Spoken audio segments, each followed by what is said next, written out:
In this world merged with a game, others rely on fate for their class change, but I awakened the soul hidden class, Miracle Berserker. Taking hits permanently increases my HP, reflects double damage, and the more health I have, the higher my attack. While everyone scoffs at me for being a C-rank weakling, they have no idea that a mobile, ever stronger, boss one punching human catastrophe is about to descend. Class 1's Du Hongmei's class change is successful. Class, Software Hardener, C-rank, at Donglin City's No. 1 high school, a handsome young man named Chen Chen was curiously observing his blushing classmate who had just completed her class change ceremony. He had transmigrated to this world, a world ravaged by monsters infused with game rules, 9 years ago. Today was his only chance to change his destiny. In this world, everyone at 18 could undergo a class change, becoming a combat, support, or life class professional, leveling up by killing beasts to grow stronger. But the success rate was only 60%. And the quality of the class was entirely up to fate. Chen Chen, what class do you want to get? His chubby friend Fong Chiu poked him from behind. A warrior, I guess. I like being a brute, Chen Chen replied frankly. You too? Sneered a shark-faced youth named Zhou Qi. I think you're only fit to wash my feet. Zhou Qi was Chen Chen's old rival, often getting beaten black and blue by him. He was being provocative, but after Chen Chen suggested another spar, he defiantly spat out some harsh words and ran onto the class change formation. Zhou Qi, class change successful. Class, Fire Mage, B rank. A B rank class caused quite a stir. Even the principal, Zhang Donlai, nodded in approval. In this world, class ranks ranged from E to SS,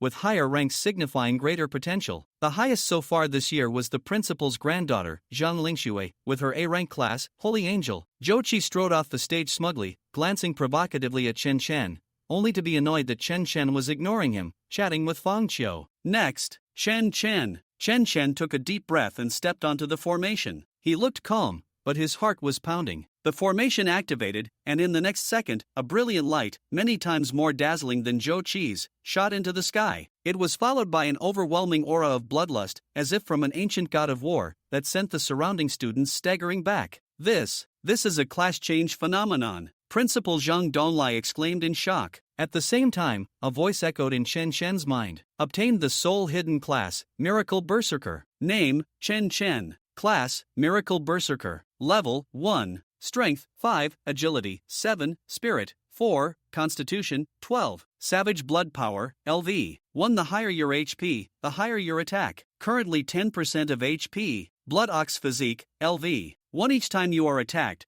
permanently increase max HP by 10. Thornmail, LV. 1. When taking damage, immediately reflect 2x the damage. Chen Chen's heart pounded wildly. This class was insane. However, the supervising instructor announced the result. Chen Chen, class change successful. Berserker, C rank. The crowd was in an uproar. Such a stunning phenomenon resulted in just a mediocre C rank Berserker? The Berserker class was infamous for its kill 1,000 enemies, lose 800 of your own style, often dying before the enemy did, and was highly controversial among combat classes. Principal Zhang Donlai used an observation skill, but could only see a plain berserker, and was greatly disappointed. It turned out that the hidden attribute of the Miracle Berserker class had completely hidden its own existence. Chen Chen instantly understood and chose to remain silent. Being low-key wasn't necessarily a bad thing. Seeing this, Zhou Qi was relieved and sneered. I thought you'd be something amazing, but you're just a C-rank weakling. Chen Chen, after the dungeon tower trial, do you dare to duel me? The loser has to crawl between the winner's legs. He had it all planned out. A B-rank mage's growth rate was far superior to a C-rank berserker's. Fine, it's a deal. Chen Chen chuckled, his eyes full of confidence. Next, his friend Fong Chiu also successfully changed class, becoming a B-rank support class, Priest. Immediately, a crowd of students, especially pretty girls, swarmed him to add him as a friend, leaving Fong Chiu flattered. Women will only slow down the speed of our sword drawing. Chen Chen pushed all the girls away, domineeringly claiming the only healer in the class for himself. After the ceremony,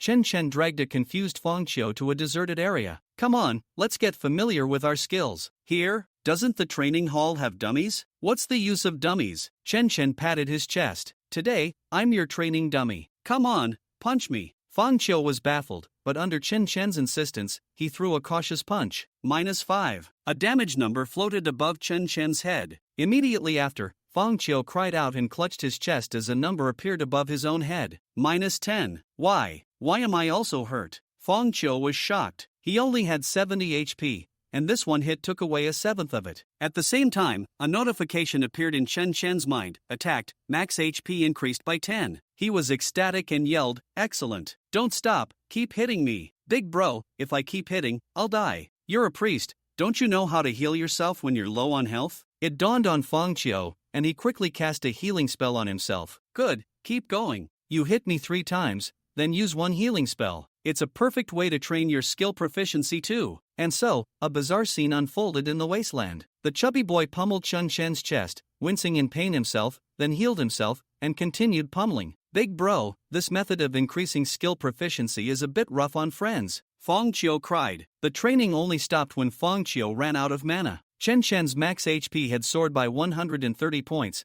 bringing his total HP to 350. His attack power, thanks to the Savage Blood Power passive, had skyrocketed to an astonishing 47. This was a number that even a level 5 warrior probably couldn't reach. On the way home, Chen Shen confessed to Fang Qiu his determination to go to the Huadi Academy to find his brother, Chen Feng, who had gone missing 3 years ago. Chen Feng was an S-rank, Holy Light Mage, and Chen Shen's only relative. That night, Chen Shen chatted with a 2-year online friend, Green Mountain watching snow. They both had successful class changes, boasted about their classes, and cheerfully promised to protect each other in the future. The next day, Chen Shen and Fang Qiu arrived at the dungeon trial tower for novices. There, they ran into Zhou Qi and the class belle, Fang Ziki. Fang Ziki tried to lure Fang Qiu into their team by offering to be his girlfriend but was firmly rejected by Fang Qiu. "How stupid. Following a good-for-nothing, you're just asking for death." Fang Ziki cursed venomously. Chen Shen and Fang Qiu entered the dungeon as a 2-man team. It was a lush forest. Dungeon Trial Tower Rules 5. Trust your instincts. Before they could finish reading the rules, 2 level 1 long-toothed rabbits leaped out and attacked. "Chen Shen, watch out." But Chen Shen didn't dodge, letting the rabbit's sharp teeth sink into his arms. -10. -10. Attacked, max HP increased by 10. Attacked, max HP increased by 10. Simultaneously, a -20 damage number appeared above each rabbit's head, instantly halving their health. Chen Shen threw 2 punches in return. -48.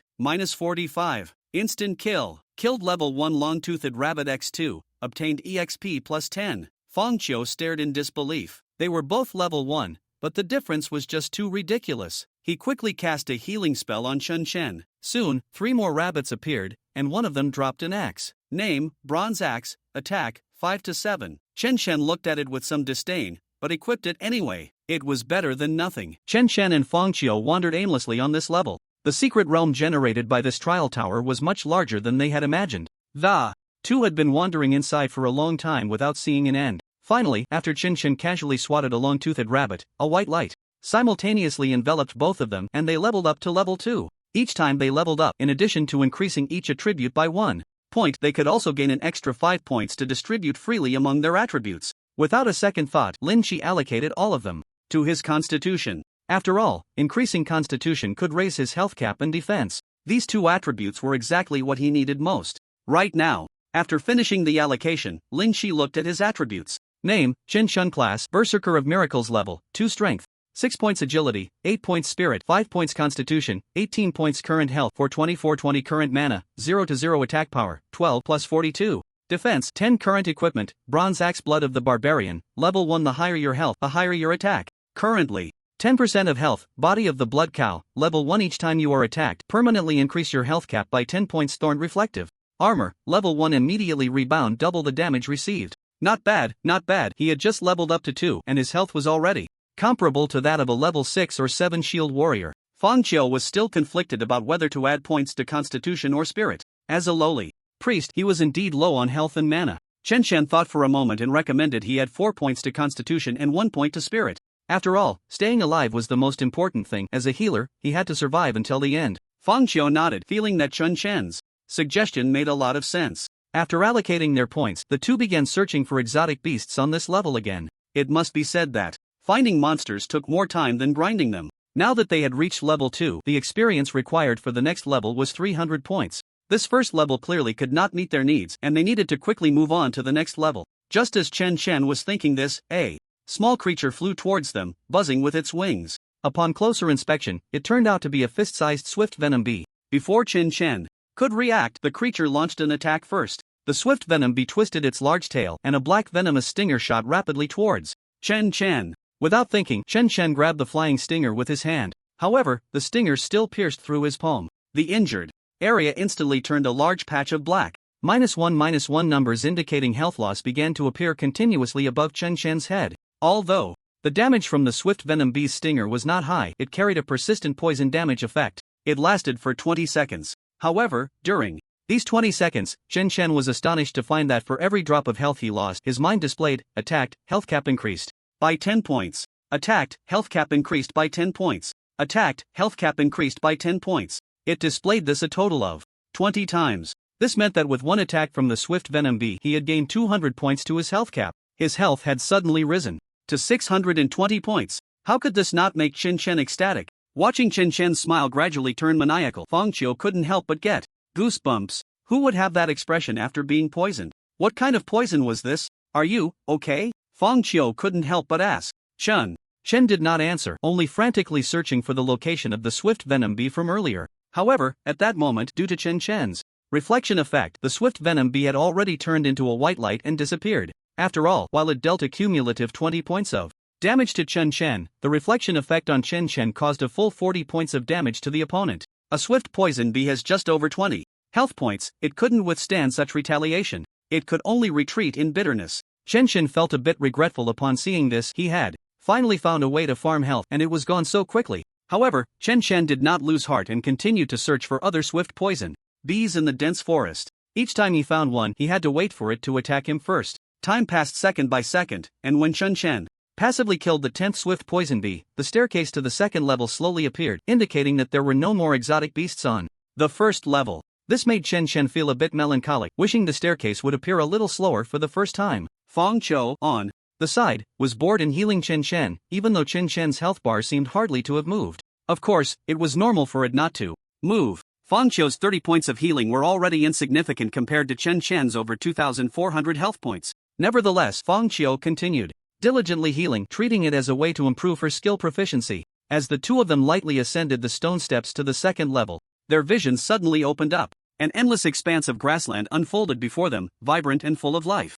On the grass, 6 green-skinned goblins were leisurely patrolling. However, when they sensed the intrusion of Chen Chen and Fang Qiu, they immediately became alert. They waved their heavy spiked clubs, surrounding them in a poised stance. Oha oha! The goblins swung their clubs, each movement creating a gust of wind, filled with a sense of threat. Chen Chen was not afraid at all and strode forward confidently. The bronze axe in his hand swept down like autumn wind, scattering leaves, striking towards the leading goblin, the axe cutting through the air with a cold glint. Accompanied by a dull thud, a number rose like a flickering flame above the goblin's head. -234. The goblin let out a painful whimper, and then its form gradually became transparent, transforming into a beam of white light that dissipated into the air. Killed a level 2 goblin, gained experience +15. At the same time, the goblins swung their weapons, trying to inflict damage on Chen Chen. -6, -5, -7, but those insignificant single-digit damages were nothing compared to Chen Chen's massive health pool of over 2,000 points. Chen Chen was even too lazy to dodge, directly engaging in close combat with these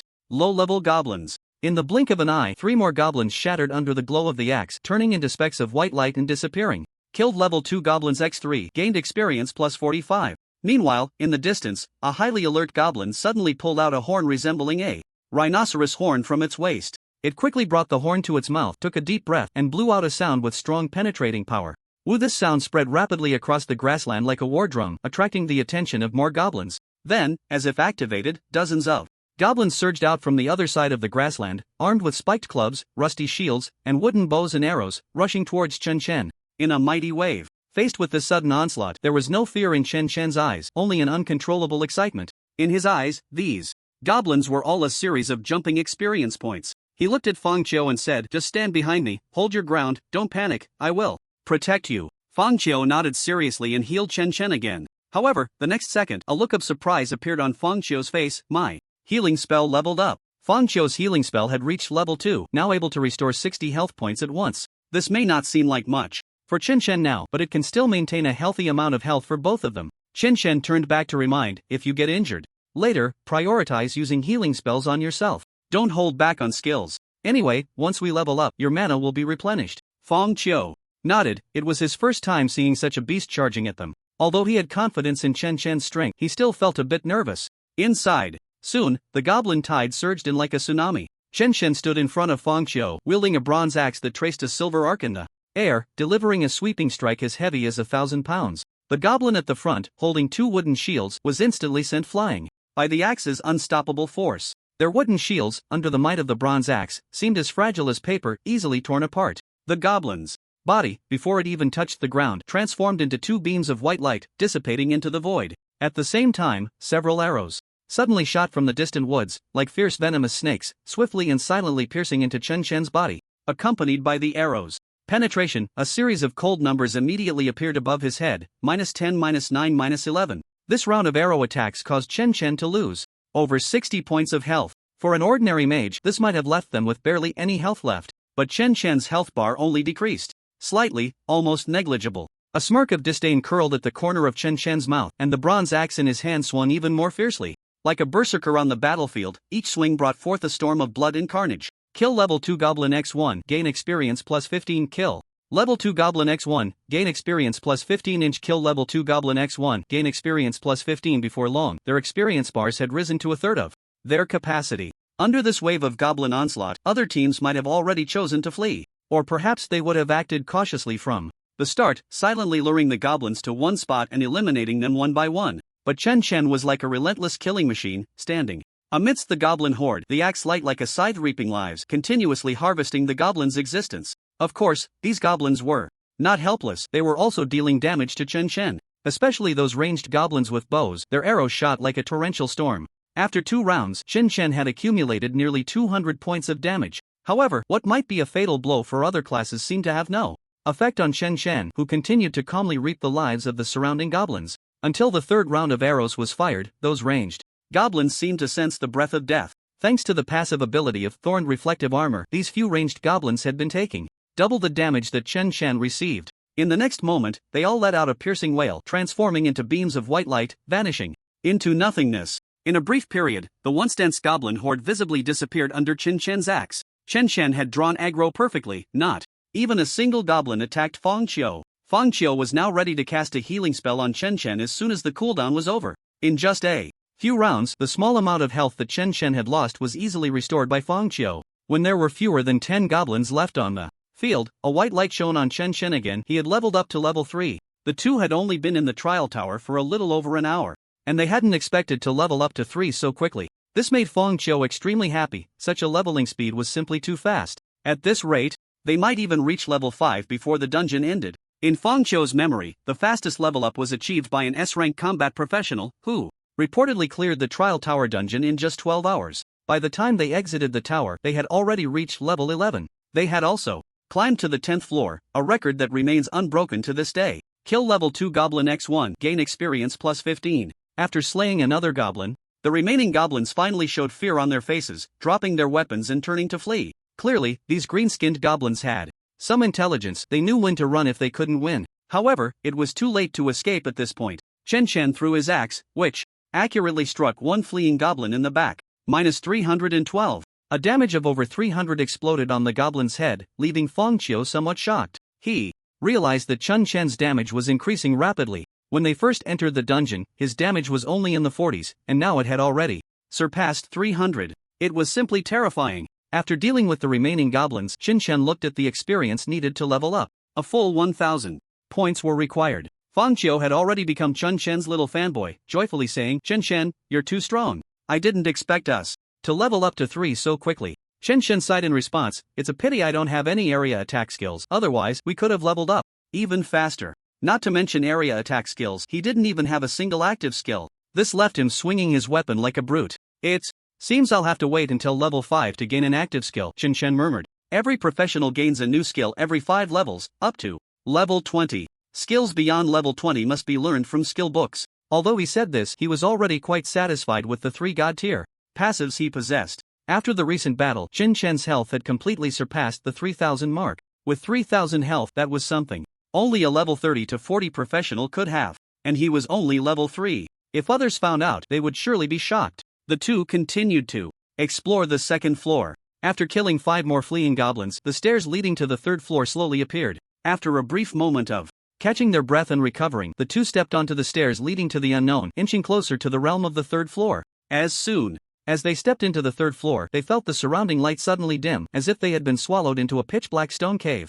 The surrounding silence sent chills down their spines, and at times, a bone-chilling cold wind blew in from the distant darkness, causing them to shudder. Fang Qiu couldn't help but shiver, instinctively clutching Chen Shen's clothing, timidly voicing, "Why does it feel so eerie here? It's a bit scary." Chen Shen looked at him with disdain. "A big man like you is so timid? Don't forget, this is just a dungeon. Are you really worried about ghosts appearing?" Just as he finished speaking, a faint blue transparent shadow quietly floated past them, as if mocking Chen Shen in silence. "Holy crap, there really is a ghost." The voice of the chubby boy was filled with fear, his face instantly losing color and turning pale as paper. His whole body involuntarily curled up, hiding behind Chen Shen's broad back. Chen Shen felt a bit uneasy upon seeing the strange creature, but he still forced himself to calm down and said, "Don't be afraid, that should just be a ghost-type beast." With that, he took a deep breath and bravely stepped forward. Only then did he see the full appearance of this strange beast. It was a creature that seemed to be made of a blue, transparent substance floating lightly in midair like cotton spun by ghosts, with a pair of enormous eyes constantly surveying the surroundings. Soon, its lighthouse-like eyes locked onto the figures of Chen Shen and the chubby boy. This time, Chen Shen decided to take the initiative to avoid being passively beaten. He gripped the bronze axe tightly in his hand and swung it decisively at the beast's body. However, his originally powerful strike felt as if it had struck an invisible wind. The bronze axe passed through the creature's body without any obstruction, leaving not a single mark. At that moment, Fang Qiu timely reminded him, this ghost-type beast seems to be immune to physical attacks. Hearing this, Chen Shen couldn't help but frown. This was going to be troublesome. In fact, the best skill to deal with ghost types was the priest's holy light spell. But, unfortunately, Fang Qiu had not yet mastered this skill, and as a pure physical type himself, he had no means to deal with such ghost types. No wonder the school advocated for different professions to team up. If everyone were physical types, they would probably struggle on the third level. However, while Chen Shen was deep in thought, the attacked little ghost had clearly been enraged. Its slightly open mouth suddenly shot out a beam of blue light so fast that it caught him off guard. Chen Shen had no time to dodge and could only endure the impact of this magic directly on his chest. -25. Chen Shen rubbed his chest in pain. This was the highest damage he had taken so far. After all, the opponent was a level 3 beast and it was using a magical attack. For Chen Shen, who had no magical defense, it was equivalent to taking true damage. However, the next second, a damage value also floated above the ghost's head. -50. Seeing this, a glimmer of light flashed in Chen Shen's eyes. It seemed he would have to rely on his thorned armor this time. Thus, he unhesitatingly endured every subsequent blue light wave attack, although each had dealt as much as 30 points of damage. For Chen Shen, who had over 3,000 health points, it was merely a piece of cake. Moreover, he had a diligent little healer by his side. As soon as Fang Qiu saw Chen Shen's health drop, she would immediately cast a healing spell, quickly restoring his health. Not for any other reason, but to improve her skill proficiency. After enduring the fourth attack, the little ghost, with only 150 health points left, finally could not hold on any longer and transformed into a beam of white light, dissipating into the air. Kill level 3 Nether Demon, gain experience +40. Fang Qiu felt a mix of emotions upon witnessing this. It was the first time she had seen someone defeat a monster solely by taking hits. After defeating a Nether Demon, Chen Shen began to replicate the process. In that dimly lit cave, he patrolled around and successfully drew the ire of 4 more Nether Demons. Waves of blue light continuously struck Chen Shen, causing him to cry out in pain. Despite this, Chen Shen still chose not to flee, allowing the attacks of these Nether Demons to ravage his body. A minute later, these 4 Nether Demons also transformed into beams of white light, completely disappearing. Chen Shen had lost over 300 health points. Of course, compared to his substantial health pool, this was hardly worth mentioning.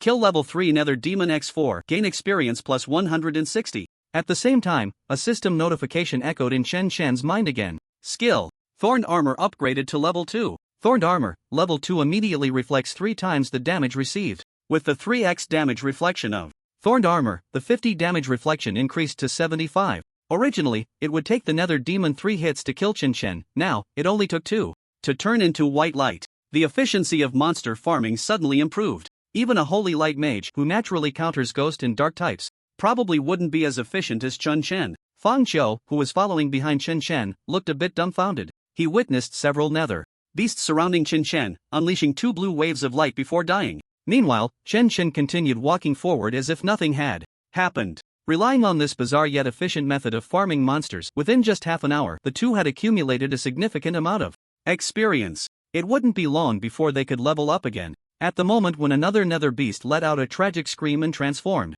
into white light, a piece of equipment dropped from its body. Chen was slightly surprised. He didn't expect to find another piece of equipment so soon, having just reached the 3rd level. He quickly picked it up to check. Name, bronze cloth armor quality, fine applicable level. 2 defense, 9 special effect, spirit +2 not bad. It's a fine quality bronze cloth armor and it can also increase spirit by 2 points, just perfect for you, Chen said, tossing the armor to Feng Qiu. Feng Qiu received the armor with delight and quickly put it on. The equipment that dropped in the secret realm would automatically adjust its size according to the wearer's physique, so there was no chance of it not fitting. We're really lucky we found another piece of equipment so quickly. I heard that the drop rate for equipment in the trial tower is extremely low. Many people have never even seen a piece of bronze equipment, Feng Qiu said cheerfully. Chen nodded in agreement and then looked at Feng Qiu, speculating, could it be that one of us is a lucky player? Chen had seen in the news that some people, upon changing jobs, would unlock a lucky player trait. Every time they entered a dungeon, they would gain something, whether it was equipment or various rare materials.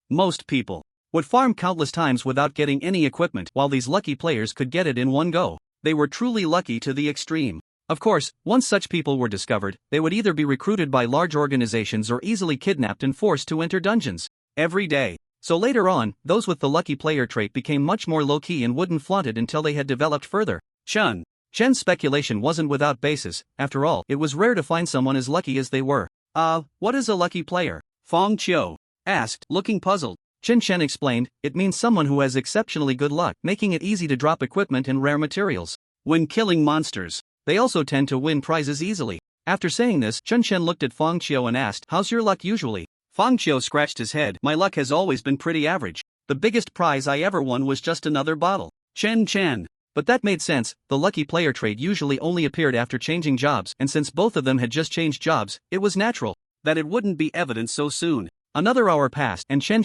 finally finished off all the nether beasts on this level. The experience bar was just a 10th away from leveling up to level 4. There weren't many nether beasts on this level. It just took so long because the cave was too winding and the nether beasts were too scattered. Most of the time was spent looking for monsters. As Chen killed the last nether beast, the top of the cave suddenly opened up as if someone had unsealed this closed box, allowing dazzling sunlight to pour in. The two briefly adjusted to the sudden brightness before they saw the stone steps winding up not far away. Slowly ascending the ancient stone steps, they soon arrived at the 4th level. The moment they stepped onto the 4th level, the scene before them changed rapidly. In the next second, they found themselves in a vast, boundless Gobi desert. The scorching sun baked the earth, and apart from the desolate wind, there was no trace of life. Chen focused his gaze and discovered some large, earth-colored boulders scattered around, with no trace of any strange beasts. At that moment, filled with confusion, both Chen and Feng Qiu felt as if these boulders had been infused with the breath of life. Moments later, the surfaces of the boulders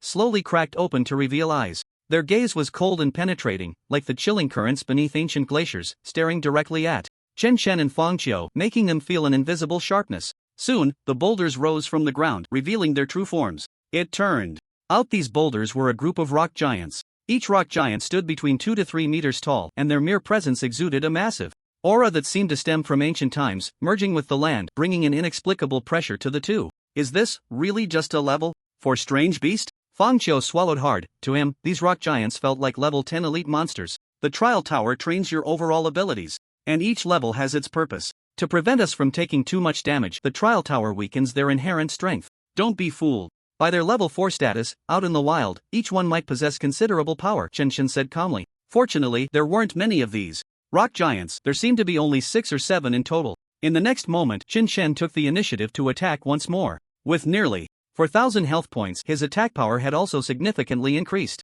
He landed a punch on the nearest rock giant. -208. Chen was slightly surprised. He hadn't expected the rock giant's defense to be so strong that he couldn't take it down in one hit. The rock giant was equally ungracious, returning the favor with a punch that sent Chen flying. -48 in terms of strength, Chen was no match for these rock giants, but in terms of damage, they couldn't compare to him. The rock giant also suffered a counterattack, with -146 damage floating above its head. It lost over 300 health points, and the rock giant immediately slumped down, as if trying to return to the earth. However, Chen would not give it such an opportunity. He quickly ran back and delivered a heavy punch to the rock giant's head. -261 high damage numbers floated up, and the rock giant's head exploded instantly, its body shattering into a pile of stones, no longer alive. Killed Yellow Earthstone Man X1, gained experience. plus 100 inch. In the next moment, a white light shone on both of them and they leveled up to level 4. Not bad, not bad. Once his level reached 5, he would be able to comprehend new skills. Continuing to allocate all his attributes to Constitution, Chen glanced at the experience needed to reach level 5. A full 3,000 points. As the levels increased, the required experience would also grow and the speed of leveling up would slow down. However, Chen wasn't too anxious. Compared to his level, he preferred to enhance the proficiency of his several divine passive skills. At this moment, the remaining few yellow earthstone men gradually became active, resembling warriors awakening from ancient legends. Their slow and heavy footsteps echoed in the dim cavern. Each step felt like a heavy knock on the soul. Their walking posture resembled that of elderly men burdened by the weight of years, each joint entangled with rheumatism, creaking and groaning. Chen boldly stepped forward to engage in close combat with these yellow earth giants. These giants, terrifying in front of other teams, were seen as invincible generals on the battlefield, requiring a collective effort to defeat them after a long battle. But in Chen's hands, these giants crumbled like clay sculptures eroded by rain, one after another, collapsing with a thunderous sound, turning to dust and returning to the earth. Kill Yellow Earthstone Man X6, gain experience plus 600. As the battle came to an end, the staircase leading to the 5th level slowly appeared. From the moment they arrived on the 4th level to their departure, Chen and Feng Qiu took less than 10 minutes. Feng Qiu was still a bit stunned that the monsters on this level had been cleared so quickly. This had practically shattered the record for clearing the 4th level. Usually, teams would need to grind here for 2 to 3 hours to deal with such high attack, high health monsters. Even the more efficient teams would take over an hour. How could it be as simple and straightforward as Chen made it look? No one else could face these yellow earthstone men alone at level 4. In Feng Qiu's eyes, Chen was gradually becoming a monster at a visible speed. Is this the power of a hidden class? So envious. Want to have it. The two did not rush up but instead had a simple meal on the 4th level to replenish their energy. To participate in this dungeon tower trial, they had brought enough supplies, all packed in Feng Qiu's bag. The chubby boy took a sip of water, hesitated for a long time, and finally spoke up. Chen, how about I leave the dungeon once I reach level 5? I originally thought I could heal you, but I've realized your health cap keeps increasing, and my healing is just a drop in the bucket. I'm just a bystander, and I'll also take away your experience. It's better if Feng Qiu wanted to continue, but was interrupted by Chen. I brought you along not just because you're my brother. I really needed healing in the early stages. Without healing in the beginning, I wouldn't have leveled up so quickly. Now that I've gotten stronger, should I just kick you out? What would that make me? Besides, you won't always be useless. Once you level up, you'll learn more skills. By then, you'll be able to help me a lot. This is called early training. Do you understand? Hearing this, Feng Qiu could only nod and softly agree. He was always like this, easily persuaded by Chen. After they were full, the two did not linger and began to ascend the staircase to the 5th level. The environment on the 5th level was drastically different from the 4th. A fine drizzle fell like threads, and in this realm, the dark clouds hung like a massive gray curtain firmly draped across the horizon. Beneath their feet lay an endless expanse of gray land, rough in texture, as if it had endured countless years of wind and rain erosion. Every step they took echoed dully against the ground. In the distance, withered trees stood in their line of sight, their branches twisted and intertwined, the air devoid of life, a scene of utter silence. What kind of strange beasts will we encounter this time? After the trials of the previous levels, Chen was no longer affected by the environment. Feng Qiu seemed to have gained some courage as he stood beside him, speculating. Based on the surrounding environment, the beasts on this level are likely related to the undead. Undead? Just as Chen was surprised, the soil not far away began to churn, and a series of eerie white skeletons broke through. It dawned on the two that the land before them seemed to be a massive grave, buried beneath countless white bones. In less than a minute, Chen and Feng Qiu found themselves surrounded by these skeletons. They held various weapons in their hands, slowly closing in on the two. Chen glanced at Feng Qiu and said, "Take care of yourself, and watch your positioning. With so many skeletons, I can't look after you." With that, Chen excitedly charged into the crowd of skeletons, swinging his axe and sending groups of skeletons crashing down. Kill level 1 Undead Skeleton X1, gain experience plus 5. Kill level 1 Undead Skeleton X1, gain experience plus 5 inch. Kill level 1 Undead Skeleton X1, gain experience plus 5. Chen couldn't help but frown. Why were the monsters on the 5th level only level 1? This didn't seem right, did it? However, he had no time to ponder, as another group of skeletal remains surrounded him. They dealt him damage ranging from 5 to 10 points. Then, under the effect of the counterattack, they turned into bone fragments one by one. Chen gripped the axe handle tightly and swept horizontally, fiercely hacking at the undead skeletons. The air was filled with the piercing sound of breaking bones, rising and falling, relentless and unending. His movements were smooth and swift, as if he were a farmer weaving through a golden Wheat field in autumn, those undead skeleton soldiers falling like ripe wheat ears, wave after wave, yet the end of the harvest was nowhere in sight. Despite Chen Chan's unstoppable momentum, the surrounding undead skeletons continued to surge forth like an unceasing spring from the cracks in the earth, gathering endlessly, as if summoned by dark magic, never ceasing. Chen Chen took steady steps forward, decisively cutting through a group of skeletons that were about to attack Fang Qiu.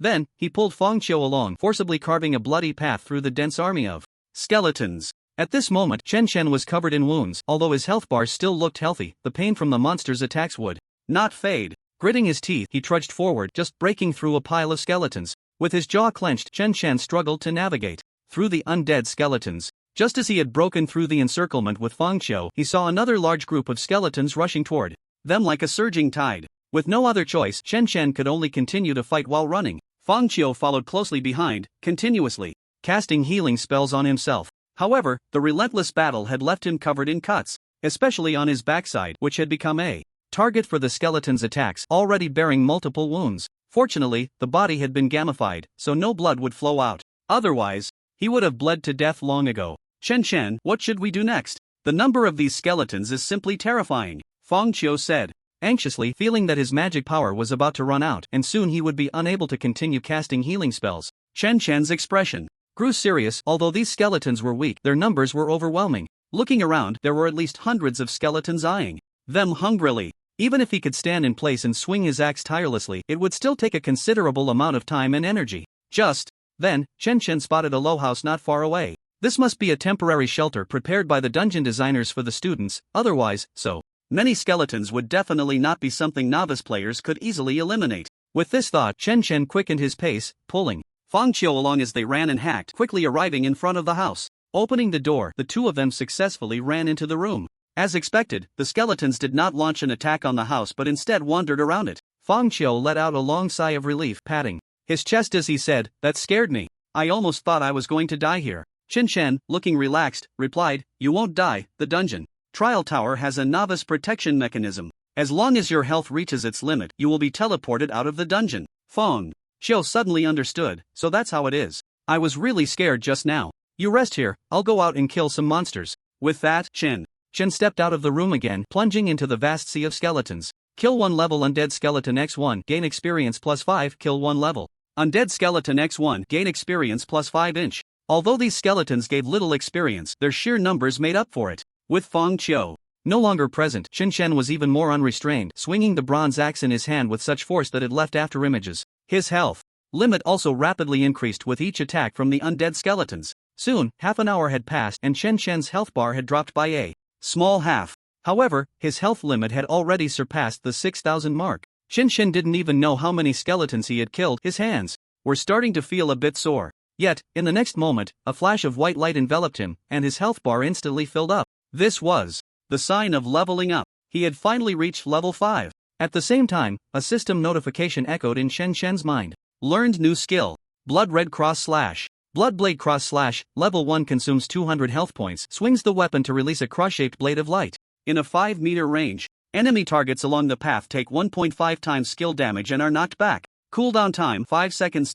Chen Chen's heart surged with joy as he unleashed the Blood Red Cross Slash against the swarm of undead skeletons before him. Soon, 2 red blades of light, 1 horizontal and 1 vertical, swept through, instantly clearing out the 5-meter stretch of undead skeletons. As soon as the cooldown ended, the Blood Red Cross Slash was unleashed again. Once more, a large number of undead skeletons turned into bone fragments. After consecutively using the Blood Red Cross Slash 3 more times, the number of undead skeletons had noticeably decreased by more than half. Moreover, there seemed to be no further signs of them crawling out from the ground. At this moment, Fang Qiu also ran out from the safe house. Seeing Chen Chen's new skill, she couldn't help but gasp in amazement. This freak seemed to have become even more monstrous. Fang Qiu said to Chen Chen, "It seems we got the target wrong." Chen Chen looked puzzled. "What do you mean?" Fang Qiu explained, "We're not supposed to kill these undead skeletons. We need to kill those undead ancient trees. They are the ones summoning the skeletons. As long as we take them down, these undead skeletons will naturally disappear."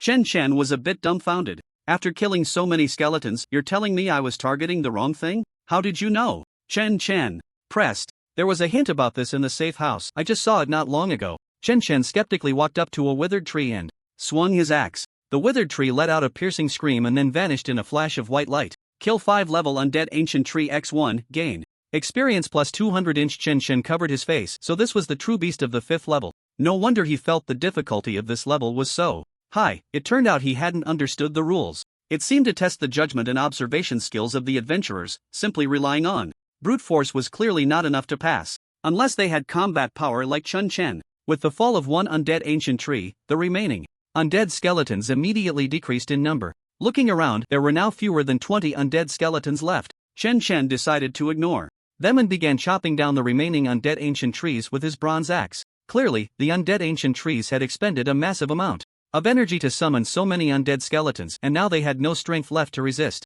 They were at Chen Chen's mercy. Kill 5 level undead ancient tree x1, gain experience plus 200. Kill 5 level undead ancient tree x1, gain experience plus 200 after killing 10 undead ancient trees in a row. The remaining undead skeletons turned into a pile of debris scattered on the ground. They quickly disappeared. At the same time, the stairs leading to the 6th level slowly appeared. Although this level had taken quite a bit of time, it had also brought Chen Chen significant gains. If it weren't for so many undead skeletons, Chen Chen's health wouldn't have reached the 6,000 mark so quickly. After leveling up to level 5, Chen Chen happily checked his attributes. Name, Chen Chen class, Miracle Berserker level 5 strength, 10 points agility, 12 points spirit, 9 points constitution, 37 points current health, 6230/5780 current mana, 0 to 0 attack power, 12 plus 623 defense power, 37 current equipment. Bronze axe blood fury, level 1. The higher your health, the higher your attack. Currently 10% of health, blood cow body, level 1 each. Time you take damage, permanently increase your health cap by 10 points. Thorned reflective armor, level 2. Immediately rebound 3 times the damage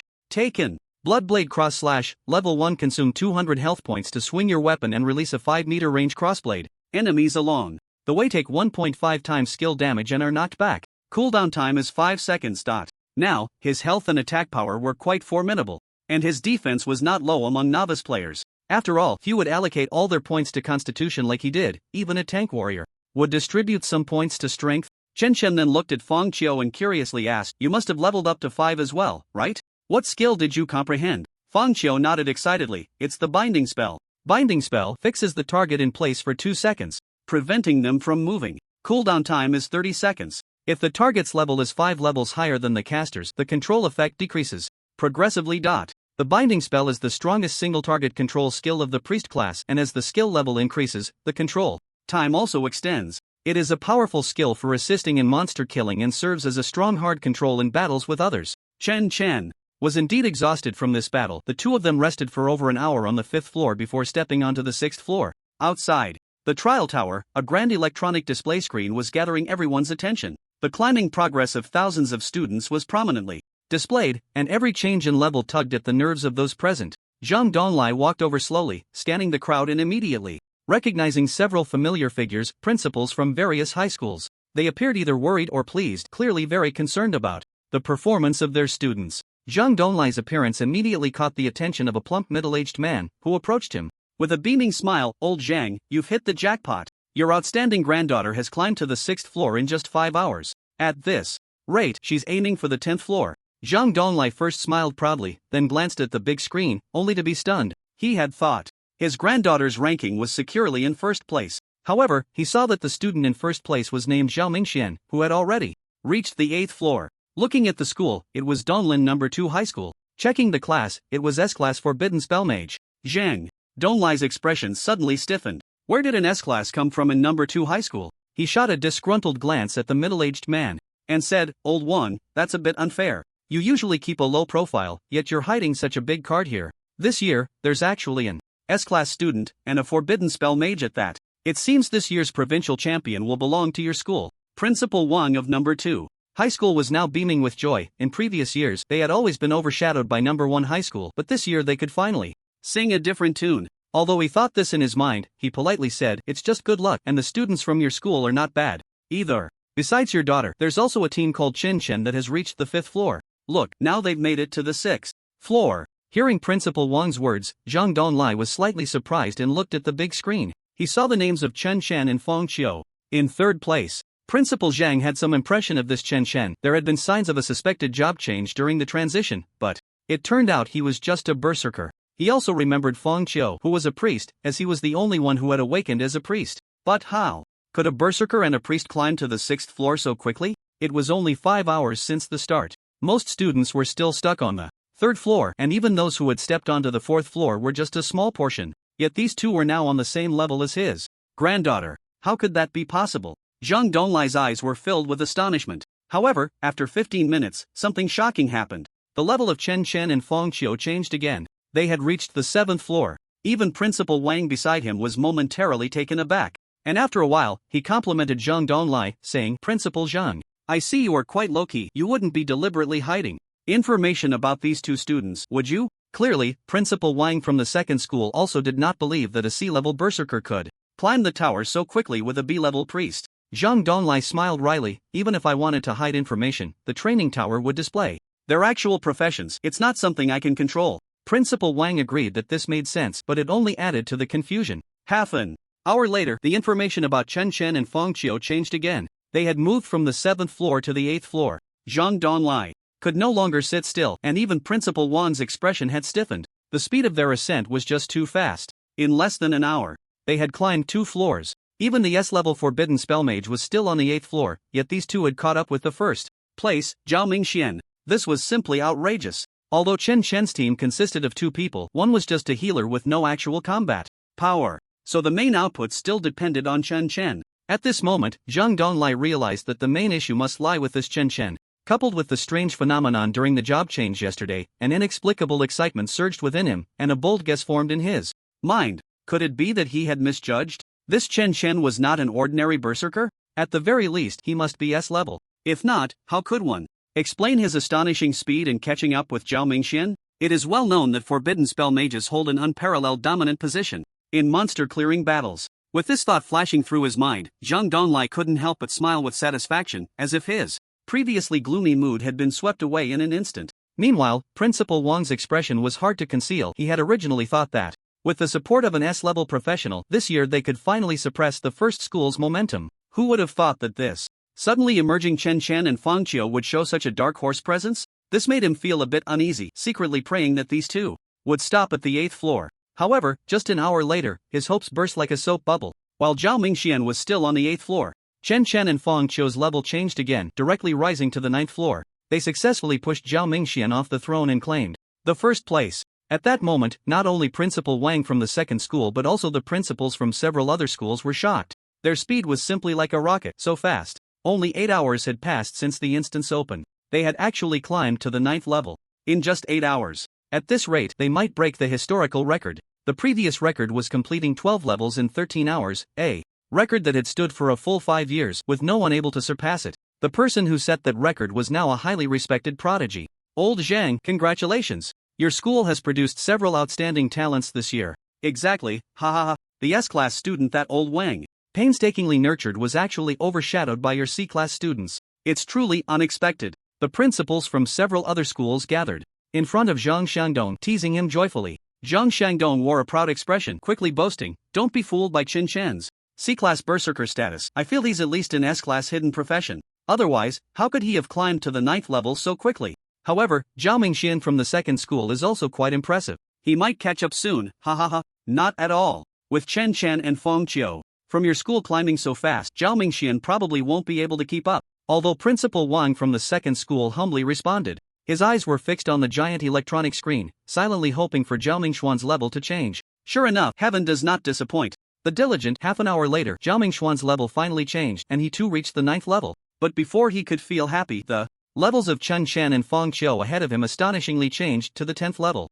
How is this possible? Principal Wang was in shock. Even S-class professionals couldn't be this fast, right? Clearly, for others, the higher one goes in the trial tower, the more difficult it becomes. How could it be that for Chen Chen, it felt like going downhill, with the time to ascend each level decreasing? Is this reasonable? Is this scientific? Principal Wang was so excited that he nearly lost his composure, while Zhang Xiangdong beside him was beaming with pride. So what if your school produced an S-class? In the battlefield of the trial tower, our school can still keep you firmly underfoot. At the same time, on the 10th level of the trial tower, after several hours of intense battle, Chen Chen and Feng Qiu were starting to show signs of fatigue. However, their hard work was not in vain. Their levels had successfully risen to level 7. Chen Chen's health had finally broken through the 8,000 mark after numerous battles. Now his health was comparable to some level 15 beasts and his damage output was equally outrageous. Even against level 9 beasts, he could deal 600 to 700 damage with a single axe strike, killing them with just 2 strikes. Especially his level 5 skill, Bloodblade Cross Slash, was simply a killing artifact. With a 5-meter attack range, any beast that came into contact was shredded like a merciless meat grinder. This was also the key to their rapid ascent in the trial tower. Feng Qiu's healing spell leveled up again and he unexpectedly obtained a healing staff specifically for priests. Now, every time he cast a healing spell, he could restore 450 to 500 health. This was undoubtedly quite impressive among priests of the same level. Everyone thought the drop rate in the trial tower was extremely low, yet they had already received 3 pieces of equipment, 2 of which were perfectly suited for priests. Chen couldn't help but wonder if Feng Qiu, the little chubby guy, had awakened some luck physique. During the battles, Chen gradually became aware of his own shortcomings. His speed was too slow because he had allocated all his attribute points to physique. This made him lack any highlights in speed, even slower than some agile professions. If they encountered enemies much faster than themselves in battle, it was easy for them to be kite. This was confirmed when they faced the Hurricane Lizard on the 7th level. If it weren't for Feng Qiu's binding technique, they would have wasted even more time on the 7th level. For this, the chubby Feng Qiu was all smiles, finally no longer just a background character. The moment they stepped onto the 10th level of the trial tower, a bone-chilling wind hit them. Thick snow lay beneath their feet, and as far as the eye could see, everything was covered in a blanket of white. Since it was summer in the real world, they had only worn thin short sleeves when they entered. The sudden drop in temperature made them shiver. Chen rubbed his arms, trying to alleviate the cold, and said with a pale face, "It seems this level's challenge not only includes exotic beasts but also this extreme weather. If we can't resolve the battle quickly, we might be teleported out of the instance due to the low temperature." Feng Qiu nodded in agreement. "I feel like the temperature is at least minus 30 degrees now. In this cold, I can last at most 3 hours. Chen looked at Feng Qiu in surprise, thinking to himself that being chubby had its advantages. Despite a significant boost in physical condition, Chen felt he could only last 2 hours. Realizing the seriousness of the situation, Chen and Feng Qiu quickened their pace, searching for the exotic beasts that inhabited this snowy expanse. However, the snow in this area was extremely deep, reaching well above their knees. The cold snow surged up from their feet, piercing through their skin like ice arrows, making it unbearable. Every step felt like walking on the edge of a knife. Feng Qiu frowned. "At this rate, we might freeze our feet before we even find the exotic beasts on this level." Feng Qiu's brow was tightly furrowed, worry-etched on his face. "If this continues, we might end up frozen stiff in this snowfield before we find any exotic beasts." Chen looked around, his gaze landing on a massive tree covered in snow not far away, and his eyes suddenly sparkled. "You stay here and don't move. I'll go over there for a bit and be right back." After saying that, he struggled through the deep snow to the giant tree. With his incredible attack power, he easily felled the tree. Chen used his bronze axe to carve out a plank from the fallen giant tree, measuring 3 meters long and 2 meters wide. He laid the plank on the snow and waved to Feng Qiu, "Come over and try sitting on it." Feng Qiu immediately understood Chen's intention and cooperatively sat on the plank. The plank bore Feng Qiu's weight, only sinking slightly, still able to float on the snow.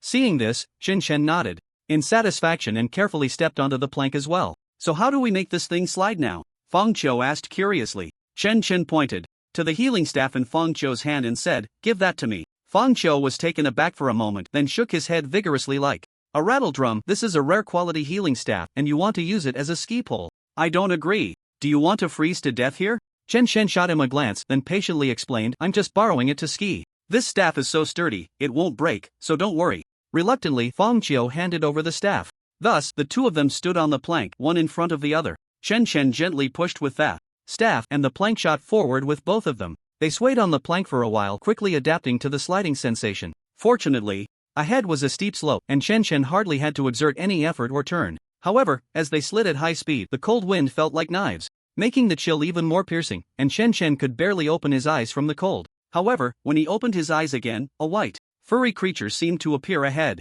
The makeshift sled had no brakes, and the two of them collided directly with the furry creature. Chen stumbled and fell straight onto the creature. Feng Qiu, however, was less fortunate and fell directly into a nearby snowbank. Ouch! The white, furry creature let out a cry of pain from the impact. Its massive body swayed slightly, then slowly turned around to reveal a fierce white bear face. Clearly, the white bear was very angry at that moment and let out an enraged roar at Chen. Chen got up and repeatedly apologized to the white bear. Sorry, I just got my driver's license. You lie down first, I'll take you to the hospital." The next second, -782 -831, the white bear died. Kill level 10 Snowfield White Bear X1, gain 500 experience points. Not bad, as expected of a level 10 monster. The experience is indeed generous. Chen Shen nodded in satisfaction. He was just over 10,000 experience points away from leveling up to level 8. And killing 10 more Icefield White Bears would be about right. Fang Qiu, still dazed, pulled his head out of the snow and looked at Chen Shen with a confused expression. What just happened? Never mind what happened. The urgent thing is to quickly find other Snowfield Bears. I don't want to stay in this broken place for another moment, Chen Shen said irritably. However, Fang Qiu scanned the surroundings and said blankly, it seems we don't need to look, there are bears all around us. Ha! Chen Shen raised his head at the words and realized that he had unknowingly been surrounded by a group of Snowfield White Bears. Clearly, they had all witnessed him slaughtering their companion, and now every white bear's face was filled with murderous intent. Seeing this, Chen Shen showed no fear. He chuckled lightly. Looks like I've fallen into a bear's den. That saves me the trouble of searching everywhere. He counted with his fingers, and there were exactly 20 bears, enough for him to level up to 8. However, the next second, a group of white bears roared and pounced on him, biting at Chen Shen. If it weren't for the game-like body not bleeding, the scene would have been quite bloody. -231, -312, -267, -271. A series of damage numbers floated above Chen Shen's head. If it were any other profession, they would have been teleported out of the tower after taking so much damage. However, Chen Shen's health only dropped a small segment. The next second, a massive blood-red cross suddenly appeared, and the number of white bears in front of Chen Shen instantly decreased significantly. Yet, other white bears still fearlessly charged at him. In this snowy expanse, a single person fought against dozens of bears. If anyone else saw this scene, they would surely be deeply shocked. Fang Qiu, at this moment, showed no signs of stopping, helping Chen Shen heal while also using a freezing spell to immobilize a white bear that was chasing him. He could only think of ways to escape. He didn't have as high health as Chen Shen. If he took 2 swipes, he would probably be teleported away. Soon, another Bloodblade cross slash appeared, and the number of Snowfield White Bears in front of Chen Shen was reduced by more than half again. In just a few minutes, more than 20 Snowfield White Bears were left with only 7 or 8. Chen Shen grew more courageous in battle. He licked his cracked lips, ready to press the attack. But at that moment he heard a thunderous roar. Chen Shen was startled by the sudden roar. Turning his head, he saw another Snowfield White Bear charging towards him from a nearby hillside. However, this Snowfield White Bear was clearly much larger than the others. From a distance, it looked like a white truck speeding towards him. Chen Shen suddenly remembered that on the 10th floor there would be an elite level boss on each level. Just in time, Chen Shen's eyes lit up with excitement. He wanted to see whether the level 10 boss was stronger or if he was. He then looked at Fang Qiu not far away and said, "Don't heal me, I want to solo the boss." As soon as he finished speaking, the massive body of the Snowfield White Bear King crashed solidly into Chen Shen. It sent Chen Shen flying over 2 meters, burying him headfirst in the snow. -523. However, the next second, this elite boss was in worse shape than Chen Shen, letting out a muffled cry of pain. Immediately, a large damage number floated above its head. -1569. Roar of pride. A thunderous roar echoed through the swirling snowflakes, the furious roar of the Snowfield White Bear King. The sound reverberated across the vast, boundless snowfield, as if a powerful force was about to shake this frozen world. As a level 10 elite boss, it had a health pool of 5,000 points, several times that of ordinary monsters. However, that last hit had caused it to lose nearly a third of its health, leaving it in unprecedented shock and confusion. In contrast, Chen Shen, who had been heavily knocked back, had only lost a small portion of his health. In the next second, a blood-red crossblade shot towards it like lightning. With an attack range of 5 meters, it had nowhere to escape and could only endure the blow. -1023. A damage value exceeding 1,000 suddenly appeared above the Snowfield White Bear King's head. In just 2 rounds, the boss had already lost nearly half of its health. This scene left Fang Qiu, who was watching the show, somewhat dazed. So who exactly was the boss here? Chen Shen was simply too absurdly strong. Even the boss couldn't withstand a few of his hits. Although the Snowfield White Bear King's health had plummeted, the ferocity of this elite boss erupted completely at that moment. It let out another earth-shattering roar, and the next second, countless cold snowflakes transformed into arrow-like ice blades flying towards Chen Shen. -23, -32, -21, -34. The ice blades, like knives, ruthlessly sliced through Chen Shen's body, leaving a series of damage numbers on him. But Chen Shen did not flinch, gritting his teeth, and step by step he advanced towards the Snowfield White Bear King against the cold wind. In less than 10 seconds, the ice blades had dealt nearly 1,000 points of damage to Chen Shen. However, he seemed unfazed, closing in on the Snowfield White Bear King with every step. Just as he was about to get close, the Snowfield White Bear King suddenly howled in agony, stumbling backward and making a dull sound. Under the effect of the Thorned reflective armor's triple damage Reflection: the snowfield white bear king suffered 3 times the damage that Chun Chen had dealt, its health completely depleted, vanishing in a flash of white light above the snowfield. Kill snowfield white bear king x1, gain 1000 experience points. After a flash of white light, both Chen and Fang Qiu leveled up to level 8. Chen pouted, clearly feeling a bit unsatisfied. Was this really the elite boss level snowfield white bear king? It was too weak. He had originally thought this would be a balanced fight, but it seemed he had overestimated it. A line from a drama he had watched in his past life suddenly came to mind. I haven't even tried hard yet. You've already fallen. Fortunately, there was a pleasant surprise. Before the snowfield white bear king disappeared, something suddenly appeared on the ground. Chen's eyes lit up and he quickly picked it up. This time, it was actually a long knife.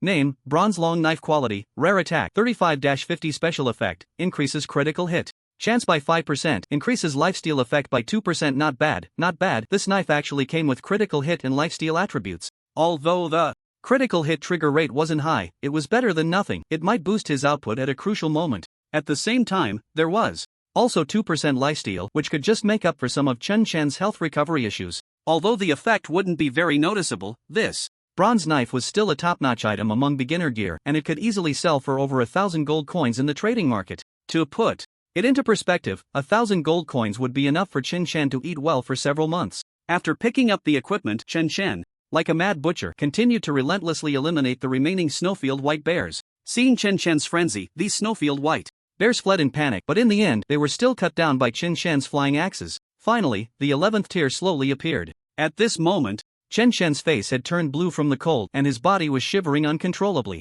He hurriedly rushed up the stairs with Fang Qiu, unwilling to linger here for even a second longer. In no time, the two arrived at the 11th tier. The moment they stepped into this space, the surrounding chill vanished, replaced by waves of warmth. Feeling his body gradually warming up, Chen finally let out a sigh of relief. Looking up, he saw a blue sky and gentle sunlight. Beneath his feet was lush green earth and babbling streams. In his ears were the sounds of cicadas and birds chirping. At that moment, Chen felt as if he had returned to his childhood, playing and frolicking in the mountains of his past life. The 11th tier looked so peaceful and serene, completely unlike a place inhabited by terrifying beasts. Fang Qiu, seeing the surroundings, couldn't help but exclaim, "It's so beautiful here. I just want to lie on the grass and take a nice nap." Chen quickly reminded her, "This is a trial tower. There must be something wrong around here. Stay alert." Saying this, Chen furrowed his brows and took the lead. They walked for a long time but still hadn't encountered any beasts. This made Chen increasingly vigilant. Soon, a 2-story small house appeared before them. Outside the house was a small yard filled with various rich vegetables. How can there be a house here? Could there be humans living here? Chen couldn't help but feel confused. This question was soon answered when 2 children were seen playing and chasing each other outside the yard.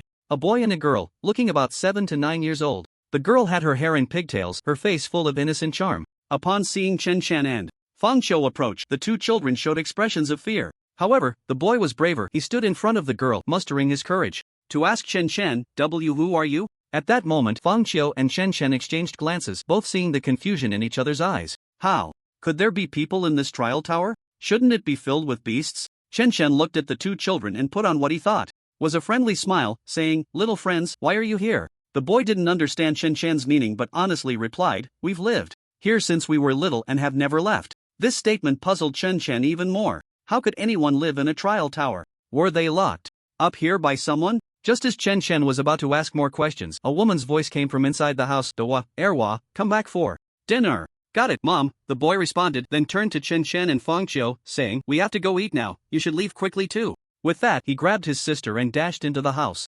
Chen, of course, had no intention of leaving. It was strange that humans appeared in the 11th tier of a trial tower. It felt suspicious no matter how he thought about it. Seeing the 2 children enter the small house, Chen hesitated for a few seconds before following them into the yard. Knock, knock, knock. Chen politely knocked on the big door. A mature woman's voice came from inside the house again. "Huh? Is someone knocking outside?" Very soon, the little boy said in a tender voice, "Mom, there are 2 strange brothers outside." "Huh? Strange brothers?" The woman's voice was clearly a bit surprised. She slowly approached the door and cautiously opened a corner of it. Just in time, she saw Chen and Fang Qiu's friendly smiles. "Why you? Who are you? Why are you here?" the woman asked. Warily, Fang Qiu was about to answer, but Chen spoke up first. "Hello, we are 2 travelers who got lost here, so we took the liberty to ask for a glass of water." "Oh, is that so?" The woman nodded, then opened the door wider, welcoming Chen and Fang Qiu inside. At that moment, the two could see the woman clearly. She looked to be in her 30s and was dressed very simply. The woman warmly said, "Come in and sit down, we are just about to have lunch, you can eat with us." As soon as Fang Qiu heard there was food, a smile immediately spread across her face. Although, she said, "No need to trouble yourselves, we'll just have a drink and leave." Her body was already honestly seated at the dining table. At that moment, the table was filled with a sumptuous lunch, the fragrant dishes making Fang Qiu's mouth water. Chen Chen first looked around the room, then casually asked, "Sister, is it just you and your child living here?" The woman replied while serving rice, "No, there's also my mother-in-law. The men in the family died young, so only the four of us live here." As she spoke, the woman called out to the second floor, "Mother-in-law, come down for lunch." After a while, there was some movement from the room upstairs. Accompanied by the creaking of the wooden stairs, an elderly woman who looked to be in her 70s slowly came down. Before she could fully descend, she saw Chen Chen and Fang Qiu in the room and said in surprise, "Oh, two new guests have come today." Chen Chen tentatively asked, "Hello, grandmother, have you seen other strangers here before?" The old woman thought for a moment, "This place hasn't had visitors for a long time. I remember the last time was 5 years ago." 5 years ago? Chen Chen frowned, recalling some information about the trial tower. Ever since someone cleared the trial tower in 12 hours 5 years ago, almost no one had been able to pass the 10th level. So it seemed reasonable for this elder to say she had seen strangers 5 years ago. Is this really still the trial tower? What exactly is being tested on this 11th level? Just as Chen Chen was lost in thought, the woman began to urge, "Everyone, come to the table to eat, the dishes will get cold soon." The two children hurried to the dining table, and the little sister said in a baby voice, "Mom, I want to eat fish." "Okay, mommy will give you some fish," the woman said, placing a large piece of fish into the little girl's bowl. "The fish mommy made is really delicious." The girl smiled sweetly after taking a bite of the fish, her eyes turning into little crescents. The little boy picked up a chopstick full of carrots and put it in the girl's bowl, saying, "Here, eat more carrots." The little girl pouted and protested. "Brother, that's mean. I don't want to eat carrots." The little boy, acting like a little adult, said, "Be good, you have to eat carrots to grow tall." Only then did the little girl reluctantly shove the carrot into her mouth. Fang Qiu felt a bit touched by this scene and smiled, saying, "When I was little, I also wanted a brother who would take care of me like that, but unfortunately, I was the only child in my family." Seeing this, the woman quickly urged, "You all shouldn't just stand there, you must be starving. Hurry up and grab your chopsticks to eat." Fang Qiu nodded. And just as she picked up her chopsticks to grab some food, Chen Chen reached out to stop her. He looked at Chen Chen with some confusion, while Chen Chen's gaze fell on the woman as he said, "I want to ask, do you usually cook this much at home?" The woman, equally puzzled, replied, "What do you mean by that? I mean, with 2 adults and 2 children, do you really need this much food for one meal? It's as if you already knew we would show up and prepared all this for us." The woman's expression changed instantly, a cold glint flashing in her eyes. "Are you saying that my kind invitation to you for a meal is meant to harm you?" Chen Chen calmly analyzed, "Why would you warmly welcome us when you heard we were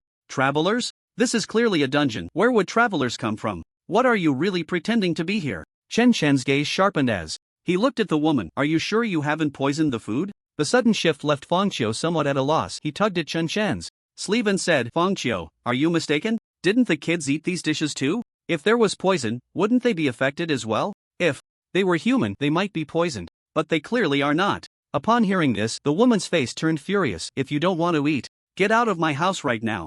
Don't insult me with such words." However, in the next second, Chen Chen suddenly drew out a bronze long knife and swung it down towards the woman's head. The woman screamed but had no time to dodge, and the knife struck her head hard. -814, a huge damage number appeared above the woman's head, but contrary to expectations, the scene of her head being split in two did not occur. The woman merely staggered slightly before steadying herself, but the spot where she was attacked caved in as if it were made of clay. In the next moment, the woman let out a shriek, and her body began to twist. She instantly transformed into a humanoid beast with deep blue skin. The sudden change left Fang Qiu in shock. Even a fool could see that this woman had a problem. He quickly put down his chopsticks and rushed behind Chen Chen, ready to enter a combat stance. At the same time, dozens of thin, tentacle-like appendages appeared beneath the woman, attacking Chen Chen. Chen Chen reacted swiftly, wielding the long knife with great speed, severing the tentacles that surged towards him. Then he stepped forward and struck again, landing a heavy blow on the viscous creature.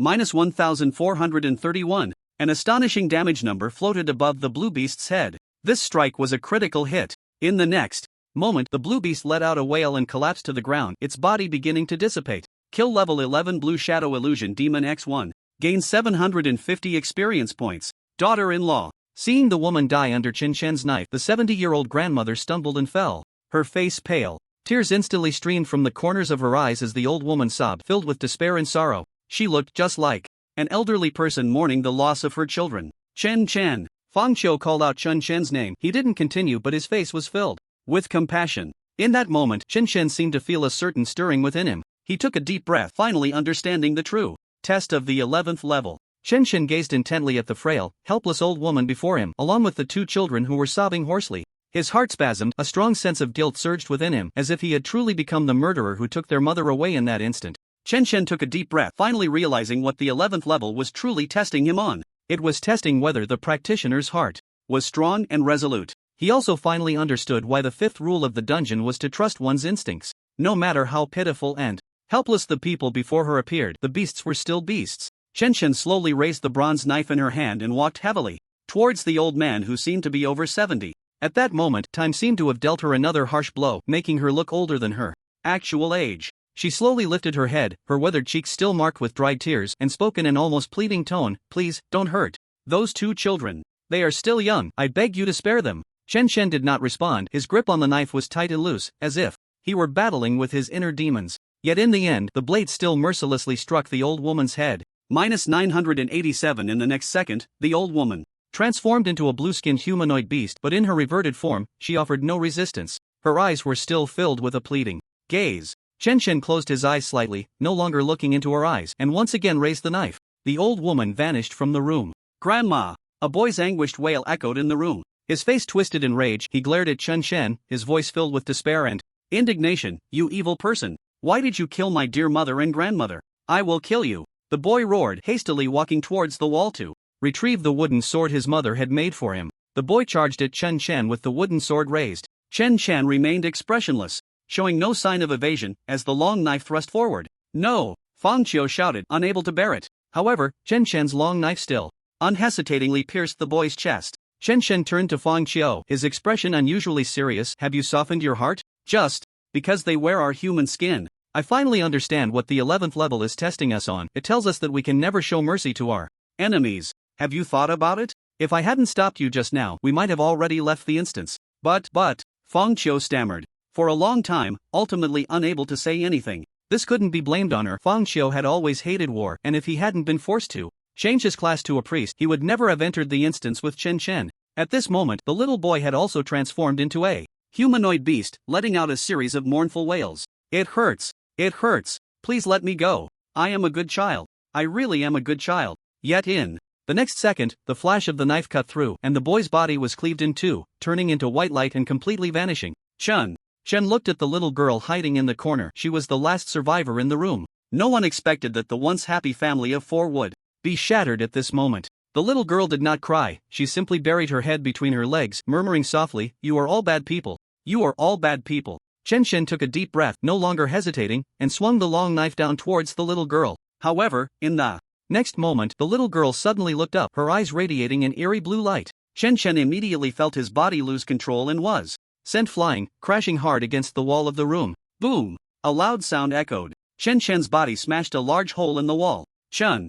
Fang Qiu exclaimed in shock, looking back at the little girl. At that moment, the little girl began to levitate, looking at Fang Qiu with a spine-chilling, eerie smile. What is happening with this girl?" Fang Qiu was filled with shock, retreating repeatedly. Chen Chen stood up from the rubble. Aside from some dust from the fallen bricks, he seemed uninjured. He looked at the little girl with some surprise and said, "I didn't expect the elite-level boss of this floor to be you." The dungeon rules stated that after the 10th floor, each floor would have an elite-level boss. Of course, the 11th floor was no exception. Just a moment ago, Chen Chen was still wondering who the elite boss of the 11th floor was, as the three that had died before were taken down too easily. Now, the real boss appeared before him. "You are all bad guys. You are all bad guys." The girl kept murmuring, and the entire house began to tremble slightly with her whispers. Countless bricks and debris floated up, drifting around the girl. Chen Chen was undeterred and charged forward with his weapon. However, just as his figure approached within a meter of her, his body was once again uncontrollably lifted into the air. Suddenly, a wave of intense drowsiness hit him, making it hard for Chen Chen to keep his eyes open. He felt a sense of foreboding. If he fell asleep like this, they would likely be eliminated in this round. Thinking of this, Chen Chen pinched his thigh hard to resist the overwhelming sleepiness. However, as an 11-level elite boss, her mental power far surpassed Chen Chen's, making it impossible for him to resist at this moment. Just as Chen Chen was on the verge of deep sleep, the chubby boy Fang Qiu instantly cast a binding spell on the little girl. Although the effect of the spell was not very pronounced, it successfully interrupted the girl's casting. In that instant, Chen Chen's body was freed from control, and the next second, a blood-red cross slash appeared out of nowhere. It struck the little girl fiercely. -1324. The little girl let out a painful scream, but Chen Chen's attack did not pause. His figure closed in, and he began to slash madly at the little girl.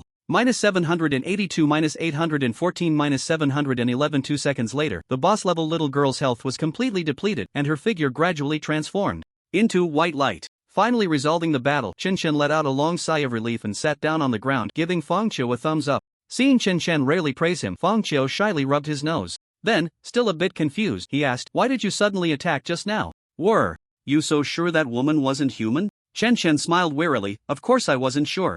My thought at the time was that even if she was a real human, I would still kill her. After all, she had so many suspicious points. Even if I killed the wrong person, it wouldn't be my problem. But the dungeons. Did you forget the 5th rule of the dungeon? Please trust your instincts." Fang Qiu nodded, somewhat understanding, and increasingly admired Chen Chen's judgment and decisiveness. At that moment, he noticed that something seemed to have dropped where the little girl had disappeared. Fang Qiu's eyes lit up. Could it be that they had dropped more equipment? He hurried over to check and picked up a light blue scroll from the ground. "Chen Chen, we hit the jackpot. This is a low-level skill scroll." The originally exhausted Chen Chen perked up at the news and quickly asked, "Which profession is it for?" "For the mage profession. It can sell for at least 5,000 gold in the trading post," Fang Qiu said excitedly. Chen Chen also smiled with satisfaction. This time, the novice trial dungeon had already dropped 3 pieces of equipment plus a skill book. If others found out, it would definitely be eye-catching. At that moment, the staircase leading to the 12th floor slowly appeared. Finally, they were at the 12th floor. At this moment, outside the trial tower of the dungeon, Zhou Qi had just been teleported out and cursed that stone golem on the 4th floor was ridiculous. My fireball spell only took away a few drops of its health, and it knocked off more than half of mine with one punch. Beside him, Fang Ziki said irritably, "How can you still say that? If it weren't for your poor positioning in getting taken out by the yellow Earthstone man, we wouldn't have been wiped out." Zhou Qi quickly pointed to a little girl nearby and said, "If the healer had given me treatment in time, I wouldn't have been taken out. In the end, it's her fault." At this moment, the innocent little girl felt very wronged but couldn't say anything. Just then, everyone noticed that many people were staring at the huge display screen outside the trial tower. Zhou Qi was somewhat surprised. "I didn't expect so many people to be paying attention to the rankings today. But I heard that there's an S-class practitioner from the 2nd school this year. He's definitely going to be the first in the trial tower." Out of curiosity, a few of them went to check the display screen. "I wonder what rank my goddess is at. She's an A-class holy angel, so her rank must be high," Zhou Qi murmured, and soon found Zhang Lingshue's name in the 3rd position. "As expected of my goddess, she's already climbed to the 7th level solo." However, at that moment Fang Ziki suddenly gasped, her eyes wide open in disbelief. "What's wrong with you?" Zhou Qi asked, puzzled. Fang Ziki didn't answer but pointed at the display screen. And after a long pause, she said with a trembling voice, You should look higher." "Look higher?" Zhou Qi was still confused but turned his gaze to the display screen. Moving away from Zhang Lingshue's name, he looked up and soon saw Zhao Mingxuan's name. At this moment, Zhao Mingxian was still on the 9th level, currently ranked 2nd. Ranked 2nd? Zhou Qi was slightly surprised. An S-class practitioner was actually in 2nd place? Could there be a dark horse this year? With curiosity, Zhou Qi looked up again. The next moment, he gasped just like Fang Ziki, his face filled with disbelief. "Chen Chen? Fang Qiu? Ranked 1st?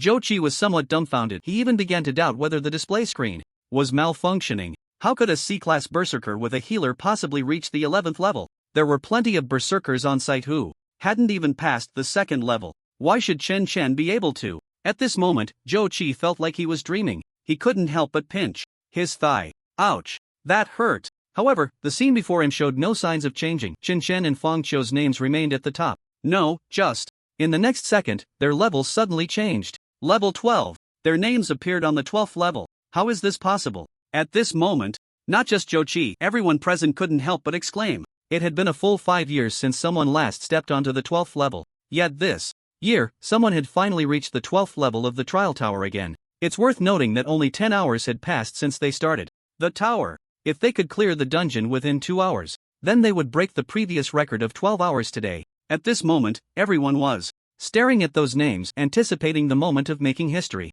Not just the students, even several school principals were quite excited. 1.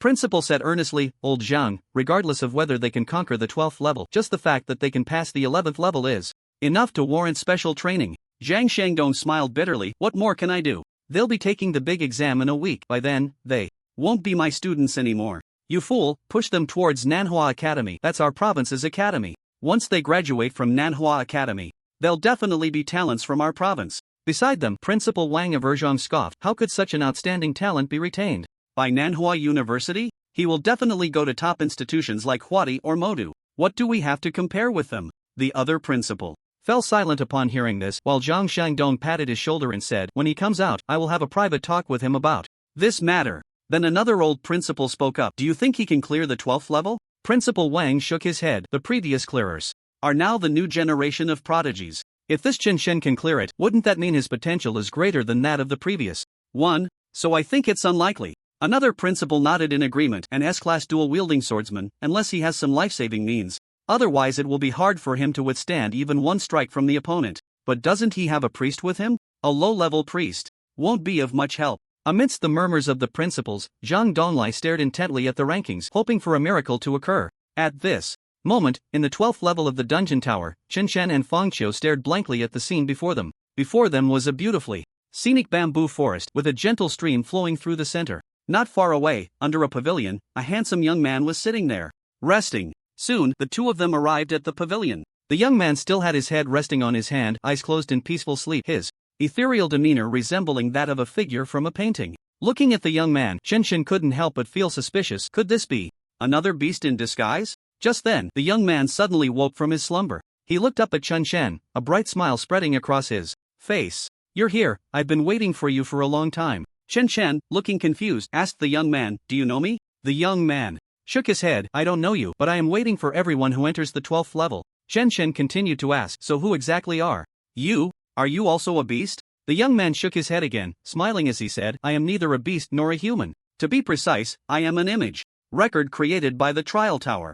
Every professional who clears the trial tower leaves their image record here, waiting for the next challenger. Chen Shen understood now. So you are the image record of the last clearer? The young man nodded. That's right. As long as you can defeat me, it means you have cleared the trial tower. At that time, your image record will also be left here, waiting for the next challenger. At this moment, Fang Qiu stared at the young man for a long time, suddenly letting out a gasp. He quickly grabbed Chen Shen's sleeve and whispered, I finally know who he is. Who? Is he famous? Chen Shen still looked a bit bewildered. Fang Qiu said in an extremely exaggerated tone, he is the S-class professional, the dual-wielding swordsman Xin Xianhong. Chen Shen suddenly realized, so it was the image of this big shot. Xin Xianhong, he is the unparalleled prodigy of our time. At just 24 years old, his level has already soared to an astonishing 84. This year's headlines were all dominated by him. He single-handedly challenged 8 sword masters from Sakura country, winning all 8 battles. He is recognized as the most likely candidate to inherit the title of sword god. Handsome and powerful, many of Chen Shen's classmates are his fans. It dawned on him that the opponent he was about to face was actually Xin Xianhong. Although this was just the image record left by Xin Xianhong 5 years ago, when he was only level 10. However, his swordsmanship had already begun to show its brilliance, and the clearing record left in the dungeon trial tower remains unbroken to this day. At this moment, Xin Xianhong leisurely walked out of the pavilion holding the long sword that had been resting in the corner. As the long sword was drawn, Xin Xianhong's momentum began to rise, much like the sword itself. Although he was dressed in modern clothing, at that moment, the aura he exuded resembled that of a legendary swordsman. Sharp and striking, Xin Xianhong swung the long sword in his hand with fierce intensity. Are you ready? Shall we go together, or one at a time? Chen Shen stepped forward without hesitation. I'll take you on one-on-one. Xin Xianhong smiled lightly and replied calmly, I'll only use one strike. If you can withstand it, this round will be yours. Oh, then I'll give it a try. Chen Shen responded confidently, a smile on his face as well. I don't believe you can take me down in one hit with my nearly 9,000 health. In the next moment, Xin Xianhong pointed the tip of his sword forward, the sword light dazzling, a powerful aura emanating from him. Chen Shen stood there, gripping his long knife tightly. Though his expression was neutral, his heart was deeply shaken by the opponent's presence. Is this the power of an S-class profession, the unmatched swordsman? It looks terrifying. Though he murmured this, his body showed no signs of retreat. On the contrary, his blood began to boil, ready to face the future sword god's moves. The next second, Xin Xianhong moved. The sword energy surged like a dragon, seemingly breaking through the limits of space in an instant, arriving right in front of Chen Shen. One strike.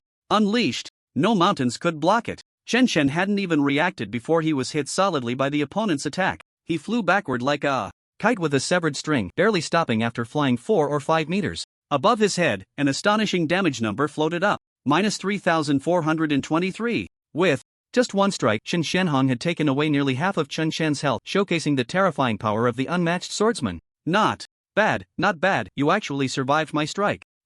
Before Chen Xianhong could finish his sentence, a large damage number also floated above his head. Minus 10,272. The damage exceeding 10,000 was far beyond what Shen Xianhong could bear at that moment. In the next second, Shen Xianhong transformed into a white light and vanished before their eyes. Standing aside, Fang Qiu was dumbfounded, unable to believe what had just happened. Shen Xianhong? One strike and he was taken down? Chen Chen painfully crawled up from the ground, although he had no wounds or bleeding. Shen Xianhong's strike was indeed painful. It was a pain that penetrated to the bone. No wonder he could deal over 3,000 damage. It was no surprise. He was an S-class unmatched swordsman. At this stage, the only one who could inflict such heavy damage on Chen Chen was him. Unfortunately, he encountered someone like Chen Chen who not only had thick health but also possessed triple damage reflection. If it were anyone else, they would surely not be Shen Xianhong's match. Meanwhile, a message appeared in the minds of Chen Chen and Fang Qiu. Congratulations on successfully clearing the Trial Tower dungeon. Reward 50,000 experience points. A flash of white light enveloped the two, and they finally leveled up to level 9. They were still 80,000 experience points away from level 10. Then the message appeared again. Please wait, the dungeon is recording your image. Information. Next, you will be the clearing targets for the 12th floor. Immediately, Chen Chen felt as if a current had swept over him, causing him to shiver involuntarily. A minute later, the dungeon recording was complete, and the two transformed into a beam of white light, disappearing from the dungeon. At that moment, the eyes of the students and teachers were tightly focused on the display screen, where Chen Chen and Fang Qiu's information was quietly changing. When the 12th floor they had displayed turned into cleared, the entire crowd in the square couldn't help but widen their eyes in disbelief, gasping in shock. They really did it. Under everyone's gaze, someone finally broke Shen Xianhong's 5-year clearing record. What was even more surprising was that they only took 10 hours. That was a full 2 hours faster than Shen Xianhong. Many students from Class 1 had already started to applaud and cheer, each one filled with excitement. After all, this was the glory of Class 1. Going out later. To say that they were classmates with Chen Chen and Fang Qiu would definitely be something to boast about. Zhang Xiangdong was equally excited.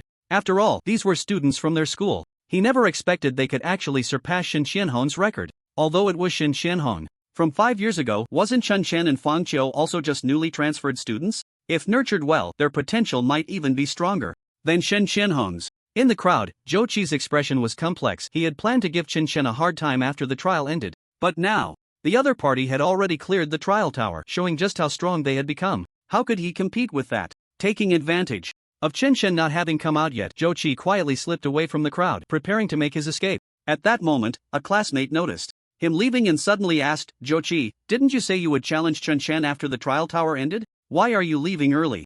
Now. Yeah. Don't go, Chen Chen will be out soon, another classmate chimed in, seizing the opportunity to stir things up. Yesterday, Zhou Qi's bold claims had spread throughout the class. Zhou Qi turned around, awkwardly smiling as he explained, well, my dad just called to say my mom is sick and wants me to come home quickly. Next time, I will definitely challenge him. You guys tell him to wait for me. After saying that, he left the trial tower without looking back. Behind him, the laughter of his classmates echoed. At the same time, Chen Chen and Fang Qiu also emerged from the trial. Since there were no photos of them displayed on the screen, the people around didn't realize that the two in front of them were the ones who had just broken the record. They didn't show any signs of boasting and left the crowd with blank expressions, until they encountered a group of classmates, who excitedly surrounded them, asking questions. Each pair of eyes was filled with admiration. Chen Chen, Fang Qiu, how did you two do it? Zhang Shui looked at them in astonishment, her eyes sparkling with deep surprise. What secret did you use to break the historical clearance record? Can you share the strategy for the 4th level? Li Xiao rubbed his temples in confusion, his face filled with fatigue and anxiety. Several of our teams are stuck on that tricky level and we really have no clue. Faced with a barrage of questions, Chen Chen and Fang Qiu were a bit flustered, seemingly unsure of where to start answering. Just as Chen Chen was deep in thought, preparing to respond to one of the questions, a delicate hand suddenly rested on his arm. Chen Chen's heart skipped a beat, but as he turned, he saw the shy and flattering smile of the class beauty, Fang Ziki. Brother Chen Chen, you are just amazing. Fang Ziki gently bit her lower lip, her eyes filled with admiration. Can you teach me? I'm really struggling on the 4th level and can't seem to break through. After she finished speaking, she didn't forget to throw Chen a flirtatious glance. The girls who witnessed this scene were secretly taken aback. They also wanted Chen Shen's help to level up, but before they could speak, Fong Ziki had already jumped in. As the class beauty, Fong Ziki had many admirers, and they all believed Chen Shen must like her too. They thought Chen Shen would agree to help her. After all, which guy could bear to refuse a beauty like Fong Ziki? However, remembering how Fong Ziki had mocked him earlier that morning, Chen Shen now felt nothing but disgust and aversion at her pretentious demeanor. He forcefully pulled away the hand that was linked to his arm and said bluntly, "You just got here and you're already holding a man's hand. You're quite the professional, huh? Go away, I don't have time for you. Chen Chen, you." Fong Ziki trembled with anger, her body shaking as if it contained an uncontrollable fury. This was the first time she had ever been humiliated like this by a boy. "Humph. If you don't want to, then don't. Who do you think you are?" She was burning with rage, her eyes blazing as she provocatively said, "Just wait, I will make you regret this." With her anger boiling, Fong Ziki squeezed through the crowd, her back filled with unwillingness and defeat. However, Chen Shen seemed unfazed, having already turned to share his gaming insights with other classmates, never glancing at her once. At that moment, the homeroom teacher, Ho Koen, squeezed through the crowd, his face beaming with joy as he said, "Chen Shen, Fong Qiu, congratulations on clearing the trial tower. You've brought honor to our school today." As he spoke, Ho Koen enthusiastically patted both of their shoulders, a proud smile on his face, and then added, "Principal Zhang wants to have a word with you too. There might be good news, so come with me." The two then followed their homeroom teacher to the area where Zhang Donglai was located. At that moment, Zhang Donglai was still looking at the information on the giant display screen, noting that his granddaughter was still stuck on the 7th level. He had originally thought his granddaughter would be the focus of this year, but now, compared to Chen Shen and Fong Qiu, she seemed much less impressive. Seeing Ho Koen bring the two over, Principal Zhang first sized them up, then nodded in satisfaction.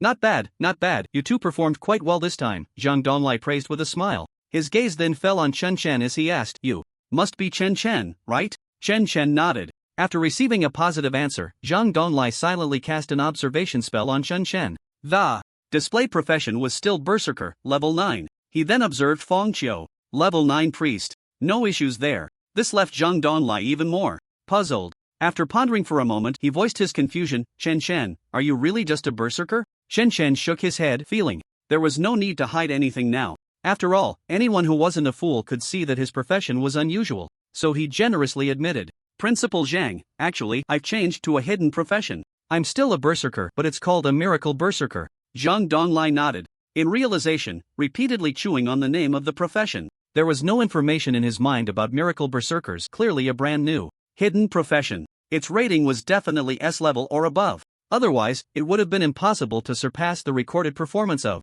Sun Qianhong. Now everything made sense. The more he looked at Chen Chen, the more he appreciated him. After a long pause, Zhang Donglai finally said, "Have you two decided which academy you want to apply to next?" "I'm planning to apply to Huadi Academy," Chen Chen replied without hesitation. Upon hearing this, Zhang Donglai showed a knowing expression. Who wouldn't want to enroll such an outstanding student in a top academy? However, Zhang Donglai didn't know that Chen Chen's main reason for wanting to apply to Huadi Academy was to find his brother, Chen Feng. Still, Zhang Donglai pressed on, "Are you interested in applying to Manhwa Academy? Although Manhwa Academy isn't as good as Huadi Academy, it's still the best in our Manhwa province. If you're willing, I can have the school leaders at Manhwa Academy admit you directly, no need to take the entrance exam. You'll also receive focused training." Before Zhang Donglai could finish his sentence, Chen Chen had already shaken his head in refusal. "I'm sorry, Principal Zhang, but Huadi Academy is my only choice. I won't consider any other academies." Seeing Chen Chen so resolute, Zhang Donglai sighed, inwardly, lamenting that talent ultimately could not be retained.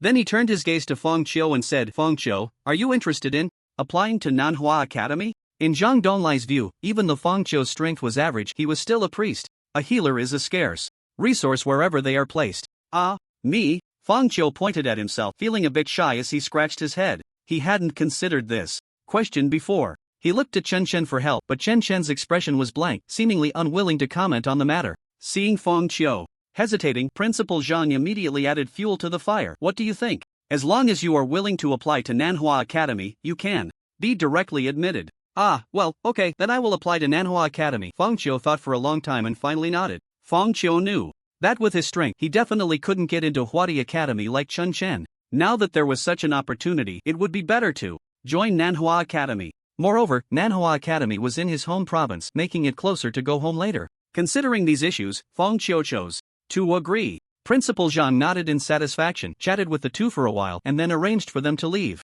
On the bus home, Fong Qiu couldn't help but ask Chen Chen, "What do you think about me joining Manhwa Academy?" Chen Chen nodded. "Manhwa Academy is quite good in our Xining province, and it's not far from Huadi Academy. I can come to see you then. In the future, when I'm by your side, remember to take care of yourself. If anyone bullies you in the academy, remember to call me. I will definitely come to help you beat them up." Hearing Chen Chen's words, Fang Qiu felt a bit more at ease, and a smile returned to the chubby boy's face. Outside the trial tower, several old high school principals were still paying attention to the situation in the trial tower. Although Chen Chen and Fang Qiu had already cleared the levels, the trial was still ongoing. Just 5 hours after Chen Chen left, Zhao Xianming, who ranked second, finally completed the test on the 11th floor. The number next to his name changed to 12. At this moment, several principals looked at Principal Wang from the second high school in unison, and one of the principals from the third high school spoke up. "Although Zhao Mingxian cannot break Chen Chen's record, if he can successfully clear the levels, it will prove that his strength is even stronger than that of Chen Chen." As he said this, Principal Wang became excited. If Zhao Mingxian could defeat Chen Chen's recorded image, then their second high school wouldn't be considered a loss. Although Zhang Donglai appeared calm on the surface, he was secretly sweating for Chen Chen's image. After all, Zhao Mingxian was an S-class forbidden spell mage, while Chen Chen, although a hidden class berserker, was still just a melee fighter. The image information would only record the basic information and combat methods of the entity, but it did not possess true intelligence. If things went poorly, Chen Chen's image might not even touch the opponent's hem before being defeated. At that moment, a young man in a light blue coat stepped steadily onto the 12th floor. This young man had golden hair, and a pair of black-framed glasses rested leisurely on his nose, exuding an indescribable air of refinement. He was the S-class forbidden spell mage, Zhao Mingxian. However, at this moment, Zhao Mingxian was bewildered. He had worked hard to reach the 12th floor just to confront the former Xin Xianhong. He wanted to see who was stronger, the S-class forbidden spell mage or the S-class unparalleled swordsman. However, when he arrived at the pavilion on the 12th floor, he was taken aback to find two people sitting there. One was fat and the other was thin. The problem was, neither of them looked like Xin Xianhong from 5 years ago. Zhao Mingxian still held on to a glimmer of hope and asked, "Which of you is Xin Xianhong?" Chen Chen and Fang Qiu's images exchanged glances, then shook their heads in unison. "There is no Xin Xianhong here." "No Xin Xianhong? How could there be no Xin Xianhong here?" Zhao Mingxian wore an expression of disbelief. Wasn't it said that no one had cleared the game for 5 consecutive years? Why wasn't Xin Xianhong here? Zhao Mingxian felt his mindset crumble. He had originally thought this would be a confrontation between him and Xin Xianhong, but everything before him left him feeling quite disappointed. 2 minutes later, Zhao Mingxian gradually calmed down, turning to Chen Chen and Fang Qiu, and asked again, "So who are you two?" "I'm Chen Chen." "I'm Fang Qiu." The two answered truthfully, their tone incredibly flat, like two ordinary people with nothing to do.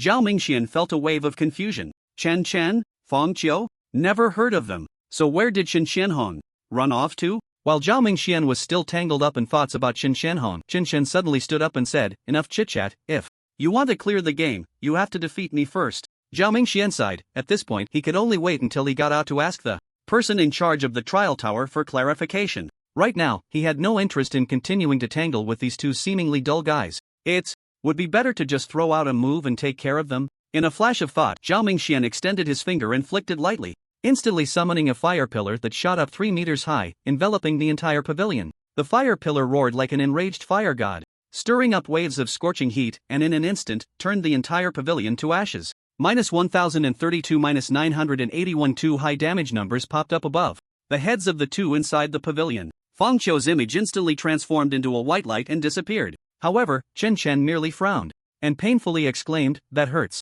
Seeing this scene, Zhao Mingxian couldn't help but freeze. He had dealt such high damage, yet how could the opponent's health bar only drop so little? But before he could figure it out, a damage value appeared above his own head, -2943. What the hell? This? Zhao Mingxuan's eyes widened, and before he could finish his exclamation, the next moment he found himself outside the instance. He stood there dazed, unable to react for a while. What exactly just happened? How was I taken out in an instant? Where did that Chen Chen come from? Under the giant display screen, Principal Wang saw Zhao Mingxuan's name dim, and the little flame in his heart was extinguished as well. It was clear that even Zhao Mingxian was not his opponent, unable to even beat the opponent's image record. Thus, this year's trial tower rankings were set in stone. Number 1 high school still took the lead. Before long, Zhang Lingshue's name also dimmed. Climbing to the 9th level was already her limit. After leaving the instance, Zhang Lingxue still looked frustrated, clearly dissatisfied with her performance today. Ignoring the strange looks from those around her, she walked straight out of the crowd.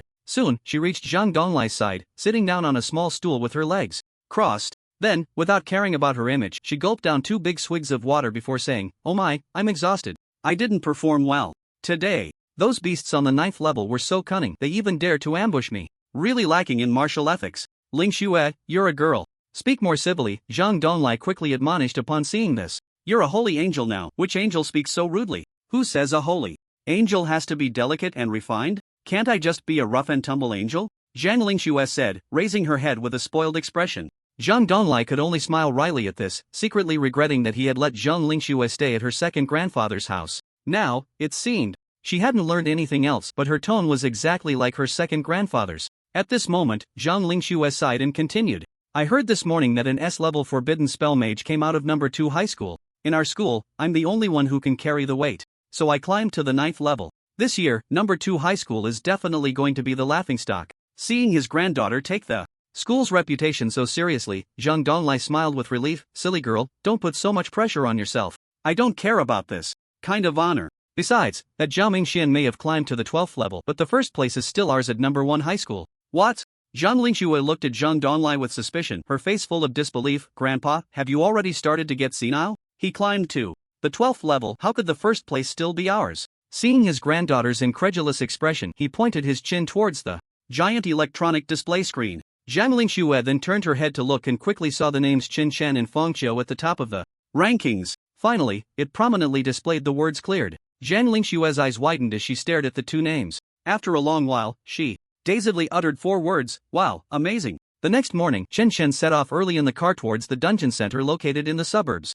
of Donglin City. Compared to the trial tower, the dungeons accessed from the dungeon center could be considered the real dungeons. The trial tower mainly served to train the abilities of new practitioners. The beasts that appeared inside were simulated through the power of illusions, so their abilities were significantly weakened. Otherwise, many students might struggle to pass even the first level. The dungeon center, however, was different. It connected all the dungeons existing within Donglin City. The so-called dungeons were passages leading to the abyss world. Various abyssal beasts would continuously emerge from these passages, and if not cleared in time, these beasts could potentially break through the entrance and invade the human world. That would undoubtedly be a disaster for humanity. Therefore, countries around the world established similar dungeon centers, encouraging all practitioners to enter dungeons to kill monsters and level up. For practitioners, this was also an opportunity to enhance their own strength. Moreover, they could obtain various materials and equipment in the dungeons, which they could then trade to others for financial freedom. Originally, Qin Shen planned to invite Feng Qiu to team up with him for the dungeon.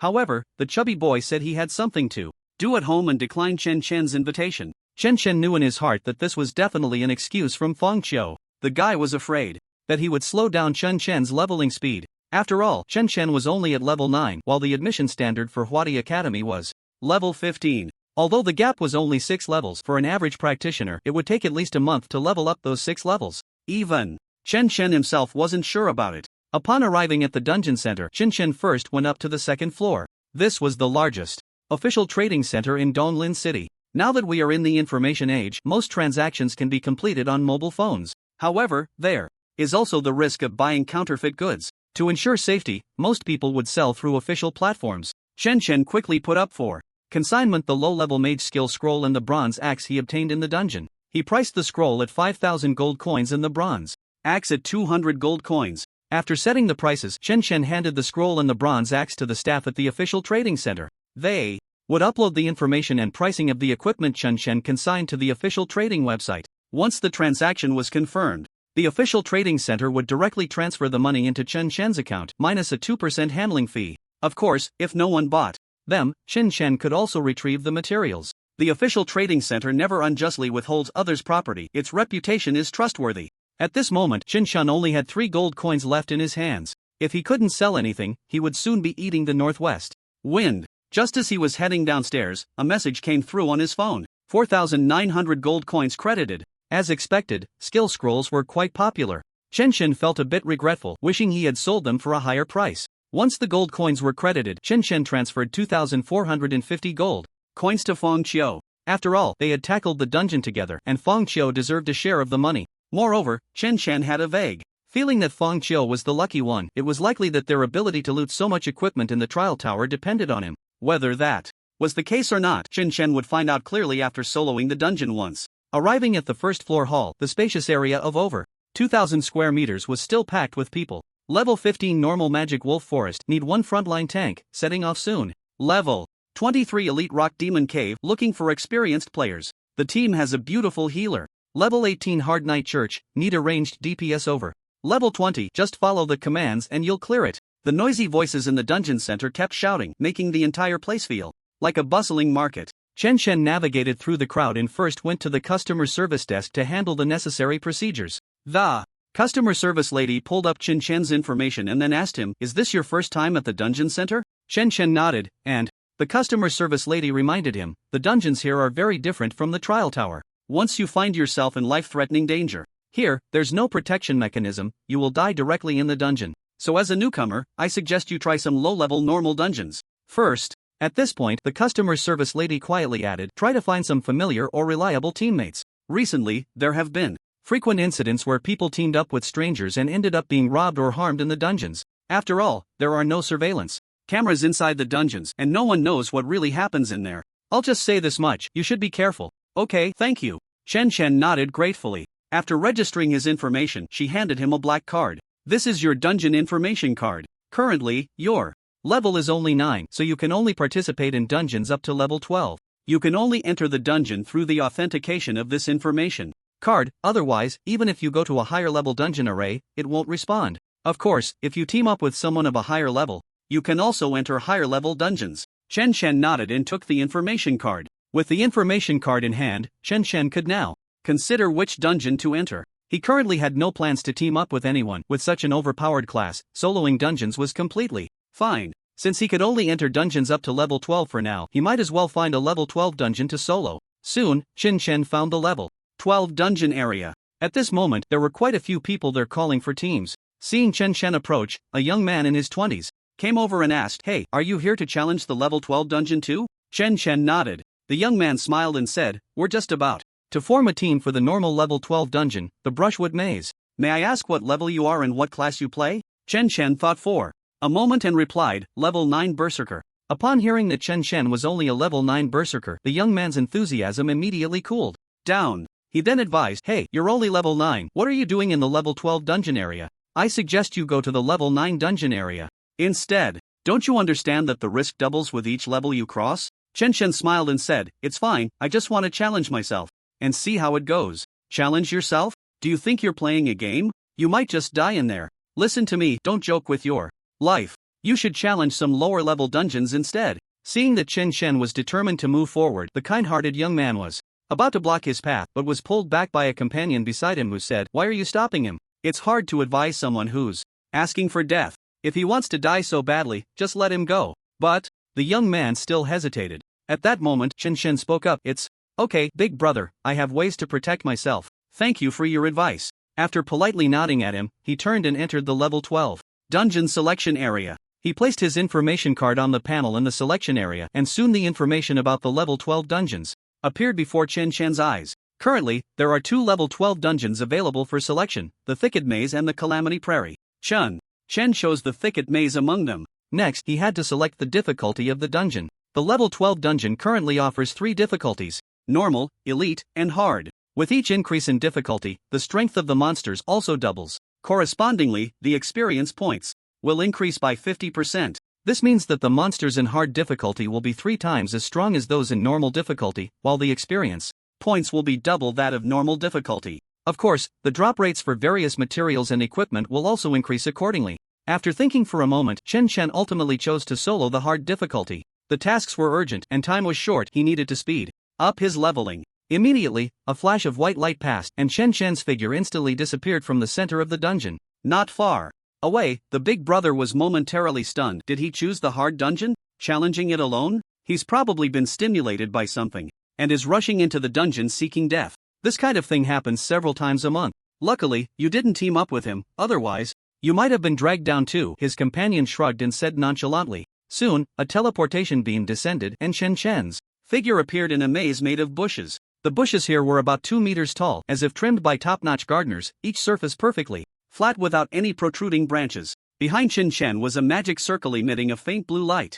If he wanted to give up the dungeon, challenge, he could choose to return here. As long as he stood on the magic circle, it would automatically send him back to the dungeon center in Donglin City. Aside from that, the only way to return was to kill all the monsters in the dungeon. Qinshan began to walk along the path of the maze. The paths here twisted in turn, and not long after he set out, a fork appeared ahead. Without any hints, Qinshan could only randomly choose a path to continue forward. Before long, sounds began to emerge from the surrounding bushes as if something was moving within. Qinshan stopped and quietly observed. Soon, a dark green snake slithered out from the bushes, its cold vertical pupils fixated on Qinshan. It kept flicking its tongue, making a hissing sound. Before Qinshan could make a move, the snake suddenly opened its mouth wide, and a cloud of dark green poison mist sprayed out from its mouth. -5, -5, -5. Qinshan barely touched it, and a series of high-frequency damage notifications popped up above his head. It took a full 5 seconds to stop, during which Qinshan lost over 300 health points. This showed just how powerful the monsters in this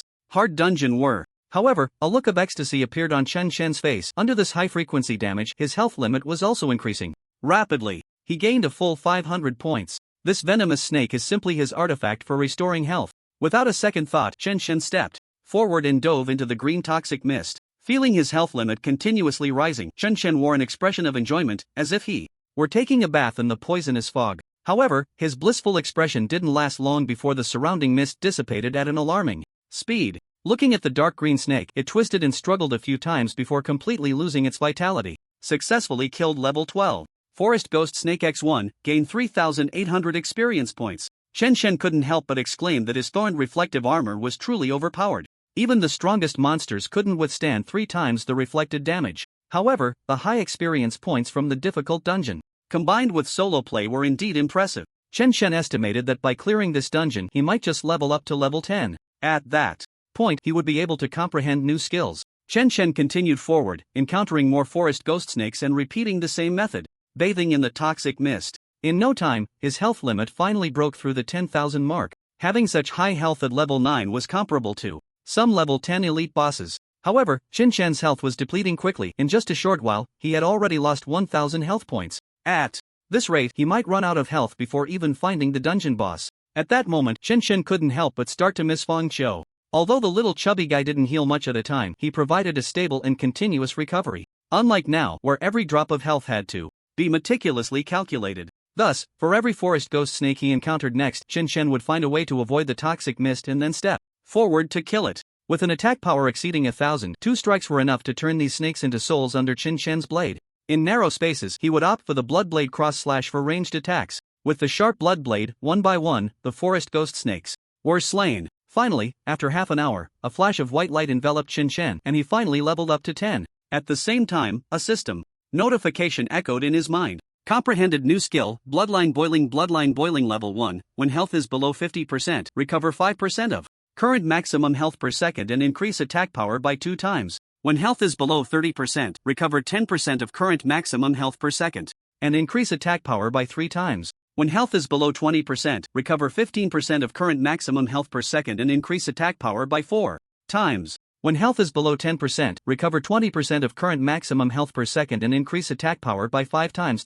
After reading the skill description, Qinshan became excited. It was another godly skill. With the berserker's trait of increasing attack power as health decreases, it also provided health recovery. Now he wouldn't have to worry about sustainability. With this thought, Qinshan once again embraced the toxic mist, allowing it to ravage his body while wearing an expression of enjoyment. If others saw this astonishing side of him, they would surely be left speechless. Soon, Qinshan's health limit surged to an astonishing 15,000. His actual health finally dropped below 50% due to the consumption of the toxic mist. However, the next second, a green number plus 750 popped up above his head. This recovery amount was even more effective than that of an average priest. Thus, Qinshan became even more reckless, casually moving forward. He relied on his passive reflection damage to kill the forest ghost snakes. However, this bush maze was quite large. Every time he passed through a corridor, countless forks appeared before him, giving Qinshan a headache. Now, even if he wanted to go back, he couldn't find the way he originally came from.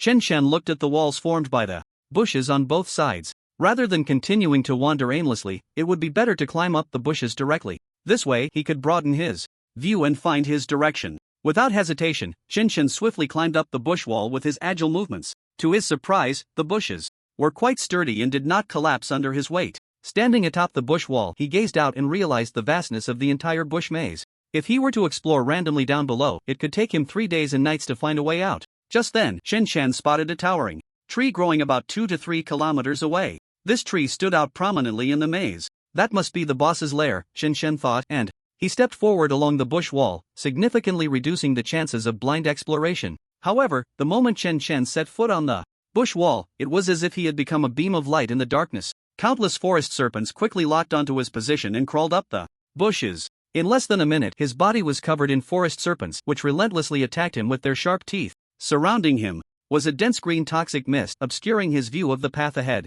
A flurry of damage numbers appeared above Chen Chen's head. In an instant, his health bar dropped from 50% to 30%. This was the first time Chen Chen had maintained such a low health level, highlighting the ferocity of the forest serpent's assault. If it were any other character of the same level, they would have already perished by now. However, once Chen Chen's health fell to 30%, it became difficult for it to drop further. His powerful recovery ability began to take effect. At this moment, Chen Chen's health was nearly 20,000. He was recovering as much as 2,000 health points per second. The damage dealt by the serpents was not enough to surpass his own recovery. Chen Chen paid no mind to the forest serpents coiling around him and continued to move forward step by step, as if strolling leisurely. After a while, many of the serpents on him died from the reflected damage falling off like rain. Successfully killed level 12 Forest Serpent X1. Gained 3,800 experience points. Successfully killed level 12 Forest Serpent X1. Gained 3,800 experience points. Successfully killed level 12 Forest Serpent X1. Gained 3,800 experience points. After a group of serpents died, another wave surged forward. Chen Chen felt as if standing on the bush wall had attracted all the serpents in the dungeon. But it didn't matter, it was a perfect opportunity to farm some health and experience points. Half an hour later, a white light shone around Chen Chen. He had reached level 11. His health cap had also broken through to 25,000. However, at this moment, there wasn't a single serpent left on him. Clearly, he had cleared all the monsters in this dungeon. Soon, Chen Chen climbed over the bush wall and arrived beneath the giant tree. A massive green serpent, measuring over 10 meters in length, coiled beneath the tree. Upon seeing Chen Chen's arrival, the giant green serpent flicked its tongue and curiously observed the human before it. Chen Chen wasted no time. Talking to it, he drew his bronze knife and directly unleashed the Bloodblade cross slash. Minus 1,789. Chen Chen squinted slightly. His attack power exceeded 2,600 plus a 1.5 times attack bonus. Originally, he could have dealt over 3,900 damage, but in the end, it only amounted to 1,789. This indicated that the boss had exceptionally strong defense. With one Bloodblade cross slash, the giant green serpent lost nearly 1/6 of its health. Its health was at least around 15,000. The massive green serpent let out a piercing roar in pain. Immediately, she spat out a mouthful of poisonous mist. This mist could be described as blocking out the sun compared to those small snakes. In an instant, it covered a radius of several meters. Soon, high-frequency damage began to appear above Chen Chen's head. Minus 111, minus 121, minus 109. In almost a second, Chen Chen lost 600 to 700 health points. His health had previously been around 50%, but now, after the attack, it dropped below 50% again. The blood-boiling recovery mechanism began to trigger. 1345. With this back and forth, the damage from the poison was not as fast as Chen Chen's recovery speed. Now, Chen Chen was no longer in a hurry to attack. He took this opportunity to increase his health limit. However, the green snake clearly would not give him this chance. The massive tail of the snake whipped up a fierce wind and struck down towards Chen Chen. He did not dodge or evade, choosing instead to confront it head-on. Once again, he unleashed the Bloodblade cross slash, striking hard at the green snake's tail. Minus 3,624. Instantly, an astonishing damage number appeared above the green snake's head. With health below 50%, there was a double attack power bonus. At this moment, the cross slash dealt even higher damage than before. With this strike, combined with the ongoing counter damage effect, the green snake's health was reduced to just 1/3. Who would have thought that an elite-level boss with 10,000 health points would be brought to the brink of death in less than a minute under Chen Chen's assault? Chen Chen pointed his knife at the green snake and threatened, "You better not resist, just obediently spit poison. At least you'll have a merciful end." Clearly, this green snake had a lot of spirit and was not intimidated by Chen Chen's threat. It opened its massive mouth and lunged at Chen Chen. The next second, the green snake was dead. Kill level 12 elite boss green poison snake X1, gain 10,000 experience points. Soon, the corpse of the green poison snake transformed into white light and disappeared before Chen Chen's eyes. Chen Chen hurriedly stepped forward to check, only to find that such a large boss-level beast had dropped nothing. Not only the boss, but even the many forest snakes. he had killed earlier had not dropped any materials either. Now Chen Chen could confirm that he was indeed unlucky. The real lucky one was Fong Xiu. It seems that if I want to get rich, I need to bring Fong Xiu along more often, Chen Chen thought to himself. The next second, a system prompt came through. Congratulations, you have successfully cleared the level 12 Shrub Maze hard dungeon. You will be teleported back to the real world in 10 seconds. Soon, Chen Chen's figure reappeared in the center of the dungeon. Not far away, the guy who had stopped Chen Chen from entering the dungeon was still inviting others to form a team. Upon seeing Chen Chen appear, a hint of shock crossed his face. You actually came back. Alive? Chen Chen smiled at him. Not bad, not bad. This dungeon wasn't too difficult. I cleared it and came out. The guy's companion scoffed. Not too difficult? Keep dreaming. To get out this quickly, you must have been hiding by the magic circle and didn't go anywhere. Don't think you're special as a newbie. Even for us veterans familiar with the terrain, it takes at least 5 or 6 hours to clear the normal level shrub maze. Chen Chen glanced at him, not at all interested in arguing. He didn't want to waste time on that. Soon, with a flash of white light, Chen Chen, who had just come out for less than a minute, re-entered the shrub maze. The hard-level dungeon could be cleared twice a day, and this was a great place to farm health, so Chen Chen naturally wanted to complete both runs. Why did he go back in again? The guy looked at Chen Chen's disappearing figure, somewhat bewildered. Clearly, he did not believe that Chen Chen was actually farming the dungeon. He leaned more towards his companion's theory, thinking that Chen Chen had just stayed in the dungeon for a while before returning through the teleportation array. But he couldn't understand the meaning behind Chen Chen's actions. What was he trying to achieve? Just then, the system broadcast in the dungeon suddenly rang out. Attention all professionals in the dungeon center. Attention all professionals in the dungeon center. Attention all professionals in the dungeon center. Spatial turbulence has been detected in various dungeons, and there may be other exotic beasts intruding into the dungeons. Please wait outside if you are preparing to enter the dungeon. We will notify everyone as soon as this spatial turbulence stabilizes. The meaning of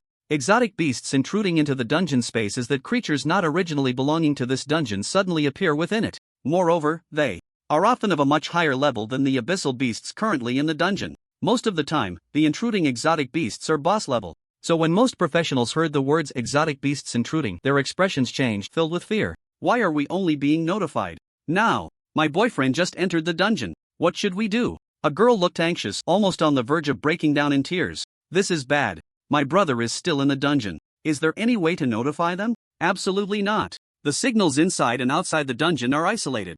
We can only pray they discover it early and escape in time. Everyone, don't be so pessimistic. Not every dungeon will have intrusions, it's only about a 1 in 10 chance. Upon hearing this, everyone breathed a sigh of relief, starting to pray that their friends wouldn't be the unlucky one. In 10. At this moment, Chen Chen had already begun happily grinding monsters in the bush maze. This time, he climbed up the maze's walls right from the start, and the dark, serpentine forest launched an attack on him. A layer upon layer of poisonous mist hung above his head. In no time, his health, which had barely recovered, dropped below 50% again. During this repeated cycle of losing and regaining health, Chen Chen's health limit finally broke through the 30,000 mark. At his level, even a tank class fully invested in Constitution would only have about 1,500 health, at most. Yet Chen Chen was now a full 20 times that. He was practically more of a blood cow than a blood cow. Meanwhile, a system notification suddenly rang in Chen Chen's ears. Skill, Blood Cow Body Upgrade. Blood Cow Body, Level 2 permanently increases health limit by 20 points. 4.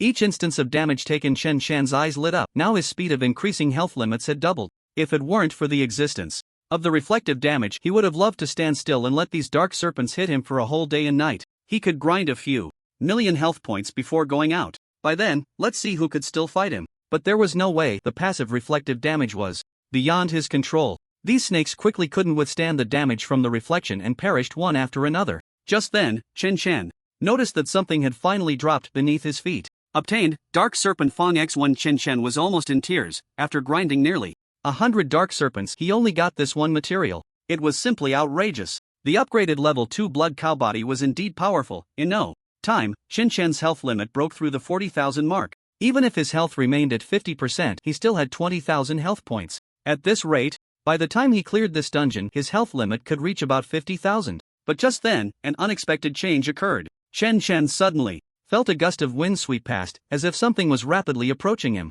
He quickly brushed aside the dark serpents blocking his view and soon spotted a giant eagle soaring through the air not far away. This giant eagle was covered in black feathers, resembling a black pearl from the deep sea, exuding a cold and mysterious luster. Looking at the size of this giant bird, it could easily rival a house, with its enormous talons gleaming with a sharp, cold light. Where did this beast come from? How come I didn't see it during the last dungeon run? Chen Chen's face was filled with astonishment as he muttered to himself. In the next moment, the black giant eagle lunged at Chen Chen, surrounded by countless blades of wind. Chen Chen leaped down from the bush wall just in time to evade the eagle's claws, but his body was still hit by the wind blades. Instantly, two large damage numbers popped up above Chen Chen's head. -3,781 -3,541. Just those two wind blades had taken away nearly 7,000 of Chen Chen's health. Chen was startled. What was the origin of this giant eagle? How could it have such high attack power? Soon, a term flashed through Chen Chen's mind: beast intrusion. This was a beast that had intruded into the dungeon, and it was at a very high level, at least above level 18. No, it might even be a level 20 boss. Because while the opponent attacked Chen Chen, his counterattack had also dealt over 20,000 damage to it. Yet the opponent's health bar had only dropped by a tenth. It was clear that this giant eagle boss had at least over 200,000 health. That was 5 times more than Chen Chen's current health. Fortunately, Chen Chen's bloodline surge began to trigger, and while the giant bird searched for him in the air, his health slowly returned to 50%. Even so, Chen Chen still dared not let his guard down. The opponent's damage was high, even with over 20,000 health. He could still be taken down in an instant by this giant bird. Chen Chen hid beneath the bush wall, trying his best to avoid the giant eagle's line of sight. He pondered whether to continue fighting or to retreat for safety. Before he became a professional, he had often heard about beast intrusions. Beast intrusion was a double-edged sword with both pros and cons. The downsides were obvious. The level of the intruding beast far exceeded that of the current dungeon, making it very difficult to kill. There was also a significant risk of death. The upside, however, was that the probability of the intruding beast dropping equipment or materials was extremely high, and the quality was usually quite good. Just this point had already made Chen Chen a bit tempted. Forget it, let's take a gamble and turn this bicycle into a motorcycle. Today, I will take down this intruding beast. As Chen Chen was thinking this, a sharp cry from the black giant eagle echoed above him, accompanied by a violent gust of wind. The once orderly bush wall was blown askew. Even the giant trees were shaking uncontrollably. Beneath the giant tree, the dungeon boss, the green venomous snake, was trembling in fear, its eyes filled with apprehension. After another loud cry, a massive wind vortex suddenly appeared in the middle of the bush maze, instantly encompassing the area where Chen Chen was located. Countless leaves and branches were swept up into the sky. It seemed as if the ground was about to be completely cleared away. Chen Chen inwardly cursed, realizing he was being uncontrollably pulled into the sky. He quickly grabbed onto the nearby bush wall, but under the immense wind force, the bush wall and the ground it was connected to were also swept up into the air.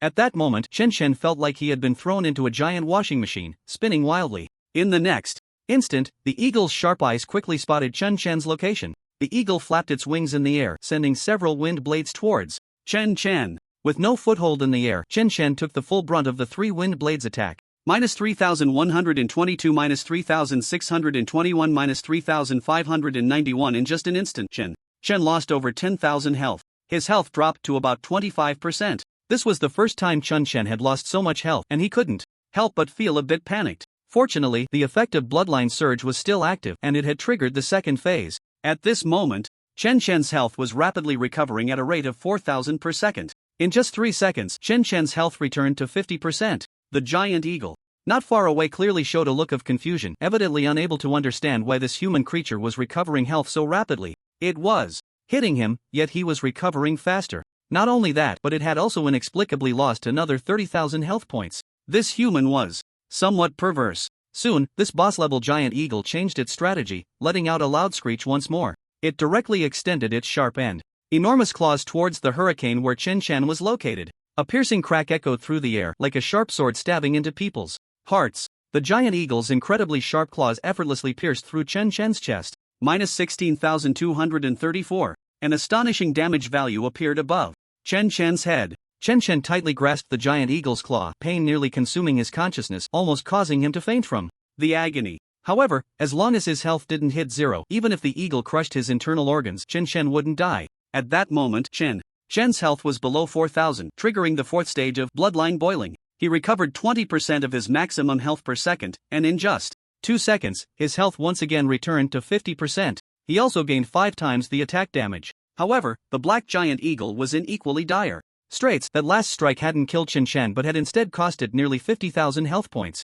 Under the immense damage, the eagle was struck as if by an invisible giant hammer. Its wings weakened, nearly causing it to plummet from the sky. Chen Chen clung to the eagle's claw, struggling to pull himself free despite the intense pain. At this moment, fear appeared on the black giant eagle's face. As an intelligent creature, it finally realized the perverse nature of this human. Not only did he possess astonishing recovery abilities, but he also had a terrifying counterattack capability. Throughout the encounter, this human hadn't attacked it even once, yet it was the one suffering severe injuries. The eagle began to feel fear. It no longer wanted to fight this human. However, Chen Chen had no intention of letting it go. He tightly grasped the feathers on the giant eagle, and no matter how much the black giant eagle thrashed and swung its tail, it couldn't shake him off. In no time, Chen Chen climbed onto the eagle's back, followed by a blood blade cross slash. Instantly, an astonishing damage number appeared above the eagle's head, -17,904. The black giant eagle's eyes widened in terror, its face filled with fear, letting out a mournful cry.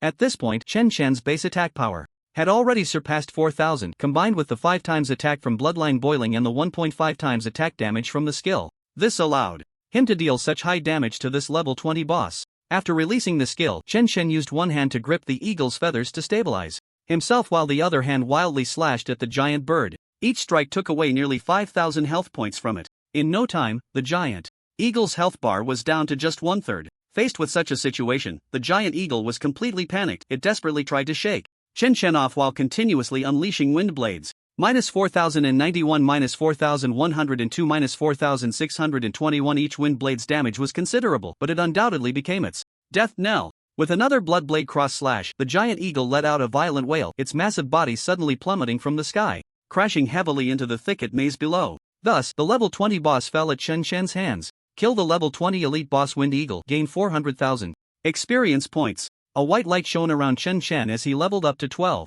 Not only that, but he was also halfway to leveling up to 13. It was only a little over 200,000 experience points until he could level up to level 13. The moment the black giant eagle's corpse disappeared, something fell to the ground. Chen Chen's face was filled with joy. Indeed, he had obtained equipment. He quickly bent down to pick it up and examine it. Name, Shadow Gloves. Quality, rare. Applicable level, none. Defense, +45. Special effect, can create a clone that inherits 20% of the main body's attributes. Duration 5 minutes, cooldown 10 minutes. This equipment is pretty good, it can actually create a clone. Chen Chen quickly put on the Shadow Gloves. In the next second, a clone identical to Chen Chen appeared in front of him. Although it only inherited 20% of Chen Chen's attributes, this clone had over 8,000 health points. With just a thought, the clone began to act according to Chen Chen's commands. Soon, Chen Chen controlled the clone to approach a venomous snake, which instinctively released a cloud of toxic mist. Immediately, a series of high-frequency damage notifications began to appear above the clone's head. -35, -40, -41. At the same time, Chen Chen received information in his mind. Attacked, health limit increased by 20 points. Attacked, health limit increased by 20 points. Attacked, health limit increased by 20 points. Chen Chen was completely shocked. He never expected that the damage taken by the clone would also count towards him. Moreover, the clone did not have a reflection damage passive, so it could stand in the toxic mist of these snakes without dying from reflected damage. Thus, Chen Chen directly exploited a bug in the dungeon. Every 10 minutes, he summoned a clone to enter the toxic mist and take damage.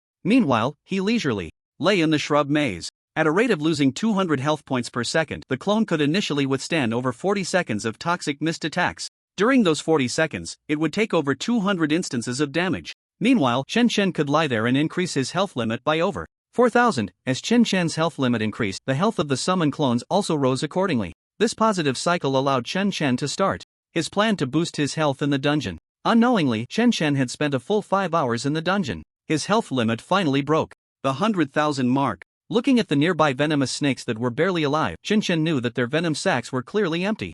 Satisfied, he stood up and quickened his pace through the dungeon. After easily and joyfully killing the green venomous snake king, Chen Chen reappeared in the central hall of the dungeon. However, the young man he had met in the morning was still there. The moment he saw Chen Chen appear, he was utterly shocked. After learning about the beast invasion, this young man had been quite concerned about Chen Chen's safety. Because Chen gave him a very different impression, clearly just one person, yet he went to solo a level 12 hard dungeon. Moreover, he had come out the first time in less than an hour, claiming he had cleared it. Yet, after going into the dungeon a second time, this young man had not seen him come out. Until now. It made one wonder if he had encountered a beast and died inside. However, at this moment, Chen Chen's appearance filled his face with shock. This person not only hadn't died but was also perfectly fine, not a scratch on him.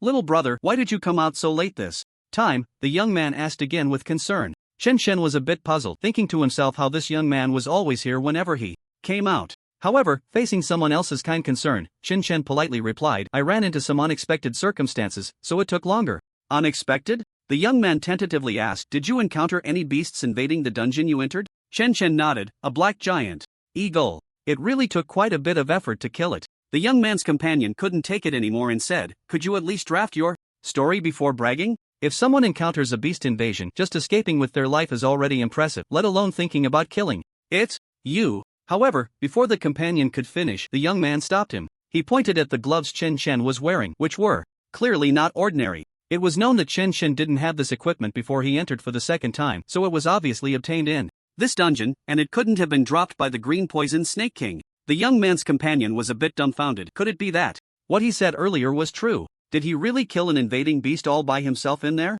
How strong must he be? Only then did the two realize that the young man before them was definitely a true big shot. The companion felt embarrassed when he thought about how he had mocked him earlier. The young man quickly stepped forward and said, hey, can you take us along? This shrub maze is really hard to clear. We've been here all day and still haven't found a suitable team. Chen Chen smiled and shook his head. Sorry, I've already used up my 2 chances to challenge the difficult version of the shrub maze today. The young man, not willing to give up, said, then, what about tomorrow? We'll see tomorrow, Chen Chen continued. To politely decline, besides, I'm already level 12, so I should be challenging higher level dungeons tomorrow. After saying that, Chen Chen brushed past the young man and turned to leave the dungeon center, leaving the young man standing there in a daze. Level 12? Didn't he say he was only level 9 this morning? He leveled up 3 times in one day? That's just too insane. The young man stared at Chen Chen's departing figure, lost in thought, his mind swirling with shock. By the time he got home, it was completely dark outside. Chen Chen first took a shower, enjoyed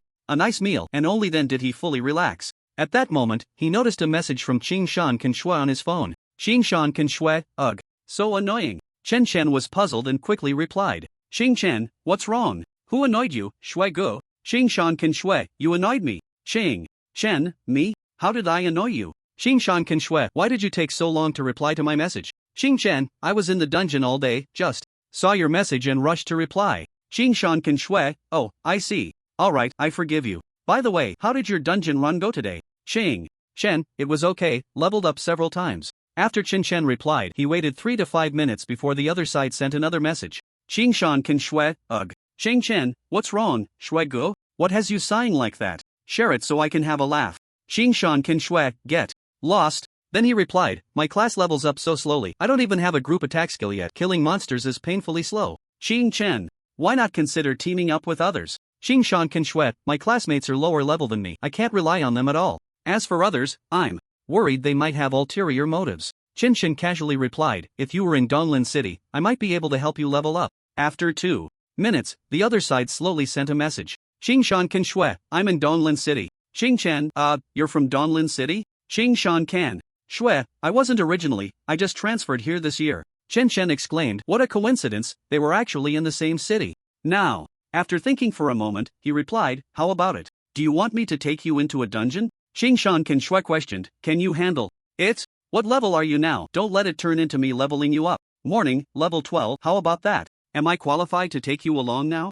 Qing Shan Shui, level 12? Really? You leveled up to 12 in just 2 days? Don't try to fool me. Morning, whether it's true or not, we'll find out when we meet tomorrow. Qing Shan Shui fell silent for another 2 minutes before saying, alright, where shall we meet tomorrow? Morning, let's meet at the dungeon center in Donglin City. After agreeing on a meeting time, the two chatted a bit more before heading off to sleep. Chen Chen felt a bit excited at the thought of meeting an online friend he had known for 2 years. Although he always called the other person Shuigu, from their chats over the past 2 years, it felt more like he was talking to a girl. I wonder what Shuigu looks like. What if he falls in love with me at first sight? With such thoughts swirling in his mind, Chen Chen drifted off to sleep. The next day, the time they agreed upon arrived quickly. Chen Chen took the bus and arrived punctually at the dungeon center in Donglin City. However, as soon as he reached the entrance, he saw the guy from yesterday sitting on the steps with his companion. Chen Chen couldn't help but feel a headache. Could it be that this guy was waiting for him here because he wanted him to help them level up?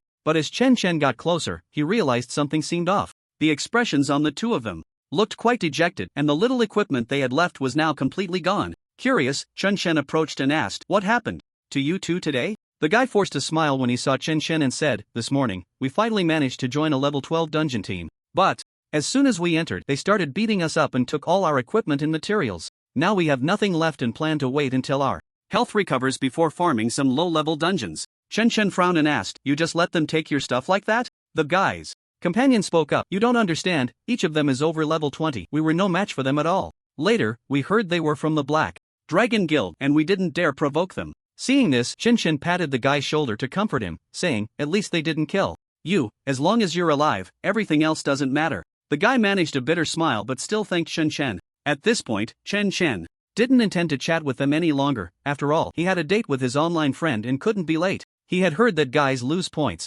for being late. As for the Black Dragon Guild, Chen Chen didn't feel particularly righteous, as long as they didn't come to provoke him, that was enough. As soon as Chen Chen entered the center, he spotted a very familiar beauty. Zhang Donglai's granddaughter, Zhang Lingxue. Today, Zhang Lingxue was wearing a light blue long dress, her features striking and exquisite. Even in a crowd, she stood out at a glance. It was clear how captivating she was. At that moment, Zhang Lingxue was chatting with several men, her expression showing displeasure as if she was arguing with them. Chen Chen had never been one to meddle in others' affairs, so he took out his phone to message Qingshan Quanxue. Morning, I've arrived, where are you? However, there was no response from Qingshan Quanxue for a long time. About 5 minutes later, Qingshan Quanxue's message finally came through. Qingshan Quanxue, I'm already at the dungeon center, but I'm running into some trouble. Trouble? Chen Chen frowned and quickly replied, which part of the hall are you in? I'll come find you. Qingshan Quanxue, I'm in the main hall, wearing a blue dress. But it's not a big deal, I can handle it. A blue dress? Chen Chen paused for a moment, his gaze turning to Zhang Lingxue, who was in the center of the hall. At this moment, Zhang Lingxue was holding her phone, looking very angry. No way, what a coincidence. So Qingshan Quanxue is Zhang Lingxue? Snow brother? This is too coincidental. I never expected that the online friend I've known for 2 years is actually the school beauty from the same school as me. However, now is not the time to think about this. Seeing Zhang Lingxue's face getting worse, Chen Chen knew it was time for him to step in. Since she is Snow brother, this trouble must be resolved for her. Soon, Chen Chen walked straight to where Zhang Lingxue was. Before he got close, he heard Zhang Lingxue's somewhat impatient voice. I said I'm waiting for a friend here, can't you understand? Can you not bother me? The man leading the group looked to be in his mid-20s, with dyed yellow hair, and his appearance didn't seem like that of a good person. Hearing Zhang Lingxue's words, he showed no anger. Instead, he revealed a charming smile and said, little sister, don't be angry. We just want to get to know you. If you want to level up in a dungeon, we can take you to level up. Pa, who wants you to take me to level up? I can go into the dungeon by myself, so get lost as far away as you can.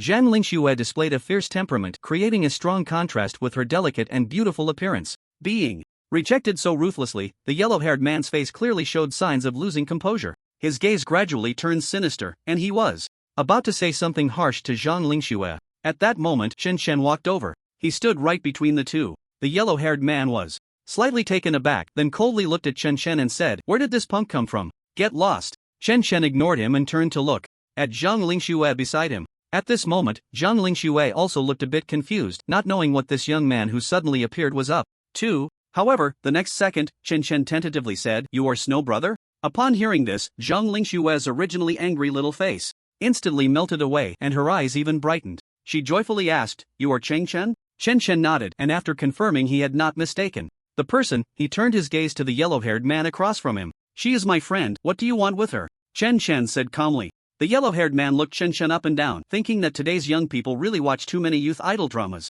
What era is it? And he still comes out to be a hero saving the beauty, not weighing his own worth. He impatiently waved his hand at Chen Chen and said, I don't care what your relationship is with her, you need to disappear from my sight right now. Otherwise, don't blame me for being rude. At this moment, Zhang Lingxue gently tugged at Chen Chen's sleeve and said, Qing Chen, why don't you wait for me over there? Don't worry, they don't dare to do anything to me. Although Zhang Lingxue said this, Chen Chen had no intention of leaving. He smiled at the yellow-haired man and said, I just heard you say you're willing to take her to level up in a dungeon, is that true? The yellow-haired man was slightly taken aback, not quite understanding what Chen Chen meant, but he still nodded and said, of course, as long as this young lady is willing to be friends with me. Taking her to level up in a dungeon is no problem at all. Chen Chen immediately showed a delighted expression. In that case, that's great. I also need to level up. Can you take me alone? As soon as he said this, not only was the yellow-haired man stunned, but even Zhang Lingxue was a bit confused. She grabbed Chen Chen's arm anxiously and said, Qing Chen, what are you doing?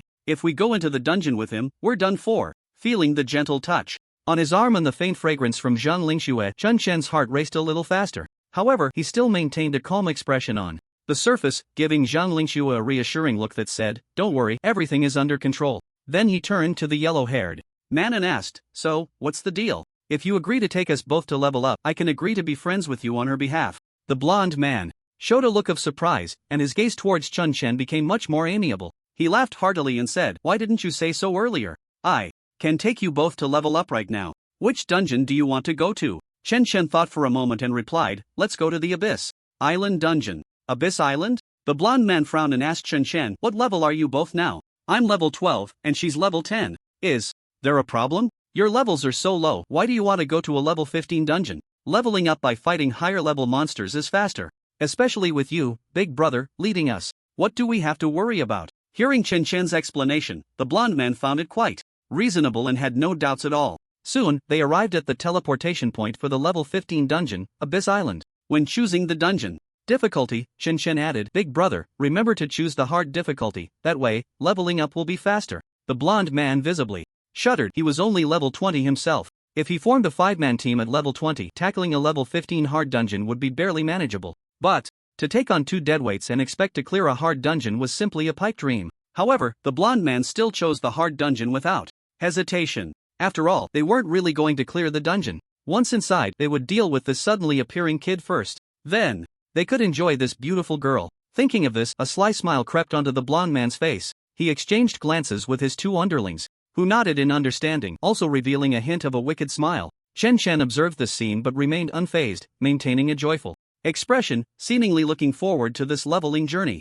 What an idiot. Hee, but this is good. Without this guy, things wouldn't go so smoothly, the blonde man thought to himself. Zhang Lingxue's face was filled with worry, but she looked at Chun Chen, who stood in front of her, admiring his broad and upright back. In the end, she chose to trust him. Soon, the 5 figures disappeared at the center of the dungeon. Among the crowd of onlookers, someone couldn't help but sigh and shake their head. These 2 young people are really foolish. The Black Dragon Guild is not so easy to mess with. Meanwhile, on a lonely little island, 5 beams of white light flashed, and Chen Chen, Zhang Lingxue, along with the blonde man and his 2 underlings successfully entered the Abyss Island dungeon. At that moment, the sky was thick with dark clouds, and thunder rumbled ominously. A fierce wind swept across the island. The blonde man suddenly turned to Chun Chen, his smile now impossible to hide. Yet, Chen Chen still feigned ignorance and asked, "Big brother, what are you laughing about? Aren't you going to take us to farm monsters?" "Farm monsters? I'll farm you first." The blonde man's smile instantly turned sinister as he coldly said to his 2 underlings, "Get him." With the blonde youth's command, the underling on the left quickly pulled out a leather-bound spellbook from his pocket. In an instant, several white, serpentine bolts of lightning shot out from it. "Be careful, Chen Chen." Zhang Lingxue's expression turned serious as she held a wooden box containing an item, ready to unleash it at any moment. However, Chen Chen subtly shook his head at her, then stepped forward and asked knowingly, "Big brother, what do you mean by this? Weren't you going to take us to level up?" "Level up?" The blonde youth sneered. "Are you really that stupid or just pretending? This woman is disrespecting me so much, and you still expect me to take you to level up? First, I'll deal with you, and then the 3 of us can enjoy this arrogant woman." As the young man with yellow hair spoke, he gave a glance to his little brother. In the next moment, bolts of lightning struck down at Chen Chen like long snakes. Each strike landed solidly on Chen Chen's body. -632, -534, -661. Instantly, 3 damage values popped up above Chen Chen's head. He lost over 1,700 health points, and for other novice players, even if they didn't die, they would be left with barely a sliver of health. However, for Chen Chen, that health bar didn't budge. With 100,000 health points, the damage of over 1,700 was nothing to him. Eh? The young man with yellow hair let out a light exclamation, his face filled with astonishment. Clearly, the damage values had appeared, so why hadn't this kid in front of him lost any health? Just as the young man was puzzled, the little brother who had just unleashed the lightning suddenly cried out in pain. 3 massive damage values instantly appeared above his head. -1896, -1602. -1983. This little brother was just a fragile mage. Although he was level 20, his equipment was terrible. When he received the first counterattack, his health was already depleted, and he fell to the ground, dead as a doornail. The remaining 2 damage values completely overflowed. In an instant, the young man with yellow hair was left in shock. This young man had clearly done nothing, so how did his little brother die? Even Zhang Lingxue, who was closest to Chun Chen, widened her eyes, her mouth slightly agape filled with disbelief. "What are you still dawdling for? Quickly! Kill him!" The young man with yellow hair shouted anxiously at another little brother. The other little brother was an assassin. Under the young man's urging, the dagger in his hand glinted coldly, and in a flash, he appeared behind Qin Shen. -1324 -1787 instantly, 2 astonishing damage.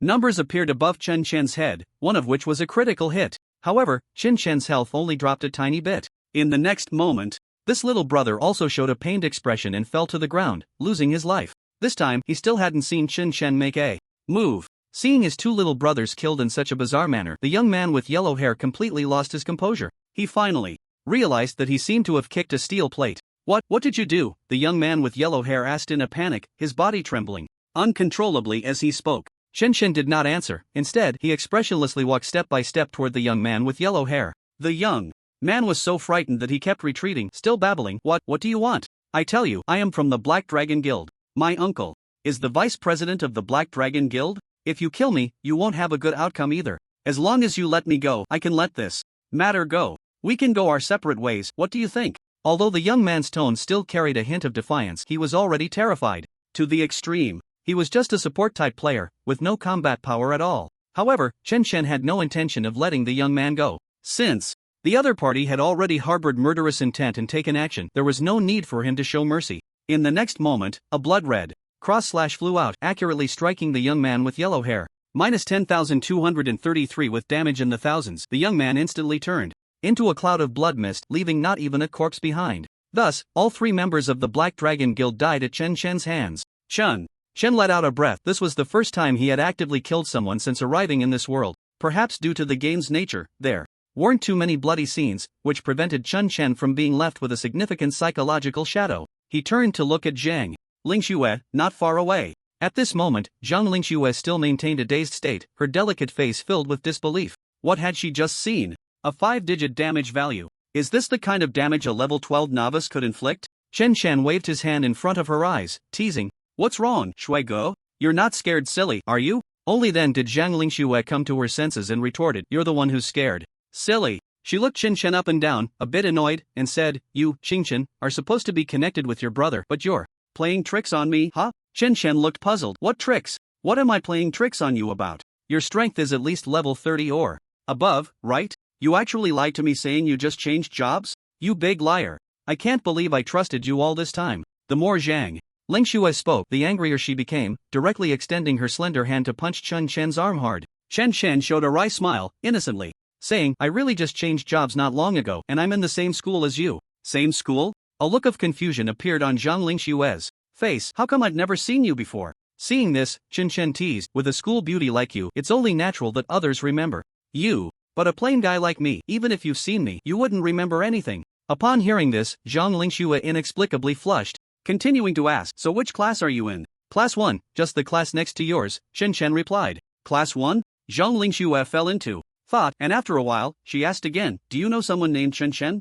The one who got first place in the dungeon trial tower. Qin Shen pointed to himself, Qin Shen is me. Only then did Zhang Lingxue realize, Qin Shen read backward is Qin Shen. It turned out that the big shot who broke the dungeon trial tower was actually the online friend she had known for 2 years. This was simply too surreal. Thinking of this, Zhang Lingxue couldn't help but glance at Qin Shen a few more times, her eyes seemingly sparkling with a different light. No wonder you're so strong. It turns out you are Qin Shen. After saying that, Zhang Lingxue couldn't help but punch Qin Shen's arm again. Why didn't you say earlier that you are Qin Shen? Then I could have asked you to help me level up sooner. Qin Shen felt helpless. He hadn't known that the Shuigu he had been chatting with online for 2 years was actually the school beauty Zhang Lingxue from his school. All he could say was that everything was a twist of fate. The two chatted for a long time at the dungeon entrance. Qin Shen quickly realized that although they had only communicated online before, there was no awkwardness or restraint when they met in reality. They still teased each other just like they did online. At this moment, Zhang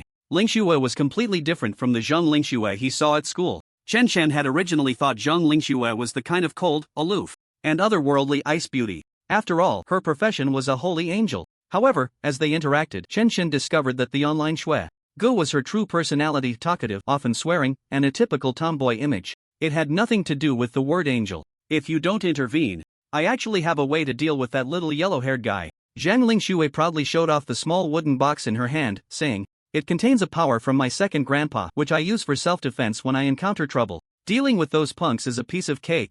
Qin Shen smiled mischievously. You're telling me such an important thing so easily? Aren't you afraid I'll snatch this box from you and do something bad? You know, in this dungeon, it's just the two of us. Zhang Lingxue shrugged nonchalantly. We've known each other for 2 years. There's some trust there. Besides, we're good brothers, so what's wrong with letting a brother have some fun? Just go for it. Chen Chen suddenly felt embarrassed. No, Shui Ge, you're being too fierce. Zhang Lingxue revealed a teasing smile. What's wrong? Are you scared? Chen Chen quickly cleared his throat and changed the subject. Let's hurry up and level up. With that, Chen Chen hurriedly walked deeper into the island. Seeing Chen Chen's awkwardness, the smile on Zhang Lingxue's face grew wider, her eyes glinting with a hint of mischief. She muttered softly, little brat, and then followed him into the dense forest. At that moment, fine rain began to fall from the sky. The air around them was filled with a strong, fishy smell, making one feel nauseous. This place smells so bad. Zhang Lingxue pinched her nose, trailing behind Chen Chen, her delicate brows tightly furrowed. Soon, the two discovered the abyssal beasts not far away. These were mermaids with fish heads and human bodies, slender like scarecrows. Their eyes were blood red, and their fish mouths were filled with sharp fangs. The terrifying appearance made Zhang Lingxue shudder with goosebumps at just one glance. She gently poked Chen Chen's arm and whispered, "These are all level 15 elite monsters. Are you confident?" Chen gave her a confident look and replied, "Find a good spot to hide, leave the rest to me." With that, Chen dashed out, immediately exposing himself to the mermaids. Sure.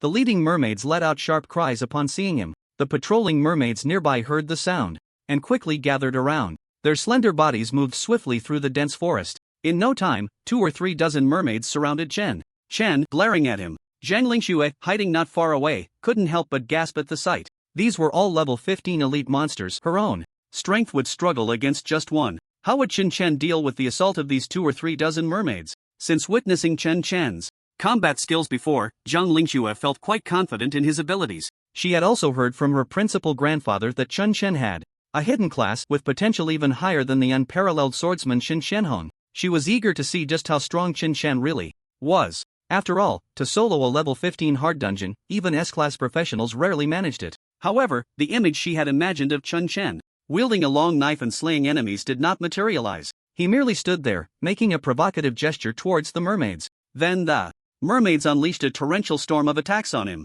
Countless ice blades formed from water droplets shot at Chen like a rain of arrows. A series of dense damage numbers appeared. -391, -378, -431, -411. In less than 10 seconds, Chen's health dropped by over 10,000. Chen understood clearly that speed was not his strong suit. Rather than killing these mermaids one by one, it was better to just stand there and let them attack him. This way, the monster farming speed would actually be faster.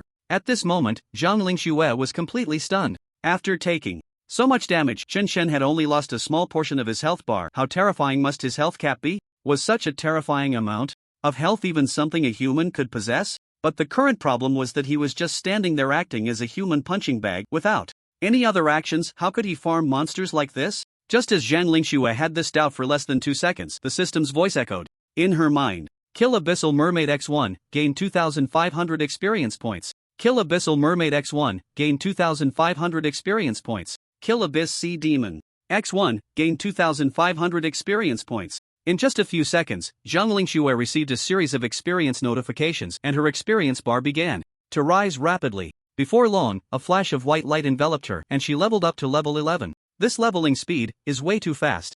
Zhang Lingxue's small face instantly lit up with excitement. She looked at Chen, who was still standing silently in the center, enduring the overwhelming skill damage from the sea demons. It seemed he felt that being beaten alone wasn't enough, so he summoned a clone to stand there and take hits with him. In such a bizarre scene, the attacking sea demons began to fall one after another, turning into experience points. Zhang Lingxue recalled the strange deaths of the 2 little brothers of the yellow-haired youth. She gradually understood that the reason Chen stood there motionless was due to the high amount of reflect damage he possessed. It was precisely because of this reflect damage that he could farm monsters just by taking hits. This method of farming monsters completely refreshed Zhang Lingxue's worldview. Only a freak like Chen could pull this off. If it were any other profession, they would have died countless times by now. I have to say, this farming speed was incredibly satisfying. After 10 minutes, most of the sea demons around Chen had been killed. After this series of assaults, his health had increased by another 5,000. The remaining low-health sea demons sensed something was wrong and began to flee, but Chen followed closely behind, unable to catch up due to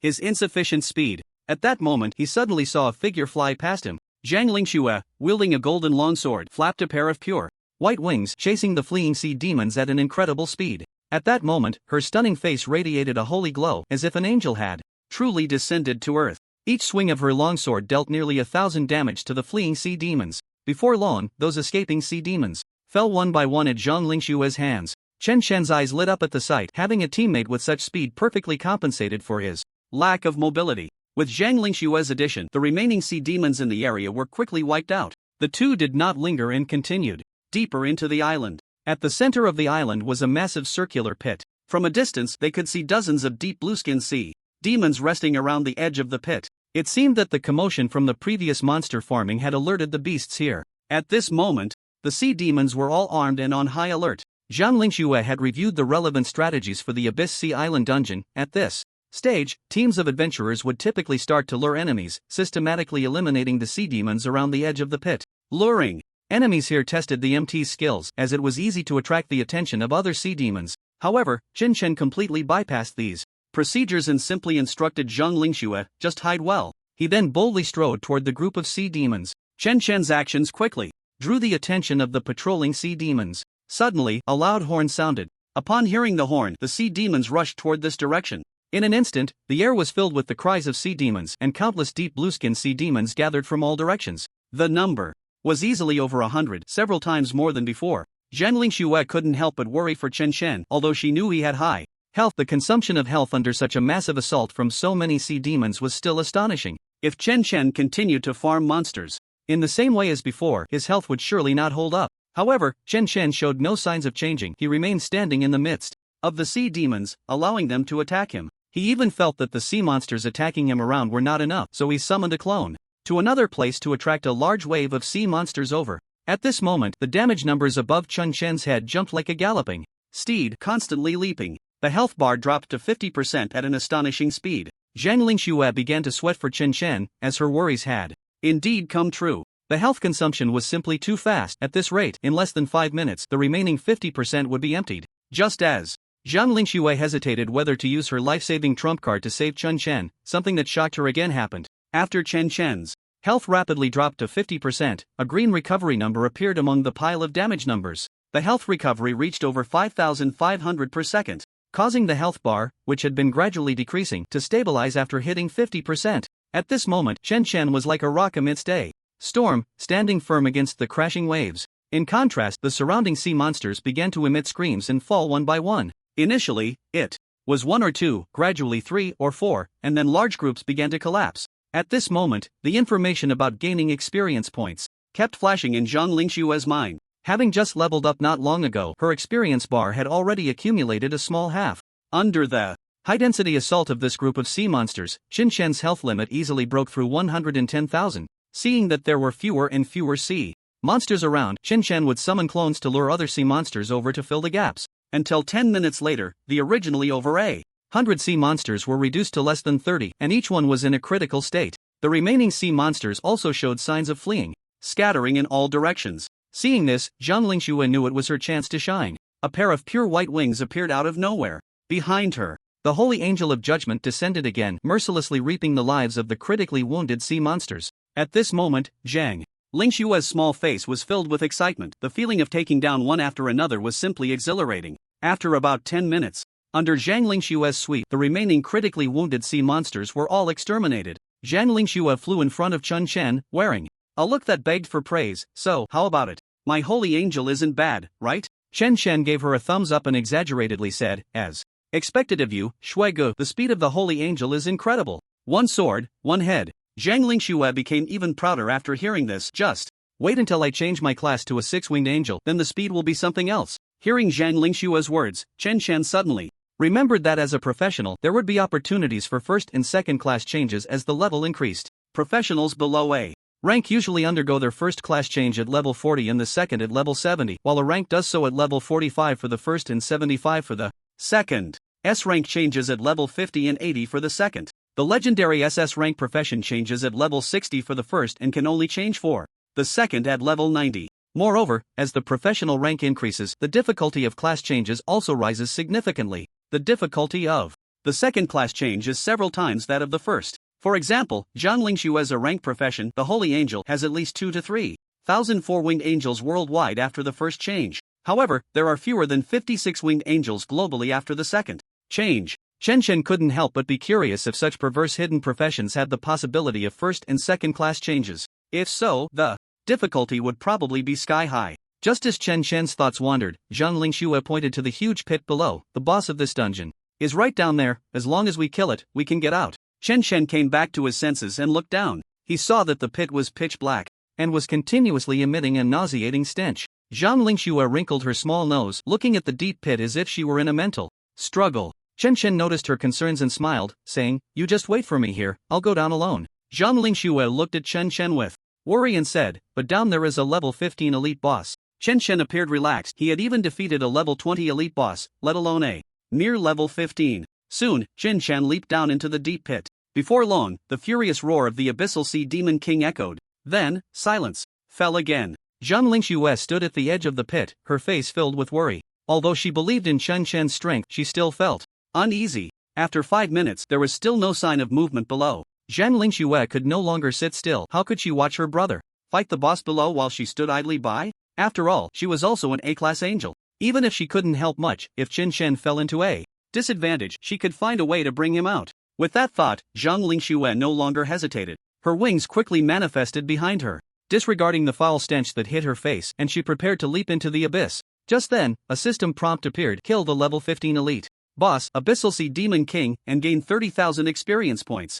Zhang Lingxue's figure abruptly halted in mid-air, her face filled with disbelief. He killed the level 15 elite boss just like that? It had only been 5 minutes. While others took a smoke break, he had already defeated the boss. With this shocked expression, Zhang Lingxue returned to the dungeon center. She looked at Chen as if he were a monster. Chen, somewhat surprised, asked, "What's wrong, Shuigu?" Zhang Lingxue shook her head and then said with a hint of melancholy, "I suddenly feel so small, so humble, and so unreachable in front of you as an A-class." Chen reached out to pat Zhang Lingxue's head and said, "Don't be infatuated with me. I'm just a legend." Zhang Lingxue angrily swatted Chen's hand away. "Get away from me. Who's infatuated with you?" "Put." Chen shrugged. "You said it, so should I go level up by myself?" Zhang Lingxue stepped forward and grabbed Chen's arm. "No way, you have to take me with you." Seeing Zhang Lingxue's tsundere demeanor, a smile involuntarily appeared on Chen's lips. The two didn't linger too long at the dungeon center and soon reappeared on the refreshed Abyssal Sea Island. Chen suddenly looked at Zhang Lingxue and asked, "Shuigu, can your strength take me up to the sky? I haven't carried anyone before, so I'm not sure, but it should be possible," Zhang Lingxue replied uncertainly. Chen immediately spread his arms. "Come on, Shuigu, take me flying. I don't want to walk anymore." Zhang Lingxue looked at him disdainfully. "Do you think I'm a means of transportation?" Chen shook his head and explained, "Walking takes too much time. Just fly me to the circular pit. That way, we can save at least half the time." Upon hearing this, Zhang Lingxue seemed to find it reasonable. This Chinese brute, Chen, wasn't afraid of being surrounded by monsters at all. She had no psychological burden throwing him into a crowd of sea demons. With that thought, a pair of pure white wings appeared behind Zhang Lingxue. The next moment, Chen felt delicate hands wrap around his waist. Immediately, a warm and soft sensation spread across his back. He could even smell the faint fragrance on Zhang Lingxue. "Hold my hand. If you fall halfway, you can't blame me." Zhang Lingxue's gentle voice reached his ears, causing Chen's heart to race. He nodded and excitedly grasped Zhang Lingxue's wrist. However, a faint blush also crept onto Zhang Lingxue's face at that moment. In the next second, the wings behind Zhang Lingxue flapped, and the two figures swiftly soared into the sky. Watching the scenery rush by beneath his feet, Chen's inner calculations were instantly overshadowed by the exhilarating feeling of galloping through the world. The sensation of whistling through the mountains and forests made him unable to resist shouting out loud. This was far more shocking than watching a 3D movie in his previous life. If only he could fly in the future. Unfortunately, he was just a berserker, and even if he changed classes, he wouldn't gain the ability to fly. It seemed he would have to rely on Zhang Lingxue to show off and take him flying in the future. Before long, the two of them spotted a circular deep pit not far away. The surrounding sea monsters also sensed the anomaly in the air and rushed towards the pit. Adjusting their altitude, Zhang Lingxue let go of Chen, who fell into the crowd of sea monsters like a heavy bomb. The moment he landed, Chen knelt on one knee, resembling a superhero making an entrance. Immediately after, a blood cross slash opened the curtain on the battle. Half an hour later, the battle ended. Chen and Zhang Lingxue both leveled up simultaneously. In just one morning, Chen reached level 13, while Zhang Lingxue advanced from level 10 to level 12. Zhang Lingxue couldn't help but marvel at Chen's abnormal leveling speed. while others needed 5 or 6 hours or even a whole day to clear the Abyssal Sea Island. Chen Chen finished the battle in just half an hour. Most of that time he hadn't actively attacked, merely enduring the hits, expending almost no effort. At this moment, Chen Chen's health cap had reached 130,000. He gradually noticed that as his health increased, the pain from the attacks of the strange beasts diminished significantly. For instance, being besieged by so many sea monsters today felt like mere tickling to him, much lighter than before. After defeating the Abyssal Sea Monster King once more, the two left the dungeon again. For the next afternoon, they consecutively cleared 3 level 15 hard dungeons. They employed the same strategy of divine weapons descending and using clones to lure monsters. The blood cross slash was unleashed, as if it were free, greatly accelerating their monster clearing efficiency. Zhang Lingxue was responsible for finishing off the low health minions. Once they cleared the area, Zhang Lingxue would take Chen Chen to another area with a high density of monsters. Through this division of labor, their experience points skyrocketed. Just before nightfall, Chen Chen finally reached level 14, and his blood cross slash also leveled up to level 2. Chen Chen checked his current attributes: name, Chen Chen class, Miracle Berserker level 14 strength, 19 agility, 21 spirit, 18 constitution, 91 current health, 78521/158720 current mana, 0 watt attack power, 12 plus 15,872, defense, 82 current equipment, bronze. Longsword blood power, level 1. The higher your health, the higher your attack. Currently 10% of health, blood bull body, level 2 each time you take damage, permanently increase your health cap by 20 points. Thorned reflective armor, level 2. Immediately rebound 3 times the damage received. Bloodblade cross slash, level 2. Consumes 400 health, swings the weapon to release a crossblade aura in a 10-meter range. Enemies along the way take 1.5 times attack damage and are knocked back. Cooldown time of 5 seconds.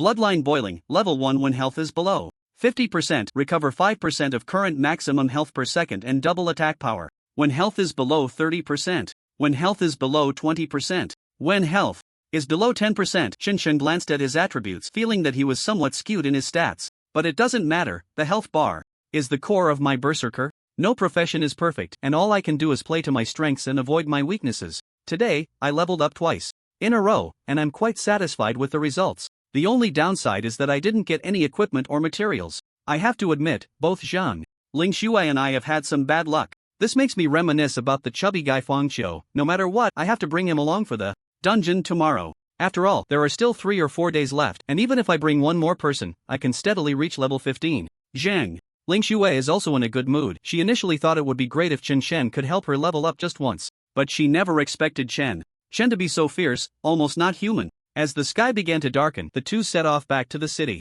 I walked Zhang Lingxue back to her apartment complex, and we agreed on a time to tackle the dungeon tomorrow before I turned to leave. Watching Chen Chen's figure gradually fade away, Zhang Lingxue suddenly felt that everything that happened today was like a dream. Not only did he help her deal with those thugs from the Black Dragon Guild, but he also helped her level up. It was their first meeting, yet it felt more like a reunion of old friends with no sense of awkwardness at all. When Chen Chen blended with her impression of the morning, it seemed like this was how the morning should look in her imagination. Thinking of this, a charming smile involuntarily appeared on Zhang Lingxue's face. As she entered the door with a smile, Zhang Donlai, sitting in the living room, put down the teapot and cheerfully said, "Lingxue, you're back just in time. I have some good news for you." "Ah, what good news?" Zhang Lingxue asked, puzzled. "Aren't you worried about leveling up slowly?" "Well, I got in touch with Zhao Mingxian from the second high school today." Zhang Lingxue still had a puzzled look. Who was Zhao Mingxian? Zhao Mingxian is that S-class forbidden spell mage from the second high school. The guy who ranked second in the dungeon trial tower.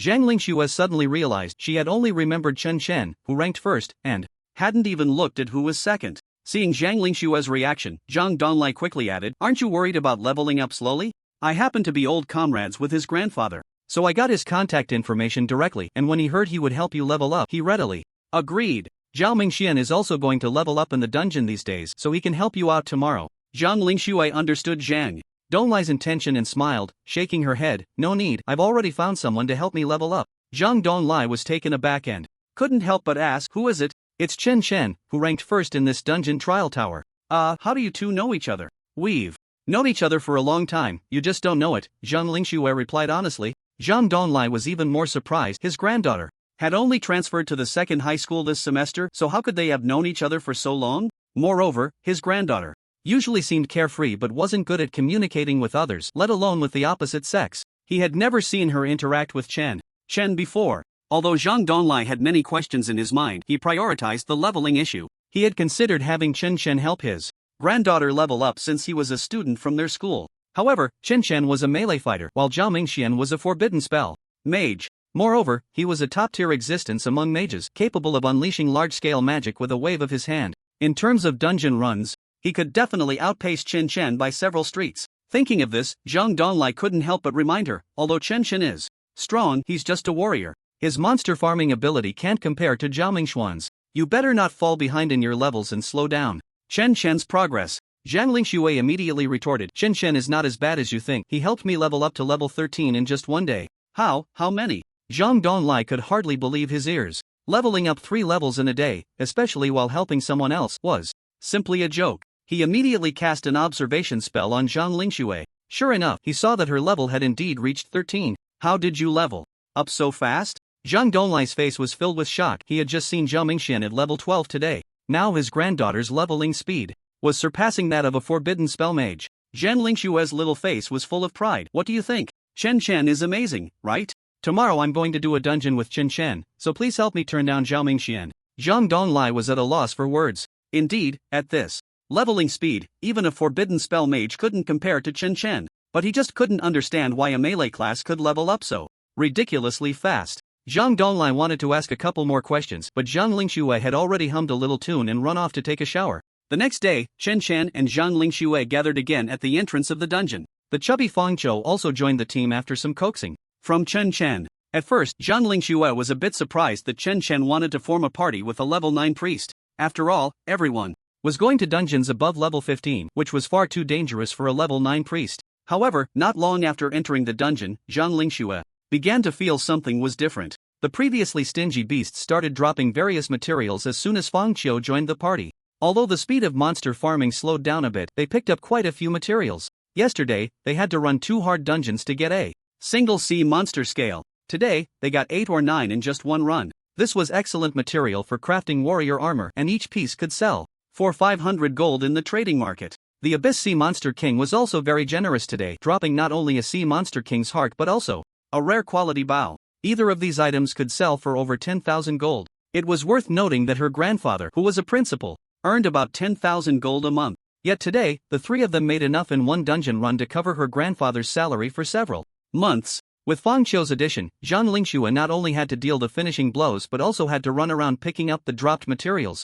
She was like a busy little bee, thoroughly enjoying herself. By the end of the day, the 3 of them had earned over 40,000 gold from the dungeon. It was at this moment that Zhang Lingxue realized that the 2 who topped the trial tower were no ordinary people. Chen Chen had terrifying strength, while Fang Qiu had incredible luck. In comparison, her status as a holy angel felt much dimmer. In the following days, the 3 began to team up for dungeons. By noon on the second day, Chen Chen successfully leveled up to 15, reaching the threshold to enroll in the Huadi Academy. At the same time, he also comprehended the level 15 skill, Ultimate Frenzy.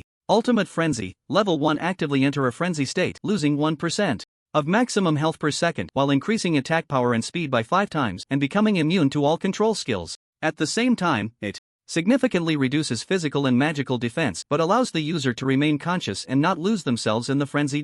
This skill was very similar to the Berserker's Frenzy skill. Both increased the Berserker's burst damage, but a level 1 Berserker could only increase it by 2 times, while Chen Chen started at 5 times. Moreover, ordinary Berserkers risk losing their sanity after frequently using Frenzy. Chen Chen's Ultimate Frenzy had no such concerns at all. By the 3rd day, Zhang Lingxue had also reached level 15. She had comprehended the life-saving skill of the Holy Angel, Holy Shield. As long as the Holy Shield existed, it could absorb nearly 10,000 points of damage for the body. At this level, that was already quite impressive. With the Holy Shield in place, Zhang Lingxue transformed from her previous stealthy style of sneaking in last hits to a warrior leading the charge. She seemed even more reckless than Chen Chen. Especially on the 3rd day, the boss dropped a rare quality long sword and a piece of rare quality armor. Zhang Lingxue directly upgraded her gear, able to hold her own against elite monsters in the level 16 hard dungeon. Fang Qiu was even more remarkable. The dungeon favored him exceptionally. Although his level remained at 13, he was fully equipped with rare gear that dazzled others' eyes. During this time, Chen Chen sold the equipment and materials he had gathered over the past few days, earning over 100,000 gold coins in total. As the main contributor, Chen Chen received 50,000 gold coins, while Fang Qiu got 30,000 and Zhang Lingxue 20,000. Although it wasn't a lot of money, it was enough for Chen Chen to cover his short-term living expenses. He also spent 5,000 gold coins in the trading hall to purchase a universal skill book, Observation Technique. Observation Technique, this skill has no cost. After use, it allows the user to observe targets up to 10 levels higher than themselves, displaying the opponent's name, level, and corresponding attributes. With the observation technique, he could check an opponent's strength before engaging, avoiding blindly charging into unknown enemies. Just like that, before he knew it, the day of the big exam was fast approaching. Time flew, and soon it was the day of the big exam. After getting up and having breakfast, Chen hurried to the first high school for the assembly. From there, they took a bus to Manhwa City. As the provincial capital of Xining Province, Manhwa City was unmatched in scale and prosperity compared to Donglan City. Therefore, the big exams in Xining Province were held in Manhwa City every year. The exam would be supervised by examiners dispatched from the central government of the Longsha Empire. Upon arriving at the school playground, most of the students from the 9 classes of the senior year participating in the big exam had already gathered. Of course, all the participants today were combat-type professionals. Due to the different exam formats, the auxiliary and life-type professionals would have their exams 5 days later. Thus, the number of students on the playground seemed relatively small, with fewer than 200 present. Upon seeing Chen's arrival, many people cast unusual glances his way. Ever since he broke the record for the trial tower a week ago, he had become the absolute focus among this year's senior students. Classmates actively greeted him, displaying exceptional enthusiasm, saying things like "Don't forget your friends when you become rich and powerful." Jochi, on the other hand, was dodging and acting like an ostrich, afraid to make eye contact with Chen. He had backed out of their previous duel agreement, and if someone brought it up now, he would undoubtedly be mocked by other students. Chen naturally noticed him but had no intention of causing trouble. After all, they were classmates. As long as Jochi didn't continue to stir up trouble, Chen could let him off the hook. Just then, Zhang Lingxue also arrived at the playground. Today, she was wearing the white school uniform of the first high school. Such an ordinary uniform still couldn't hide her tall and graceful figure, and combined with her stunningly beautiful face, she immediately attracted the attention of most boys. After arriving at the playground, Zhang Lingxue didn't head straight to her class. Her gaze swept through the crowd and finally landed on Chen, revealing a charming smile on her face. "Look quickly,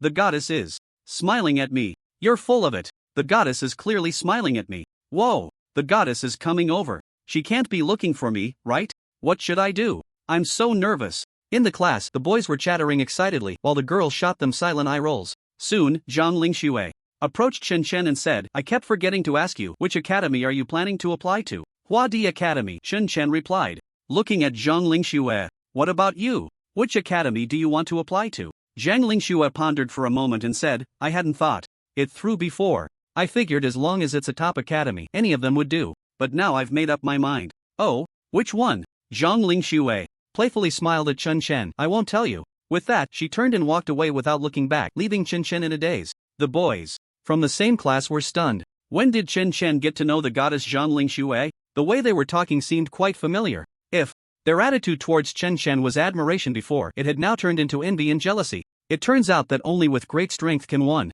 attract the goddess. Once everyone had gathered, Principal Zhang Donglai gave a passionate speech at the podium. He then led the students onto a bus heading to the examination site in Manhwa City. Fortunately, the distance between Manhwa City and Donglan City wasn't too far. After about 2 hours, the group from number 1 high school arrived in Manhwa City. The examination site was located in the western suburbs of Manhwa City, which housed the largest dungeon teleportation array in the entire Xining province. Soon, the bus arrived at a huge square. By the time Chen got off the bus, the square was already filled with a dense crowd, looking to be thousands of people. Today, students from several cities in Xining province would participate in the exam here, all entering the same large dungeon. While waiting for the assessment to begin, the teachers started distributing wristbands to the students. This is a points wristband, specifically designed to record the number of points you earn in the dungeon. One for each person. Once you put it on, the system will automatically bind it, and it cannot be changed once bound. Chen took the wristband from his homeroom teacher, Ho Koan, and put it on his right hand. Soon, a message appeared in his mind, binding successful. Current points 0 inch. At the same time, a booming voice suddenly echoed across the vast square. "This year's major exam will begin in 10 minutes. All candidates, please ensure you have your points wristband. Next, we will announce the rules for this year's major exam. Please listen carefully. No talking. Violators will lose their eligibility to take the exam." In an instant, the previously noisy square fell silent. However, a few students were still whispering among the crowd. Though their voices were low, a sudden glow enveloped them. Moments later, they vanished from the teleportation square. In just a few seconds, several beams of white light lit up the square, indicating that those students had lost their eligibility for the major exam. The surrounding students turned pale, realizing the strictness of this exam. Just speaking softly could get one expelled from the venue. At that moment, everyone clamped their mouths shut, fearing even the slightest noise. The entire square was silent, so quiet that a pin drop could be heard. Soon, that solemn and grand voice rang out again. This major exam will start promptly at 12 o'clock, with a dungeon duration of 12 hours. After 12 hours, everyone will be automatically teleported out of the dungeon. Once the exam begins, everyone will be teleported to the super large dungeon. Trial Island. Trial Island is extremely vast, with beast levels generally ranging from 8 to 20, and various elite level bosses of different levels present. You will enter the instance at random positions, and defeating different levels of exotic beasts will earn you different levels of points. Those who exceed 3,000 points will be on the admission list for the top academies. Next are the exam rules. First, once you enter the instance, you may wear equipment and carry a certain amount of recovery items. No other items are allowed. If found, you will be disqualified from the exam. Second, malicious attacks on other students within the instance are prohibited. Violators will be disqualified. Third, aside from hunting boss, you are not allowed to cooperate with others to kill exotic beasts. Violators will be disqualified. Fourth, if the system detects that you are in life-threatening danger during the exam, it will automatically send you out of the instance. You will also lose your exam qualification. The rules have been read. The teleportation array will start operating in 5 minutes. Please stand still and do not move. If you have any questions, you can ask your teachers now. The solemn voice faded, and the square was once again filled with noisy discussions. Oh my! The lowest level of exotic beasts in this exam is level 8, and I'm only level 7. What should I do? You're better off, I'm only level 5. What kind of exam is this? Forget it, I'm just going to give up. The students in Chen Chen's class looked grim as they used their observation skills to check their classmates' levels. The average was around level 8 or 9. It seemed that for them, earning points would not be an easy task. Moreover, level 15 and 3,000 points were merely the threshold for entering the top academy. For most professionals, it was an unattainable goal. No matter what, he had to get into Huadi Academy. As Chen Chen pondered, he slightly raised his head. He happened to meet Zhang Lingshua's gaze. Zhang Lingshua raised her small fist at him, as if silently cheering him on. Chen Chen also raised his fist in response.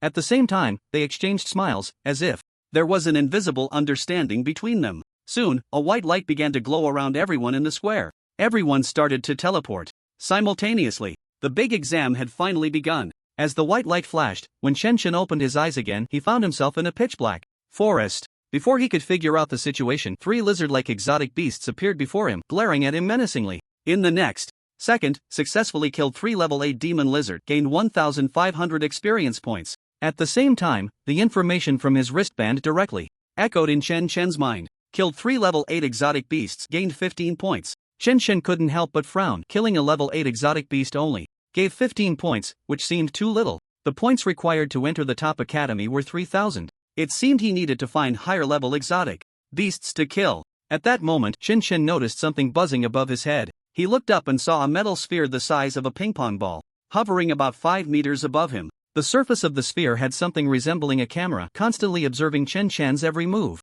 Clearly, this was a device used by the examiners to supervise and observe each participant in the big exam. However, Chen Chen found it hard to understand how they could monitor thousands of candidates here. Of course, this was not something Chen Chen needed to worry about. His biggest concern now was how to earn points faster. At this time, Chen Chen observed that, in addition to the small observation eye above his head, there seemed to be several larger observation eyes in the higher sky. Chen Chen quietly observed for 5 minutes. He discovered that these giant observation eyes were not fixed in place but moved intermittently, seemingly also observing some kind of creature. So the question arises, what exactly are these giant observing eyes watching? Chen Chen speculated that it was likely the boss on this trial island. The officials seemed to want to use the observing eyes to help candidates locate the positions of various bosses, allowing students the chance to avoid battles in advance. This way, they could prevent early elimination from direct encounters with boss monsters. At the same time, it would help those prepared students find the boss locations more quickly. To verify this guess, Chen Chen began to sprint towards the nearest observing eye in the sky. Along the way, he ignored the monsters he encountered, only striking down the troublesome ones with a single blow. After days of continuously grinding dungeons, his level had now reached 16. His health had soared to 180,000. Currently, a simple basic attack dealt over 18,000 damage. It was comparable to a humanoid boss. After about 10 more minutes of walking, Chen Chen finally got closer to the giant observing eye. At this moment, he gradually felt the ground beneath him trembling slightly as if some enormous monster was nearby. Chen Shen slowed his pace and passed through a grove of trees. A giant, standing at least 5 meters tall, appeared before him. Its skin resembled ancient moss, a deep green as if it had never seen sunlight. It had only one eye, which occupied most of its face like the moon, flickering with a cold red glow. Its massive body loomed like a mountain, standing prominently among the trees. In its hand, it wielded a wolf-tooth club the size of a giant tree, exuding a fierce aura that sent chills down one's spine. Chen Shen immediately used his observation skill on it. Name: Forest Giant. Level: 15 Elite Boss. Strength: 860 points. Agility: 420 points. Spirit: 308 points. Constitution: 1209 points. Chen Shen's eyes lit up. Just as he had guessed, these giant observing eyes were indeed used to observe bosses. Without a second thought, Chen Shen charged forward, boldly approaching the boss. With his current strength, taking on a level 15 boss was incredibly easy. The enormous forest giant seemed to notice a tiny human approaching it. It raised its massive head and let out a thunderous roar. Chen Shen suddenly felt an inexplicable sense of powerlessness surge from his heart, as if he wanted to submit at the feet of this giant. At the same time, the system's voice echoed in his mind. You are affected by the intimidation effect. Attack power reduced by 30%, defense power reduced by 30%, lasting 5 minutes. Chen Shen frowned, not expecting this forest giant to have a debuff skill. However, it didn't matter. A 30% reduction in attack power was still enough to easily kill you. In the next moment, Chen Shen took the initiative to attack. A 10-meter-long blade cross slash suddenly struck down, landing solidly on the forest giant. Minus 12,043, a damage number exceeding 10,000 popped up above the forest giant's head. The forest giant let out a cry of pain, its massive body staggering back 2 steps. Then it roared in anger. At the same time, a damage value suddenly appeared above Chen Shen's head, minus 3,612. Surprised, Chen Shen revealed an astonished expression. He hadn't expected this boss to have a reflection skill. However, the reflection effect was worlds apart from Chen Shen's. The forest giant could only reflect 30% of the damage, while Chen Shen's reflection was as high as 300%. In the next moment, the enraged forest giant launched an attack on Chen Shen. The enormous wolf-tooth club, swirling with a hurricane, smashed down towards Chen Shen's position. A cold smile appeared on Chen Shen's face. He did not dodge or evade, instead bracing himself to take the forest giant's attack with his own body. With a 30% reduction in defense, the damage from the forest giant's move was extraordinarily high. A total of 15,672 damage dealt. At the same time, the health bar of the forest giant dropped by a small half. The forest giant immediately showed a look of panic, glancing at the humans below with a sense of dread. These boss-level beasts possess a certain level of intelligence, and after just 2 moves, it had already realized how terrifying the human before it was. It quickly took a step back, turning to flee. The ground trembled violently once more. However, Chen Shen would not give it the chance to escape. After activating Ultimate Frenzy, he pursued at 5 times the speed. 5 minutes later, successfully killed the level 15 elite boss forest giant, gaining 40,000 experience points. Killed 3 level 15 boss, earning 300 points. Current total points 345. Not bad, not bad. Killing boss really boosts points. Chen Shen nodded in satisfaction, ready to continue searching for other boss. He looked up at the giant observation eye above. Sure enough, after the forest giant's death, the observation eye stopped moving, quietly hovering over the corpse of the forest giant. Chen Shen began to search again, and before long, he spotted another giant observation eye slowly moving. Confirming the direction, Chen Shen started to sprint towards the location of the next boss. At the same time, the examination committee of Xining province awaited the real-time data uploaded from the observation eyes on the trial island. The 4 examiners finally received the data. It was said that the observation eyes and their connected terminal processing system were crafted by the 2 most outstanding mechanics currently. They utilized a core named Diyuan, a superintelligent AI. Diyuan automatically tallies each candidate's points and checks for any violations. It also selects the most outstanding students based on their performance. In the secret realm, countless complex data became clear and straightforward under this precise instrument. In 5 years of use, there had been no cases of misjudgment. At that moment, a list of this year's most promising candidates appeared on the huge screen before the examiners. The examiners glanced at the list and nodded repeatedly. Not bad, not bad. This year there are actually 3 people in Xining province who have transitioned to S-class combat professions. That's 1 more than last year. And there are 16 A-class professionals for more than last year. Quite impressive. It seems the admission rate for top universities in Xining province is likely to increase this year. As they continued to look down the list, they soon noticed something unusual. One examiner questioned this student named Chen Shen, who is clearly only a C-class berserker. Why is he on the list of most promising candidates? Did Dayuan make a mistake? Dayuan is a super intelligent AI. How could it make a mistake? Let's pull up this student's current information and take a look. Soon, Chen Chen's information appeared on the big screen. First was his handsome 1-inch photo. Next was his current level, level 16. The attribute points displayed: strength 20 points, agility 22 points, spirit 19 points, constitution 99 points. From the attributes, he seemed quite ordinary. This only deepened the examiner's confusion. Why could a C-class berserker level up to 16 in just a week? If no one was helping him level up, this speed was simply outrageous. The examiners then began to check Chen Chen's current points. Just a glance, and several examiners were completely stunned. 631 points? How is that possible? The exam has only been going on for less than half an hour, and this student has already earned over 600 points. This speed, simply unbelievable. As a comparison, one examiner quickly pulled up another student's current points. He is Zhaoming Xian, a mage with an S-level forbidden spell profession. Even a novice forbidden spell mage possesses unparalleled destructive power. He is also one of the most favored candidates in the eyes of many examiners, with a strong chance of becoming this year's top scorer in the Xining Province major exam. However, at this moment, Zhaoming Xian has only just surpassed 100 points. The student named Chen Chen has directly accumulated 6 times Zhaoming Xuan's points.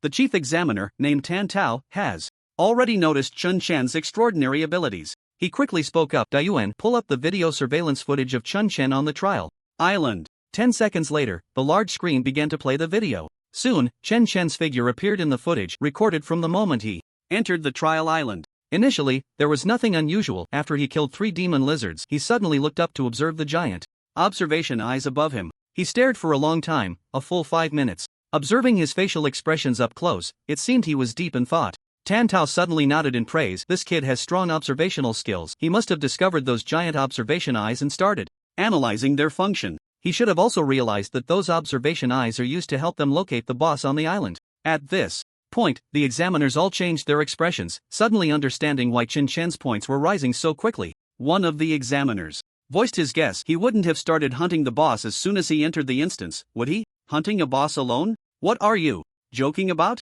The boss here is at least a level 12 elite boss. Without a team of 5 to 10 people, it's impossible to defeat it easily. Besides, the major exam has just begun. Who would go looking for trouble with a boss right away? Then how do you explain why his points are increasing so fast? Enough! Tan Tao immediately interrupted the argument between the two examiners, pointing at the screen with his right hand. Let's continue watching. Soon, after observing for a long time, Chen Chen finally moved. His eyes were constantly checking the positions of the giant observation eyes, just as the previous examiner had guessed. He was indeed heading towards the location of the boss. Before long, Chen Chen encountered the first boss, a level 15 elite boss, the forest giant. He can't really be planning to take on the boss alone, can he? One chief examiner speculated, disbelief written all over his face. The answer was obvious. If that were the case, Chen Chen wouldn't have so many points. Yet, he still found it hard to believe. How could one person take on a boss? Even an S-level profession might not be able to do it, unless it was an SS-level profession. Tan Tao's expression was serious, signaling everyone to remain silent and continue watching. Sure enough, as soon as Chen Chen saw the one-eyed giant, he charged out without any attempt to hide his presence. The next scene left the examiners present utterly speechless. Chen raised his head and unleashed a 10-meter-long cross-blood blade, dealing over 10,000 damage to the forest giant. He was only level 16, not 26, let alone 36. To deal over 10,000 damage right off the bat was simply outrageous. Soon, the forest giant retaliated. This student named Chen Chen did not dodge or evade, taking the attack head-on. The examiners watching the video could clearly see the damage numbers popping up above Chen Chen's head. 15,672. Such a high amount of damage would have been enough to kill others multiple times over. Yet, it seemed Chen Chen's health bar had only dropped a tiny bit. All the examiners were stunned by the shocking scene before them. Is this really a human? How much health does he have? Thus, the examiners remained in a state of shock as they watched the entire process unfold. After Chen Chen killed the forest giant, he began to sprint away, clearly in search of other bosses. Tan Tao swallowed hard, feeling somewhat stiff. In all his years as an invigilator, he had never encountered such an abnormal candidate. Even the legendary swordsman Shen Shenhong from years past could not leave such a profound impact on him. He is definitely not C-level. He is very likely SS level. Tan Tao slowly concluded, his tone laced with an inexplicable excitement. How many years has it been since an SS-level practitioner appeared in our Longsha Empire? With that thought, he quickly turned to his assistant beside him and said, contact Principal Zhang Donlai of No. 1 High School for me. I want all the information on this student Chen Chen right now. SS level? The other examiners gasped at Tan Tao's words. SS level is also known as legendary level. Every legendary practitioner possesses immense power. If they can grow, they will undoubtedly become a global powerhouse, the backbone in the fight against the abyssal beasts. However, the number of SS level practitioners is extremely limited worldwide. Currently, there are only 2 SS level practitioners still alive in our Longsha Empire. One is the former national master of the Longsha Empire, Chen Tiangong, who is an SS level fate master. He knows the past and the future, and it is said that he can disrupt others' destinies, possessing unfathomable abilities. However, this powerful practitioner is already 85 years old and has long since retreated from the world. No one knows where he is now, only that he is still alive. The other is the current commander of the military district, Deng Kunlun. He is an SS level sword saint, unmatched in swordsmanship. He once annihilated an 80 level abyssal boss with a single strike, gaining fame worldwide. He is the idol of countless sword practitioners and has also passed the age of 50 this year. It is because of the presence of these two extraordinary figures that the Longsha Empire has maintained long-term stability. The invasion of abyssal beasts into the Longsha Empire has also made little progress. Since Deng Kunlun transitioned to an SS-level profession, no new SS-level practitioners have emerged in the Longsha Empire for the past 30 years. This has been a concern for many high-ranking leaders. The older generation of SS-level practitioners will eventually pass away, and if no new legendary practitioners appear, it may spell the end of the Longsha Empire. Now, with a young man suspected to be SS level emerging, how could the examiners not be excited? Soon, the assistant hurried back and said to Tan Tao, "Teacher Tan, I just spoke with principal of number 1 high school. This student named Chen Shen is indeed not an ordinary berserker. He claims to have transitioned to a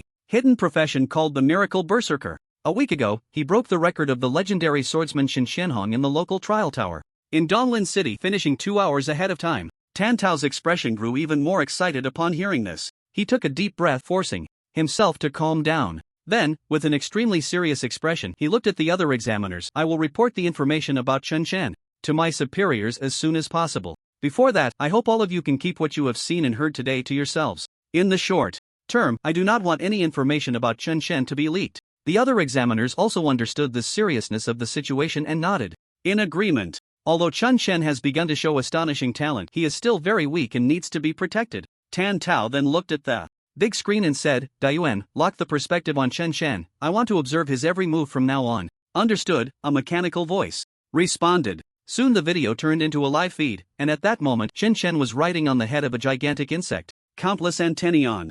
The insect struck against Chen Shen's body, yet he remained unfazed. He continued to slash fiercely at the insect's head with his long knife. 2 minutes later, this level 10 elite boss, the Iron Shell Bug, fell under Chen Shen's blade. Kill level 10 elite boss Iron Shell Bug X1, gain 12,000 experience points. Kill 1 level 10 boss, gain 150 points. Current score, 820 points. Not bad, not bad. In less than an hour he had already killed 3 bosses and accumulated over 800 points. Reaching 3,000 points didn't seem so difficult after all. With this thought, Chen Shen's mood lifted, and he looked up to continue searching for other giant watchers. However, as he scanned the area, he found that there were no other giant watchers nearby. It seemed that the bosses in this area had mostly been taken down by him. "There are just too few boss-level beasts here. I've only killed 3 and they're all gone," Chen Shen muttered softly. This remark was accurately transmitted to the ears of many examiners through the small watcher above Chen Shen's head. The 4 examiners in front of the display screen twitched at the corners of their eyes.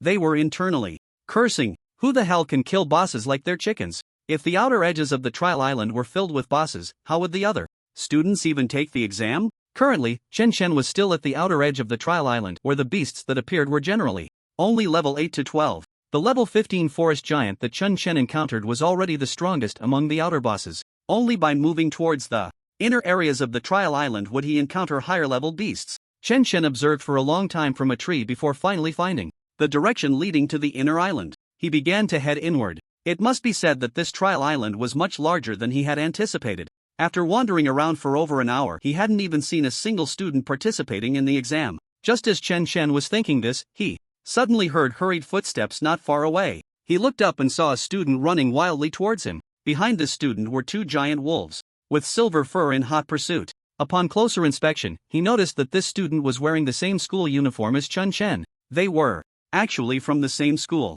However, when Chen Shen saw the other person's face, he couldn't help but laugh. What a coincidence, this was none other than his dear classmate Zhou Qi. Zhou Qi had also had a smooth start in the instance, accumulating over 40 points after an hour. But then, he accidentally attracted the attention of two silver-furred giant wolves. These two wolves were both level 12 beasts, while Jochi had just barely broken through to level 10. There was no way he could match these two giant wolves. He could only run for his life. But how could a human's speed compare to that of a beast? Just as he was about to despair, he noticed a student standing on the road ahead. Hope ignited within him, and without even seeing the other person's face clearly, he shouted, "Help! Please save me!" The other person heard his cry for help but remained standing still, seemingly having no intention of intervening. Jochi panicked, gritting his teeth. He dashed towards the position of that student. "Since you're unwilling to help, don't blame me for dragging you down with me." However, as he got closer, he realized that the person was actually Chen Chen. "Chen Chen? What are you doing here?" Jochi first expressed confusion, then quickly pleaded, "Chen Chen, please save me. For the sake of our friendship as classmates, please help me." Chen Chen said nothing, just smiled and nodded at him. Jochi immediately showed a grateful expression. Although he had had many conflicts with Chen Chen in the past, he didn't expect the other party to be willing to help him at such a critical moment. He was surprised by Chen Chen's generosity and thought that he had misunderstood him before. With this in mind, Jochi hurriedly tried to hide behind Chen Chen. However, Chen Chen simply sidestepped, clearing a path for the two silver-haired giant wolves. Jochi was taken aback. He had thought Chen Chen would save him, so he had already slowed down. Instead, Chen Chen showed no intention of blocking the giant wolves and even made way for them. "Chen Chen, what do you mean? Aren't you supposed to save me?" Jochi shouted angrily, nearly bursting with rage. Chen Chen innocently shrugged. "I was just saying hello. When did I say I would save you? Besides, the exam rules state that aside from the boss, no other beasts can team up with others. Otherwise, it's a violation." "You!" Jochi's next words were cut off as he was pounced on by the two giant wolves. He let out a series of screams, and in no time he transformed into a white light and disappeared from the trial island. After eliminating Jochi, the two giant wolves turned to look at Chen Chen. Chen Chen sighed and put on a sad expression. "You two actually harmed my classmate. I must avenge him." A blood blade flashed, and the two silver-haired giant wolves fell. At the same time, Jochi's figure suddenly appeared in the teleportation square. He lay on the ground full of resentment and shouted angrily, "Chen Chen, damn you!" In the examination room, several examiners watched the scene on the video, revealing complex expressions. It seems this Chen Chen's character. At this moment, one examiner spoke up, wanting to say that Chen Chen's character seemed to have some issues. After all, harming his classmate in such a way did go against the current educational philosophy. However, Tan Tao smiled and said, "I actually think his way of handling it is completely fine. First of all, if he really intervened to save that classmate, it would indeed raise suspicions of teaming up to deal with the beasts. Should we then cancel his exam qualification? According to the rules? Secondly, his classmate running towards Chen Chen could also imply that he wanted to attract hatred. If Chen Chen's strength wasn't strong enough, he would have been eliminated by now. After all, it was the other party who first released malice, so I think retaliating is not a problem. So, with a character like his, I actually admire him more. In this day and age, being too kind-hearted won't lead to great achievements." After hearing Tan Tao's words, the other examiners nodded in agreement. "Look, that kid is running again. He seems really excited. Could it be that he spotted another elite boss? This kid, while others are specifically hunting beasts, he only targets bosses. He's quite unique." At this moment, Chen Chen was indeed in the sky not far away, spotting a giant observation eye. He immediately became excited and rushed madly towards the boss's location. The closer he got to the inner area of the trial island, the denser the surrounding beasts became. After running a distance, he noticed several beasts glaring at him ferociously. However, Chen Chen ignored them. If a beast foolishly blocked his path,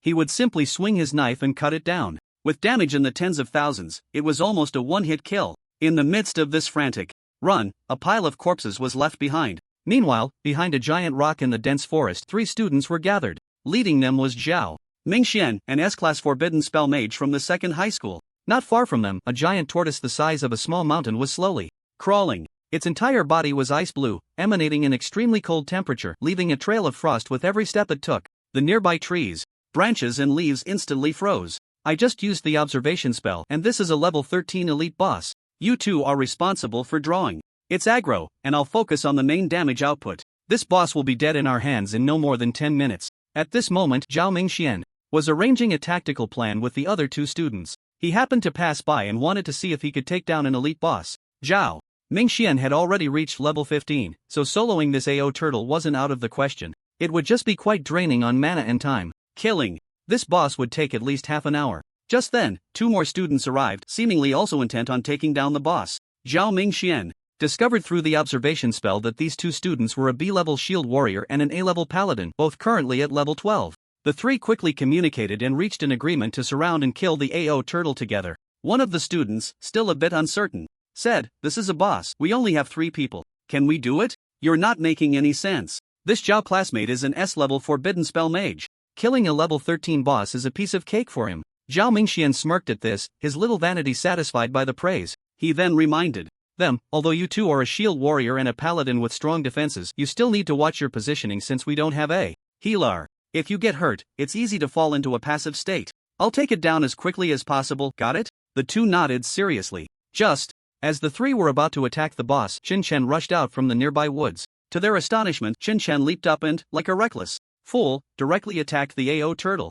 Zhao Mingxian and the others were dumbfounded, mouths agape, unable to speak for a moment. Who is this guy? Where did he come from? Why did he start fighting the boss without any warning? He can't be thinking of soloing the boss, right? One of the students exclaimed in surprise. Zhao Mingxian shook his head, impossible. He should be the melee fighter responsible for drawing aggro. His teammates must be right behind him. However, after waiting a minute, no one appeared behind Qin Chen. The 3 then realized that this guy was actually trying to solo the boss. The paladin became restless and anxiously said, "Shouldn't we join in? We might be able to snag some points." Zhao Mingxian looked at the student as if he were an idiot and said, "Do you really think he can solo the boss? Even I wouldn't find it easy. He looks like a madman. We can wait until he gets wiped by the boss, then we can jump in. That way, we can avoid sharing points with him." But the paladin showed signs of hesitation. Just then, the enraged AO turtle let out a high-pitched roar and an icy aura radiated from its body. Chen Chen, who was in the middle of slashing at the AO turtle, suddenly froze and a layer of frost quickly enveloped his body.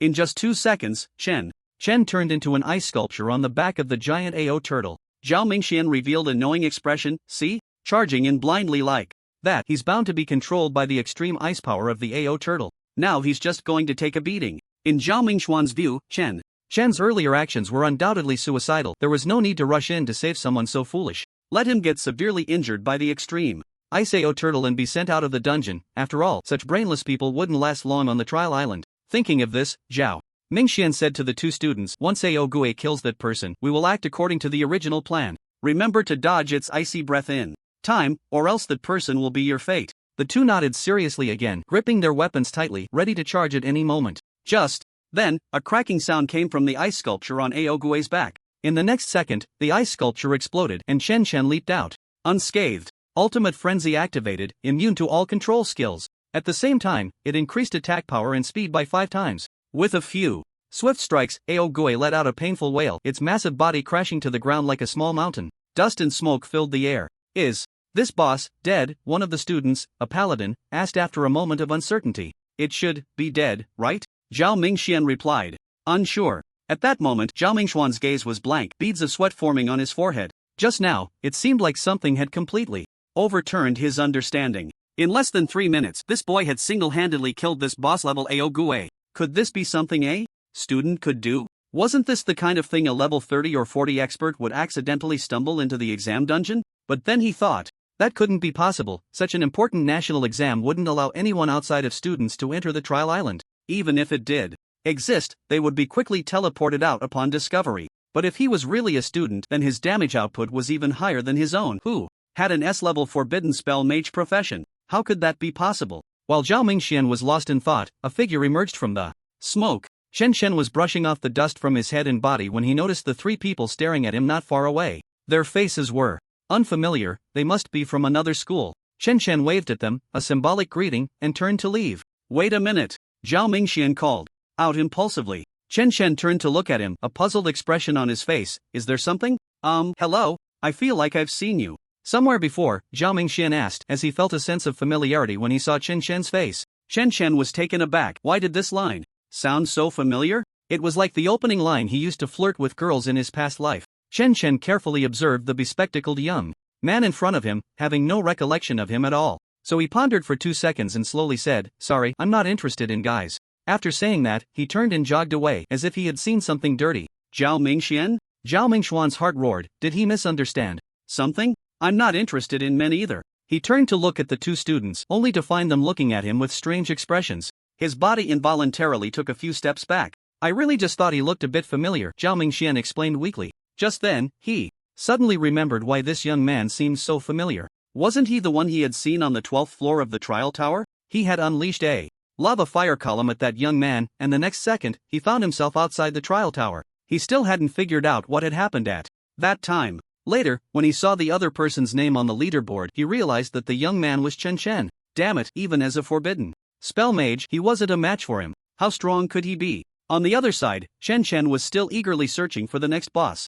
Unfortunately, this trial island was simply too vast, and the positions of each boss were constantly shifting, making them hard to find. However, after experiencing the thrill of quickly gaining a large amount of points from defeating bosses, he had lost interest in the single-digit points from ordinary exotic beasts. Just as he was pondering how to find the next boss, a graceful figure swept over his head. Chen Chen looked up and immediately showed a look of surprise. Wasn't that Zhang Lingxue? He didn't expect to encounter her so quickly on such a large island. It had to be said that there was definitely some inexplicable fate between the two. Chen Chen immediately shouted Zhang Lingxue's name. Hearing the voice, Zhang Lingxue looked down in Chen Chen's direction. When she saw Chen Chen's figure, a smile blossomed on her face like a warm spring breeze. She quickly changed direction, flapping her pure white wings and landing beside Chen Chen. Chen Chen immediately asked, Shui Ge, how's your harvest after more than an hour on the trial island? Zhang Lingxue raised her chin and said proudly, not bad, I've already accumulated over 230 points. Then, she looked at Chen Chen and asked, what about you?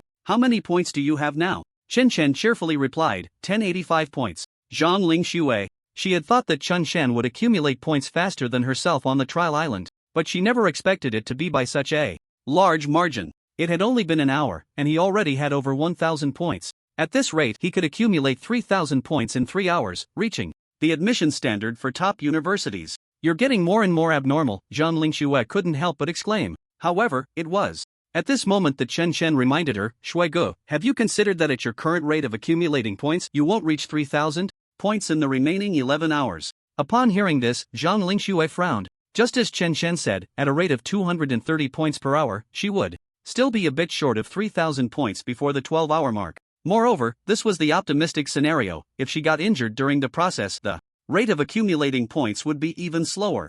Zhang Lingxue looked at Chen Chen, seemingly sensing a hint of PUA in his eyes. She cautiously asked, do you have a way? Of course. Chen Chen said decisively, I can take you to farm monsters. Zhang Lingxue immediately rolled her eyes at him. The trial rules don't allow students to team up to kill exotic beasts. Do you want me to be disqualified from the trial? Chen Chen shook his head. Not at all. The rules only say you can't team up to kill ordinary exotic beasts, but teaming up to kill bosses is allowed. Next, you just need to let me fly up into the sky, and we'll go find a boss. At that time, I'll handle the main damage output and you can just attack a few times on the side. The speed of earning points will definitely be faster than what you're doing now. Zhang Lingxue suddenly realized, so your high points are all from killing bosses? Chen Chen nodded proudly and continued, so, what do you say? Are you in?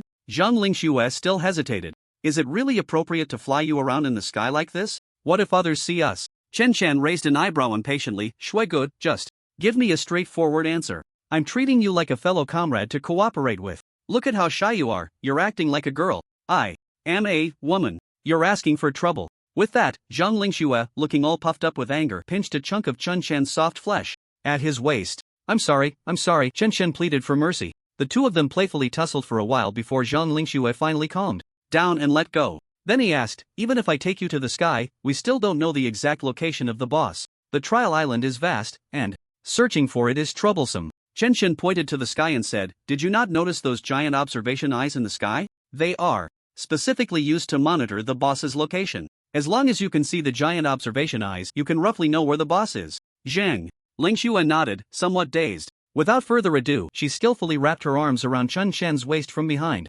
Although they had gone through this many times, every time Zhang Lingxue held him like this, it always gave Chen Chen a strange feeling. He took a deep breath and gently grasped Zhang Lingxue's wrist. Then he shouted, go! Zhang Lingxue immediately gave him a big eye roll. Go your head. How come I never noticed you? Were so talkative before. Chen Chen chuckled, just kidding.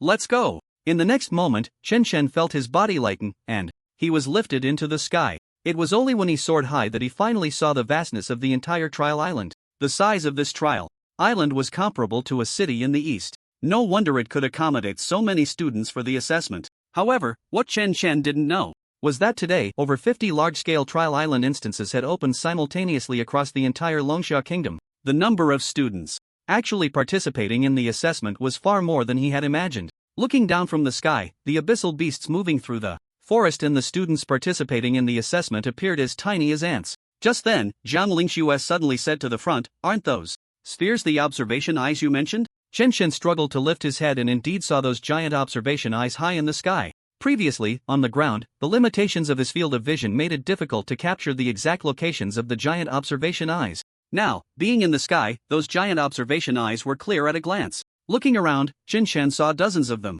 It was evident that there were still quite a few bosses on the entire trial island. Each giant observation eye corresponds to the location of a boss. If you fly near these observation eyes, I'm sure you'll discover the boss below. Zhang Lingxue nodded and led Chen Shen towards the nearest giant observation eye. Meanwhile, Chen Shen's gaze remained fixed on the forest below. Soon, he spotted a deep-sea abyssal king standing in a lake below. "There's a deep-sea abyssal king down there. Quickly take me over," Chen Shen shouted anxiously. Zhang Lingxue quickly slowed down, and the two descended slowly, landing directly on top of the deep-sea abyssal king. Chen Shen had killed this boss at least 5 or 6 times before, so dealing with it was like second nature to him. He immediately plunged down with his knife, delivering a fierce blow to the deep-sea abyssal king. Zhang Lingxue was also constantly looking for opportunities to unleash her attacks. In less than 5 minutes, the level 15 elite boss, the deep-sea abyssal king, was brutally defeated by the two of them. The level 15 boss was worth a total of 300 points, and since it was killed by 2 people, the system awarded each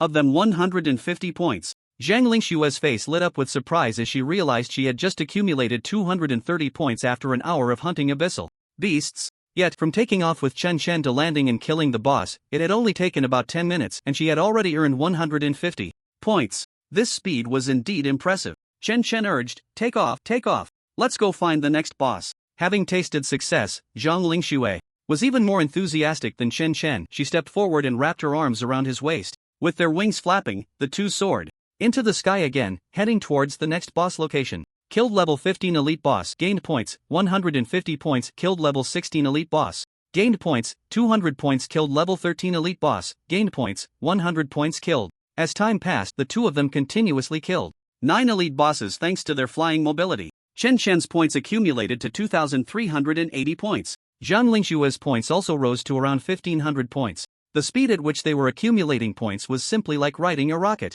At this moment, several examiners sitting in the monitoring room watching this scene were left speechless. Even Tan Tao's expression was complex. After years of supervising major exams, it was the first time he had seen someone accumulate points in this way. Those boss-level beasts that other students avoided had instead become tools for them to gather points. In just 2 hours, Chen Shen had already amassed over 2,000 points. Such astonishing efficiency was truly unparalleled nationwide. Of course, part of this was thanks to that little girl with the holy angel profession. Without her high mobility, Chen Shen wouldn't have achieved such efficiency. The key was that not only was he accumulating points quickly, but that little girl was also racking up quite a few points. Isn't Chen Shen's behavior a bit suspicious in helping others farm points? One of the examiners pondered for a long time before speaking slowly. Tan Tao, however, shook his head with a smile. He's taking others to kill bosses. This is within the rules of the exam. But who can kill so many boss-level beasts alone like he does? That little girl's damage isn't even a fraction of his, yet she can take half of the points. This is simply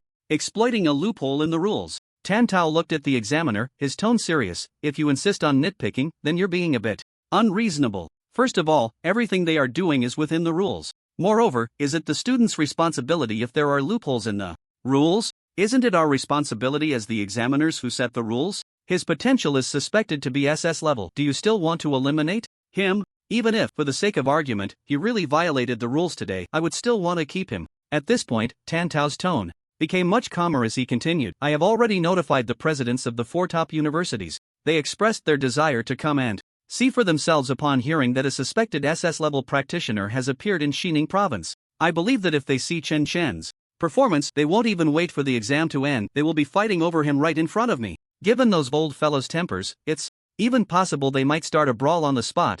Just thinking about it is amusing. As he said this, Tan Tao laughed heartily. However, the next second, the image on the display screen began to distort and became extremely unstable. Tan Tao couldn't help but frown and quickly asked, Da Yuan, what's going on? After a while, an electronic voice stuttered, currently being interfered by unknown forces. Detected, a force from the abyss is invading the trial island. What? Tan Tao suddenly stood up from his chair, his expression becoming unprecedentedly serious. Abyss invasion? How is that possible? The expressions of the examiners in the monitoring center changed dramatically, shock evident. On their faces, they had been supervising exams for decades but had never encountered such a bizarre event of an abyss invasion. After all, the trial island was vastly different from a real dungeon. This was an independent space meticulously crafted by humanity specifically for the students. Major exams completely unrelated to the channels leading to the abyss. Theoretically, for the abyssal power to be transmitted to the human world, it must go through a copy channel as a medium and it cannot manifest directly in the human world. However, this is not the time to ponder this issue. The most urgent task now is to safely transport all the students on the trial island. Tan Tao immediately commanded, activate the teleportation array and quickly rescue all the students on the island. One of the examiners nodded solemnly and rushed out of the monitoring center. Tan Tao then turned his gaze to the display screen. At this moment, the screen only showed distorted ripples, with no images left. He frowned deeply and asked anxiously, Dayuan, what is the situation on the island now? After a long pause, Dayuan's mechanical voice came through intermittently. Currently, the trial island copy has lost connection, unable to observe the situation on the island. Then, Dayuan sent another message. Dayuan has been attacked. Dayuan needs internal repairs. After that, Dayuan's mechanical voice abruptly stopped, and no matter how much Tan Tao called, there was no response. Soon, the examiner who had gone to operate the magical teleportation array returned with an anxious expression. Gritting his teeth, he said in an agitated tone, No, it seems the teleportation array has lost connection with the trial island, and there is no response. Now those students are all trapped in the copy. Tan Tao could no longer sit still. The current teleportation array was the result of years of hard work by several legendary array masters. There had never been any problems in the past decade, yet today it was broken by that mysterious abyssal power. It was evident that this was a long-planned attack on our Longxia kingdom. Immediately contact headquarters and have them send support as soon as possible. Tan Tao issued another command. However, another examiner said with a mournful face, We have already contacted them, but we heard that this abyssal invasion is not limited to our area. More than 20 trial island copies across the country are being invaded simultaneously. Currently, headquarters is also in a state of chaos. How could this happen? Tan Tao's eyes widened, anxious and restless, as he paced back and forth in the monitoring center. These students were the future hope of Longxia Kingdom. They were indeed the future hope of Longxia Kingdom. Just then, a young assistant rushed in. She looked at Tan Tao, her face a mix of anxiety and fear. Director Tan, there seems to be an unidentified object appearing in the sky outside.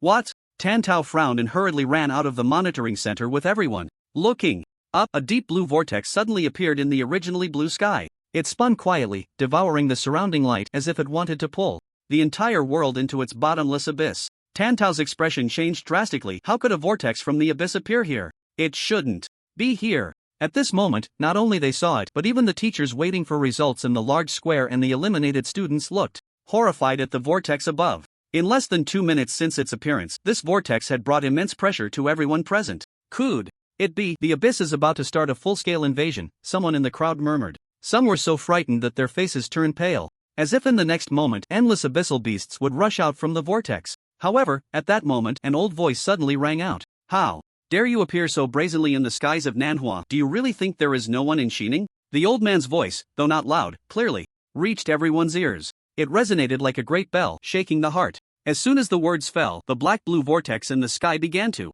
shake violently. It sounded like glass about to shatter, making a crackling sound, with fine cracks spreading across the edges of the vortex. At that moment, a young man's voice slowly emerged from the pitch-black, mysterious vortex. Old phone, long time no see, still as vigorous as ever. As the voice fell, the spatial oscillation within the vortex gradually stabilized. Following that, a young man slowly stepped out of the vortex, standing directly in midair. The crowd below looked on in horror. A human? Isn't this a vortex created by the abyssal beasts? Why is a human coming out of it? The young man's figure was tightly wrapped in a long robe as dark as ink, with purple ripples flowing over him, mysterious and profound. His skin was abnormally pale, almost sickly, and a strange smile hung on his face. If one looked closely, they could see that his pupils were actually silver, emitting an eerie glow. At that moment, the phantom of an old man also appeared in the sky above. Dressed in a white training outfit, he exuded an aura of authority without anger. This was Feng Tu, a master-level figure from Xining Province, an S-rank holy light mage with a level as high as 83. The moment Feng Tu saw the young man, his brows furrowed tightly, his tone filled with anger. Su Lin, had I known you would fall into the abyss, I should have killed you myself back then. The young man named Su Lin chuckled lightly in response. Then I really must thank you, old Feng, for your mercy back then. If you hadn't let me go, I wouldn't have had the chance to quickly increase my strength, nor would I have the opportunity to come and wipe out your human race. You scoundrel. Zheng Tu was furious. Have you forgotten that you are also human? Do you really intend to help the abyss against us humans? Human? Ha ha ha ha. Su Lin suddenly burst into loud laughter, his laughter so unrestrained that it sent chills down the spines of those below. From the moment I fell into the abyss, I was no longer human. All I have in my heart is revenge. Only by exterminating all of you can I find relief. Just you? Feng Tu snorted coldly, disdainfully saying, you're just a dog sent by the abyss, daring to bark wildly here. Today, I will completely annihilate you. Yet, there was no trace of fear in Su Lin's eyes. Instead, his tone was filled with mockery. I know, if your true form descends, I would definitely not be your match. But against this avatar of yours, I can still put up a fight. Feng Tu's face showed cold arrogance as he replied, you dare to speak so wildly? Even if it's just my avatar, exterminating you, an ignorant junior, is merely a matter of raising my hand. Su Lin shook his head, his eyes full of disdain. Do you really think I appeared today just to compete with an old man like you? My subordinates may have already infiltrated the trial island.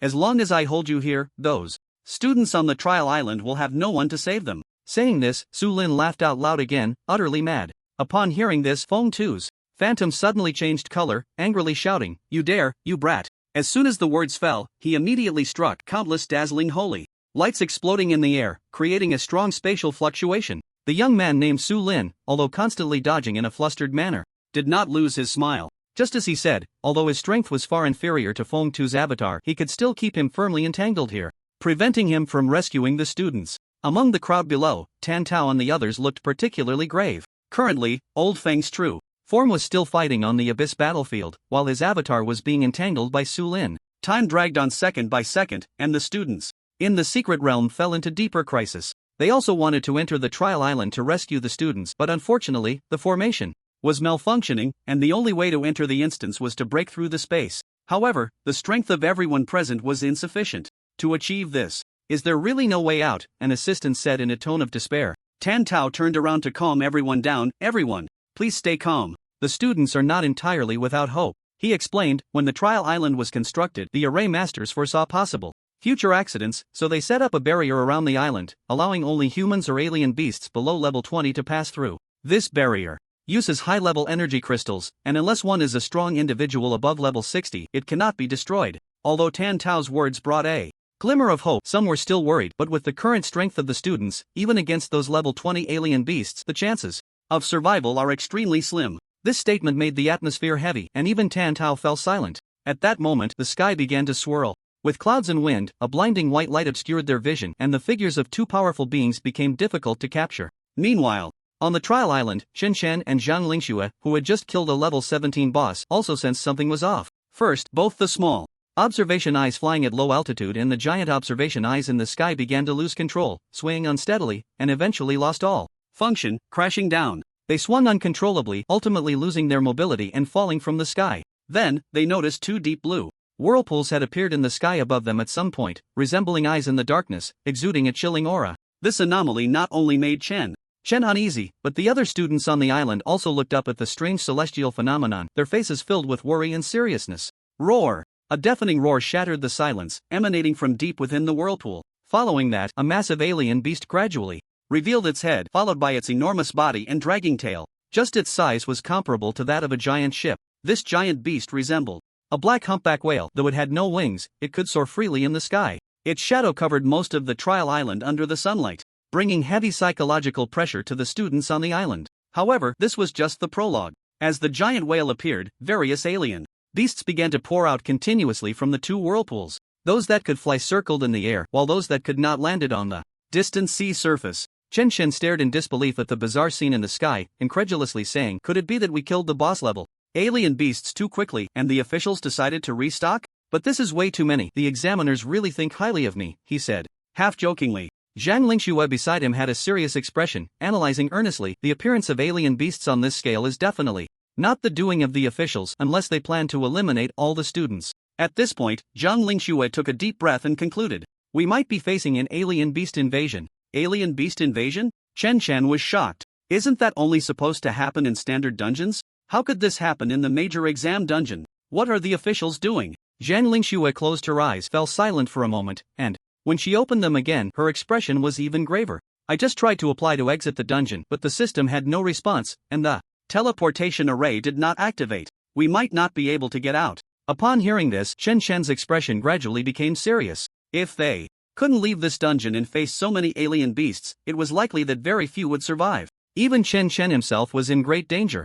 Now, Chen Shen cast the observation technique on any alien beast in the sky. He discovered that these monsters were all at least level 20 elite bosses, including several level 20 disaster level bosses. Moreover, many of the alien beasts were of such high level that even the observation technique could not detect them. This indicated that these alien beasts were at least 10 levels higher than Chen Shen. And this was just the situation. In the sky, countless unknown alien beast bosses were lurking in the ocean as well. At that moment, Zhang Lingxue let out a cry of surprise, pointing at the giant whale and saying, "Look, it seems like there's someone on that beast." Someone? Chen Shan looked up in astonishment. There, atop the massive whale, stood a young man with white hair. Although he was far away, Chen Shen could tell that the white-haired figure was indeed human. But isn't this an invasion of beasts? Why is there a human among them? What is going on? Above, the white-haired youth was also draped in a black robe, his eyes radiating a silvery glow. He stood atop the giant whale, quietly observing the students below, who appeared as insignificant as ants. Watching their shocked and fearful faces, he couldn't help but feel excited at the thought that soon they would all die at the hands of the beasts. A broad, exaggerated smile spread across his face. He waved his hand downwards, as if greeting the students below. Then he spoke lightly. "Let's get started." In the next second, dozens of flying beasts in the sky sprang into action, diving downwards. At the same time, the beasts in the ocean were not to be outdone, continuously converging towards the trial island, forming a grand siege. However, in the next moment, the formation on the trial island sensed the incoming threat. In an instant, a transparent barrier enveloped the entire trial island. Many of the beasts that had dived halfway crashed into the barrier, with several being sliced in half by the suddenly generated shield. Only a few level 20 beasts managed to enter the trial island unimpeded. "Oh, there's actually an obstacle," the white-haired youth said with a look of surprise. His silver eyes flickered, and the giant whale beneath him let out a loud cry, then swung its tail fiercely against the barrier. However, the barrier stood firm as a rock, not budging an inch, as if it were a solid wall. The surrounding beasts that failed to penetrate the barrier continued their attacks, but to no avail. The white-haired youth frowned slightly, but quickly relaxed again. Forget it, with these level 20 beasts, the battle should be resolved quickly. He frowned slightly in displeasure but soon revealed a smile. Never mind, these level 20 beasts are enough to end the fight. Swiftly, despite the barrier blocking most of the beasts, a dozen or so level 20 boss beasts successfully breached the trial island. Among them were 3 disaster-level bosses whose strength far surpassed that of elite level. It would be a piece of cake to deal with these students. The white-haired youth displayed a look of intoxicated delight, eagerly saying, "There's not much time left, let the slaughter begin. I can't wait to hear the screams of the humans." At this moment, there were over 1,000 students on the trial island. Many looked up at the surging beasts.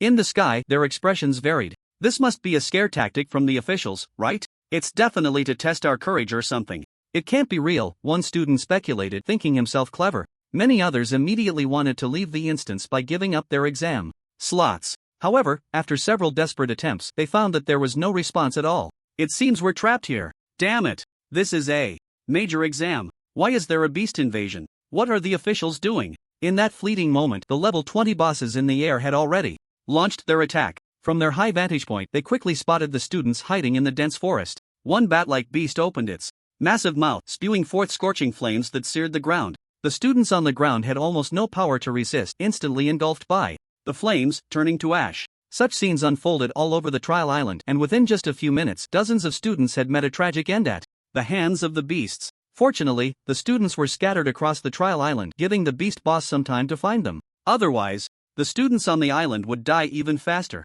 At this moment, the entire trial island resembled a hell on earth. In front of Chen Shan and Zhang Lingxue, a giant bat swiftly flew in from a distance. Its target was none other than the two of them. Quickly casting an observation spell, the information about the bat appeared in Chen Chen's mind. Name: Flamefire Demon Bat. Level 20 Elite Boss. Strength 3560 points. Agility 3541 points. Spirit 2597 points. Constitution 3025 points. This attribute was several times that of a level 15 boss. Despite this, Chen Chen showed no signs of retreat. He had soloed a level 20 boss when he had 40,000 health, so what about now with nearly 200,000 health? Shui Gu, help me get close to it, I'll take care of this guy. You find a place to hide. Chen Chen decisively made arrangements. Zhang Lingxue was taken aback.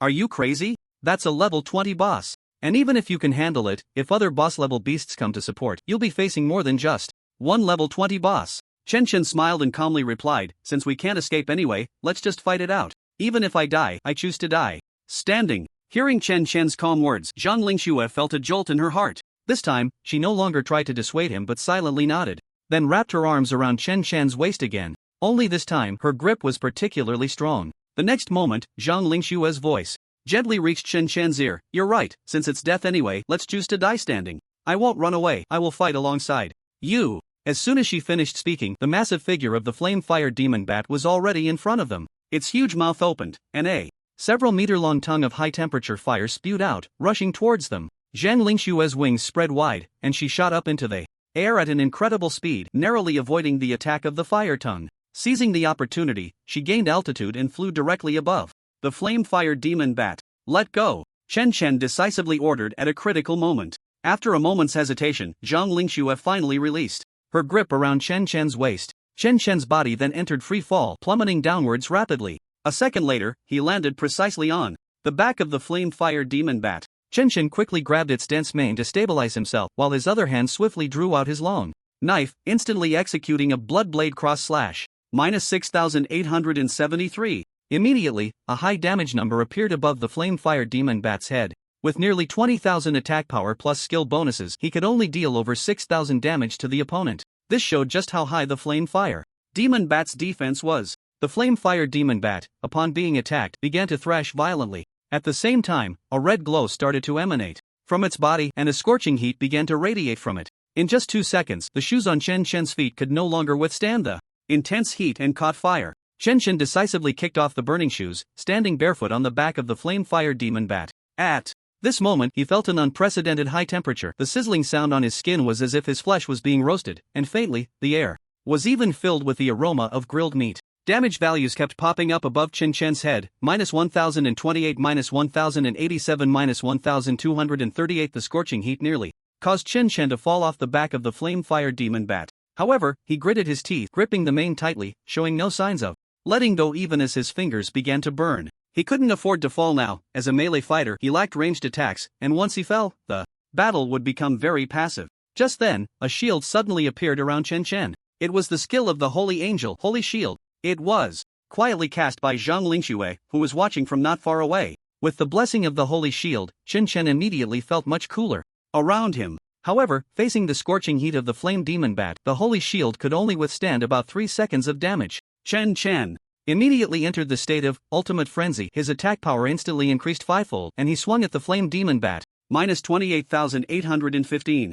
-25,187, -25,749. In the state of ultimate frenzy, every hit from Chen Chen dealt terrifying damage. The health bar of the flame demon bat dropped by a third in an instant. It let out a sharp, piercing sound wave from its mouth. This sound wave had a group stun effect, and Zhang Lingxue, who was far away, was immediately affected by it. With a roll of her eyes, she fell straight down from the air, landing in the dense forest. However, Chen, under the effect of ultimate frenzy, was immune to any control effects. He only found the sound of the flame demon bat piercing and felt no other impact. He even wanted to poke at the creature's throat. Seeing Zhang Lingxue crash, Chen Chen felt worried but remained calm. His gaze remained sharp as he continued to slash at the back of the flame demon bat. After just a minute, the flame demon bat finally couldn't withstand Chen Chen's massive damage and fell to the ground. Killed a level 20 elite boss flame demon bat, gained 200,000 experience points. Chen Chen awkwardly climbed down from the flame demon bat, his clothes and pants full of charred holes. Fortunately, the fabric in critical areas remained intact.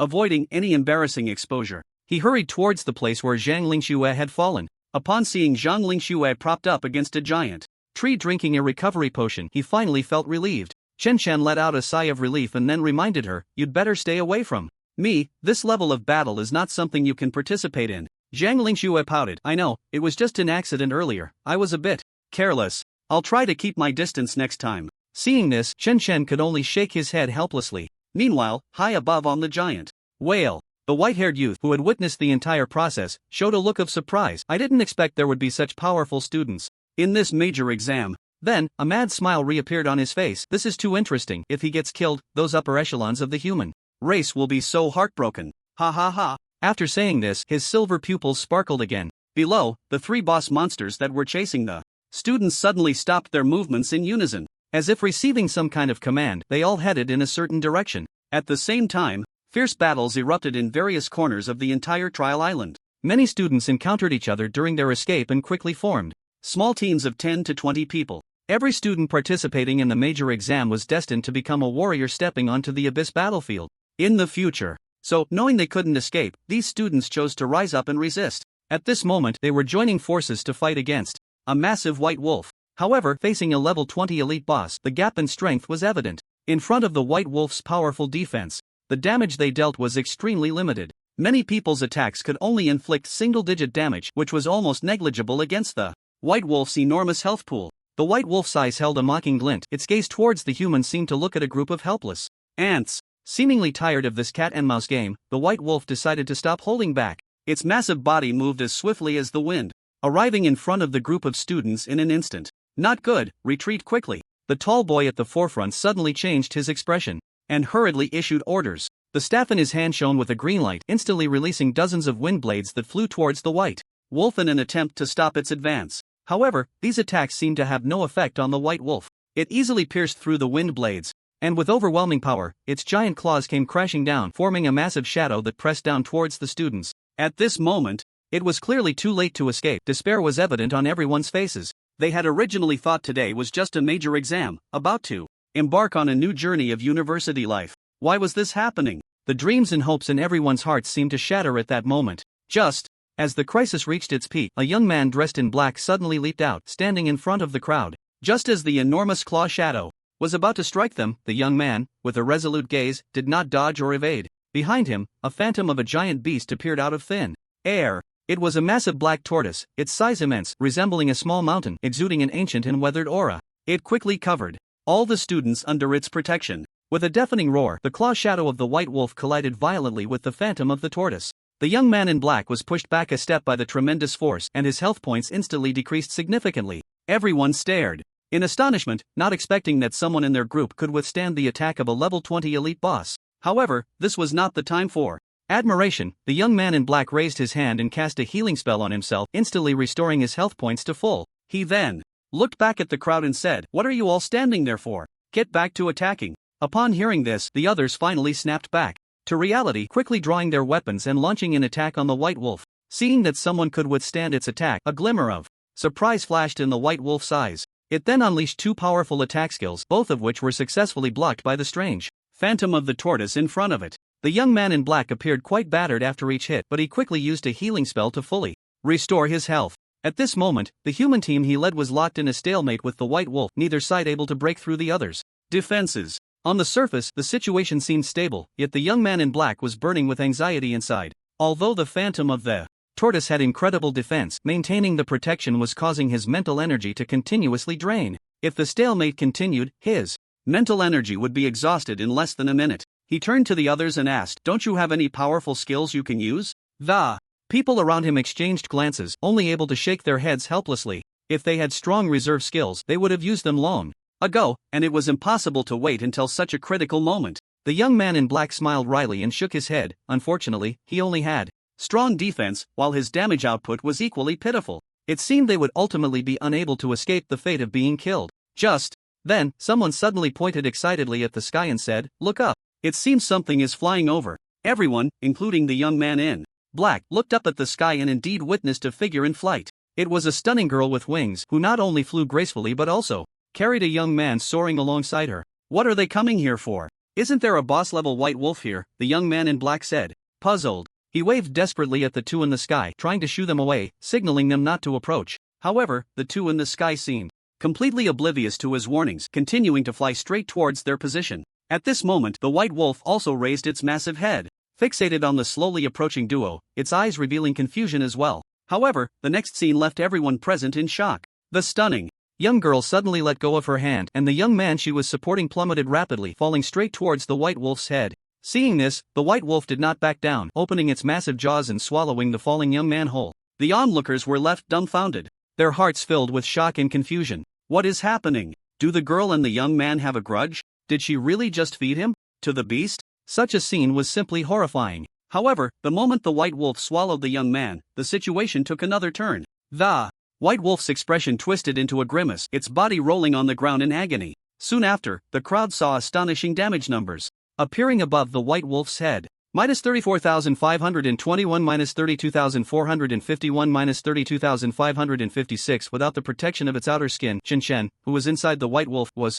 able to strike with great satisfaction. In no time, this level 20 boss had its health completely drained, collapsing lifelessly to the ground. By this point, everyone present was still trying to make sense of the situation. How did this white wolf suddenly die out of nowhere? What was with those massive damage numbers? Then they recalled the young man who had been swallowed by the white wolf. Could it be that he was responsible for all of this? Just as everyone was lost in their thoughts, a long knife suddenly pierced through the white wolf's abdomen from the inside, creating a long gash. A blood-soaked figure crawled out from the opening. Damn, it stinks in here. Chen wiped the blood from his face, grimacing as he sniffed his own smell. I definitely need to take a good shower when I get back. At that moment, Zhang Lingxue slowly descended, her eyes sparkling, as she asked, so you anticipated that the white wolf would swallow you when you jumped down, allowing you to attack from within? I didn't expect you to be so clever. Zhang Lingxue couldn't help but praise. Chen scratched his head awkwardly. Oh, it was just a coincidence. In reality, his intention was to jump directly onto the white wolf's head to attack, never expecting to be swallowed whole. This unexpected turn of events actually made killing the white wolf easier, a case of hitting the mark by accident. Sorry to interrupt. Just then, a group of excited students ran over, led by the young man in black. One of them asked, "Are you here to rescue us?" That scene of killing the white wolf was so cool. Chen felt utterly speechless. He hadn't even landed before being swallowed by the white wolf. How was that cool? He shook his head and explained, "No one has come in to rescue you, we are both students." Upon hearing this, the crowd showed disappointment, but one student stubbornly retorted, "How can you be a student? You easily took down that level 20 boss. No student has that kind of strength." Chen shrugged and replied, half jokingly, "I really am just a student. Whether you believe me or not is up to you. Am I supposed to tell you I'm invincible?" You, the student, was immediately left speechless. At this moment, the young man in black quickly interjected, "You came at the right time. We are in need of a strong main damage dealer." He introduced himself. "My name is Shi Haohai, an S-class profession, a descendant of Xuanwu." A descendant of Xuanwu? Chen responded in surprise, not expecting such a profession to exist. It sounded like some ancient lineage. The surrounding students expressed envy. "So you're an S-class profession. No wonder you can withstand the white wolf's attacks. With your defense and this classmate's high damage, we might really be able to get through this crisis." As soon as these words were spoken, hope shone in everyone's eyes. However, their joy was short-lived as a thunderous beast roar suddenly echoed from afar. 3 boss-level monsters were rapidly approaching from different directions. They moved swiftly, and by the time the crowd realized the danger, these monsters had already appeared within 50 meters of them. In an instant, everyone was once again caught in the siege of the 3 boss-level beasts. Shi Haohai looked at the beast in the front, his mood instantly heavy, his face extremely grim. "We're doomed. There's actually a calamity-level boss among them." "What? Calamity level?" a student exclaimed, and the people around them gasped in shock. Just hearing this term made some tremble uncontrollably, their eyes filled with the fear of death. Facing a level 20 elite boss, they might still hold on to a glimmer of hope. But if it was a calamity level 20 boss, it basically meant certain death. Such bosses not only far surpassed elite levels and attributes but also possessed extremely powerful skills with destructive damage that ordinary elite bosses could not compare to. Even a level 30 team would undoubtedly struggle against such a boss. Not to mention they were students who hadn't even reached level 15 yet. Chen's expression also grew serious as he followed Shi Haohai's gaze and saw a dark demon ape approaching. This ape stood over 10 meters tall, its body covered in rough, pitch-black fur. Beneath the fur were muscles brimming with explosive power. At this moment, every step it took seemed to cause slight tremors in the ground, rustling the leaves. The other 2 elite bosses that had arrived first lowered their heads in deference upon seeing the dark demon ape, then silently followed behind it. Without even attacking, just their presence brought immense pressure to the students. Chen took a deep breath, forcing himself to calm down, and used his observation skill on the dark demon ape. Soon, the detailed information about this gigantic beast appeared in his mind. Name: Dark Demon Ape. Level 20 Calamity Boss. Strength 8560 points, Agility 5548 points, Spirit 3547 points, Constitution 8025 points. The attributes of a Calamity level boss far exceed those of an ordinary elite boss, with its health and attack power reaching a daunting level. An ordinary level 20 elite boss has about 200,000 health, while this Calamity level boss boasts a staggering 400,000 health, comparable to many level 25 elite bosses. What was even more troublesome was that Chen noticed the dark demon ape's gaze was firmly locked onto him. Not only the dark demon ape, but even the 2 elite bosses behind it were looking at him. It seemed they were all coming for him. Realizing the severity of the situation, Chen hurriedly said to the crowd, "You all run, I'll hold them off." The crowd erupted in chaos and Xiaohai rushed forward to grab Chen Chen's arm, urging, "Brother, although you're powerful, this opponent is a calamity-level boss. Facing them alone is like seeking death." Chen Chen turned his head, smiling at Xiaohai. "If even I can't hold them off, then it would be a dead end for everyone no matter where you escape to. Instead of wasting time trying to persuade me, it's better to find a place to hide, watch my performance, and pray for me." His words revealed determination and confidence. "Right now, if anyone can lead you to safety, that person might only be me." The crowd present seemed momentarily at a loss for any rebuttal. Just as Chen Chen said, choosing to flee at this moment held no meaning. They could only believe that this unfamiliar young man could create a miracle. Although this miracle seems very unlikely, Chen Chen turned and said seriously, "Shui Gu, you should take everyone and find a place to hide. If you force yourself to participate in the upcoming battle, it will only become a burden for me." Zhang Lingxue did not refute this time. A complex emotion flashed in her eyes, and she finally just nodded gently, responding in a low voice, Then she smiled and said, "Once we get out of this, Shui Gu will take you to have some skewers and beer." Upon hearing this, Qin Shan's lips curled into a warm smile, a wave of warmth surged in his heart, and he nodded in response. "It's a deal." As soon as he finished speaking, Chen Chen withdrew his smile and his gaze became resolute again. He took a deep breath, suddenly turned, and charged decisively towards the direction of the dark demon ape. His back was elongated in the sunset's afterglow, appearing particularly lonely yet steadfast. That determined figure was like a hero on the battlefield, deeply etched in the hearts of every student who remained behind. The dark demon ape, seeing Chen Chen charge forward, revealed a hint of surprise in its deep-set eyes. It stopped, seemingly waiting for Chen Chen to approach in tacit agreement. Seeing that Chen Chen successfully attracted the attention of the three bosses, the others no longer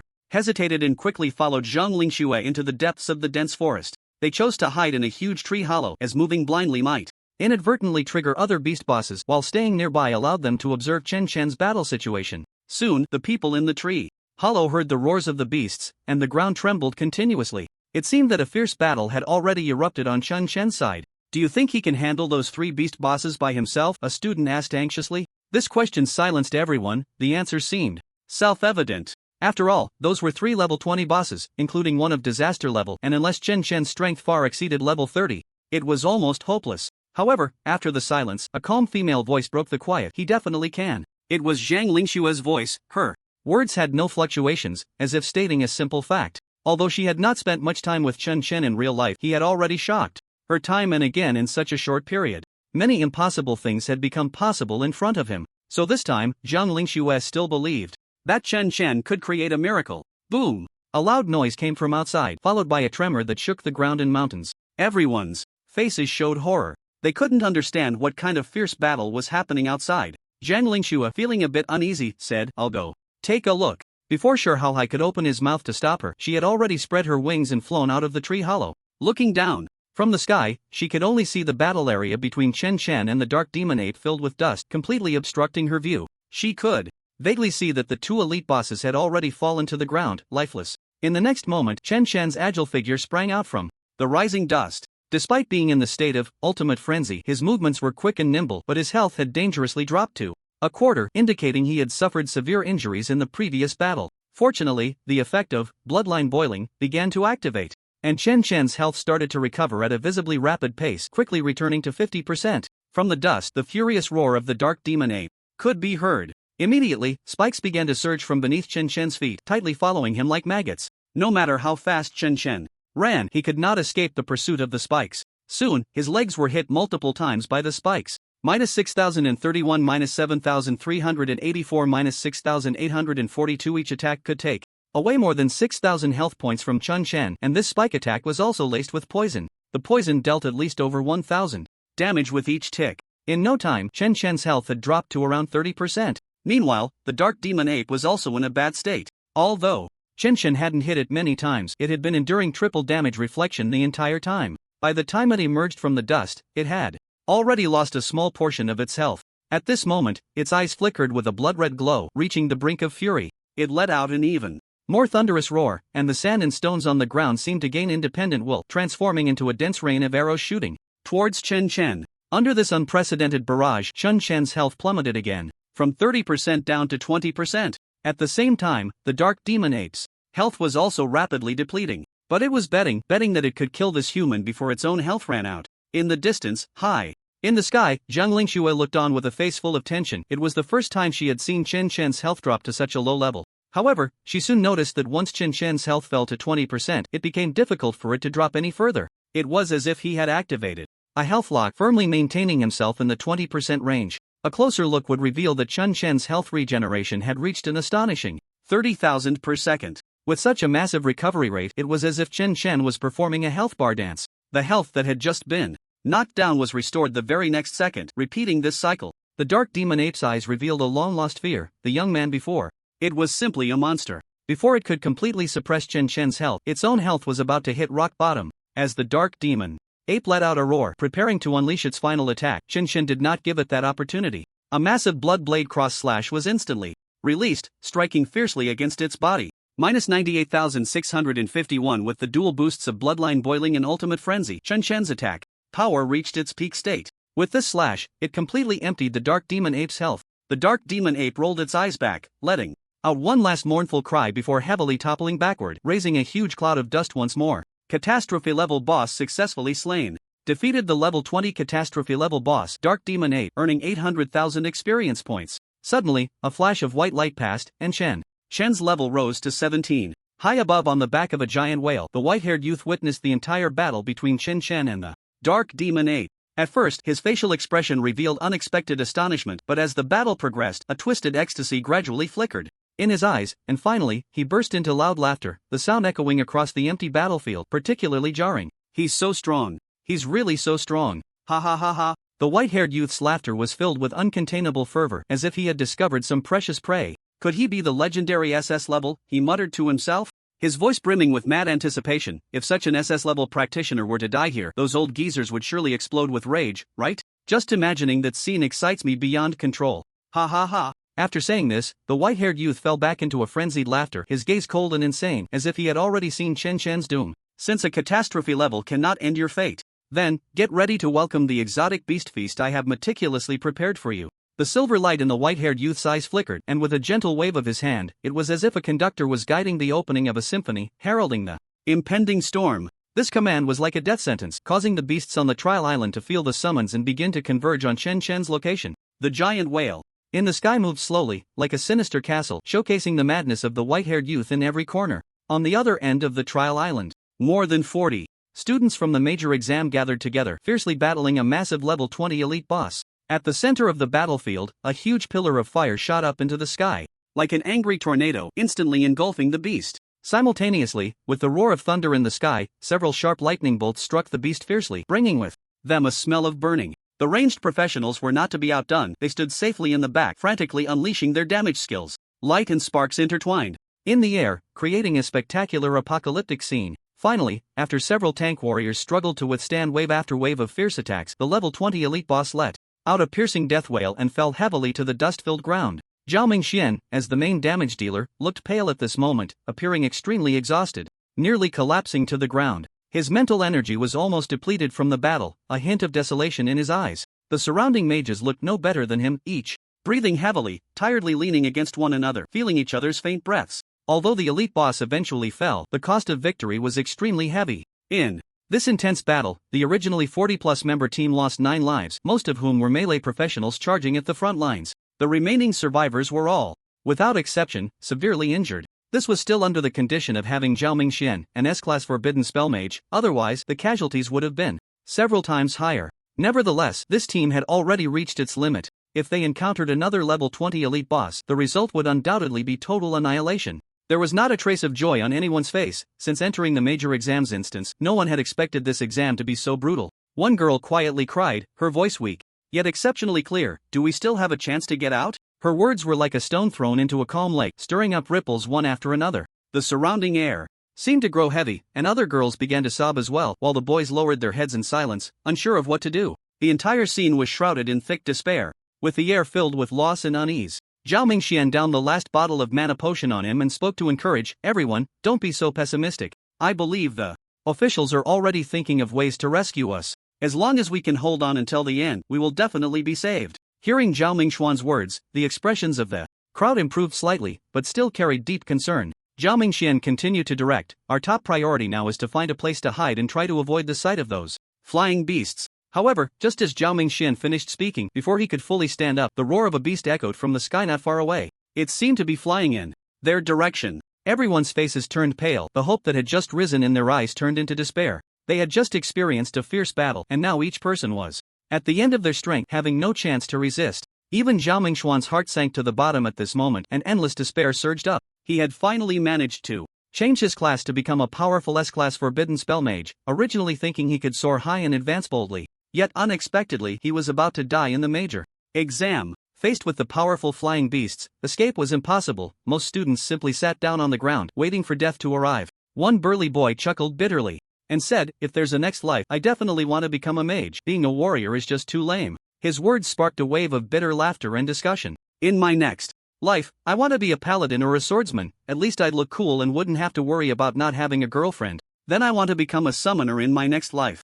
I'll just summon little ones to fight for me." A girl sighed as she joined the conversation. "In my next life, I want to have a practical profession, like cooking or sewing. My dad died in a dungeon when I was little. My mom raised me alone, and now I'm about to die too." Her tone was light, but the topic was inexplicably heavy. Everyone involuntarily fell silent again. Just then, a huge shadow appeared above their heads. Everyone understood that the beast had arrived. Several girls instinctively closed their eyes, and the boys also bowed their heads in silence, waiting for the Grim Reaper's judgment. Zhao Mingxian, however, was an exception. He looked up at the massive figure, his eyes shining with an indomitable light. He gripped his staff tightly, the blue magical glow flickering at its tip, ready to face the possible final battle. He had never thought of giving up like this until the last moment. However, the next second, something unexpected happened. The flying beast overhead merely glanced down at the crowd and then looked up into the distance, flapping its wings and swiftly flying away. It showed no intention of stopping. The scene fell into an extraordinary silence, all eyes following the gradually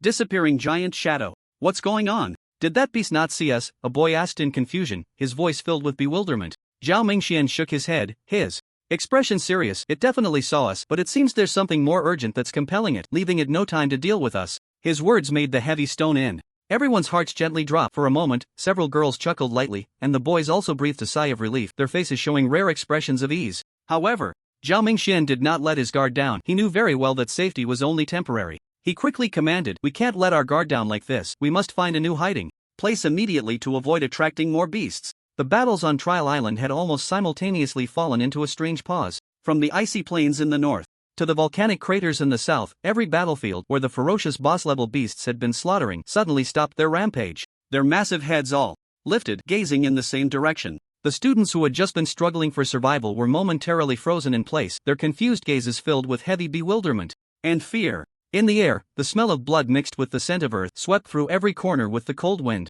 "What's going on?" a student who had just gotten up from the ground gasped, the terror in his eyes gradually replaced by confusion. "Why did they suddenly stop?" Another student wiped the blood from his forehead, his voice laced with disbelief. The scene was eerily quiet, with only the sound of the wind howling in their ears. However, this brief calm was soon broken by a flying professional. He spread his wings and shot into the sky like an arrow, attempting to gather more information from above. When he reached a sufficient height and looked out over the depths of the dense forest, he witnessed a shocking scene. Dozens of massive boss-level beasts were gathering frantically at the same location, like arrows released from bows. Their expressions were fierce, yet their movements were unusually orderly, as if they were responding to some powerful summons. As the noise from the outside world gradually faded, Zhang Lingxue still had not returned, intensifying the tense atmosphere in the tree hollow. Out of concern, Shi Haohai took 2 students with him to check the situation. The 3 of them cautiously made their way through the battle-damaged jungle, arriving at the location where Chen Chen was fighting the dark demon ape. The area was filled with dust, obstructing their vision. The entire battlefield looked as if it had just experienced a sandstorm, with overturned earth and broken trees scattered everywhere. Suddenly, a gust of wind blew away some of the dust, revealing a shocking scene. The massive head of the dark demon ape lay nearby, its body slowly turning to dust, merging with the ground. The 3 of them almost simultaneously stopped in their tracks, staring in disbelief at the sight. Shi Haohai's pupils contracted, and an expression of incredulity spread across his face, a wave of unprecedented shock surging within him. That young man really defeated the dark demon ape," one of the accompanying students exclaimed, his voice filled with shock and confusion. "God, how is that possible? This is a disaster-level boss," another student echoed, equally astonished. Shi Haohai opened his mouth, unable to speak for a long time.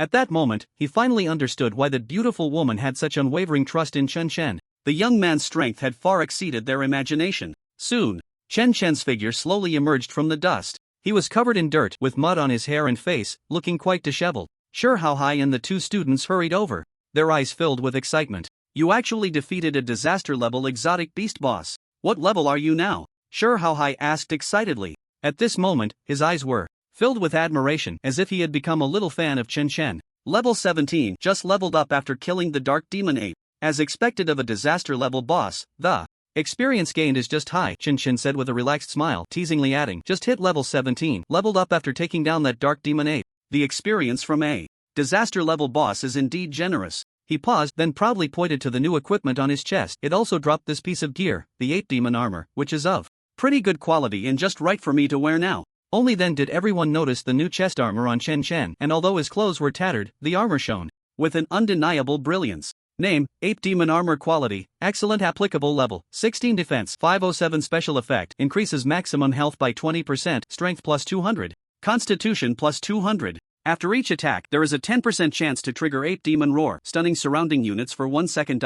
During the previous battle, Chen Chen had endured an extremely dense barrage of attacks, and his health limit had rapidly increased, now surpassing 200,000, reaching over 220,000. With the 20% health limit increase from the Ape Demon Armor, his health had shot up to 260,000, nearing 270,000. This was even higher than the health of a level 20 elite boss. It was practically more than a boss. Sure. How High's face was filled with astonishment. You're this strong at only level 17. What kind of practitioner are you? You can't really be the legendary SS level, can you? Chen scratched his head and honestly replied, during the job transfer ceremony, the teacher tested my job grade as C level. But I'm a hidden class, so I'm not sure what level I actually am. Upon hearing this, everyone burst into laughter. If such combat power was merely sea level, then wouldn't they be unable to even make it onto the alphabet list? Sure. How High's admiration for Chen Chen was beyond words. Without a doubt, the young man before him was definitely SS level. This was SS level, a future invincible powerhouse. Sure.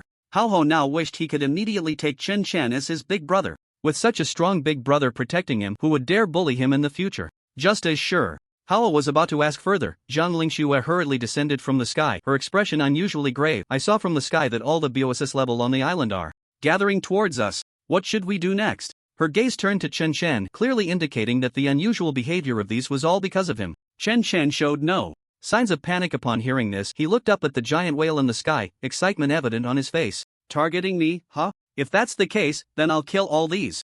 Let's see what other tricks you have. Sure, Hao couldn't help but frown. How many more of these boss are there? What's going on with this year's big exam? Another student chimed in. Exactly. This time they clearly didn't connect to the abyss, so why are we being invaded by it? Why has no one from the official side come to rescue us for so long? What on earth is happening? The barrage of questions made Chen Chen's head spin. He quickly waved his hand and said, let's save these questions for when we get out and can ask the officials. Right now, the most important thing is to figure out how to survive. He then looked at Sure Hao and said, you need to take everyone away from here. Immediately, the farther, the better. Their current target is me, so they shouldn't come after you. I'll find a way to buy more time. Sure Hao nodded upon hearing this. As Chen Chen's number one little fan, he was now unconditionally obeying Chen Chen's arrangements and would no longer question his strength. Chen Chen looked at Zhang Lingxue again and said, Shuige, I'll leave these students to you and Sure Hao. This time, Zhang Lingxue didn't say anything witty to lighten the mood. Instead, she looked deeply at Chen and said, you must come back alive.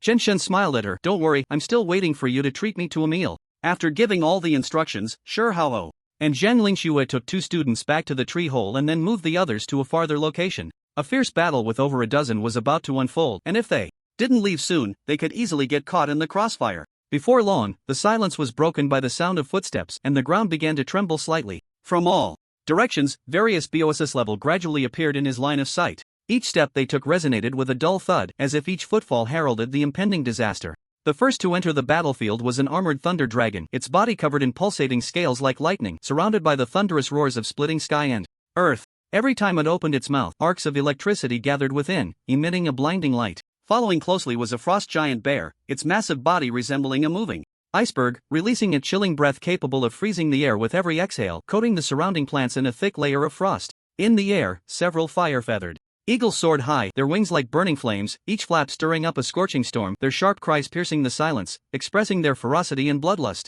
Not only on land and in the sky, but even in the shadows deep within the forest, something was stirring. A shadow beast slowly stepped out, almost merging with the shadows, only revealing itself when its green eyes flickered. Gradually, over 15 BOSS level gathered around, forming a large circle that trapped Chen Chen in the middle. On a distant cliff, a group of students happened to witness this scene. They were instantly plunged into deep shock. They finally understood why those boss had suddenly abandoned their pursuit of them. It turned out they were surrounding that young man. Watching the unfamiliar young man standing alone in the center surrounded by dozens of monstrous boss creatures was like witnessing a hero on an ancient battlefield facing an enemy army surging like a tidal wave. This scene, even from a distance, was enough to make everyone's heart race wildly. "Look at those monsters," one girl whispered, her voice tinged with shock and unease. "These are almost all the boss-level creatures on the entire trial island. And they've all come to hunt down one person. What on earth is that person?" The question arose in everyone's minds simultaneously. Other students were also murmuring among themselves, their faces etched with worry and fear.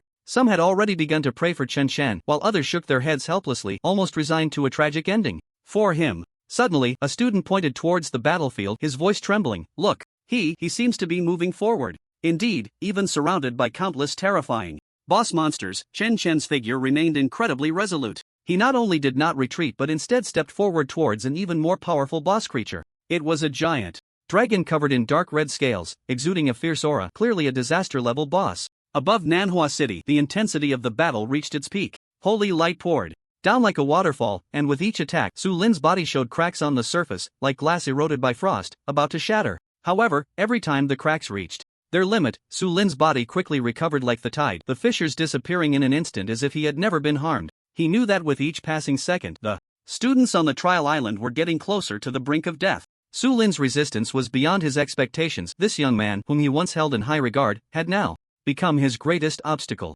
Fortunately, Feng Tu no longer held back. He clasped his hands together, and a massive phantom of a holy sword coalesced in the air before him. This holy sword phantom shimmered with dazzling light, gathering almost all of Feng Tu's mental energy, making his avatar increasingly transparent and weak. Su Lin saw the holy sword radiating a cold, fierce light and couldn't help but change color, rapidly retreating in an attempt to evade the impending fatal blow. But Feng Tu would not give him that chance. The holy sword phantom sliced down like a meteor streaking across the sky, moving at a speed that was hard to follow with the eye. This strike nearly tore apart the entire space, filling the air with a piercing shriek. Su Lin had nowhere to escape. The holy sword phantom accurately struck at his waist, cleaving his body in two. A scorching scent instantly filled the air, yet surprisingly, no blood flowed from the two halves of Su Lin's body, only countless specks of light dissipated. After being severed, Su Lin's upper body still bore a contemptuous smile, and his voice drifted through the air. "Old Feng, your holy sword is indeed powerful, but you're still far from being able to kill me."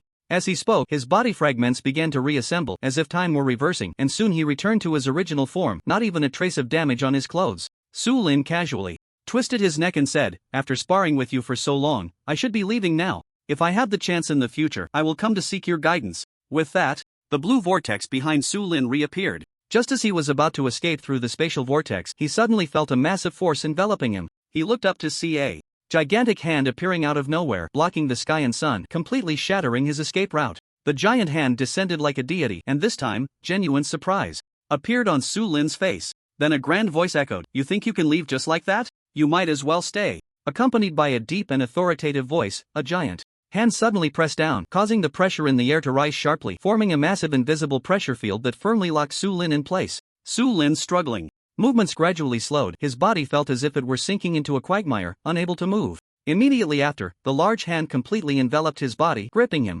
tightly. In the next moment, a clear sound of bones cracking came from within the hand, and Su Lin was crushed to dust without even uttering a word. However, when the hand opened again, it was empty. TSK, I didn't expect this kid to escape. Damn it, this thing is really slippery," an elderly man with white hair said, riding a pure white-winged horse that gracefully sliced through the thick clouds. The horse, with feathers as pristine as fresh snow, had broad and magnificent wings that stirred up gusts of wind with each flap, signifying its master's extraordinary status. This man was none other than Du Yuan, a big shot from the military department of Longsha Kingdom. Du Yuan looked down at the phantom of Feng Tu below, his tone laced with mockery. "Old Feng, you really are getting old and useless. You had to use a big move to deal with a junior." Feng Tu's phantom darkened, retorting, "This is just a clone of mine. If my true self were here, I could kill this kid with just a finger." At this point, Feng Tu couldn't help but curse. "What the hell is your military department doing? It's been so long since the incident happened, and you only just arrived to support. By the time you got here, the kid is probably dead already." A hint of embarrassment flashed across Du Yuan's face, and he sighed. "Right now, many places across the country are being attacked by sudden beast incursions. I squeezed out a bit of time to come and support. This incident has spread too widely. We were all caught off guard. He quickly changed the subject, urgently asking, where is the teleportation array set up? I need to enter the instance as soon as possible. My granddaughter is inside. Feng Tu, still fuming, responded sarcastically, you, as a grandfather, are too leisurely, coming here only now. You still have the nerve to say you rushed over. Du Yuan waved his hand confidently. The life-saving treasure I gave my granddaughter is enough for her to protect herself. The fact that she hasn't used it is proof of her safety. But speaking of which, we need to act quickly to avoid causing a bigger mess. Meanwhile, on the giant whale of the trial island, a cold voice suddenly echoed in the mind of a white-haired youth. The military department has arrived, retreat. But the white-haired youth furrowed his brows, struggling internally. This was a golden opportunity, a rare chance to kill a potential SS-level professional. There's no but. If you don't want to die, hurry up and leave. If you're any later, I won't be able to save you. Reluctantly, the white-haired youth could only let out a regretful sigh, casting one last deep glance at the young man below who was still fighting the beasts, and then he steered the giant whale back into the deep blue vortex, disappearing from sight. Shortly after he left, the spatial passage of the trial island slowly opened, and figures emerged from within, their momentum like a rainbow. Du Yuan and Feng Tu led the way. Following closely were several chief examiners led by Tan Tao. At this moment, outside the protective shield of the trial island, a group of boss-level beasts was prowling, attempting to break into the island, but they were ruthlessly blocked by the shield. Seeing this, Feng Tu snorted coldly. These damn creatures actually sent so many beasts. Feng Tu, will definitely seek justice for these students. With a wave of his hand, countless rays of holy light descended from the sky, showering down like divine blessings upon those beasts still trying to approach the shield. In an instant, these originally fierce monsters withered like leaves in the light, turning to dust in the blink of an eye, not even letting out a single scream. With one move, all the beasts were killed. This is the true power of the Holy Light Mage. As the light shield around the trial island slowly closed, the entire island returned to its previous appearance. Feng Tu and the other examiners quickly coordinated and began directing the rescue operation. At this moment, everyone felt a heavy weight in their hearts. After such a long delay, everyone present had already prepared for the worst. Du Yuan and Feng Tu swiftly flew towards the sky, crossing the blue expanse, accelerating towards the inner depths of the island. Soon, they witnessed an incredibly shocking scene that made their bodies involuntarily halt in midair. In the distance, the dense forest resembled hell itself. The once lush trees were now reduced to broken branches and stumps, like a desolate battlefield ravaged by a giant beast.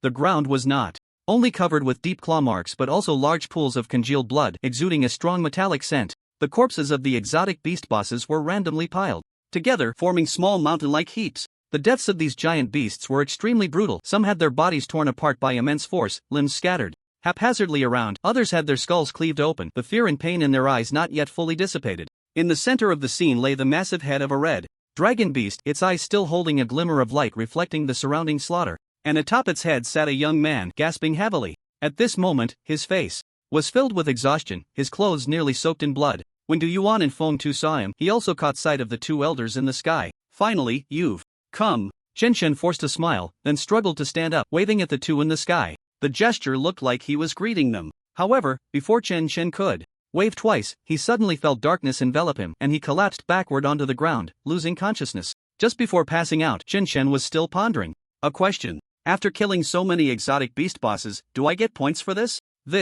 Du Yuan and Feng Tu exchanged glances, seeing confusion and bewilderment in each other's eyes. Why were there so many exotic beast corpses here? Did that young man below kill them all? This speculation had just appeared in Du Yuan's mind when he quickly dismissed it. Each of these exotic beasts was a level 20 elite boss, and there was even one of disaster level among them. With so many exotic beasts, even if all the students banded together to face them, the result would only be total annihilation. How could this one young man have accomplished that? The observation technique indicated that the young man was only level 18, which further puzzled Du Yuan. How did someone of such a level survive among this group of exotic beasts? Was there someone else who had killed these beasts? With this speculation, the two elders decided to fly down first and ask a student about the specific situation. However, before they could reach Chen Shen's location, a graceful figure flapped her wings and flew ahead. Zhang Lingxue anxiously adjusted Chen Shen's position, urgently checking his breathing and pulse. Her voice trembled, filled with worry. Chen Shen, wake up, don't scare me. Lingxue? At that moment, she suddenly heard a familiar voice. She looked up and saw Du Yuan and Feng Tu descending from the sky. Zhang Lingxue immediately showed a joyful expression and shouted, Second Grandpa, why are you here? Seeing that his granddaughter was fine, Du Yuan finally relaxed and cheerfully said, I heard that you encountered an invasion during this major exam, so I rushed over without stopping. Thankfully, you're okay, you had me worried all the way. Zhang Lingxue eagerly directed the attention of the two elders to Chen Shen. Second, Grandpa, quickly see what happened to Chen Shen. He hasn't woken up. Chen Shen, Du Yuan then looked up and down at the young man in Zhang Lingxue's arms, revealing a hint of surprise in his eyes. This was the first time he had seen his granddaughter care so much for a man. Feng Tu's phantom smiled and comforted. He probably overexerted himself and fainted from exhaustion. It's nothing serious, he'll recover soon after a good rest. I see. Upon hearing Feng Tu's words, Zhang Lingxue visibly relaxed, her anxiety easing considerably. However, Du Yuan furrowed his brows, feeling that his granddaughter's relationship with this boy was increasingly inappropriate. He immediately asked, Lingxue, what is your relationship with this kid? Zhang Lingxue didn't expect her great-uncle to suddenly ask this, and for a moment, she was at a loss. After stammering for a while, she finally said, he's just my classmate, we're friends. Just friends? Du Yuan wanted to press further. At that moment Feng Tu interrupted, is this really the time to ask that question? He then turned to Zhang Lingxue, his expression gentle as he inquired, what exactly happened here? Why are there so many boss-level beasts dead? Are there other students? Faced with this barrage of questions, Zhang Lingxue organized her thoughts before responding, we have a student team of over 20 people here, and they are all safe. I'm not sure about the situation of students in other areas. As for the corpses of those beasts, she pointed to the unconscious Chen Shen, he killed them all. Feng Tu's eyes showed astonishment, while Du Yuan wore a look of disbelief. He's only level 18, how could he kill so many boss-level beasts? Lingxue, how can you even deceive your great-uncle? Great-uncle, I'm not lying to you, everything I said is true. Just then, Sure How Hai arrived with over 20 students. Upon seeing the two elderly human figures, many were nearly brought to tears with joy. They were finally safe. The two elders began to inquire about Sure How Hai and the others' specific situation. When they learned that the young man named Chen Shen had told the others to leave while he faced the numerous beast bosses alone, both elders displayed shocked and moved expressions. Feng Tu's phantom became somewhat unstable with excitement. To be able to single-handedly kill so many beast bosses, what level of profession could he possibly be? The answer was obvious. This kid is definitely an SS level. Feng Tu exclaimed excitedly, our Longsha kingdom has finally produced another SS level. Du Yuan, on the other hand, showed a strange expression, muttering, how is that possible? Feng Tu, hearing this, became somewhat displeased. What do you mean by that? Is it not possible for our Xining province to produce an SS level? Du Yuan shook his head with a wry smile, that's not what I meant. After a moment of contemplation, he finally said, at this point, I won't hide it from you. Our Longsha kingdom has already seen an SS level professional this year. The profession is called ruler. I don't know what happened, but those abyssal old dogs learned that a new SS level professional was preparing to participate in the major exam. That's why we have today's beast invasion incident. Since they didn't know which exam area the SS level professional would participate in, they simply invaded over 20 exam areas nationwide. That's why our Xining province was affected. Feng Tu nodded, finally understanding the whole situation. He also grasped why Du Yuan was so astonished. If this Chen Shen was also SS level, then this year, Longsha Kingdom would have 2 SS levels at the same time. Such an occurrence would be unprecedented in the 1,000-year history of Longsha Kingdom. Even the difference between Master Chen Tiangong and Military District Commander Deng Kunlun was 30 years. Not only in the Longsha Kingdom, but across all nations, there has never been a case of 2 SS level individuals appearing at the same time. This seems closely related to the fortune of a nation. Each SS level appearance seems to consume a certain amount of national fortune. Therefore, having 2 SS level individuals at the same time does not seem to be a good thing. Feng Tu gazed at the unconscious Chen Shen, lost in deep thought, and then slowly spoke, no matter what, let's get everyone out first. We can figure out the rest later. Soon, military personnel arrived one after another for rescue, and it took a full 2 hours to evacuate all the students from the island. Surprisingly, the survival rate in the Xining province examination area reached 60%, several times higher than other regions. Some examination areas had only a handful of students survive. This shows that the Abyss invasion incident dealt a heavy blow to the Longsha Kingdom. Soon, the situation began to escalate online, with countless parents who lost their children voicing their outrage, putting immense pressure on the Ministry of Education and the military. Meanwhile, Chen Shen was resting in the hospital, looking lifelessly at Zhang Lingxue. Shuiga, I'm really fine now, just let me out of the hospital. Let's go have some skewers and beer. You just lie down.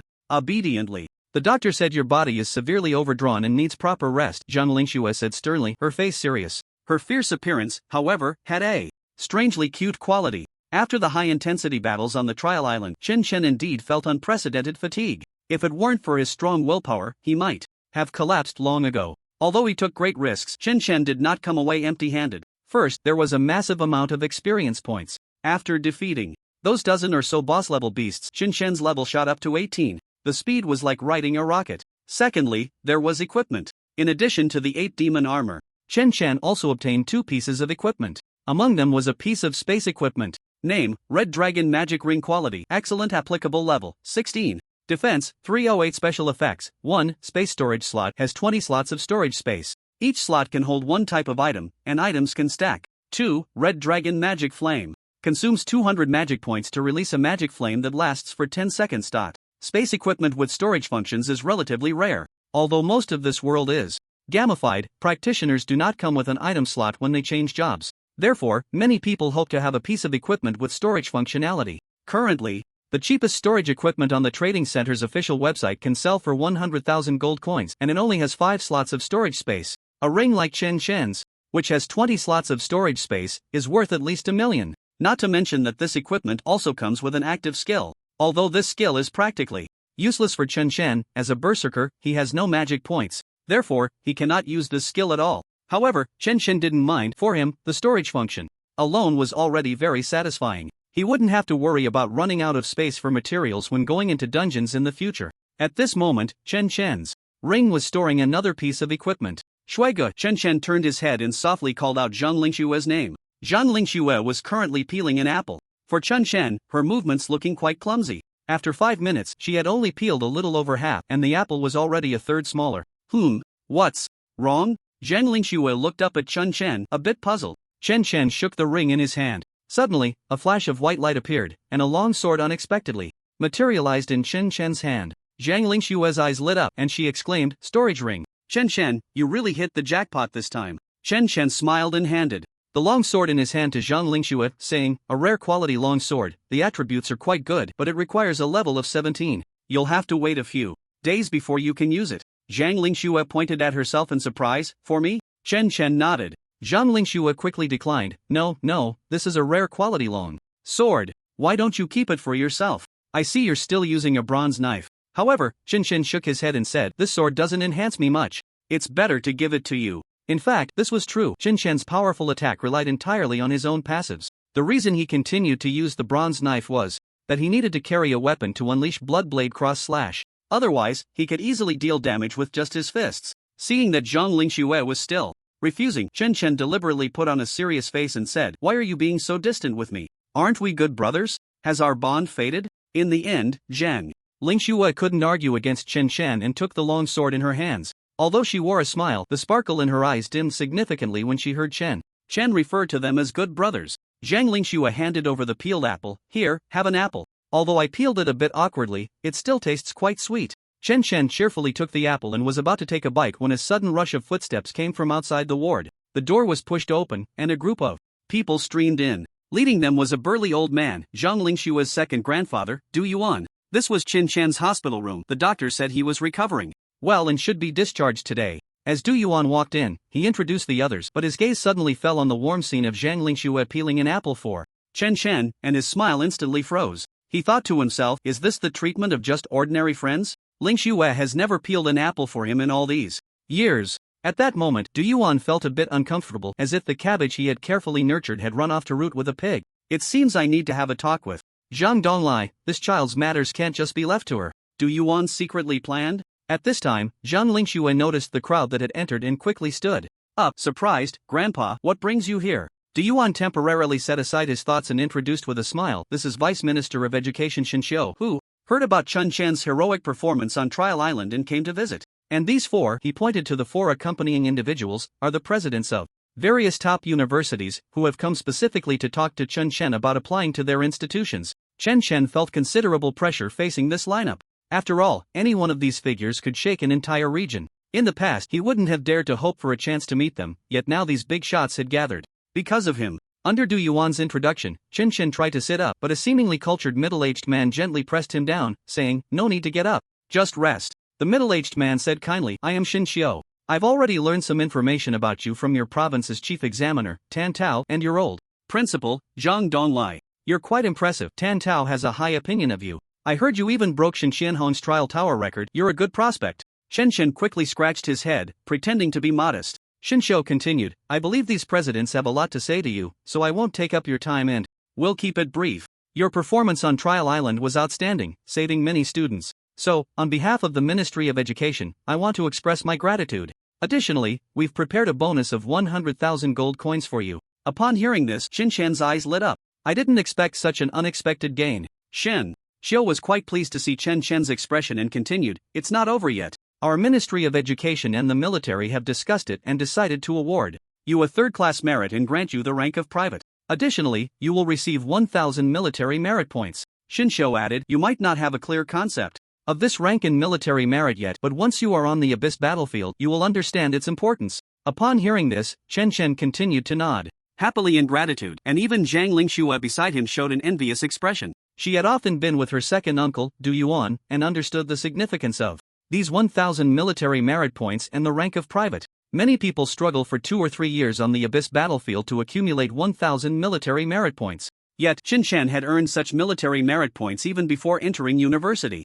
This shows how much the Ministry of Education and the military valued him. Although Chen Shen didn't fully understand, he knew these were definitely good things, and he couldn't help but smile broadly, expressing his gratitude repeatedly. After Shin Xiu finished speaking, he looked at the 5 people behind him and said, I've said enough, who wants to speak next? Only then did Chen Shen turn his gaze to the 4 eager principals behind Shin Xiu. In that case, I'll go first. Principal Su Feng of Beichen Academy stepped forward first. His build was somewhat rugged, sporting a full beard. That gave him a sense of weariness. Dressed in a gray trench coat, he looked as if he had just come from a battlefield. Su Feng's gaze was piercing as he locked onto Chen Shen, his voice firm and magnetic. Kid, I watched your performance on Trial Island, and it was outstanding. Come to our Beichen Academy, I guarantee you top-notch resources. Our academy is close to the ancient battlefield instance, and we can definitely train you to become a top powerhouse comparable to Commander Deng. As soon as Su Feng finished speaking, Principal Wang Ziyu of Sichuan Academy, dressed in a long skirt and exuding elegance, stepped forward gracefully. She smiled lightly and waved her hand, as if to dispel Su Feng's words. Chen Shen, don't listen to Su Feng. There are a bunch of rough people over at Beichen. If you go, you'll definitely regret it. Come to Sichuan, our girls are all beautiful, and whichever one you like, I'll personally introduce you. And resources are not a problem at all. I'll arrange for a beautiful teacher to guide you in your studies and skills. How about that? Sounds tempting, right? Then, the principal of Magic University, Li Yuanwu, a middle-aged man who had gained some weight, sneered disdainfully. I say, Wang Ziyu, are you a principal or a matchmaker? Does he need you to introduce him to such a beautiful girlfriend sitting next to him? Upon hearing this, Zhang Lingshue's face instantly flushed red and she shyly lowered her head. Du Yuan exclaimed that it was a painful sight. Was this still the usual carefree Zhang Lingxue who acted like a tomboy? Wang Ziyu shot Li Yuanwu an annoyed glare and said, I say, fatly, just because I rejected your confession back then, do you really need to hold a grudge until now? Look at you now, you're almost as fat as a pig. Rejecting you back then was indeed a wise decision. Li Yuanwu's face turned red upon hearing this. You woman, why are you resorting to personal attacks? Let's talk about recruitment. Why bring up the past? I'm a man, I don't fight with women. I can't be bothered with you. Saying this, Li Yuanwu stepped forward and said, Chen Shen, I am the principal of Magic University. In recent years, our university has developed the fastest among all the academies. As long as you are willing to enroll in Magic University, I can tailor a leveling plan for you, and reaching level 80 in 10 years will be no problem. It's definitely the most scientific and safest method. After Li Yuanwu finished speaking, the middle-aged man standing at the back cleared his throat and said, Have you all finished? Is it my turn to speak now? He wore a simple dark suit, and the sharp light in his eyes sparkled behind his glasses. Just as he was about to take a step forward, he was stopped by Wang Ziyu, who raised her hand. Wang Ziyu frowned and said irritably, Liang Wenda, isn't your Huadi Academy being a bit shameless? You've already recruited a Du Chunfeng this year, and now you want Chen Shen too? Li Yuanwu chimed in, exactly, you Huadi can't be so greedy. With so many good talents, what are we supposed to do? Seeing the two who were about to argue suddenly standing on the same side, Liang Wenda couldn't help but smile wryly and shake his head. I'll just briefly introduce it. Which academy to go to is their own choice. It's all about participation, he said, then ignoring the two with unpleasant expressions, he turned to Chen Shen and said, Huadi Academy, the strongest academy in our Longxia country. Chen Shen, you're always welcome to join. After saying this, Liang Wenda said no more. Since when did your Huadi Academy become the strongest in Longxia? Our Beichen Academy is the number 1 in Longxia.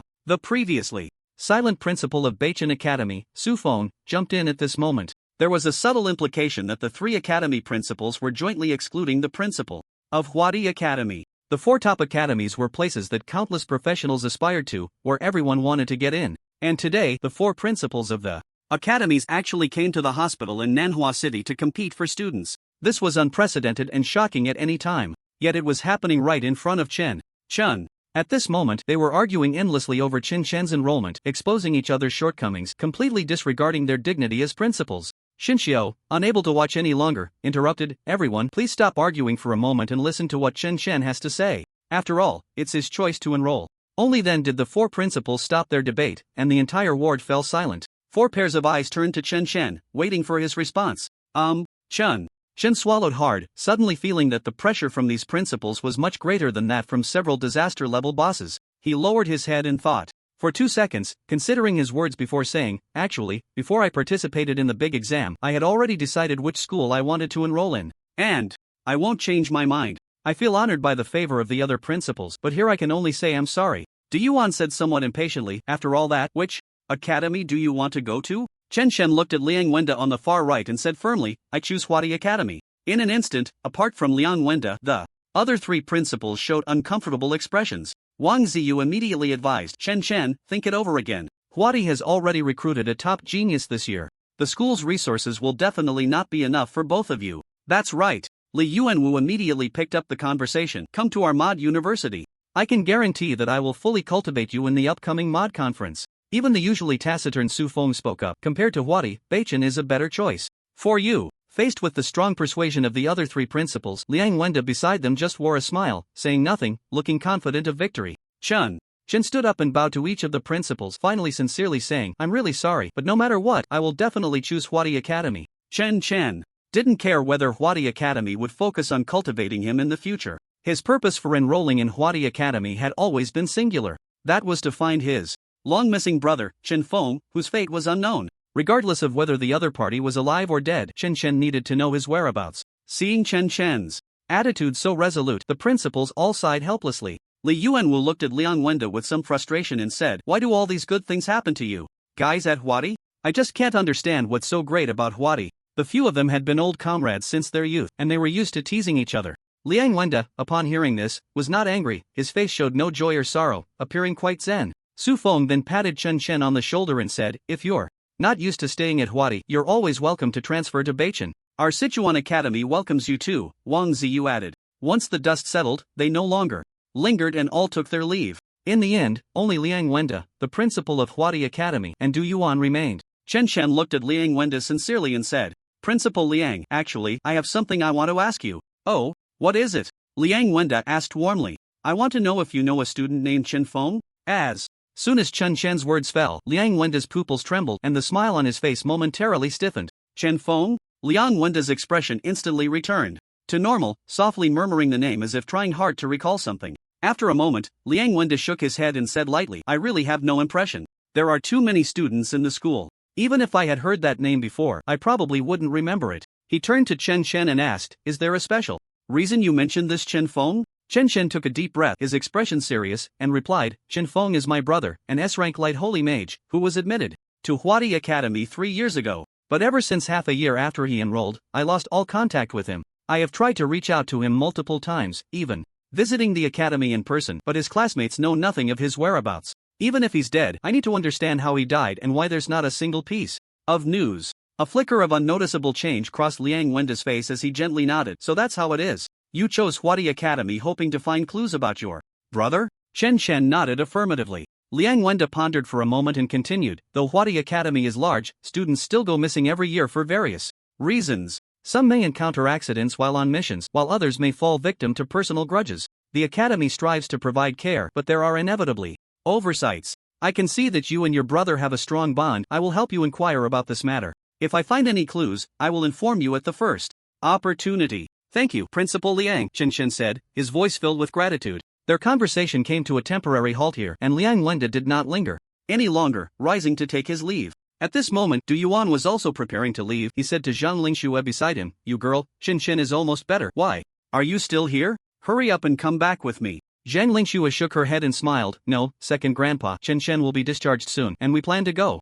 back to Donglin together." Du Yuan. At this moment, Du Yuan's heart was filled with mixed feelings. The old Zhang Lingxue used to be like his little tail. Wherever he went, she followed, and he couldn't shake her off. Now, with Chen's appearance, it felt like everything had changed. Truly, a girl grows up and cannot be kept. Thinking of this, Du Yuan felt a bit choked and waved his hand, saying, if you're not leaving, then I'll go first. The military has a lot of matters waiting for me to arrange. Just as Du Yuan was about to step out, he suddenly heard Chen Chen calling from behind, second grandpa, wait a moment. Turning around, Du Yuan frowned tightly, glaring at Chen Chen with a hint of mockery in his tone. Who's your second grandpa? Kid, don't casually climb the social ladder. Chen Chen awkwardly scratched his head and tentatively asked, then how should I address you? Just call me Chief, Du Yuan said, then continued to ask, what did you call me for just now? Chen Chen's expression quickly became serious as he solemnly replied, actually, on the day of the beast invasion, I seem to have seen a human on top of a giant whale. Isn't that a beast from the abyss? How could a human be up there? Chen Chen's confusion was evident. Beside him, Zhang Lingxue eagerly nodded in agreement. That's right, I saw it. 2. It was a young man with white hair. Second grandpa, what is going on here? Du Yuan looked at the two curious and anxious young faces and decided not to hide any longer. He slowly explained, those people, strictly speaking, are no longer human. They sold their souls and bodies to the abyss in exchange for great power. The price is that they must be enemies of humanity for all eternity. We call such people fallen ones. Fallen ones? Chen Chen furrowed his brow. The abyss is clearly our greatest enemy. Why would anyone choose to help them and harm our fellow humans in return? Du Yuan smiled slightly and said philosophically, this world has never been simply black and white. Human hearts are even more complex and fickle. Some love this world while others naturally hate it, even willing to destroy it. Of course, not all fallen ones are willing. Many have been unfortunately tainted in copies invaded by the power of the abyss. Once tainted, their personalities become completely distorted. Their wills entirely eroded, and all they think about is killing all humans. And this change is irreversible. They ultimately can only become slaves of the abyss, with no possibility of redemption. Du Yuan's tone was heavy as he looked at Chen Chen and earnestly reminded him, you are about to go to Huadi Academy, you must keep a low profile, or you may very well become a target of pollution for the abyss. Chen Chen nodded seriously. He certainly did not want to become a fallen one wielding a knife against humanity one day. Soon, Du Yuan also left the hospital room. As a big shot in the military, he indeed had many matters waiting for him to handle, so he did not linger any longer. The hospital room was left with only Chen Chen and Zhang Lingxue. Chen Chen turned to Zhang Lingxue and suddenly asked, Shuige, I've already resolved my admission issue. What about you exam candidates? You won't have to wait until next year's big exam, right?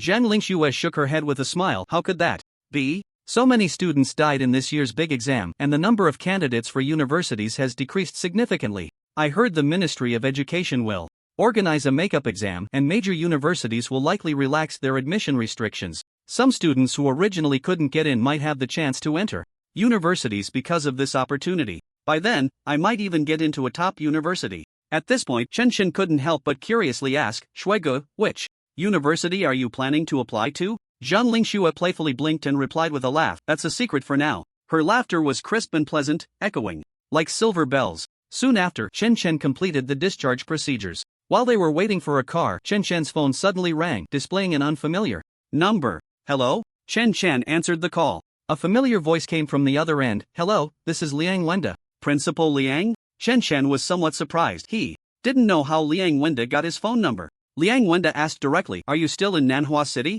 Chen Chen replied honestly, I'm about to take a car back to Donlin. Is there something you need? Liang Wenda said, I have some leads on your brother. Really? Chen Chen's eyes lit up. Yes. A female teacher named Feng Julie was your brother's dedicated instructor? She should know some things about your brother, Chen Feng. Chen Chen was beaming with joy, thinking to himself that the principal was indeed efficient in getting things done. They had found the relevant personnel so quickly. Where is this teacher now? Can I meet her? Chen Chen asked eagerly. Of course, Liang Wenda chuckled on the other end of the line. I have a flight back to Huadi this afternoon. Why don't you come back with me? I can take you to see her and help you with your enrollment procedures. We're leaving this afternoon? Chen Chen glanced at Zhang Lingxue beside him, a hint of hesitation crossing his face. Yes. That teacher has been very busy lately, and she might be going abroad soon, Liang Wenda added. Hearing this, Chen Chen had no choice but to say, in that case, I'll go back to Huadi with Principal Liang this afternoon. Alright, I'll send you the address shortly, just come find me, Liang Wenda replied.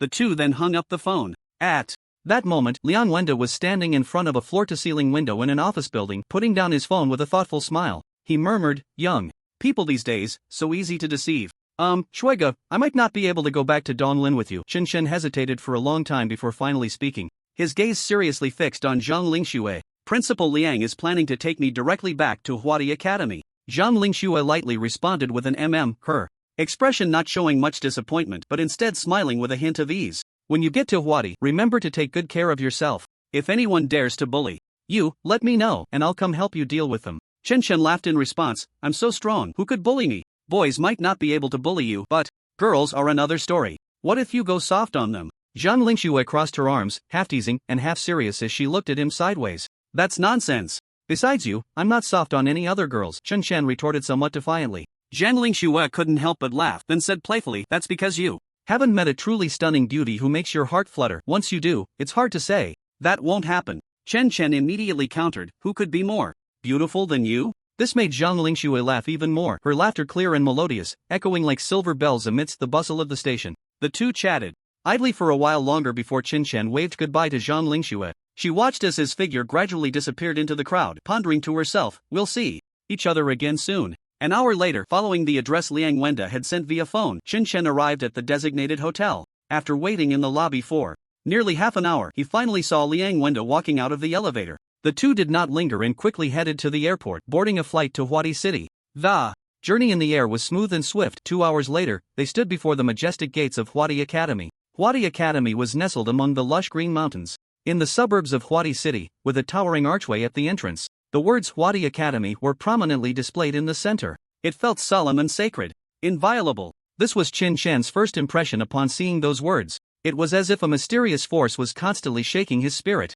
The gate was made of bronze and dark granite, with a pair of massive stone lions guarding each side. Their eyes were embedded with red gemstones, shining with a vigilant glow even in the gloomy weather. In front of the gate stood a pair of gilded bronze doors, intricately cast with complex runes that glimmered slightly in the sunlight. It was said that they had powerful protective properties capable of blocking any illegal intrusion. Seeing Chen Chen still somewhat dazed, Liang Wenda gave him a light pat on the shoulder and said, let's go. Soon, the two passed through the solemn gate. Before them lay a wide bluestone path. On both sides of the road, ginkgo trees that remain evergreen throughout the seasons are planted, their tall canopies resembling natural umbrellas, providing a cool shade for visitors even in the scorching summer. Walking along the path of the academy, Chen Chen, who was initially a bit excited, now felt an inexplicable calmness wash over him. It was as if a pair of soft, maternal hands were continuously soothing his emotions. At this moment, it seemed that all the pressure had been released, and his mood lightened. Chen Chen widened his eyes, feeling somewhat incredulous. Liang Wenda, beside him, casually remarked, this is a little trick devised by the school's formation master. It has a calming effect. Chen Chen nodded and suddenly said, Principal Liang, when can I meet that teacher Feng Julie? Don't rush, Teacher Feng is not currently at Huadi Academy. Ah? Chen Chen looked at Liang Wenda in confusion. Didn't you say Teacher Feng was at the school? Did I say that before? I might have made a mistake. Liang Wenda showed a guilty expression, pointing to his head. I'm getting older and my memory isn't great. I've been forgetting things lately. I just remembered that Teacher Feng Julie is currently training with the sophomore special training class, preparing for the international exchange competition with Sakura country next month, so she probably won't be at school during this time. Chen Chen was speechless. If Teacher Feng Julie wasn't at school, why did he come so early? The start of the first year was still a while away. After thinking for a moment, Chen spoke again, then, Principal Liang, could you give me Teacher Ju's phone number?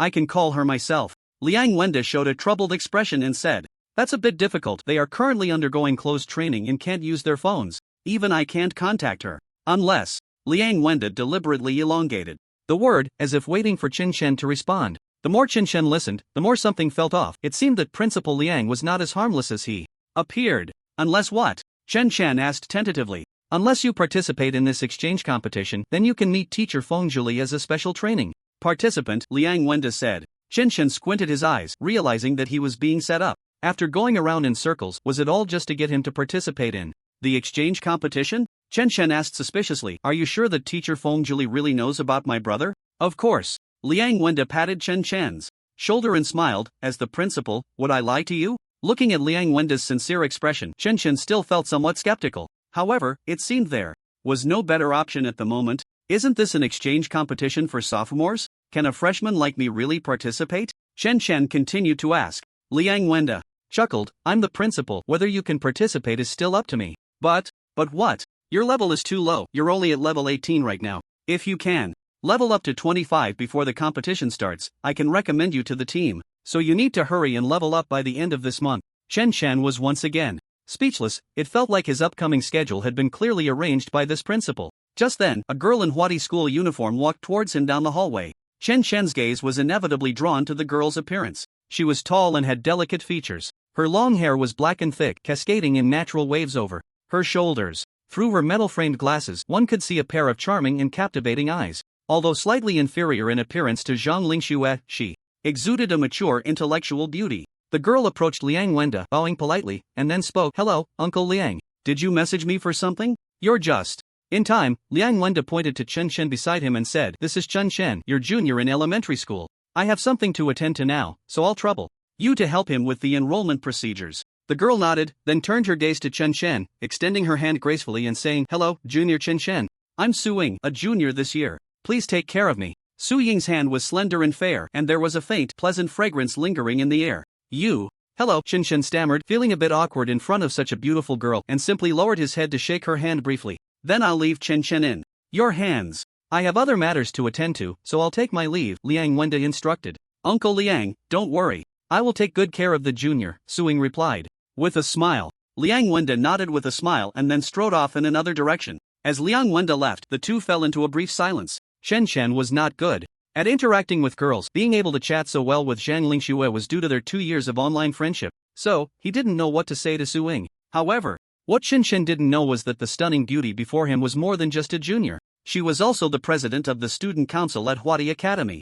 At this moment, Su Ying was openly sizing up Chen Shen without any reservations. Although Principal Liang hadn't told her anything, her keen mind quickly sensed something unusual. The major exams had just ended, and many places had experienced invasions by strange beasts. It was impossible for the results to come out so quickly. With the results still pending, Principal Liang personally brought him back. Moreover, he had asked her, the student council president, to specifically receive him. It was clear that this junior named Chen Shen must have something extraordinary about him. She quietly cast an observation spell on Chen Shen, her brows slightly furrowing. He was merely a sea-level berserker. His attributes were quite ordinary, at level 18, which could be considered outstanding among freshmen. Other than that, there was nothing remarkable. Why would Principal Liang personally bring a sea-level berserker to school? If we set aside his own reasons, it was very likely due to his family background. Could this Chen Shen be a scion of some prominent family? Just as Su Ying was lost in thought, Chen Shen spoke up, "Senior Su, aren't you supposed to take me to handle the enrollment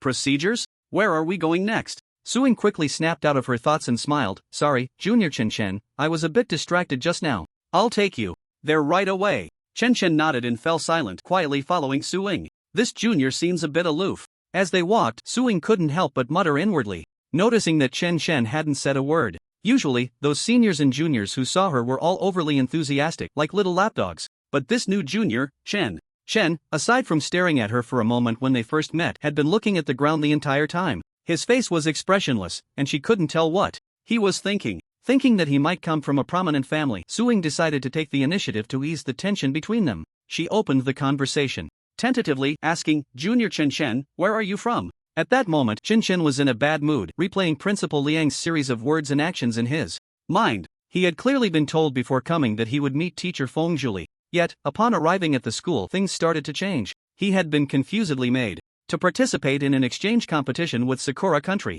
Everything felt so natural. He always had the feeling of being led by the nose. If he later found out that Principal Liang was just using him, Chen Shen swore he would definitely give him a good beating. "Chen Shen, Junior?" Seeing that Chen Shen was ignoring her, Su Ying softly called his name. Only then did Chen Shen come to his senses and asked Su Ying, "What's up? Have we arrived?" Su Ying felt a bit displeased. How could he be so distracted with such a beautiful girl like her beside him? But she still smiled and repeated, "I wanted to ask where you're from, Junior." "I'm from Donglin City, Xining Province," Chen Shen replied simply. "Donglin City, Xining Province," Su Ying repeated, while her mind raced. It seemed there weren't any prominent families located there, right? Could it be some hidden family? Unknowingly, the two had already entered the school's administrative building. When it came time to pay the tuition, Chen felt a pang of pain in his heart. The tuition for a semester at Huadi Academy was a staggering 30,000 gold coins. The 100,000 gold coin bonus from the Ministry of Education hadn't arrived yet. He only had the 50,000 gold coins he had painstakingly saved from grinding dungeons. Now, he had just spent 3/5 of it. That left him with only 20,000 gold coins. Next came the accommodation fees. Huadi Academy had many types of housing. The lowest tier, a 4-person dormitory, cost 10,000 gold coins per semester. A double room was 20,000 gold coins per semester. A single room was 50,000 gold coins per semester. A private villa was 200,000 gold coins per semester. So expensive. Hwadi Academy was really outrageous. Chen felt his heart bleed. How could a dormitory be so expensive? Was it even possible to live? Chen really wanted to call Liang Wenda and ask if he could get some special discounts as a special admission student. At that moment, Suing kindly suggested, Chen Jr., I recommend you stay in a private villa. It's the most scenic place in Hwadi Academy, and each villa has a private pool and a training area, very convenient. Chen looked at Suing, thinking, do I look like someone who has 200,000 gold coins? Thank you for the suggestion, Senior Su, but I'll choose a 4-person dormitory. It's not that I can't afford a private villa, but the 4-person dormitory is more cost-effective. Suing, it was the first time she had seen someone so confidently talk about being poor. Suing suddenly felt her previous guess was wrong. How could a descendant of a prominent family not be able to come up with a mere 200,000 gold coins? After completing the enrollment procedures, the staff successfully uploaded Chen's data. From now on, Chen could be considered a true student of Hwadi Academy. The staff then handed Chen a black card. Chen picked up the card, looking at Suing in confusion. Senior, what is this for? Suing explained, this is the points card for Hwadi Academy. You can exchange resources obtained in dungeons for points. Points can be used anywhere in Hwadi Academy for food, accommodation, transportation, including equipment, skill scrolls, attribute resource towers, and so on. There are many places where points can be used. You can even exchange points for gold coins. 1 point is roughly equivalent to 500 gold coins. Of course, very few people would do such a foolish thing. Here, points are much more useful than gold coins. Chen nodded in understanding and then asked, does our school have a place similar to a dungeon center? Suing nodded proudly and said, our school has a dungeon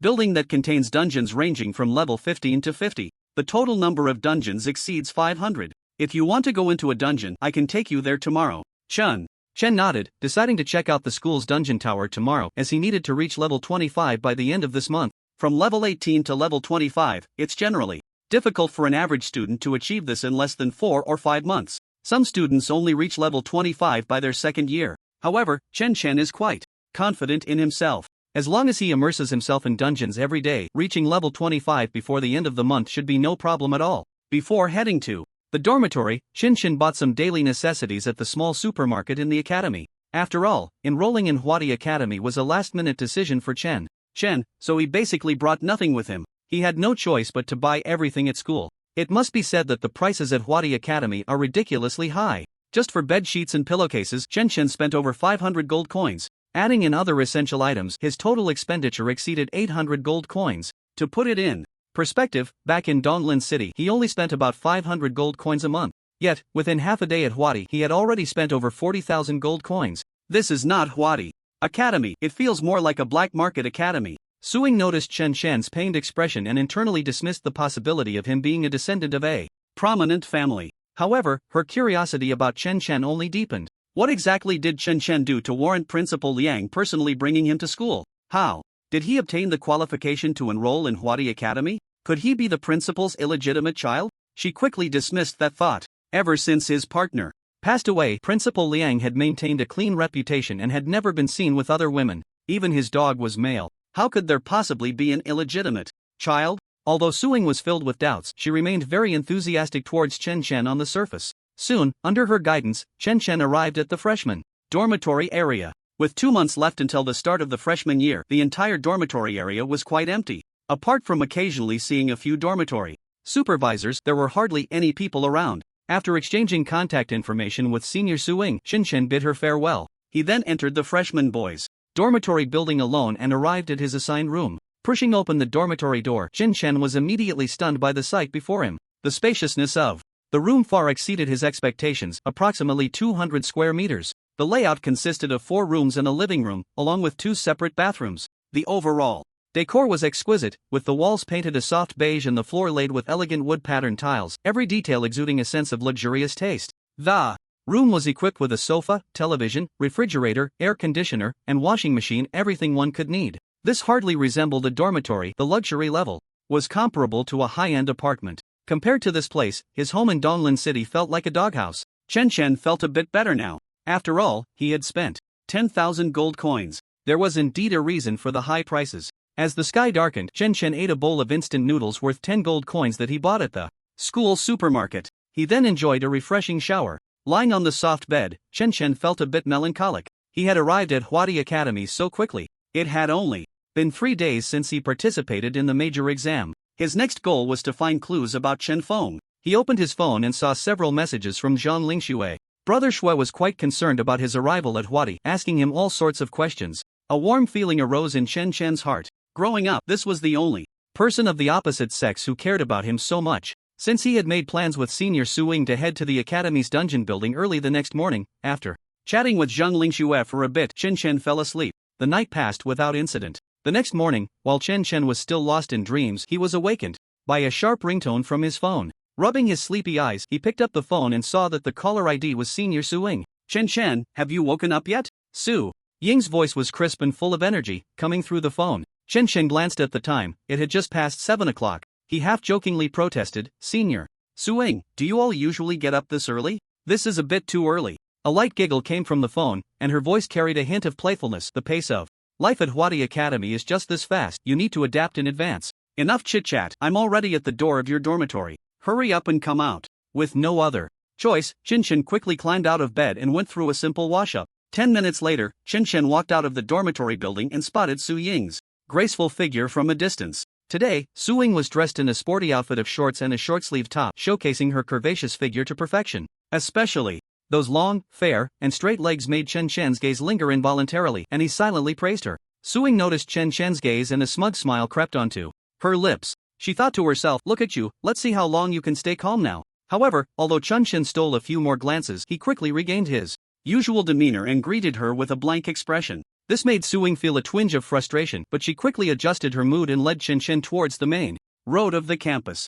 Suddenly, Su Ying waved her hands, and a white magic circle appeared beneath her feet. Immediately, a black vortex formed at the center of the magic circle, and with a long howl, a massive gray wolf emerged. This is... Chen Chen was dumbfounded. Su Ying smiled and explained, I'm an A-level beast tamer, and this is my pet, Little Gray. We still have a bit of distance to the dungeon building. Riding Little Gray will be much faster. After saying that, Su Ying nimbly jumped onto the giant wolf's back and extended her hand to Chen Chen. Come on up. Without hesitation, Chen Chen leaped up and sat behind Su Ying. Hold on tight, Little Gray runs really fast. Don't fall off, Su Ying said, half reminding, half teasing. Chen Chen hesitated for a moment but ultimately wrapped his arms around Su Ying's delicate waist. Feeling the soft touch and the faint fragrance, his heart raced. Su Ying also sensed Chen Chen's arms around her, and her cheeks flushed slightly, but she quickly adjusted her emotions and urged Little Gray to start moving. The giant wolf, Little Gray, leaped forward like an arrow, carrying the two of them racing down the tree-lined paths of the campus. Huadi Academy's campus was vast, filled with ancient and magnificent buildings, making it feel like walking through an ancient imperial city.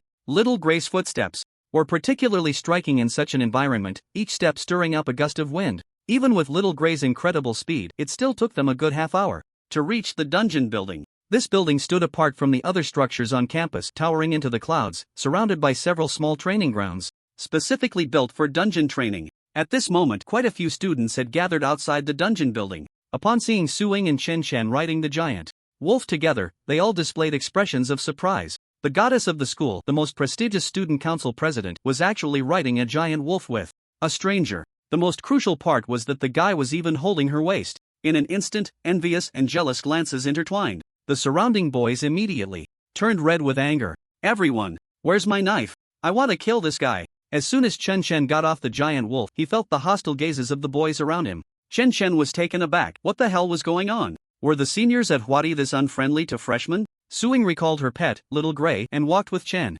towards the vast square outside the dungeon building. Hello, President Su. President Su came so early today. President Su. The surrounding students, regardless of gender, wore smiles and greeted Su Ying one after another. Chen Chen was secretly amazed, not expecting this senior Su Ying to be so popular in school. He quietly asked Su Ying, Senior, who is President Su. While responding to the students' greetings, she smiled and explained to Chen Chen, Junior Chen Chen, I forgot to tell you, I'm the president of this year's student council. Chen Chen nodded in understanding, not expecting Lian Wenda to directly arrange for the student council president of Huadi Academy to welcome him, a new student. It was indeed impressive. As they got closer to these students, Chen Chen could increasingly feel the hostile gazes from the boys around him. It was obvious that these people were probably admirers of Su Ying. Seeing him walk alongside Su Ying, they were filled with envy and jealousy. However, Chen Chen didn't care, let them be jealous. As long as he had a clear conscience, that was enough. Suddenly, a handsome boy walked towards them, first scrutinizing Chen Chen, then turning to Su Ying to ask, President Su, who is this boy next to you? I don't think I've seen him before. This is our freshman, he just registered at school yesterday afternoon. I'm taking him to the instance building today, Suing replied. A freshman? The boy said with some suspicion. There's still 2 months until the start of the freshman year. How come there's a new student here so early? President Su, you're not trying to fool me, are you? Suing appeared somewhat impatient. With the boy's question, her voice cooling slightly. That's all I can say, believe it or not. Please step aside and don't block our way. Seeing the goddess's displeased expression, the boy shrugged and took 2 steps back. However, as Chen Chen brushed past him, the boy reached out and grabbed Chen Chen's shoulder. Chen Chen was taken aback for a moment, then looked at the boy with some displeasure, speaking in a cold tone. What do you want? You're a junior, right? Whether you're a real freshman or a fake one, remember to stay away from senior Suing in the future, or don't blame me for being rude. The boy's expression turned cold as he threatened Chen Chen. Chen Chen sneered and shrugged off the boy's hand. Who do you think you are? You. Seeing Chen Chen's disdainful demeanor, the boy was about to explode with anger. In an instant, 7 or 8 spinning purple fireballs suddenly appeared behind him, drawing gasps from the surrounding students. Chen Chen remained unafraid, standing still, with a provocative smile on his face, as if to say, go ahead, try to touch me. Stop it. At that moment, Su Ying's stern voice came through. In the next second, her figure stood in front of Chen Chen, firmly protecting him. Fu Yang, what do you want? Su Ying questioned the boy named Fu Yang with a serious expression. Fu Yang, seeing this, immediately retracted the fireballs behind him and revealed a nonchalant smile. I was just joking with this new junior. Su Ying's expression remained serious as she coldly said to Fu Yang, I don't care if you're joking. If you dare to bully a new student, I won't let you off. Fu Yang merely shrugged in response, saying no more. Chen Chen, let's go. Saying this, Suing grabbed Chen Chen's wrist and walked towards the entrance of the instance building, until their figures gradually faded away. Fu Yang's expression grew increasingly cold. Chen Chen, huh? Seems quite arrogant. I'll make you understand the price of arrogance. As Suing led Chen Chen through the main entrance of the instance building, she finally released his wrist. Her expression carried an apology, slightly guilty as she said, Junior Chen Chen, I'm really sorry. I'm sorry to trouble you. Is that Fu Yang your sycophant? Chen Chen asked without hesitation. What does sycophant mean? Suing looked puzzled. It's pretty much a term for a pursuer, Chen Chen translated, then remembered that this world didn't have such a novel vocabulary. That's right, Suing sighed, a hint of helplessness in her eyes. Fu Yang has been pursuing me since my freshman year, but I don't have any feelings for him, so I never accepted him. He's the kind of person who is very domineering and can't stand me getting too close to other boys. Chen Chen waved his hand dismissively and then asked in a flat tone, is there a punishment for killing someone at Horde Academy? Suing was startled by Chen Chen's sudden question and hesitated for 2 seconds before saying, at Horde Academy, actively killing a classmate not only leads to expulsion but could also result in imprisonment. What if the other party attacks first and I retaliate passively, causing their death? Chen Chen continued to ask. If it's self-defense, then it's understandable. But if the circumstances are severe, it would be hard to avoid punishment, Suing replied. Chen Chen nodded and said no more. Suing reminded him, you just arrived at Huadi and you're unfamiliar with the place, so try not to provoke too many enemies. That Fu Yang is so arrogant because he comes from the Fu family and many people are afraid to deal with him. It's best if you keep your distance. The Fu family? Chen Chen pondered. He had heard a bit about the Fu family, which was one of the more famous families. Chen Chen then revealed a harmless smile. Alright, as long as he doesn't come to provoke me, I won't trouble him. Suing secretly muttered to herself, you, an 18-level rookie, still want to cause trouble for others? Fu Yang is an A-level fire mage, at least level 35 now. What do you have to fight against him? However, she didn't voice these thoughts. In her eyes, Chen Chen always carried a layer of mystery, and she felt that this young man was not that simple. Although she couldn't pinpoint the reason, it could probably be attributed to a woman's sixth sense. The two fell silent for a moment before stepping into the interior of the dungeon building together. The first floor was the points exchange area, where many students were queuing to exchange the materials they obtained in the dungeons for points. Chen Chen had no materials to exchange at the moment, so he followed Suing up to the second floor of the points building. The long corridor on the second floor was lined with stone doors engraved with ancient runes. Each door had a teleportation array in front of it, and Chen felt as if he had entered another world. The central display screen on the stone doors clearly presented the dungeon information, levels, and difficulty. It also showed the fastest completion records. There were over 30 dungeons on the second floor, ranging from level 15 to level 20. This floor's dungeons were often prepared for new students just entering the school. However, since the new semester hadn't started yet, there were no other new students, so the entire second floor had only Chen Chen and Suing. The other senior students were in the dungeon areas above the second floor. Suing had just thought of this issue. In previous years, new students would team up to tackle dungeons together. But this year, since the other new students hadn't arrived yet and only Chen Chen was here, how would he tackle the dungeons? She was already level 37 and couldn't enter dungeons that were 5 levels below her. If she took Qin Shen to clear higher level dungeons, she was afraid he wouldn't be able to withstand the damage from the dungeon's monsters. Other senior students probably wouldn't want to take him either. What should she do? Just as Suing was troubled by this question, Qin Shen was already standing in front of a certain dungeon stone door, skillfully selecting the difficulty of the dungeon he wanted to enter on the display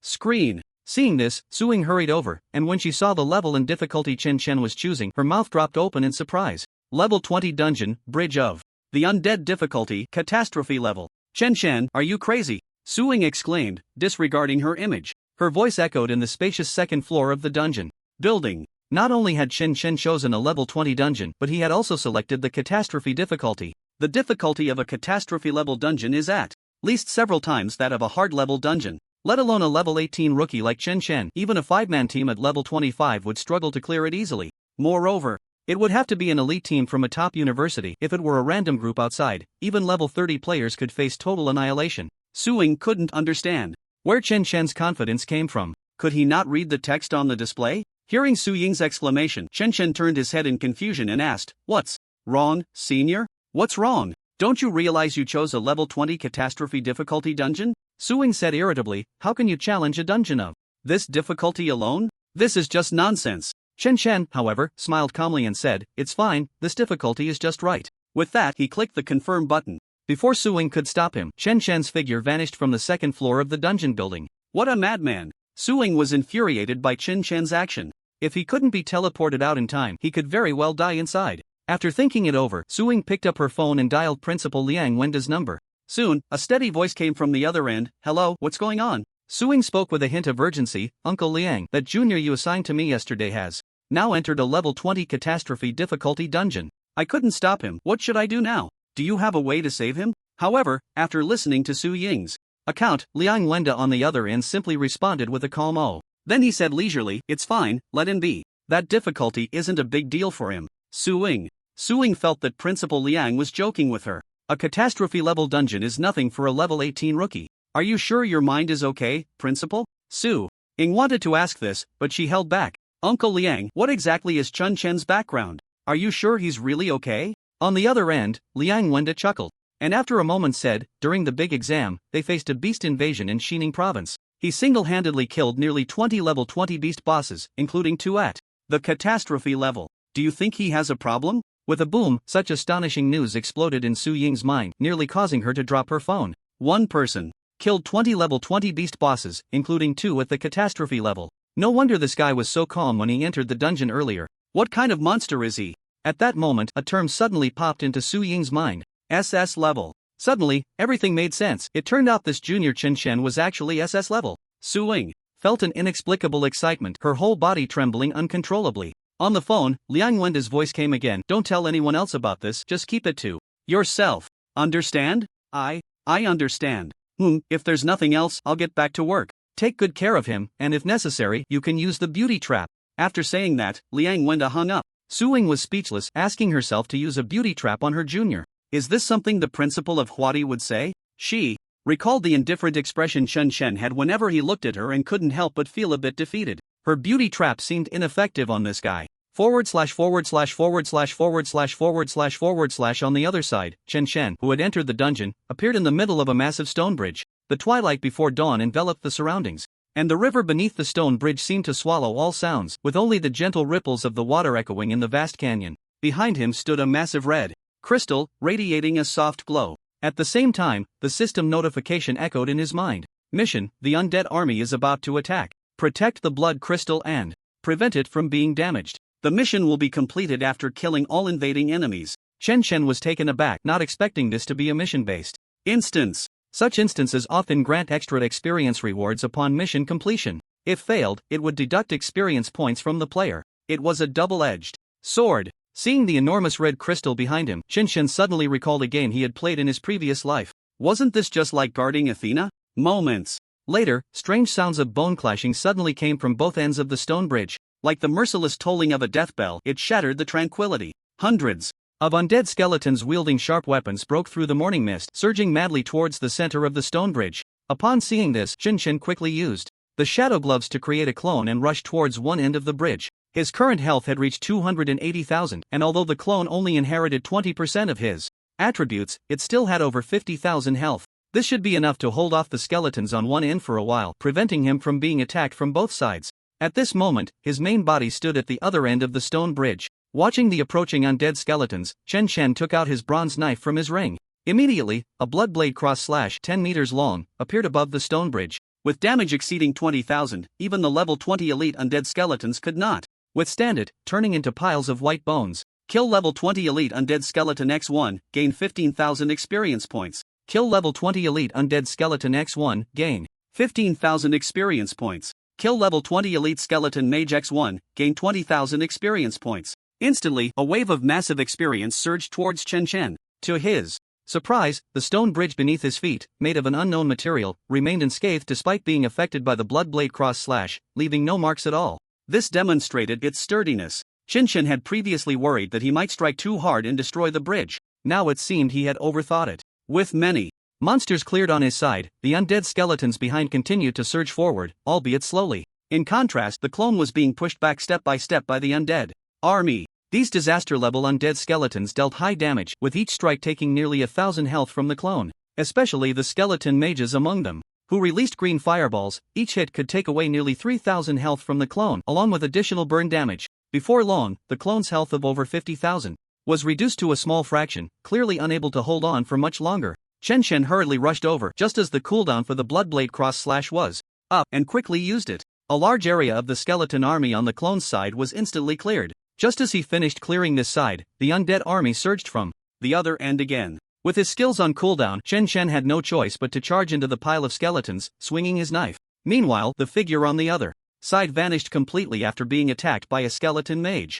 Chen Chen found himself in a situation of being attacked from both sides. As the undead army continued to close in, he suddenly felt overwhelmed. He could only stand beside the red crystal, killing the approaching undead skeletons, while the melee undead skeletons could not reach the red crystal. The skeleton mages with ranged capabilities could attack the red crystal by casting green fireballs through their staffs. Before long, the surface of the red crystal was covered with dense cracks, emitting a faint yet clear sound of shattering that sent chills down one's spine. This inevitably gave Chen Chen a headache. If these undead skeletons only attacked him, then this dungeon would be completely without difficulty. However, the fact that these skeleton mages prioritized attacking the red crystal over him made things quite troublesome for Chen Chen. After all, he didn't have any skills to forcibly attract aggro, making it impossible to fully draw the hatred of those undead skeletons. If this continued, the dungeon quest was likely to fail. Although failing the quest wouldn't kill Chen Chen, it would deduct all his experience points earned in the dungeon. This would mean all his efforts were in vain, wasting a significant amount of time.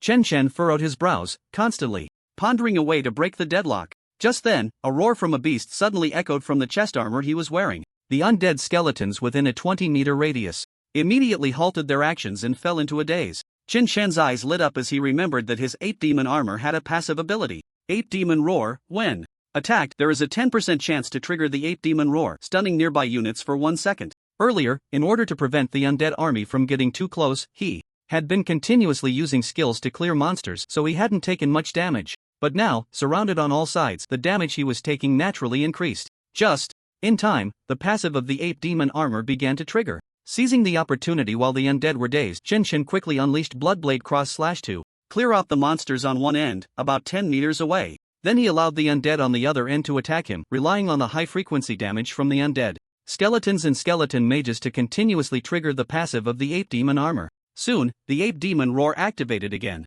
The newly arrived undead skeletons had just moved forward about 3 meters when they were once again rooted in place, falling into a daze. Moving forward another 4 meters, they fell into a daze again. Just as they were about to approach the red crystal, Chen Chen's Bloodblade Cross Slash cooldown was also ready. With a single swing, the skeletons within another 10-meter range were cleared once more. Meanwhile, Chen Chen found himself stuck in a position where he could never reach the red crystal, allowing the undead army in front of him to continuously attack him. If someone could see this scene at that moment, they would surely be astonished. Who would have thought that someone could use the passive skills of their equipment to control the battlefield? If it were anyone else under such a relentless assault from the undead, they might not last a single round before dying. However, not only did Chen Chen hold on, but he also stood firm. Of course, the damage from these undead skeletons was quite high, especially from the skeleton mages, each hit taking away 2,000 to 3,000 of Chen Chen's health. His 280,000 health points dropped to 50%, triggering bloodline boiling. With an astonishing recovery rate, Chen Chen completely entered an invincible standing mode.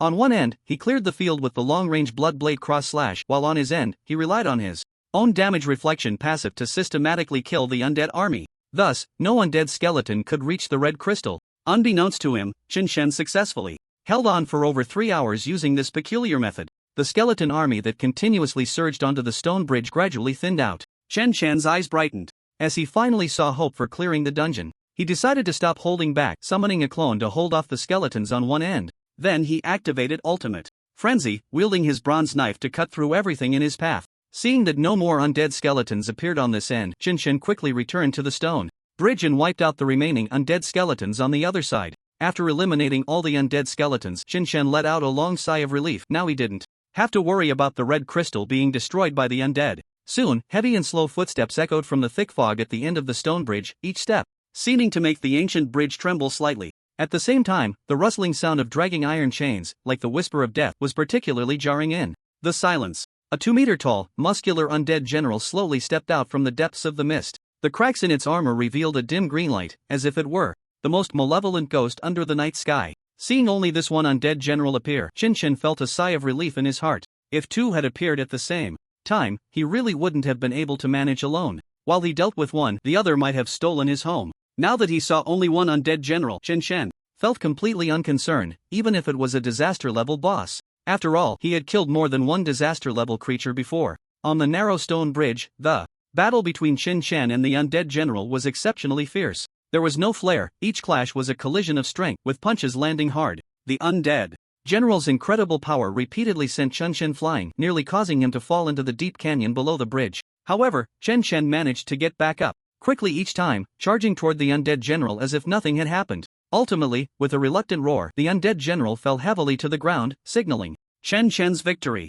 Defeated level 20 disaster level boss, Undead General gained 650,000 experience points. Chen Chen's experience bar surged sharply, leaving him just over 2 million experience points away from leveling up to 19. Immediately after, the prompt from the dungeon system rang in his ears. Congratulations on completing the dungeon task. Guard the blood crystal, gained 200,000 experience points. Following that, another exhilarating message appeared. Congratulations on refreshing the completion record for the disaster level dungeon, Bridge of the Undead. Your record is 3 hours and 46 minutes. You can go to the Points Exchange Center to claim a reward of 100 points. Chen Chen's eyes lit up. He hadn't expected that refreshing a dungeon completion record would also grant points. This was simply a pleasant surprise. Meanwhile, Suing still stood on the second floor of the dungeon building. Although Principal Liang had told her that Chen Chen was very strong, she still felt a bit uneasy. For some reason, Suing found herself unusually concerned about this new junior. Despite having met only a few times, she attributed her feelings to her sense of responsibility.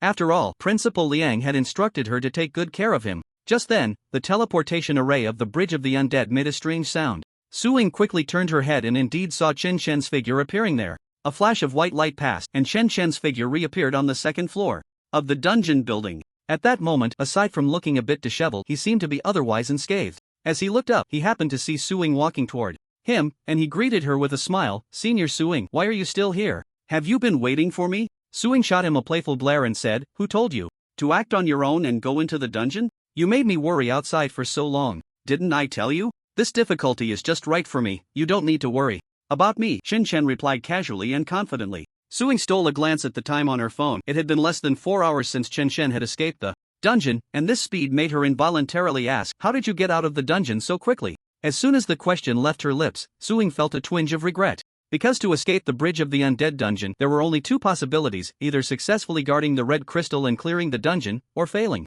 the task and being forcibly teleported out. If Chen Chen had left the dungeon so quickly, the answer was clearly the latter. After all, the current record holder for completing the Undead Bridge at the catastrophe difficulty took a staggering 9 hours. Moreover, it was achieved by a 5-person team, averaging level 25 each. Suing had also completed this dungeon with her classmates during her freshman year, taking a full 12 hours. The undead skeletons inside dealt high damage and were incredibly difficult to handle, especially the final undead corpse general with over 700,000 health points. Their 5-person team struggled with the corpse general for a full 3 hours before finally defeating it. They had exhausted all their recovery items in the process. So Su Ying's first reaction was that Chen Chen hadn't completed the dungeon, but rather had been forcibly teleported out due to a failed quest. This dungeon tests teamwork. Even if Chen Chen were truly an SS level professional, he certainly couldn't ensure the safety of the red crystal under such a massive undead assault. Unless Chen Chen was a powerful summoner, but his profession displayed only as a berserker, so there was no possibility of clearing it. With this thought, Suing began to consider how to comfort the junior who had failed in the dungeon. However, before she could speak, she heard Chen Chen casually say, "I cleared it." "Oh, so you cleared it, huh?" Suing repeated instinctively, then realized the weight of his words, revealing an expression of disbelief. "Wait, what did you just say? You cleared it?" Looking at Chen Chen's expressionless nod, Suing still found it hard to believe, until she saw the information change on the display screen for the Undead Bridge dungeon. The names of the previous record-holding 5 were erased, replaced by Chen Chen's name. Level 20. Dungeon Undead Bridge, Catastrophe Difficulty. Completion time, 3 hours 46 minutes. Cleared by Chen Chen. Such a clear display forced Suing to accept this as fact. She turned her gaze to Chen Chen, as if looking at a monster. This was simply outrageous. He was a full 5 hours faster than the previous record holder. The original record was set 3 years ago by several seniors, and no one had been able to break it since. Yet here came Chen Chen, shattering their record. And not just breaking it, but doing so by a wide margin. Was this the power of an SS-level professional? Just as Suing was stunned into silence, Chen Chen spoke again. "Su Senior, I want to ask, does this dungeon reward points for breaking previous records?" Suing quickly collected her thoughts and explained, "Yes, this is one of the school's incentive policies, aimed at encouraging students to challenge dungeons and continuously break records." She paused and added, "However, there are 2 conditions. First, only dungeons of catastrophe level or above offer rewards for breaking records, and second, you cannot participate in dungeons that are 5 levels below your own." Chen Chen nodded in understanding, glanced around the second floor, and slowly said, "I'm currently level 18, which means I can challenge all the dungeons on this second floor." "Good kid, you're planning to break all the dungeon records on the second floor, huh?" Suing thought to herself. In fact, many students had similar thoughts. This was Huadi Academy, and every student who could enter Huadi Academy was among the best of their cohort. Not to mention far above average, they were all filled with pride. Almost every year, several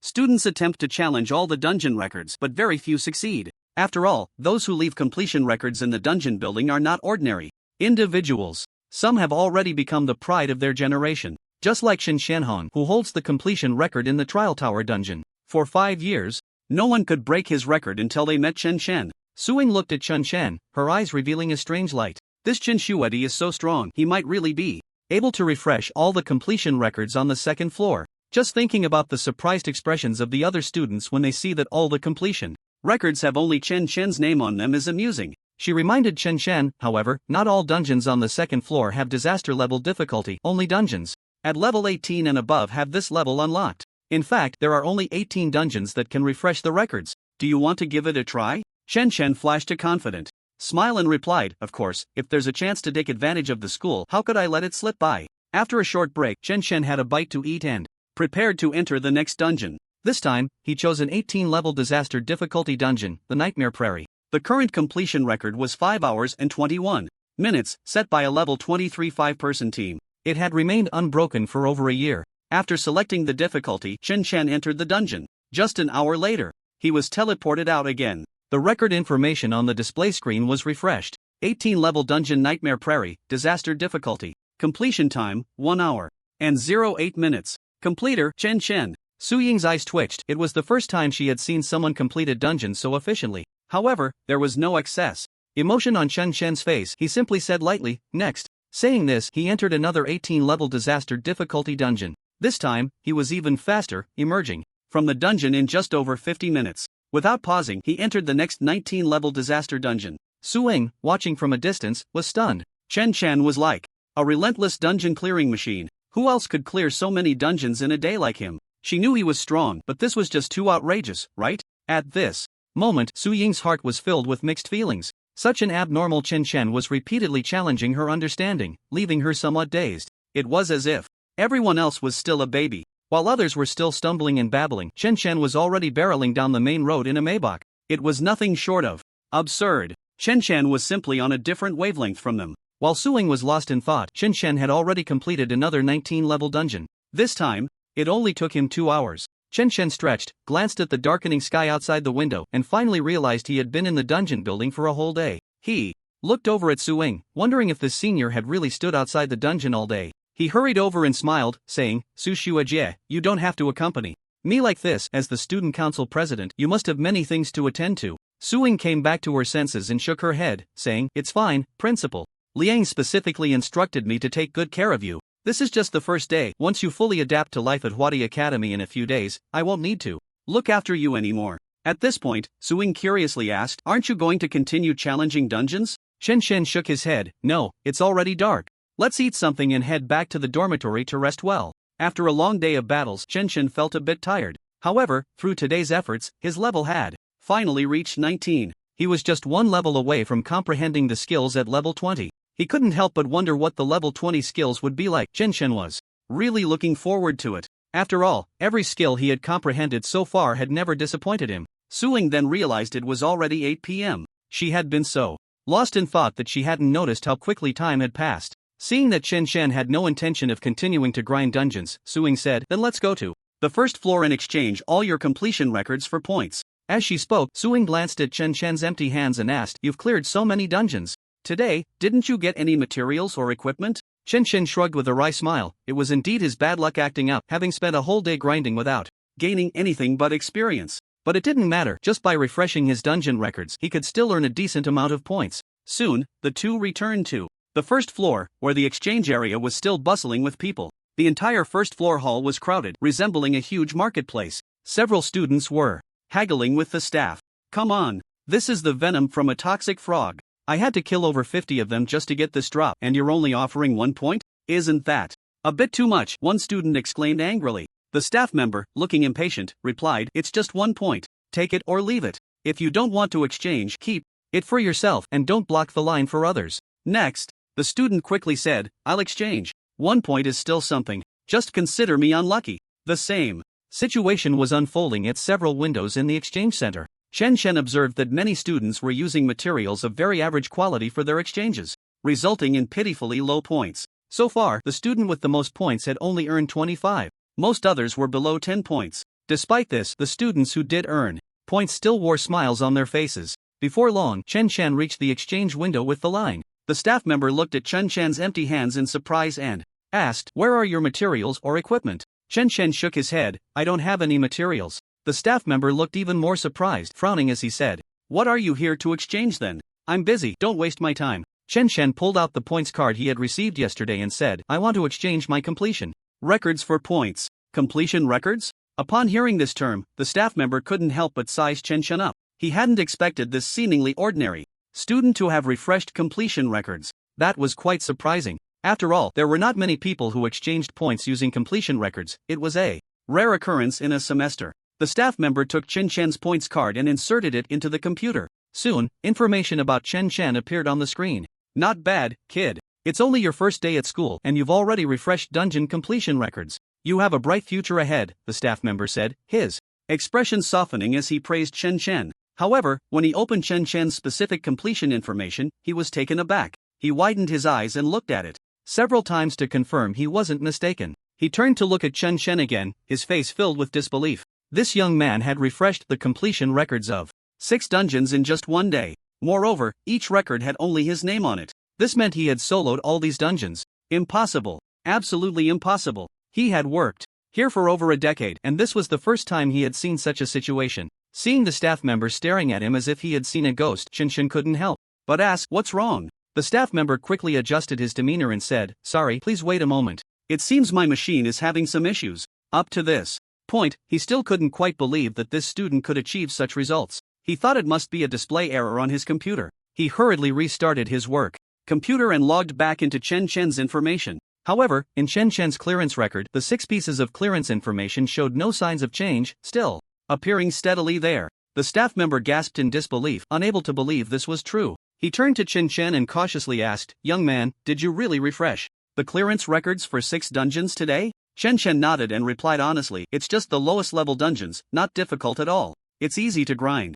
This statement reached the ears of the other students around, who all displayed disdainful looks. Where did this student come from, bragging like this? At this moment, Suing spoke up, "Let the master give him points. I can guarantee he really refreshed the clearance records for 6 dungeons." As soon as she said this, it attracted the attention of even more students. What did she just say? He refreshed the clearance records for 6 dungeons? Is she joking? Exactly, breaking dungeon clearance records. Isn't that easy? I've been grinding dungeons for so long and haven't broken a single record. Wait, no, that person who just spoke seems to be Sue, the president of the student council. She wouldn't lie, would she? While many students whispered among themselves, the staff member, after repeated verification, finally confirmed that Chen Chen had indeed refreshed the clearance records for 6 dungeons. Soon, a message came through the window: "Congratulations, you have earned 600 points." The sound of this message was not loud, but it resonated like thunder in the ears of the surrounding students. Everyone looked at Chen Chen with an expression of disbelief. This kid actually refreshed the clearance records for 6 dungeons.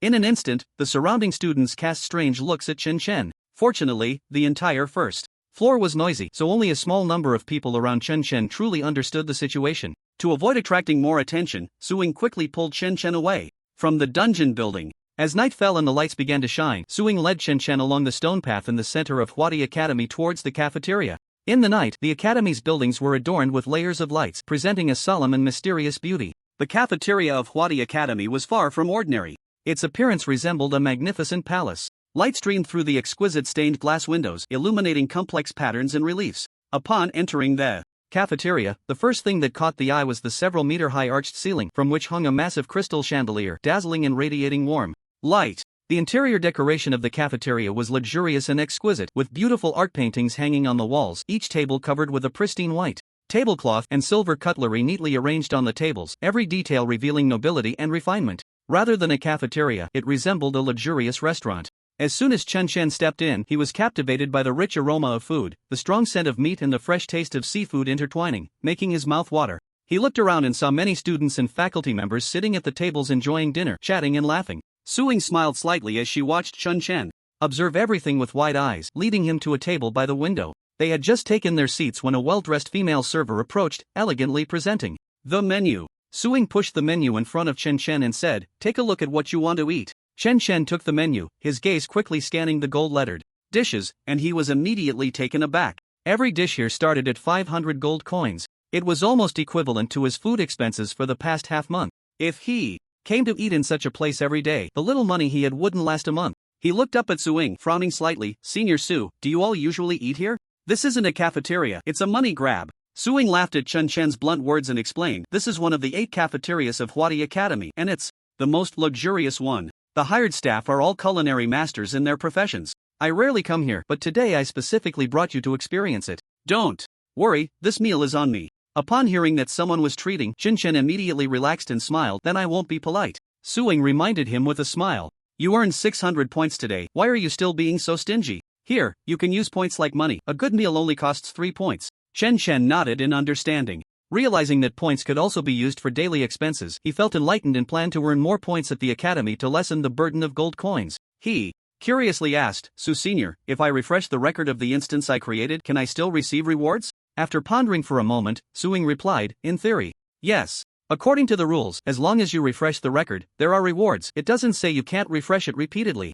She looked at Chen Chen with curiosity. "You're not already planning to refresh those records again, are you?" This time, Chen Chen didn't answer, instead revealing a meaningful smile. In fact, he had considered this issue when challenging the second instance. Therefore, he didn't use all his strength when clearing the instance, leaving plenty of room for operation and refreshing the clearing record. Soon after they finished their meal, the two returned to their dorms. After a day of refreshing instances, Chen Chen was particularly exhausted. He took a shower and fell straight into bed. The next morning, once again riding on Su Ying's giant wolf, Little Gray, they arrived at the second floor of the instance building. Chen Chen re-entered the level 18 disaster difficulty instance he had refreshed the clearing record for yesterday. Nightmare Prairie. An hour later, Chen Chen successfully walked out of the instance. This time, he used his phone's stopwatch function to record the time before starting, timing it just right to defeat the final boss. The clearing time was 1 hour and 5 minutes, 3 minutes faster than yesterday. The instance system's prompt sounded again. "Congratulations on refreshing the clearing record for the disaster level instance Nightmare Prairie. Your record is 1 hour and 5 minutes. You can go to the Points Exchange Center to claim your 100 points reward." Hearing this prompt, Chen Chen smiled. Indeed, even refreshing his own clearing record could earn him points. Unfortunately, the same disaster instance could only be refreshed once a day. Otherwise, Chen Chen could refresh Nightmare Prairie until he was sick of it. He felt that at this speed, refreshing it 10 times a day would be no problem. So, following this method, Chen Chen refreshed all the records he had just set yesterday. The only one he skipped was Bridge of the Undead. The reason was simple. This instance took too much time. Chen Shen decided to refresh all disaster difficulty instances below level 20 first. If he was quick, he could basically ensure one instance per hour. By the time night fell, Chen Shen roughly calculated, he had refreshed the clearing records of 12 instances that day. When the staff saw Chen Shen's clearing record information, they were dumbfounded. 12 new clearing records, all with the same name. Chen Chen. Ridiculous. Absolutely absurd. This kid must be cheating, right? While others were still pleased with their 10 points exchanged that day, Chen Shen had exchanged 1,200 points in one day. The first day was like this. The second day was the same. The third day continued in the same manner. Chen Shen was able to consistently refresh his previous clearing records every day. After 3 days, he had exchanged a total of 3,600 points. Adding the initial 600 points and the points earned from exchanging materials over the past few days, that made 4,523 points. Many students couldn't accumulate that many points in 4 years at school. Yet, Chen Shen managed to do it in just 4 days. Every day, the staff here looked at Chen Shen with increasingly grim expressions, silently thinking to himself, oh no, this kid has found a bug. Chen Shen's way of exploiting bugs is something others have thought about too. However, refreshing the dungeon completion record often relies on timing, location, and the right people. It is extremely difficult to consistently refresh the completion record of a dungeon unless your strength is far above that of the dungeon itself. But the school has regulations to prevent such occurrences, stating that students cannot participate in dungeons that are 5 levels below their own. This means most people cannot find loopholes. But Chen Shen is different. He slips in and out of loopholes, and the school has no way to deal with him. What the staff at the Points Exchange Center cannot understand is how this kid manages to be precise to the second. The latest completion record is just 1 second faster than the previous one. Can you believe it? No one believes he isn't doing it on purpose. After 3 days of intense dungeon runs, Chen Shen's experience bar is just a small sliver away from reaching level 20. Level 20 is just around the corner. In the principal's office of Huadi Academy, Liang Wenda is leisurely reading a newspaper while sitting in his office chair. At this moment, a gentle knock sounds from outside the door. Knock, knock, knock. The sound is not loud, but it breaks the tranquility of the room. Liang Wenda does not look up and casually says, come in. The door is gently pushed open, and a middle-aged man in a suit walks in. He is the head of the Points Exchange Center, named Lu Ting. He walks cautiously, appearing somewhat nervous. Lu Ting pauses at the door, and Liang Wenda glances up while maintaining his posture of reading the newspaper, casually asking, what is it? Lu Ting's face shows a hint of conflict. After hesitating for a moment, he finally speaks. A new student just registered at the school a few days ago, named Chen Shen. Upon mentioning Chen Shen, Liang Wenda finally puts down the newspaper, his gaze turning to Lu Ting, signaling him to continue. Lu Ting sighs and says in a deep voice, he has exchanged over 4,000 points in just a few days by repeatedly refreshing the records of dungeons below level 20. His speed is too fast. If this gets out, it might cause quite a stir. Liang Wenda chuckles lightly, his expression complex. Suing has already mentioned this to me. I am considering a countermeasure. This kid is indeed clever, operating entirely within the rules. Lu Ting can't help but complain. Who would have thought this kid is so abnormal? Liang Wenda ponders for a moment and then decisively says, then let's do this, starting today. Change the dungeon rules so that even if the same person sets a new record, they will no longer receive point rewards. Upon hearing this, Lu Ting immediately breathes a sigh of relief, but then he hears Liang Wenda continue. Additionally, give Chen Shen an extra compensation of 5,000 points. After all, we are changing the rules temporarily, and he might be dissatisfied. Lu Ting winces a bit. Isn't that compensation a bit too much? But Liang Wenda has already made up his mind. Do as I say, no need to discuss anything else. After saying this, Liang Wenda picks up the newspaper again and engrosses himself in reading. Lu Ting shakes his head helplessly, knowing there is no room for negotiation, and can only leave the principal's office in defeat. On the second floor of the dungeon building, a brilliant white light briefly flashes, and Chen Shen's figure suddenly appears on the shining teleportation array. He has just completed a level 19 disaster difficulty dungeon, and his level has finally reached 20. At the same time, he comprehends the level 20 skill, which is the last skill he can learn aside from job changing. Woji Dual Blade Style Level 1. After activating the Woji Dual Blade Style mode, lose 2% of health per second, gain mastery at the exquisite level of Dual Blade Style, and increase attack speed and critical hit rate by 5 times. After attacking a target 20 times, the next attack ignores the target's defense.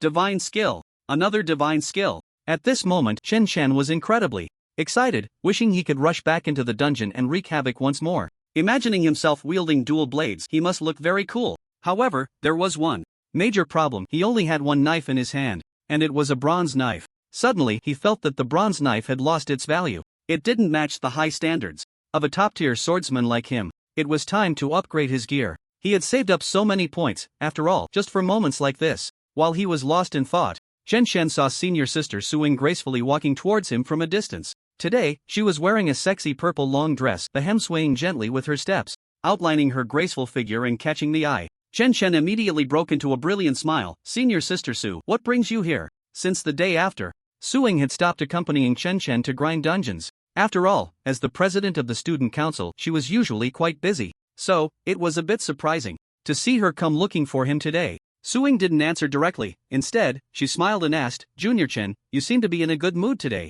Did you achieve something? Chen Shun cheerfully replied, I'm already level 20. Upon hearing this, Su Ying's expression changed slightly and she couldn't help but exclaim, you freak. Your leveling speed is way too fast. It had only been 5 days since entering school and he had already leveled up from 18 to 20. Such an exaggerated leveling speed could indeed only be described as freakish. But then again, who else could grind through dozens of dungeons in a day like Chen Shen? Chen Shen humbly downplayed it a bit. Before asking, Senior Sister Su, you still haven't told me why you came to find me? Only then did Suing remember she had something important to say. I have 2 things to tell you, 1 bad news and 1 good news. Which one do you want to hear first? Chen Shen raised an eyebrow, considering that Senior Sister Su probably wouldn't come all this way just to tease him. So he said, then I'll hear the bad news first. The bad news is that the rules for the dungeon building have just changed, repeating the same dungeon record will no longer grant rewards. Chen Shen nodded expressionlessly. He had anticipated that the school would change the rules, but he didn't expect it to happen so quickly. Now, his plan to grind points had been thwarted. Seeing that Chen Shen's expression didn't change much, Suing was a bit surprised. The school changed the dungeon reward rules, and you don't seem too upset. Chen Shen smiled. I saw it coming. The school definitely wouldn't let students exploit it like that. You're not as dumb as you look, Suing complimented before continuing. Now I'll tell you the good news. The school has compensated you with an additional 5,000 points. Upon hearing this, Chen Shen's eyes immediately lit up. He didn't expect the school to be so generous, just handing out 5,000 points like that. After thinking it over, he figured it might be Principal Liang's doing. Previously, he had been wondering why the other 3 prestigious schools' principals seemed ready to go all out for him, while at Huadi Academy he received no benefits at all. It turned out they were waiting for him here. With this compensation of 5,000 points, Chen Shen's earlier small disappointment about not being able to grind points vanished completely. A smile returned to his face. He looked at Suing expectantly and asked, Senior Sister Su, do you have time now? Upon hearing this, Suing was slightly taken aback, a blush creeping across her face.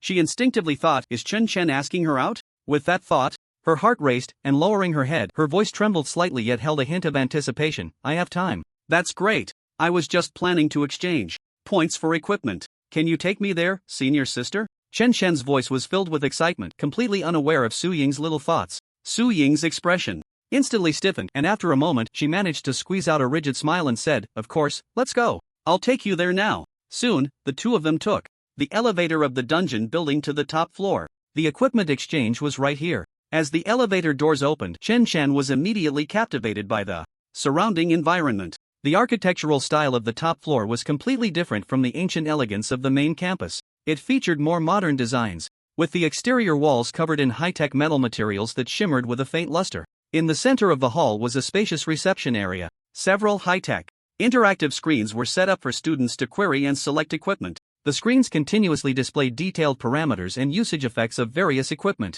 The vivid 3D models and dynamic effects made it feel as if the equipment was right in front of them. At this moment, the hall was not crowded. Only a few students were seriously selecting the equipment they needed. They either whispered discussions or focused intently on the screens, each face filled with anticipation and excitement. Suing and Chen Shen also approached a platform screen. They inserted their points card into the slot. Soon, Chen Shen's basic information appeared on the screen. It clearly showed that Chen Shen currently had a staggering 9,523 points. Such a high amount of points would likely leave others in shock if they saw it. Even Suing, standing beside him, couldn't help but swallow hard at the number on the screen. Even as the student council president, she had never earned so many points. Right now, Chen Shen was like a rich tycoon. What equipment are you planning to exchange? Suing asked. Long sword, Chen Shen replied without a second thought. Under Su Ying's operation, they quickly found the long sword option in the weapon category. Instantly, a series of cool-looking long sword designs appeared on the screen, dazzling Chen Shen. Even though Suing limited the selection to long swords at level 20, there were still over 300 available. The long swords here varied greatly in price depending on their quality and level. A finely crafted level 20 long sword only required 10 points. Of course, such quality long swords no longer caught Chen Shen's eye. Since he had so many points, he naturally wanted to buy the best. Chen Chen looked at Suing curiously and asked, "Does the school's equipment library have epic quality equipment?" "Junior, you just arrived and you're already eyeing the school's epic equipment?" Suing teased, "We are Huadi Academy, how could we not have epic equipment? But to exchange for such high-level equipment, your points are not enough." Chen Chen raised an eyebrow. If over 9,000 points weren't enough, did epic equipment require over 10,000 points? Seeing the inquisitive look in Chen Chen's eyes, Suing quickly performed a simple operation on the screen. Instantly, 3 epic quality longswords were displayed. Chen Chen glanced at the prices and gasped. The cheapest one required 100,000 points. The level requirement was 35. Not to mention the other two, which were priced at 200,000 and 500,000 points. It seemed that his dream of equipping epic quality gear was still a long way off. Chen Chen sighed and returned to the original page, searching for the equipment he needed. After the finely crafted quality, the next was the rare quality long swords. The point prices ranged from 300 to 800. Chen Chen still had no intention of stopping and continued scrolling down. He discovered that the further he went, the higher the prices and the better the quality of the equipment. Chen Chen wanted to see just how many points the highest priced longsword suitable for him was worth. Soon, he flipped past the rare quality long swords, and what followed were the top-tier quality long swords. By this section, the cheapest long knife is worth over 1,000 points. Chen Chen flipped through only 2 pages before reaching the end, clearly indicating that the number of level 20 top-quality long knives at the school was not many. There were probably just over 20 of them. Chen Chen's gaze fell on the last section, and he was quickly attracted by the design of one of the weapons. The design featured not just one knife but 2 knives overlapping each other. One was entirely red, and the other was entirely blue. Chen Chen felt a sense of novelty. Other knives were sold one by one, but these two seemed to be bundled together. They were worth a total of 4,000 points. They were the most expensive pair of knives Chen Chen had seen so far. Seeing that Chen Chen seemed interested in these 2 knives, Suing introduced them from the side. These 2 knives are called the Song of Ice and Fire, specifically crafted for the berserker class. The creator is Professor Wang Dongmiao from our school, who is an S-level forging master. He is quite famous both domestically and internationally. Because berserkers can master dual wielding, he wanted to create a weapon exclusive to berserkers. Thus, the Song of Ice and Fire was born. However, there are very few berserkers in our school, and it's also quite difficult to earn so many points, so they have remained in the weapon vault. Upon hearing this, Chen Chen was instantly excited. Specifically, crafted for berserkers, wasn't that just waiting for him? Chen Chen immediately clicked on the display screen to check the attributes. Name, Song of Ice and Fire, Fire. Knife quality, top quality applicable level, 20 attack, 1200-1500 special effect, increases 20% lifesteal, increases 30% critical hit effect. There is a 20% chance to trigger flame burn damage upon attack, with damage equal to 20% of one's own attack power lasting 5 seconds. Can be stacked with ice knife effects. PS, when using both knives simultaneously, there is a 2% chance to trigger the skill Song of Ice and Fire, dealing 10 fireblade and iceblade damage to targets within a 20-meter range, with damage equal to 1.5 times the attack power. Name, Song of Ice and Fire, Ice Knife quality, top quality applicable level, 20 attack, 1200-1500 special. Effect, increases 20% armor penetration, increases 30% attack speed. There is a 20% chance to trigger freezing damage upon attack, with damage equal to 20% of one's own attack power lasting 5 seconds, can be stacked with fire knife effects. PS, when using both knives simultaneously, there is a 2% chance to trigger the skill Song of Ice and Fire, dealing 10 fireblade and iceblade damage to targets within a 20-meter range, with damage equal to 1.5 times the attack power. Chen Chen's face lit up with ecstatic joy. Indeed, these 2 knives had quite comprehensive attributes covering attack speed, lifesteal, critical hits, and armor penetration. No wonder they were the work of an S-level forging master. What attracted Chen Chen the most was the continuous damage effect that came with these 2 knives. It was important to note that Chen's health had already surpassed 330,000. His base damage had exceeded 30,000, with a damage effect of 20% of his attack power. That meant he would lose 6,000 health per second, and with the 2 effects stacked, he would lose 12,000 health per second for 7 seconds. Who could withstand that? Just thinking about it was terrifying. Of course, this was under the condition that the opponent had no resistance. In a normal battle, this damage would probably only reach 70% to 80%. When fighting a disaster level boss, the effect might be halved. As for the final combo skill Song of Ice and Fire, it was simply a group attack artifact. It compensated for the berserker's slow monster clearing issue. Although it only had a 2% chance, under his 5 times attack speed with dual wielding, that triggering probability was definitely frighteningly high. Overall, these 2 weapons were undoubtedly the best choice for Chen Chen at the moment. After reviewing the attributes of these 2 weapons, Chen Chen showed no hesitation and decisively clicked the purchase button. After a series of operations, Chen Chen's 9,000 points were instantly deducted by 4,000. He was left with 5,523 points. Seeing his points drop so drastically, Chen Chen felt a bit of pain in his heart, but it was still quite worth it. Soon, the staff here brought over 2 knife sheaths, each over a meter long. They slowly placed them in front of Chen Chen. At this moment, Chen Chen was exceptionally excited. He gently opened the 2 sheaths, and 2 long knives appeared before him. The first knife looked as if it had been forged in fierce flames, presenting a deep red color overall, with a gradient orange-yellow tip that resembled burning fire. The handle was carved from rare obsidian, with exquisite metallic patterns wrapping around the outside, providing an excellent grip and control. Ancient runes were etched on the blade, and when Chen Chen gripped the handle tightly, these runes seemed to flow vividly, emitting a subtle warmth, as if they could cause slight ripples in the surrounding air. The second knife was deep blue, transparent and crystal clear, as if made from eternally frozen ice crystals. The blade was lightweight, seemingly fragile yet exceptionally sharp, with a cold gleam emanating from its edge. Up close, one could see snowflake-like patterns slowly flowing within the blade. The handle was made of silvery metal and blue crystal, adorned with delicate ice flower patterns, providing a cold and steady grip. At this moment, one knife was hot and the other cold, one fiery and the other icy, as he held the 2 long knives in his hands. The unusual sensations brought by the dual blades made Chen Chen feel a surge of excitement, as if he had transformed into a war god overlooking the world. Suing looked at Chen Chen holding the dual knives, her eyes sparkling with a strange light, her heartbeat quickening a bit. The way the junior holds the knife is quite handsome, Suing muttered to herself. Then she spoke to herself again. Suing, you are a senior, how can you have a crush on a junior? Be a little more reserved. After a brief moment of feeling, Chen Chen stored the 2 weapons in his space ring. He then returned to the screen to check other equipment. After all, he still had over 5,000 points.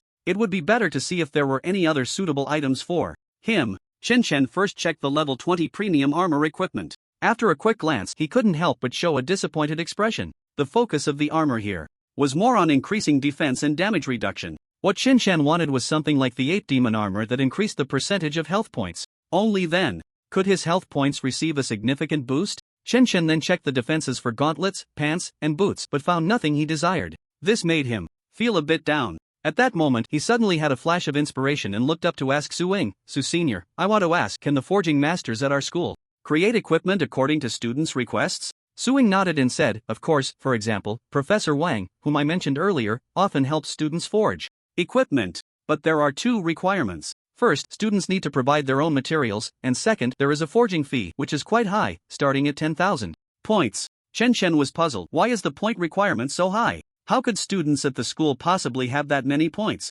Suing smiled and said, did you forget? The school's points can be exchanged for gold coins. 10,000 points is equivalent to 5 million gold coins. 5 million gold coins? That's a lot, Chen Chen exclaimed in surprise. Suing continued to explain, for some family science, 5 million gold coins is just a month's pocket money. As long as they want, getting a set of epic quality equipment is not a problem. Chen Chen, goodness, comparing people can be infuriating. Having never even dreamed of what 5 million gold coins looked like, Chen Chen was taken aback to realize that this was merely pocket change for someone else. He immediately felt the disparity of this world. Currently, he didn't have that many gold coins, and it seemed he needed to save up more points. At that time, he would have Professor Wang craft a full set of equipment that increased his health.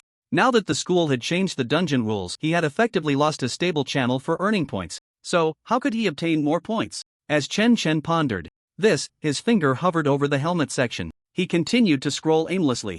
Until he reached the last page, his finger paused. A look of astonishment appeared in his eyes. In the corner of the last page, there was a wolf head mask. What truly surprised Chen Chen was that this mask was of epic quality. Yet, its price was only displayed as 5,000 points. Chen Chen was greatly puzzled. Why did an epic quality piece of equipment only require 5,000 points? He clicked to view the detailed information of the wolf head mask. Name, Curse of the Abyssal Wolf. Quality, Epic. Applicable level, 20 defense, 1200 special effects. 1. Concealed Guardian. Once wearing the mask, others will be unable to use observation techniques to view your detailed data, and your health will be hidden from prying eyes. 2. Abyssal Curse. Upon wearing the mask, you will be cursed by the Abyssal Wolf King, suffering curse damage once per minute. If not for the last special effect, this equipment could definitely be considered epic quality. After all, equipment that can hide one's information is quite rare and essential for killing and looting. However, this equipment came with the Abyssal Curse, meaning that wearing the mask would result in taking damage from the curse every minute. Although Chen Chen was unsure of the curse's damage, he speculated it must be significant. Otherwise, it wouldn't still be available for 5,000 points. Seeing that Chen Shen seemed quite interested in the wolf head mask, Suing quickly reminded him, "You'd better not think about that mask. The damage from the abyssal curse is very high, and once you put it on, you must wear it for at least 10 minutes before you can take it off." Previously, someone didn't believe it and ended up dying in less than 5 minutes after putting on the mask. That's why its price is so low, yet no one has bought it. Upon hearing this, Chen Shen became even more intrigued. After all, this was epic quality equipment and its effects were quite tempting. As for the effect of the abyssal curse, Chen Shen didn't take it to heart at all. He had a staggering 330,000 health and incredible recovery abilities. He truly didn't believe that a mere curse could do anything to him. With that thought, Chen Shen clicked the purchase option without hesitation. Soon, his points decreased by 50. Before long, a staff member approached carrying an exquisite wooden box. Upon opening the box, a wolf head mask lay quietly inside. The mask presented a deep black iron color with a subtle metallic sheen. The forehead and cheeks of the mask were adorned with intricate, mysterious patterns based on smooth lines in various geometric shapes, incorporating some mysterious symbols and totems. The nose and mouth of the mask were particularly prominent, with the metal sculpted into the wolf's snout and sharp teeth, each appearing incredibly sharp. As Chen Shen held it in his hands, he was surprised to find the mask surprisingly lightweight. "Chen Shen, don't!" Su Ying's expression changed instantly, and just as she reached out to stop him, Chen Shen had already gently put on the wolf head mask. In an instant, Chen Shen's aura seemed to undergo a remarkable transformation. Su Ying's mouth slightly opened, lost in a momentary daze. It was just a mask. But at this moment, Chen Shen felt so unfamiliar to her, as if he had become another person. At this moment, the pitch-black wolf head was quietly watching her.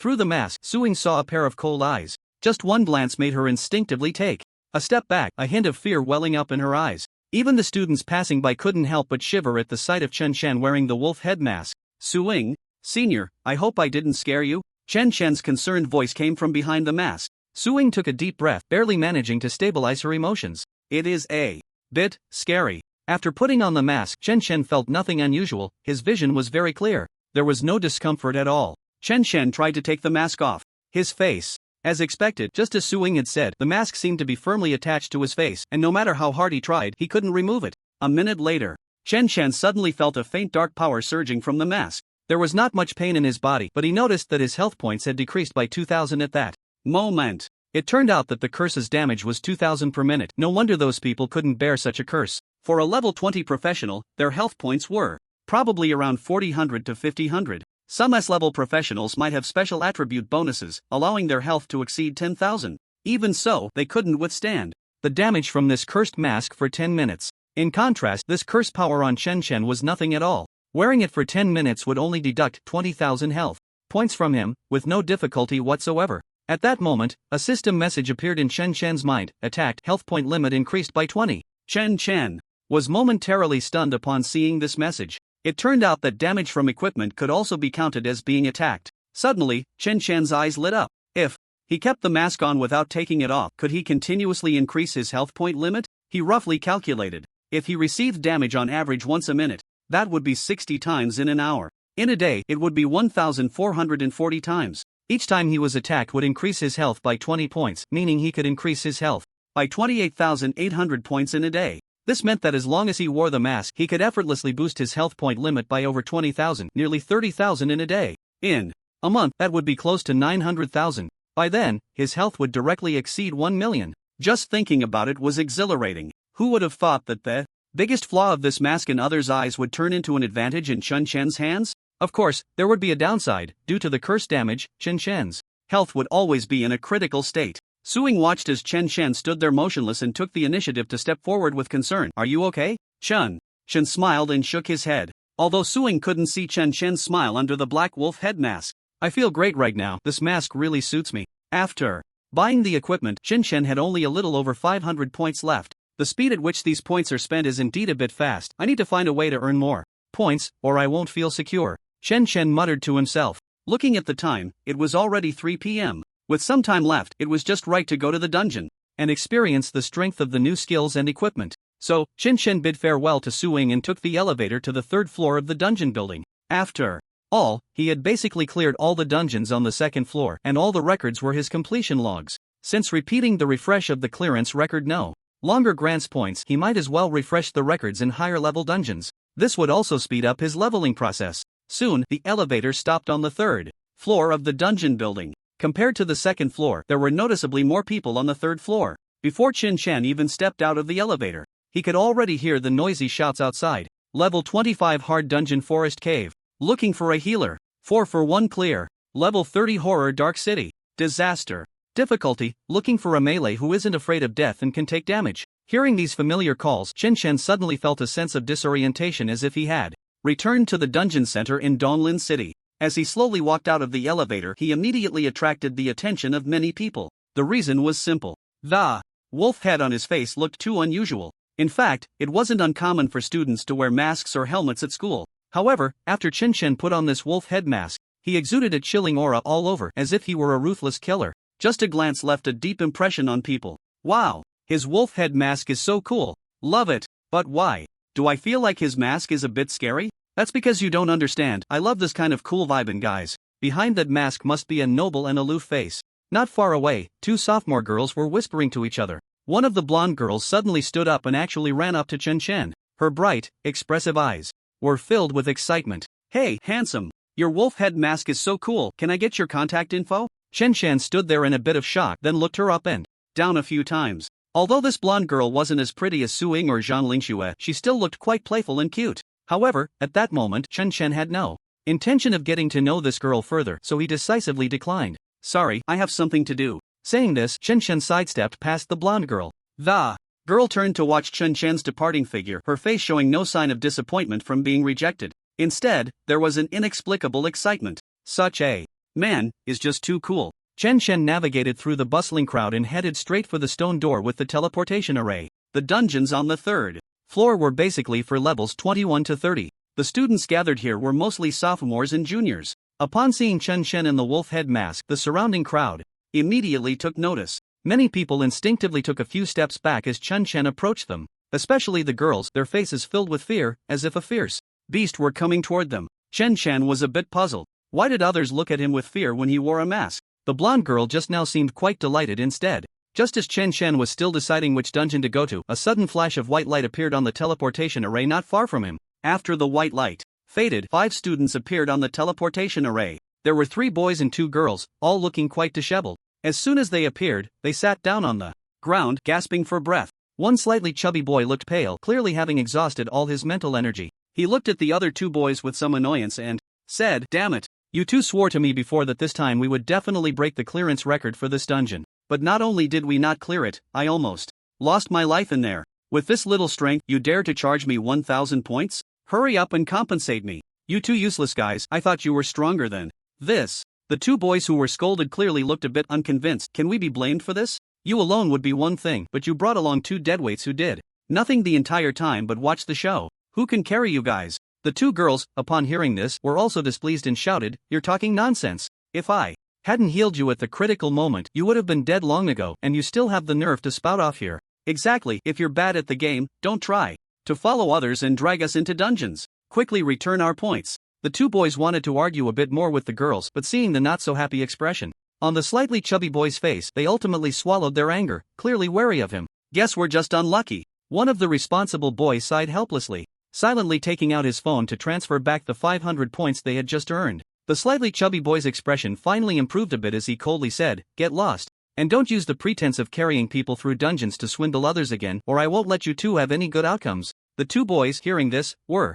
filled with indignation but didn't dare to say much more. They got up and left in a dejected manner. The remaining 2 girls hurriedly ran up to the slightly chubby boy, fawning over him. They kept patting his chest to comfort him, saying, "Look good, calm down, let's not stoop to their level. They're not good enough, we can find others." The boy called Lu Gu sighed, "Damn it, why is it so hard to just leave my name on the dungeon record?" Just as he was lamenting, Lu Gu suddenly felt a figure standing in front of him. He looked up in confusion and saw a black wolf head. Instantly, he was so scared that he shivered all over, his bladder tightened, and he almost wet his pants. The 2 girls were equally frightened, their faces losing color, and they screamed, hurriedly diving into Lu Ji's arms. Sorry. I scared you," Chen Chen said, awkwardly, scratching his mask. He really hadn't expected his mask to be so frightening. Upon hearing a voice from beneath the mask, Lu Gu finally realized that the person in front of him was someone wearing a mask. "Damn, you almost scared me to death." Lu Gu patted his chest, taking a while to calm down. He looked at Chen Chen and said irritably, "What do you want from me?" Shen Shen didn't beat around the bush and straightforwardly said, I just heard you say you want to leave your name in the dungeon. Record, and I think I can help you with that. You? Lu Gu looked skeptical, then glanced behind Shen Shen. Seeing that there were no companions behind him, he became even more puzzled. Just you alone? Yeah, Shen Shen nodded. Lu Gu frowned and said, are you messing with me? Go ask around. How many people in Huadi dare to mess with me? Lo? This time it was Shen Shen's turn to be confused. What? Can't I take you guys to break the dungeon record alone? Lu Gu was amused by Shen Shen's words. You brat. Just now those two brought us 3 and it was hard enough to clear the dungeon. What use do you think you are? While I'm still calm, you better get lost. However, Shen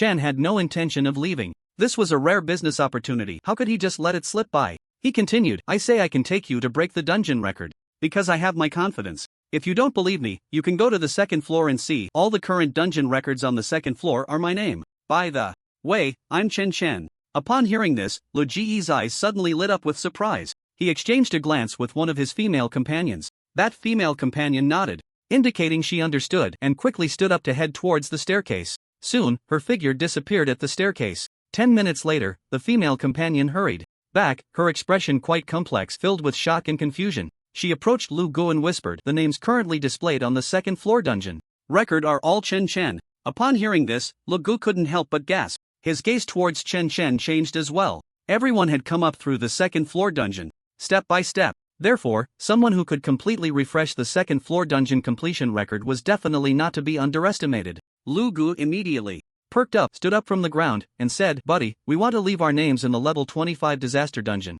Do you have the confidence? Chen Chen casually replied, I guarantee safety and no pain. Hearing this, Lu Gu grinned, then what are we waiting for? Let's go. He prepared to head towards the dungeon's stone door. However, just as he took a step forward, he was pulled back by Chen Chen. Lu Gu looked at Chen Chen in confusion. What's wrong? Chen Chen rubbed his thumb. We haven't discussed the payment yet. Lu Gu then realized and readily said, as long as you can help the 3 of us refresh the dungeon record, I can give you 1,000 points. However, Chen shook his head and extended 5 fingers. Lu Gu frowned at this. 5,000 points, isn't that a bit too much? Wanting to leave his name on the completion record was simply to satisfy his vanity. If it cost 5,000 points, Lu Gu felt it wasn't worth it. To his surprise, Chen Chen shook his head again. Not 5,000, it's 500 each. You 3 together make 1,500. Lu Gu heard this and realized it was only 500 more than the previous 2, which he could reluctantly accept, so he nodded and said, once you break the dungeon record, I'll transfer it to you. This time he was cautious. After all, he wasn't familiar with Chen Chen, who was wearing a mask.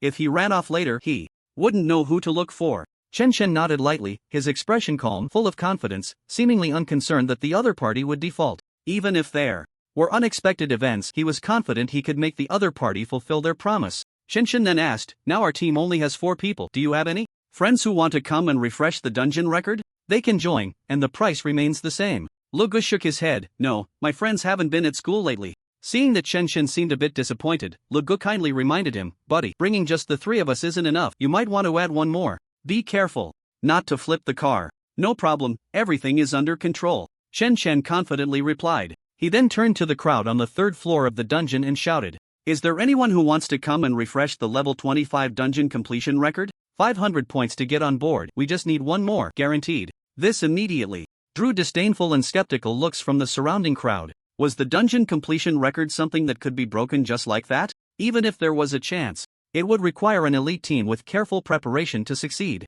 And Chen Shen's team clearly did not meet that standard. Especially Lu Gu. It was well known that he was a notorious slacker at school, barely making it to level 30 by relying on his family's financial support and others' help. The other 2 female companions of Lu Gu were no better. Without his backing, they might have been expelled from school long ago. Only the boy wearing the wolf mask was an unknown factor. Using observation techniques on him only revealed a bunch of question marks. Despite this, no one would believe that such a team could refresh the dungeon record. Moreover, Chen Shen's asking price was equally outrageous. Which fool would spend 500 points to follow such an unreliable team? Naturally, after shouting for a long time, no one was willing to join. Just as Chen Shen was about to give up, a girl not far away shouted excitedly, add me. Add me. Chen Shen's eyes lit up at the sound and he quickly looked in the direction of the voice. He happened to see the girl with yellow hair running over eagerly. The chubby guy named Lu Gu showed a look of surprise. Qinyu, why did you come to join the fun? The girl named Qinyu pouted and said, Wang Lo, can only you participate?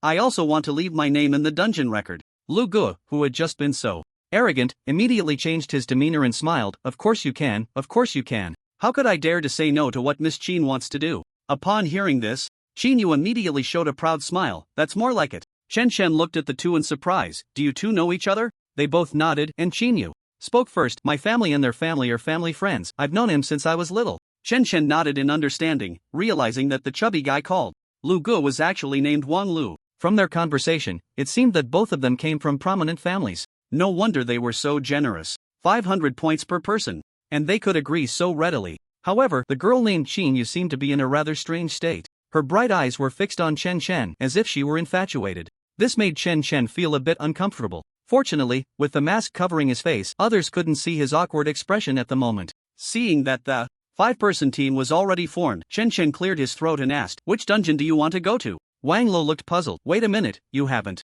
even decided which dungeon to go to, yet you're so confidently saying you want to lead us through? He suddenly felt that the wolf-headed youth in front of him seemed a bit unreliable. Chen Chen casually replied, "It's fine, they're all the same. For a level 25 dungeon, it doesn't matter which one we choose." One of Wan Li's female companions suggested, "How about we choose the Falling Mountain Mine? The current clear time for this dungeon at the disaster level is 12 hours and 45 minutes. If we work hard, we might really clear it." Wang Lin nodded in agreement and then looked at Qin Yu beside him. "Qin Yu, what do you think?" However, Qin Yu's gaze had not left Chen, and she stammered, "Whatever, I'm fine with anything." Wang Li's expression turned strange at this. When did this Miss Qin ever act like this? Chen was feeling a bit uneasy under her gaze, so he quickly walked towards the stone door of the Falling Mountain Mine. After selecting the difficulty, in the next moment, the 5 of them flashed and were teleported to the depths of the Falling Mountain Mine dungeon. As Chen opened his eyes, he found himself in a dimly lit mine, the cold air mixed with the scent of earth and metal. The mine was flickering with a few dim yellow bulbs, casting a pale light that barely illuminated the narrow passage ahead. Water droplets continuously dripped from the ceiling, making a faint drip sound, intertwined with the distant rustling noises, creating a suffocating atmosphere. Chen walked in front, with Qin Yu closely following behind. Wan Lu and his 2 female companions cautiously trailed behind. As they ventured deeper into the cave, they increasingly felt the surrounding light dimming, and the sounds from afar grew more eerie. Suddenly, Chen sensed something rapidly approaching. Instinctively, he looked up and saw dozens of pitch-black, basin-sized creatures crawling quickly on the rocks high above in the mine. These creatures flashed their stark white eyes, and almost as soon as he noticed them, 2 of them lunged at him. "Be careful!" Qin Yu exclaimed, quickly channeling magic from her staff to prepare a defensive spell. But Chen was faster. He already had a long knife in each hand. The red and blue flashes of the blades sliced through the dark depths of the mine like 2 shooting stars. In an instant, the 2 attacking black rock demon spiders were struck by the fierce blade winds. Astonishing damage values erupted immediately, -31,412, -31,983. A level 25 ordinary beast, with less than 20,000 health, was instantly killed by those 2 strikes. Killed 25 level black rock demon spider X1, gained 12,000 experience points. Killed 25 level black rock demon spider X1, gained 12,000 experience points. The onlookers behind him were visibly moved by such high damage. Who exactly is this Chen? This damage is just outrageous. Wang Le thought to himself. Even Qin Yu couldn't help but widen her mouth in surprise. Before they could collect their thoughts, the remaining black rock demon spiders began to rain down from the top of the cave. Chen remained expressionless, his demeanor calm. He activated the limitless dual blade flow mode, and the air currents around him surged dramatically. The 2 long blades in his hands emitted a dazzling light, swiftly weaving into a red and blue interlaced curtain, slicing the black rock demon spiders into pieces like a lawnmower. Abnormal. Truly freaking abnormal. The 4 people behind him were utterly shocked. Qin Yu's mouth hadn't closed since. This was a level 25 disaster level dungeon. Qin Yu had participated in this dungeon before, relying on tanks to attract the aggro while ranged players chipped away at the spider's health. It often took 3 to 5 minutes to kill a single spider. How could it be like Chen, 1 strike per spider, chopping them like vegetables? Wang Lu was deeply shaken, finally understanding Chen strength. No wonder he had the confidence to lead for. Seeing Chen's incredibly powerful performance at that moment, Qin Yu's infatuation only deepened. How can this guy be so ridiculously strong while still looking so handsome? In the narrow mine, the pitch-black and damp environment heightened the tension of the battle. Chen moved like a ghost through the sea of black rock demon spiders, his dual blades like a tempest, easily severing webs and slicing through the darkness. Qin Yu watched Chen's movements intently, her voice clear in the cold air. "Be careful of the poison silk the black rock demon spiders spit. It will slow you down." Just as she finished speaking, dense white silk shot towards Chen like mercury spilling. Although Chen was alert, he was still hit by several strands of silk, instantly feeling his speed significantly reduced. Xinyu couldn't help but show an anxious expression, preparing to step forward to help, but saw Chen Chen easily break free from the entanglement of the silk. Not only did his speed not decrease, but it actually increased significantly. At this moment, Chen Chen, in limitless dual blade flow mode, simultaneously activated Ultimate Frenzy, immune to all control effects while increasing movement speed.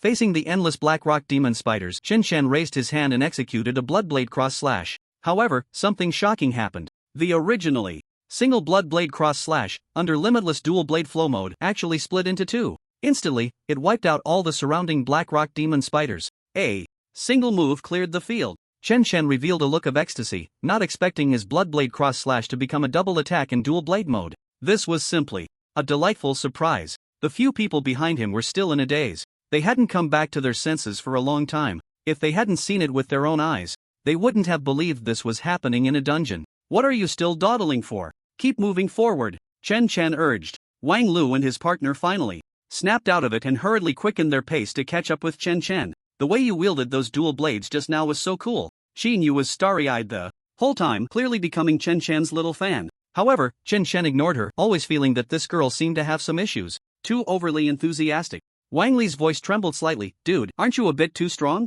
Just tell me honestly, what level are you now? You can't be level 40 already, right? Xinyu glanced at Wang Lu with a hint of teasing in her voice. Did you forget the dungeon rules that prevent entering a dungeon 5 levels below your own? This is just a level 25 dungeon. If he were level 40, he wouldn't even be able to enter. Wang Lu was taken aback for a moment, then suddenly realized. In other words, this wolf-headed young man in front of them was at most level 30. But judging from his performance, this was far beyond what a level 30 professional could achieve. He was simply much stronger than all the S-level professionals he knew. It completely refreshed his understanding. However, Chen Chen remained silent at this moment. If he were to tell them he was only level 20, they would be shocked beyond belief. So it was better to keep a low profile. After all, he was wearing a mask and others couldn't see his real stats. The 5 continued to advance through the mine. As Chen Chen and the others delved deeper, the paths in the mine became wider. From the initial 1 meter wide, it had now expanded to over 3 meters. It seemed that since Chen Chen had killed all the black rock demon spiders, no other beasts had appeared along the way.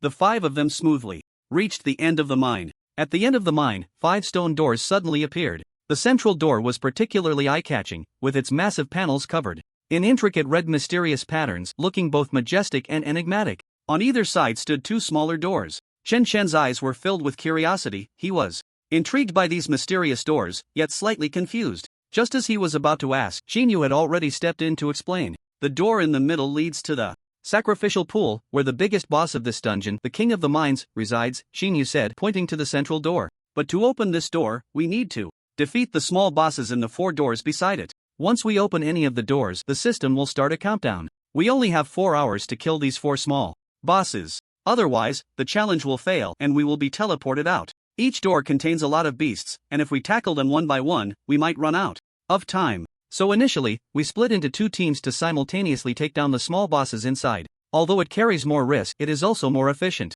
Xinyu looked at Chen Chen, wanting to hear how he would decide. Chen Chen naturally chose to take everyone through 1 door at a time. He absolutely could not let his boss fall into danger. It would affect his reputation. Moreover, with the strength of Wang Lu and the others, splitting up would be like handing them over for free. Chen Chen simply said, "Everyone, stay close to me," and then quickly pushed open one of the small doors. The moment the door was pushed open, the space inside lit up, revealing a vast area. At the same time, a system prompt echoed in everyone's minds. The stone door has been opened. The sacrificial ceremony is about to begin. You only have 4 hours. Quickly kill the mine bosses. As the stone door slowly opened, the silence of the cave was shattered, and countless goblins of various shapes were startled. These goblins were short, with unhealthy dark skin, quickly grabbing rusty weapons around them, letting out hoarse battle cries, and surged towards Chen Chen and the others like a tide. The sight of that dark mass of goblins made it clear without counting that there were at least hundreds of them here. Chen Chen stood at the front of the line, his expression calm. He swung his dual blades without hesitation, unleashing 2 massive blood blades in a cross slash.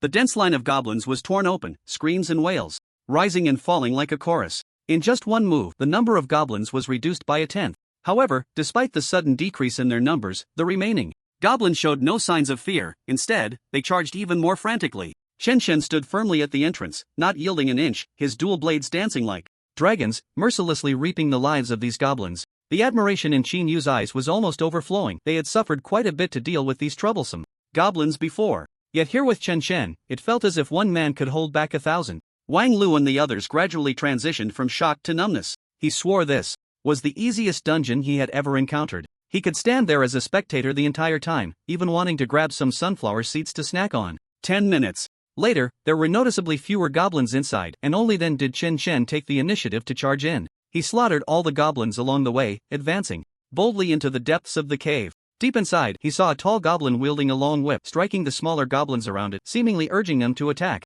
This must be the mine chief. Without wasting any words, Chen Chen appeared before the mine chief like a ghost. He swung his blades simultaneously. Minus 21,834. Minus 31,948. The mine chief let out a cry of pain from the 2 high damage strikes but did not fall. Its health bar only dropped by a tenth. This indicated that these mini-bosses had at least over 500,000 health. At the same time, additional fire and ice damage appeared on the mine chief. Over 3,000 damage floated above its head every second. Qin Yu and the others stepped through the stone door, keeping a considerable distance from Chen Chen. At that moment, a worried expression appeared on Qin Yu's face, and she quickly shouted, "Be careful of the shockwave released by the mine chief. That move has high damage." The last time they fought this mine chief, the tank in the front row had unfortunately been hit by its shockwave, resulting in nearly 20,000 damage, almost instantly taking down their front line. Therefore, Qin Yu had always had a deep impression of this skill. At this moment, her worry showed no signs of diminishing. She shouted so loudly, yet she didn't know if he heard her. If he got hit by the shockwave, Chen could be in serious danger. In her mind, with such high damage, his health and defense must be low. After all, one must sacrifice something to gain something. There is no perfect class in the world. However, the very next second, what she feared happened. At that moment, Chen Chen was crazily harvesting the mine chief's health with his Wu Jing dual blade style. In less than 2 minutes, this mine chief with 500,000 health was left with only a sliver of health. It let out a reluctant roar, and then a massive yellow wave surged from behind it, hitting Chen Chen squarely. No! Qin Yu's face turned anxious, and her complexion paled slightly. Wang Lu and his companions, seeing Qin Yu so worried, couldn't help but feel tense as well. After the shockwave ended, the mine chief's massive body fell heavily to the ground. Chen Chen, however, walked back as if nothing had happened. He met the dazed gazes of the crowd and silently said, "Let's go, we're heading to the next room." As the remaining 3 stone doors were opened in succession, Chen Chen's performance in battle was consistent, showcasing his incredible skills with the red and blue dual blades. He swept through the stone doors like a storm, leaving no one standing in his path. The other 4 only needed to stand by and watch the battle. There was no need for any help at all. Due to Chen Chen's information concealment, everyone couldn't see his health bar. They had no idea what his health status was at that moment. During the fight, he had taken hits multiple times. Especially when facing the shockwave released by the mine boss, he almost took it head-on without any dodging. Despite this, Chen Chen remained energetic, showing no signs of fatigue. He never asked the healer in the team for a heal, nor had anyone seen him use any recovery potions, so everyone was particularly curious about Chen Chen's health points. While witnessing Chen Chen's battle, Wang Lu leaned over to Qin Yu and whispered, "This guy is really something else. He must have some special class skills. I bet his health points are definitely over 100,000. Qin Yu nodded with a smile, a hint of infatuation in her eyes. His strength is really captivating. It's not an exaggeration to say it's love at first sight. Wang Lu responded in surprise. "I thought you were interested in Fu Tianlong from the Fu family. I didn't expect you to like this type." Qin Yu's face showed disdain. "What's so good about Fu Tianlong? He's so full of himself. Recently, he's been pestering my second sister. She's almost had it with him. I just heard you say his name is Chen Chen, right? That's a really nice name." Wang Lu looked puzzled. "Wait, you haven't even seen what he looks like? How can you fall for him at first sight? What if he turns out to be an ugly monster?" Qin Yu displayed a dreamy expression. "It's a feeling, you know? I don't care what he looks like, I just know I like his aura. I have to pursue him." Wang Lu was speechless. "I didn't expect you to be such a romantic." In the midst of their conversation, Chen Chen had already killed the last mine boss. From start to finish, the whole process took just over an hour. It was several times faster than when Qin Yu teamed up with her classmates. It was hard to imagine that this speed could be achieved by one person. When the 5 of them arrived again at the huge stone door, in the center, the door began to slowly open. Immediately, a bone-chilling cold wind accompanied by a strong smell of blood wafted out. The others present frowned. At this moment, everyone except Chen Chen was very excited. Wang Lu roughly estimated the time in his mind. They had entered the dungeon for less than 3 hours and had already reached the final boss level. As long as they killed the level 25 disaster boss, the king of the mines, they would have set a new record for clearing this dungeon. This was something Wang Lu had always wanted to achieve. Unfortunately, the teammates he had grouped with before were not very reliable. Today, he finally managed to team up with someone strong. That said, Wang Li still felt a bit worried. The strongest combat power in this team was undoubtedly Chen Chen. Next was Qin Yu. The rest were just himself and his two female companions, who were undoubtedly dead weight. If Chen Chen couldn't withstand the damage from the disaster-level boss, their team might not even have a chance to clear the dungeon. Just as Wang Lu was feeling anxious, Chen Chen, standing at the front, spoke first. For the upcoming battle, you all stay outside. I can go in alone. What did you say? You want to go in alone? Everyone looked at Chen Chen in shock, doubting whether they had heard him correctly. Chen Chen nodded to them, the corners of his mouth lifting slightly beneath the mask, his voice calm and firm. I said, this dungeon will ensure your safety and comfort. You can just wait outside. After saying this, he turned and stepped into the sacrificial pool shrouded in mysterious shadows. Not long after, sharp beastly roars echoed from inside. The four of them stood at the door, yet they still felt the intense pressure from the disaster-level boss. Wang Li couldn't help but swallow hard, muttering to himself, can this guy really handle it alone? His female companion beside him scoffed, whether he can or not isn't our concern. After all, he said he doesn't need our help, so we won't be responsible if anything happens. Another female companion nodded in agreement. Exactly, if he dies in there, we just hurry back to the starting point's teleportation array. Anyway, we can't really help him. A hint of hesitation appeared on Wang Li's face. Isn't that a bit heartless? Where's the heartlessness? We're just in a transactional relationship with him. It's his own lack of ability. He insisted on soloing a disaster-level boss. Wang Lu nodded, feeling that his companion had a point. On the other side, Qin Yu's face showed concern. Although she had seen from earlier that Chen Chen was quite strong, was it too much for him to face the boss alone? The person she had fallen for at first sight wouldn't just die in there, would he? As everyone outside harbored their own thoughts, a thunderous roar erupted from within the door. At the same time, intense energy waves surged out from inside. In an instant, everyone changed color, feeling as if the sky was shaking and the earth was quaking. It was as if the entire mine could collapse at any moment. The four quickly pressed against the cave walls, barely managing to steady themselves. Such violent energy waves, accompanied by the boss's roar, lasted for over 20 minutes. I didn't expect this kid to make such a commotion fighting the boss. I wonder how things are going? Wang Lu said. Qin Yu hesitated for a moment but ultimately gritted her teeth and decided to go in and take a look. She had life-saving items from her family, so she wasn't too afraid. But just as Qin Yu was about to step inside, the energy waves from the stone door suddenly came to an abrupt halt. The feeling of the ground shaking vanished in an instant. For a moment, the entire mine was eerily silent, without a sound. What's going on? Did the fight end? Wang Lu asked in confusion. The two female companions exchanged glances, their eyes equally filled with bewilderment. I'll go in and check, Qin Yu said immediately. Without hesitation, she turned and walked toward the sacrificial pool where the disaster-level boss was located. As she reached the entrance, she saw something rolling toward the door. It was about a meter high, resembling a sphere. Due to the dim light, she couldn't clearly see what it was. Qin Yu instinctively took 2 steps back until the round object completely rolled out from the door.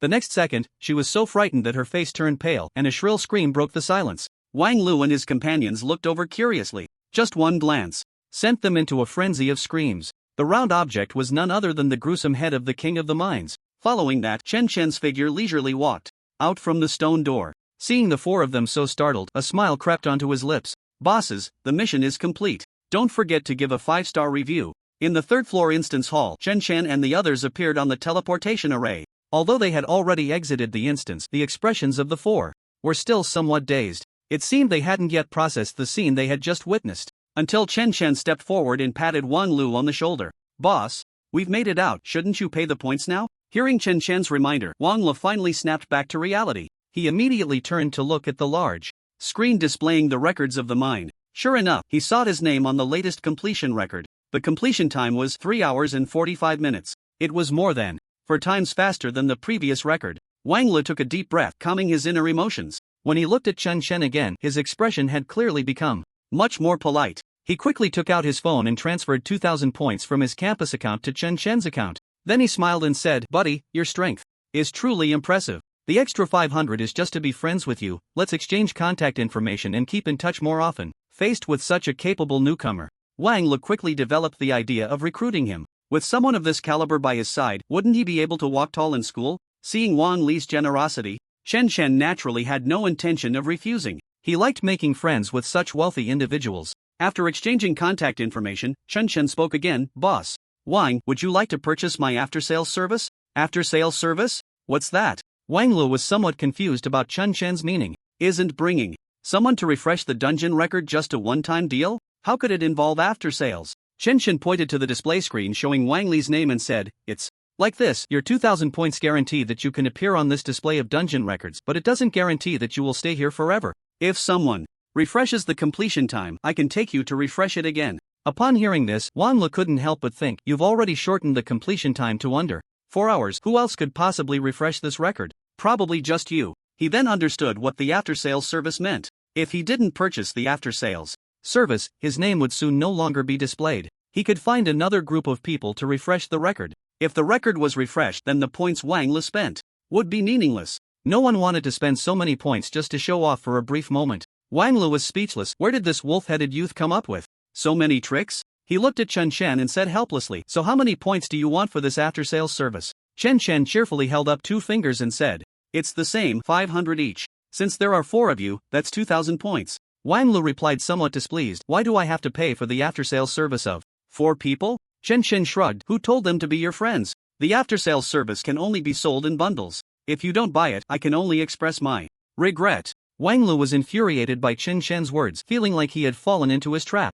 However, after thinking it over, there didn't seem to be a better solution. To ensure that his name would appear on the completion record for a long time, Wang Li had no choice but to grit his teeth and transfer another 2000 points to Chen Chen. The reason he was so willing was partly to befriend Chen Chen. It was just that the cost was a bit high. Converting 1 point to 500 gold coins, he had already spent 1 million gold coins on Chen Chen. Even for someone like him, a rich second generation, it still stung a little. After receiving the points, Chen Chen still wore a cold expression behind his mask, but his face was now beaming with joy. He quickly shook hands with Wang Li enthusiastically. "Boss Wang, let's collaborate often in the future. If you want to refresh the dungeon completion record again, you can find me. I'll give you an 9.8% discount." Wang Li forced a stiff smile in return, chatting a few words with Chen Chen. After finishing up with Wang Li, Chen Chen immediately turned to Qin, who was standing nearby. "Boss Qin, it's 500 points from your side as well." Qin took out her phone and promptly transferred 500 points to Chen Chen. Then, with her bright eyes shining, she looked at Chen Chen and said, "Handsome, your name is Chen Chen, right? Can we exchange contact information too?" Chen Chen decisively refused. "That's not going to work. Let's just keep this dirty financial relationship." Qin playfully blinked. "What if I transfer you another 1000 points? Chen Chen silently took out his phone. Just add. Upon hearing this, Qin chuckled, her eyes sparkling with cunning, as if she had found the right way to communicate with Chen Chen. After exchanging contact information, Chen Chen no longer lingered in the instance building. He had earned over 5,000 points today, bringing his total back to over 5,500 points. It truly confirmed the old saying that there are always more ways than difficulties. Once he saved enough points, he would go find the school's forging master to craft a set of equipment just for him, preferably a full set. Chen Chen fought happily, then headed to the school cafeteria for a hearty meal. As night fell, Chen Chen returned to the dormitory, feeling a bit tired. However, when he reached the dormitory entrance, he suddenly froze. There stood 4 boys right in front of his dormitory door. One of them looked somewhat familiar. It seemed to be Fu Yang, the big sycophant of Senior Suing. "These guys aren't here to find me, are they?" Chen Chen thought to himself. After all, as a freshman, he was the only one living here before the semester started. Nevertheless, Chen Chen didn't think too much about it and walked straight towards them. The boys were startled when they saw a young man wearing a wolf mask approaching them. Chen Chen said nothing and simply walked past them, heading towards the dormitory building. Just as he was about to step through the dormitory entrance, a boy's voice called out from behind, "Stop!" Chen Chen paused and slowly turned around. "Is there something you need?" At that moment, Fu Yang, standing in the middle of the group, looked Chen Chen up and down. Then he asked in an inquiring tone, "Do you live here too?" Chen Chen nodded as if it were obvious. "Do you know if there's a student named Chen Chen living here?" Fu Yang continued to ask. Chen Chen's gaze sharpened. They were indeed here to find him. With so many people, they were likely not here for a friendly chat. However, Chen Chen felt no fear and calmly nodded. "Oh." Upon learning that the other party seemed to know some information about Chen Chen, Fu Yang's expression brightened. He quickly asked, "Then tell me what dorm number he lives in." Chen Chen lowered his head and pondered for 2 seconds before suddenly extending a finger. 100 points. 100 points? What do you mean? Fu Yang looked confused. Chen Chen explained, "To answer that question, you need to pay me 100 points. Fu Yang's eyes widened in anger. "Are you out of your mind? You want 100 points just to answer a question?" Fu Yang had brought people over today to teach this Chen Chen a lesson. After all, he was getting too close to Su Ying and their relationship seemed quite intimate. However, he only found out that the freshman lived in this dormitory building and didn't know which room number. After searching several times inside, he hadn't seen Chen Chen's figure. Now, he finally encountered someone who knew Chen Chen, and the other party immediately asked for 100 points. Although 100 points wasn't much for Fu Yang, he didn't want to waste it on something so trivial. Seeing that the other party was unwilling to pay the points, Chen Chen thought for a moment and continued to negotiate. For 100 points, not only can I tell you which dorm room Chen Chen lives in, but I can also help you bring him down. What do you think? Upon hearing this, hesitation finally appeared on Fu Yang's face. If this person could really bring Chen Chen down, then spending 100 points wouldn't be out of the question. Thinking of this, Fu Yang finally spoke up. Can you really bring that kid Chen down? Chen Chen patted his chest and assured, don't worry, I'm all about sincerity. You better do as you say. If you dare to play tricks on me, don't expect to have it easy and haughty from now on. Fu Yang made a harsh remark before taking out his phone and transferring 100 points to Chen Chen's account. Upon receiving the points, Chen Chen had a beaming expression. Boss, you wait here, I'll go get Chen Chen right now. With that, he turned and entered the dormitory building. About 10 minutes later, after taking a shower and changing into clean clothes, Chen Chen walked out of the dorm. However, he was still wearing the wolf head mask. Fu Yang only saw the young man in the wolf mask come out and couldn't help but look behind him. After a long while, he still didn't see the young man named Chen Chen and impatiently said, why are you the only one who came out? Where's that Chen Chen? Chen Chen cleared his throat and replied, hello, I am Chen Chen. May I ask what you need from me? Fu Yang. The crowd behind Fu Yang. Goodness, it turns out the young man in front of him wearing the wolf mask is actually Chen Chen. After all this acting, he had even tricked himself out of 100 points. Is this guy out of his mind? You damn. Fu Yang pointed at Chen Chen, his face showing a crazed expression as if he wanted to swallow Chen Chen alive. After a while, he gritted his teeth and squeezed out a few words. You dare to play tricks on me? Chen Chen shrugged innocently and confidently said, how did I trick you? You spent 100 points to have Chen Chen come see you, so just say whether he came or not. Fu Yang. The few lackeys behind him couldn't take it anymore and shouted angrily, Yang Gu, why waste words with him? I'll beat him up first. Daring to mess with our Yang Gu, you're looking for death. With that, they charged towards Chen Chen. However, at that moment Fu Yang reached out to stop them. At this moment, a sinister smile crept across his lips and a cold light shot from his eyes. I originally just wanted to teach you a lesson at school, but now it seems I need to find another way. He stepped closer, coldly looking at Chen Chen. You better come with us now, or I'll make your life worse than death. Chen Chen nodded and casually replied, I can go with you, but how about transferring me? Another 100 points? I promise I won't resist. As soon as these words came out, Fu Yang was almost furious, his face red with anger as he struggled to suppress his rage and signaled to his subordinates.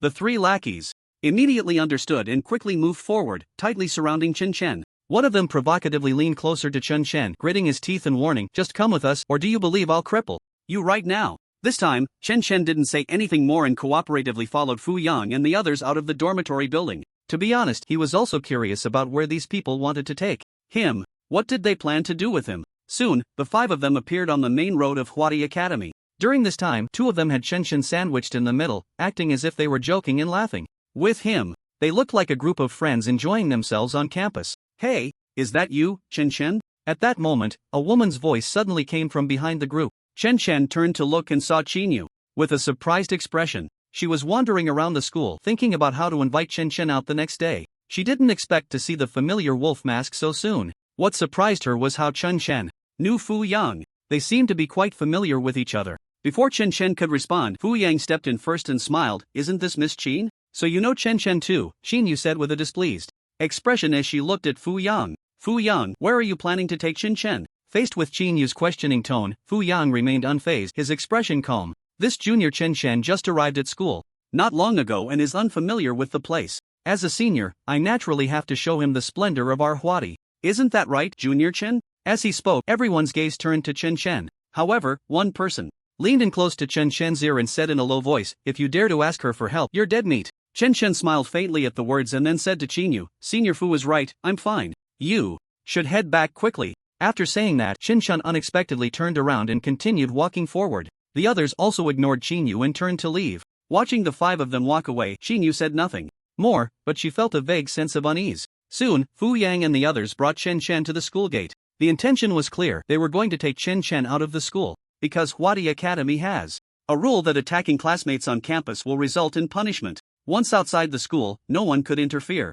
Despite this, Chen Chen's pace did not falter. He continued to follow Fu Yang and the others out of the school gate. As soon as they exited Huadi Academy, Fu Yang's smile grew increasingly sinister. Before long, a lackey drove up directly. They pushed Chen Chen into the car, and then the group drove away from Huadi Academy. Since Huadi Academy is located in the outskirts of Huadi City, Fuyang and the others quickly found a desolate area. They parked the car in a dark spot, and one of them forcefully dragged Chen Chen out of the vehicle. At this moment, Fu Yang's expression towards Chen Chen had completely changed, filled with a chilling intent. Chen Chen, you have guts. What are you? How dare you act so arrogantly in front of me? Fu Yang said viciously. However, at this moment, Chen Chen was wearing a sinister wolf mask, preventing Fu Yang from seeing any fear on his face. This made Fu Yang very displeased. He shouted angrily, "Damn it! Take off that cursed mask." Chen Chen calmly shook his head in refusal. "No, my head is cold." Fu Yang was almost laughing out of anger. "Brother, do you not realize what situation you're in? Who cares if your head is cold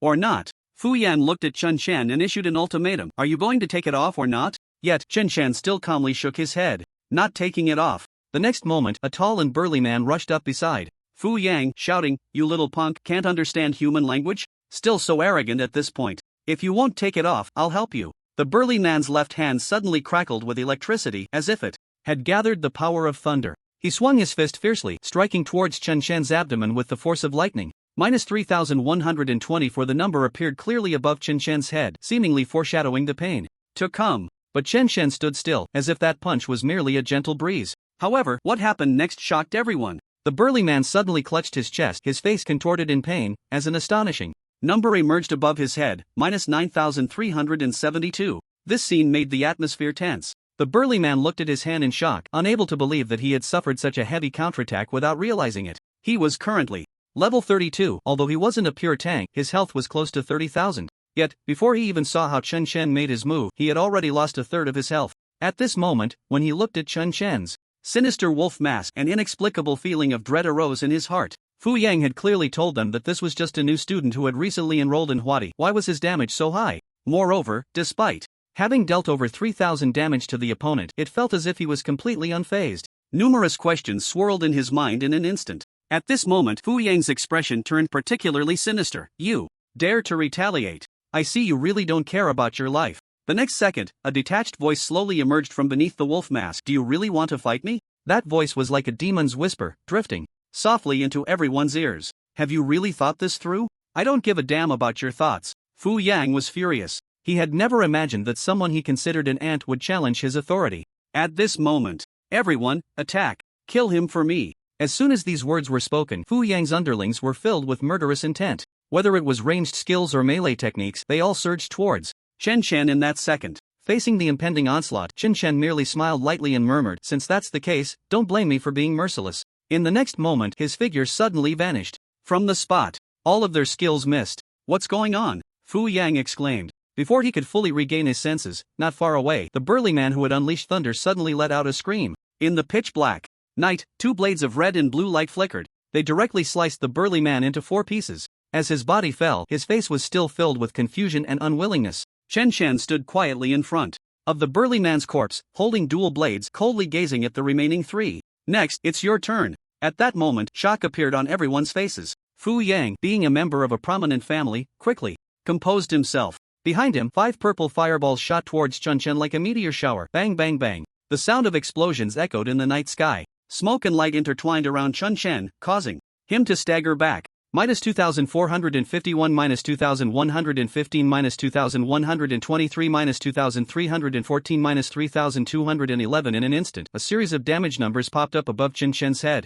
Fu Yang grinned, but before he could say anything, he let out a whimper of pain and then collapsed to the ground, emptying all his health points. The remaining 2 underlings were already scared out of their wits, completely losing their fighting spirit. "Don't kill me, please. We were forced by Fu Yang." They pleaded in terror, their voices filled with despair and fear. Chen Chen looked at the 2 kneeling and begging on the ground, simply sighed softly, his voice carrying an undeniable coldness. "I gave you a chance. You just didn't seize it." As his words fell, 2 blades of light flashed again, taking the lives of the last 2. Silence enveloped the desolate scene, leaving only Chen Chen standing in the pool of blood, the cold wolf mask appearing particularly eerie under the moonlight. He had killed again. Chen Chen gazed at the 4 corpses, sinking into melancholy. Previously, he had killed some thugs outside, and he hadn't felt anything profound. But this time, he had killed a fellow alumnus from school. But there was no choice. Who told the other party to strike first? If it weren't for his strength, he would probably be the one dead today. What should I do next? Should I destroy the evidence? Chen Chen muttered to himself, frowning slightly. In dramas, the protagonists often choose to destroy evidence to avoid future troubles. However, Chen Chen had no experience. In this regard, he looked around, pondering where to start. His gaze finally landed on Fu Yang's corpse. As a member of a prominent family, Fu Yang must have had something worth investigating on him. Why not check the body first, he resolved, walking towards Fu Yang. Just as Chen Chen crouched down and reached out to touch Fu Yang, the corpse was suddenly enveloped in purple flames. The blazing flames seemed to erupt from within the corpse, instantly enveloping the entire body in a blinding light. What the hell is going on? Chen Chen exclaimed, reflexively jumping back. Before he could regain his composure, Fu Yang, lying on the ground, suddenly opened his eyes. A flicker of incredible purple light shone in his eyes, and the purple flames seemed to possess a life of their own, lifting his body and causing it to float slowly. Chen Chen's eyes widened in shock. In the next moment, Fu Yang's body was drawn by an invisible force, flying at an astonishing speed just above the ground, heading straight towards the direction of Huadi Academy, disappearing into the night. Realizing the gravity of the situation, Chen Chen felt a sense of dread. He hadn't expected this guy to be faking death. He quickly got up, knife in hand, and pursued him. If the other party managed to escape back to school like this, the consequences would be unimaginable. However, the speed of Fu Yang, wrapped in the purple flames, was incredibly fast, comparable to that of a car. Chen Chen had no choice but to activate Ultimate Frenzy, chasing after him at 5 times the speed. Even so, he still maintained a distance from the purple flames ahead. Thus, the two raced along the mountain road like phantoms. The entrance to Huadi Academy was getting closer, and Chen Chen's brow furrowed, sensing the seriousness of the situation. At that moment, Fu Yang's voice came from the purple flames ahead, tinged with urgency and panic. Chen Chen, stop chasing. I promise I won't trouble you again, and I'll help cover up this incident. Chen Chen sneered coldly, his tone icy. Do you think I would believe such words? Fu Yang grew more anxious, raising his voice. Chen Chen, don't force me. I am the third son of the Fu family. If you kill me, the Fu family will never let you go. Chen Chen's voice was calm as water, laced with sarcasm. Fine, you stop now, and we can have a good chat. I promise not to kill you.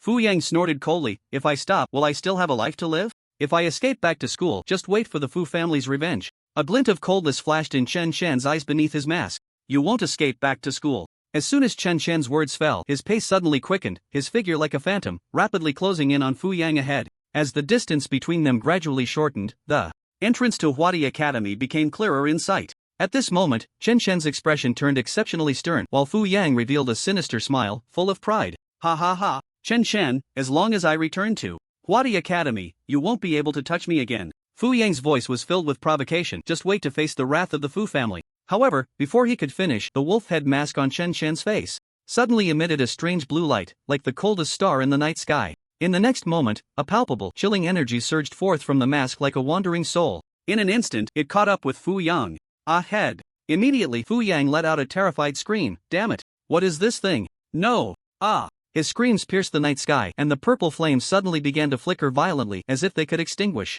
at any moment. After a few cries of agony, the once swiftly moving purple flames came to a halt. Fu Yang fell heavily to the ground, struggling in pain. Chen Chen rushed over, and upon seeing Fu Yang's current state, he couldn't help but gasp in shock. Fu Yang's body was visibly shrinking at an alarming rate. His once average physique quickly turned into a desiccated husk. Despair and unwillingness shone in Fu Yang's eyes as he slowly turned his gaze to Chen Chen, his mouth gradually forming 2 words. Save me, save. At that moment, his voice was hoarse to the extreme, as if he hadn't had water for several days. Before he could finish his words, his head slammed heavily against the ground. His eyes were hollow and filled with despair. He had completely lost all vitality. Fu Yang died inexplicably like this, but the changes on his body continued. Just a few seconds later, the flesh on Fu Yang began to rot, quickly turning into a skeleton. Soon, even this skeleton started to wither away. Eventually, it turned to dust, gently scattered by the night wind, as if he had never existed. The scene was left with only a solitary ring quietly lying on the ground.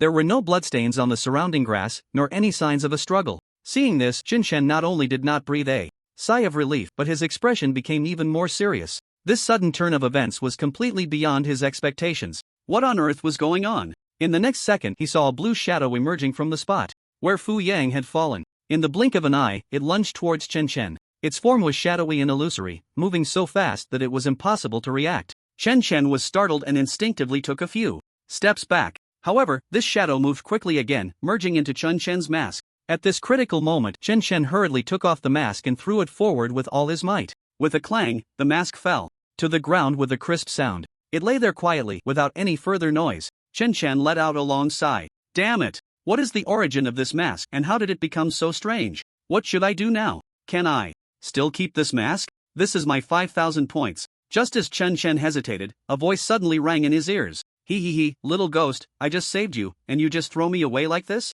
Isn't that too heartless? Chen Shen's heart jolted, and he looked around. The voice seemed to come from all directions, making it hard to pinpoint its source. Who is speaking? Chen Shen shouted loudly, his voice tinged with considerable panic. He heard the voice again, raspy yet playful. Stop looking around, I'm right here on the ground. Chen Shen's gaze dropped, staring in shock at the wolf-headed mask, a ridiculous thought rising in his mind. This thing can actually talk? The voice seemed to sense Chen Shen's shock and spoke again. You don't need to be so surprised. Don't you know that some high-level equipment is said to have spirit tools? Spirit tools? Chen frowned, feeling even more confused. He certainly knew what spirit tools were, but equipment that could possess a spirit tool was at least of legendary quality. This mask was merely of epic quality. How could it possibly have a spirit tool? Moreover, he had never seen a spirit tool that could actively leave the equipment to kill on its own. All of this was beyond Chen Shen's knowledge, making him feel an unprecedented sense of vigilance. Chen Shen's gaze turned cold. Since you won't tell the truth, then we have nothing to talk about. With that, Chen Shen turned to leave.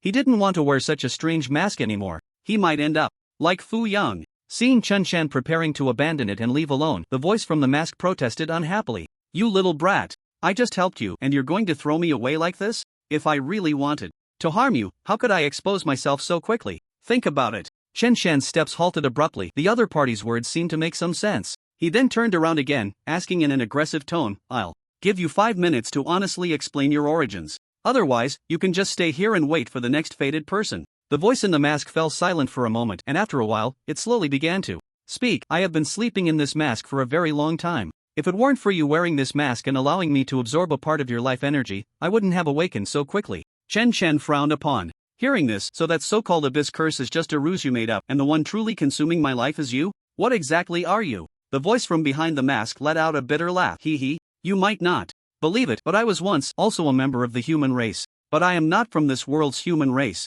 Chen Shen was secretly shocked. Could it be that this person was also a traveler like himself? However, before Chen Shen could continue to question, the voice from the mask spoke again, seemingly lost in its own thoughts. Although I have been sleeping behind this mask, over the years, I have gained a certain understanding of your world. Your human world is extremely similar to the world I once lived in. There are countless job changers, and you have also faced the invasion of the abyss. The biggest difference is that the professionals in our world are far stronger than those in yours. Even though a long time has passed, I can still vaguely remember that our White Dragon Empire had 7 SS level professionals. However, our White Dragon Empire is not even the strongest. The Falder Empire, has a full 18 SS level professionals. Their king is even a legendary SSS level professional. The more Chen Shen listened, the more absurd it sounded. He felt that the person behind the mask was just bragging. So SS level is worthless, and SS levels are everywhere, huh? SSS level professionals are out in the open. If what you say is true, how could you still be invaded by the abyss? Chen Shen clearly did not believe it.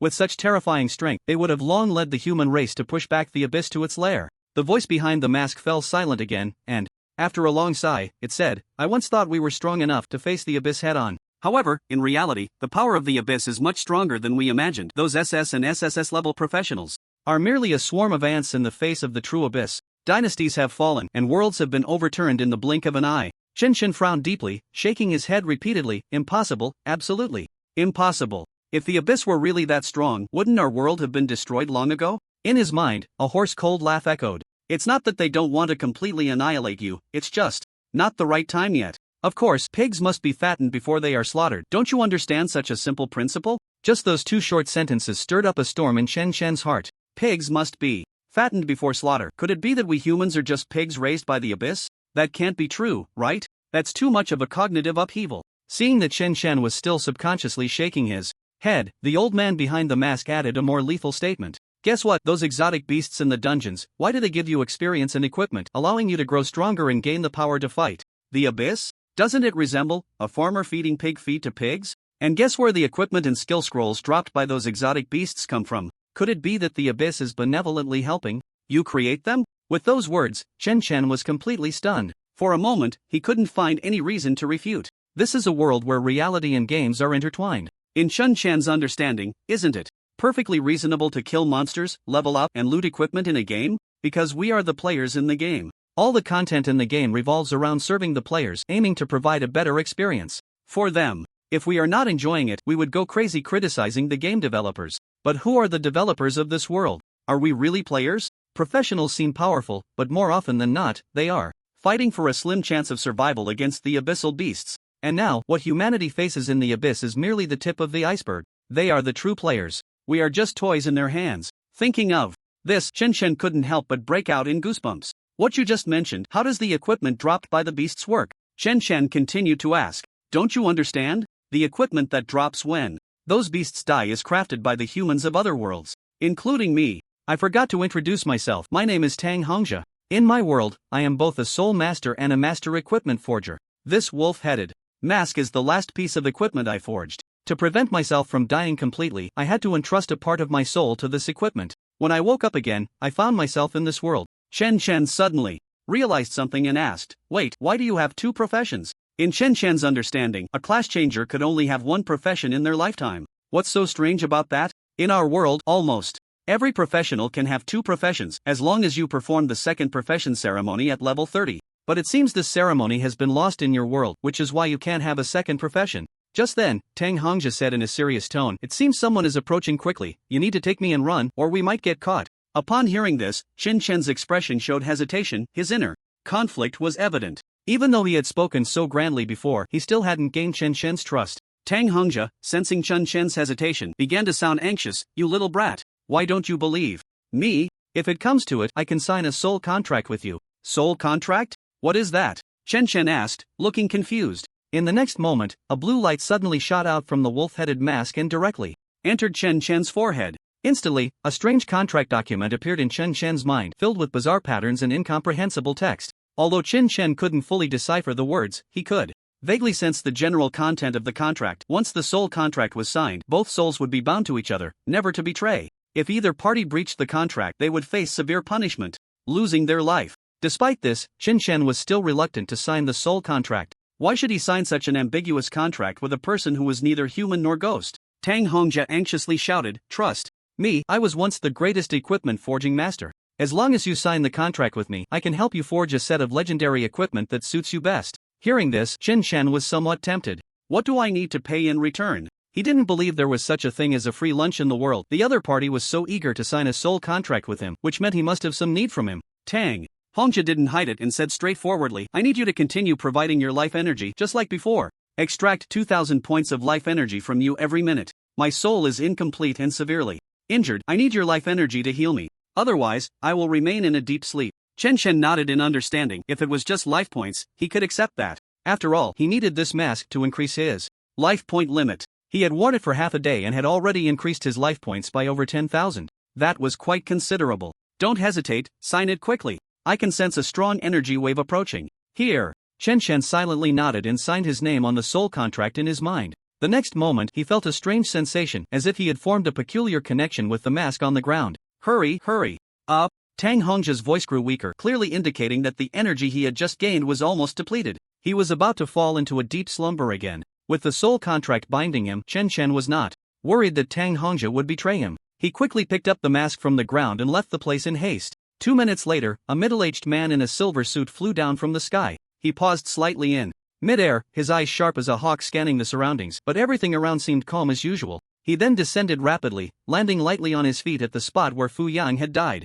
The ground showed no signs of life, just a few dry leaves and dust. The middle-aged man's brows furrowed tightly as he carefully picked up an ordinary-looking ring from the grass. This ring was personally chosen by him as a birthday gift for Fu Yang's 18th birthday. It served both as a storage device and a life-saving tool. About 20 minutes ago, he sensed the power within the ring being activated, which usually indicated that Fu Yang was in life-threatening danger. His heart tightened and he rushed to the location. Through the residual energy, he found only the ring here, but no sign of Fu Yang. The middle-aged man's frown deepened, his face gradually turning ashen. A strong sense of unease surged within him. Fu Yang, he can't be in trouble, can he? Back in his dormitory, Chen Chen plopped down on the sofa in the living room. His mood gradually stabilized. So much had happened that night. First, he encountered Fu Yang's group, who tried to deal with him but ended up being countered. Then, he discovered that someone from another world was residing in his mask, filling him with a barrage of explosive information. Even now, Chen Chen found it hard to believe. If what he said was true, then the world he lived in would eventually be engulfed by the abyss.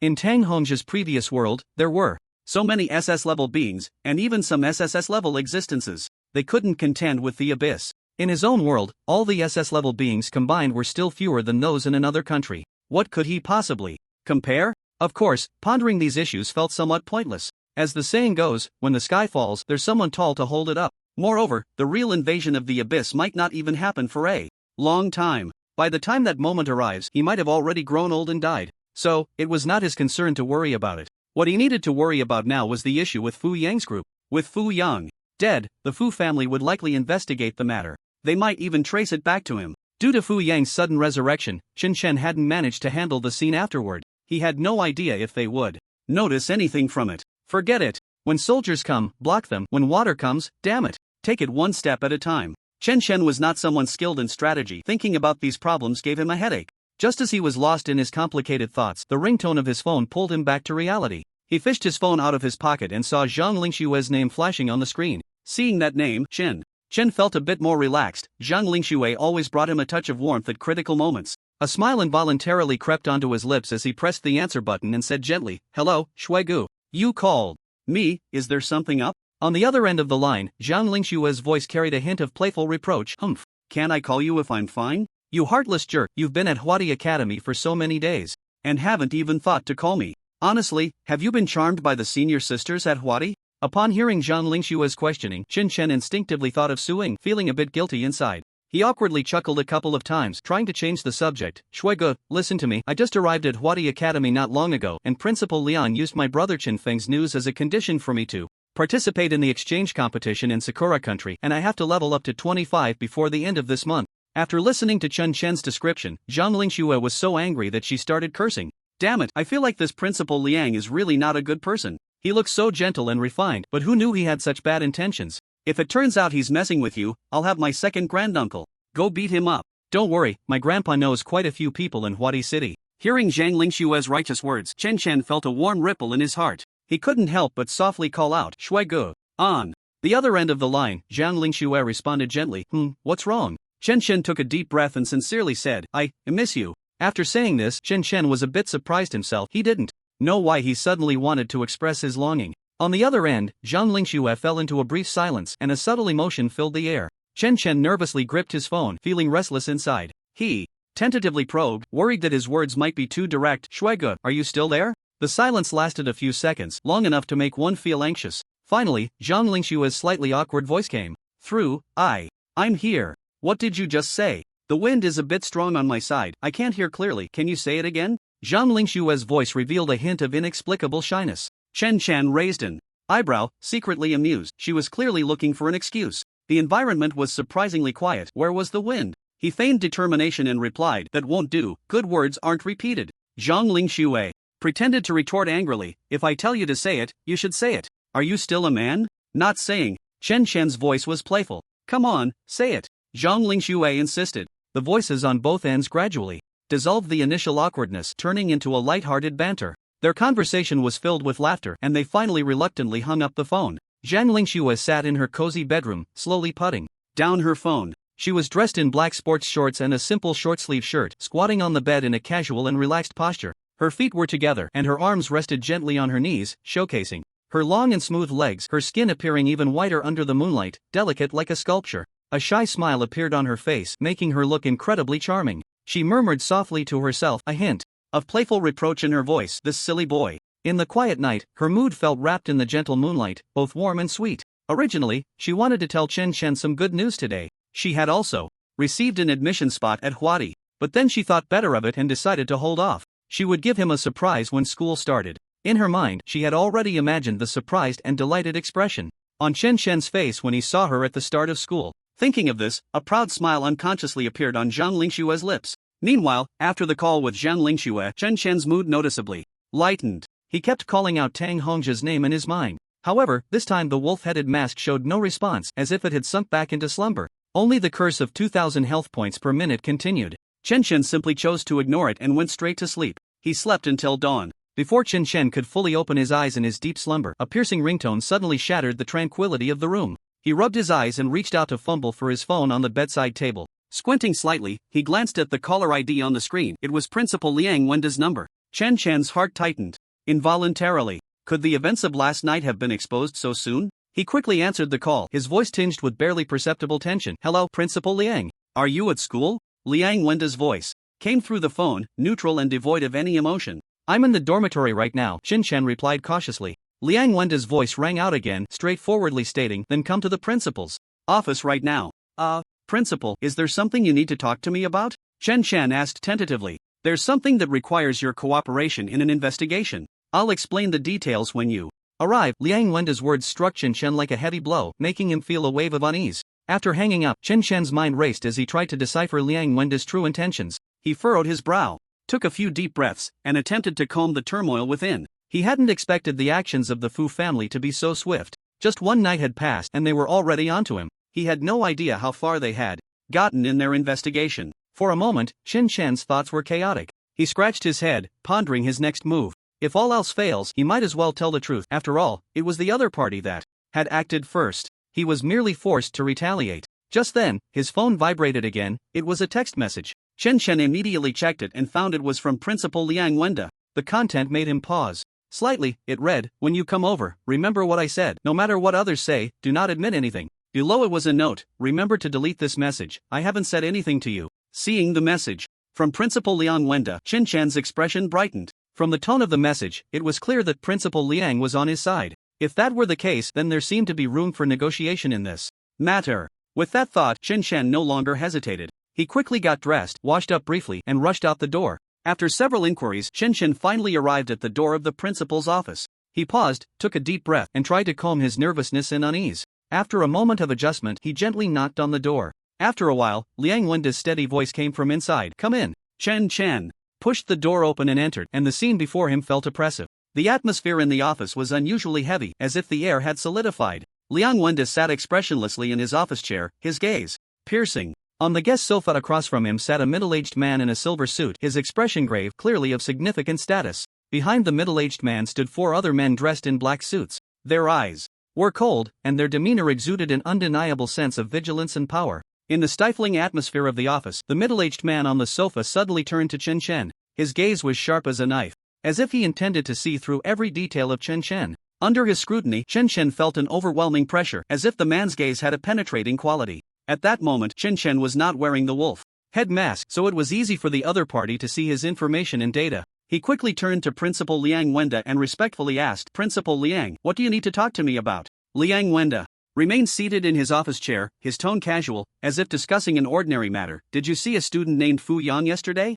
Chen's face flashed with a hint of confusion as he deliberately put on a bewildered expression. "Fu Yang?" He shook his head. "Who is Fu Yang? I don't know him." Before he could finish speaking, the middle-aged man suddenly snorted coldly, his voice filled with suspicion and dissatisfaction. "Humph. Fu Yang clearly left the school with you yesterday, and now you say you don't know him?" Faced with the middle-aged man's aggressive tone, Chen's face was full of innocence. "I really don't know him. I've only been at school for a few days. How could I possibly know this Fu Yang? And leave the school with him? Are you mistaken, uncle?" The middle-aged man's face turned ashen at his words. "Do you really think I have no evidence?" As soon as he finished speaking, one of his assistants quickly pulled out a stack of photos from his jacket pocket and decisively slammed them onto the coffee table in front of the sofa. Chen looked down and felt a tightening in his chest. The photos clearly recorded every move he made with Fu Yang and others. Some showed them friendly with their arms around each other on campus, while others captured them leaving the school together. Each photo was clear enough to reveal every detail of each person's expression. At that moment, Chen realized that the Wadi Academy was equipped with surveillance devices cleverly concealed,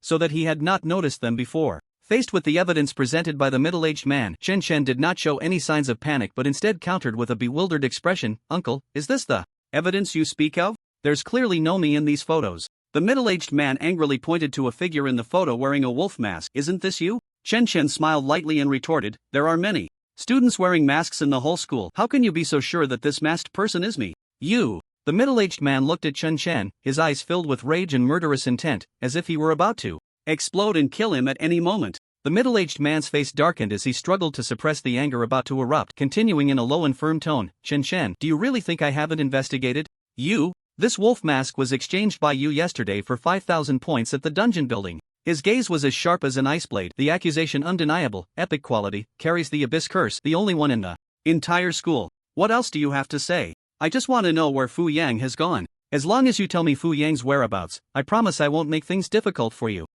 Fu Yang might already Be drinking Mangpa soup, Chen Chen muttered inwardly. Although Chen Chen was sneering inside, he put on a pained expression. Uncle, you might not know, but when I went to the bathroom yesterday, my mask was stolen. Somehow. That was exchanged for 5,000 points. I had just worn it for a short time. He added helplessly, Uncle, while you're looking for Fu Yang, could you help me find my mask back? The middle-aged man finally became a bit unsettled, slamming his fist down on the coffee table. With a loud bang, the coffee table was instantly smashed to smithereens. At that moment, Chen Chen could feel the pressure in the surrounding air intensifying, almost making it hard for him to stand, as if an invisible mountain was pressing down on his shoulders, nearly forcing him to kneel on the ground, making it difficult to breathe. Even the entire floor was shaking incessantly. Enough! At that moment, Liang Wenda, who had been sitting in the office chair, finally spoke up. As soon as he finished speaking, Chen Chen immediately felt the pressure around him lessen sharply, and his breathing became easier, as if a weight had been lifted. Fu Chen, this is Huadi, not your Fu family's backyard. Is it too against the rules for you to lay hands on my student here? Liang Wenda stood up, his expression stern. I don't follow the rules. All Fu Chen's expression stiffened, then he responded with a cold smile. My son is currently missing, and this kid is clearly a suspect. As the principal, shouldn't you investigate thoroughly? Is this what you call compliance? Liang Wenda remained expressionless, calmly rebutting, evidence comes first. Chen Chen has already stated that his mask was stolen yesterday. He has only been at school for a few days. How could he possibly be connected to your son? You are clearly mistaken. Alright. Fu Chen laughed even more angrily, his voice laced with sarcasm. Liang Wenda, are you covering for him? Just because he is a student of yours at Huadi, does that mean my son isn't? Liang Wenda remained calm. I said, without direct evidence, do not slander my student. Seeing Liang Wenda's attitude, Chen Chen felt a sense of relief. Indeed, Principal Liang was on his side. As long as he firmly insisted that this matter had nothing to do with him, this old man wouldn't be able to do anything to him. Just as he was thinking, there was another gentle knock on the office door. Fu Chen's face revealed a hint of a cold smile. You wanted evidence, didn't you? Now we have a witness. Immediately, the door was opened. A girl with blonde hair stood timidly outside. Chen Chen's pupils constricted as he recognized the visitor, Xinyu. Xinyu stepped lightly into the room, first nodding in greeting to Liang Wenda, who was sitting in the office chair, before turning to Fu Chen and asking softly, Uncle Fu, did you call me for something? Fu Chen's expression instantly shifted from anger to gentleness, cleverly masking his emotional change. He asked gently, Niece Xinyu, do you know a student named Chen Chen?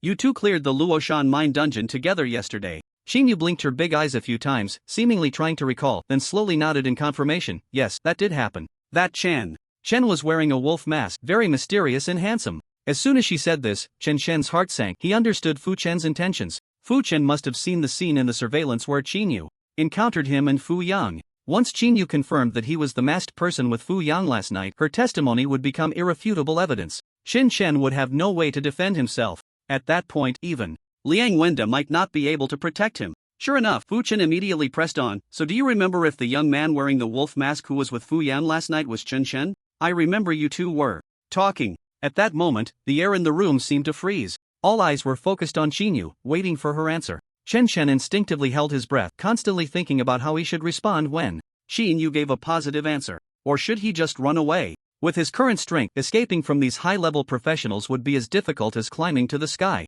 Just as Chen Chen was at a loss, Xinyu spoke up, her expression very natural. Uncle Fu, you even know this? Let me tell you, I really made a big mistake back then. I originally thought that the one wearing the wolf mask was Chen Chen, so I specifically greeted him. I didn't expect I had mistaken the person. That person was not Chen Chen at all. Later, I saw him walking away with Fu Yang and the others. Fu Chen's face immediately darkened further, his brows furrowed tightly, clearly not the answer he wanted to hear. Reluctantly, he continued to press. He was clearly wearing a mask. How do you know he wasn't Chen Chen? A glimmer of cunning flashed in Xinyu's eyes, but it was quickly replaced by sincere emotion. Uncle Fu, you might not understand, but it was a kind of intuition. Chen Chen has a very special aura about him, which that person last night completely lacked. I have interacted with Chen Chen a few times, and it's easy to feel that difference. Fu Chen pointed to Chen Chen beside him and said, Can you recognize who he is? Xinyu slowly turned her head, her gaze landing on Chen Chen's face. Her eyes filled with confusion and doubt. She scrutinized every detail of Chen Chen, as if searching for some familiar memory.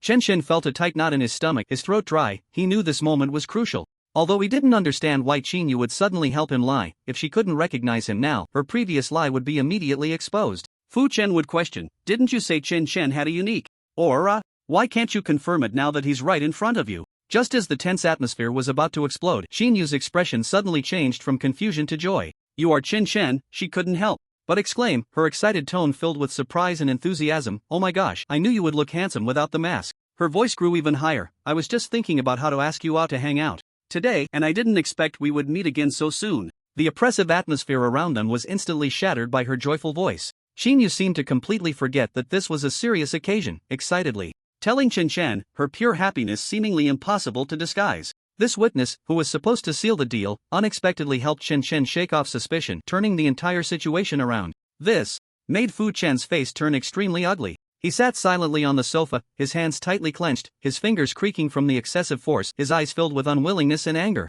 At this moment, Liang Wenda finally spoke again, his face still showing little emotion. "Now you should believe this kid is innocent, right? I am also very saddened by Fu Yang's disappearance. Our Huadi Academy will do everything possible to cooperate with your Fu family in searching for Fu Yang's whereabouts. Once we have any clues, we will definitely notify you immediately." His words carried a hint of undeniable resolution, clearly marking the end of this dispute. Fu Chen slowly stood up, his gaze lingering on Chen Chen for a moment, his expression complex. He snorted coldly and led the shadow behind him out of the principal's office. The moment the door closed, Chen felt an indescribable sense of relief.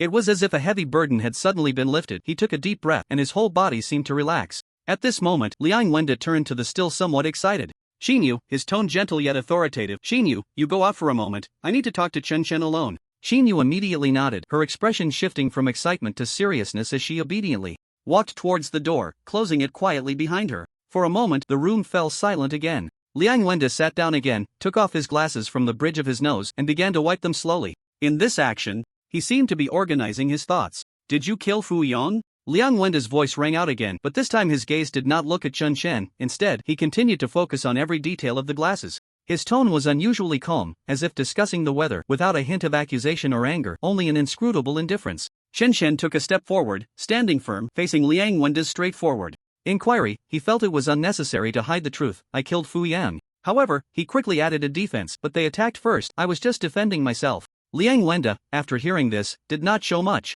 change in expression, only responding lightly, "You can go back now. Don't leave the school recently, the Fu family might cause you trouble." Chen Chen was slightly surprised. He had thought Liang Wenda wanted to have a serious reprimand with him in their private conversation. But instead, he asked such a question and now he could go back? Chen Chen scratched his head in confusion, trying to guess the principal's true intentions. However, after Liang Wenda finished speaking, he ignored him, put on his glasses again, and began to read the newspaper on his desk. Seeing this, Chen Chen said no more and politely replied, "Thank you for your understanding, Principal. I will head back now." Just as he turned to leave, Liang Wenda suddenly spoke again, "Wait a minute." Chen Chen stopped in his tracks, turning back in confusion. Liang Wenda, with a blank expression, reminded him, "Don't forget about the exchange competition in Sakura country. There are less than 20 days left until the end of the month. You still need to level up 5 more times." His tone became serious. "From now on, focus on leveling up and stop trying to earn points through clearing stages. I can give you 5,000 points each month. Once you reach level 40, I can even arrange for a top-tier blacksmith to craft a set of equipment for you. Everything depends on your performance, understand?" Chen Chen nodded earnestly upon hearing this. He never expected Principal Liang to be so kind to him. He was so moved that he almost wanted to bow in gratitude. After saying this, Liang Wenda waved his hand, indicating that Chen Chen could leave. As the office door slowly closed, Liang Wenda, sitting in his office chair, couldn't help but let out a deep sigh. Another troublemaker, and he's only been here a few days. He's even more troublesome than his brother. /////////////// As Chen Chen stepped out of the office, he noticed Xinyu playfully throwing him glances not far ahead. The two walked out of the office building together, the air carrying a hint of spring. It wasn't until they had safely left the building that Xinyu relaxed, giggling as she broke the silence. "So, how was my performance today? Was it passable?" Facing her smile, Chen Chen appeared unusually serious. "I really appreciate you, Xinyu. But I'd been wondering, why are you helping me?" Xinyu replied straightforwardly, "Of course it's because I like you. Can't you see how obvious I'm being?" Chen Chen was somewhat at a loss for words, scratching his nose, feeling a bit embarrassed. He was used to the calm life on campus, and such direct expressions of feelings left him unsure of how to respond. At his age, it was the first time he encountered a girl expressing her feelings so frankly, and it was a girl he had known for less than 2 days, knowing nothing about her except her name. He found himself momentarily speechless. Seeing Chen Chen's evident discomfort, Xinyu quickly waved her hand, trying to ease the tense atmosphere. "You don't have to be so nervous. I don't want anything from you. Besides liking you, I really dislike Yang. He's just as annoying as his brother Fu Tianlong, always acting so self-righteous and arrogant. Many students at school have been bullied by them. So when I saw you guys walking together last night. I had a bad feeling. I didn't expect something would actually happen. When I got the call from Fu Chen today, I was already thinking about how to help you clear your name. Chen Chen felt Xin Yu's sincerity and concern. He took a deep breath and said earnestly, Xin Yu, I really appreciate everything you've done for me today. I will remember this favor. Although the other party had expressed something akin to a confession, Chen Chen did not feel that way about her. Yet, he still tried to remain polite, keeping a slight distance to avoid giving her any more misunderstandings. Seeing this, Xin Yu felt a little disappointed inside, but her cute and playful smile quickly masked it. // in Huadi City, at the Fu family estate. Clang! A crisp sound echoed as a delicate teacup was shattered into pieces. Fu Chen sat on the large sofa, his expression dark. The atmosphere in the living room was stifling. The servants trembled, not daring to breathe. At this moment, an elderly man slowly descended from the second floor. He wore a loose black robe, his head full of white hair contrasting with his vibrant face, which bore no wrinkles. This was Fu Panghai, the current head of the Fu family. His steps were slow, yet carried an undeniable authority. Fu Panghai cast a brief glance at Fu Chen, who was sitting on the sofa, and calmly inquired, How is the investigation into Fu Yang going? Upon seeing his father, Fu Chen immediately suppressed the anger in his heart, and respectfully replied, Father, Fu Yang may have been murdered. At this, the old man's eyes were as calm as a still pond, revealing no hint of emotion. Have the person who killed him been found? Yes. Fu Chen replied, his voice tinged with suppressed anger, but that brat has the backing of Liang Wenda from Huadi and refuses to admit it. Even the Qin family's little girl, Xin Yu, has come out to speak for him. Oh, Fu Panhai's interest was piqued. What is this brat's background? Why does Liang Wenda and the Qin family protect him so? I just looked up his information today. This brat's name is Chen Chen, and he comes from a small town in Xining province. He has no special identity or background, and I don't know why he was directly brought back to Huadi Academy by Liang Wenda. I used my observation technique to check that brat's information. He's just a sea-level berserker with no particular strengths in any attributes, and his level is only a mere 20. Fu Panghai pondered for a moment. Anyone who is protected by Liang Wenda cannot be that simple. I remember Yang's level had already reached 35, and he also had life-saving items. With such strength, he still died at the hands of the opponent. At this point, Fu Panghai suddenly asked, How did Fu Yang get involved with him? Fu Chen dared not hide anything and answered truthfully, From what I understand, this Chen Chen was inseparable from the student council president, Suing, during his first few days here, and Fu Yang has always liked Suing. It's very likely that this is why he went to trouble that student. Hearing this explanation, Fu Panghai's face showed little change. He commented lightly, as descendants of the Fu family, being infatuated with romantic feelings is not worth regretting even in death. Upon hearing this, Fu Chen's body trembled slightly, but he did not dare to say more. However, Fu Panghai's tone shifted, becoming more serious. But that Chen Chen, since he killed Fu Yang, he shouldn't expect to live. Our Fu family is not to be bullied without a word. Fu Chen hesitated slightly in response, I also want him dead, but he is currently hiding in Huadi Academy and won't come out. There are quite a few deans and Liang Wenda there. Once our people enter the academy, they will be quickly discovered. It might even trigger the academy's attack formation. Fu Panghai pondered for a moment and slowly said, In a week, it will be my 80th birthday, and I will invite Liang Wenda from Huadi Academy and several well-known deans to attend. Fu Chen's eyes brightened immediately, and he quickly bowed in response, Father, I understand your meaning, // In the days that followed, Chen Chen spent almost all his time in the school's dungeons. During this period, many were shocked to see that the dungeon records were filled with Chen Chen's name, and they expressed their willingness to spend points for him to help them clear the records. However, Chen Chen turned them all down. At this stage, he hoped to improve his own strength. He had offended the Fu family, and they would never let him off easily. This also unconsciously put pressure on Chen Chen. After all, Huadi Academy could only protect him for a time, not for a lifetime. Some troubles would have to be faced sooner or later. It was just a matter of time. After a week of effort, Chen Chen's level successfully rose to 22. His health points also broke through the 500,000 mark with the help of the mask and the dungeons. His basic attack power saw a significant increase as well. The only thing that left Chen Chen a bit regretful was that there hadn't been any useful good items dropped in the recent dungeons. Most of the materials had been exchanged for points. Now, his points had risen to over 6,500. Although it wasn't a lot, it was enough. After all, Principal Liang had promised to have the school's master blacksmith craft equipment for him in the future, so he wasn't in a hurry regarding his equipment needs. Moreover, his mask still concealed a master blacksmith from another world. However, Tang Hongzhe had been in a deep sleep since the day he signed the soul contract with Chen Chen, and no matter how much Chen Chen called out, there was no response. This left Chen Chen puzzled, with many questions he wanted to ask but had no opportunity to do so. Besides the daily dungeon runs for leveling up, the thing that made Chen Chen happiest was calling Zhang Lingxue For some reason, every time he spoke with Zhang Lingxue on the phone, his mood would brighten. In recent days, Xinyu would still come to find him every now and then. Even after Chen Shen had clearly stated that he wouldn't develop feelings for her, she would still come over cheerfully to chat with him. This left Chen Shen feeling somewhat helpless. Soon, another week passed. After sharing his daily life with Zhang Lingxue, Chen Shen finally fell asleep contentedly. Before sleeping, he put on the wolf head mask. Due to the Fu family's influence, he no longer dared to flaunt the wolf head mask in public. He could only wear it to sleep at night. The material and structure of this mask were quite special. Even while sleeping, it felt completely normal. Breathing was very smooth. After a long sleep, he could hardly feel the mask on his face. Before long, Chen Shen drifted off into a dream. Meanwhile, outside the dormitory building where Chen Shen was staying, a dozen figures had quietly gathered at some point. They were dressed in the uniforms of Huadi Academy, each one appearing as a student. However, their gazes were incredibly sharp. At that moment, a man's figure gradually emerged from the shadows of the dormitory building. He wore an ordinary school uniform, but his demeanor was extremely serious. The eyes of his companions were all focused on him, waiting for his signal. Finally, his voice, deep and powerful, broke the silence of the tranquil night. "Begin the operation." With the man's command, two figures stepped out from the group, swiftly moving towards both ends of the dormitory building. These were two support class players, formation masters. The two held exquisite white brushes, quickly and skillfully drawing complex runes on the ground. These runes shimmered with a faint white light under the moonlight, gradually connecting to form a massive web on the ground. Before long, they converged from both ends of the dormitory building to meet in the center, forming a gigantic ceiling formation.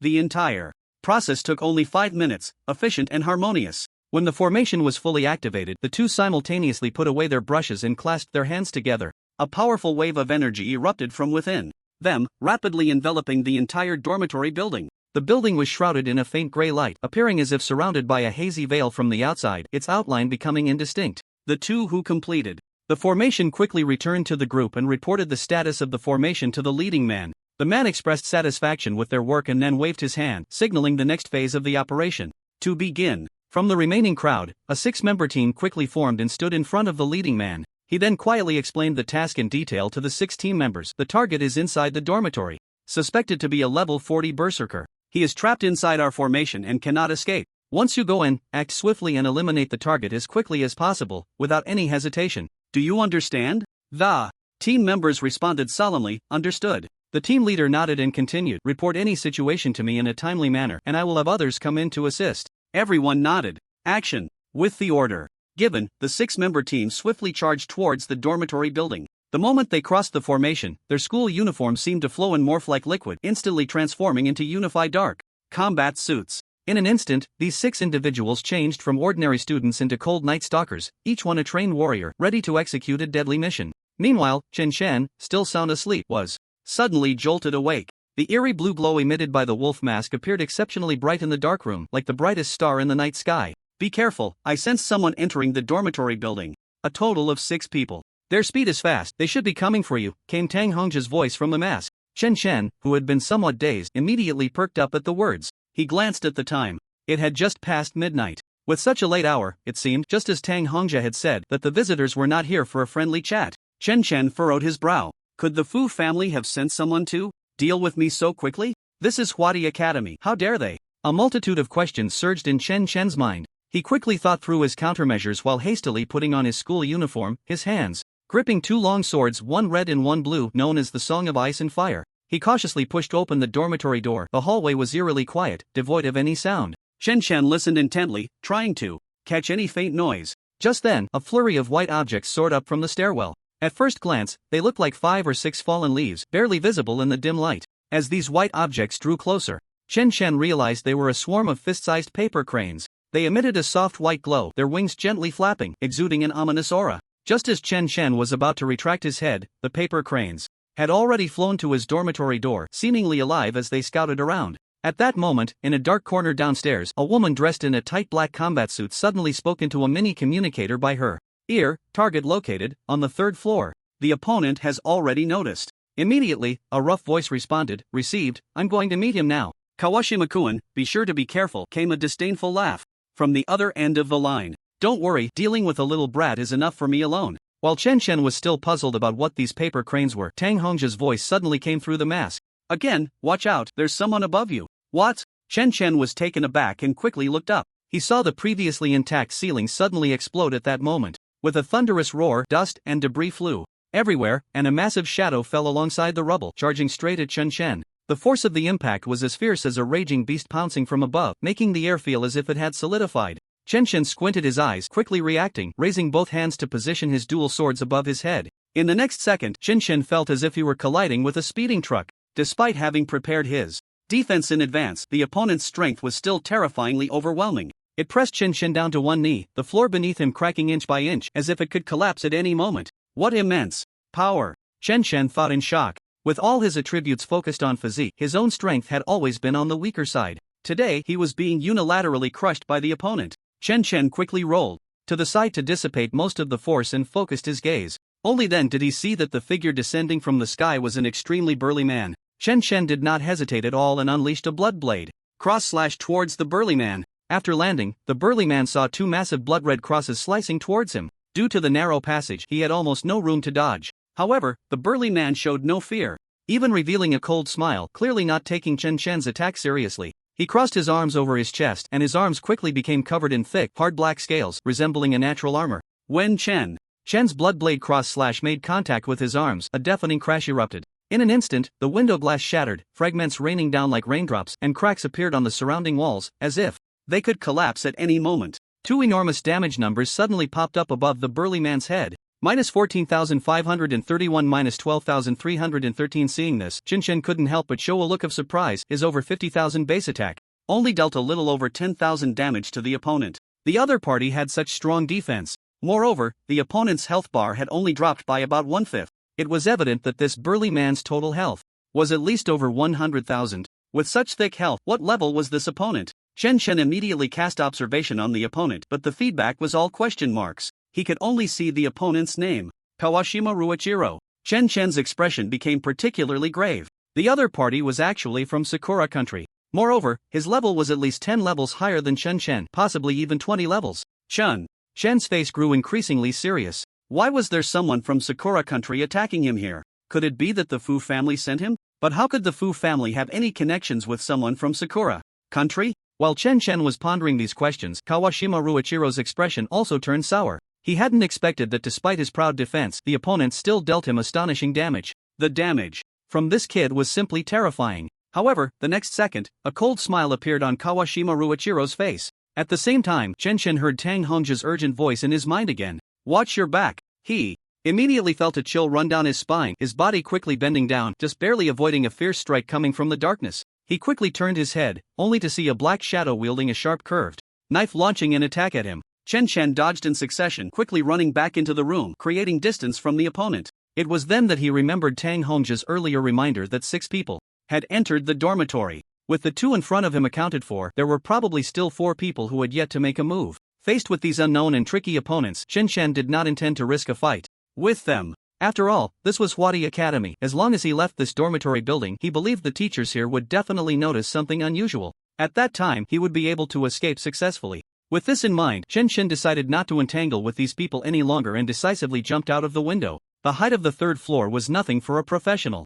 However, the next second, Chen's expression went blank. He had clearly just jumped out of the window. Yet, upon landing, he found himself still in the 3rd floor dormitory. What is going on? Chen Chen was somewhat dumbfounded. He climbed back through the window twice in a row, but each time he leaped out, he found himself back in the dormitory again. What the hell, am I encountering a ghost wall? Chen Chen was utterly confused. This was the first time he had encountered such a situation. Tang Hongjia's voice came softly from the mask. Don't waste your effort. You are currently in a formation. If you don't break the rules of the formation, you won't be able to leave this dormitory. Formation? Chen Chen's heart skipped a beat. It seemed the other party was determined to kill him, even using a formation. Chen Chen's inner ferocity was stirred, tightening his grip on the twin daggers in his hands, his eyes filled with murderous intent beneath the mask. Since you all want to kill me so badly, let's see who the real prey is. Just then, 2 whoosh sounds came from the shadows of the room, and 2 black darts swiftly shot towards him. Chen Chen stood there without dodging or evading, allowing the darts to pierce his body. -5,439 -6,421. Not only that, but the darts were also coated with deadly poison, causing Chen Chen to lose over 2,000 health per second for 20 seconds. However, the person in the shadows suddenly let out a cry of agony and fell out from the darkness. At that moment, this person was not dead yet. But his health bar had already dropped by more than half, and his life points were continuously decreasing at a rate of over 6,000 per second. A woman's anxious voice came through the headset. Shikoku-kun, what happened? Over there? The man named Shikoku, a black man, looked terrified as he saw his health points nearing their end. He said with all his strength, be careful, this person has a reflection damage effect. Before he could finish his sentence, his health dropped to 0 and he lost his life. Outside the room, the burly man who had just arrived changed his expression upon seeing this scene. The opponent had so easily killed one of their own companions. And despite having taken over 50,000 damage, the other party still acted as if nothing had happened. However, Ruichiro Kawashima did not know that Chun-Shen's health points were as high as over 500,000. Even though due to the mask Chun-Shen had maintained at 50% health, he still had over 250,000 health points. Moreover, he had triggered the passive skill, Bloodline Boiling, recovering 5,000 health per second. He was losing health at a rate lower than he was recovering. At this moment, Chun-Shen was staring intently at the burly man outside, instantly activating the Wujadu Blade mode, ready to strike first. However, just as he was about to launch his attack, a pair of pitch-black hands suddenly reached out from the shadows beneath his feet, instantly grabbing his ankle. Chun-Shen immediately felt his body pinned in place, unable to move even an inch, not even able to blink. You were too careless. A cold face slowly emerged from the floor beneath Chun-Shen's feet. As long as you are controlled by my Kira's hand, you will be unable to move until we kill you. Chun-Shen's gaze sharpened. It was clear that this was another support-type practitioner skilled in control techniques. Well done, Hatada. Ruichiro Kawashima at the door laughed heartily upon seeing this, then stepped inside. As he walked, the black scales on his body rapidly grew, soon covering him entirely, making him look like a scaled beast. At this moment, Ruichiro Kawashima's figure became bulkier, and he slowly spoke. This kid has a reflection damage effect. You all stay back, let me kill him myself. After saying that, his massive body charged forward and slammed a heavy punch onto Chun-Shen's head. Minus 23,121. At the same time, a damage number of 69,363 appeared above Ruichiro Kawashima. His health bar immediately lost more than half. Hatada beneath Chun-Shen's feet showed a shocked expression. Freak. This kid is really a freak. He actually has 3 times the reflection damage. No wonder Shikoku was killed by him so quickly. Although Ruichiro Kawashima had some expectations in his heart, he was still taken aback by such a high reflection damage. However, he quickly calmed down, a confident smile appearing on his face. He is indeed more troublesome than expected, but it doesn't matter, I will wear him down soon. The next second, something that surprised Chun-Shen happened. Ruichiro Kawashima, who had less than half of his health left, began to recover at a visibly rapid pace. In no time, his health points returned to peak condition. Chun-Shen couldn't help but feel a bit suspicious. Could this Kawashima also have a skill to restore health points like himself? With his health restored, Kawashima laughed maniacally and threw another punch at Chun-Shen. Once again, he dealt over 20,000 damage. However, after throwing 4 more punches, Kawashima gradually sensed something was off. The health of this young man in front of him was just too thick. He had taken nearly 200,000 damage from him. Why was this young man showing no signs of dying? It was simply unbelievable. Just as Kawashima was lost in thought, Chun-Shen, who had been standing still, suddenly spoke up. His tone was extremely indifferent. Are you done? Isn't it my turn to strike now? Amidst the astonished gazes of those present, Chun-Shen's figure suddenly moved. He wielded his dual blades and plunged them directly into the floor beneath him. Instantly, a painful scream echoed from below. Impossible. How can you break free from my control? This can't be happening. The man, known as Hantian, turned pale and shouted in terror. Chun-Shen's movements did not pause for a moment. He forcefully impaled Hantian into the floor. In fact, with the power of ultimate frenzy, Chun-Shen could not be controlled by the opponent at all. The reason he hadn't acted until now was simply to lure out the remaining people, because Tang Hongjia had informed him that a total of 6 people had invaded his dormitory building. Currently, there was the muscular man named Kawashima Ruichiro, the one controlling his body, Hantian, and the already deceased Shigetsu. Aside from these 3, there should still be 3 others who had not shown themselves. However, these individuals were extremely cautious. Even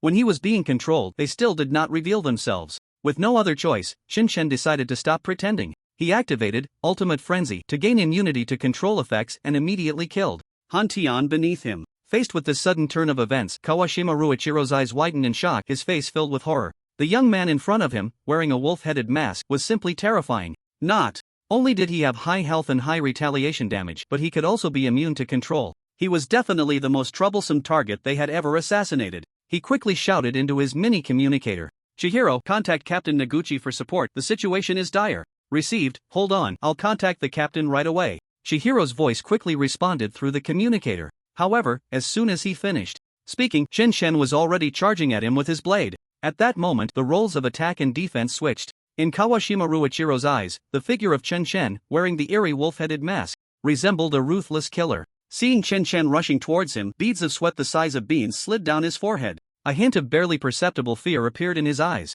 Chen Chen's speed was incredibly fast. Kawashima Ruichiro had no space to dodge and could only brace himself with all his scales. Kawashima Ruichiro's body was covered in black scales, which emitted dazzling sparks under Chen Chen's fierce attacks, yet still did not break through his scaled defense. Even so, Kawashima Ruichiro was still forced to retreat repeatedly, his health bar dropping significantly. His expression was horrified. This young man's damage had increased even more. Suddenly, Kawashima Ruichiro shouted loudly, "Yumiko!" At that moment, a petite figure appeared upside down on the ceiling above him. As Kawashima called out, the woman named Yumiko directly pounced down towards him, her movements agile and precise, landing right on top of Kawashima's head. In the next second, something bizarre happened. Yumiko's body seemed to liquefy and merged into Kawashima Ruichiro's body. At that moment, a glimmer flashed in Kawashima Ruichiro's eyes and his entire aura began to rise dramatically. His already robust physique swelled even larger. Even the scales on his body began to emit a faint blue glow. Chen Chen frowned slightly as he observed the unusual phenomenon on Kawashima. Another support-type practitioner? Since his job change, this was the first time he had participated in a battle where combat and support roles worked together. Although their target was himself, support-type practitioners can generally be divided into three categories. The first type is crowd control, similar to the recently deceased Hatada, who possesses extremely strong control skills to assist teammates in securing kills. The second type is enhancement, which can significantly boost a teammate's strength, making it a favorite among many combat practitioners, often achieving a 1+1 greater than 2 effect. Correspondingly, there is the weakening type, which can greatly diminish the target's strength, amplifying their weaknesses, thus making it easier for teammates to secure kills. The third type is healing, like Fangqiu, which may not have as obvious an effect as the first two types in terms of impact. However, in prolonged battles, healing support can provide sustained endurance. Especially, high-grade healing support can play a role significant enough to turn the tide of battle. Therefore, many times, support-type practitioners are much more useful than combat-type practitioners. And today, Chen Chen happened to encounter two of them. Among the 4 exposed individuals, 2 were support practitioners. With 2 others still hidden, Chen Chen speculated that there might be another support among them. That would make it a configuration of 3 combat and 3 support. Chen Chen couldn't help but sneer. Such a luxurious setup specifically aimed at him. The Fu family really thought highly of him. Since that's the case, let's make it a quick kill. Chen Chen instantly charged forward with his blade, at that moment activating both Wuji dual blade style and ultimate frenzy. The dual blades in his hands, one icy and one fiery, sliced through the air, creating dazzling flashes of light and a series of piercing metallic clinks in the narrow space. Despite the fusion with Yumiko, Kawashima Ruichiro still feared Chen Chen's counter-damage effect, guarding his hands in front of him to block. His current goal was to hold Chen Chen back until their captain arrived, believing that they would soon be able to deal with this wolf-headed youth. In his combined state, Kawashima Ruichiro's defense had been greatly enhanced. Even with Chen Chen's 5-fold attack power from Ultimate Frenzy, each strike he landed on his opponent dealt less than 5,000 points of damage.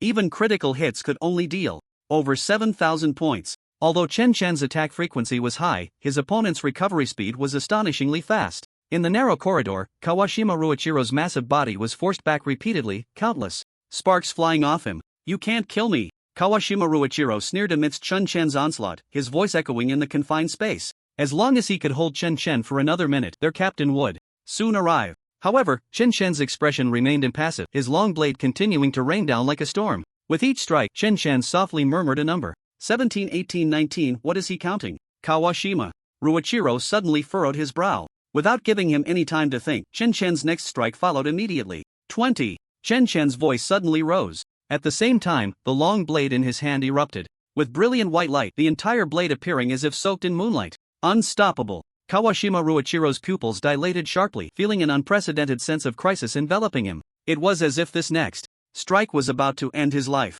Impossible. Absolutely impossible. With my high defense, how could he possibly break through? Kawashima's heart was still struggling, desperately trying to shield his hands in front of him. Even Yumiko within him seemed to sense the impending danger, desperately releasing energy. At this moment, the knife in Chen Chen's hand and the scales on Kawashima Ruichiro's body appeared exceptionally bright. With a whoosh, the blade fell, and the indestructible scales shattered like thin ice. This is impossible. This is impossible. At this moment, Kawashima Ruichiro screamed, his face filled with horror and fear. However, Chen Chen's momentum did not wane. The blade pierced through Kawashima Ruichiro's thick body, leaving a bloody trail. A massive damage number floated above his head minus 253,214. Woji Shuangdao Flocan. Cause a true damage effect after attacking a target 20 times. True damage ignores defense. With one strike, all was silent. In the next second, Kawashima Ruichiro's enormous body was instantly split in half, slowly collapsing to the ground. At the same time, Yumi inside him was instantly separated.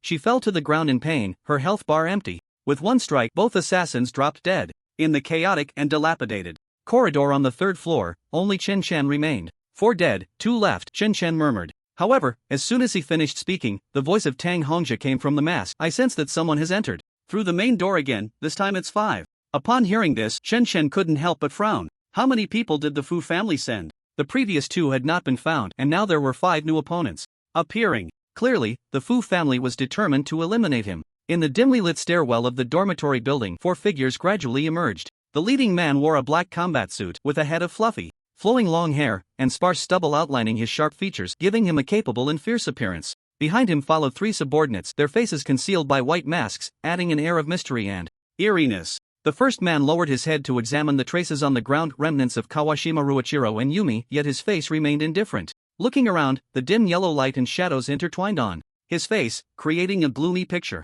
He finally raised his head, his voice calm but with a hint of barely perceptible chill. I admit I underestimated your strength. Had I known you were this strong, I should have led the team myself from the start. Chen Chen warily sized up the man before him. Although he couldn't see the opponent's specific level, the oppressive aura emanating from him indicated that he was much stronger than the merged Kawashima Ruichiro from before. He tentatively asked, "Are you from Sakura country?" The leading man remained silent, seemingly acknowledging this point. Chen Chen pressed on, "This is the territory of Longxia country, why do you dare to commit murder here?" The leading man responded with a cold smile, "There's no such thing as daring or not daring. As long as the stakes are high enough, anything is possible." He paused and added, "However, it seems the stakes on you are a bit low. After killing you, I'll have to go back and negotiate a higher price with the employer." Chen Chen revealed a confident smile, "You probably won't be going back." Captain Noguchi stood at the front, calmly receiving messages from the earpiece. Chihiro's voice reported the situation in a low and rapid tone, her voice tinged with slight tremors, clearly indicating that Chen's strength had put considerable pressure on their team. "Captain Noguchi, this Chen Chen is very strong. Based on the previous battle, we have analyzed that he possesses extremely high health, extremely high attack, and also 3 times the counter damage." Chihiro's report was clear and direct. Even the combined state of Kawashima and Yumi was killed by him with 1 strike. Additionally, Miss Joji hasn't made a move for some unknown reason. Captain Noguchi nodded lightly after hearing this, his facial expression showing little change as he replied calmly, "Don't worry, just leave the next part to me." Suddenly, a long knife appeared in his hand. This knife was completely different from the long knife in Chen Chen's hand. Its blade was slender, exuding the style of a Japanese samurai sword, reflecting a chilling light under the dim lighting. Captain Noguchi gently waved, and the long knife was drawn from its sheath with a sharp sound. The cold light radiated, the blade as sharp as ice, slicing through the air with a piercing sound. At the same time, the 3 white-masked subordinates behind him also drew their long knives in unison. Their movements were synchronized, almost completed at the same time, as if they were one person. Chen Chen's expression grew serious. For some reason, he felt an eerie aura emanating from the 3 behind the captain. In the next moment, the 4 figures charged towards Chen Chen simultaneously. In this narrow corridor, 2 knives faced off against 4 samurai swords. The lighting was dim, with only the glint of the blades cutting through the darkness, shining with a cold light. Chen Chen grasped the essence of the Wuji dual blade style, the blade tracing brilliant arcs in the darkness, swift as thunder. Amidst the 4-person assault, he darted back and forth like a swimming dragon. In an instant, the sound of weapons clashing filled the air. However, the swordsmanship of Captain Noguchi and his men was also quite skilled, and even with Chen Chen's 5-fold attack speed, they were not to be underestimated. The enemy's coordination was incredibly precise, each attack tightly interwoven, like a finely woven net trying to ensnare Chen Chen. Every time their blades crossed, dazzling sparks erupted, resembling fireworks in the night sky, beautiful yet dangerously fleeting. For a moment, both sides displayed an equal footing. Captain Noguchi couldn't help but praise, "Your dual blade style is quite impressive." After saying this, his blade suddenly enveloped in a layer of icy white light, like a meteor streaking across the night sky, heading straight for Chen Chen. Seeing this, Chen Chen initially wanted to dodge, but after a moment's thought he decided to take the hit. Rather than remain in a stalemate, it was better to trade injuries, relying on his own 3-fold counter damage to reduce their numbers. Soon, the enemy's blade wind accurately struck Chen Chen's chest. Accompanied by a tremendous impact, Chen Chen was sent flying back, a sharp pain in his chest. A damage number floated above his head minus 33,134. This Captain Noguchi was indeed strong. What seemed like an ordinary strike had taken over 30,000 of Chen Shen's health. Chen Shen staggered to his feet, a smile on his face. Since you hit me so hard, you must pay the price. Sure enough, the next moment, pain flashed across Captain Noguchi's face and a large damage number appeared above his head. Minus 99,402. He fell back onto the ground, his health bar instantly dropping to 0. Chen Shen's face lit up with joy, not expecting this captain to be surprisingly easy to deal with. However, in the next second, a plume of white smoke suddenly rose from where Captain Noguchi had fallen. The smoke appeared for just a moment before quickly dissipating and his body bizarrely vanished along with it.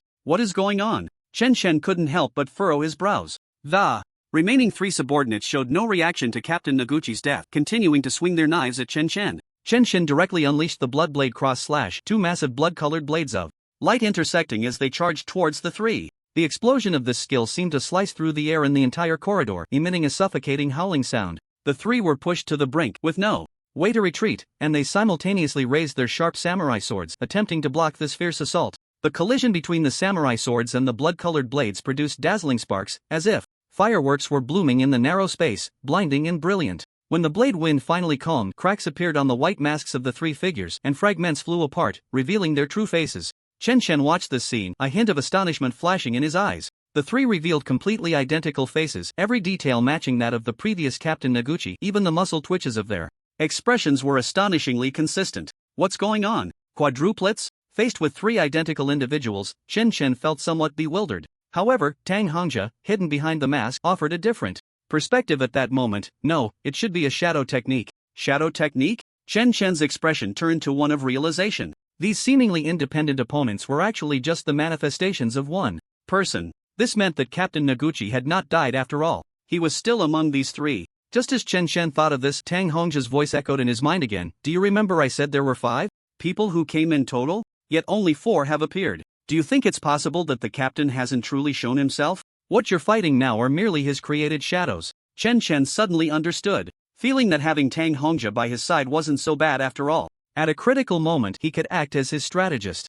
Otherwise, he might have been led around in circles by the opponent. At this moment, Shen's gaze sharpened as he scanned the 3 figures in the distance, coldly shouting, at this point, still hiding and lurking, if you have the guts, come out and face me head-on. As his words fell, the corridor fell into a brief silence. Then, from a nearby room, a crisp sound of applause echoed. Another Captain Noguchi slowly walked out. He looked at Chen Shen, his eyes filled with admiration. You're quite impressive to see through my tricks so quickly. Now, I will engage you in a fair battle, embodying the spirit of the samurai. With that, Captain Noguchi slowly drew the long knife from his waist. At that moment, Chen Shen's expression tightened. He was now certain that the person standing before him was the real Captain Noguchi. The aura he displayed at the moment of drawing his sword far surpassed that of the previous 3. Even Tang Hongzhi immediately sent a warning. Be careful, this is a first-tier professional. After a professional undergoes their first tier, their strength and attributes are multiplied. They are not comparable to untransformed professionals. Chen Shen couldn't help but swallow hard. Facing an opponent who had already advanced to the first tier at just level 22 was suddenly a huge pressure. At this moment, the real Captain Noguchi flashed a grim smile at Chen Shen. Chen Shen immediately felt a gust of wind sweep past him. His heart tightened, and he instinctively brought his dual blades up to block in front of himself. The next second, there was a clang as the long knives collided in midair. Chen Shen felt his body struck by an overwhelming force, uncontrollably flying backward and crashing hard against the wall behind him. The entire wall was instantly dented in. Minus 41,218 Chen. Chen's health bar dropped sharply by a large segment. So fast. So strong. However, the next second, a scream came from the direction of Captain Noguchi as Chen Shen's triple damage reflection took effect. The strange thing was that the attacking Captain Noguchi did not receive any damage. Instead, one of the shadows standing at the other end of the corridor writhed in pain before dissipating into a puff of white smoke. Meanwhile, the real Captain Noguchi maintained his eerie smile. Chen Shen struggled to rise from the ground, his expression becoming more serious than ever. This Captain Noguchi was undoubtedly the most challenging enemy he had encountered so far. The triple damage reflection had always been his greatest weapon for fighting above his level, yet now it had been easily neutralized by the opponent. Chen Shen finally understood why Captain Noguchi did not bring people in to assassinate him immediately. He wanted to use the lives of a small team to probe all his combat intelligence, allowing for targeted attacks. At that moment, Captain Noguchi spoke first. Your abilities are truly the most bizarre I have ever seen. Not only is your attack high, but you also have built-in counter damage and immunity to control. Despite receiving so many attacks, you still haven't died. It's Probably not just a matter of high health, you must also have an extremely strong health recovery ability. Upon hearing this, Qin Shen's pupils dilated in shock. These were his greatest secrets. Yet now, they had been seen through by the person in front of him. What exactly were these people from Sakura country? They seemed far too professional. However, before Qin Shen could think further, Captain Noguchi launched another attack. Qin Shen dared not be careless either. He activated both Wuji Dual Blade Flow and Ultimate Frenzy simultaneously to maximize his output. Only in this situation could Qin Shen barely keep up with the opponent's speed. Even so, he was still forced to retreat repeatedly by the sharp blade techniques of his opponent.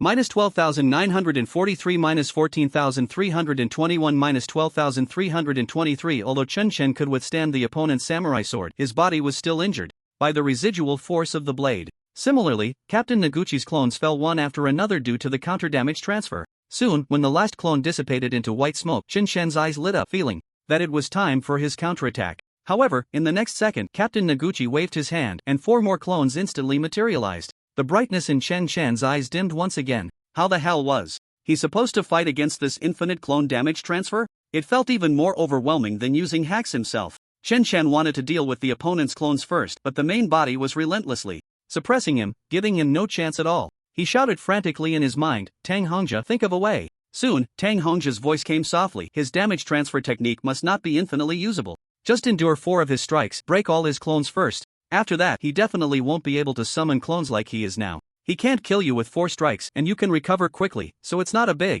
deal. Once all his clones are exhausted, that will be your chance to counterattack. Qin Shen nodded upon hearing this. There was no better way now. It was better to continue trading injuries, just as Tang Hongzhi said, since he had a strong recovery ability and had nothing to fear. With that thought, Qin Shen pretended to make a mistake and quickly took 4 strikes from the opponent in an instant. Immediately, a series of damage numbers floated above Qin Shen's head. -52,312 -45,521 -52,312 -56,721. Qin Shen's health dropped to just under 50,000, while the 4 clones of the opponent fell one after another as expected. Thus, all the clones Captain Noguchi had just summoned were once again exhausted. A look of surprise finally appeared on Captain Noguchi's face. On one hand, he did not expect the opponent to break his clones in this way. On the other hand, he was astonished that Qin Shen had survived after taking 4 of his strikes. Just how thick was this guy's health bar? After the clones were destroyed this time, Captain Noguchi indeed did not continue to summon clones like before.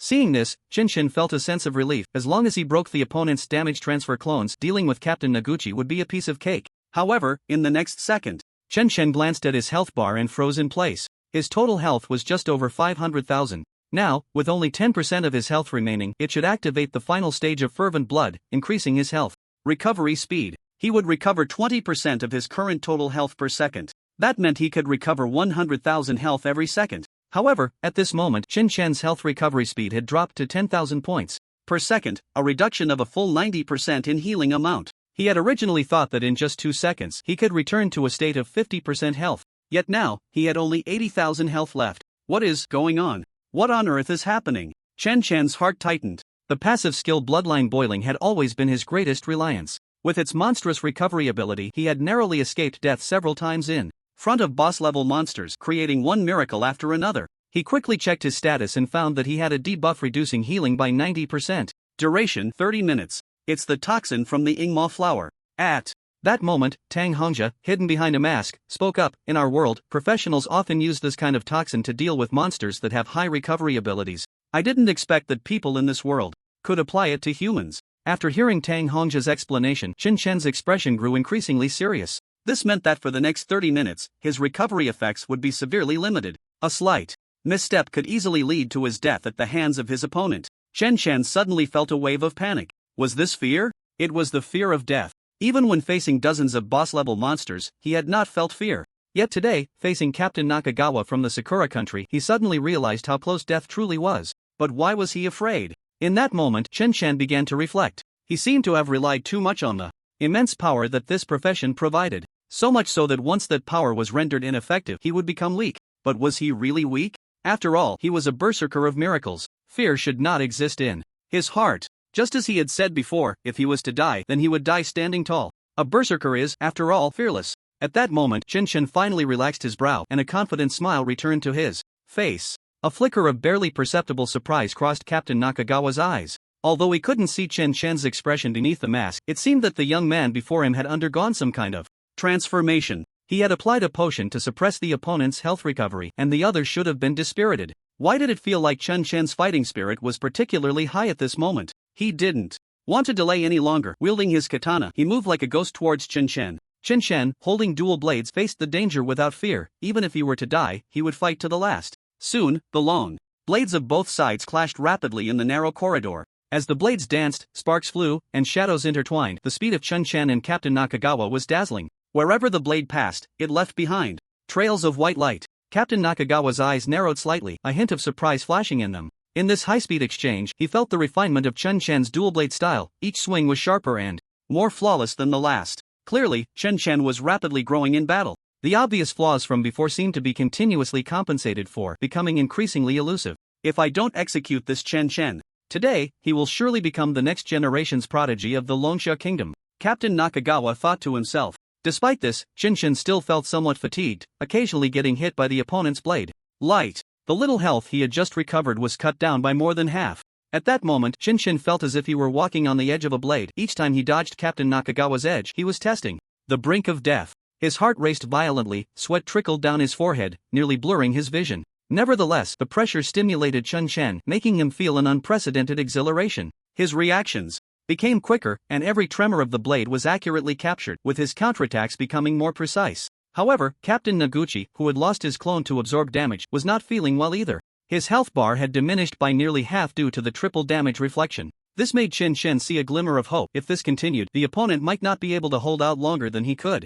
Yet, just as Chen Chen was about to celebrate, he was astonished to find that the opponent's health began to slowly recover. This situation was eerily similar to that of the deceased Kawashima Ruichira. Does this Noguchi also possess a skill to restore health? Chen Chen muttered to himself while fending off Noguchi's attacks. At that moment, Tang Hongjia's voice came from behind the mask. Chen Chen, pay attention to the paper crane on the opponent's shoulder. Following Tang Hongjia's indication, Chen Chen looked over and indeed saw a fist-sized paper crane quietly resting on Captain Noguchi's shoulder. Previously, this detail had escaped his notice due to the collar's obstruction. Upon closer inspection, Chen Chen suddenly realized that this was the same paper crane he had seen when he first entered the corridor. How did it end up on Captain Noguchi's shoulder? Tang Hongjia's voice rang out again. Just now, when Kawashima Ruichira died, I think I saw a paper crane behind him as well. Are these paper cranes the key? They might be related to the ability to restore health. Chen Chen's eyes lit up. His thoughts became much clearer. It turned out that there were still 2 team members who had not shown themselves, one of whom was likely a dedicated healing support class. The opponent didn't need to show up in person. They could use these mysterious paper cranes to provide support from behind the scenes, continuously restoring vitality to their comrades on the battlefield. In this situation, he had to eliminate the hidden healing class before he could inflict effective damage on Captain Noguchi in front of him. Chen Chen narrowly dodged a blade attack from Captain Noguchi and quickly said to Tang Hongjia, "Can you help me locate the remaining 2? I can, but it will consume a lot of my soul power. Once I lock onto their positions, I might have to sleep for several days again." "Sleep is fine. If I die, you'll probably be in eternal slumber too." Tang Hongjia fell silent at this. After a moment, a ghostly blue light emanated from the mask on Chen Chen's face, appearing particularly eerie in the dim corridor. The next second, Tang Hongjia's voice came through, noticeably weaker. "The remaining 2, one is on the rooftop terrace, and the other is in a corner on the 2nd floor. I can't analyze which one is the healing support class for you. You'll have to judge that yourself." After saying this, Tang Hongjia completely lost his voice, seemingly falling into a deep sleep again. "One on the terrace, one downstairs?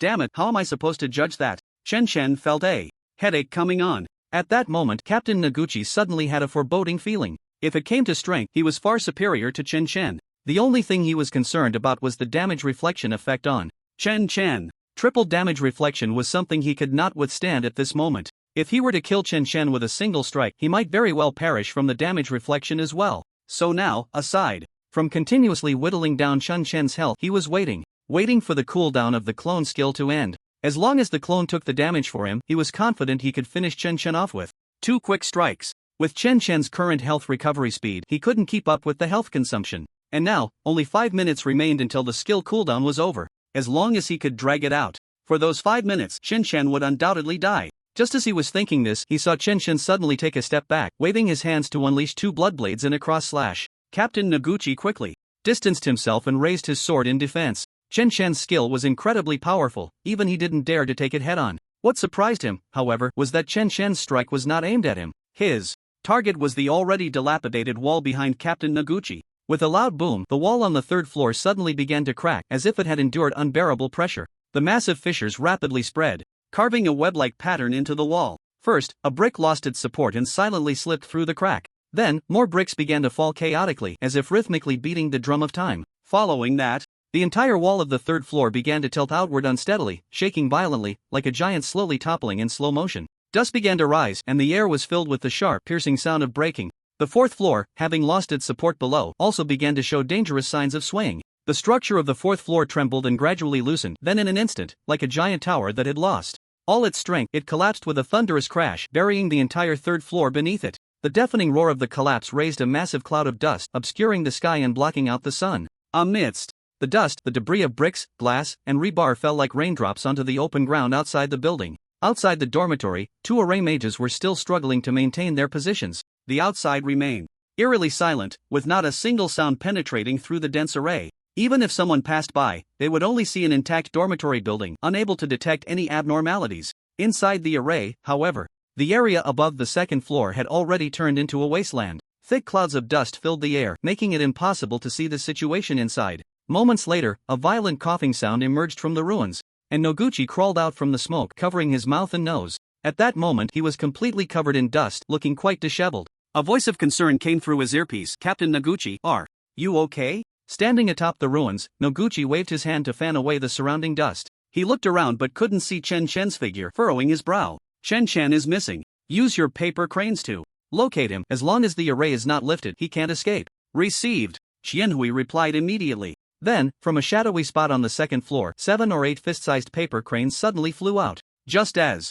these paper cranes were about to disperse to search for Chen Chen, a figure slowly descended from the staircase on the second floor. It was Chen Chen, looking somewhat dusty and disheveled. Chen Chen smiled as he looked in the direction of the flying paper cranes. "Found you." At that moment, Qianhui, still in the shadows, showed a look of shock and quickly spoke into her earpiece to Captain Noguchi. "Chen Chen is on the second floor. He found me." "What?" Captain Noguchi's expression changed as well. He hadn't expected that the reason the opponent destroyed the third floor was to buy time to locate his remaining team members. But how did he discover Qianhui's presence? There was no time for him to think further. With a loud shout, Captain Noguchi's katana emitted a dazzling light. In the next second, he swung his sword, instantly cutting a 1-meter gap in the floor. Countless fragments of stone and brick fell through the gap, once again raising a cloud of dust. Captain Noguchi leaped through the gap and quickly ran toward Qianhui's position. Soon, he spotted her figure.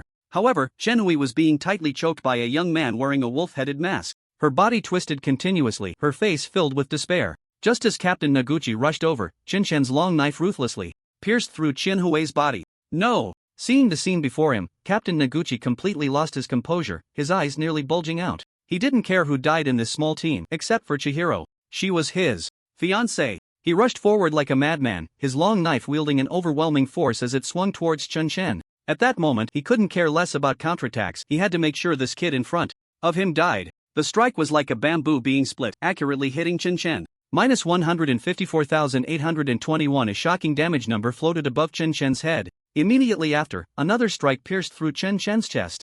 -167,381. This was Captain Noguchi's true strength. 2 strikes to kill Chen Chen. However, Chen Chen, pierced through the chest, wore a smile on his face and coldly said, "You think you're the only one with a clone?" In the next second, the Chen Chen in front of him vanished like a bubble, and behind him, a gust of wind rushed in. Not good. Captain Noguchi felt a sense of dread. He had just wanted to turn around and draw his knife to defend, but it was already too late. In the dark corner, Chen Chen's red long knife traced a perfect arc, accurately striking Captain Noguchi's head. In the astonished gaze of Captain Noguchi, the long knife came down, slicing the first-turn Shadow Warrior in half. -124,232. Under the attack bonuses of Blood Boiling and Ultimate Frenzy, Chen Chen's strike dealt astonishing damage. It even resulted in a critical hit. Although Captain Noguchi was already a first-turn professional, his health and defense were still far inferior to Kawashima Ruichiro. Therefore, with this strike, his health was instantly depleted, leaving no chance of survival. This time, it was not a clone. Captain Noguchi's body finally fell slowly to the ground.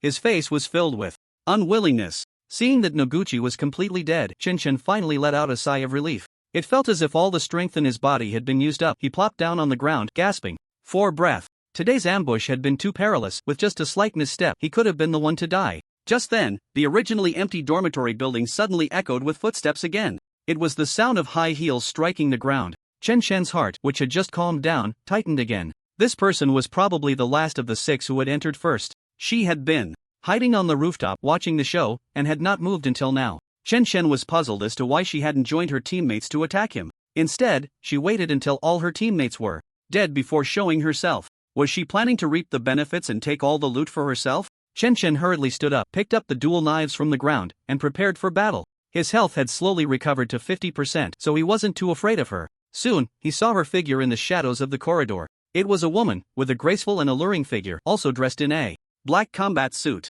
However, when the moonlight streamed through the window and illuminated her face, Chen Shen was stunned in place. Shui Guo? How are you here? Chen Shen's eyes widened in disbelief. This woman looked exactly like Zhang Lingxue. Under the moonlight, the woman walked gracefully down the second-floor corridor. Chen Shen's eyes were filled with confusion and shock.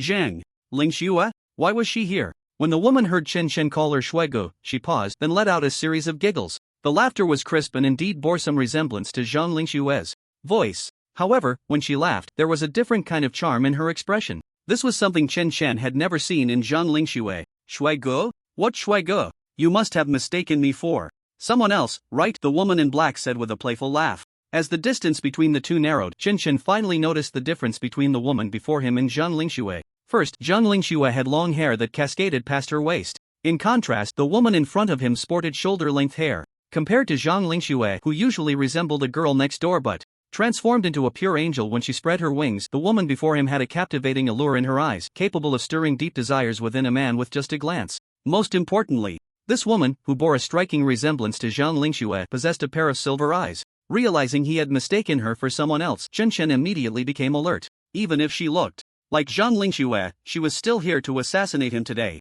Seeing Chen Shen in a state of vigilance, the woman revealed a teasing smile. Is this really your attitude when you meet a beautiful woman? Chen Shen instinctively averted his gaze, trying to avoid eye contact. If you want to fight, let's do it now. Don't waste time with me. The woman, unfazed by his words, crossed her arms and slowly replied, don't worry, I'm not here to kill you. To be precise, I'm not with the group that came to kill you. Chen Shen frowned at her words. Then who exactly are you? What are you doing here? Instead of answering, the woman continued, I watched your performance in this battle. Your profession is strong and your combat talent is quite good. So what? What do you want? Chen asked bluntly. I just came to ask if you would be interested in joining our organization. Organization? Chen Shen was puzzled that someone would approach him at this time to invite him to join their group. He pressed further, which organization are you from? The woman revealed a meaningful smile. Our organization is called Heavenly Punishment. You may not have heard of that name, but we have another title you might be familiar with. She paused, then spoke each word deliberately. Others call us the Fallen. At that moment, Chen Shen's eyes widened in shock, and his expression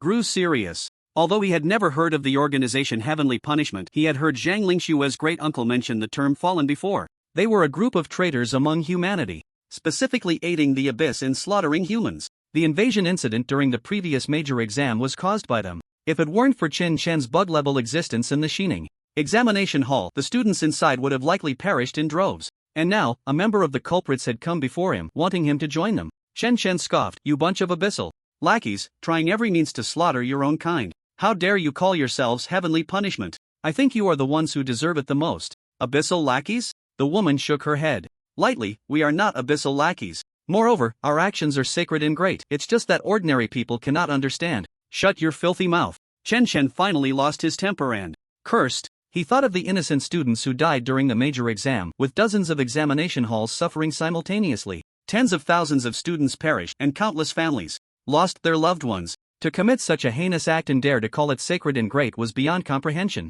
It was clear that those tainted by the abyss could no longer think logically like normal people. Even if they had once been human, they now stood on the opposite side of humanity. With that thought, Chen Shen tightened his grip on the long knife in his hand, a murderous intent flickering in his eyes. Despite the woman's striking resemblance to Zhang Lingxue, he intended to leave her here today. The mysterious woman across from him also sensed the killing intent in Chen Shen's eyes. She let out a playful laugh, showing no fear, and continued to walk toward his position. I didn't come here to fight with you, I'm just here to recruit new members. If you're unwilling, we can part ways amicably and meet again another time. Chen Shen snorted coldly, his tone indifferent. This is not something you can decide. After saying that, Chen Shen instantly activated Ultimate Frenzy and Limitless Dual Blade Flow, charging towards the woman like a bolt of lightning. The red and blue dual blades intertwined rapidly in the air, creating a strong gust of wind. The unfamiliar Woman across from him maintained a charming smile, showing no intention of dodging as she faced the aggressive Chen Chen. Although Chen Chen felt something was off, his long blades were already in motion.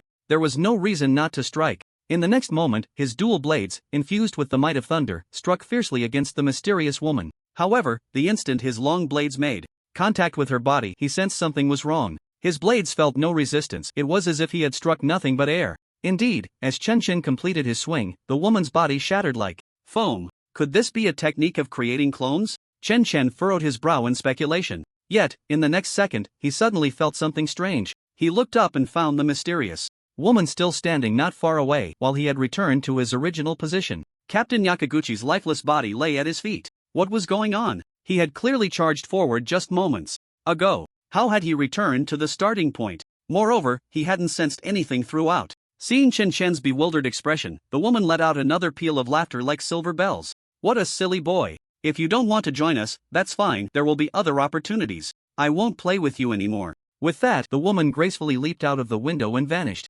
from sight. Don't go, Chen Chen shouted as he hurriedly jumped out of the window, only to find himself back in the corridor on the second floor the next second. Chen Chen felt a bit frantic. What the hell? Why can she jump out while I'm still trapped in this formation? Meanwhile, outside Huadi Academy, several cars slowly approached from a distance. Among the passengers were Liang Wenda, the principal of Huadi Academy, and several deans from the academy. They had just attended the 80th birthday celebration of the patriarch of the Fu family, and everyone was slightly tipsy, chatting and laughing about the amusing events they had witnessed at the venue. Liang Wenda looked somewhat better. He hadn't drunk much that night. However, he felt that Fu Chen had been acting strangely, persistently pulling him into conversations about drinking while not mentioning his son, Fu Yang, at all. He hadn't thought much of it at the time, but as soon as he arrived at the school gate, Liang Wenda's expression suddenly changed. Just as he stepped into Huadi Academy, he couldn't help but let out a soft gasp. Then, under the astonished gazes of the others, he suddenly leaped into the air, flying towards the dormitory building where Chen Chen was. Liang Wenda's flying speed was astonishing. In almost no time, he had reached the sky above the dormitory building. Just a glance at the direction of the dormitory was enough for him to sense something was wrong. Outside the dormitory, the two formation masters maintaining the array also spotted Liang Wenda high above. Their faces changed instantly, and they quickly fled in the opposite direction. Liang Wenda coldly snorted without changing his expression, and the ground beneath the two formation masters began to sink. In the blink of an eye, their lower bodies were deeply embedded in the earth. Seeing that escape was impossible, the two formation masters exchanged a resolute glance. In the next moment, black blood flowed from their mouths, their necks twisted, and their health bars emptied. They had actually committed suicide by poison. With the deaths of the two formation masters, the gray mist covering the outside of the dormitory slowly dissipated. The true state of the dormitory building slowly unfolded before Liang Wenda's eyes. The dormitory no longer resembled its original form. The third and fourth floors had completely collapsed, while the first and second floors were equally dilapidated. It was as if it had undergone the baptism of a war. Despite this, Liang Wenda, suspended in the sky, felt a sense of relief, for he sensed Chen Chen's presence amidst the ruins of the dormitory. He was still alive. Soon, as the formation dissipated, Chen Chen's figure tumbled out of a broken window. Covered in dust and looking quite disheveled, he immediately spotted Liang Wenda hovering above and said irritably, "Principal Liang, why did it take you so long to arrive? If you had come any later, you would have only been able to collect my corpse." Liang Wenda descended slowly, his expression calm and his tone unchanged. "Aren't you looking just fine now? That's only because I'm lucky to be alive.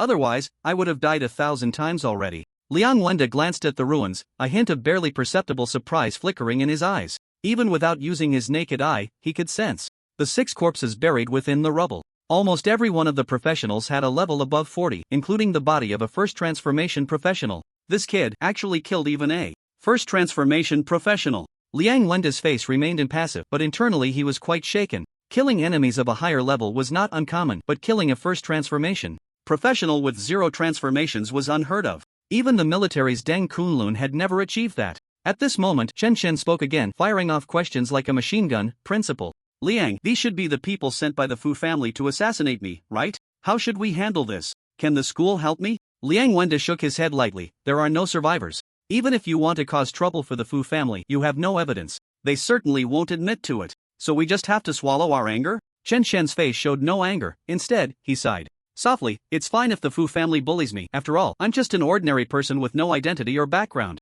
I'm just worried about ruining our Huadi's reputation. If others find out that someone could brazenly break into Huadi Academy to assassinate a student and ultimately destroy the school's dormitory building, while the school doesn't even make a peep about it, it would not only tarnish our Huati's image but also dishearten other students. Liang Wenda's eyes twitched. When did you become so articulate? You've even learned to stoke the flames. Don't worry, this matter won't be so easily settled. Even if I don't cause them trouble, someone else will. Hearing Liang Wenda's words, Chen Shen's mood improved significantly. Noticing that it was getting late, and after a night of battle, Chen Shen felt a wave of drowsiness wash over him. With the dormitory building now in ruins, Liang Wenda had to contact someone to arrange a private villa for Chen Shen on campus. When Chen Shen opened the villa door, he was instantly captivated by the luxurious decor inside. It was no wonder it cost 200,000 gold coins per semester. Everything exuded an air of opulence. The area alone was over 300 square meters. There was also a yard of over 200 square meters, complete with a swimming pool and training area. However, Chen Shen was already overwhelmed with sleepiness and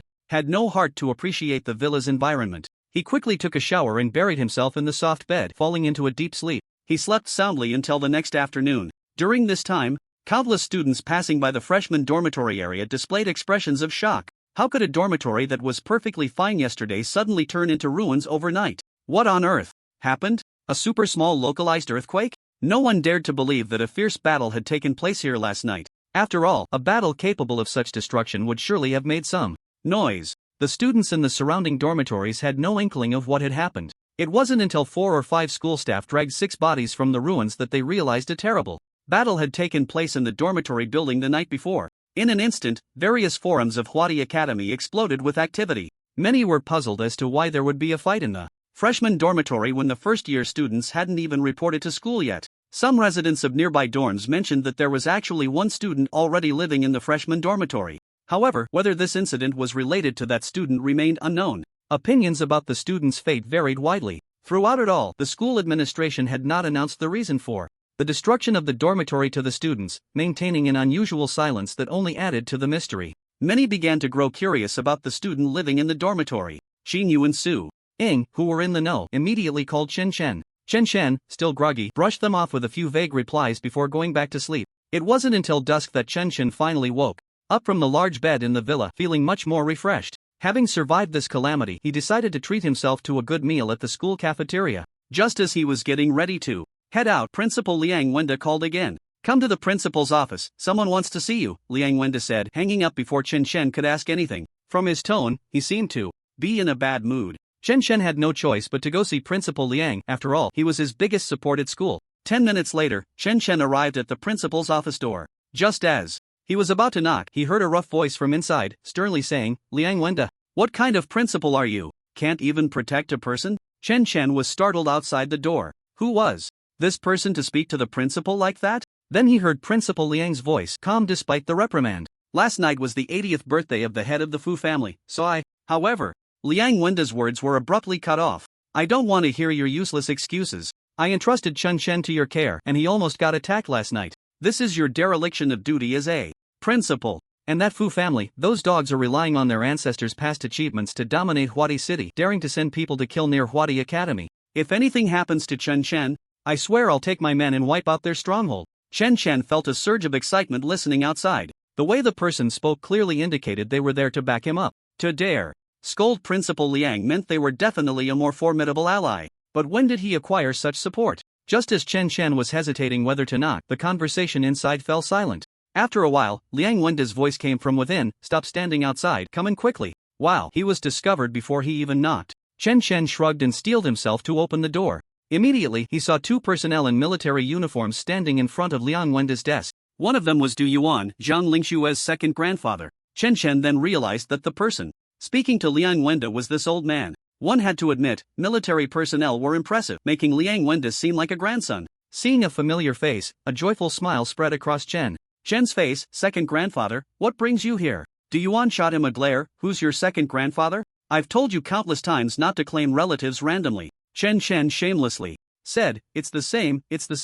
You are Zhang Lingshue's second granduncle, which means you are my second granduncle. Zhang Lingxue and I are as close as brothers." Du Yuan was so angry he nearly swore. He had never seen such a thick-skinned competitor. He paused for a moment, organized his thoughts, and his tone softened considerably. "The reason I came this time is to find you." "Find me?" Chen Shen pointed at himself, full of doubt. "What do you want with me?" Du Yuan replied straightforwardly, "A certain leader from the military department wants to see you. I can't go into details, but you should pack your things and come with me now." "A leader from the military department?" After a brief moment of confusion, Chen Chen instantly understood. Who else could arrange for someone of Duyuan's caliber to come and pick him up? It was obvious. It could only be the commander-in-chief of the military department, Deng Kunlun. He was the most legendary and powerful figure in the entire Longxia country. Just the thought of such a big shot wanting to meet him made Chen Chen feel a surge of excitement. No need to pack, I can leave right now, Chen Chen said, a bit excited. All right.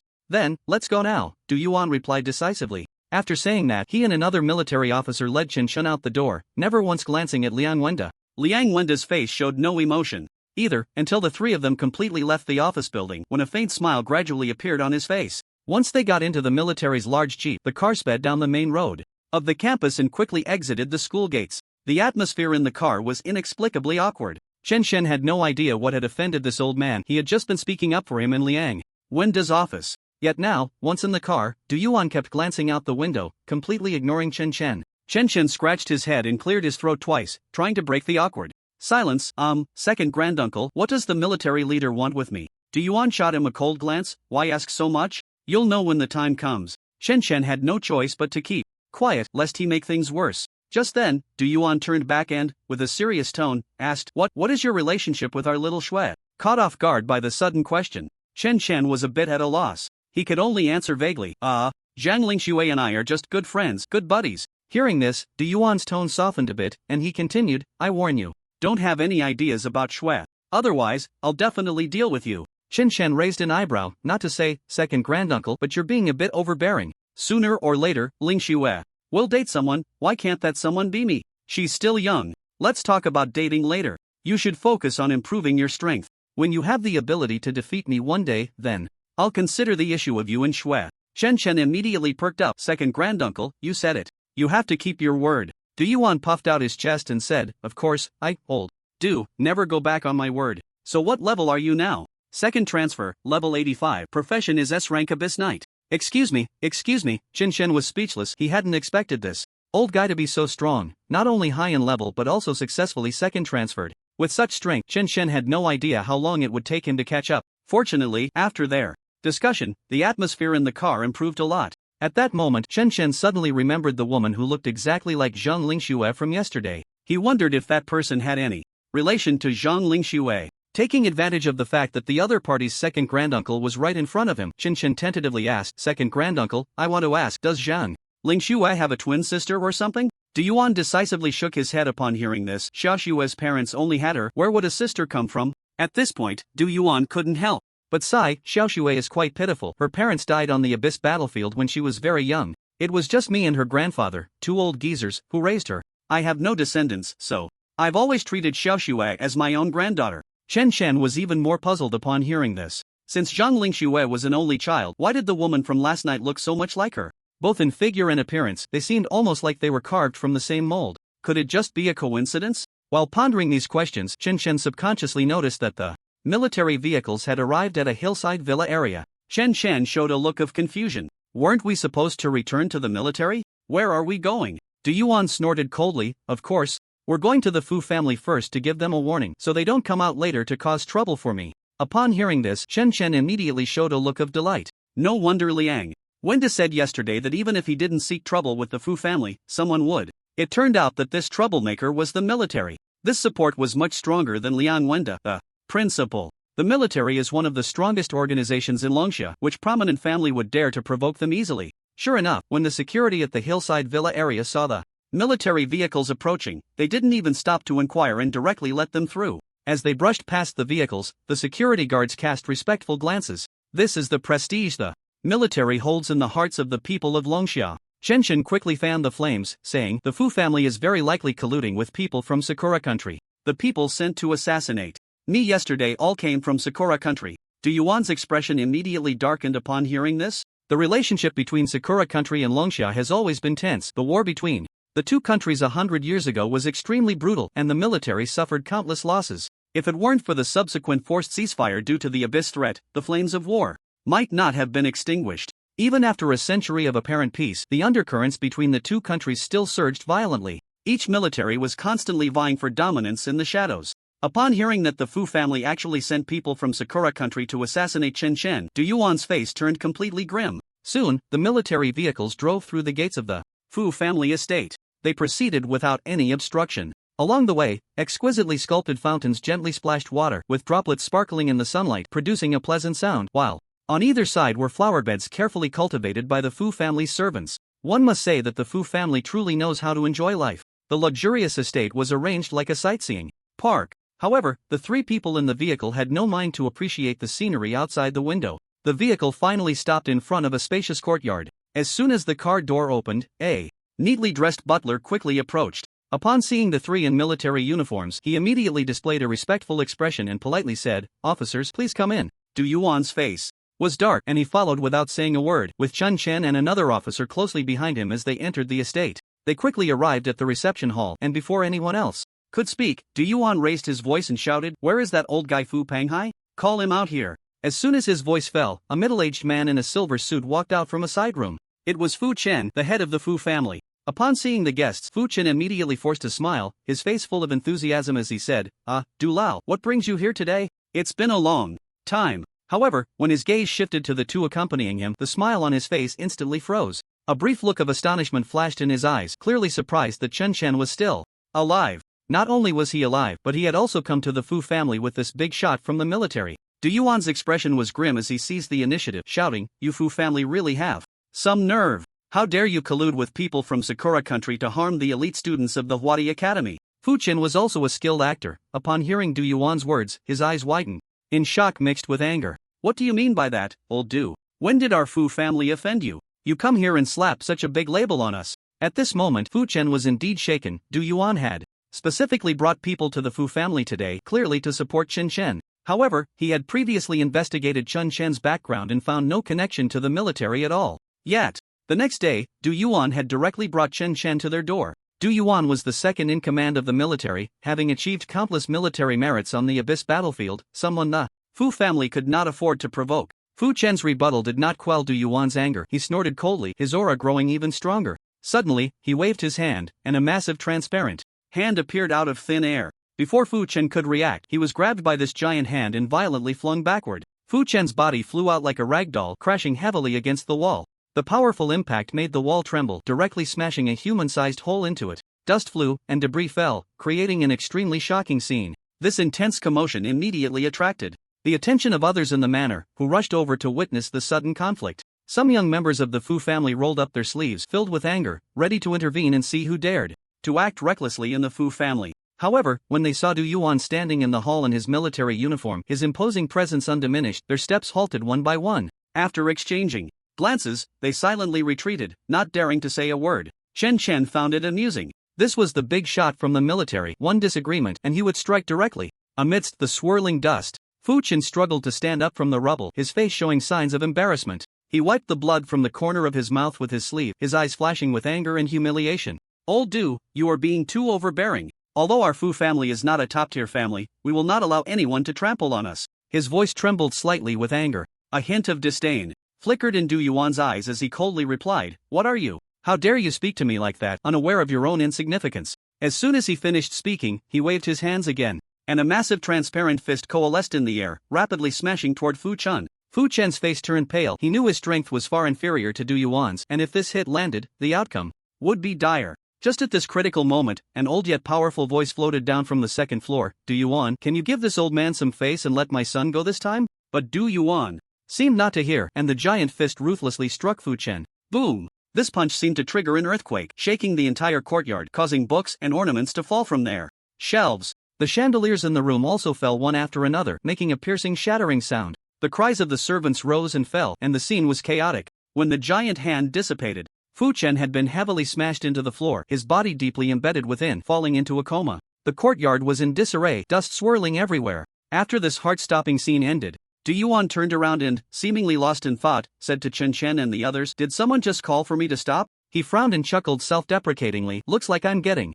old. My hearing isn't what it used to be." Chen Chen smiled but said nothing, as long as the old man was happy. Just then, an elderly man with a head full of white hair slowly walked in from outside. It was Fu Panghai, the old patriarch of the Fu family. After Fu Panghai entered the door, he first glanced at Fu Chen, who was trapped on the floor, unaware of his fate. His face remained calm and composed as he spoke. "Du Yuan, what do you mean by this?" Although his tone was flat, one could sense Fu Panghai's anger at that moment. It seemed that after beating Fu Chen, Du Yuan had vented a good portion of his inner fury. In the face of the Fu family's old patriarch's questioning, he instead revealed a smile. He grinned and said directly, "I won't play games with you." Was the person who attempted to assassinate Chen Chen last night sent by your Fu family? Fu Panhai's face darkened. Yesterday, I hosted a banquet for my 80th birthday at the manor. How could I possibly send someone to assassinate this young brother? Even if we take a step back, I have never met this young brother. I don't even know who he is, so why would I send someone to assassinate him? Du Yuan let out a cold laugh and swore, "Stop talking nonsense.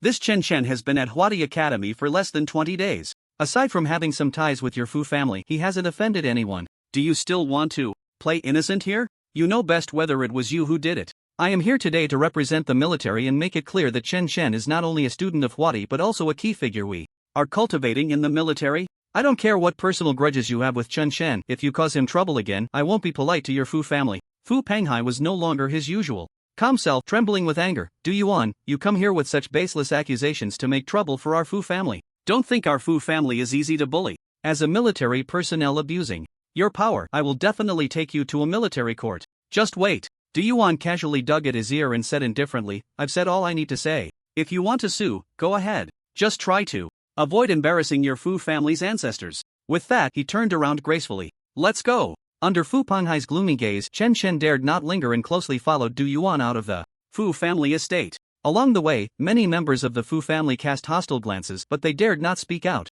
It wasn't until Du Yuan and the others had completely left that Fu Panghai stomped his foot in frustration. "Du Yuan, I will make sure we are irreconcilable." When Chen Chen and the others left the Fu family manor by car, the sky gradually darkened. After dealing with the Fu family, Fu Chen's expression had noticeably improved. Although Chen Chen felt quite satisfied, he still thought that this was somewhat light for the Fu family. He couldn't help but ask, "Second uncle, is this how it ends?" Du Yuan glanced at Chen Chen and snorted, "You brat, do you expect me to just punch Fu Chen to death? If I really did that, I might end up in a military court." But they colluded with assassins from Sakura country. Doesn't that count as treason? Chen Chen continued to press. Hearing this, Du Yuan laughed. "There are many assassination organizations internationally. They have them in Sakura country, and we have them in Longxia country. It's just a hiring relationship, not treason." At this point, Du Yuan said with a hint of meaning, "Do you really want to see the Fu family destroyed? Isn't that a bit narrow-minded?" Chen Chen pouted. "It's not you who was nearly assassinated, so of course, you can say that. Anyway, I've already made an enemy of the Fu family. Sooner or later, I will settle the score with them." Du Yuan, rarely patient, said, "The Fu family is deeply rooted and intertwined in various fields. Even our military has many members from the Fu family. It's not something you can solve by just rushing in and killing a few people. Once your strength grows, no one will dare to provoke you. Those who once viewed you as a mortal enemy will come to curry favor with you. When you stand at a different height, your perspective on issues will also change. You'll understand this in the future." Chen Chen was quite surprised. He didn't expect that this rough-looking Du Yuan could articulate such reasoning so well. Truly, one cannot judge a book by its cover. The fact that the other party could say these words clearly indicated that he regarded Chen Chen as his junior. Chen Chen was not one to argue, so he silently nodded, adopting a humble demeanor as if seeking guidance. Du Yuan nodded in satisfaction, finding Chen Chen much more agreeable. It wasn't until the sky had completely darkened that the vehicle carrying the three of them finally entered the highway, heading towards the military headquarters. The military headquarters was located over 200 kilometers north of Huadi City. The distance wasn't too far. The three of them arrived at their destination in just over 2 hours. The military headquarters was situated within a vast military restricted area, surrounded by tall walls and electric fences, giving it a closed-off and mysterious appearance.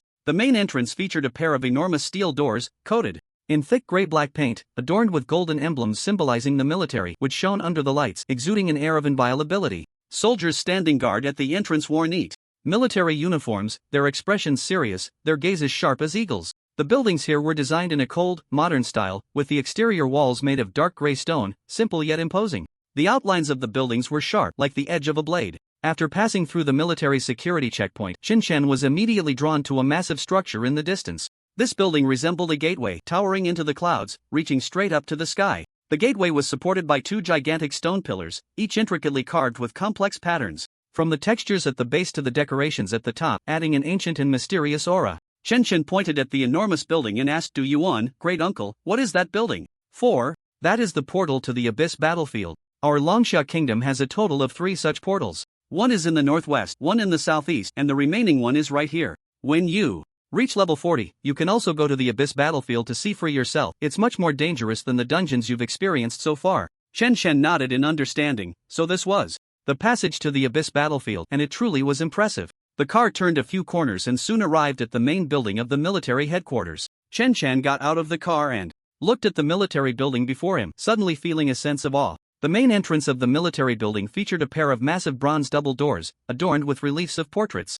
of brave generals from various dynasties. These reliefs were vivid in detail, almost allowing one to see every rivet and scratch on each general's armor. Under Du Yuan's lead, Chen Chen passed through the spacious hall of the military headquarters. They took the elevator straight to the 5th floor. Finally, the three of them arrived at the door of an office on the 5th floor. The soldiers responsible for guarding the area respectfully nodded to Du Yuan. Du Yuan also nodded back in greeting, then knocked on the office door. Soon, a strong voice came from inside, "Come in." Upon hearing this, Du Yuan opened the door and stepped in first. Chen Chen swallowed hard, feeling inexplicably nervous at the thought of meeting the true big shot of the military, Deng Kunlun. He forced himself to rub his face and followed Du Yuan into the office. Deng Kunlun's office was much more spacious than Liang Wenda's. The layout was also very meticulous. The only source of light was a desk lamp that emitted a soft glow, adding a touch of warmth and liveliness to the room. The large floor-to-ceiling windows framed a magnificent backdrop of the night sky, with distant lights twinkling like stars. Behind a wide desk, a figure was partially shrouded in shadow, with only his face illuminated by the lamp's light, revealing his deep-set eyes and silver hair.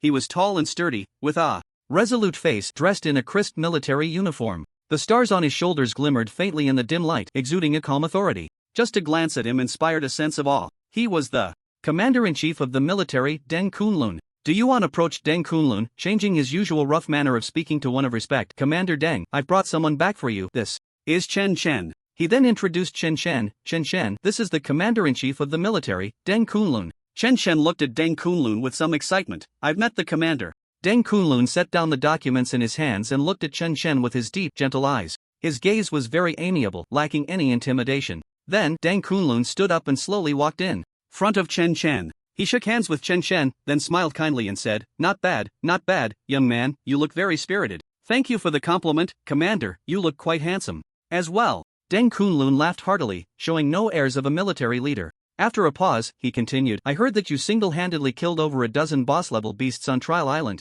including 2 disaster-level ones. Truly, heroes emerge from youth. Thanks to you, many students survived the major examination in Xining Province. On behalf of the military, I express my gratitude." Chen Chen shook his head repeatedly. No, we become professionals to protect the survival of humanity. I merely did what I was supposed to do and shouldn't be thanked. On the contrary, your military warriors fight against the beasts on the Abyss battlefield year-round. It is because of you that our Longsha country can enjoy such long-lasting peace and stability. We should be the ones thanking you." After this exchange, Deng Kunlun looked at Chen Chen with even more favor, and even Du Yuan beside them couldn't help but nod repeatedly. Then, Deng Kunlun turned to Du Yuan. "Old Du, you go out first. I have some secrets to discuss with this young man." Du Yuan clearly was not pleased. "What secrets can I know?" Deng Kunlun waved his hand at him. "If I tell you to go out, then go out.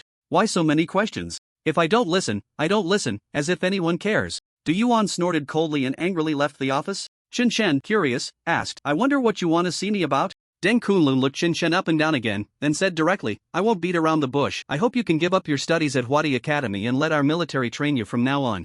In terms of strength and resources, our military is definitely above Huadi Academy. Although we don't have teachers here, we have instructors with rich combat experience. Your growth here will definitely be much faster than at Huadi Academy. Moreover, I can guarantee your safety here. Incidents like last night will absolutely not happen again." Chen Chen was taken aback, his mouth agape, not expecting that the commander-in-chief of the military would personally extend an olive branch to him. It felt more surreal than a dream. Faced with the commander's straightforward invitation, Chen's expression appeared somewhat complex. He slightly furrowed his brows, seemingly engaged in an intense internal struggle. After a moment, he slowly shook his head, his voice firm and filled with regret. "Commander Deng, I am deeply honored by your proposal, but I cannot accept it right now." Deng Kunlun raised an eyebrow, showing a hint of surprise. He leaned forward, resting his elbows on the table, and curiously asked, "Is there a special reason?" Chen Chen took a deep breath, his gaze becoming resolute. "My brother went missing at Huadi Academy, and there has been no news of him.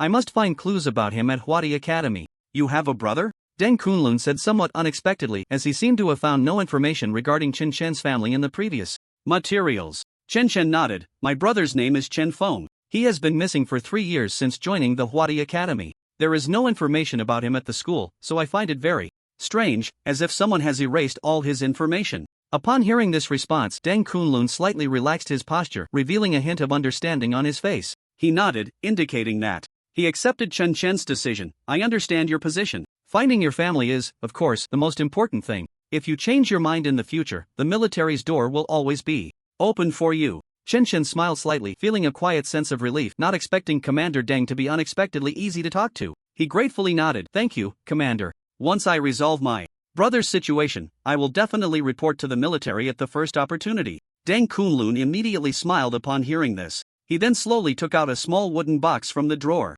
The box appeared plain but was finely crafted, with some simple runes carved on it, making it seem unusual. He pushed the wooden box onto the table, gently sliding it towards Chen Chen. Chen Chen slightly nodded, looking at the wooden box on the table, his expression somewhat astonished as he pointed to himself. Is this for me? Deng Kunlun smiled and nodded. Open it and see. Chen Chen picked up the wooden box, excitedly opening it. Inside lay what seemed to be an ordinary copper ring. Its surface was engraved with intricate patterns, and a tiny blue gem was embedded in the center, sparkling with a mysterious light under the lamp. This is a life-saving item that I personally infused with power, Deng Kunlun explained seriously. It contains part of my strength, and if you encounter any life-threatening situations again, you can release it. It can save your life at a critical moment. This ring was very different from other equipment. Chen Chen couldn't see the specific information on it, but he gently touched the ring. If he focused, he could sense the immense power within. Chen Chen's face immediately lit up with joy, not expecting Deng Kunlun to value him so highly. He even gifted him such a precious life-saving item.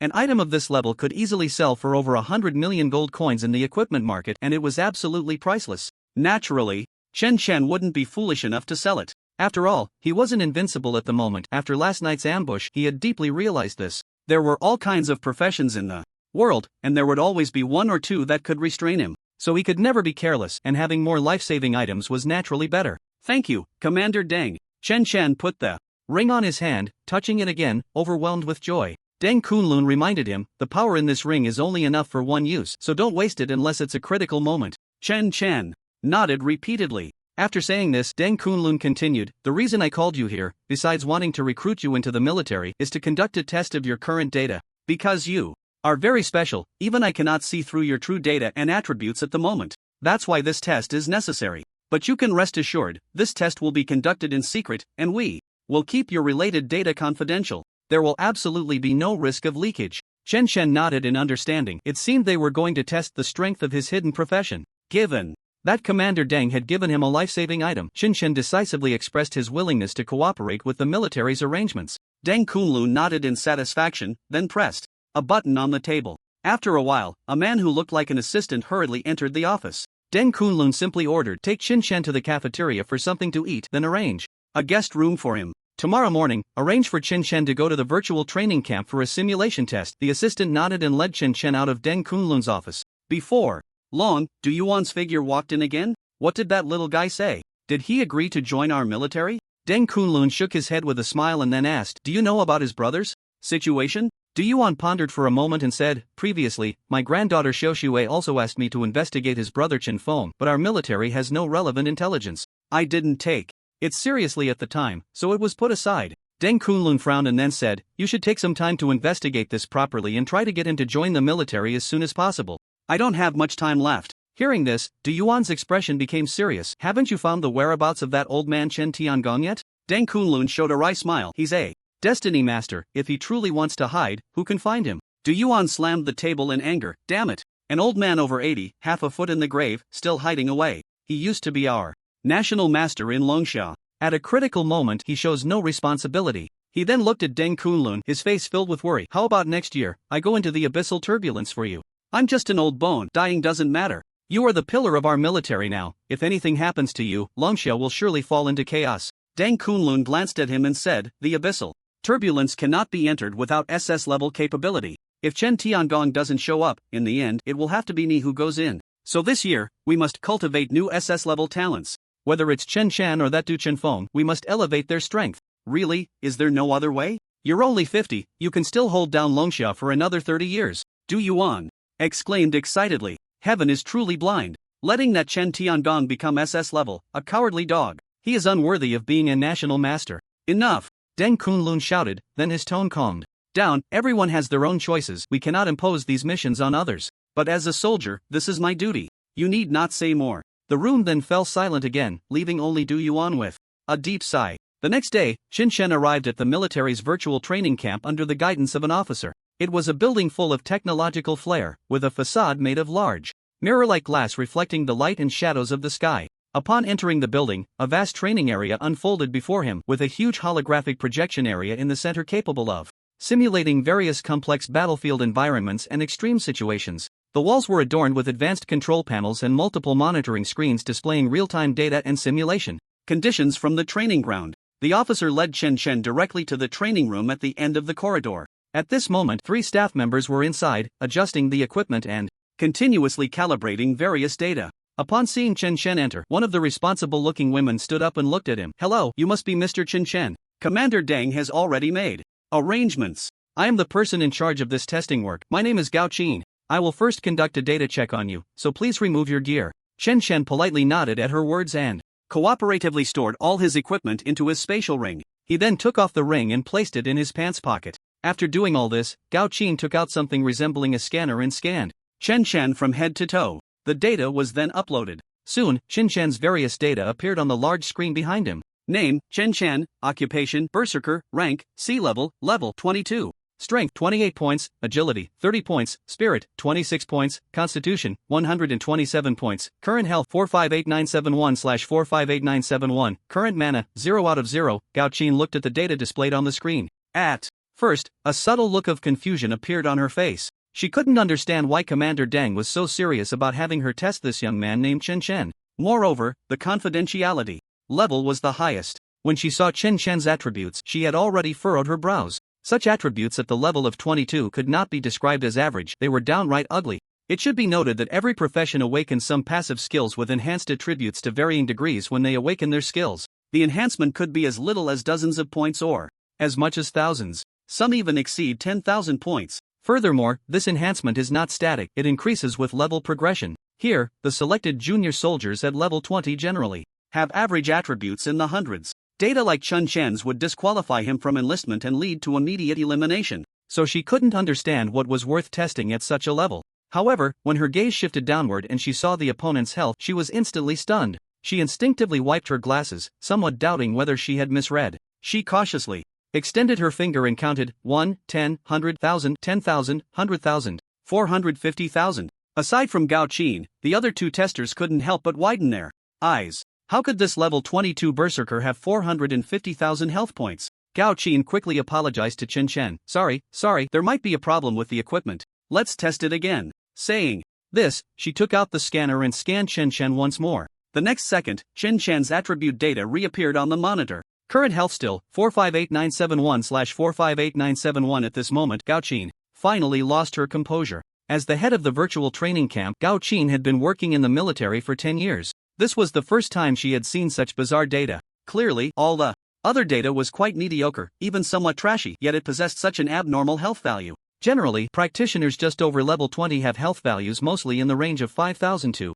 8,000. If they are tank-type warriors, their health might reach around 10,000 to 15,000. She had seen a level 20 practitioner with the highest health, an S-level spirit summoner, who had a skill that fused with summoned beasts. After fusion, their health could exceed 50,000. Yet Chen Chen's health was 9 times that of others. Gao Qin looked at Chen Chen and tentatively asked, "Do you have any equipment on you that you haven't removed?" Chen Chen shook his head. He understood that the other party was clearly shocked by his astonishing health, but what they didn't know was that this was far from his limit. If he wore the ape demon armor, Chen Chen's health could surpass 550,000. Moreover, health is not static. Given some time, raising it to hundreds of millions would not be a problem. Seeing everyone still in a daze, Chen Chen cleared his throat and reminded, "What should I do next?" Gao Qin quickly snapped back to reality from Chen Chen's attribute data and said, "Next, we will test your attack power. Since you are currently level 22, we will simulate a level 20 elite boss for you. You will need to use our specific weapon to attack until the boss's health bar is empty." Level 20. Elite boss? Chen Chen frowned. "This difficulty is too low for me. Can we increase the difficulty?" Gao Qin was taken aback for a moment, then asked, "What level of beast model would you like to challenge?" How about a level 30 calamity boss?" Chen Chen thought for a moment and gave his answer. Since Deng Kunlun wanted to test his data, Chen Chen had to perform well. This would increase the military's regard for him. As long as the military supported him, the noble families of Longsha Kingdom would not dare to provoke him easily. As soon as Chen Chen said this, several operators showed a troubled expression. Gao Qin explained, we can call up the level 30 Calamity Boss Beast model, but this set of models does not have reference data for level 20 professionals. If you use this Beast model, it will complicate our data calibration work. What this meant was that there was no precedent for a level 20 plus professional challenging a level 30 Calamity Boss. Your output data needs to be compared with professionals of the same level. Without reference items, it is naturally impossible to obtain the most accurate data. Chen Chen scratched his head. There should be reference data for killing a level 25 Calamity Boss, right? Gao Qin nodded, yes. She then opened the armory. One by one, weapons were presented before Chen Chen. He selected 2 long swords from among them. Checking the attributes of the long swords, he found that the attack power was 1-to-1, with no special effects added. These were weapons specifically prepared for testing. A tester opened a metal gate. Mr. Chen, this way please. Inside is the virtual testing area. You can enter once you are equipped with your weapons. Chen Chen didn't say much, nodded, and stepped into the virtual testing area. The setup here was astonishing. The lights gradually dimmed, making the entire environment appear more mysterious and tense. As he entered, the virtual reality technology quickly constructed a dense forest environment, with towering trees and thick foliage that blocked out the sun. Fog rose from the ground, slightly obscuring vision and adding a sense of mystery and the unknown. Suddenly, the ground began to tremble slightly, and as the tremors intensified, a massive figure slowly appeared in Chen Chen's line of sight. It was a 3-eyed giant, about 10 meters tall, its body several times thicker than an average person, with skin as rough as rock, gray-black in color, and covered in deep cracks, as if each crack contained ancient power. From any angle, this virtual beast looked exactly like a real beast. The biggest difference was its vacant gaze. Since its appearance, it had been standing there in a daze without any movement. At this moment, Gao Qin's voice came from the overhead. Broadcast, Mr. Chen Chen, you may begin your attack. This beast's attributes have reached the level of a calamity boss. Please rest assured, this beast will not attack you. This test was to measure the actual output capability of professionals without any equipment bonuses. At this moment, Gao Qin was watching Chen Chen's actions intently on the monitoring screen. The level 25 calamity boss had a health of 2.4 million. Its defense was terrifyingly high. Without special armor-breaking skills, it was very difficult for a level 22 berserker to clear the health of a boss of this level. Currently, the best record in the military was set by an S-level Thunder Mage. At that time, the opponent's level was 25. It took 2 hours and 38 minutes to clear all the boss's health. The average output was 253 points per second. Of course, this included 2 breaks to recover mana. After all, for a beast of this level, 1 mana potion was far from enough. 253 points may not seem like much, but it was already the best result among military fighters so far. So she was also very curious about what kind of unexpected performance Chen Chen would display. As the prompt sound of test start rang out, Chen Chen almost instantly unleashed his full power. Both Wuji Dual Blade Flow and Ultimate Frenzy were activated simultaneously. In almost no time, Chen Chen had already arrived at the feet of the 3-eyed giant. Suddenly, his dual blades danced in the air, striking 5 times in a second. A series of damage numbers popped up above the 3-eyed giant's head. -7,943, -7,694, -6,984, -6,897, -7,442. In just a few seconds, the 3-eyed giant's health bar, which had a staggering 2.4 million health points, began to decrease at a visibly rapid pace. Gao Qin, watching the monitoring data, couldn't help but widen her eyes. Such a high base attack was simply unheard of. Oh my god, did you see that? A bespectacled tester exclaimed, her eyes wide open, almost unable to believe what she had just witnessed. Her voice was filled with excitement and shock, her finger trembling as she pointed at the screen. This can't be possible. Such high damage output. I'm afraid even a first transformation class changer couldn't achieve this, and he's only level 22. Just as they were still marveling at Chen Chen's high damage, another outrageous damage number appeared above the boss's head. -223,821. The 3-eyed giant's health bar suddenly dropped significantly. Moreover, this explosive damage occurred frequently. Almost every 4 seconds, it erupted once. Soon, the 3-eyed giant's health bar was completely emptied and vanished. The 3 people in front of the monitoring screen were in a daze, their expressions as if they had seen a ghost. Gao Qin was the first to come to her senses, glancing at the time it took Chen Chen to kill the level 25 disaster boss. Yet again, she was stunned by the time displayed on the screen. 34 seconds. In just 33 seconds, he had killed a level 25 disaster level boss. Such a performance was already astonishing at any time. The computer also displayed Chen Chen's output data, an average output of 70,588 per second. The kill speed was over 270 times the military record. Gao Qin stared at the data on the computer for a long time without saying a word. The other 2 testers also fell into a state of shock. This young Man's strength was definitely not as simple as it appeared in the numerical attributes. Whether it was his monstrous health or that astonishing attack power, it far exceeded that of other S-class professionals of the same level. Gao Qin also noticed that Chen Chen's health was continuously decreasing during the battle. This was a characteristic of the berserker who exchanged health for power. Moreover, his health was depleting rapidly. The test data showed that he was consuming health at a rate of 3% of his maximum health. This rate of health loss was astonishing. In just a few seconds, his health had dropped below 50%. However, once the health bar fell below 50%, an incredible health recovery began to occur. This recovery allowed Chen Chen's health to remain above 50% at all times, achieving a delicate balance. I say, is this test over? In the virtual arena, 5 minutes had passed since Chen Chen killed the level 25 disaster boss. Yet, there was still no indication of the next action in the announcement overhead. This left Chen Chen somewhat puzzled. Gao Qin quickly snapped back to reality from her shock and hurriedly spoke into the microphone. Sorry, our test is not over yet. The next phase will be the damage absorption test. Your opponent is still the level 25 disaster level boss, and this time you can use defensive skills, but you cannot counterattack. Additionally, since your current health is only at 50%, we can provide recovery potions. Chen Chen shook his head. No need to waste time, let's start directly. Gao Qin thought for a moment and added, the damage test will stop within your damage tolerance limit and will not endanger your life, so please rest assured. The damage test will begin in 5 seconds. 5, 4, 3, 2, 1. Immediately, another three-eyed giant identical to the previous one emerged from the dense forest. At this moment, the three people in the monitoring room were fixated on Chen Chen's figure, eagerly anticipating his next astonishing performance. In the damage record, the record holder was not a tank warrior with high health and defense, but an S-level summoner. Relying on the super strong defense of his pet, he lasted a full 30 minutes. Now they also wanted to see how long Chen Chen could last. After the countdown ended, the three-eyed giant began its attack. A massive wolf-toothed club suddenly appeared in its hand, swirling with a hurricane as it smashed down towards Chen Chen. Chen Chen stood his ground, not dodging or avoiding. With a loud bang, dust filled the air. An astonishing damage number appeared above Chen Chen's head. Minus 89,347. Seeing this, Gao Qin felt a bit more balanced. Although Chen Chen had high health, his defense was not high. This might be the downside of a berserker focusing solely on enhancing attack power while neglecting the importance of defense. In other words, Chen Chen's profession was not flawless. Just as she was thinking this, the three-eyed giant's health bar suddenly dropped sharply. Minus 268,041. This damage was even higher than during its previous attack.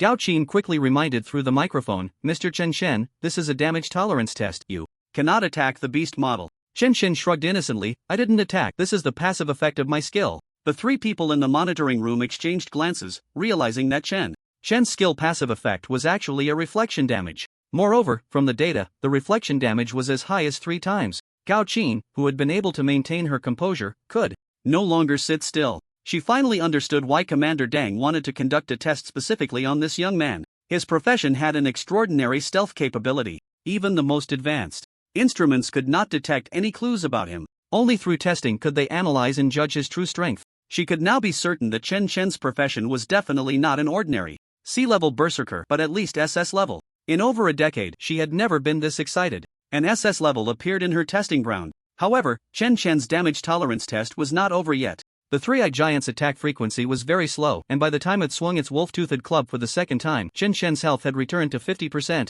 Thus, the third hit, the fourth hit, until the 9th hit, the three-eyed giant's health bar was once again completely emptied. The entire process took no more than 1 minute. Only the testers in the monitoring room were left looking astonished. What does this mean? This is the first time I've encountered a situation where the beast model was killed during a damage tolerance test, one of the testers asked. Gao Qin decisively replied, record all data accurately and report it to Commander Deng immediately. All information regarding Chen Chen today must be kept confidential. After so many years as a tester, I shouldn't have to repeat these rules, right? The remaining 2 testers nodded seriously. Thus, the test on Chen Chen was hastily concluded. The 2 rounds of testing took Chen Chen less than 2 minutes. This left him with a feeling of unfulfillment. When he returned to the monitoring room, the way the testing personnel looked at him had changed significantly. Especially Gao Qin, whose tone was noticeably more enthusiastic than before. She even took the initiative to escort Chen Chen out of the virtual training camp. Then, Du Yuan appeared again and suggested that Chen Qing stay at the military headquarters. However, in the end, he was politely declined by Chen Chen. After completing the tests, Chen Chen began to feel bored. After all, he was not a member of the military and there were many places he could not visit. Fortunately, in the afternoon, Du Yuan arranged for 3 military soldiers to escort him back to Huadi City. Meanwhile, Gao Qin tightly held a sealed bag as she arrived at the main building of the military headquarters. Her footsteps were quick and powerful in the corridor, each step seeming urgent. The passing officers and staff were curious about her hurried demeanor. Soon, she reached the door of Deng Kunlun's office, took a deep breath, and tried to calm her emotions. She knocked on the door, and Deng Kunlun's deep voice came from inside. "Come in." Gao Qin pushed the door open and found Deng Kunlun sitting behind his wide desk, browsing through some documents. Upon seeing Gao Qin, he slightly raised his head, signaling her to speak. "Commander, this is the complete test data for Chen Chun from the virtual training." Gao Qin's voice trembled slightly as she handed the stack of documents to Deng Kunlun, her eyes sparkling with excitement and anticipation. "According to the data analysis, this Chen Chen is very likely an SS-level professional."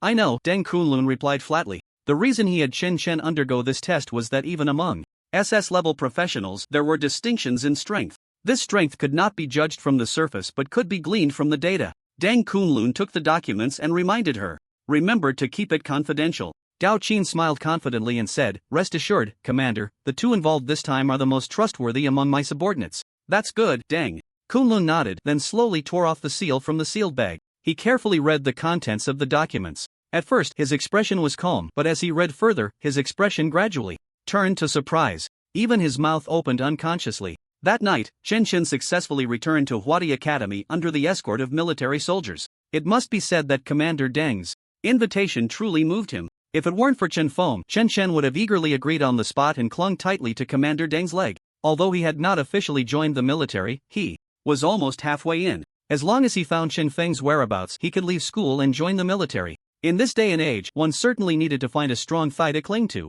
With the incident involving Fu Yang settled, Chen Chen returned to his peaceful campus life. The freshman dormitory building that had been damaged was quickly undergoing reconstruction. This world had a profession called architect. With their cooperation, the construction of the dormitory building was almost absurdly fast. In just a week, a new dormitory building rose from the ground. Chen Chen continued to live in the private villa that Liang Wenda had provided for him. Having gotten used to the villa, it was obviously difficult for him to return to the dormitory building. After all, Liang Wenda had never mentioned the cost of living in the villa to him. Chen Chen naturally assumed this was a gift from the principal. During this time, Chen Chen was almost always between the dormitory building and the instance building, crazily grinding through the instances on the third floor. Currently, all the completion records for the instances on the third floor displayed Chen Chen's name. In no time, Chen Chen's name became a sensation on the Huadi forum. Everyone was amazed by Chen Chen's insane completion speed. However, they could never find out where the student named Chen Chen was. They could only occasionally see a young man wearing a wolf head mask appear on the third floor, quickly entering the instance with hardly any pause in between. Yes, Chen Chen had once again donned his wolf head mask in front of everyone. Since Du Yuan took him to the Fu family to issue a warning, it was certain that the Fu family would no longer trouble him. Therefore, Chen Chen no longer hid and openly wore a mask in the crowd. Soon, 2 weeks passed in a flash. Chen Chen encountered no trouble and smoothly leveled up to level 25. With the wolf head mask and continuously grinding health in dungeons, Chen Chen's health also broke through to 1.1 million. He truly raised his health to the million level. What surprised Chen Chen the most was that his passive skill, Blood of the Barbarian, finally leveled up to level 2. Blood of the Barbarian, level 2. The higher your health, the higher your attack. Currently 15% of maximum health, attack power increases by 15% of maximum health. What does this mean? Now, Chen Chen's basic attack alone had surpassed 160,000. If 2 weeks ago he cleared a level 25 disaster boss's health in 33 seconds, now he was confident he could control the time to under 10 seconds. In summary, it can be described in one word: invincible. With only 2 days left until the end of the month, Chen Chen couldn't wait to arrive at the principal's office. "Principal Liang, I'm level 25. Chen Chen pushed the door open and shouted. Liang Wenda was sitting on the sofa leisurely sipping tea. He glanced at Chen Chen and said in a flat tone, "You brat, are you too unruly? You don't even knock when entering my office now?" Chen Chen didn't answer Liang Wenda's question and excitedly repeated, "Principal Liang, I'm level 25. Liang Wenda looked at him reproachfully. "I heard you, I'm not deaf. You don't need to keep repeating it. You said that as long as I level up to 25, you would take me to find Teacher Feng Zhuli." Liang Wenda lifted his teacup and took a slow sip, saying, "I've already called Teacher Feng Zhuli. They've been doing special training at Beichen Academy recently and will be back tomorrow. At that time, I will tell you their meeting location, and you can prepare to go to Sakura country with them." Chen Chen looked at Liang Wenda, his expression extremely serious. "Principal Liang, are you sure this Teacher Feng really knows about my brother?" Liang Wenda smiled. "I've told you before, as the principal of a school, I have no need to deceive you. Whether it's true or not, you'll find out when you meet Teacher Feng tomorrow. Hearing this, Chen Chen felt slightly relieved. In that case, thank you, Principal Liang. After saying that, Chen Chen bowed to Liang Wenda and prepared to leave the principal's office. However, at that moment, Liang Wenda spoke again. By the way, besides your brother's matter, I need to remind you of something. This time you are representing our Huadi to participate in the exchange competition in Sakura country, so strive to bring back first place for us. Also, the public safety in Sakura country is not as good as in Longxia country, so always pay attention to your safety. Unless in special circumstances, it's best to stay with your accompanying teacher, understand? Seeing Liang Wenda so serious, Chen Chen nodded earnestly. Understood. Time flew by to the next day. Chen Chen waited all morning in the villa but did not receive any news from Liang Wenda. Just as he was about to ask Liang Wenda what was going on, the message finally came through. It contained only a few brief words. Gather at the academy gate. Chen Chen's face lit up with joy. Finally, he was about to meet someone who knew the clues about his brother. He quickly put away his phone, left the villa, and hurried towards the academy gate. Meanwhile, at the academy gate, a group of 10 was quietly waiting. One boy with dyed yellow hair kept shaking his leg, his expression clearly showing impatience. What does Principal Liang mean? We were all set to board a flight to Sakura country last night, and he called us back. A girl beside him said with some concern, could it be that Principal Liang heard we lost to Bachan Academy in the training match and plans to call us back to replace us? Then a tall boy with a buzz cut nodded in agreement. It's very possible he wants to replace us. After all, this exchange event concerns the school's honor and Principal Liang takes it very seriously. The yellow-haired boy waved his hand dismissively. You guys really know how to joke. We've trained together for so long, we've already formed a tacit understanding. If we change now, wouldn't all our previous training be in vain? At that moment, a boy standing in the corner with his arms crossed scoffed. What's the use of training for so long? Besides Qinli, the rest of you are trash. It's only right to be replaced. The yellow-haired boy immediately flew into a rage. Fu Tianlong, what do you mean? The boy named Fu Tianlong looked coldly at the yellow-haired boy, his eyes filled with mockery. Just the literal meaning, you're all trash. Especially you, Yan Qi. If you weren't so useless, how could we lose to that bunch of brutes from Bachan Academy? You. The yellow-haired boy was so angry his teeth were grinding, his fists trembling. What? You want to fight me? Fu Tianlong sneered. You better weigh your own strength. What qualifications do you have to be my opponent? Fu Tianlong. You bastard, I'll fight you. The yellow-haired boy was furious and made to charge at Fu Tianlong. Fortunately, he was stopped by the buzzcut boy beside him. Fu Tianlong continued to mock him. Yan Qi, I advise you to save your energy. You're still far from being my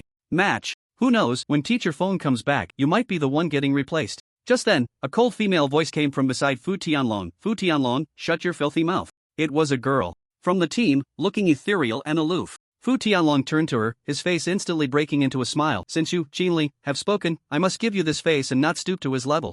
At that moment, the sound of high heels clicking on the floor echoed from a distance. Everyone perked up at the sound and indeed saw Teacher Feng Zhuli walking towards them. After stepping out of the academy's gate, Feng Zhuli stated directly, I just had a good talk with Principal Liang. Considering the performance of our Huadi Academy in this exchange match, Principal Liang has made a last-minute decision to replace some members. They were right, the principal really intended to make changes. Everyone immediately became tense, especially the yellow-haired boy, whose anxiety was evident on his face. On the contrary, Fu Tianlong appeared unfazed, even smiling. As the main output of the team, he didn't believe the principal would replace him. However, the next second, Feng Zhu Li's gaze swept across the crowd and landed on Fu Tianlong. Fu Tianlong, Principal Liang has decided to replace you this time. I hope you can understand. Instantly, the smile on Fu Tianlong's face froze. He looked at Teacher Feng Zhuli in disbelief. Teacher Feng, what did you just say? He doubted whether he had misheard or if Feng Zhuli was joking with him. In this team from Huadi Academy, he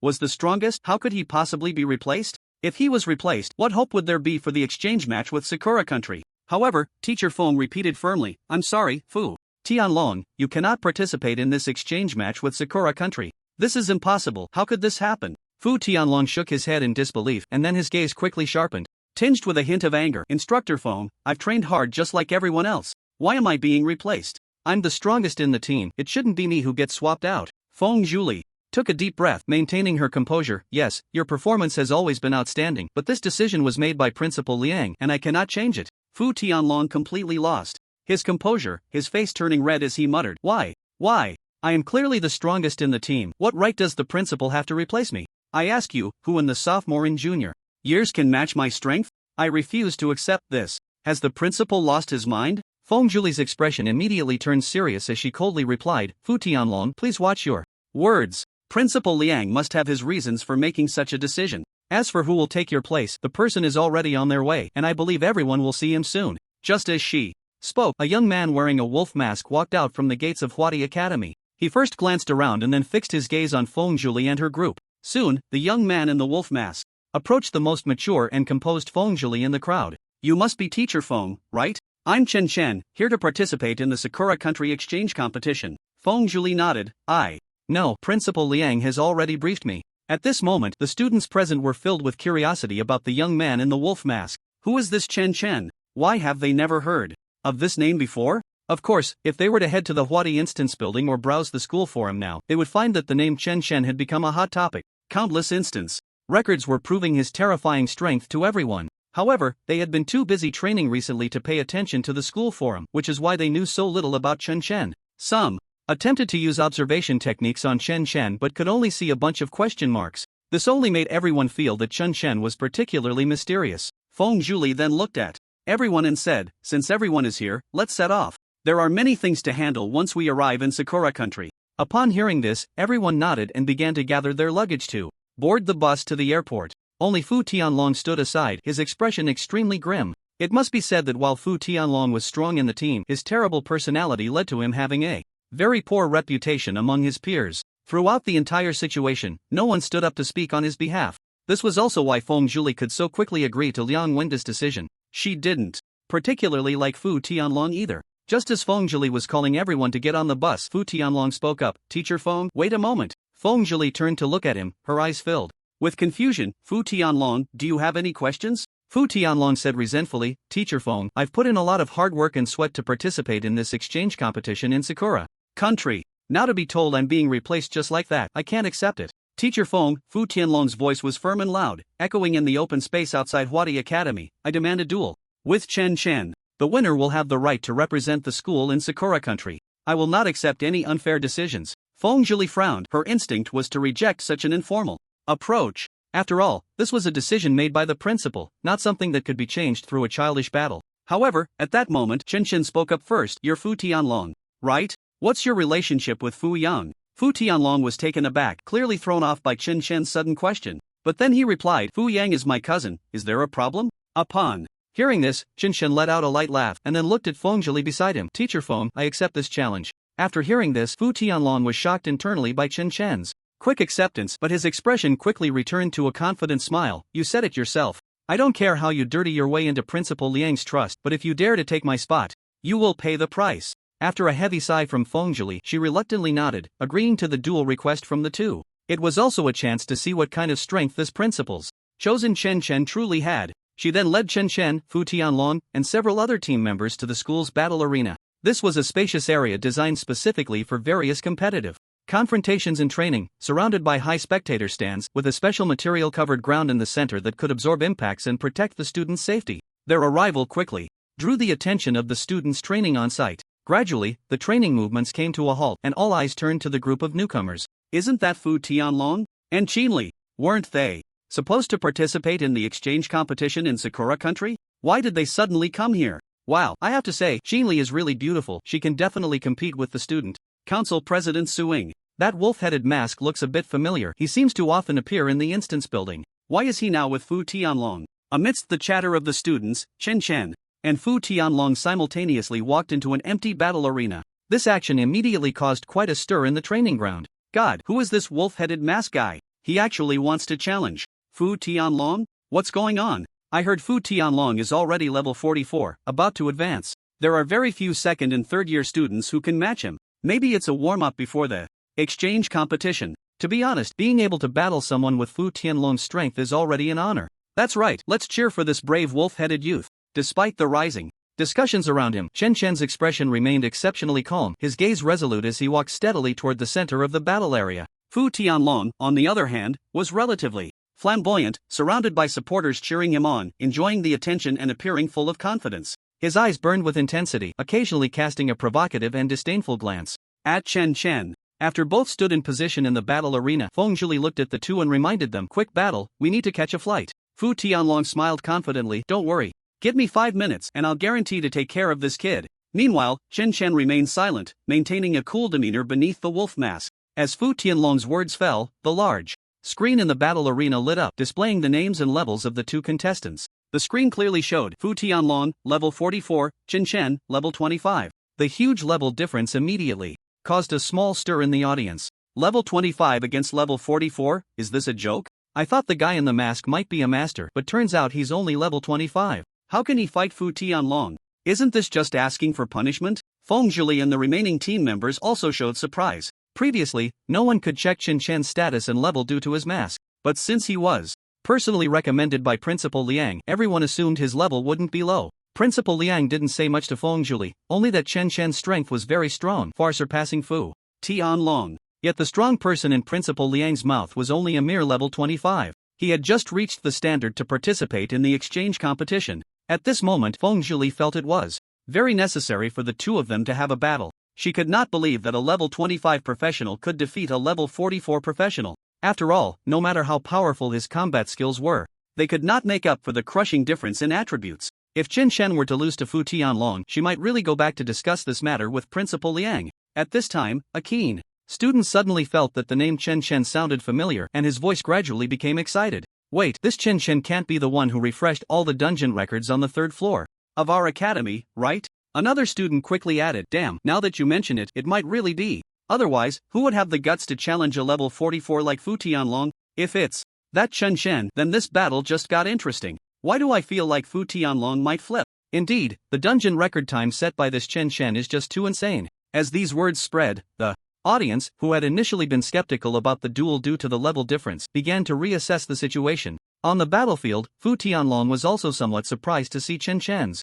level. He immediately burst into laughter, a mocking smile on his face. A mere level 25, what gives you the right to fight me? Is the principal crazy, sending trash like you to take my place? Chen's expression remained indifferent, simply responding, no more nonsense, I'll take you down in one move. Take me down in one move? Fu Tianlong laughed even more wildly, as if he had heard a very funny joke. However, before he could finish laughing, Chen Chen's figure had already moved. In an instant, 2 dual blades, one red and one blue, appeared in Chen Chen's hands, and the next second, 2 bloodblade cross slashes were swiftly unleashed. Seeing this, Fu Tianlong sneered, and suddenly a set of golden armor appeared on him. In his hand, a golden giant sword emerged. He instinctively positioned the giant sword in front of him to block Chen Chen's attack. His face still wore a relaxed smile. From beginning to end, he could not believe that he would be defeated by a level 25 professional. The next second, the blade light of the bloodblade cross slash collided with Fu Tianlong's golden giant sword. The moment they made contact, an astonishing change appeared on Fu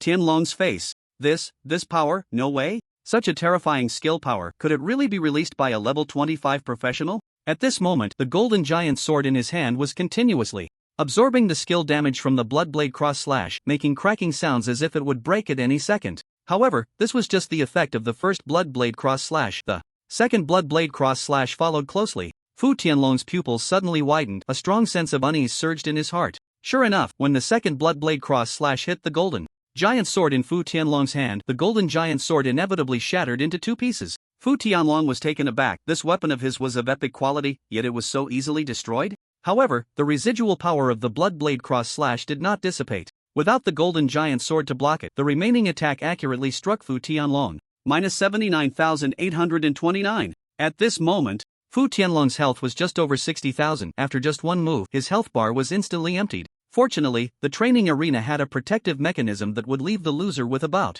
100 health points. Otherwise, Fu Tianlong would have already died at Chen Chen's hands. At this moment, Fu Tianlong sat down on the ground, his eyes wide open and cold sweat pouring down. The near-death predicament left him with lingering fear as he looked at the young man wearing a wolf-headed mask, his eyes filled with deep terror. For a moment, the entire training ground fell into silence, with only the faint sound of the wind rustling through clothes. Then, a wave of incredulous whispers began to spread among the onlookers, each face marked with shock. Some students even rubbed their eyes, unable to believe that what they had just witnessed was real. How could Fu Tianlong be taken down so quickly? A team member muttered, his voice filled with disbelief. Beside him, a female student covered her mouth, her eyes wide as she stared at Fu Tianlong, who lay dazed on the ground, her expression full of astonishment. This Chen Chen only used one move and mentor. Feng Zhili herself was also in a daze, not turning around for a long time. Only Chen Chen walked out of the combat training ground as if nothing had happened, coming before everyone and reminding them, can we leave now? It was then that Feng Zhili snapped back to reality, leading the team away from the combat training ground. Fu Tianlong sat in the arena, dazed for a long time. When he finally came to his senses. He looked up to see a group of students snapping photos of him with their phones. "What the hell are you taking pictures of? Get lost!" Fu Tianlong shouted in anger and embarrassment. The students reluctantly put away their phones and turned to leave. Nevertheless, the video of Fu Tianlong's battle with Chun Chen had already been uploaded to the school forum, becoming yet another hot topic. And it wasn't just one video. There were many people at the combat training ground at the time, and videos were captured from almost every angle. The titles were surprisingly consistent. Shocking, level 44 Fu Tianlong was actually taken down in one move by a level 25 opponent. Who exactly is this Chen Chen? In just one afternoon, the video of Chen Chen defeating Fu Tianlong in one move had surpassed 1 million views on the school forum. This was mainly because Fu Tianlong was a contemporary rising star of the Fu family and a participant in the Sakura Country Exchange competition. Therefore, his notoriety at Huadi Academy had always been high. Meanwhile, Chen Chen had also gained considerable attention on the school forum due to his recent dungeon records.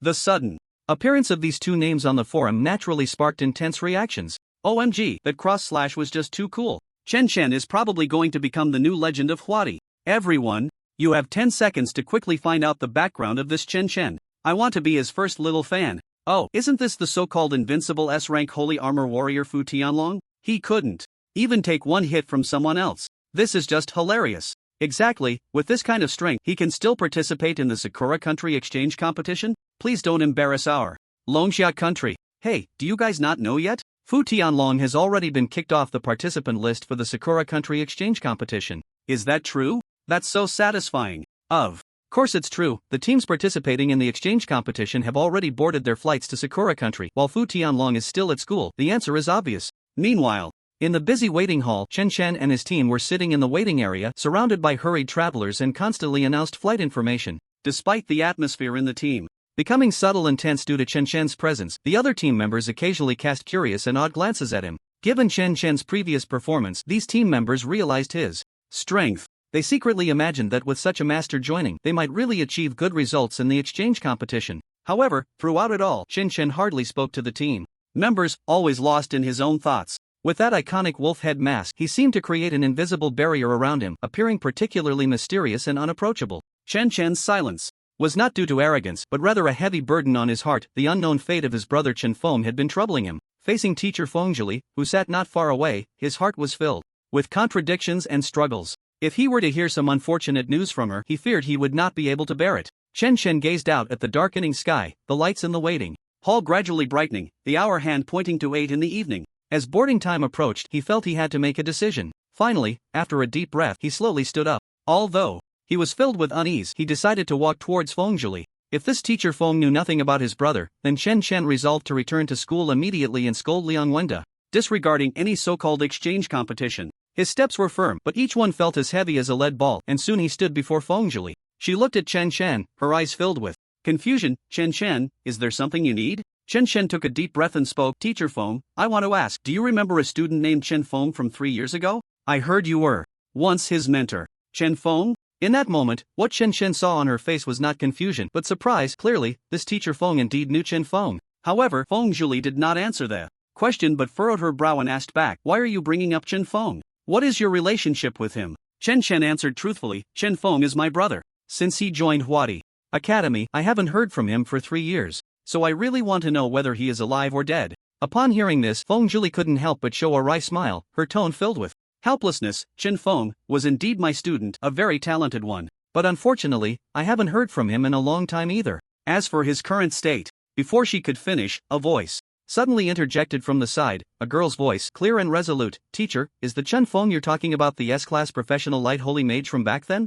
Chen Chen was slightly taken aback and turned to look at the girl who spoke. She was strikingly beautiful, exuding an ethereal quality. He remembered someone calling her Qin Li. Feng Zhili nodded slightly, confirming Qin Li's guess. Chen Chen eagerly asked Qin Li, do you know about my brother? Chen Chen was puzzled. Theoretically, Qin Li should not have been admitted to Huadi Academy 3 years ago, and he didn't understand how she could know his brother's name. Qin Li's expression suddenly became complex, her voice cold. You are Chen Feng's brother? Chen Chen nodded affirmatively. However, the next development surprised everyone. Qin Li suddenly stood up, her expression indifferent as she walked to Feng Zhili, her voice firm and calm. Teacher, I request to withdraw from the exchange competition team. I will not participate in this exchange competition. This sudden announcement made the atmosphere in the waiting hall tense. The other team members exchanged surprised glances, not understanding why Qinli would make such a decision just before boarding the plane. Feng Zhuli's expression also turned serious, and she urgently asked, Qinli, what's wrong? You're about to board and you want to withdraw. Do you understand what this means for the team? Qinli stared straight ahead, her tone filled with undeniable resolve as she coldly said, I just don't intend to participate. I will never stay in the same team as that scum's brother. Chen Chen furrowed his brows at the words, a flicker of anger and confusion crossing his face. His voice was low and firm. What do you mean by that? Why? Do you say my brother is scum? What has he done to make you hate him so much? Qinli didn't even glance at Chen Chen, turning to leave. But Chen Chen grabbed her arm. Qinli turned around, a hint of disgust in her eyes. Let go. Chen Chen's gaze deepened, his voice almost squeezed out between clenched teeth. You need to explain to me how my brother became scum. The atmosphere in the waiting hall was tense, like a taut string ready to snap. Other team members and passing travelers couldn't help but look over, drawn in by the sudden conflict. You two, calm down. Feng Zhuli quickly intervened, her steps firm as she moved through the crowd to stand between Chen Chen and Qinli. She first glanced at Chen Chen, then sighed. The matter regarding Chen Feng isn't something that can be explained in just a few words. I'll explain everything to you once we arrive in Sakura country. She then turned to Qinli, her tone carrying a hint of reproach. Qinli, have you forgotten what you told me before? Do you want to prove your worth in the Qin family this way? If you walk away today, such opportunities will be hard to come by in the future. Think it over. Feng Zhuli's gaze became resolute again, almost emphasizing every word. Moreover, Chen Feng is Chen Feng, and Chen Chen is Chen Chen. They are two different people. You can't transfer your grievances against Chen Feng onto Chen Chen. Hearing this, Chen Chen couldn't help but look at the woman named Qinli a bit longer. Could it be that this Qinli had some story with his brother? At that moment, the announcement for the final boarding call echoed through the hall. Their flight was about to begin boarding. Qinli. Feng Zhuli's voice grew more determined, speaking with a sense of responsibility, trying to keep her there. You are an indispensable part of this team. We all know your abilities and your contributions to the group. Do you really want to give up like this, letting all the preparation and effort go to waste? The surrounding students began to chime in, some of whom had already built friendships and respect with Qinli, unwilling to see her leave so hastily. Qinli, we've trained together for so long, walked this path together. Are you really going to leave like this? Yeah, Qinli, we need you. The team needs your strength. Don't make a decision in a moment of emotion that you might regret later. Qinli paused, clearly moved by these voices. She turned around to face Feng Zhuli and the other team members, the indifference in her eyes gradually fading, replaced by a conflicting emotion. Chen Chen's expression remained calm, the emotions in his eyes hard to decipher. He looked at Qinli, who still stood aside with a complex expression, and slowly spoke, his voice steady but carrying a hint of resolve. Qinli, if you can tell me anything about my brother Chen Feng, I'm willing to voluntarily withdraw from this team. After all, I'm not very interested in this exchange competition in Sakura country. However, the next second, Feng Zhuli's voice cut through the silence like thunder, her expression unusually serious, even tinged with anger. Chen Chen, what kind of attitude is that? Do you think participating in this is a child's game? On a smaller scale, it's the honor of our Huadi Academy. On a larger scale, it concerns the face of our Longxia country. Chen Chen was momentarily speechless, seemingly underestimating the importance of this exchange competition in everyone's eyes. He could only sulk and remain silent. As the tense atmosphere gradually eased, Qinli's expression began to soften as well. She stood quietly, her gaze distant, but no longer mentioned leaving. Feng Zhuli let out a sigh of relief, finally managing to calm the two of them down. Soon, everyone boarded the flight to the land of cherry blossoms. As soon as Chen Chen sat down, the young man with yellow hair next to him smiled and said in a very familiar manner, Hey buddy, I'm Yan Qi. Watching you defeat Fu Tianlong with one move today was really impressive. To be honest, I've wanted to beat him up for a long time, but I never had the chance. Today, you've helped me vent my anger. Chen Chen didn't put on any airs and politely shook hands with him. I'm Chen Chen. I didn't want to step in, but who told him he was from the Fu family? Yan Qi perked up immediately. What? Do you have a grudge against the Fu family? Chen Chen didn't hide it and nodded directly. There's a bit of personal animosity, so I can't stand anyone from the Fu family. Yan. She laughed. Let me tell you, buddy, I don't like the Fu family either. Whether it's Fu Tianlong or Fu Yang, especially that Fu Yang, he's so domineering at school. He's even worse than his cousin Fu Tianlong. Chen Chen chuckled inwardly. The Fu Yang you're talking about has probably already reincarnated. Chen Chen didn't continue the topic and instead pointed in the direction where Qin Li was sitting, asking, Do you know anything about that Qin Li? Yan Qi whispered, You've come to the right person. This Qin Li is from the Qin family. She's 20 years old and hasn't had a boyfriend in her 2 years at university. She's the campus goddess, second only to Suing. But this girl is hard to pursue. Countless men in the academy are after her, including some rich heirs. Even Fu Tianlong has been rejected by her several times. After saying this, Yan-Chi made a series of knowing gestures towards Chen. Chun. Chen was speechless. The other party clearly misunderstood his interest in this girl. Meanwhile, Chen was wondering if Qinli had any connection with his brother. Today, she called Chen Feng a scumbag. Could it be that Chen Feng deceived this girl's heart back in the day and then ruthlessly dumped her?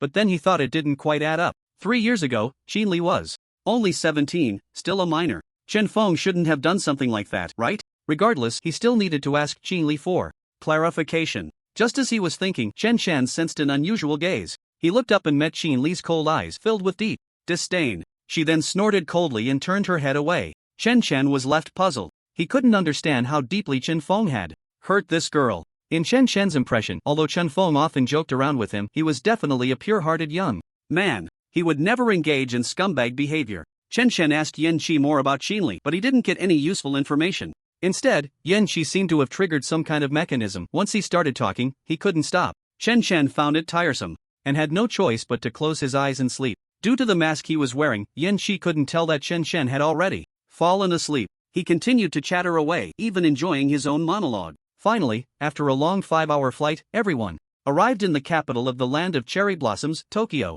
The plane landed smoothly at Tokyo International Airport, and before the fatigue of the flight had completely worn off, everyone quickly disembarked and stepped into the bustling capital. Chen and the other members of the team moved with the crowd, passing through the spacious terminal. Not far away, they noticed a large, welcoming party gathered at another exit. There, various colorful flags were waving, and enthusiastic welcome banners were held high, creating a vibrant atmosphere. Chen said in surprise, "Such a grand occasion, could it be that they're here to welcome us?" As soon as Chen said this, the entire team fell into an inexplicable silence. Yan-Chi tugged at Chen sleeve and pointed ahead at the two people holding a sign. It boldly read, "Warm welcome to Milan Academy's visit to Tokyo." Chen looked curious. "Which country is this Milan Academy from?" "I'm not sure, it seems to be from a Western free country. They wouldn't be here for the exchange competition too, would they?" As they spoke, the welcoming team ahead suddenly erupted in cheers. Everyone followed their gaze and saw the members of Milan Academy slowly walking out from a nearby exit.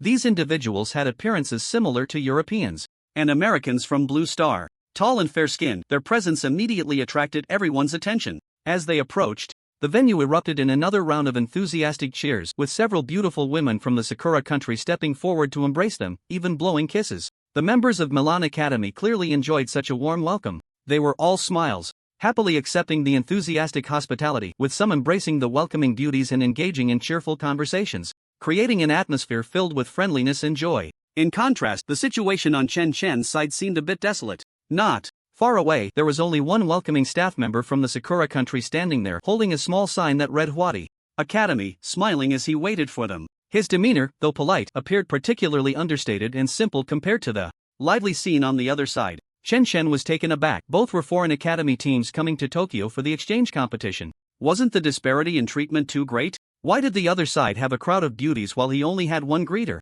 Yan-Chi, with his yellow hair, stared intently at the beauties across for a long time before sneering. "This Sakura country truly deserves to be the dog of the free country. Look at those girls, they all seem eager to cling to those people." The other boys wiped the drool from the corners of their mouths in envy and nodded in agreement. Feng Zhili frowned slightly, surprised that people from the free country would actually come to participate in this exchange competition. This had never happened in previous years. Seeing the envious gazes from the boys behind her, Feng Zhili coughed to remind them, "Let's go, caring about such flashy things is meaningless." After saying that, she led the group towards the greeter. The greeter from Hwadi Academy was a young man, always wearing a signature fake smile. Seeing the group approach, he quickly smiled and said, "Welcome to Tokyo. My name is Yudeo Uenta, and I will be in charge of your itinerary." "Thank you." Feng Zhili nodded politely. Then, the man named Yudeo Uenta led everyone through the bustling airport hall. Just as they were about to board the bus, Chen suddenly froze. He seemed to see a very familiar figure in the crowd not far away. It was the mysterious woman who had suddenly appeared in the dorm that night, looking remarkably like Zhang Lingxue. Today, this mysterious woman was dressed in a long black dress and wearing sunglasses. She did not notice Chen but instead lowered her head and got into a black sedan. Chen stared at the departing black car, lost in thought. How could she be in Tokyo? Did she come here with him? He quickly dismissed that thought. Compared to Chen, this woman seemed more like she had returned to her own territory. Under the urging of his mentor Feng Zhili, Chen stopped overthinking and hurriedly boarded the bus. Soon, the bus left the airport and entered the main road of the city. One had to say, Tokyo truly deserved to be the capital Of the Sakura country, its prosperity was on par with Huari City. The night in Tokyo seemed wrapped in countless dazzling neon lights, especially those towering buildings which appear even more enchanting under the night sky. On both sides of the street are brightly lit upscale nightclubs and dance halls with light and music spilling out from the ornate glass doors, showcasing the luxury and prosperity of the nightlife here. Countless elegantly dressed girls stand at the corners, chatting and laughing, their faces lit up with excitement and anticipation. The few boys in the car are dazzled, unable to look away. However, the bus does not head towards the city center. Instead, it crosses a large bridge, heading to the other side of the city. After crossing the bridge, a different scene unfolds. The streets become narrow and crowded, and the buildings on either side appear older and more dilapidated. On the streets, beggars can be seen everywhere, some sitting or lying at the corners, reaching out their hands for help to passers-by. Some beggars have a small bowl in front of them, with a few scattered coins inside. The noise on the street has noticeably increased, not just the clamor of vehicles but also the mingling sounds of people chatting and children crying. Chen Chen and the others couldn't help but frown, and Yen Qi directly asked Wu Dao Yuenta, "What is this place? Are we being taken to the suburbs of Tokyo?" Wu Dao Yuenta smiled politely and said, "Everyone, this is still within Tokyo, it's just that Tokyo is divided into two major districts. We previously passed through the Upper Court District and now we are in the Lower Wild District. We are heading to a guest house located in the Lower Wild District." Chen Chen had heard about some of the systems in Sakura Country. In Sakura Country, there is a clear distinction in social status between job changers and ordinary people. Ordinary people are inherently considered a lower class than professionals. They can only engage in low-level jobs and cannot enter the upper echelons of society. In Tokyo, the leaders have further divided the living areas of professionals and ordinary people into two parts. The prosperous Upper Court District is where professionals live, while the dilapidated Lower Wild District is where ordinary people reside. Ordinary people can work in the Upper Court District but cannot live there. Moreover, the jobs available to them are only the lowest tier. This has been the case in Sakura Country for decades. To change the fate of ordinary people, one must give birth to a child who can become a job changer. However, humans can only find out if they can become professionals after the age of 18 through the job change ceremony. Therefore, almost every family of ordinary people in Sakura Country has 4 to 5 children. It's like a lottery, relying on quantity to increase the chances of success. But raising so many children inadvertently raises the living costs for ordinary people. Many families are shattered because of this. This is also why Chen Chen sees these beggars in the Lower Wild District, including some children as young as 4 or 5. At this moment, their mentor, Feng looks somewhat displeased. She has participated in several exchange competitions in Sakura Country, but this is the first time she has been arranged to stay in the Lower Wild District by the organizers. This has never happened in previous years, clearly showing their disdain for the team from Huari Academy. Feng immediately asked coldly, "What does this mean? Why are we arranged to stay in the Lower Wild District? Does the organizer look down on our team from Huari Academy this much?" Wu Dao Yuenta still wore his characteristic fake smile. "I'm truly sorry, but the guest house originally planned for the Upper Court District has been fully booked by other teams, so we had to temporarily switch to another guest house. Although this guest house is located in the Lower Wild District, I assure you that the environment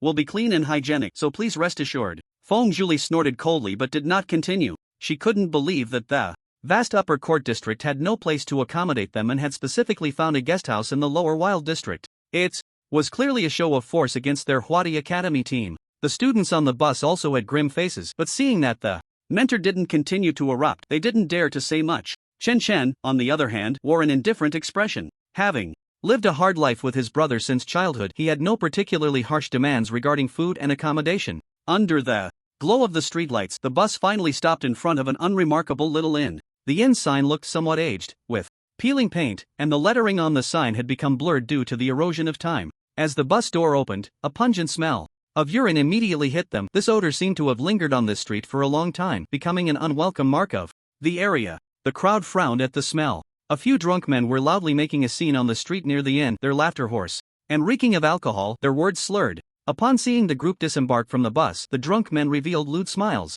One of them, Lao, she first glanced at the crowd from the Huari Academy, then her gaze fell on Oga Yuantai, and she respectfully said, "Lord Yuantai, I assume these are the guests from Longsha country?" Oga Yuantai nodded. "Then I'll trouble you to entertain these guests who have come from afar." He then looked at Feng and the others. "It's getting late, everyone should rest early. I will come to pick you up tomorrow morning to take you to the center of the venue." After saying this, he politely bowed to everyone and left the guest house. The 6 or 7-year-old girl immediately said politely, "Everyone, please follow me. Next, Mei Qing will arrange the rooms for you." Wow, this girl is really cute. Let me pinch her. A few girls excitedly surrounded little Mei Qing, her adorable appearance resembling a porcelain doll, making them unable to resist wanting to pinch her fair and smooth little face. Even the usually indifferent Qinli couldn't help but show a hint of a smile. Little Mei Qing frowned and protested loudly, "Sisters, you can't do this, it makes me very uncomfortable." Her childish voice, tinged with a bit of anger, immediately drew laughter from those around. It seemed that with the appearance of this little girl, all the unpleasant feelings from the journey had dissipated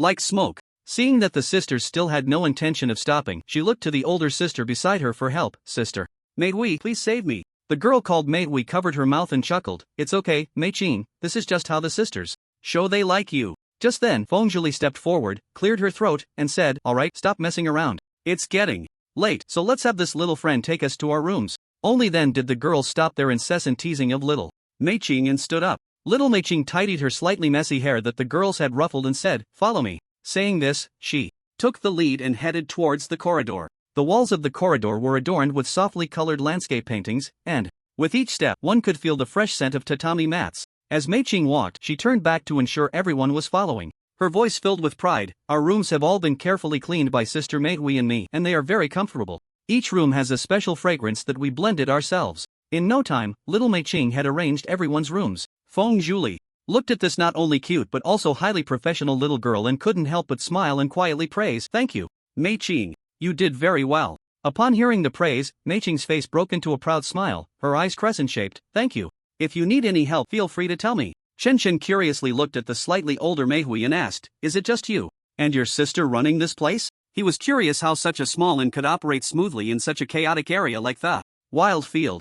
Mei Hui shook her head with a smile. "Besides my sister and me, there are also 2 older sisters and our father. It's just that recently a group of guests arrived at the city's guest house, so the 2 older sisters were assigned to help there. So now, it's just me and Mei Qing taking care of this place." "Oh, and where is your father?" Chen Chen instinctively asked. "Our father." When Mei Hui mentioned her father, the smile on her face faded, as if it reminded her of some unpleasant memories. Just then, the door of the guest house was roughly pushed open from the outside. A middle-aged man with a scruffy beard stumbled into the inn, his steps unsteady, as if he were about to fall at any moment. "Father!" Seeing her father walk in, Mei Hui hurriedly stepped forward to support him. However, the moment her hand touched the middle-aged man's arm, he pushed her away forcefully. Mei Hui was slammed against the wall by the push, and a look of pain immediately appeared on her face. The middle-aged man showed no sign of compassion and instead said viciously, "You worthless piece of trash. Why don't you just go die? I've raised you for 18 years, and you still haven't succeeded in your job change. Just like your 2 sisters, all useless." "Sister!" The obedient Mei Qing quickly ran to Mei Hui's side, her face filled with concern. "Sister, are you okay?" The middle-aged man saw the smile on Mei Qing's face and grinned. "Mei Qing, you must work hard. You are the only hope for the family now, do you understand? You must become a job changer." Saying this, he ignored his 2 daughters and walked over to the counter. He opened the drawer, revealing a look of surprise. Today's earnings are quite a lot. He then took all the money inside and stuffed it into his pocket. Seeing this, Mei Hui, despite the pain in her body, grabbed the middle-aged man and pleaded, "Father, this is all the money we have now, you can't take it all." The middle-aged man kicked Mei Hui hard in the stomach and her frail body was sent flying. "Damn it! You think you can control me? If you want to die, just go ahead and die. Don't stand in my way." However, lying on the ground, Mei Hui was surprisingly stubborn. Even with blood at the corner of her mouth, she clung tightly to the middle-aged man's pant leg, refusing to let him leave. "Let go of me." The middle-aged man kicked Mei Hui again. She let out a painful groan but still did not release her grip. Mei Qing was in a panic, crying loudly, pulling on her father's arm in an attempt to stop him from hurting her sister. Yet the middle-aged man remained indifferent, continuously kicking Mei Hui. He muttered, "Let go. Are you going to let go? If you want to die so badly, I'll send you off right now." A few students heard the commotion outside and quickly poked their heads out of the room. When Qinli saw this scene, a flash of anger crossed her eyes. She was about to push the door open to stop the middle-aged man's actions when she saw another figure quickly heading towards the door. This time, it was Chen Chen. He swiftly approached the middle-aged man from behind and grabbed him by the neck. Then a cold voice reached the middle-aged man's ear, like a whisper from a demon. "You dog, if you kick her again, do you believe I will kill you right now?" The middle-aged man was instantly enveloped by a strong sense of suffocation. His body began to struggle, and no matter how hard he tried, Chen Chen's grip remained like a vice around his neck. Gasping for breath, the middle-aged man used almost all his remaining strength to hoarsely squeeze out the words, "Help, help." Mei Hui, with tear-streaked cheeks, trembled as she reached out, tightly grasping Chen Chen's clothing, her eyes filled with deep pleading.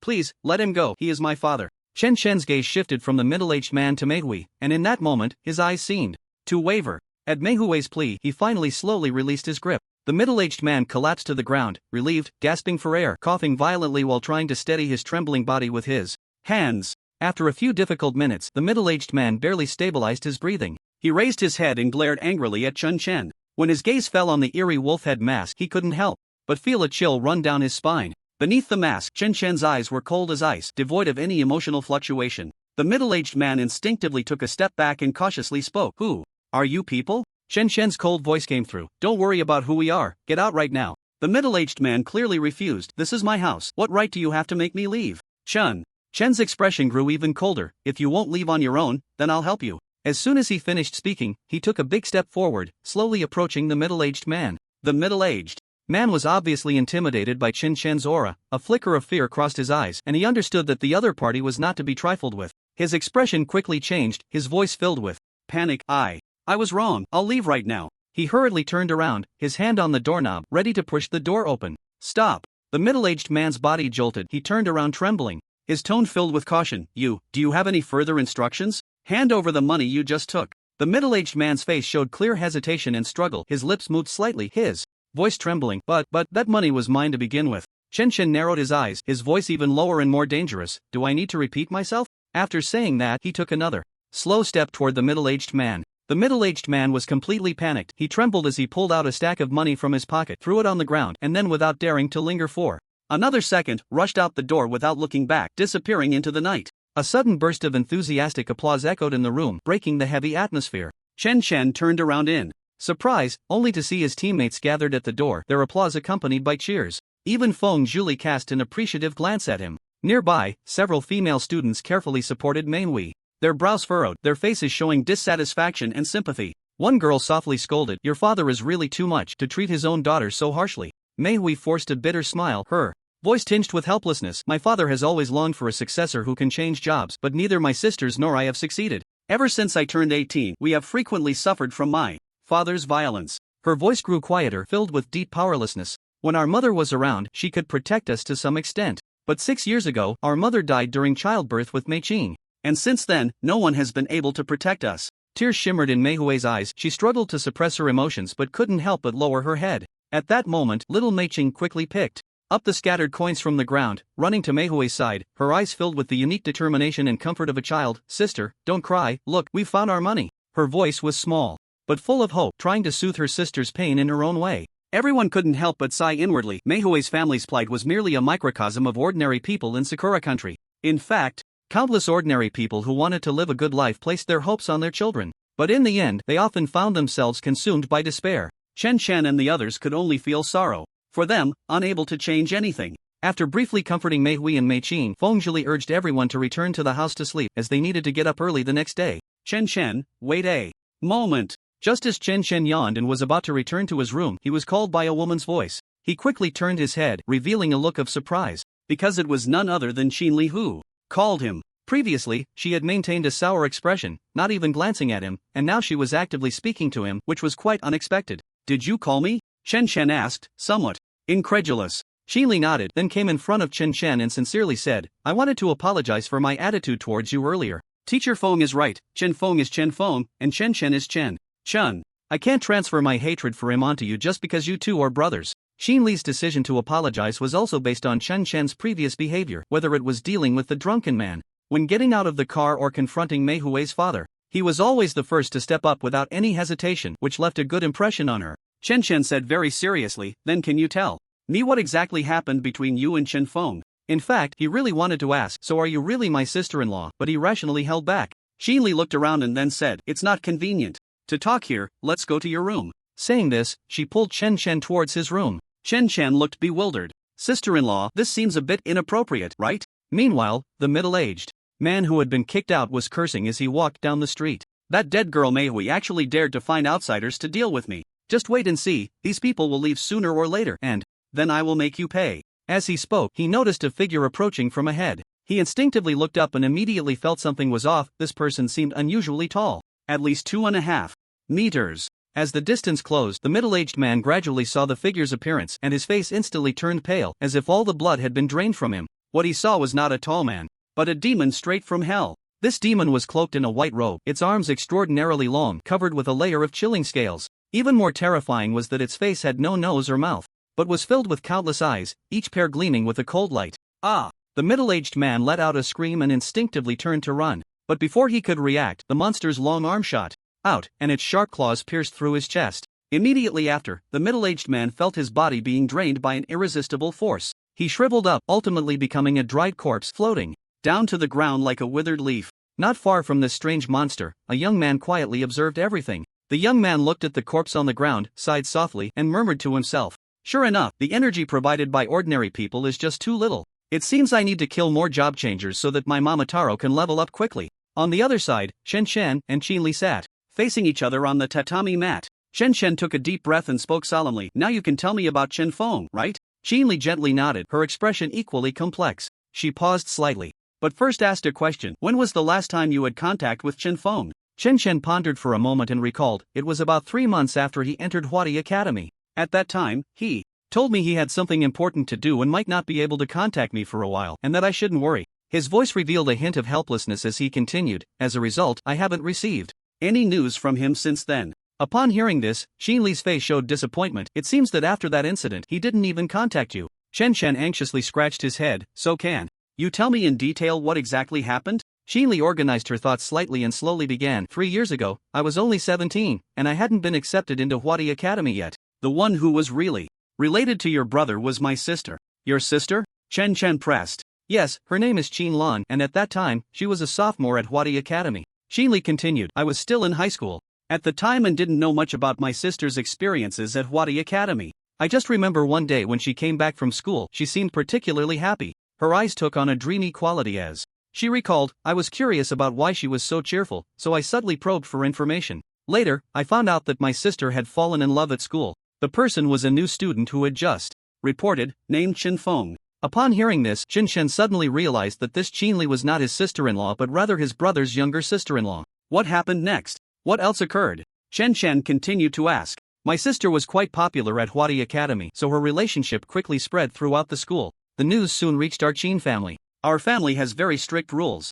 Matching social status is a basic requirement for marriage. Your brother Chen Feng, although an outstanding student, was seen by my father as just an ordinary person without any background." Qin Li's voice carried a hint of helplessness. "My father strongly opposed their relationship and demanded that my sister break up with him immediately. But my sister was very stubborn. Her personality is much like our mother's. Once she decided on something, she wouldn't easily change her mind. No matter how much pressure my father applied, she insisted on being with Chen Feng." There was a sense of admiration in Qin Li's voice. "Later, my father even personally approached Chen Feng, using various means to try to make him leave my sister, but he still refused to break up with her." Shen Shen couldn't help but click his tongue in surprise, not expecting such a dramatic love story to have happened to Chen Feng. He had received no hint of this at all. He only learned about this huge revelation 3 years later from someone else. "What happened next?" Shen Shen asked eagerly. Qin Li's face showed a faint sadness. "Not long after, your brother was attacked by strangers. They intended to kill him, but my sister was also present at the time. She used her body to shield him from a fatal blow and nearly lost her life.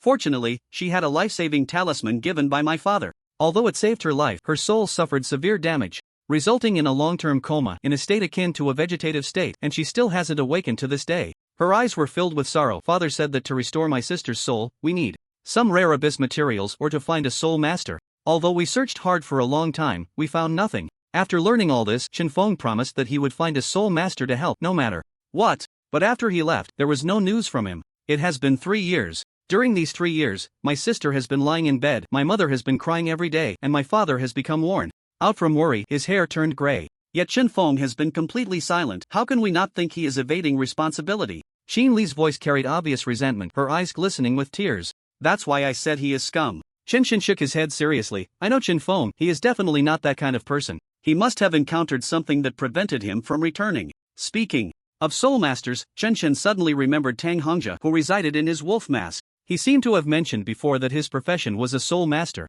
What a coincidence that the soul master the Qin family and his brother were looking for was right in his mask. He immediately tried to call out to Tang Hongzhe using the power of the soul contract. However, after calling for a long time, there was no response. This old fellow really only comes out at critical moments. Chen Shen pondered for a moment, then solemnly raised a sensitive question. "The group that attacked my brother back then, it wouldn't have been sent by your Qin family, would it? After all, if my brother were gone, your sister wouldn't have to be entangled in this relationship anymore. Qinli shook her head seriously after hearing this. I once directly asked my father this question. He told me very firmly that he had never sent anyone to harm Chen Feng. Chen Chen frowned, half convinced, and pressed on. Are you sure he didn't deceive you? I trust my father. Qinli's voice was filled with determination. If he really did it, he would tell me. Although our Qin family is strict, we still value a certain sense of morality. Moreover, at that time, there was another suspect in our family. Who? That would be the Fu family, Qinli said with certainty. Chen Chen furrowed his brows. The Fu family?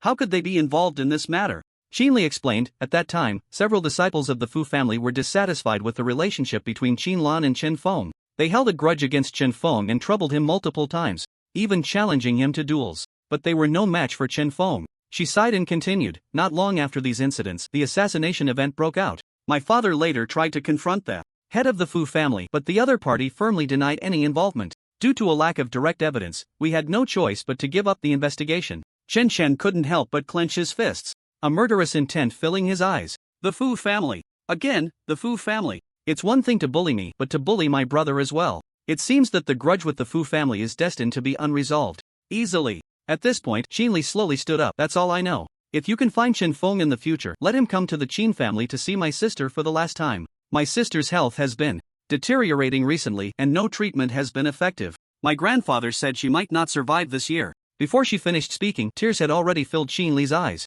She struggled to suppress her emotional breakdown but could not hide the overwhelming sadness, and the tears finally streamed down her face. Chen Chen was about to speak to comfort her, but Qinli had already turned and left the room, leaving behind a silence and sorrow. It seems that when I return to Longsha country, I must go to the Qin family to see the Qin Lan. If a soul master can really repair her soul, then I must get Tang Hongzhi to come out and help treat her. He sighed softly, lamenting Chen Feng's choices back then and the current outcome. Although he had learned a lot, Chen Feng's whereabouts remained a mystery. In the end, it seemed like he was still standing still. Looking at the time, it was already 1 in the morning. Chen Chen decided not to think too much and buried himself in sleep. Meanwhile, in the bustling Ueno district of Tokyo, in a dimly lit private room, the light was hazy and the air was filled with the strong aroma of cigars and the faint fragrance of women's perfume. Inside the room, an elderly man with graying hair was sitting in a luxurious leather chair, twisting a cigar in his hand, his gaze half admiring and half indifferent as it swept over the swaying figures of several dancers. At that moment, a neatly dressed waiter approached with a mobile phone in hand, walking briskly yet cautiously, and respectfully said, "President, you have a call." The old man took the phone, pressed the answer button, and an old, hoarse voice immediately came from the other end. "Hello, Murayama-kun." The elderly man, referred to as Murayama, smiled slightly, his tone laced with a hint of mockery. "It's been a long time since I've heard your voice, Pang Hai-kun." Then Murayama said in a deep voice, "I need you to explain the assassination mission of the Noguchi group. It seems you provided some false information." The returning Kuki Rika told me that the opponent's strength is very strong, at least above the first transition. I was also surprised by this matter. To be honest, the opponent's actual level is only 25. As for why they have such strength, it is likely related to their profession. Are you saying that the opponent's profession level is likely above S rank? Murayama squinted slightly, his voice laced with curiosity. Fu Panghai chuckled on the other end of the line, speaking mysteriously. "I haven't said anything, but the military is taking good care of him. They've even come to warn me personally. He's in Tokyo now, and I don't care what rank his profession is, I just want him dead, understand?" Upon hearing this, Murayama's smile brightened. "Don't worry, even if you don't say anything, I'll take action against him. My elite team can't just die for nothing. If he's above S rank, then I should definitely keep him alive." Murayama grinned wickedly, his eyes revealing determination and ferocity. The next morning, Chen Chen stretched lazily and stepped out of his room. Mei Hui and Mei Qing were already busy in the kitchen, and the entire hallway was filled with the aroma of food. The dining table was laden with a sumptuous breakfast, including rice, miso soup, grilled fish, and several exquisite side dishes. The team members gathered around the table, enjoying the delicious food. One girl, savoring her meal, suddenly couldn't help but exclaim, "So good. Mei Hui, your breakfast is really amazing." Hearing such praise, a satisfied smile blossomed on Mei Hui's face. Meanwhile, Mei Qing, with a bit of flour on her face, proudly placed her hands on her hips and responded, "Of course. My sister is an excellent cook." Chen Chen found an empty seat and gently removed the wolf head mask he had been wearing, casually picking up a piece of grilled fish. At that moment, the surrounding team members suddenly stopped using their chopsticks and stared at him in unison. Feeling their gaze, Chen Chen asked in surprise, "What's wrong? Is there something dirty on my face?" Everyone shook their heads, and finally, Yan Shu spoke up first, his tone a mix of surprise and admiration. "Since we've known you, this is the first time we've seen your true face. Dude, you're pretty handsome. Why do you always wear a mask? Chen Chen was taken aback for a moment, then feigned nonchalance as he replied, I'm socially anxious. The others, after Chen Chen's series of actions yesterday, they certainly didn't believe he was a socially anxious person. Of course, Chen Chen wouldn't tell them that this was his secret weapon for increasing his health points. From yesterday until now, he had unknowingly increased his health by over 50,000. His total health had now reached an impressive 1,150,000. One girl suddenly exclaimed, Chen Chen, why are you at half health? We have a match today, you need to get your health back up. This girl was clearly a healer. She took out her staff and cast a healing spell on Chen Chen. The next second, a green number of plus 5,000 appeared above Chen Chen's head. However, everyone was watching Chen Chen's health bar, which still only showed half. The girl let out a soft huh, wondering if she had made a mistake, and focused again to cast another healing spell. Another plus 5,000. Green number popped up. Chen Chen's health bar remained unchanged. What's going on? The girl's brows furrowed, her eyes filled with confusion. This time, it wasn't just her, the others at the table were equally dumbfounded. The girl gritted her teeth and released a stronger version of the healing spell. Suddenly, an astonishing number of 45,000 appeared above Chen Chen's head and his health bar finally rose a tiny bit. Everyone couldn't help but gasp. A healing amount of 45,000 would be enough to bring any other team member from the brink of death to nearly full health. Yet, for Chen Chen, it had only increased a small fraction. They finally realized that it wasn't that the girl's healing spells were ineffective, it was that Chen Chen's health bar was simply too thick. It was outrageously thick. Seeing this, Chen Chen quickly stopped the girl's actions. You don't need to heal me, just keep your mana up so you don't run out during the exchange match. After all, he would be putting on a mask soon, which would continuously drain his health, making the added health pointless. The girl could only awkwardly retract her staff and silently return to her seat to eat. The originally lively atmosphere suddenly fell silent for some reason, and everyone looked at Chen Chen as if he were a monster. After breakfast, Chen Chen and his teammates packed their gear and prepared to set off. When they stepped outside, they saw the bus from Udeo Uenta waiting for them at the entrance for quite some time. Good morning, everyone ready? Udeo Uenta stood by the bus door, wearing a friendly smile. The group nodded and boarded the bus, one after another.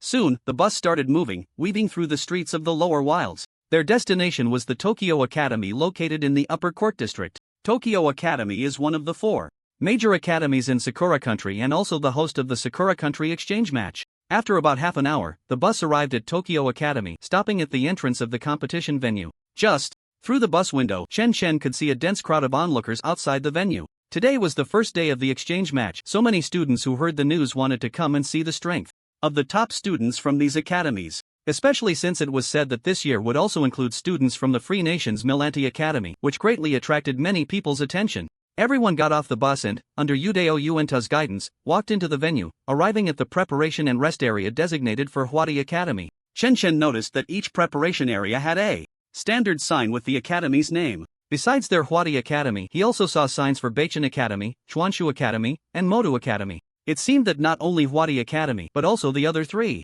top academies from Longsha Country had sent students to participate in the exchange match. In addition to the teams from Longsha Country, across from them were Tokyo Academy, Wazita Academy, Nagoya Academy, and Kobe Academy. Chen Chen had previously watched some videos of the exchange matches, which were almost entirely battles between the top academies of Longsha Country and Sakura Country. They were divided into individual and team battles. The winners advanced, while the losers were eliminated. Ultimately, the academy with the highest combined score from both individual and team battles would be declared the champion. Since 20 years ago, such exchange matches have been held annually. Students from both countries compete against each other, with victories and defeats on both sides. However, in the last 2 sessions, Tokyo Academy had been on a winning streak, having claimed first place for 2 consecutive years. This year, there was an additional variable: the participation of Millanti Academy. The Free Nation is considered a top power in this world. Although their SS-level professionals are roughly equal in number to those of other countries, the number of S-level and A-level professionals is several times that of other countries, even surpassing Longsha Country. Often, among the new generation, the strength of the Free Nation has consistently overwhelmed other countries. Therefore, they have never bothered to participate in such level exchange matches. However, for some unknown reason, this year, the Free Nation actually sent Millanti Academy to participate. This was also one of the reasons why Feng Zhili felt surprised. After a brief rest in the preparation area, a gentle female voice came from the overhead broadcast. All participating team members from various academies, please gather at the center of the venue. The opening ceremony of this exchange match is about to begin. Upon hearing this, Feng Zhili immediately said, "Let's go." Everyone nodded and followed Feng Zhili out of the preparation area. At this moment, Teachers from other preparation areas also began to lead their students out. Next to Hwadi Academy's preparation area was Baichan Academy's, and they happened to run into some students from Baichan Academy. Just as the principal of the Sichuan Academy said back then, the participants from the Baichan Academy were all a bunch of tough guys. The two teams gathered and began to greet each other. Since they had trained together before, everyone seemed familiar except for Chun Shen. At that moment, a bald young man from Baichan Academy searched among the Hwadi Academy members for a while and suddenly exclaimed, "Hey, where's that Fu Tianlong from your team? Why isn't he here? He didn't get so depressed after I beat him in the last training match that he decided not to participate, did he?" Yan Qi chuckled smugly and replied, "Don't mention that guy, he should have been replaced a long time ago, he's so useless." The bald young man looked puzzled. "Useless? Isn't he a key player in your team?" Yan Qi immediately retorted, "That little trash Fu Tianlong, how can he be considered a key player? Our main players had other commitments and couldn't attend the training, which is why Fu Tianlong took their place." As he spoke, he pointed at Qin Shen, who was walking ahead, and said, "See that? That's our main player." The bald young man looked at Chun Shen with a face full of doubt. There was no mention of this person in the previous intelligence from Hwadi Academy. Where did he come from? Of course, the bald young man wouldn't easily believe Yan Qi's nonsense. Yan Qi was notorious for his tall tales, and the young man wearing a wolf mask in front was likely a smokescreen released by Hwadi Academy. Just then, the teams from Sichuan Academy and Modu Academy also began to emerge. Most of the members from Sichuan Academy were girls, and each one was more beautiful than the last, especially the leading woman, whose temperament and looks were not inferior to Qinli in their team. Chen Shen observed that there were only 2 boys among the participants sent by Sichuan Academy this time. Walking in the team felt like being surrounded by a group of beauties. Compared to Baichan Academy, it could only be described in one phrase: the drought dies of thirst, the flood dies of drowning. The previously cheerful members of Baichan Academy, upon seeing the lineup from Sichuan Academy, cast envious and jealous glances at the 2 boys. In contrast, the gender ratio in Modu Academy's team was about the same as that of Hwadi Academy. It was relatively normal. However, the people from Modu Academy seemed to have a high opinion of themselves, looking at the other academies with a hint of disdain. It was as if they were saying, "Don't get in our way, just enjoy the performance of Modu Academy." Across from them, the teams from the 4 major academies of Sakura country also walked out of the preparation room. The 2 sides stared at each other across the wide aisle, even though neither spoke. Yet, one could still feel the thick smell of gunpowder in the air. The bald young man from Baichan Academy provocatively made a gesture of cutting his throat. Similarly, someone from the Sakura country team began to make provocative gestures, beckoning to the bald young man with a sneer in their eyes. Chen Shen found it amusing. Whether it was a mule or a horse would be revealed on the arena, and these little antics were truly meaningless. Just then, members of Milan Academy walked out from the front resting area. Their fair skin, blonde hair, and blue eyes immediately caught everyone's attention, especially their height, which was generally a head taller than those from Sakura country, giving them an edge in presence. The students from Milan Academy marched in unison, striding confidently at the forefront of all the teams. Their expressions were indifferent, their eyes devoid of any emotion, as if the other teams in the venue did not exist at all.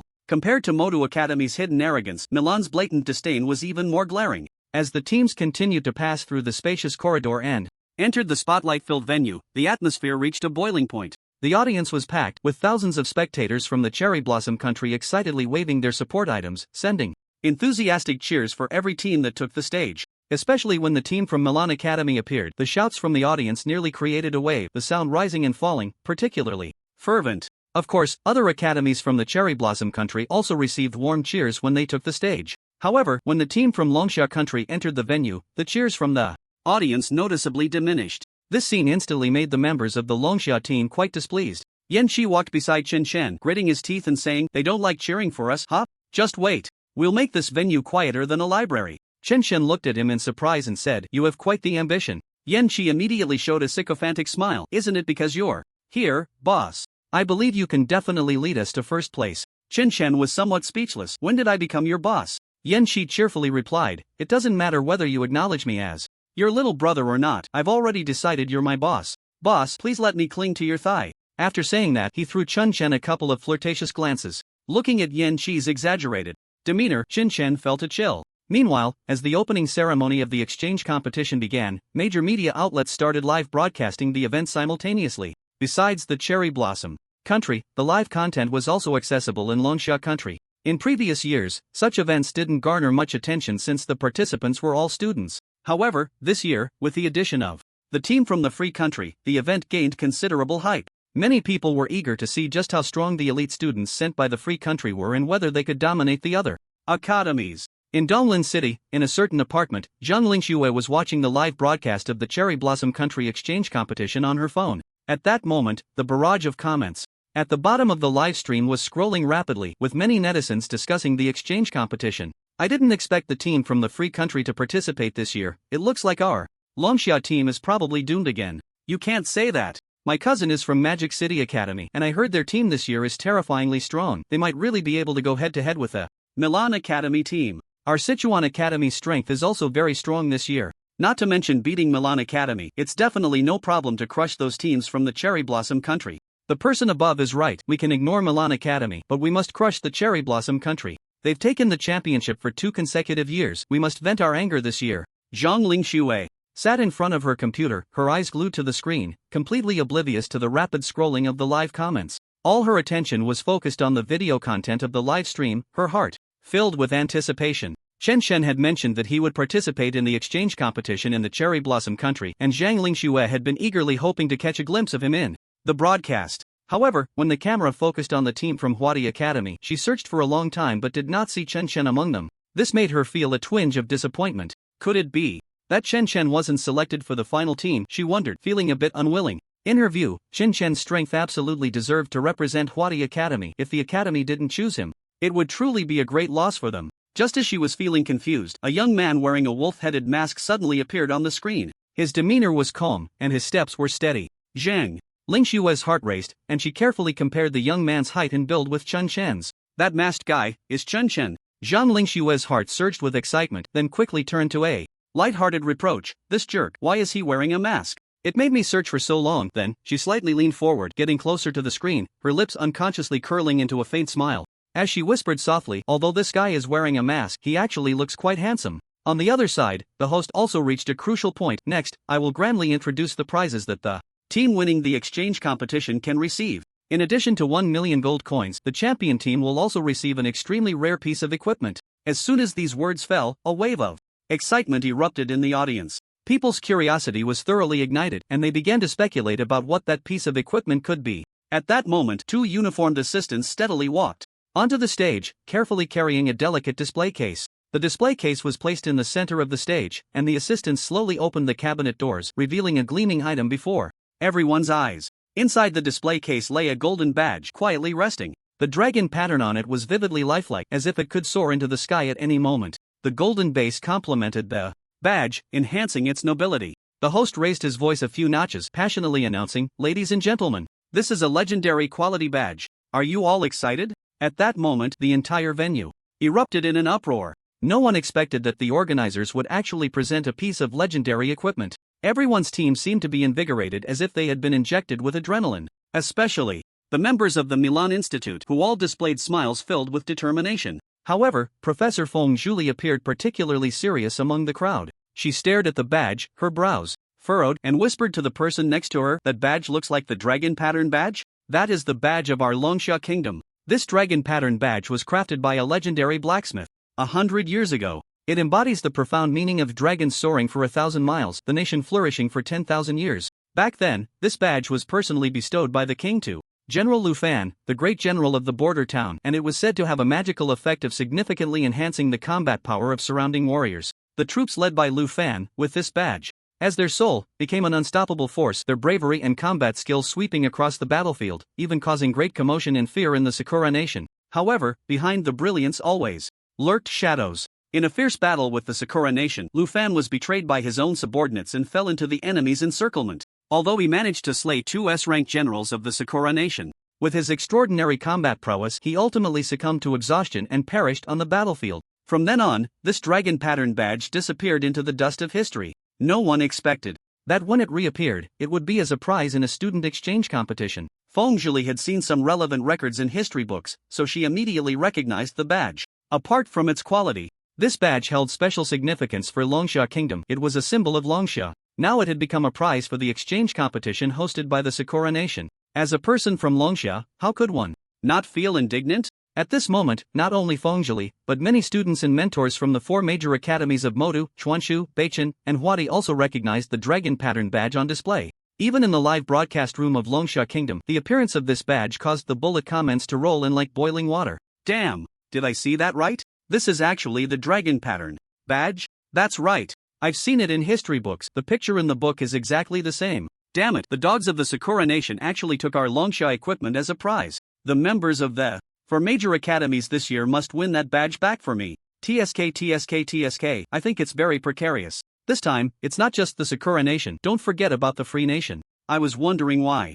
They suddenly came to participate in this exchange competition. They must have received news in advance. Anyway, let's cheer for the students from the 4 prestigious universities. If one of them can win this championship, I will support them for life. During the conversation, the opening ceremony of this exchange competition was coming to an end, and today's matches were about to begin. The morning was for individual matches, while the afternoon would feature team matches. The rules for the individual matches were, each university would send 4 contestants to participate, while the Milan Institute could send 8 contestants. A total of 40 contestants would compete in 1v1 battles. The winners would advance, and the losers would be eliminated. The 20 winners would continue to compete tomorrow. Before the official matches, there was a crucial draw to determine the order of the contestants' battles. All participating contestants might face opponents from the same country or university during the random draw, adding more uncertainty and suspense to the competition. Feng looked at everyone and said, Chen, Yanqi, Deng Kai, Huang Zishi, you 4 go draw lots. The 4 named nodded and walked out of the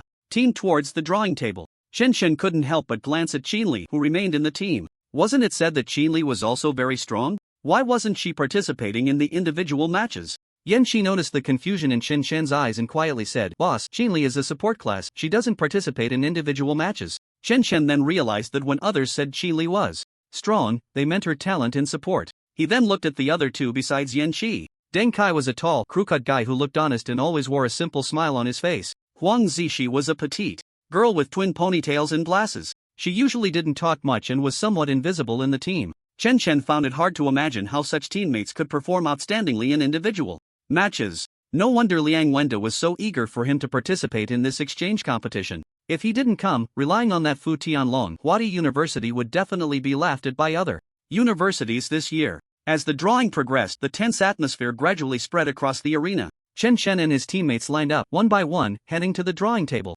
Chen looked at the number he drew, number 30. That was already considered a later match. Yanqi, however, was not so lucky. He helplessly displayed his number. Damn, I'm number 2. His voice revealed a hint of a bitter smile, as number 2 meant he would be the first contestant to go on stage, which added extra pressure on him. Huang Zishi quietly said, I'm number 14, her voice tinged with nervousness. Deng Kai calmly revealed his number 19. After all the numbers were drawn, the big screen in the arena began to display all the matchups. Yanqi was the first to go on stage, and his opponent was Daisuke Kawakami from Nagoya University. Huang Zishi would face Qianlu from Sichuan University. Deng Kai's opponent was Kazumi Kuramaru from Tokyo University, and Chen's opponent was Robert from Milan Institute. Seeing this matchup list, Feng Zhili was fairly satisfied. Except for Huang Zishi, the others were facing opponents from other countries. When Chen and the others returned, the team from Longsha country had already started intense strategic discussions, flipping through their opponents' background information. A bald man from Beichun University ran over, grinning, and said, You guys drew lots pretty well this time.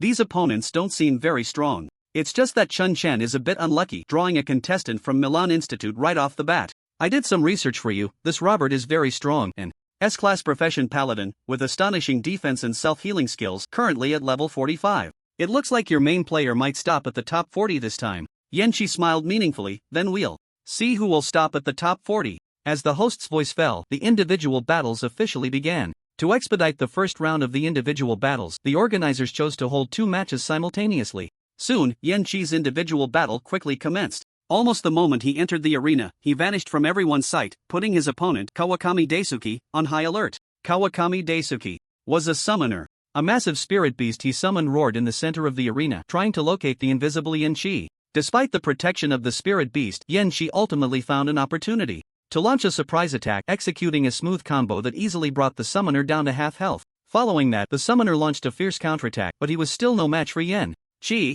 In the end, after a round of intense exchanges, Kawakami Daisuke was defeated. To ensure the safety of the matches, the arena had a final safety mechanism. When a contestant was about to be defeated, they would be automatically teleported out of the battlefield to ensure they wouldn't suffer real harm. In this battle, Wadi Academy achieved a victorious start. The first match ended successfully.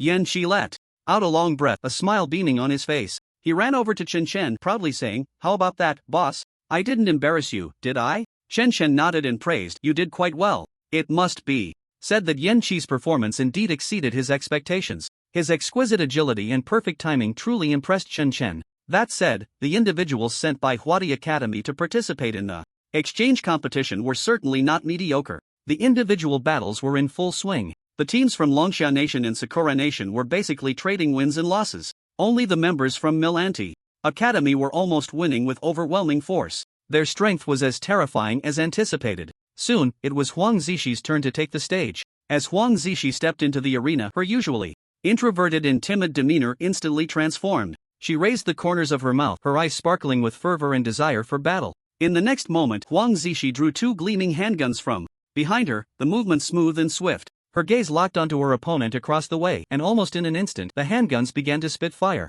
Bullets poured forth like a torrential downpour, filling the air with the mingled scent of gunpowder and metal. The opponent from the Sichuan Academy was a cold-faced ice mage, wielding a staff with a tip that glimmered with a chilling blue light. Faced with Huang Zixi's fierce assault, she furrowed her brow and quickly waved her staff. A thick ice wall rose between her and Huang Zixi. The ice wall emitted a dull thud as it was struck by the bullets, shards of ice flying everywhere. The ice mage did not stop there. She gripped her staff tightly, chanting incantations, and a wave of cold gradually spread across the arena. Instantly, the temperature in the entire battlefield plummeted, dropping below zero in just a few seconds. At this moment, white vapor began to escape from Huang Zixi's mouth. Shallow frost started to appear on her arms and thighs. However, Huang Zixi still wore a fervent smile, continuously dodging the ice spikes shot at her with her agile movements while maintaining a relentless attack with her dual guns. It was as if her body was unaffected at all. Chen watched Huang Zixi on the field, secretly amazed. This girl was like a different person once she entered battle mode. Moreover, her stance with the dual guns was incredibly cool. This was the first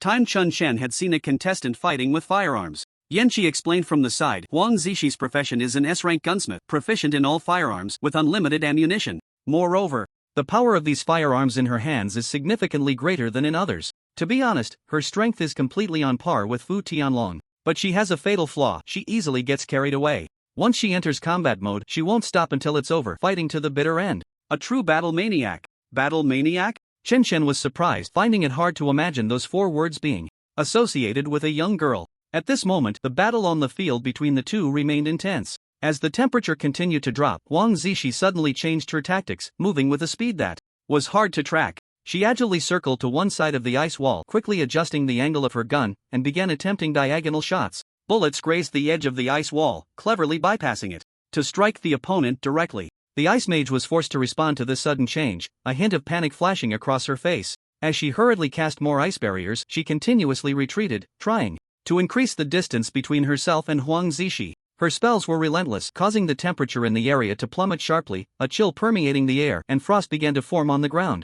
However, Huang Zixi did not give her opponent a chance to breathe. Her shooting suddenly became even more fierce. She rolled to evade a powerful ice spike attack, then sprang up from the ground, almost in midair, firing both guns simultaneously, unleashing a barrage of concentrated fire. This round of attacks was crucial, directly suppressing the ice mage's ability to cast spells. Amidst the dense rain of bullets, the ice mage from Sichuan could not maintain the stability of the ice wall. In a moment of carelessness, several bullets penetrated the shattered ice barrier, hitting her glacier shield. -1134, -1231.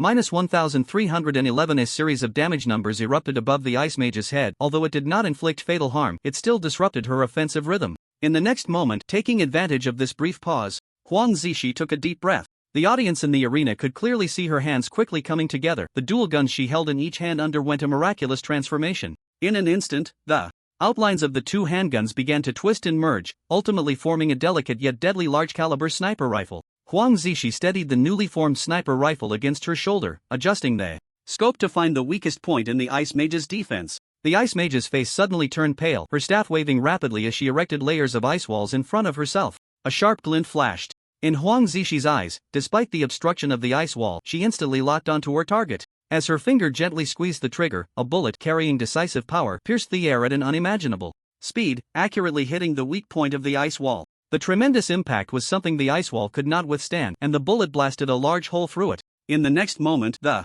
female mage from Sichuan was sent flying off the battlefield, her face still filled with shock. At that moment, the crowd in the audience erupted into intense cheers. Clearly, the violent beauty displayed by Huang Zishi was highly captivating. Even Chen Chen couldn't help but admire the young girl's combat talent. Soon, Huang Zishi stepped down from the battle platform, reverting to her previous timid demeanor.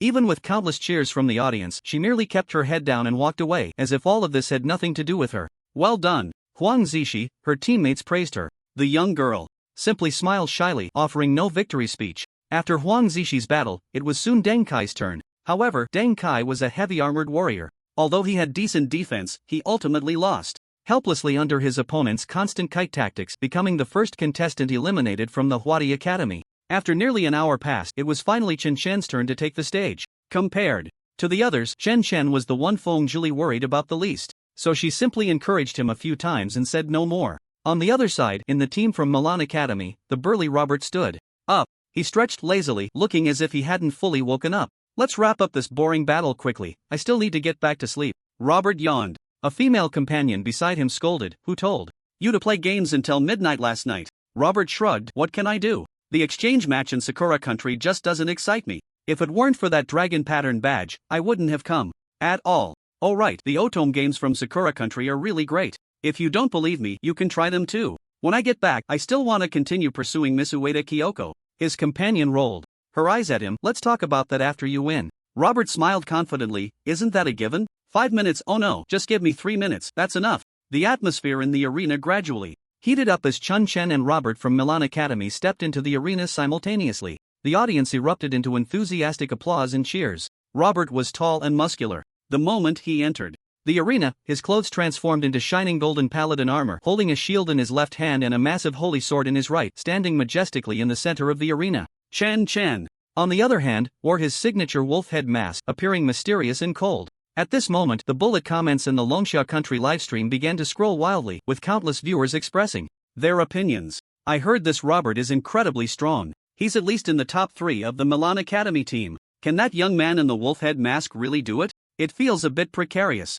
Yeah, Robert is a paladin. His defense and attack power are terrifying. Can Chen Chen really compete? It's hard to say. The wolf head masked guy looks pretty mysterious. He might have hidden strength. But let's not be too optimistic. After all, Robert's reputation is there, and he's not someone just anyone can defeat. Even if Chen Chen loses, it's okay as long as he tries his best. After all, the opponent is too strong. But I still hope to see a miracle. Go, Chen Chen. The bullet comments surged like a tide, intertwining various viewpoints, with some favoring Chen Chen and others doubting his strength.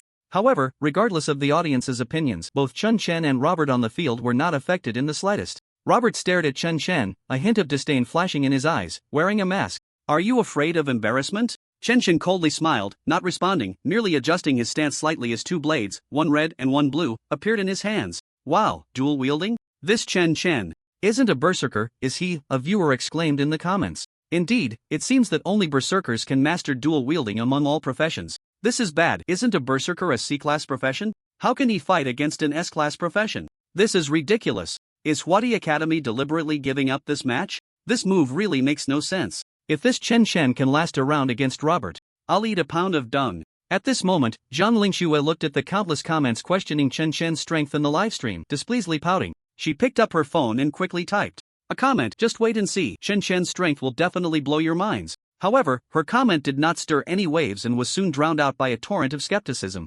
Zhang Lingxue bit her lip in frustration, keeping an eye on the situation in the livestream while repeatedly sending supportive comments for Chen Chen. The moment the match officially began, the figures of Chen Chen and Robert flickered simultaneously. Robert swung his massive holy sword, charging towards Chen Chen with an overwhelming momentum, seemingly intent on ending the battle in one blow. Chen Chen swiftly sidestepped, his red and blue dual blades flashing in his hands as he moved gracefully around Robert, looking for the perfect moment to strike. In fact, Chen Chen could easily withstand the opponent's damage and defeat him with triple counter damage. But Chen Chen did not want to do that. Through the previous assassination by the Noguchi team, Chen Chen realized he was too reliant on these powerful passive skills. Whether it was high counter damage or high recovery, once faced with skills that countered his class, it would leave Chen Chen in a passive position. Rather than that, it was better for Chen Chen to accumulate combat experience in regular battles. Even if his passives failed in the future, he would still possess decent combat abilities. So, during the past week of dungeon trials, Chen Chen had been improving his swordsmanship. At this moment, Chen Chen had not activated Limitless Dual Blade Flow, nor had he activated Ultimate Frenzy. He wanted to see how much his swordsmanship had improved without any status boosts. 4. Chen Chen now, winning the battle quickly was not the most important thing, gaining insights from the fight was what truly mattered. Robert watched Chen Chen's swift figure with a hint of disdain in his eyes. He snorted lightly, suddenly turning and slashing with his sword, the blade cutting through the air with a sharp whistle. Chen Chen leaped lightly, precisely dodging the strike, his dual blades moving like dancing shadows, quickly countering. The red blade traced a scorching arc, while the blue blade carried a chilling intent, striking towards Robert's vital points. Robert quickly raised his shield to block the deadly blow, but a deep gash was left on the shield. After a brief exchange, an unexpected expression appeared on Robert's face. The strike he had deemed certain was easily neutralized by the opponent's clever footwork. Not only that, but although his shield absorbed most of the attack, his arm still felt numb from the impact. He instinctively glanced at the knife marks on his shield, his expression gradually becoming serious. This guy's attack seems a bit high.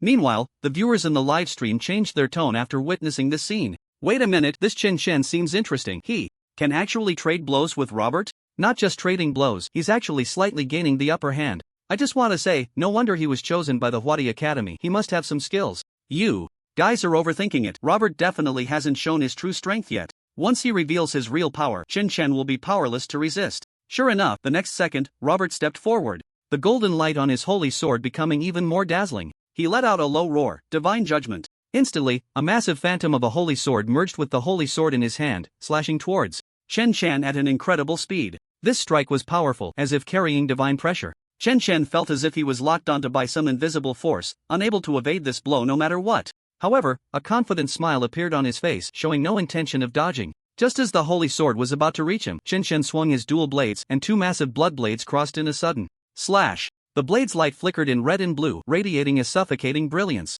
In the next moment, the clash of blades and swords erupted in the air, unleashing dazzling light and immense energy.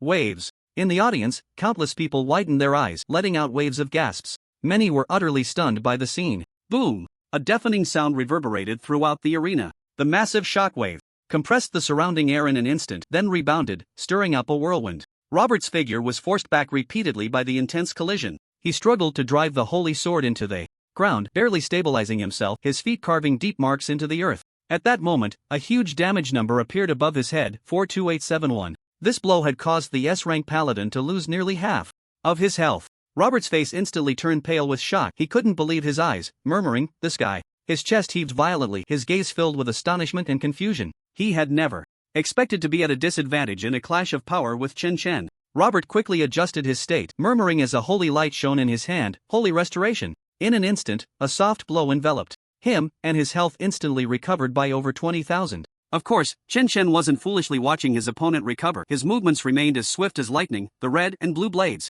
striking alternately, each slash precise and rapid. Robert had to retreat frequently, relying on his shield to barely defend himself. He suddenly felt an unprecedented pressure from the young man before him. This kind of pressure he had only felt from his own captain. It dawned on him that this masked youth's strength was far beyond his own. The opponent might not even be using his full power, merely playing a game of cat and mouse. With this thought, a sense of helplessness surged within him. He gritted his teeth, silently vowing not to concede so easily. However, taking advantage of Robert's brief moment of distraction, Chen Chen's fiery blade swiftly crossed over his shield, striking fiercely towards his forehead. Robert realized the danger and dared not be careless. He quickly activated his defensive skill, and a circular shield appeared around him, tightly protecting him. Holy Guardian! A flicker of surprise crossed Chen Chen's eyes. He had seen this move in Zhang Lingshua's hands and had thought it was a skill exclusive to holy angels, not realizing that paladins could use it too. However, what Chen Chen didn't know was that Robert's Holy Guardian skill was of a very high level. Zhang Lingshua's Holy Guardian could only withstand around 10,000 damage, while Robert's could block a full 100,000 damage. This was Robert's greatest reliance. Although Chen Chen was strong, he likely couldn't break through his shield in an instant. With this in mind, Robert began to gather his second holy judgment. He prepared to launch a fatal strike the moment Chen Chen's blade finished its arc. However, in the next second, Chen Chen's blade struck Robert's Holy Guardian without any obstruction. At the moment of collision between the shield and the blade, Robert's not yet fully cast holy judgment was interrupted. Accompanied by a crisp shattering sound, Robert's Holy Guardian was unexpectedly broken.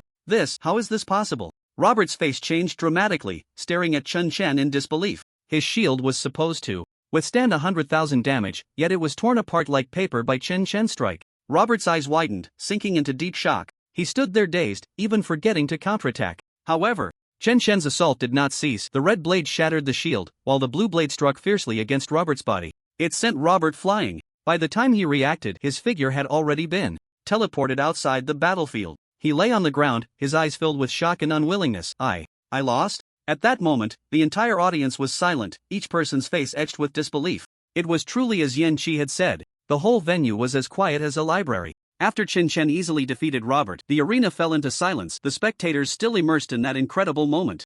Meanwhile, the live stream room of Longxia country had completely exploded. The screen was flooded with comments, densely occupying the entire view. Wow, this Chen Chen actually won. And it looks like he won. Easily, his opponent is Robert from the Milanti Academy. Who said our Longxia students can't beat the students from the free country? Those who doubted Chen Chen just now, does your face hurt? Everyone. This is a one-sided crush, especially that part against Bona. It made my blood boil. Sorry, Chen Chen, I spoke a bit too loudly just now. Let me bow to you. I'm a fan of this Chen Chen. Now I even find him wearing a mask pleasing to the eye. Chen Chen, I want to have your babies. Let's cheer for Chen Chen. This is a true powerhouse. Not only in the live stream room, but members from various teams on site also showed expressions of surprise. It was clear that Chen Chen's strength had completely exceeded everyone's expectations. No one had anticipated that Huadi Academy had such a powerful contender hidden. This year, the people from Modu Academy remained expressionless, as if this victory had little impact on them. However, the girls from Chuanshu Academy were all wide-eyed, staring at Chen Chen's figure, filled with astonishment and admiration. Especially the leading girl, whose looks rivaled Qinli, was quietly watching Chen Chen, her eyes sparkling with a strange light. A petite girl beside her quietly nudged her with her elbow and whispered, "Qingchuanjia, that guy can't be the Chen Chen that our principal Wang mentioned before, right? He's really amazing." The girl referred to as Qingchuanjia was named Xia Xingchuan. Hearing this, she nodded in agreement. It's very possible. Without such strength, how could Principal Wang personally go to Xining province to recruit him? It's a pity he ultimately couldn't be brought to our Chuanshu Academy. The petite girl teased, "Qingchuanjia, why don't you take this opportunity to hook him back to Chuanshu? With your charm, this guy definitely won't be able to resist." Xia Qingchuan giggled, her gaze never leaving Chen Chen. With a hint of playfulness and confidence, she said, "It seems that's not impossible." The bald youth from Beichen Academy stood beside Yan Qi, scratching his head and exclaiming, "Wow, this guy is really your main force from Huadi. That Fu Tianlong really can't compare to him." Yan Qi smiled smugly. Of course, just a mere paladin, dealing with him is simply effortless. Soon, Chen Chen returned to his team. Facing Chen Chen's performance, the members of the team remained relatively calm. After all, they had witnessed Chen Chen take down Fu Tianlong in one move, and the shock from that moment still hadn't completely settled for many. So now seeing Chen Chen easily defeat Robert didn't seem too surprising. On the other side, Robert returned to his team with a dark face, saying nothing. He angrily kicked a plastic chair, venting his frustration. At that moment, a cold voice came from behind him. "Robert, you were careless." Upon hearing this voice, Robert's previously angry expression instantly turned to guilt. He quickly turned around, lowering his head and not daring to meet the other's gaze, his voice trembling slightly as he said, "I'm sorry, Lucas, I really underestimated the opponent. But that kid's strength is indeed formidable." Standing opposite Robert was Lucas, a young man with blonde hair and blue eyes, handsome in appearance, with gem-like blue irises. Just standing there, he exuded an invisible pressure that made Robert not even dare to breathe. Lucas's gaze was icy, his tone laced with an undeniable coldness. "I don't care what your reasons are, a loss is a loss. Our plan was to remain undefeated until we faced our own people. And now, you've ruined everything." Each of his words pierced Robert's heart like ice picks. "You have brought shame to the Milanti Academy and the Free Nation." In just a few sentences, Robert felt as if he had fallen into an ice cave. A bone-chilling cold rose from his heart and sweat dripped down his forehead. "Lucas, give me one more chance. I will definitely perform well in the team competition. Please believe me." A teammate beside him also stood up to persuade, "Yes, Lucas, give him another chance." The young man named Lucas glanced at everyone, and after a moment, he turned away, his voice still indifferent. "The facts are already set in stone, saying more is meaningless. I hope you won't disappoint me in the upcoming matches. The honor of Milanti can no longer be violated." Everyone nodded solemnly at his words. The subsequent individual matches continued. When it was time for contestant 33 to face contestant 34, a bizarre scene unfolded. Contestant 33 was Takahashi Kazuma from Wazita Academy. Contestant 34 was Su Liang from Beichen Academy. After both entered the arena, before the battle even began, Su Liang suddenly let out a cry of pain. The next second, he appeared outside the arena. Throughout the entire process, Takahashi Kazuma had not made a move, and Su Liang had already lost. The whole situation was filled with strangeness, and no one knew what had happened. Even Su Liang himself was bewildered. Before being eliminated, he only felt as if his chest had been struck hard by a hammer twice, causing unbearable pain, leaving him utterly confused. For a moment, the contestants from Longxia country couldn't help but furrow their brows. Often, the unknown is the most terrifying. However, just as one wave settled, another rose. After Robert was eliminated, another contestant from the Free Nation was brutally knocked out. His opponent was a student from Tokyo Academy named Tsukikowa. This Tsukikowa possessed a skill similar to that of a summoner. After throwing out 2 yellow talismans, he instantly summoned 2 pets comparable to level 40 disaster bosses. He directly overwhelmed the Mill Academy contestant, ending the battle with a speed that was almost unstoppable. After these 2 matches, everyone finally realized that this year's Sakura country was equally formidable. They had the capability to challenge Mill Academy, especially that student named Tsukikowa. Starting off by summoning 2 level 40 disaster bosses, how could they fight back? If a contestant was eliminated by another country, they could barely accept it. But now, 2 had been eliminated by other countries before the first round even ended. The faces of the Mill Academy members turned grim. This situation was nothing short of a great humiliation for them. Fortunately, the Free Nation did not broadcast this exchange match live. Otherwise, these participating contestants might have been mercilessly criticized by the Free Nation's netizens. Soon, with the defeat of the last contestant from Mill Academy, the first round of individual matches for the day came to a close. The list of the 20 winners was displayed on the big screen. Among them, Mill Academy had 6 contestants advance. Sakura Country and Longxia Country each had 7 contestants advance. On the side of Longxia Kingdom, Huadi Academy unexpectedly advanced 3 people, Modu Academy advanced 2, and Beichen and Chuanshu Academies each advanced 1. In comparison, Huadi Academy had the best results on the first day. Feng Zhuli was quite satisfied with this outcome. However, having good results in the first round of the individual competition was of no use. Only the top 3 who advanced would receive points as rewards. The first place in the individual competition could earn 10 points, the second place 5 points, and the third place 2 points. Finally, the points earned would be combined with those from the team competition to determine the true champion academy. Therefore, the key factor remained the performance in the individual competition over the next few days. From the current perspective, aside from the people from Mill Academy, the members of Tokyo Academy were quite strong, especially a boy named Yuechuan, who could summon 2 level 40 disaster bosses simultaneously. Such strength was quite tricky in both individual and team battles. After the morning's individual competition ended, there was a 2-hour break, during which the members of each academy returned to the preparation and rest area to adjust their states. The organizers also prepared delicious lunches for all participating teams. After lunch, the students of Huadi Academy, under the organization of their mentor Feng Zhuli, began to arrange the personnel for the afternoon's team battle. Shenshen, Yanxi, Huang Zishi, Qinli, Dumanman, you 5 will be on the field for the team battle this afternoon, Feng Zhuli announced. She first looked at Shenshen and said, Shenshen, you will be the main attacker this afternoon, focusing on dealing with the opponent's healing support. Shenshen nodded. Feng Zhuli then turned to Yanxi and said, Yanxi, you are responsible for coordinating with Shenshen in the attack, but do not expose yourself too early. You must find the opportunity to deliver a fatal blow. Yanxi showed a confident smile and replied firmly, understood. Then, Feng Zhuli turned to Huang Zishi, her tone slightly serious, Zishi, you are the one I worry about the most. Don't get too carried away, don't get too carried away, don't get too carried away, it's important, so I'll say it 3 times. She continued, your main task is to use your ranged attack capabilities to slow down the opponent's offensive rhythm. Try to protect Qinli and Dumanman as much as possible, understood? Huang Zishi timidly nodded and said in a very small voice, got it. Finally, Feng Zhuli looked at Qinli and Dumanman, her tone relaxing a bit, you 2 are the ones I trust the most, so I won't say much. Qinli, as the team leader, everyone must follow her arrangements, understood? Understood.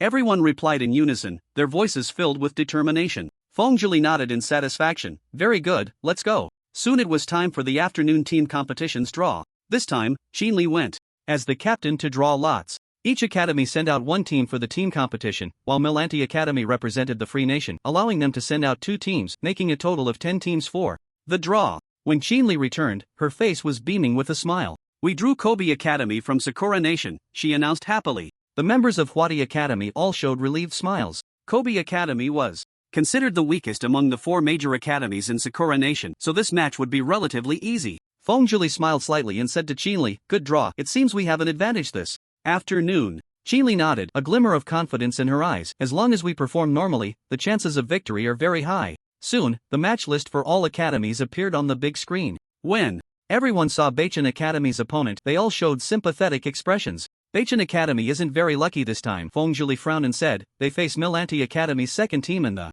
first round. Although it's the second team, their strength shouldn't be underestimated. During the conversation, everyone couldn't help but look towards Beichen Academy, which was just separated by an aisle. Unexpectedly, there was not a trace of fear or worry on the faces of those men. On the contrary, their expressions were filled with fervor and excitement, as if only by battling such a formidable opponent could they truly ignite their fighting spirit? Look at them, they seem to be looking forward to this fight, Yin Qi whispered, a hint of surprise in his tone. Yeah, Deng Kai also seemed puzzled, facing the second team of the Milan Institute. They are actually this excited? Xinli glanced at the members of the Beichen Institute and smiled slightly. This is the style of the Beichen Institute. The stronger the opponent, the more it stirs their desire to fight. The members of the Beichen Institute were currently high-fiving each other, boosting their morale. The bald man at the forefront shouted loudly, "Brothers, this is a great opportunity to show them the true strength of our Beichen Institute." "Right, let's show our momentum," another burly man responded, excitement gleaming in his eyes. In stark contrast to the fervor of the Beichen Institute, the girls from the Sichuan Institute appeared somewhat anxious. Their opponents were the Tokyo Institute, which had the Moon River. Just the thought of the two-level 40 disaster bosses summoned by the Moon River in the morning made them feel a headache. Not to mention that the Moon River had 4 powerful teammates. The Magic City Institute was up against the Wazita Institute, which was relatively easier to handle. Soon, the team battle began. The first match was the Beichen Institute against the second team of the Milan Institute. The captain of the second team was Robert, who had been easily defeated by Qin Shen in the morning. At this moment, the flames of revenge burned in his eyes, making him appear particularly focused and fierce. Compared to the morning's match, Robert's performance was quite impressive now. He single-handedly suppressed the 2 main damage dealers of the Beichen Institute, putting immense pressure on them. Damn! This Robert is actually so strong, a member of the Beichen Institute gasped, struggling to fend off Robert's fierce attacks. He's not giving us a moment to breathe. Another member was also barely holding on, beads of sweat already covering his forehead. Robert sneered, and as he swung his holy sword, golden light flashed, bringing a powerful sense of oppression.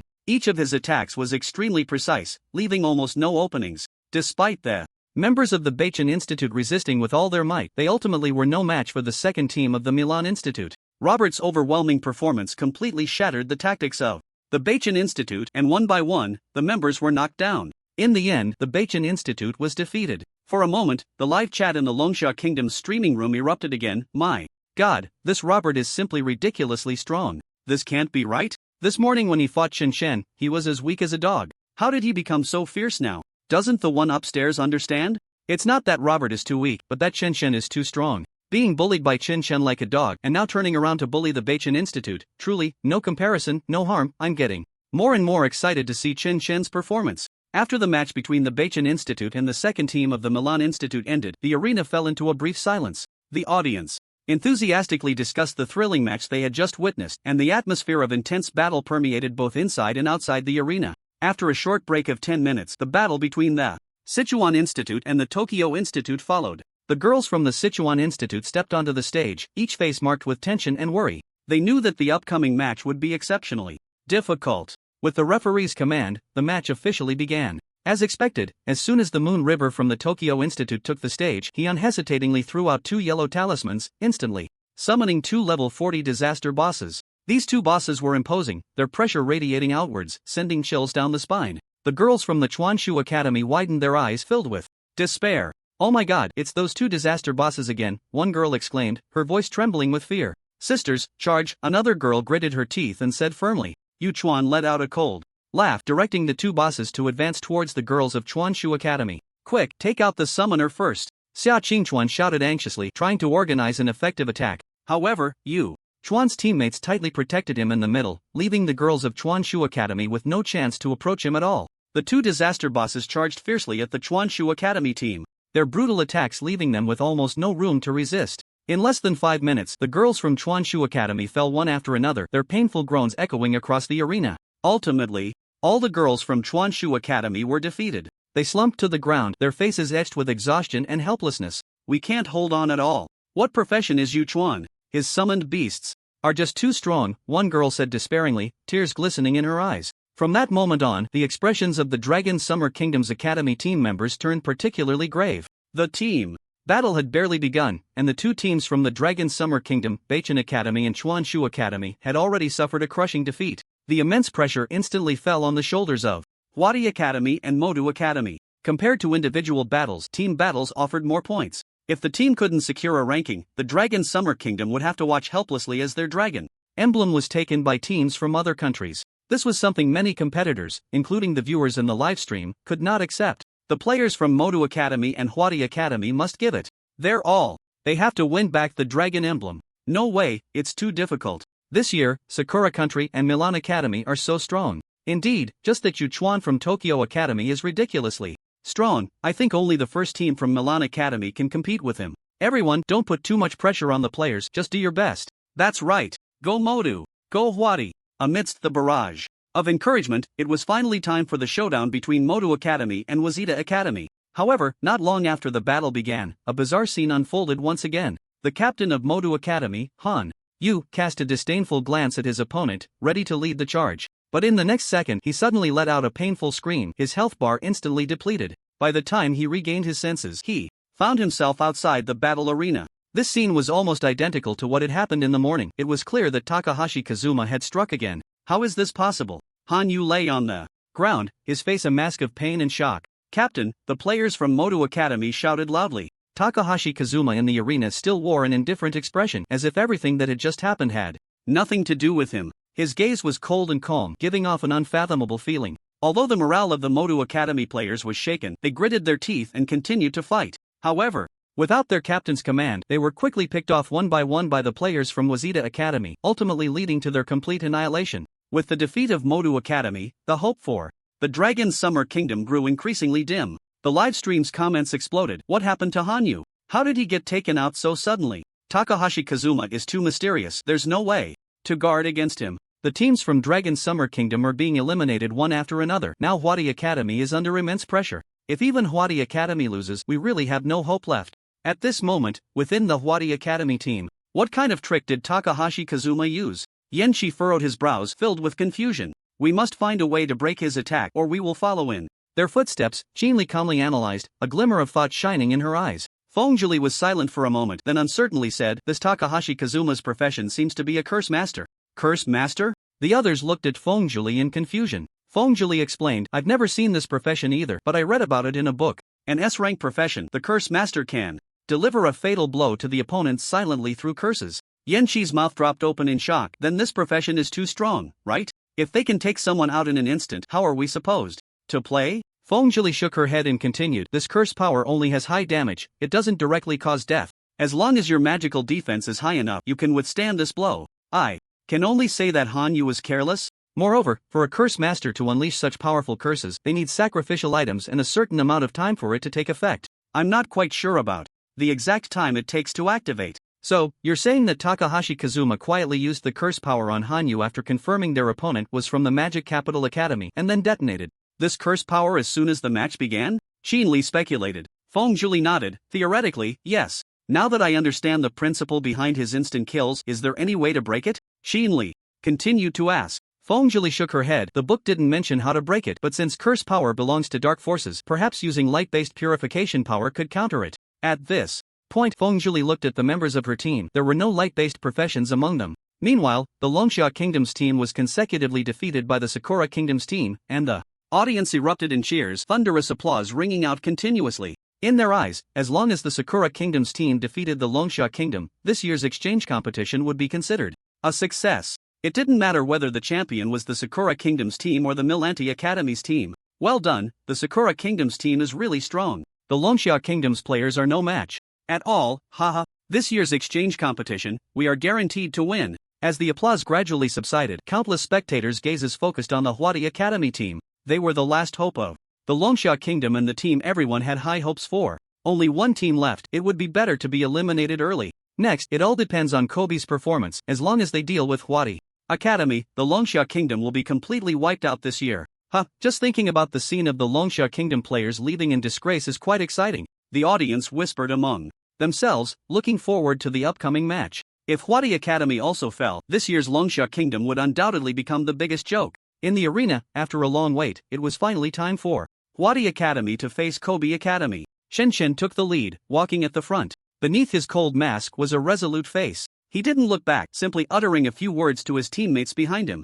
Let's go, we will crush them. Soon, the Hwadi Academy team, led by Chen Shen, entered the battlefield against the Gobi Academy team. Since Hwadi Academy was the last remaining team from the Longsha Kingdom, many spectators' eyes were focused on this battle. The countdown for the match began, and a tense atmosphere filled the arena. Chen Shen surveyed the opponents while also observing his own team. At that moment, he noticed that Jinli had put on a fiery red dress, resembling a fairy about to dance gracefully.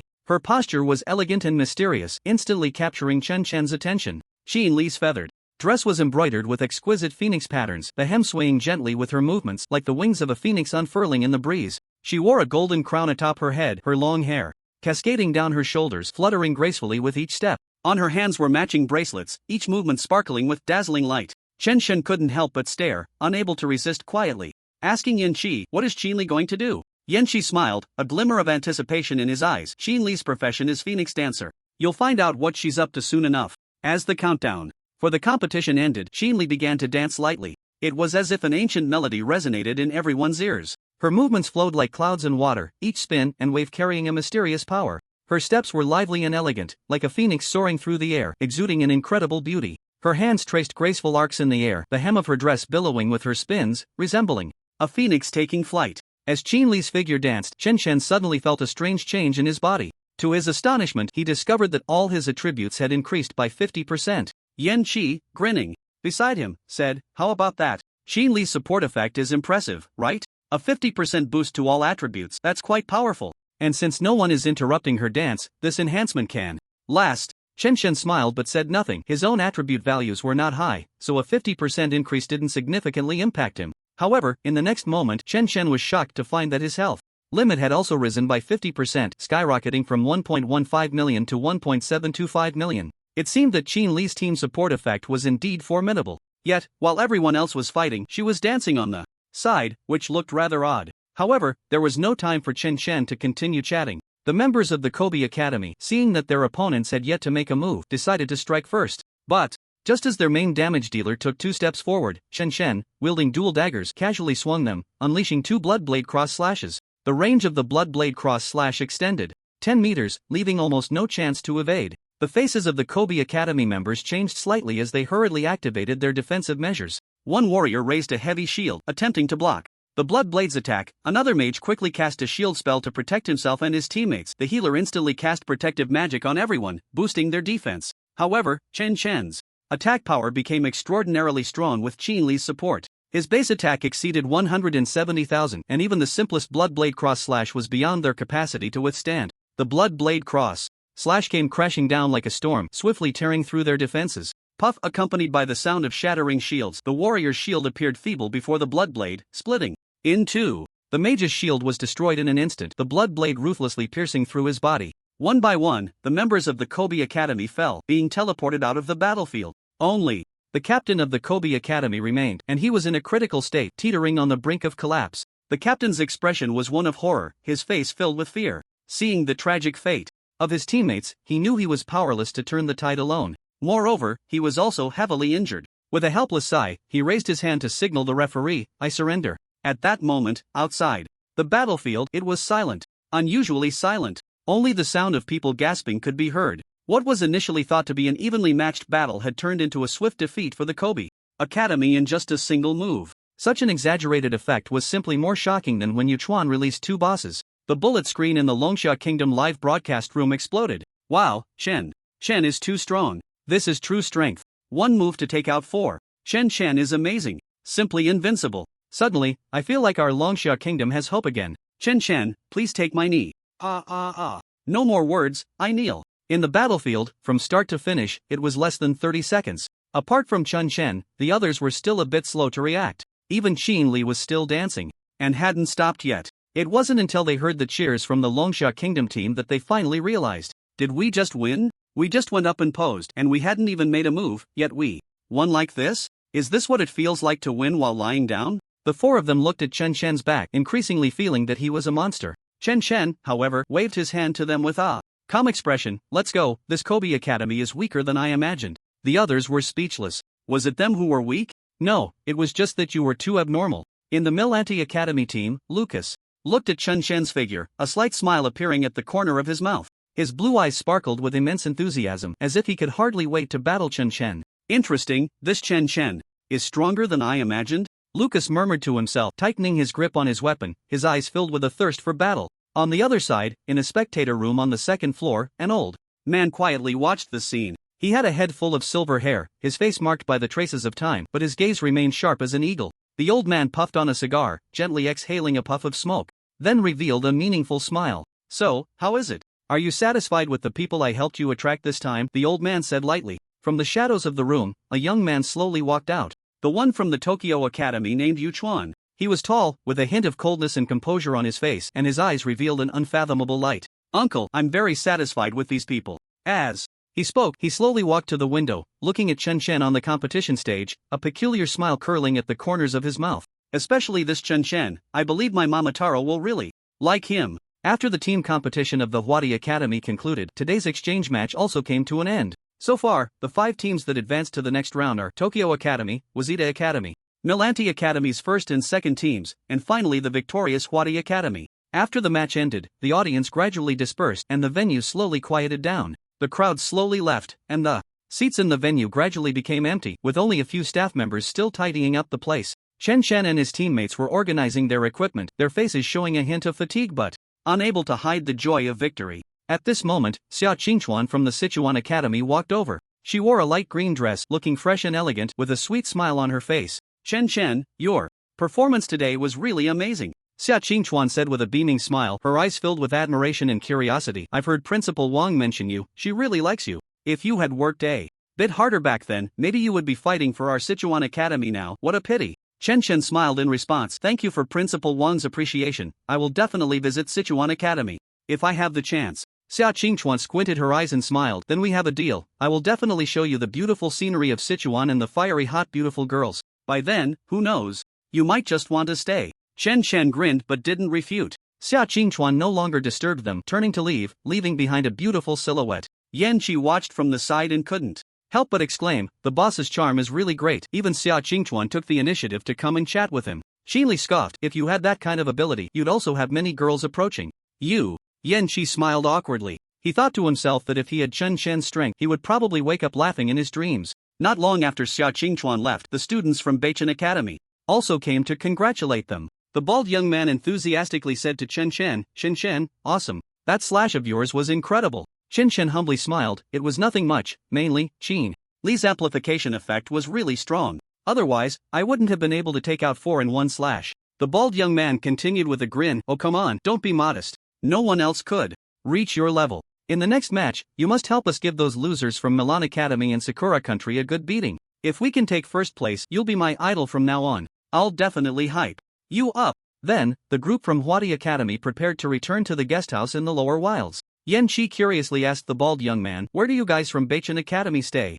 The bald young man replied, we stay at a hotel in the upper court area. Yan Qi was greatly dissatisfied. Why can you guys from Beichen Academy stay in the upper court while we from Huadi Academy can only stay in the lower wilds? The bald young man explained, originally, the organizers wanted to arrange for us to stay in the lower wilds too, but our teacher refused and directly booked a hotel in the upper court. Upon hearing this, everyone turned to look at Feng Zhuli. Feng Zhuli calmly shrugged and smiled, sorry, Principal Liang didn't allocate any budget for this. Yan Qi sighed helplessly, what a difference, no wonder. They get to stay comfortably while we have to make do. Deng Kai patted Yan Qi on the shoulder, comforting him, forget it, it doesn't matter where we stay. The key is to win the competition. Everyone nodded in agreement. Although they felt a bit helpless, they could only accept reality. Afterwards, they boarded the return bus, preparing to obediently go back to the guest house in the lower wilds. Along the way, no one felt down about continuing to stay in the lower wilds. On the contrary, they still really liked the small guest house run by Mei Hui and Mei Qing. The 2 little girls were not only cute, but the food they made was also delicious. Feng Zhuli sat on the bus, wanting to take the opportunity to hold a review meeting for the 5 who participated in the team battle. But then she thought, today it was only Chen Chen who made a move to win. Besides Qinli, the others hadn't even acted, so it seemed unnecessary to hold a review meeting. Looking at Chen Chen, although he was wearing a mask, his eyes were slightly closed, clearly having fallen into a dream. Feng Zhuli had to give up on this idea, not wanting to disturb Chen Chen's rest. The bus slowly drove over the bridge and returned to the lower wilds. Suddenly, Chen felt something was off. He abruptly opened his eyes and found that the vehicle was still moving slowly, but the people on the bus had vanished. Even the driver was gone, leaving only the silent cabin and his lonely figure. He looked around, a strange chill rising in his heart. Just then, Chen suddenly heard someone softly calling his name from behind, the voice carrying a hint of allure and mystery. Chen. He quickly turned his head, his face showing shock, because the person calling him was the mysterious woman who looked strikingly like Zhang Lingxue. What's wrong? Surprised to see me? Didn't you see me outside the airport? She stood in the back row of the cabin, her figure graceful, her silver eyes radiating a unique charm, a meaningful smile playing on her lips. Chen Chen's heart sank. It Turned out she had known all along that he had seen her. How are you in the car? Where did the others go? Chen Chen's expression was serious, his brows furrowed, and there was a hint of alertness in his tone. The mysterious woman slowly walked up to him, gently raising her hand to stroke his cheek. Chen Chen instinctively wanted to resist, but he was surprised to find that his body was not obeying him.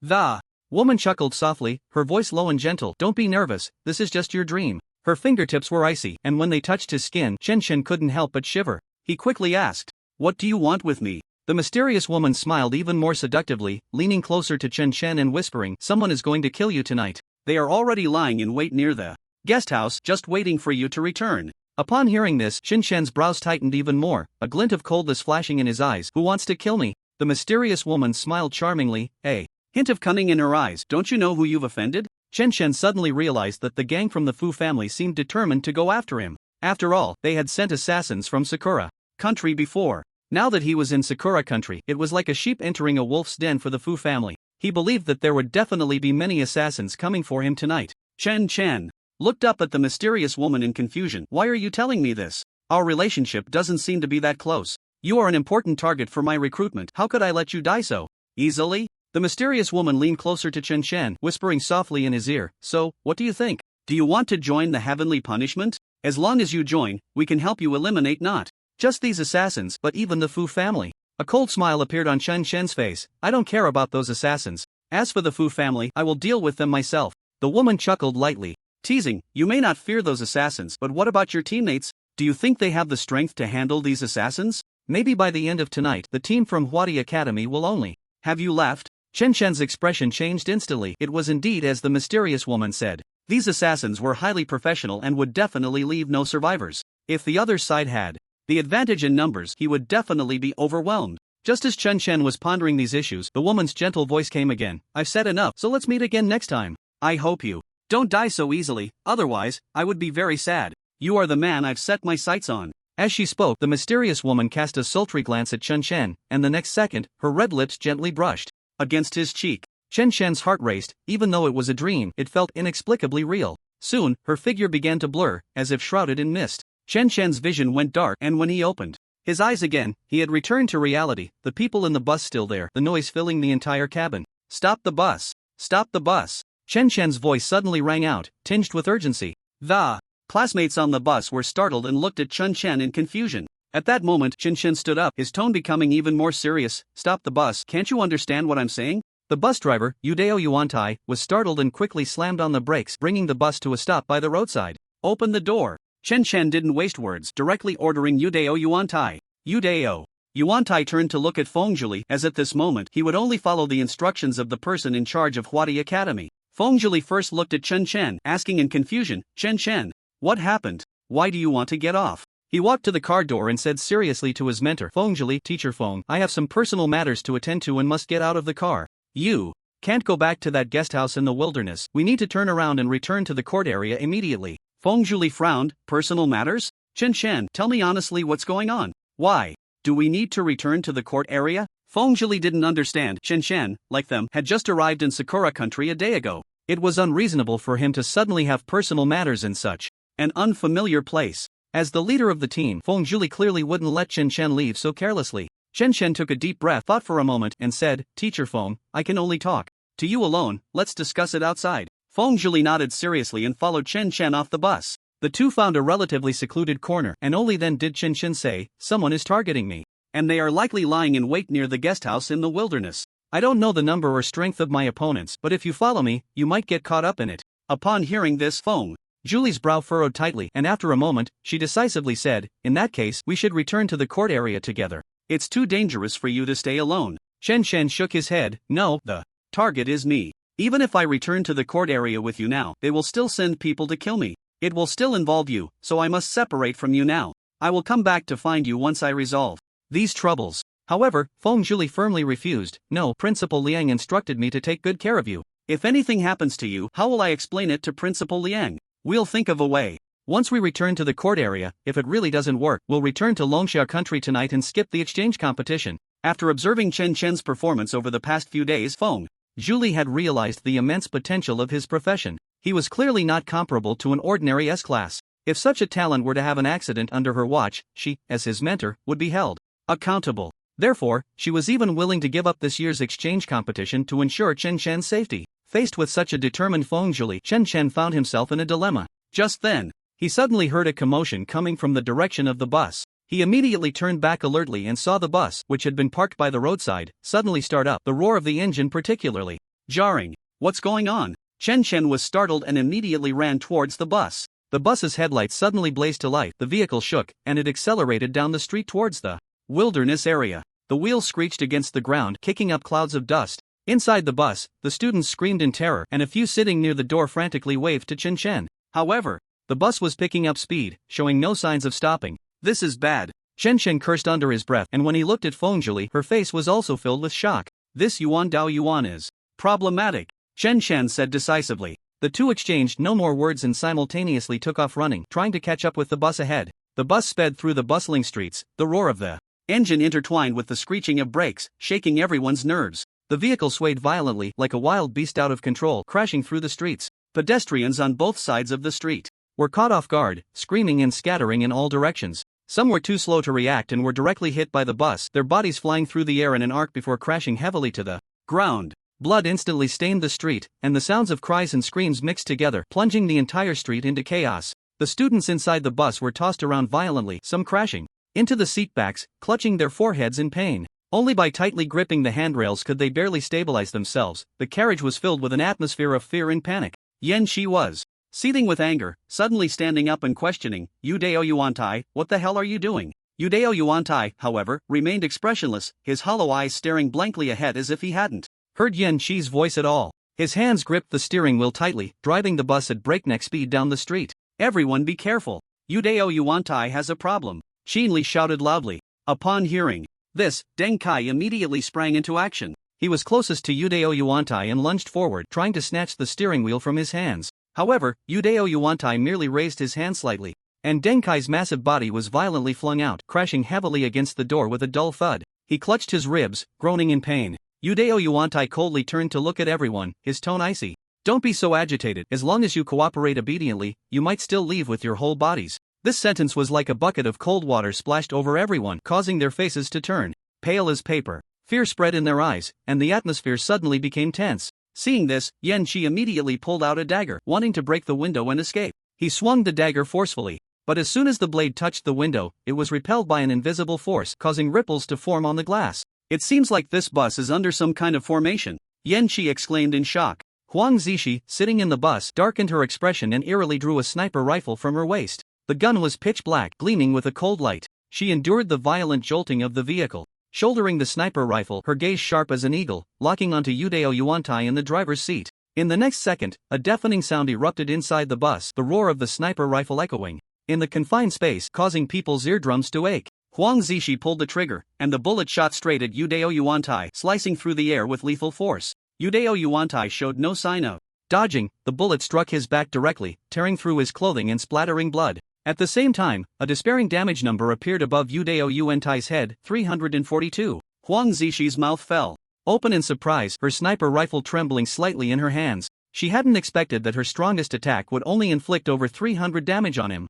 What level of practitioner was this Yudao Yuantai? However, even after being shot, Yudao Yuantai continued to drive the bus calmly, as if nothing had happened. His gaze remained focused, his hands firmly gripping the steering wheel. At that moment, a male voice came through Yudao Yuantai's earpiece. How is it? Is the target in position? Yudao Yuantai replied expressionlessly. The target got off the bus early for some reason. To lure him into the encirclement, I'm now bringing his classmates over. Prepare to assist at any time. The person on the other end of the earpiece spoke calmly. Received. At this moment, everyone on the bus realized the situation was critical. Yudao Yuantai's strength was exceptionally powerful. It was likely that all the people on the bus combined wouldn't be his match. The air was thick with tension and fear, and everyone's heart was racing as if it would leap out of their chests. Qili forced herself to suppress her panic and asked, Yudao Yuantai, what exactly do you want? Yudao Yuantai glanced back at her, a strange smile appearing on his face. His gaze was cold and ruthless, as if he could see through everyone's thoughts. Our target was originally just one person.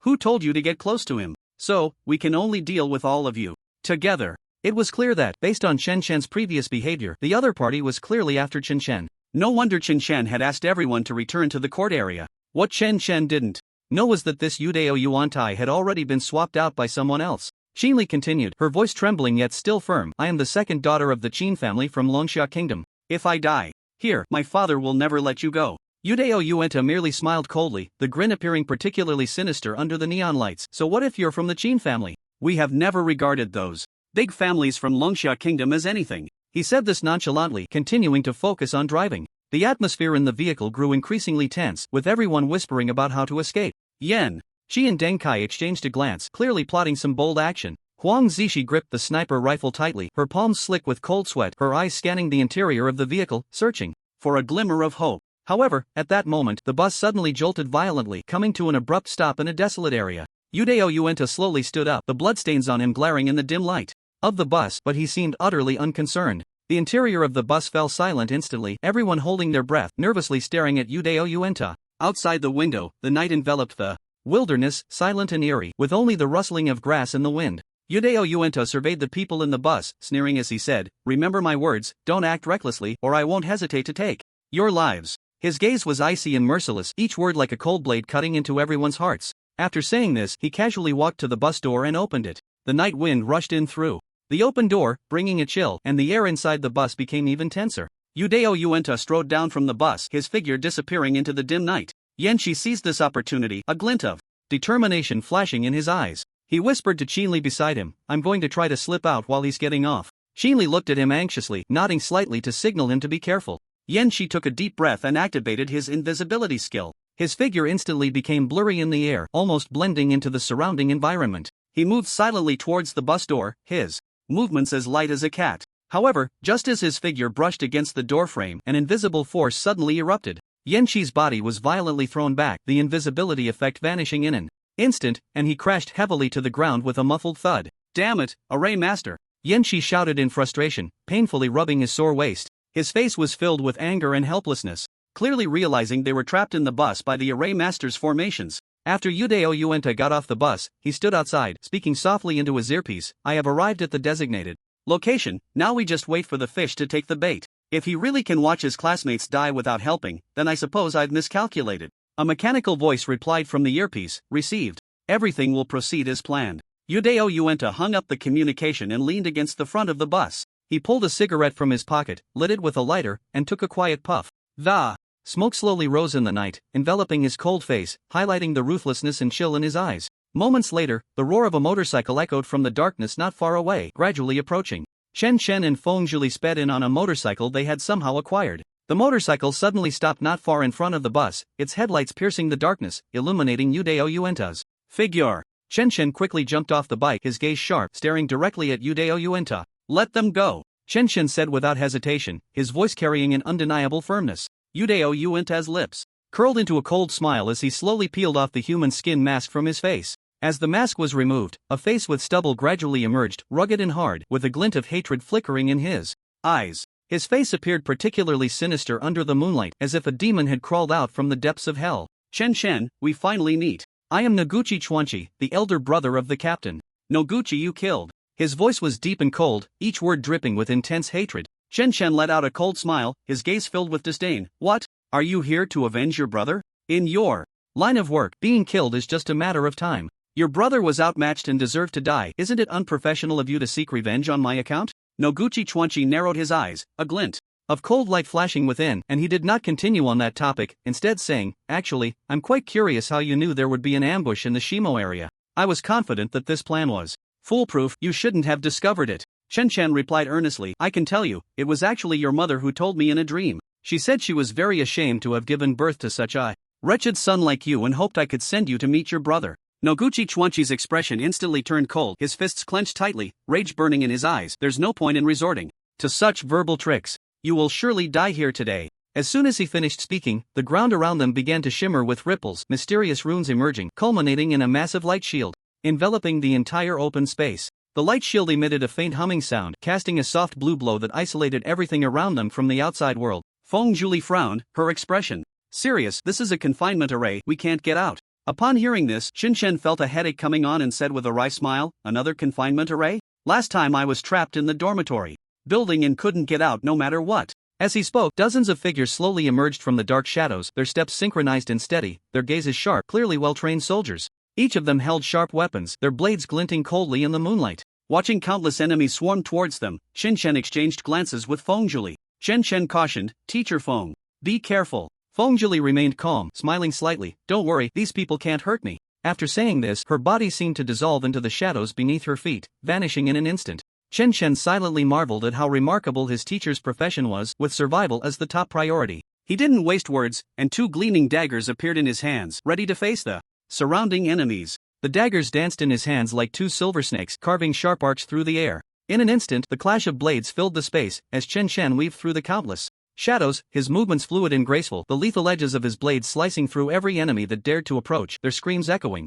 Chen Chen's movements were as swift as lightning, his daggers darting through the enemy ranks like phantoms, the cold light of the blades instilling a sense of dread. Each strike was filled with precision and power, enemies falling one after another, bodies gradually piling up on the ground. In the distance, Noguchi Chuanchi quietly observed Chen Chen's actions, a hint of confusion and disbelief in his eyes. To him, Chen Chen did not seem as strong as he had imagined. There was no reason for his brother to have died at the hands of this man. Just as he pondered this, the bus's headlights suddenly went out, plunging the surroundings into complete darkness, as if something had absorbed all the light. Noguchi Chuanchi felt a sense of foreboding, his brows furrowing, suddenly realizing that the bus beside him was slowly sinking into the ground. His expression tightened, and he grabbed the front of the bus with his left hand, trying to prevent it from sinking completely. The people inside the bus looked on in panic as the vehicle gradually sank underground.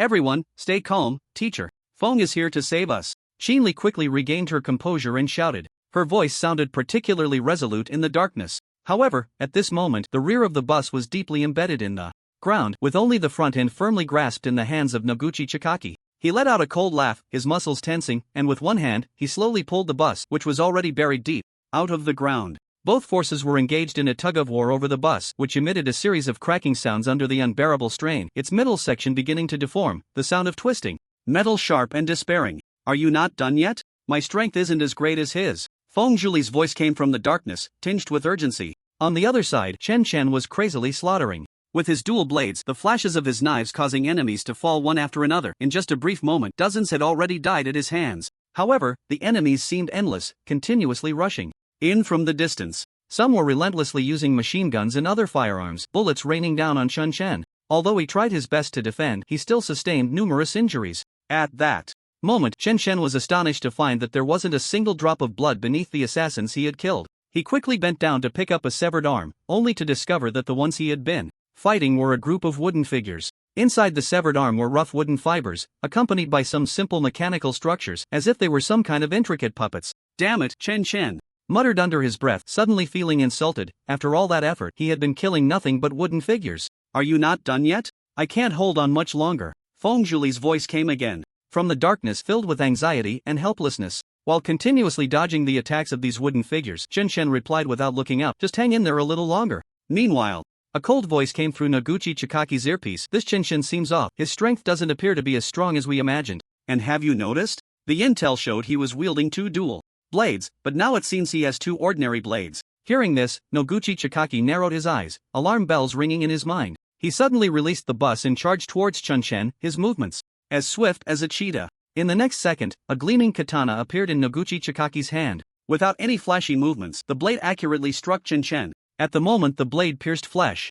Blood splattered, and a high damage number -123,841 rose above Chen Chen's head. Chen Chen's movements paused, his expression changed, but he grinned and casually remarked, "Your damage is quite high." A sense of unease surged in Noguchi Chikaki's heart as the Chen Chen before him suddenly transformed into a wisp of smoke, vanishing in an instant. His face changed dramatically, and he hurriedly shouted into his earpiece, "This Chen Chen is a clone, his real body is not within the formation." "What?" The voice in the earpiece echoed with surprise. They hadn't expected that a clone could hold out in the formation for so long, completely deceiving them. Just then, in a nearby tall building, a middle-aged man quickly spoke to the 2 formation masters beside him. "Dispel the formation and retreat quickly. If we wait any longer, we'll be exposed." His tone was filled with urgency and unease. However, as soon as he finished speaking, a detached voice came from behind them. "Isn't it too late to want to escape now?" The middle-aged man's expression changed, and without hesitation, he leaped out of the window. In the next second, a massive blood-red cross slash erupted from the tall building, the air thick with the scent of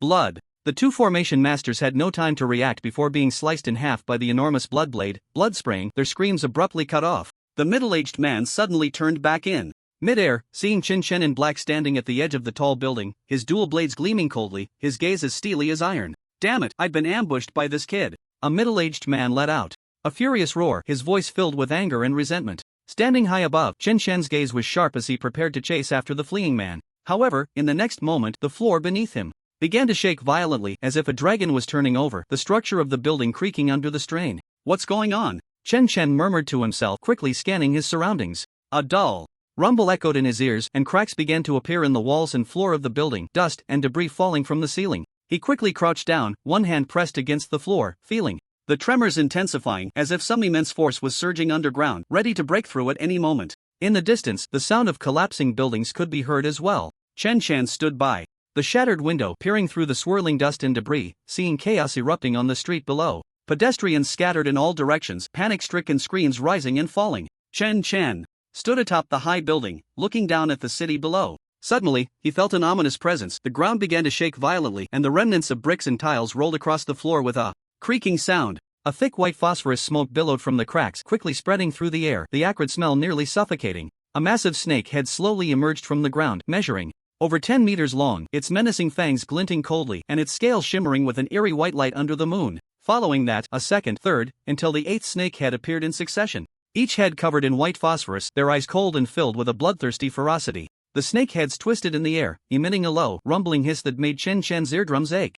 These enormous snake heads surrounded Chen Chen, as if forming an invisible cage. The colossal snake body was rooted underground, seemingly endless, causing the ground to tremble under its immense power. The scales of the giant snake glimmered in the night, as if covered in a layer of cold armor, each scale exuding an indescribable hardness and strength. Chen Chen was deeply shaken. It was the first time he had seen such a gigantic monster, larger than any abyssal boss he had encountered before. He quickly cast an observation spell on the giant snake, but the spell had no effect on it. Chen Chen frowned, feeling a strange sensation from the 8-headed giant snake. On the other side of the open space, as the formation was dispelled, the bus trapped within was dragged into the darkness by Fengjuli. Nakagawa Takashi stood in the empty area, looking at the desolate scene. His plans had been disrupted. Chen Chen and Fengjuli had successfully escaped, filling him with immense anger. He quickly turned and sprinted towards the location where Chen Chen had appeared. Meanwhile, just as Chen Chen was contemplating how to deal with the monstrous snake before him, Fengjuli's figure suddenly emerged from the shadows. Her expression was serious, beads of sweat glistening on her forehead, clearly having exhausted a significant amount of her mental energy to quietly move the bus. Chen Chen, the people sent to assassinate you today should come from an organization called Dark Crow, Fengjuli said in a low voice, urgency lacing her tone. Dark Crow? Chen Chen frowned, his gaze still fixed on the giant snake. Yes, the top combatants of the Dark Crow organization are known as the Three Kings, Fengjuli continued to explain. They are S-rank Shadow Warriors Nakagawa Takashi, S-rank Puppet Master Tenpi Masaru, and S-rank Phantom Ninja Mikuri Natsuki. Their levels average above 50, and their strength is formidable. Chen Chen let out a cold laugh, his gaze still sharp. So today, they dispatched 2 kings just for me. It seems the Dark Crow organization truly values me. However, a glint of killing intent flashed in Chen Chen's eyes. No matter if they are Bright Crow or Dark Crow, kings or lords, today I will unleash a massacre. One that comes, I will kill one. A pair that comes, I will kill a pair. Fengjuli frowned slightly, a hint of anxiety flashing in her eyes. Chen Chen, their strength is too great. You can't handle it alone. It's better to escape quickly. The giant snake in front of us is the legendary guardian beast of Sakura country, the Yamata no Orochi. But this one isn't real. It's a puppet made by Tianping Sheng in the likeness of the legendary Yamata no Orochi, and its power is equally terrifying. Chen Chen shook his head firmly, his eyes filled with determination. Teacher Feng, you should take care of the other students. First, I can handle these people. Fengjuli looked at the resolute gaze of Chen Chen and knew that persuasion was futile. She nodded. All right, you must be careful. I will protect the students. Chen Chen smiled slightly, confidence shining in his eyes. Don't worry, Teacher Feng. I won't let you down.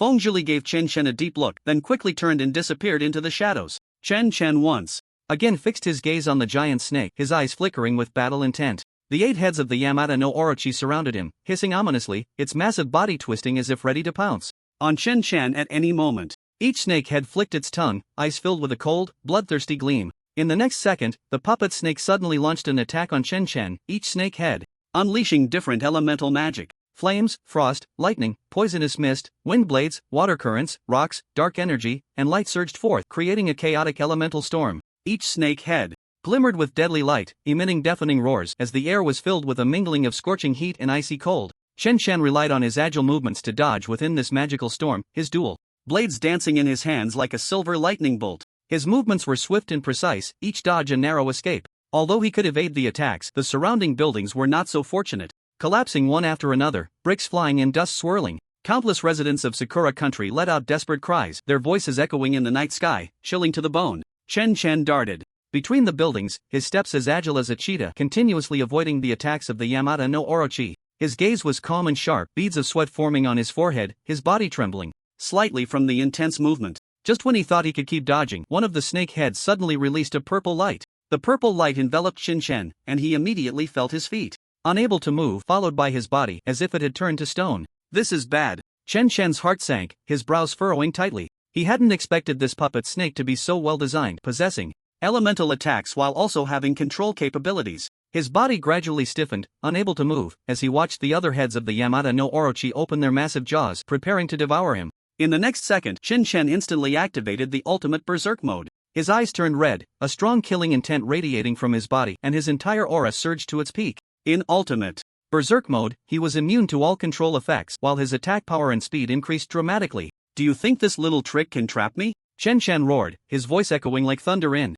the night sky. He instantly broke free from the petrified state, his dual blade swirling in his hands as he unleashed two blood blade cross slashes at one of the snake heads. The blade light shot forth like red lightning, heading straight for the snake head. In an instant, two massive damage numbers exploded above one of the snake heads, -159,183 -158,278 at that moment. The Yamata no Orochi lost over 300,000 health points, yet the health bar above its head barely dropped a notch. Chen Chen calmly estimated the situation, secretly amazed. This puppet snake has at least over 10 million health. There was no trace of fear on his face, instead, a cold smile appeared. Come on, no matter how much health you have, I will chop you down piece by piece. Chen Chen muttered to himself, his eyes gleaming with battle intent. On the other side, in a shadowy spot, a middle-aged man furrowed his brows, watching the scene of the battle, murmuring, "This guy's damage is so high. If my Yamata no Orochi takes any damage, I must get the old man to reimburse me." Under the cover of night, dozens of figures swiftly darted between the buildings, their movements agile like phantoms, almost blending into the darkness. Their target was clear, their eyes fixed on the distant Yamata no Orochi, which was continuously unleashing elemental magic. Flames blazed fiercely in the dark, frost crystallized in the air, lightning tore through the night sky. Poisonous mist spread, wind blades howled, water surged, rocks shattered, dark energy surged, and light shone brightly. Each snake head was casting different elemental magic, creating a chaotic and terrifying elemental storm. Is this the Yamata no Orochi puppet of Lord Tianping Shang? It's really powerful. One person murmured, his voice filled with awe and shock. They gazed at the giant serpent in the distance, and even from afar, they could still clearly feel the immense energy released from those elemental spells. The air was thick with a mingling of scorching heat and icy cold, as if the surrounding space was twisting. What level of existence can contend with this Yamata no Orochi? Another person whispered, disbelief evident in his tone. Just then, they saw one of the serpent's heads seemingly suffer a severe blow, the massive head suddenly tilting back. The giant serpent let out a painful roar, deafening, as the air filled with a strong scent of burnt machinery. If one looked closely, they could see a young man wearing a werewolf mask standing atop that snake head. Under the moonlight, the wolf mask appeared particularly eerie in the night, with cold light flickering in his eyes. "Look, who is that?" One of the men in black widened his eyes, his face filled with astonishment. "Oh my god, how can someone be standing on the head of the Yamata no Orochi?" another exclaimed, his voice brimming with disbelief. The young man in the wolf mask stood on the serpent's head, his figure cold and resolute, like a ghost in the night sky. His gaze was sharp as a knife, fixed on the enemies below, his eyes sparkling with endless battle intent. In the next moment, two massive cross slashes exploded on that head, blood splattering, metal fragments scattering. The enormous snake head was severed with a resounding thud, revealing complex and precise mechanical parts at the neck, sparks flying and billowing smoke. The severed head crashed heavily to the ground, causing a tremendous tremor, the ground cracking open, dust swirling, shaking the surrounding buildings slightly. The giant serpent writhed violently, letting out a painful roar that echoed in the night sky, sending chills down spines. He actually severed the head of the Yamata no Orochi. One of the men in black stared in shock, his face filled with astonishment and fear. The voice of Tianping Shun crackled through the earpiece, filled with irritation and a hint of helplessness. "Damn it! This guy is too freakish. I'm afraid I'm going bankrupt this time." He roared furiously. "Nagakuchikawa Takashi, Mikori Akane, are you two planning to wait until my Yamata no Orochi is completely destroyed before you make your move? And the Hekawa group, Nara group, and Night Demon group, all of you get in here. We must kill this kid today." Everyone in the darkness tightened their grips on their weapons, their eyes flickering with complex emotions, some already sweating profusely from their foreheads. What should we do? A voice trembled with fear, clearly overwhelmed by the formidable enemy before them. We can't wait any longer, we must act according to Lord Tianping Sheng's orders, the leader said, his voice low but resolute, determination and fearlessness evident in his gaze. In an instant, dozens of figures burst forth from the darkness, swarming towards Chen Chen's direction, their footsteps swift as the wind, their momentum like a rainbow, filled with the courage of desperation and fearless determination. On the battlefield, besides combat-type professionals, there were also many support-type professionals weaving through the chaos. Their figures were stealthy and quick, almost blending into the night, with wands, scrolls, and talismans in hand flickering with faint light. In just a moment, Chen Chen felt 4 or 5 control-type support professionals casting skills on him. Bind, imprison, slow, silence, fear. Various control skills came one after another, as if trying to trap Chen Chen firmly. However, in Chen Chen's state of ultimate frenzy, these skills were utterly ineffective, and his figure continued to flit across the battlefield like a ghost. In addition to the control skills, several weakening buffs silently attached themselves to Chen Chen. In an instant, his body was overwhelmed with debuffs. Reduced attack, reduced defense, reduced health, reduced magic resistance, reduced healing, reduced speed, and reduced critical hit, all stacked to the maximum. He felt the burden on his body growing heavier, and his attack speed slowed, but his gaze remained resolute, his fighting spirit ablaze. Despite undergoing a round of weakening, under Chen Chen's powerful attacks, he still cut through enemies like chopping vegetables, one strike for each foe. Whether they were combat-type professionals or support professionals, they all fell before his onslaught. The assassins, known for their calm and ruthless demeanor, now looked at Chen Chen with an involuntary fear in their hearts. He's too strong, he's not even human, one assassin said, his face pale and his voice trembling. We can't possibly withstand him, another assassin said despairingly, his eyes filled with terror. At this moment, Chen Chen resembled the Grim Reaper in the dark night, mercilessly harvesting the lives of his enemies. His movements were swift and fierce, each swing of his blade carrying unmatched power and speed. Just then, 2 more giant snakeheads exploded under Chen Chen's triple reflection damage, the intricate mechanical parts on their heads scattering and billowing thick smoke. The overall health bar of the Yamata no Orochi dropped to about 2/3, appearing increasingly weak and enraged. In his earpiece, Tianping Sheng was already fuming. Damn it, damn it, damn it. Nakagawa Takashi, Kurikawa Akane, what the hell are you doing? If you don't make a move soon, I won't play along anymore. Yet, the earpiece remained silent, with no response from the two. As the puppet Yamata no Orochi lost 3 heads, the pressure on Chen Chen suddenly decreased, and he darted across the battlefield like a gale, cutting down the assassins of the Dark Crow organization until they were in disarray. Blades flashed, blood splattered, and each of Chen Chen's strikes claimed an enemy's life. Those assassins who once prided themselves on being cold and composed now seemed utterly fragile before him, fleeing in terror. What kind of monster is this guy? One assassin exclaimed, his face pale and eyes filled with fear, his body trembling slightly. We can't withstand him at all, run, another assassin shouted desperately, his voice laced with endless panic. Just then, a long-lost voice from Tang Hongzhi echoed from Chen Chen's mask. How long have I been asleep? How did you get so strong now? Chen Chen grinned at the words, his blade slicing through the air as he cleaved an enemy in half. You old man finally woke up. I almost thought your soul had perished. Tang Hongzhi's voice carried a hint of helplessness. My soul hasn't perished, but the last encounter did take quite a toll on my soul power. Chen Chen moved swiftly across the battlefield, his gaze sharp as an eagle, watching the enemies around him. He chuckled, looks like you're not planning to disappear so easily. Just then, Tang Hongzhi's voice suddenly became excited. I can't be mistaken, can I? You can now fight against Yamata no Orochi. Chen Chen calmly denied, this is just a puppet made according to the Yamata no Orochi. However, Tang Hongzhi said very seriously, no, this is not just a simple puppet.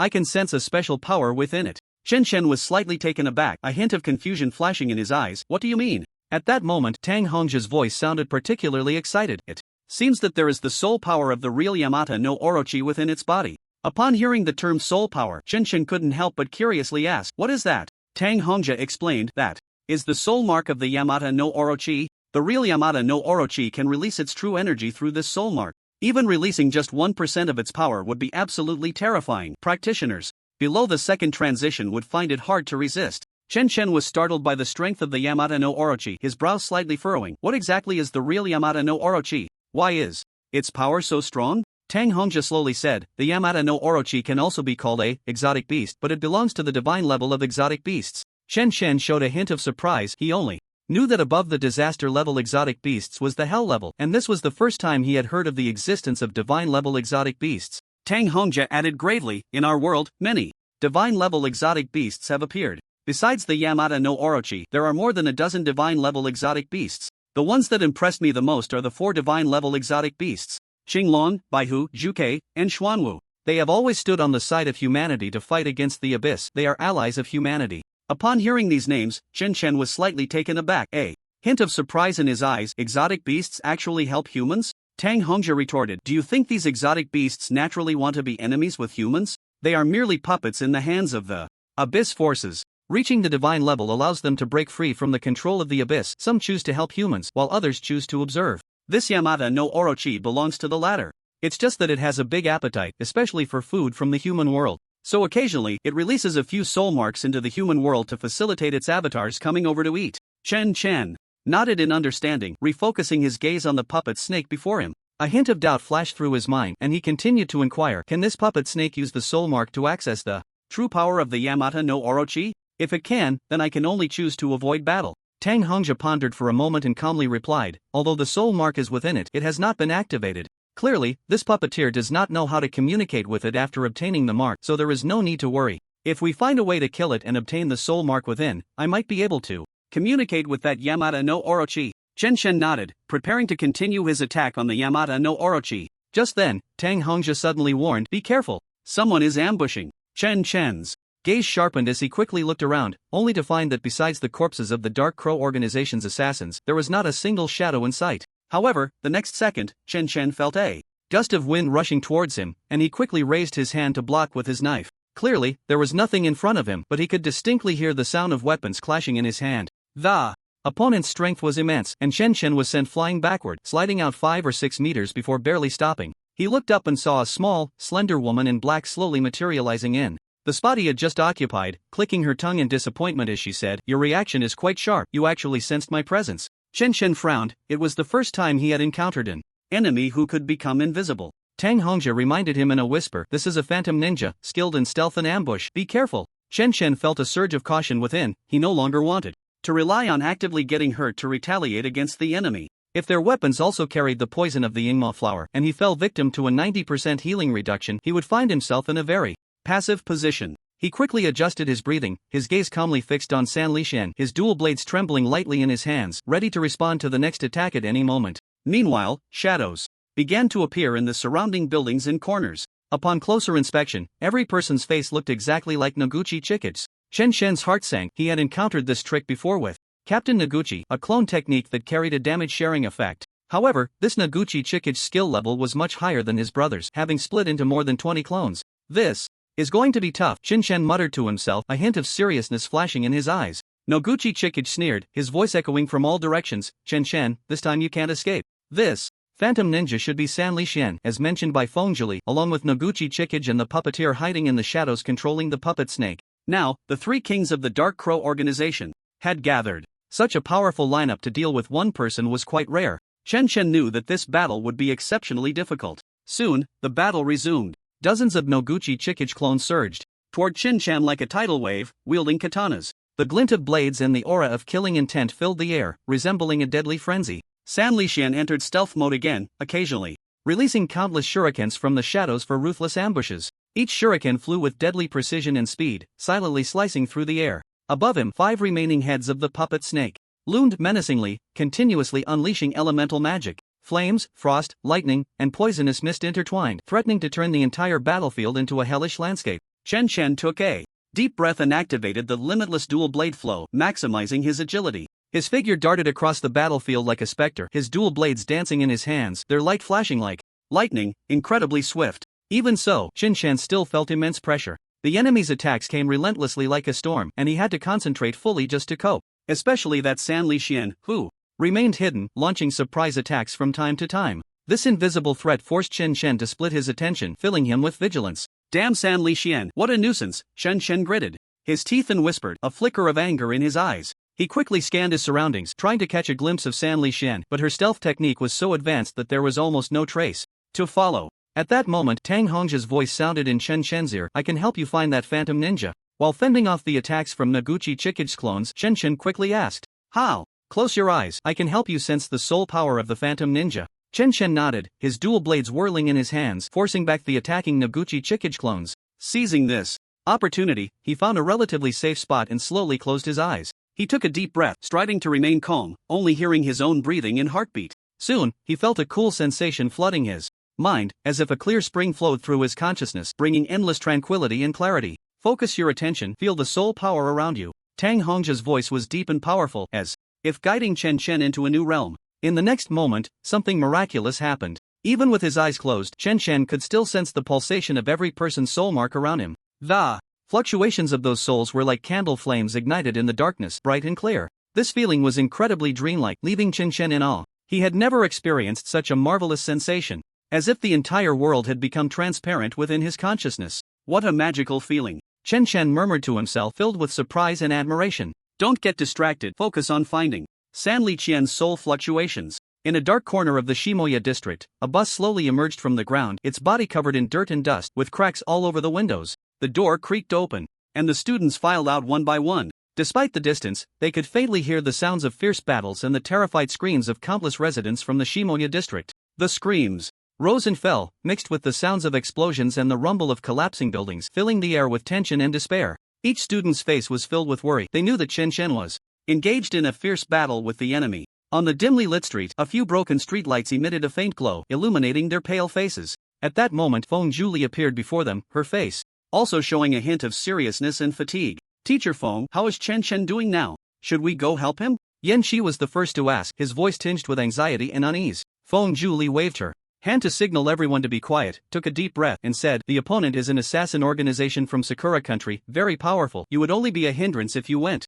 Upon hearing this, everyone turned pale. No one could understand how a student like Chen Chen could attract such an opponent. At this time, someone raised a question. With such intense fighting happening in the Shimoya district, isn't the Sakura country's garrison going to intervene? Feng Zhuli scoffed. The Sakura country's garrison only protects the residents of the upper court district. They won't care about the lives of those in the Shimoya district. Besides, in such fierce battles, a regular garrison would be powerless unless the two major forces from Tokyo City intervened. The two major forces of Sakura country are well known, the Nine Dragons Society and the Yamaguchi Gumi. Most of the industries in Sakura country are controlled by these two forces, wielding power even greater than that of the emperor of Sakura country. The Dark Crow organization, currently fighting Chen Chen, is an assassin organization under the Yamaguchi Gumi. That is why they can rampage through the Shimoya district without restraint, as no one can control them. Feng Zhuli continued to reassure everyone, saying, but you don't need to worry. I have already contacted Principal Liang and he will arrange for someone to come rescue us. Several other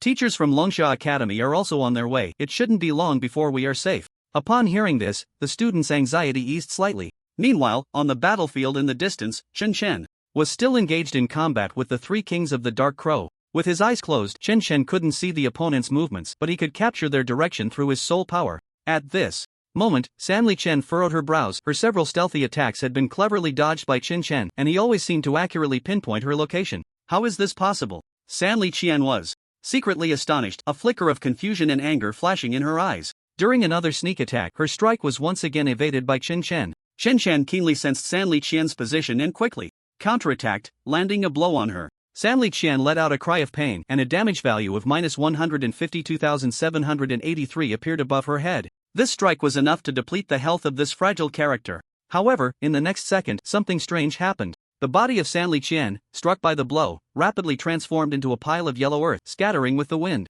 Chen Chen was puzzled and frowned, asking, did I kill that woman? Tang Hongjia's voice echoed in his mind. No, she used a substitution technique. The main body transferred the damage to the substitute. Chen Chen felt a flicker of impatience rise in his heart. Damn it, these people are really shameless, always using substitutes or fake injuries, making it so hard to kill. If Tang Hongjia had a physical form, he would definitely give Chen Chen a big eye roll. After all, even 3 against 1 couldn't gain any advantage over him, yet he still had the nerve to say others were shameless. The real pervert was clearly you. However, Tang Hongjia still patiently analyzed. Such life-saving skills often have time or quantity limits. They are definitely not used casually. Just as Tang Hongjia said, after using this substitute technique, Sanli Qian became cautious and no longer acted frequently. This gave Chen Chen a great opportunity. At that moment, Noguchi Chuanchi began to exert force, and the dozen or so clones around him simultaneously released blade energy. The blade energy was incredibly strange, actually ignoring Chen Chen's dual sword block and directly penetrating his defense. In an instant, the air was filled with the sound of blades piercing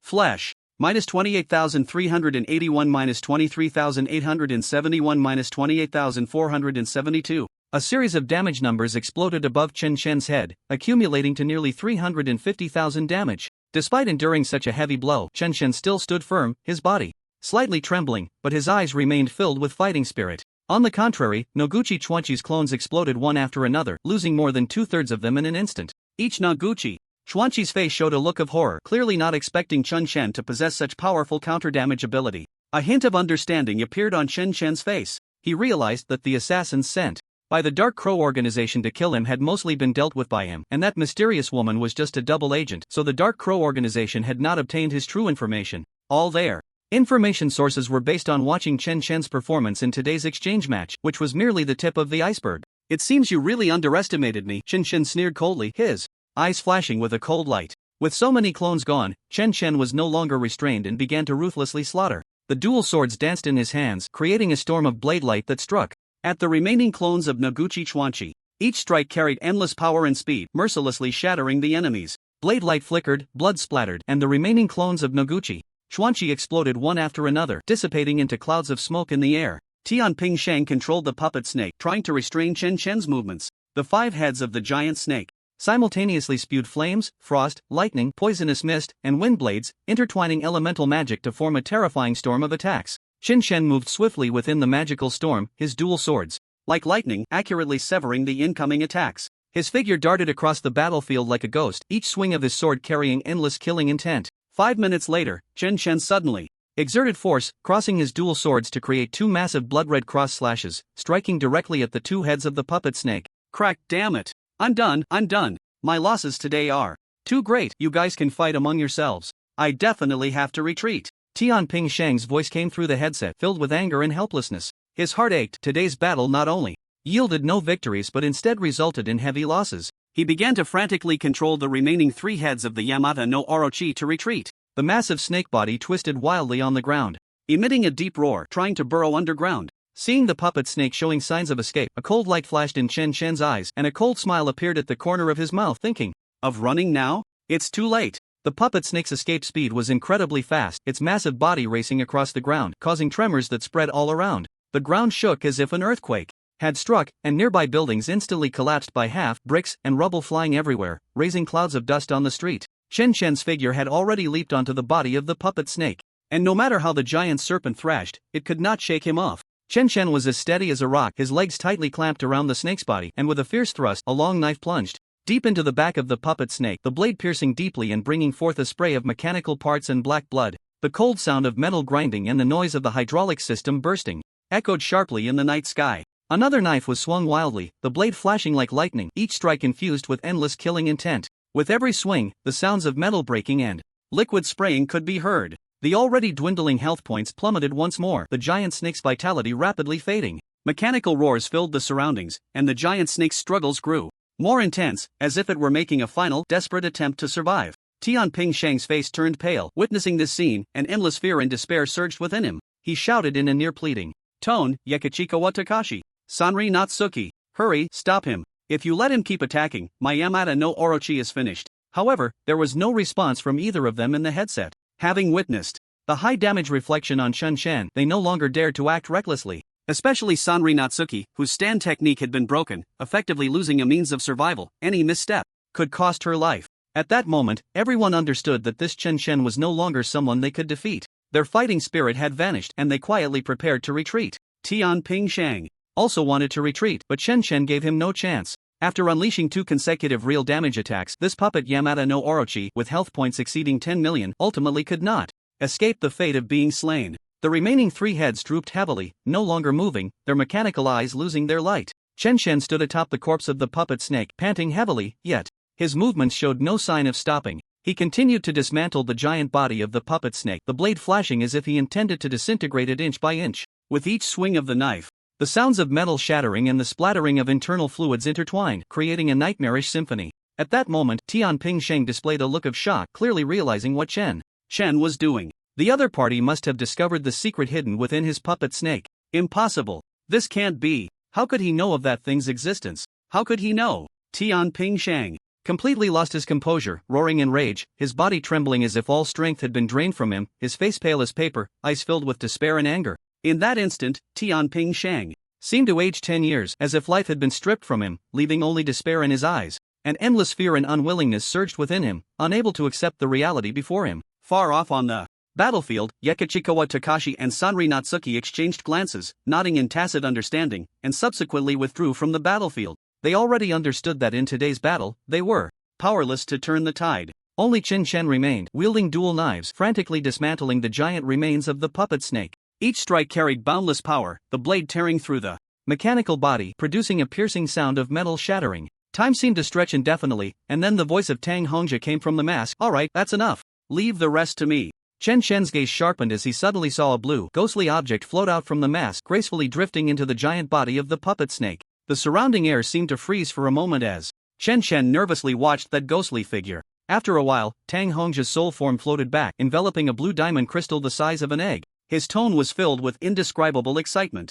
"This is a big win, a big win. This is a complete soul mark." Back in the mask, Tang Hongzhi couldn't wait to absorb the soul power from the crystal, a look of immense satisfaction on his face. Chen Shen, with a face full of astonishment, frowned and asked, "Didn't you say you needed this soul mark to communicate with the real Yamata no Orochi? Why are you starting to absorb the soul power inside? If the real Yamata no Orochi senses this, you won't have a good time." Tang Hongzhi casually replied, "It's fine, it's fine. The soul power in this mark is abundant. I believe Yamata no Orochi won't mind." Chen Shen was speechless, thinking to himself that this guy's audacity was even greater than his own. Just as he pondered, a middle-aged figure, covered in dust and grime, crawled out from the rubble not far away, followed by a violent coughing fit, blood continuously flowing from the corner of his mouth. "Chen Chen, I won't let this go." Tian Pingsheng wiped the blood from the corner of his mouth and said fiercely, his eyes filled with hatred and anger. However, he hadn't walked far when a young figure wearing a wolf-headed mask appeared before him.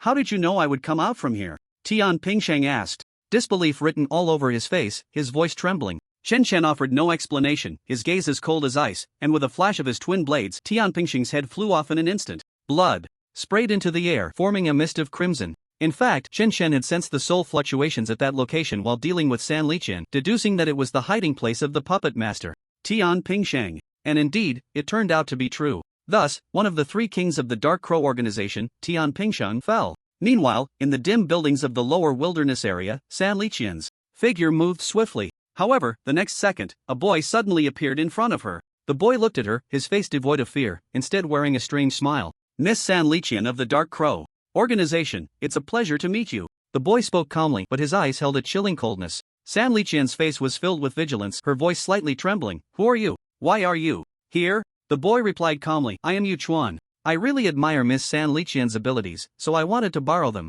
"What do you mean?" San Liqian's heart raced with alarm, her expression tense. The next second, a yellow talisman ignited in front of Yu Chuan, followed by the appearance of a ghost in a long robe. The ghost's face was covered with countless eyes, those eyes flickering with a sinister light, sending chills down San Liqian's spine. San Liqian had no intention of fighting, she quickly entered stealth mode, preparing to escape. However, the next second, the ghost in front of Yu Chuan suddenly reached out its hand, moving as fast as lightning, as if it had grasped something. Immediately after, San Liqian's figure, held by the ghost by the neck, slowly became visible. She struggled desperately, her voice weak, "Let me go." However, the ghost remained unmoved, tightly gripping her neck, its cold fingers gradually tightening. In no time, San Liqian's petite body was drained of life, reduced to a mere husk. "This trip was truly worthwhile," Yu Chuan remarked, a strange excitement flickering in his eyes. His gaze then turned to the distant battlefield, revealing a meaningful smile. After an unknown amount of time, the leading teachers from several academies in Longxia Kingdom arrived at the meeting point with Feng Zhuli and others.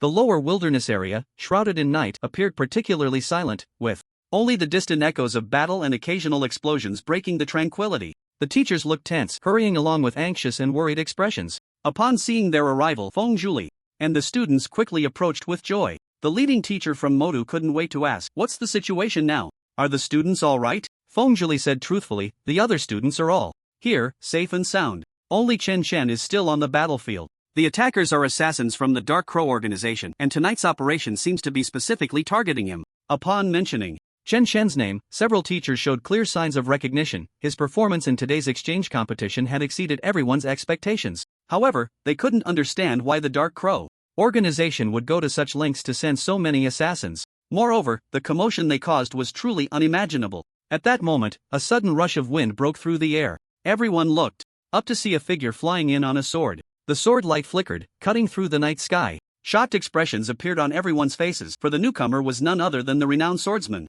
of Longxia Kingdom, Shen Qianhong. His handsome features exuded a sense of heroism, and his deep-set eyes sparkled with endless wisdom and calmness. His black hair danced in the night wind, adding a touch of nonchalance and freedom to his demeanor. Shen Xianhong landed steadily on the ground, the sword energy still lingering as he scanned the crowd before speaking. What exactly happened? Upon seeing Shen Xianhong's arrival, Feng Zhuli appeared quite excited and hurriedly said, Professor Shen, what brings you here? In addition to his position in the military, Shen Xianhong was also an honorary visiting professor at Huadi Academy. He replied calmly, I happened to be in Tokyo for a swordsmanship seminar. Liang Wenda informed me that you were in some trouble, so I came to take a look. After saying this, he assessed the situation and asked, what's going on? Is anyone injured? Feng Zhuli anxiously replied, Professor Shen, all the children here are safe, but there is still a student named Chen Chen on the battlefield. I don't know if he is alive or dead, please go and rescue him. Despite her words, most of the teachers present had already begun to sigh inwardly. They had heard that even the three kings of the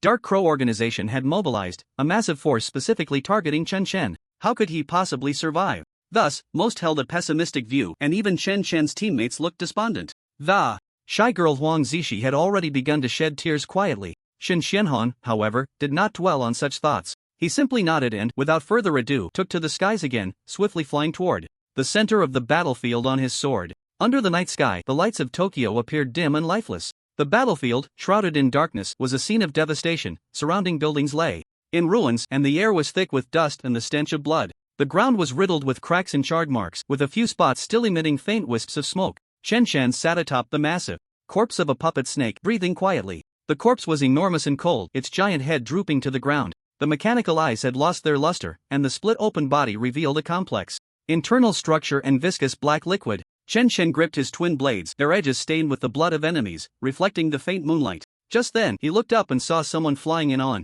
a sword above him. The figure's sword-light flickered, and their posture was upright, exuding an otherworldly presence. Chen Chen felt a sense of familiarity upon seeing the person, but he couldn't immediately recall who it was. It wasn't until the figure spoke their name, I am Shen Xianhong, that Chen Chen suddenly remembered that he had encountered Shen Xianhong on the 12th floor of the trial tower, where he had even broken the latter's 5-year record. He never expected to meet the real person today. Shen Xianhong slowly descended to the ground, his gaze deep as he looked at Chen Chen, a hint of surprise in his eyes. He had originally thought that Chen Chen had perished in this ambush. To his astonishment, not only was Chen Chen alive, but he had also not sustained any serious injuries. Instead, the assassins of the Dark Crow organization suffered countless casualties. Are you Chen Chen? Shen Xianhong's voice carried a hint of surprise and admiration. Chen Chen nodded slightly, speaking wearily, hello, senior.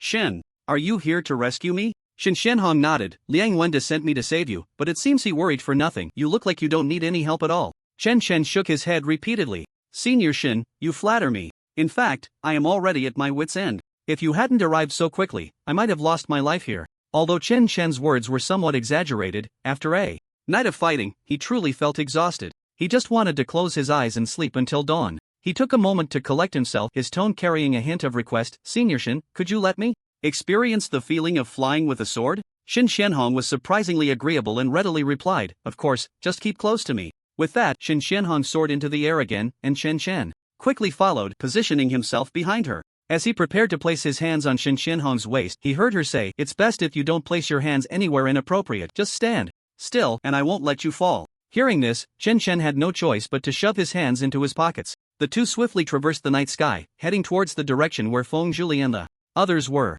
The wind howled past their ears, and the twinkling starlight in the night sky danced with the light of their swords. Just as they were about to meet up with Feng Zhuli and the others, a rumbling engine sound suddenly echoed from afar. Several military jeeps sped towards them, their headlights piercing through the darkness, targeting the chaotic battlefield in the lower region. Countless refugees rushed forward to seek help upon seeing the vehicles, but the people inside ignored them completely. They even drove over the bodies of many residents from the lower region. Chen Chen looked down and felt a tightening in his chest. It's the garrison troops from Sakura country. Why are they only arriving now? Shen Xianhong's gaze sharpened, her voice low, the newcomers are not friendly. At that moment, they noticed the two figures in the sky. The vehicles below quickly approached, and the sound of horns echoed in the night. The two in the air, descend immediately for investigation, or we will put you on the wanted list. Shen Xianhong frowned slightly, a hint of impatience flashing in her eyes. The garrison troops below continued to shout as Shen Xianhong showed no intention of coming down. The voice from the loudspeaker was grating, filled with threats and coercion. Descend immediately for investigation.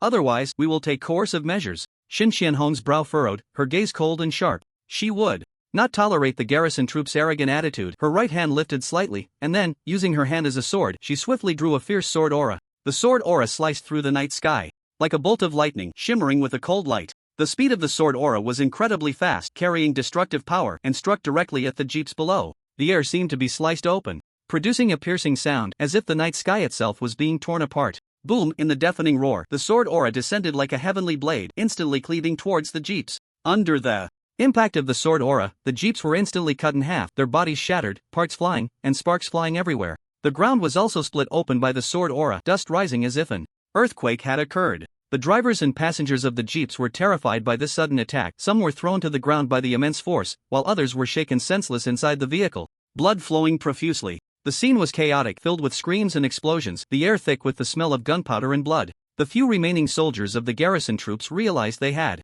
encountered a tough opponent tonight, their eyes filled with fear and despair. They quickly knelt down, bowing their heads and pleading for mercy, their voices trembling with desperation. Spare us, please, grant us our lives. Shen Shenhong snorted coldly, not even glancing at the soldiers begging below. The sword light traced a graceful arc in the night sky, resembling a shooting star, swiftly disappearing into the darkness. Before long, amidst everyone's worries, Shen Shenhong returned with Chen Shen to join the others. In the night, Shen Shen's figure appeared somewhat weary, yet still stood tall like a pine tree. His arrival eased the previously tense atmosphere. Except for Fengzhili, the other teachers showed unexpected expressions upon seeing Chen Shen return unscathed. One teacher rubbed his eyes, as if unable to believe what he was seeing. This Chen Shen is really still alive? Chen Shen's teammates were all smiles, eagerly inquiring about his condition. Yan Qi was the first to rush forward, patting Chen Shen on the shoulder. Boss, are you okay? Qi Li followed closely, concern filling her eyes. Chen Shen, are you hurt? Do you need treatment? Chen Shen smiled slightly, waving his hand. I'm fine.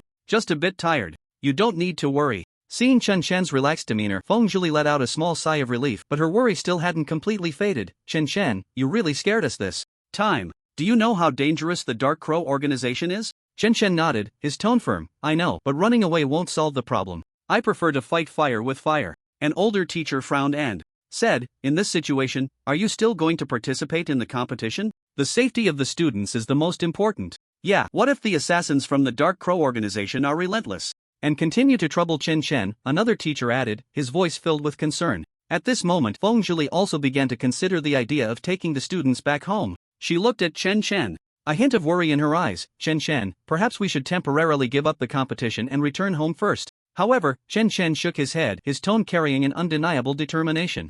I must participate in tomorrow's competition. Now, our Huadi Academy is the only hope for Longxia country to win back the dragon pattern badge. Since it is our Longxia country's legendary equipment, it shouldn't be given to competitors from other countries. Upon hearing this, Shen Shenhong's gaze flickered with a hint of appreciation. He nodded slightly, revealing a faint smile. This is the spirit that Longxia people should have. You don't need to worry about the students' safety. I've almost finished my work here. For the next 2 days of the exchange competition, I will be with you. As long as it's not the old fellows from the Nine Dragons Association and the Yamaguchi group, no one from Sakura country is my opponent. Shen Shenhong's words seemed plain, but his tone was filled with confidence. Hearing Shen Shenhong's assurance, Fengzhili couldn't help but breathe a sigh of relief. She looked at the other teachers and finally nodded. Alright, since that's the case, we'll continue to participate in the exchange competition. But we must be careful, safety comes first. Chen Shen's teammates all showed excited expressions, with Yan Qi patting Chen Shen's shoulder, laughing. Boss, you're amazing. Deng Kai also said happily, with Professor Shen's protection, we will definitely win back the dragon pattern badge.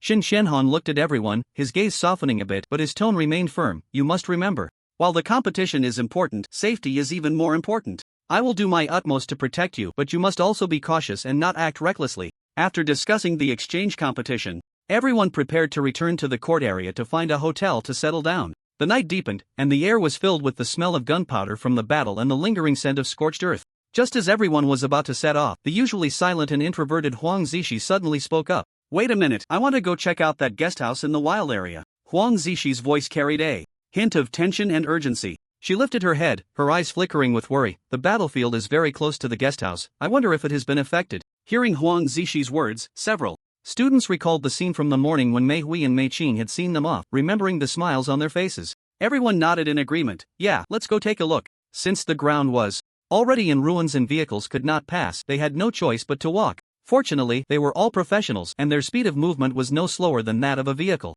They moved quickly through the night, their steps steady, but their faces were filled with anxiety and concern. In no time, they arrived at the original location of the guest house. However, at this moment it had already turned into a pile of rubble, debris piled high, with not a trace of the guest house left. Under the moonlight, the ruins appeared particularly bleak and desolate. All the team members couldn't help but gasp, a sense of foreboding wrapping around their hearts, making it hard for them to breathe. God, how could this happen? Yan Qi murmured. Mei Hui, Mei Qing. Qin Li mumbled, his face filled with helplessness and unease. Huang Zishi, unwilling to accept the situation, called out the names of Mei Hui and Mei Qing amidst the ruins, her voice trembling with despair. Mei Hui, Mei Qing, are you there? The other team members joined in the calls, their voices echoing in the night sky, but received no response. The air was thick with oppression and despair, each shout seemed to convey their fear and helplessness. Just then, someone exclaimed, "Look over there." Everyone turned to the sound and saw a small hand slightly drooping beneath the rubble, already devoid of life. Several students hurriedly began to clear the stones from the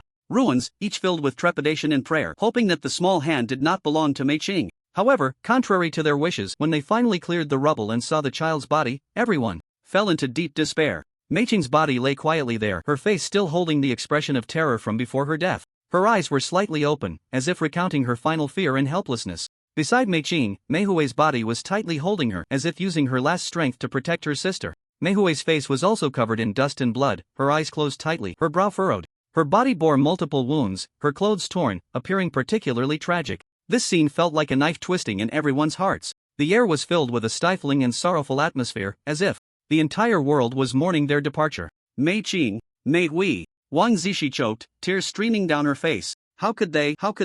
Another girl covered her mouth, tears flowing uncontrollably. Several girls broke down in tears, their vision blurred by tears, their bodies trembling uncontrollably. The boys bowed their heads in silence, their eyes flickering with indescribable sadness and anger. Yan Qi clenched his fists, his knuckles turning white from the pressure, his lips trembling but unable to utter a word. Chen Shen stood silently to the side, feeling a sense of guilt within. All of this had happened because of him. If he hadn't been here fighting the Dark Crow organization, perhaps they wouldn't have died. They had worked so hard to live, yet fate was ultimately so unfair. Dark Crow. Chen Shen silently repeated the name, a cold light flickering in his eyes. When he became stronger, he would definitely return to uproot this killer organization. Several female students gently stroked Mei Qing and Mei Hui's faces, trying to arrange their features. Their hands trembled, tears continuously falling, but they still tried their best to make the two sisters look more peaceful. Then, they settled Mickey and Miho in the clearing, digging a simple grave and carefully burying them. Everyone stood silently by, watching this makeshift burial site.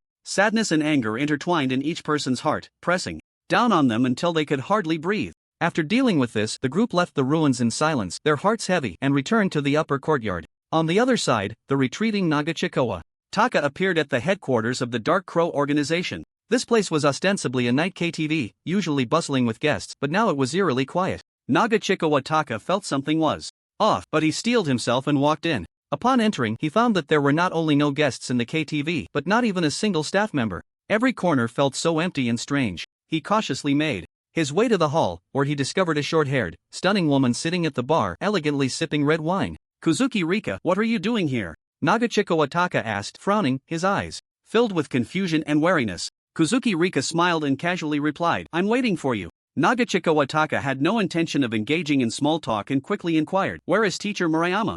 Kuzuki Rika pointed to the sofa across from her and said, "Isn't Teacher Murayama right there?" Nagachikowa Taka turned to look and indeed saw his teacher, Murayama, sitting on the sofa with his back to him. He felt a sense of relief and hurried over, respectfully reporting on the day's battle. "Teacher, today's mission failed. That Chen Shen is incredibly strong, stronger than a student should be. Tianping Katsu may have already died at his hands." However, Murayama remained seated on the sofa, motionless, his expression calm, offering no comments. After waiting for a long time without hearing any instructions from Murayama, Nagachikowa Taka felt puzzled and cautiously called out, "Teacher, teacher?" But the next moment, Murayama's head fell off his neck, rolling onto the ground, his face still wearing that calm expression. Nagachikowa Taka was instantly stunned, his body shaking, and endless fear and confusion surging within him. His breath quickened, his voice trembling. What is happening?" Kuzuki Rika continued to elegantly sip her red wine, her eyes flashing with coldness and mockery. "It seems your luck isn't very good today, Nagachikowa Taka." Nagachikowa Taka quickly stepped back, his eyes filled with caution. "You are not Kuzuki Rika. Who are you really? Did you kill Teacher Murayama?" Kuzuki Rika did not answer his question, wearing a mysterious smile, the corners of her lips curling up with a hint of mockery. Her pupils turned silver in an instant, coldly shimmering with an unusual light. Nagachikowa Taka was horrified, exclaiming, "Fallen one! You are a fallen one!" Kuzuki Rika clicked her tongue, her smile deepening with obvious dissatisfaction. We are called the divine punishment, don't forget it in your next life. Nagachika Wataka's heart raced, cold sweat instantly soaking his back. Faced with this mysterious woman, he felt no fighting spirit at all, turning to dash out of the KTV, running with all his might, his footsteps echoing in the empty corridor. However, the woman did not chase him, merely watching him leave with a calm expression, a glimmer of mockery in her eyes. Nagachika Wataka burst out of the KTV's main door, breathing heavily, a flicker of joy at escaping rising in his heart. However, before he could feel happy for long, the next moment, he found himself back in front of the mysterious woman, still standing in the KTV hall. Everything before him felt like a nightmare, repeating a terrifying cycle. This is impossible. Nagachika Wataka murmured to himself, his face pale, his eyes filled with endless fear. He rushed out again, running desperately, trying to escape this bizarre place. However, every time he dashed out of the KTV's entrance, the next moment he would reappear inside the KTV, the mysterious woman always smiling, quietly sipping her red wine. Her smile seemed like a silent mockery, cold and cruel. In the real world, Noguchi Chikatsu had never left the KTV, his gaze vacant, his eyes staring blankly ahead, as if trapped in an inescapable illusion. The mysterious woman, as if she had grown tired of the game, slowly set down her wineglass, elegantly stood up, and walked towards Noguchi Chikatsu with light steps. Each of her steps appeared calm and ruthless, as if she were savoring the process of the hunt. She drew a sharp dagger from her waist, the silver blade glinting with a cold light under the dim illumination. The smile on her face remained unchanged, but her eyes held a hint of murderous intent. Since the game is over, let me send you on your way, she said calmly, her voice laced with icy resolve. The dagger glided gently across Noguchi Chikatsu's neck, the movement graceful and precise, as if performing an art piece. The moment the blade pierced the skin, droplets of blood surged forth, the crimson liquid flowing down the blade, dripping onto the floor with a crisp sound. A multitude of damage numbers erupted above Noguchi Chikatsu's head, the bright red figures dancing in the air like a countdown to death. His body, under the control of the mysterious woman, could not move, a flicker of despair and fear flashing in his eyes. Blood gushed forth like a spring, Noguchi Chikatsu's face quickly turning pale, his health bar plummeting. Until the health bar was completely empty, Noguchi Chikatsu did not struggle even once, as if he had already accepted his fate. The mysterious woman watched this scene with satisfaction, her smile deepening. She gently wiped the blood from the dagger, her movements elegant like that of a noble lady. As she turned to leave, her steps remained light and composed, as if everything that had just transpired was merely a common pastime. The KTV's lights remained dim, a cold atmosphere lingering in the air. Noguchi Chikatsu's body lay quietly on the ground, his eyes still wide open, reflecting the terror and unwillingness from before his death. Just then, footsteps echoed again. In the empty KTV, steady and powerful, resonating in the vast space. Before long, a young man with a head full of white hair walked in. This young man was handsome, with pale skin, giving off a cold and mysterious aura. His silver pupils resembled two cold stars, shimmering with a sharp light under the dim lights. His white hair fell casually over his shoulders, adding an untamed charm. He was tall and wore a long black coat, exuding a fierce presence with each step. He glanced at the mysterious woman, frowning as he said, "Lingmeng, what are you up to? You were supposed to be undercover in the Dark Crow organization, and you ended up slaughtering the entire group?" The woman referred to as Lingmeng shrugged nonchalantly, a hint of mockery and indifference in her eyes. "What can I do? I just wasn't in a good mood today." She then asked, "Vals, what brings you here? Is there something the boss wants?" Vals nodded. "Yes, the boss has contacted the old man. The old man said the operation needs to start early. He wants you to make arrangements." Upon hearing this, Lingming's previously tipsy expression instantly brightened, her eyes sparkling with excitement. "Really? That's great. It's been so boring lately. I've been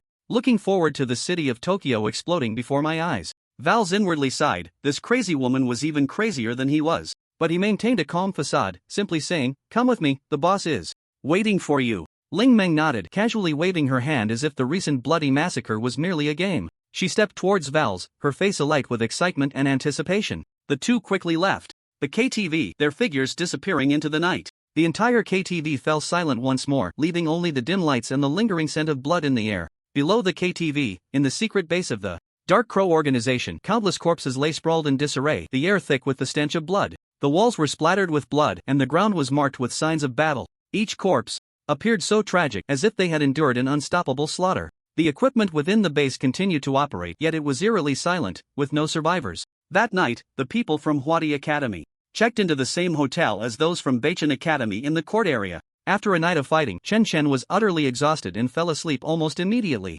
That night he had a dream. In the dream, Chen Chen was traversing through a vast mountain range. The mountains towered into the clouds, their peaks layered and jagged. Surrounding him were enormous beasts, each standing at least 10 to 20 meters tall, exuding an incredibly terrifying aura. Their skin shimmered with various colors of light, their muscles bulging, appearing immensely strong and majestic. The eyes of these beasts flickered like lanterns, and with each breath they expelled scorching air, as if every inhalation could trigger a storm. Shen Shen couldn't determine the level of these beasts, but they were at least above level 60. Fortunately, these beasts did not notice him. Towering trees stood like pillars, blocking out the sky. At that moment, Shen Shen realized his body began to move involuntarily. He then noticed that his body was a light blue soul form. The soul form traversed through the forest for a long time, as if drawn by some kind of summons, quickly diving into a certain pool of water. This pool was unexpectedly deep. Shen felt as if he had been descending for a long time without reaching the bottom. The water in the pool was icy cold and pitch black, resembling an endless abyss. He didn't know how long had passed when,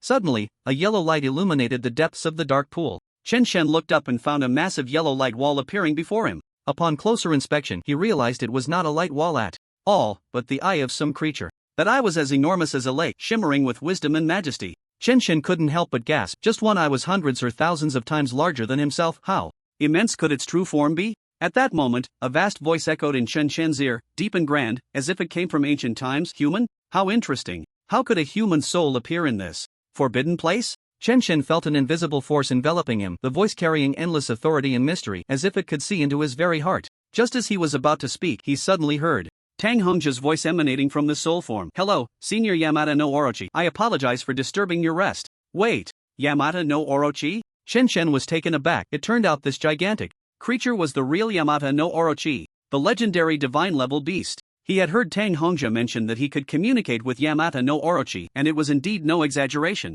However, he didn't understand why he was witnessing this exchange from Tang Hongjia's first-person perspective.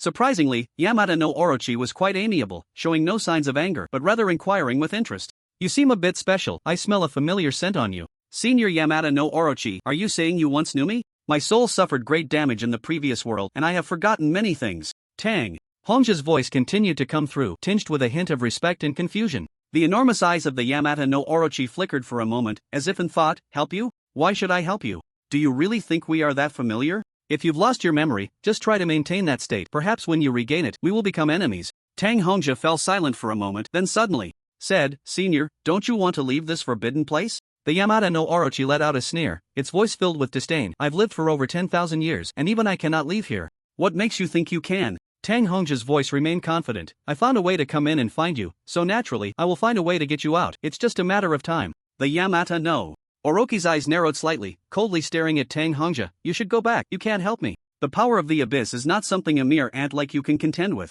And although you carry a familiar scent, I know you are not him. If it were him, perhaps I could really get out. As for you, it's better to stay where it's cool. However, Tang Hongjia did not give up, still speaking calmly. Senior, I am a soul master. My method is something no one else can achieve. Upon hearing this, the previously closed eyes slowly opened again. The Yamata no Orochi indeed showed interest in Tang Hongjia's words. Its giant eye narrowed slightly, curiosity lacing its tone. You say you have a way to take me out? How exactly will you do that? Tang Hongjia replied steadily, Senior, while I cannot take your main body out of here, I can allow a small part of your soul to follow me. The Yamata no Orochi's gaze dimmed for a moment, and after pondering, it said, a fragment of the soul is too weak. Even if it leaves here, it won't be able to do much. Tang Hongjia urged, Senior, that is still better than you sleeping in the pond all the time. Once in the human world, we can take you to taste various human delicacies. Upon hearing the word delicacies, the Yamata no Orochi's giant eye brightened instantly, clearly attracted by Tang Hongjia's proposal. It pondered for a moment before asking, what exactly should we do?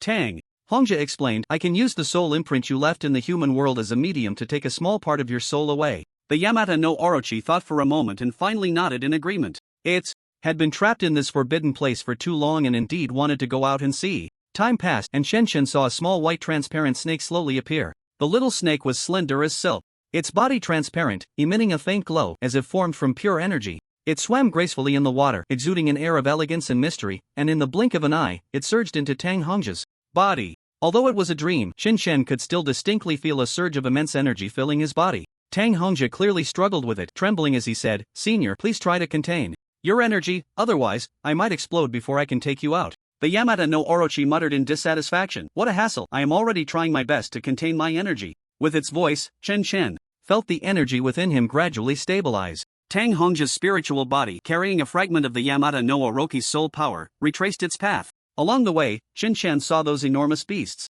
fleeing in panic as if sensing some great terror approaching. Those beasts, once imposing, now appeared exceptionally terrified. Their eyes were filled with fear as they scattered in all directions, emitting low growls that shook the entire forest. Some beasts twisted their massive bodies, quickly burrowing into the thickets. Others spread their wings and soared high, swiftly disappearing into the sky. At this moment, those powerful alien beasts seemed so small, none dared to approach the soul forms of Tang Hongja and the eight-headed serpent. Soon, Tang Hongja returned to the place where he had first appeared. Chen Chen felt the surroundings gradually darkening, his consciousness becoming increasingly blurred. When he awoke again, he found himself lying in a hotel room, sunlight streaming through the curtains onto the bed, bringing a hint of warmth. He rubbed his eyes and saw Yanqi looking at him with a strange expression. "Boss, did you have a nightmare? Last night you squirmed in bed like a worm, and no matter how much we called, we couldn't wake you." Chen Chen scratched his head awkwardly. "Really? I'm fine. What time is it? Shouldn't we be gathering?" Yanqi nodded. "Yes, Teacher Foam has already called for us." Just as Chen Chen was about to get up and wash up, he suddenly felt a cold sensation in his groin, as if something foreign was there.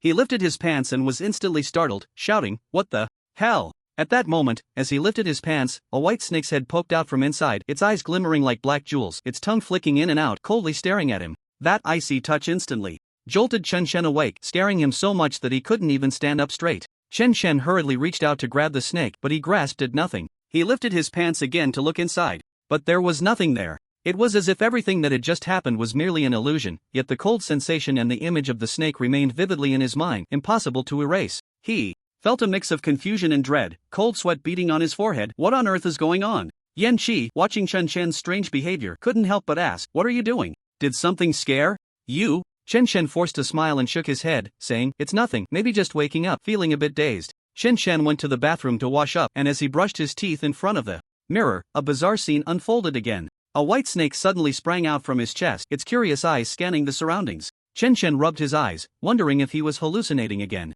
However, this time the white snake did not disappear. Chen Chen could clearly see that the white snake was awkwardly emerging from his chest, with even half of its body still inside him. He couldn't help but swallow hard, cautiously reaching out to grab the white snake. However, Chen Chen's hand passed right through the snake, touching nothing. Aside from the cold sensation at his chest, there was no other anomaly. Chen Chen carefully asked, "Are you the eight-headed serpent senior?" Without a doubt, last night's dream was not merely a dream. Tang Hongja had indeed brought out a fragment of this divine-level beast's soul. But Chen Chen couldn't understand why Tang Hongja insisted on bringing it out. Wasn't that just asking for trouble? Chen Chen didn't believe that someone of this caliber could be easily manipulated by him. Just then, the vast voice of the eight-headed serpent echoed in Chen Chen's mind, surprisingly gentle. "Hee, young man, I didn't scare you, did I?" Chen Chen's heart trembled, thinking that this seemed a bit different from the eight-headed serpent he had imagined. He didn't answer the serpent's question but instead called out for Tang Hongja, wanting to know how to handle the situation next. After all, the eight-headed serpent was brought out by him, so it should be Tang Hongja who came to receive it.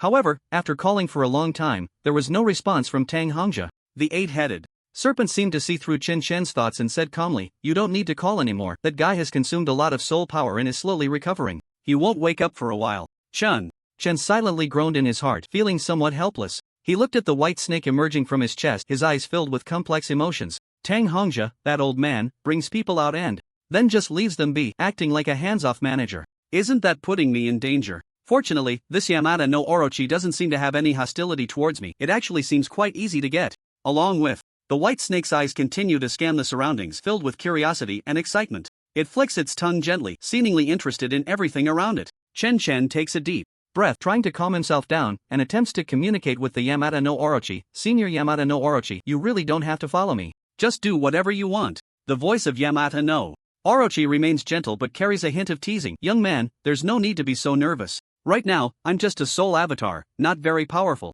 Besides, in this form, I can't stray too far from you." After saying that, it kindly reassures him, "It's fine, you go about your business, just pretend I don't exist. I'll just take a look around." Chen Chen feels speechless inside, thinking, "What do you mean? Just take a look around?" If others saw a snake crawling in and out of his body, wouldn't they be scared to death? However, Yanqi looks at the scene of a snake head protruding from Chen Chen's chest without the slightest hint of surprise. It is only then that Chen Chen realizes that it seems others can't see the presence of this white snake at all. He feels much more relaxed. After a simple breakfast at the hotel, the team from Huadi Academy and the team from Beichen Academy take a bus to the venue for the battle at Tokyo Academy. There are even more people at the venue entrance today than yesterday, each face filled with excitement and anticipation, as if the deaths of so many ordinary people in the Shimo no Kuni last night had no impact on them whatsoever. While eating, Chen Chen specifically checked the news from Sakura Country today. He found that there wasn't even a single report about last night's events in Shimo no Kuni. It seems that the deaths of ordinary people are insignificant to Sakura Country.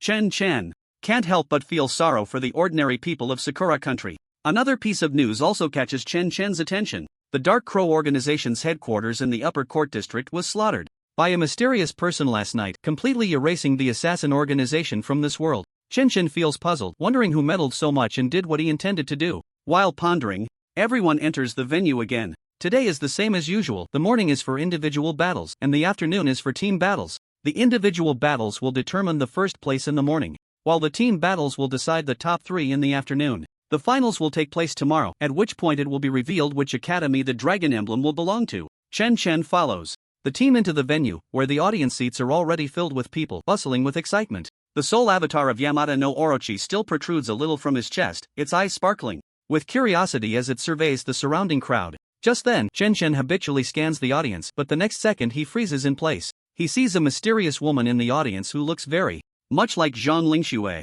She is sitting very close to their team, next to a young man with a head full of white hair, whose facial features suggest he is from the free country. Chen also feels a sense of familiarity, but he can't quite recall where he has seen her before. The mysterious woman notices Chen and smiles, waving at him, her enchanting eyes casting a flirtatious glance his way. Her smile is like a spring breeze in March, carrying an irresistible charm that seems to silently entice his heart.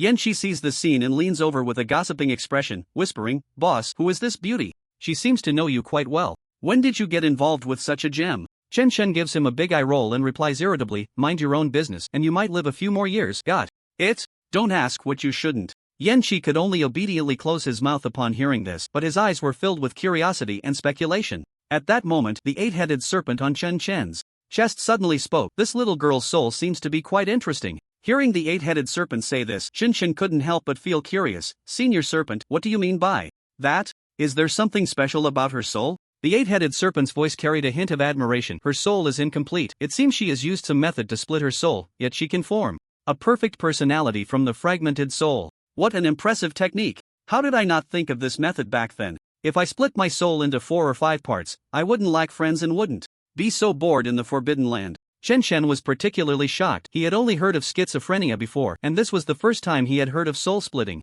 He had always suspected that this mysterious woman had some connection to Zhang Lingxue, and now, hearing the 8-headed serpent say this, Chen felt that Zhang Lingxue might just be the other half of this woman's soul. However, the two had completely different personalities, making it hard for Chen to imagine this was a product of soul splitting. Chen asked again in his mind, "Then what is the purpose of her splitting her soul?"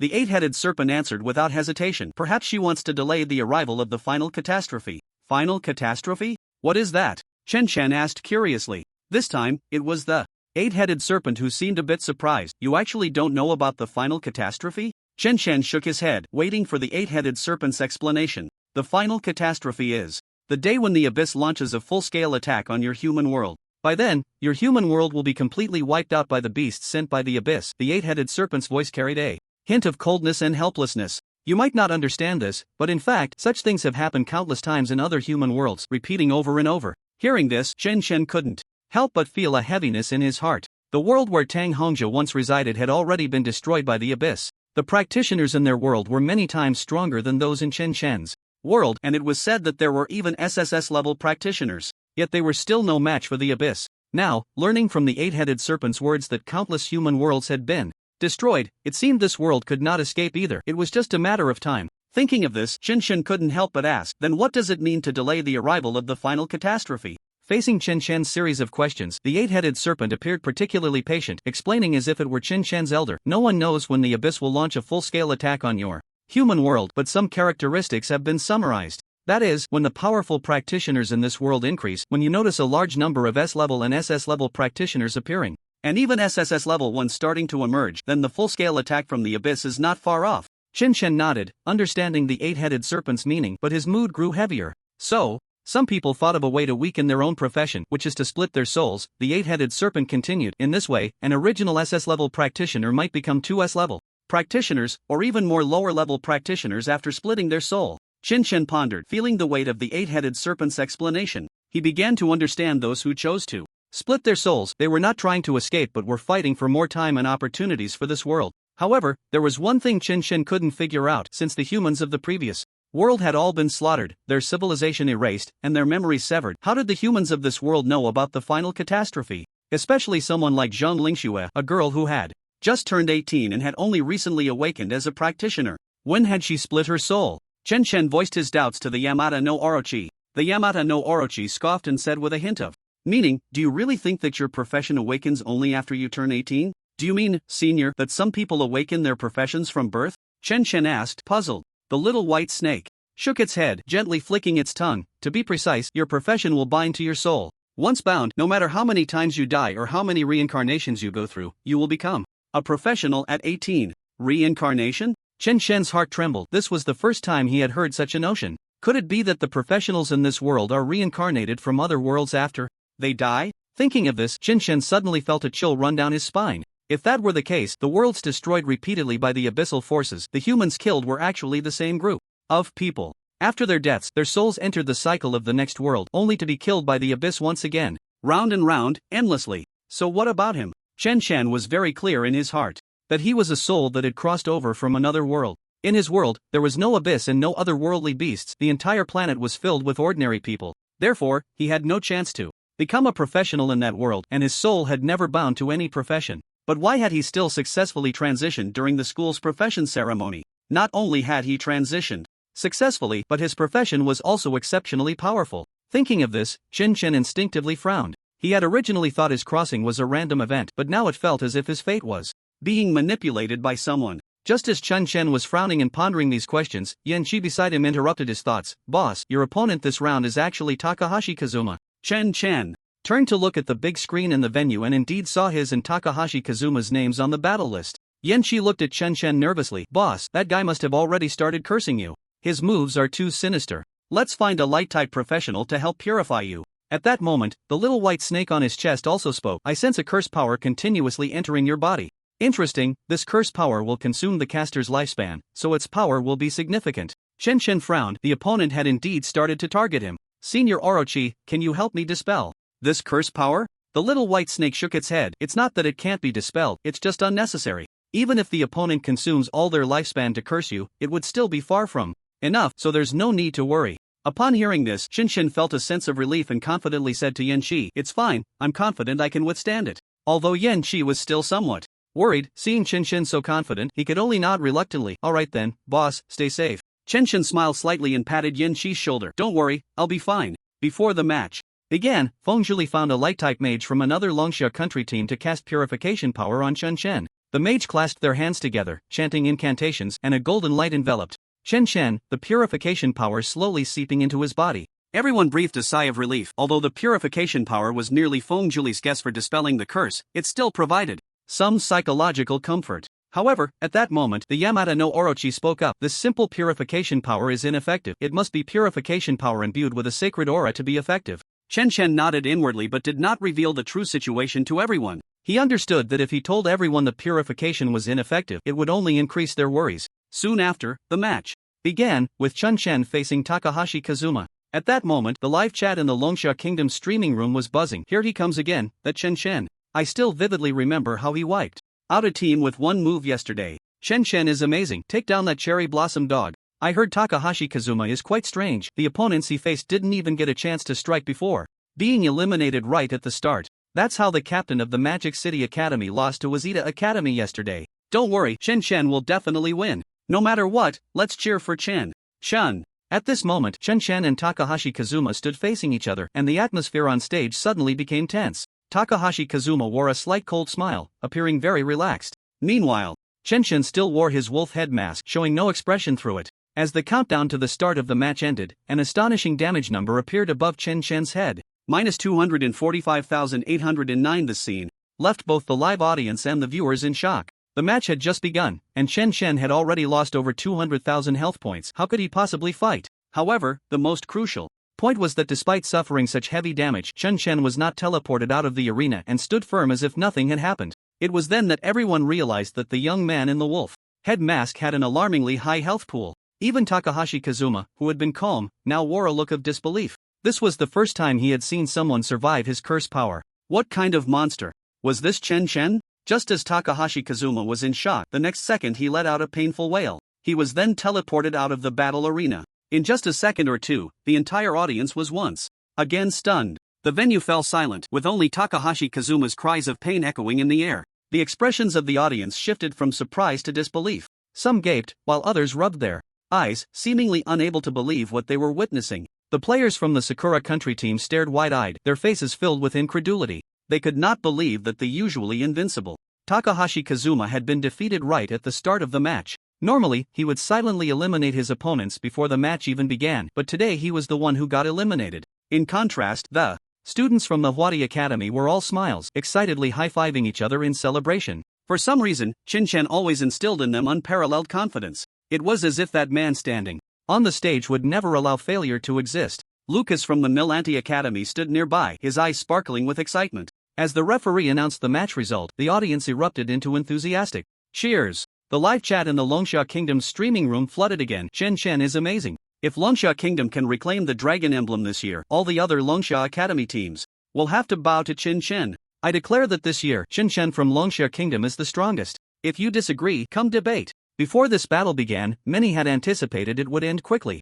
Due to the peculiar nature of Takahashi Kazuma's profession, if he couldn't eliminate Shin-chan right at the start, he would inevitably lose. What surprised everyone was that Shin-chan also hadn't made a move. Takahashi Kazuma was inexplicably eliminated and appeared to be severely injured. Even though he had temporarily preserved his life thanks to the battle arena, the pain on his face showed no signs of fading. Only Shin-chan knew that in that brief moment, Takahashi Kazuma had endured at least over 700,000 points of reflected damage. The damage, far exceeding his own health bar by nearly 10 times, was not something that could be easily endured. Unless one could sharpen their will through repeated injuries like Shin-chan. Otherwise, a psychological shadow might linger for a lifetime. In the stands, the white-haired Vals frowned as he spotted Shin-chan's figure. This kid gives me a sense of déjà vu. I feel like I've seen him somewhere. That's the Shin-chan, Ling Meng explained, the one who disrupted your massacre plan in Xining province. Upon hearing this, Vals's eyes brightened. So it's him. It's only been a month since the big exam ended, and this kid already has the strength to participate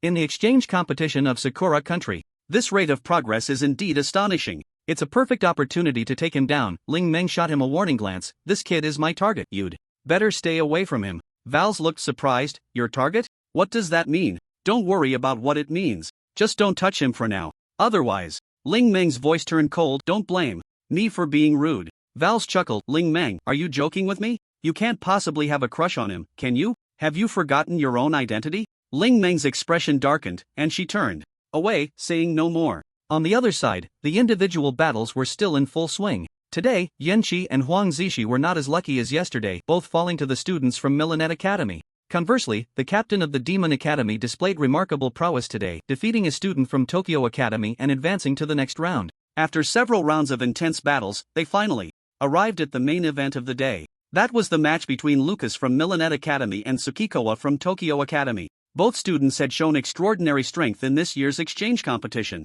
Especially the student named Tsukikowa, who summoned 2 level 40 disaster bosses, almost crushing his opponents along the way. Lucas, on the other hand, was the absolute ace of the Milanette Academy team, and one of the most promising candidates for the individual battle championship this year. Thus, their match was highly anticipated from the very beginning. Soon, the two entered the arena. Lucas stood on one side of the stage, his eyes gleaming with high spirits for battle. Destructive lightning surged throughout his body, and his silver hair shone like a mythical war god in the light of the electric sparks, exuding an air of invincible confidence. He looked across at Tsukikowa and confidently said, if your strength is only those 2 level 40 disaster bosses, I'm sorry to tell you, you won't be my opponent. Tsukikowa from Tokyo Academy, however, appeared unusually calm. Lucas, SS level profession Thunder Monarch. This is my first time battling an SS level opponent. It's truly exciting. Lucas's face showed surprise. Prior to this, he had kept his information well guarded, and there was almost no personal data about him online. He also had items to prevent others from peeking, yet he was still exposed by the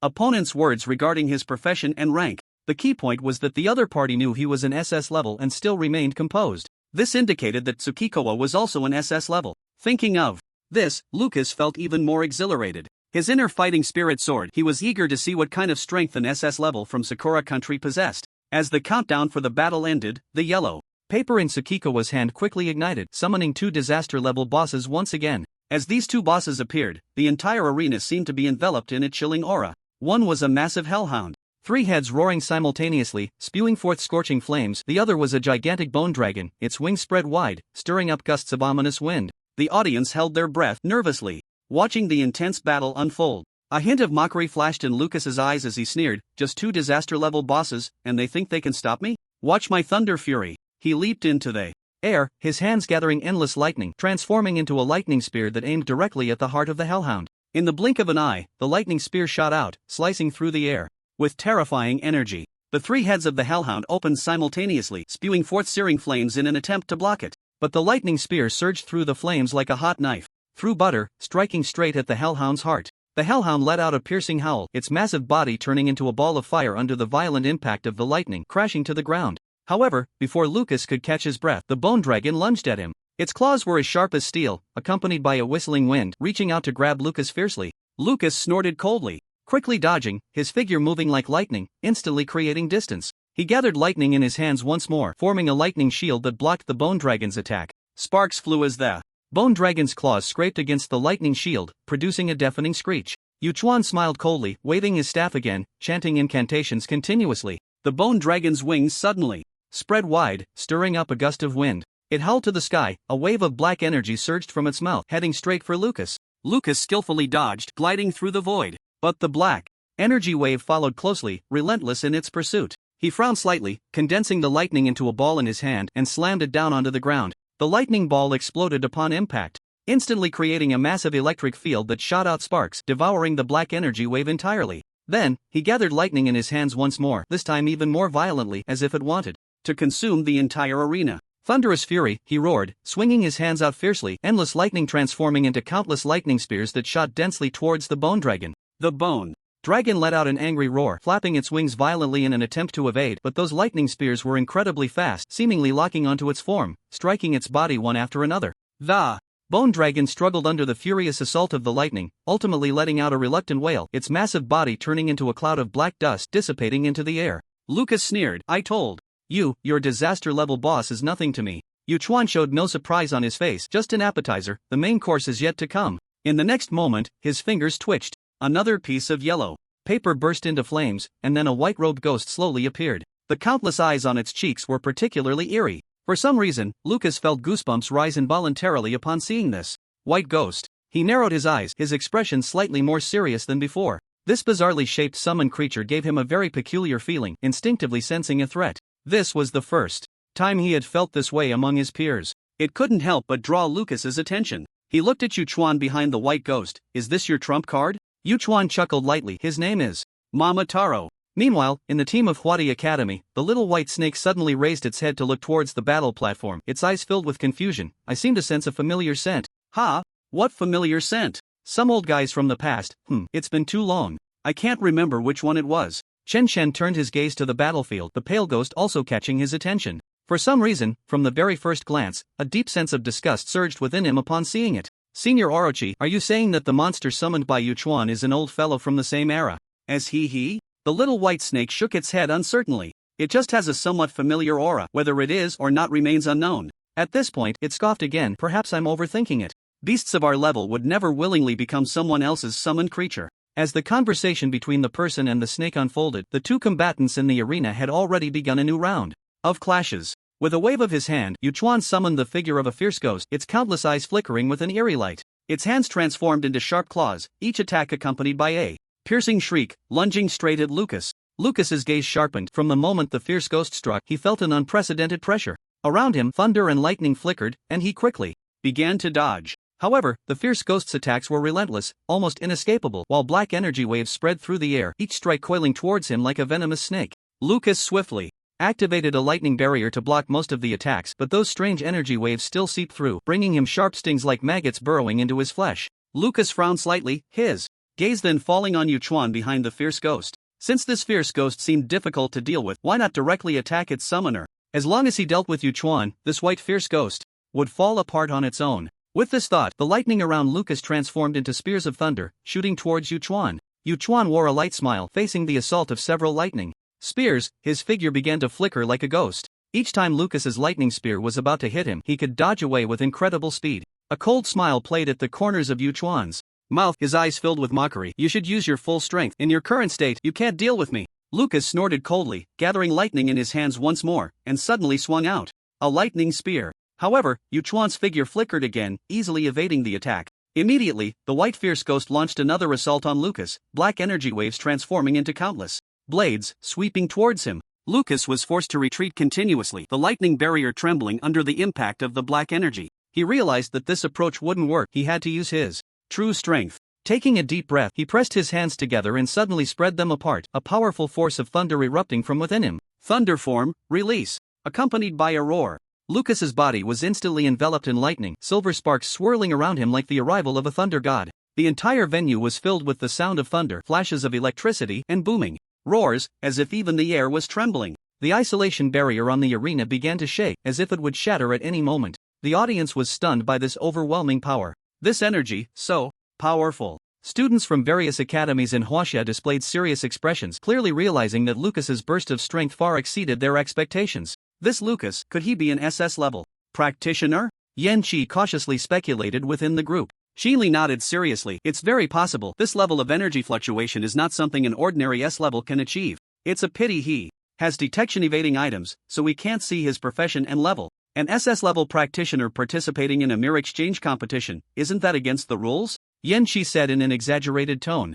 Upon hearing Yan Qi's words, the others didn't immediately express their opinions but instead looked towards Chen Chen, who was watching the match intently. It seemed to say, it looks like we also have an SS level practitioner among us. I just don't know if our SS level can match the SS level professionals from the Free Nation. Although Lucas displayed a powerful energy fluctuation, Chen Chen's gaze remained fixed on the boy named Yuchuan. After being reminded by the Yamada no Orochi, Chen Chen felt that this Yuchuan was becoming increasingly formidable. Even at this moment, facing the fully unleashed Lucas, there was not a trace of panic on Yuchuan's face. He wore an expression that suggested everything was under control. At that moment, his fierce ghost let out a long, mournful howl, as if a malevolent spirit from the depths of hell was roaring. Its body rapidly expanded, growing taller, and its claws became sharper, each claw glinting with a cold light. The pairs of eyes on its cheeks began to emit a red glow, filled with brutality and bloodlust. Black energy waves surged around it, as if endless darkness was spreading in the vicinity. An oppressive atmosphere filled the air, sending chills down one's spine.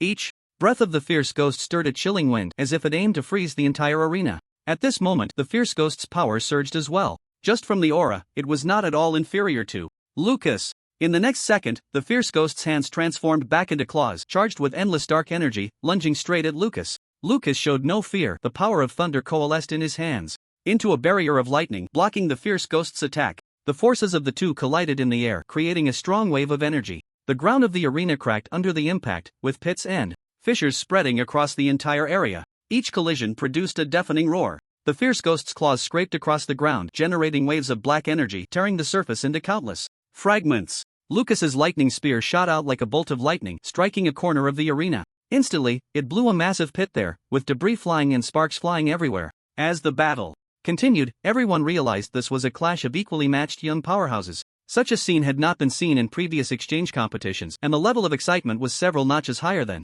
in past years. The air was thick with tension, and the entire venue trembled slightly under the impact of thunderous sounds and dark energy. The audience gasped in astonishment, retreating in fear of being caught in the crossfire. If it weren't for the isolation barriers around the battlefield absorbing most of the damage, the entire venue would likely have been flattened by now. Lucas's attacks grew increasingly fierce, lightning flashing around him, and the thunder spear continuously howled out, aiming with destructive force at the fierce ghost. However, the fierce ghost's dark energy was equally formidable.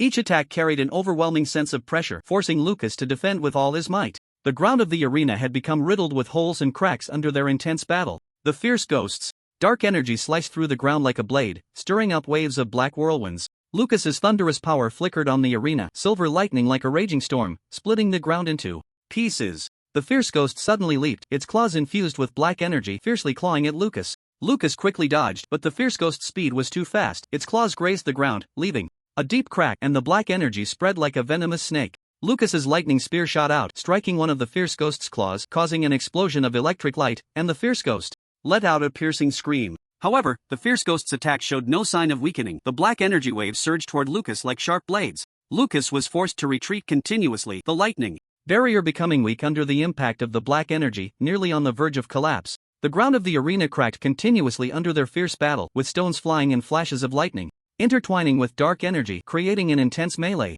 Below the fighting stage, several array masters were tirelessly repairing the isolation barriers at the damaged edges, beads of sweat rolling down everyone's foreheads. No one expected the fight between these two students to be so intense. At this moment, the live stream chat rooms of various exchange competitions surged with comments as viewers expressed their shock. Is this really an exchange match between students? If I didn't know better, I'd think it was a battle between two national champions. It's outrageous. The strength of these students has exceeded my imagination. Are they really students? The clash of thunderous power and dark energy is like a battle between gods and demons. With such combat power, they are definitely on par with professional level experts. The comments from the Dragon Summer Kingdom side were filled with concern. Can Chen Chen handle such an opponent? Yuchuan and Lucas are just too powerful. Indeed, whether it's Yuchuan or Lucas, their displayed combat strength far exceeds that of ordinary people. Chen Chen is probably not their match. I hope Chen Chen can withstand the pressure and perform at his best. The battle between the two sides continued for another 10 minutes, and the atmosphere in the arena became increasingly tense and oppressive. Although Lucas's thunder form was strong, it consumed a tremendous amount of his mana. As time passed, Lucas's attack frequency began to noticeably weaken, and the brilliance of the lightning dimmed. In contrast, the white-robed specter across from him grew more and more formidable, with dark energy surging around it as if it were endless. Sweat covered Lucas's forehead, and his breathing became rapid. Maintaining the thunder state for an extended period was a significant drain on his mana. He wielded the lightning spear, trying to fend off the specter's attacks, but each swing felt somewhat beyond his strength. Yuchuan stood on the other side of the arena, coldly observing everything with a hint of a mocking smile at the corner of his mouth. Is this all the strength you have, Lucas? Yuchuan taunted, his voice filled with disdain.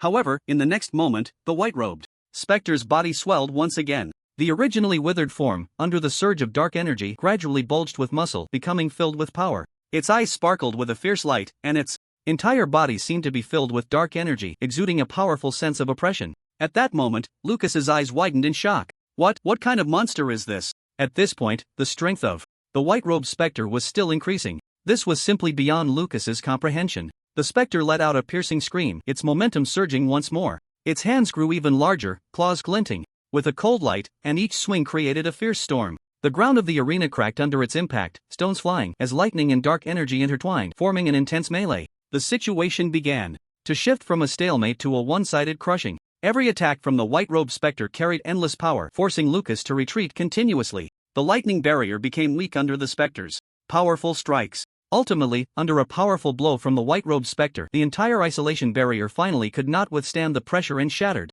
The barrier emitted a piercing cracking sound under the specter's impact, with cracks rapidly spreading like a spider web covering the entire shield. Then, the barrier shattered like glass, with fragments scattering everywhere. The audience gasped in shock, retreating in unison, as the venue filled with an atmosphere of tension and fear. Lucas was severely injured, with little thunderous power left in his body. He began to sway unsteadily, wanting to escape. However, the white-robed specter gave him no chance. Its claws shot out like lightning, piercing directly through Lucas's chest. Lucas let out a scream, blood gushing from the wound, his face contorted in extreme pain and disbelief. This is impossible, Lucas murmured, his eyes filled with despair and unwillingness. The claws of the white-robed specter gripped Lucas's body tightly. Dark energy began to surge wildly into him. In the incredulous gazes of the crowd, Lucas's body rapidly shriveled. His muscles and skin withered away under the onslaught of dark energy, ultimately turning into a desiccated corpse. The once great prodigy of the Millanti Academy had fallen, his face still bearing an expression of disbelief and death. This scene shocked the entire venue. The audience was left speechless, the arena plunged into a deathly silence. Many even forgot to breathe, their eyes fixed on the lifeless body on the stage, struggling to believe what they had just witnessed. The ground of the arena was riddled with cracks and pits, the remnants of thunder and dark energy still reverberating in the air, as if recounting the brutal battle that had just taken place. Lucas is actually dead, someone murmured, their voice filled with shock and disbelief. Lucas is dead? Lucas actually died? This was the SS-level Thunder Monarch, the future prodigy of the Free Nation. Yet today, he unexpectedly perished in this exchange match, died at the hands of that bizarre white-robed specter. With Lucas's death, the audience and the entire venue erupted. It was supposed to be just an exchange match among a few academy students. How could it have turned into this? The audience rose to their feet, a clamor filling the arena. Some gasped, others covered their mouths, unable to believe what was unfolding before them. More faces were filled with terror and unease, as if they had already foreseen the turmoil to come. What is going on? How could a student exchange match result in death? Lucas is dead? He was a prodigy of the Millanti Academy. This match is sure to spark international disputes. Even more bizarrely, from the moment Lucas was severely injured and sent flying by the specter controlled by Yuchuan, major live streams inexplicably cut off one after another. At this moment, online viewers were bombarding the chat with question mark emojis, unsure of what had happened. Why did the live stream suddenly cut off? What just happened? Why was the live stream interrupted? Does anyone know? Please explain what exactly happened in the venue. Meanwhile, the battle on the stage continued. Lucas was drained into a husk by the specter. The scene was extremely bloody, and the members of the Millanti Academy could no longer sit still, all roaring in anger as they charged at Yuechuan. The situation was spiraling into an unpredictable direction. However, Yuechuan maintained a calm expression, his gaze coldly sweeping over the opponents rushing towards him. The specter named Momotaro appeared exceptionally fierce amidst the onslaught, its body swelling. Again, muscles bulging like steel, dark energy surging like a tide. The Momotaro specter let out a piercing roar, its claws swinging, slashing through the air and stirring up black storms. Members of the Millanti Academy fell one after another, blood splattering, screams echoing. Each attack from the specter carried boundless power, the ground was torn apart, debris flying, flesh and blood scattered. The air was thick with the stench of blood and the oppressive presence of dark energy. The entire venue seemed shrouded in a dark cloud. The audience screamed in panic, trying to distance themselves from the chaotic battlefield. What on earth is Yuechuan doing? Why is this happening? Stop. This isn't a competition. How did it turn into this? Some already timid audience members could not bear the bloody scene, making their way towards the venue's exit. However, when they attempted to walk out the door, they were astonished to find that the entrance had been sealed off by a mysterious array of patterns. The array shimmered with a dim light, like an invisible barrier, trapping everyone inside the venue. Some began to roar in anger. What are you doing? Let us out. This is no longer a competition. It's completely out of control. Yet their cries had no effect. At that moment, everyone noticed that the staff, who had been scattered throughout the venue, had vanished without a trace. Some tried to contact the outside world with their phones, only to find there was no signal. At this time, the people from Longxia country also sensed something unusual. Feng Zhili decisively transformed into a dark shadow, merging into the ground.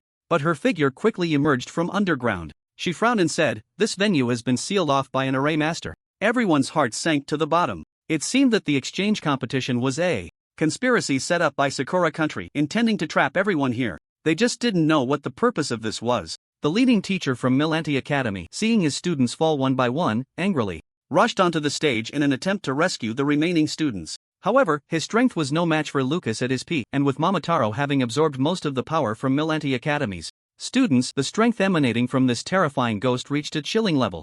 Momotaro's body appeared extraordinarily large under the surge of dark energy, its claws exuding a breath of death, each swing stirring up gusts of ominous wind. The leading teacher fought with all his might against it, but every attack from the ghost carried destructive power, leaving him gasping for breath. "Students, run!" the leading teacher shouted, putting himself in front of the ghost with all his strength. However, the ghost's power had far exceeded his capacity to withstand. The ghost let out a piercing wail, its claws stabbing fiercely at the teacher's chest. The dark energy spread rapidly like a venomous snake, crazily draining the vitality from within him. The teacher's body quickly withered under the erosion of the dark energy, ultimately turning into a desiccated corpse. The entire venue fell into chaos, with the audience fleeing in terror. Yet no matter how hard they tried, they could not break through that mysterious barrier. The air was thick with the stench of blood and despair, and the entire venue seemed to have transformed into a massive prison, trapping everyone inside with no way to escape. The academies from Longxia country gathered together, their faces heavy as they discussed countermeasures. The leading teacher from Beichen Academy frowned, his voice tinged with anxiety. What do we do next?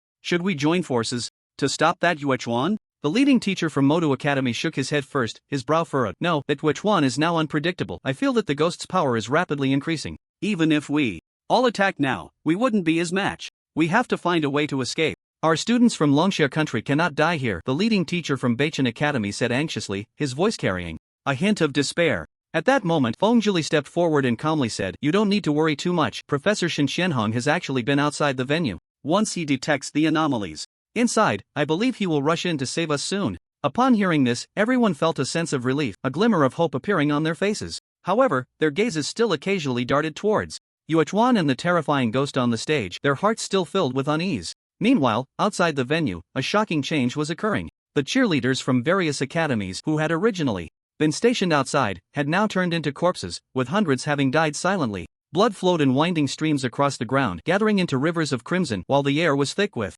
the stench of death. The faces of the fallen cheerleaders still bore the expressions they had in life. Some were terrified, some bewildered, and many wore a shocked look of utter disbelief, as if they had not comprehended what was happening until their last moment. Above them, Shin Xianhong stood in midair alongside an elderly man dressed in a kimono. Shin Xianhong was tall and imposing, his gaze sharp as a blade, coldly fixed on the enemy before him. His robes billowed in the wind, exuding a fierce aura. Anger filled Shin Shenhon's eyes. Those were your citizens from Sakura country. Why have you done this?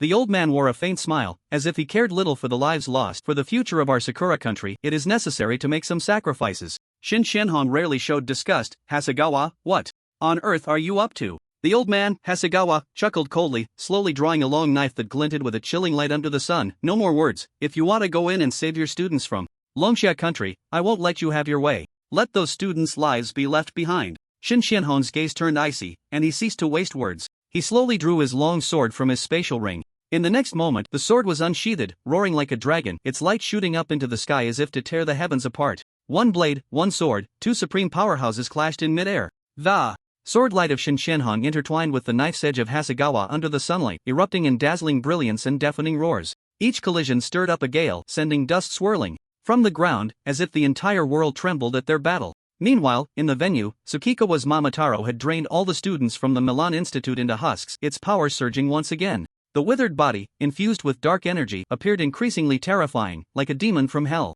Tsukikawa laughed excitedly, his voice filled with fervor. That's it. Only this level of professionals can satisfy me. His smile grew more deranged, and his gaze became increasingly sinister. In the next moment, the demon known as Momotaro let out a chilling roar. Then, its body began to twist, splitting into dozens of clones that charged toward the audience and the students from various academies. Even the students from their own Sakura Country Academy were not spared, facing the demon's assault. In an instant, screams and cries filled the entire venue, echoing in every corner. The audience fled in terror, some even falling to the ground, desperately crawling toward the exit. One after another, people were slaughtered by the demon, turning into husks, and the venue transformed into a hellish battleground, the air thick with the scent of blood and death. Teachers and students from Longxia Country gathered together, their faces grave as they fought against these demon clones. However, even just the clones proved to be a significant challenge for these teachers. Each attack from the demon carried a strong, corrosive energy. Upon striking a target, the wounded area rapidly decayed, emitting a foul stench. In no time, several students and teachers were injured, bloodied.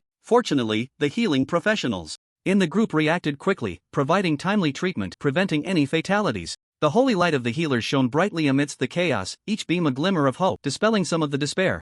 Yet, how long such healing could last was unknown to anyone. Each person's heart was filled with unease and fear, as if at any moment the Grim Reaper's scythe would descend upon them. Yu Chuan stood in the center of the arena, his eyes filled with madness and excitement, as if this chaos and slaughter were the scenes he craved the most. His gaze swept across every corner of the venue, seemingly relishing this massacre feast he had orchestrated. In the next moment, amidst the astonished looks of the crowd, Chen Shen, wielding red and blue dual blades, resolutely advanced towards Yu Chuan on the battlefield. Yu Chuan showed no surprise at this scene. Instead, his face was filled with excitement, as if he had long anticipated a battle with Chen Shen. Chen Shen wasted no words and activated the limitless dual blade style, his dual blades moving like shadows, slashing towards Yu Chuan. The white-robed ghost moved with incredible speed, instantly blocking the space between the two. With a single grab, it sent Chen flying. Chen Shen spun in the air a few times before landing steadily on the ground, unharmed. In that brief exchange, Chen Shen felt that this white-robed ghost was the strongest opponent he had faced so far. Its power was astonishing, and with just one move, it left Chen Shen's hands numb.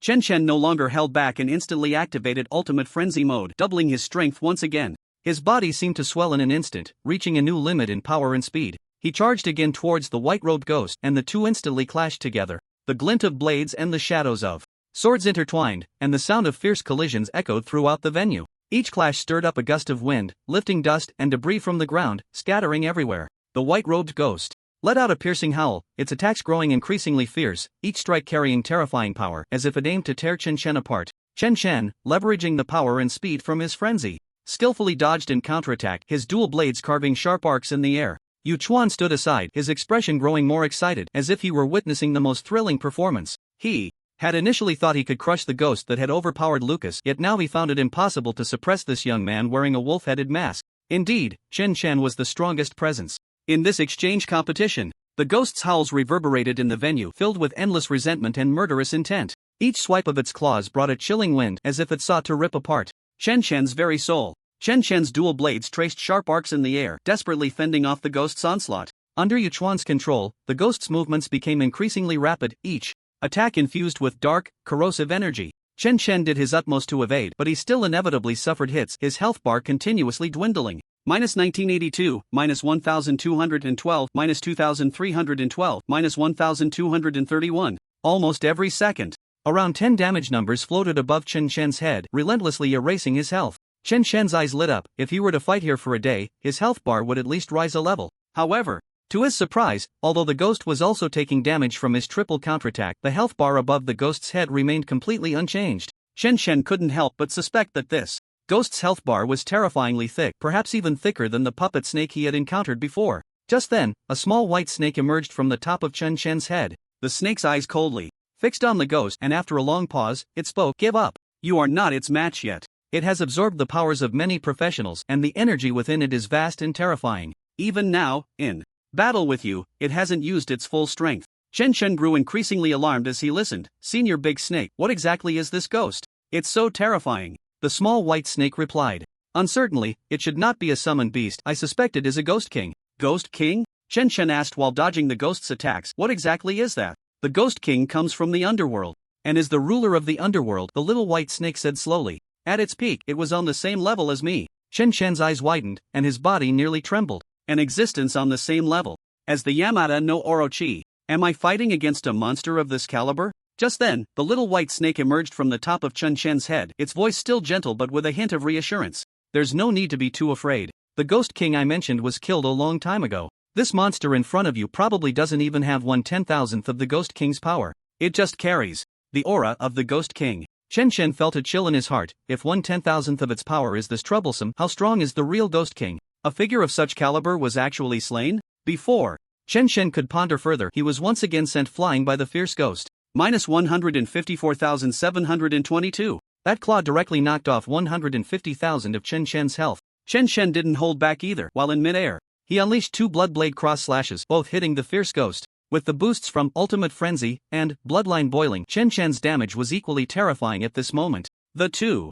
Bloodblade cross slashes dealt over 1.8 million damage. Despite such astonishing damage, the fierce ghost only lost 1/20th of its health. Chen Shen was secretly alarmed. This monster's health was at least over 40 million. What the hell? Chen Shen cursed. Clearly, he was already quite abnormal, so why did it feel like this monster was even more abnormal than him? The most critical point was that the fierce ghost's health bar was visibly recovering at an astonishing speed, and in no time, it was back to full. This recovery speed was simply more exaggerated than his own. The little white snake reminded him. Every time its clone kills a person, that person's energy is transferred to the main body, which not only accelerates its health recovery but also continuously enhances its power. By the time 1,000 people in this venue are absorbed, you will be no match for it. After hearing this, Chen Shen's heart sank. He looked around, witnessing people continuously dying at the hands of the fierce ghost's clones. They were quickly drained into husks. He finally understood why the organizers had trapped everyone here. This exchange competition had transformed into a sacrificial event from this moment on. They wanted to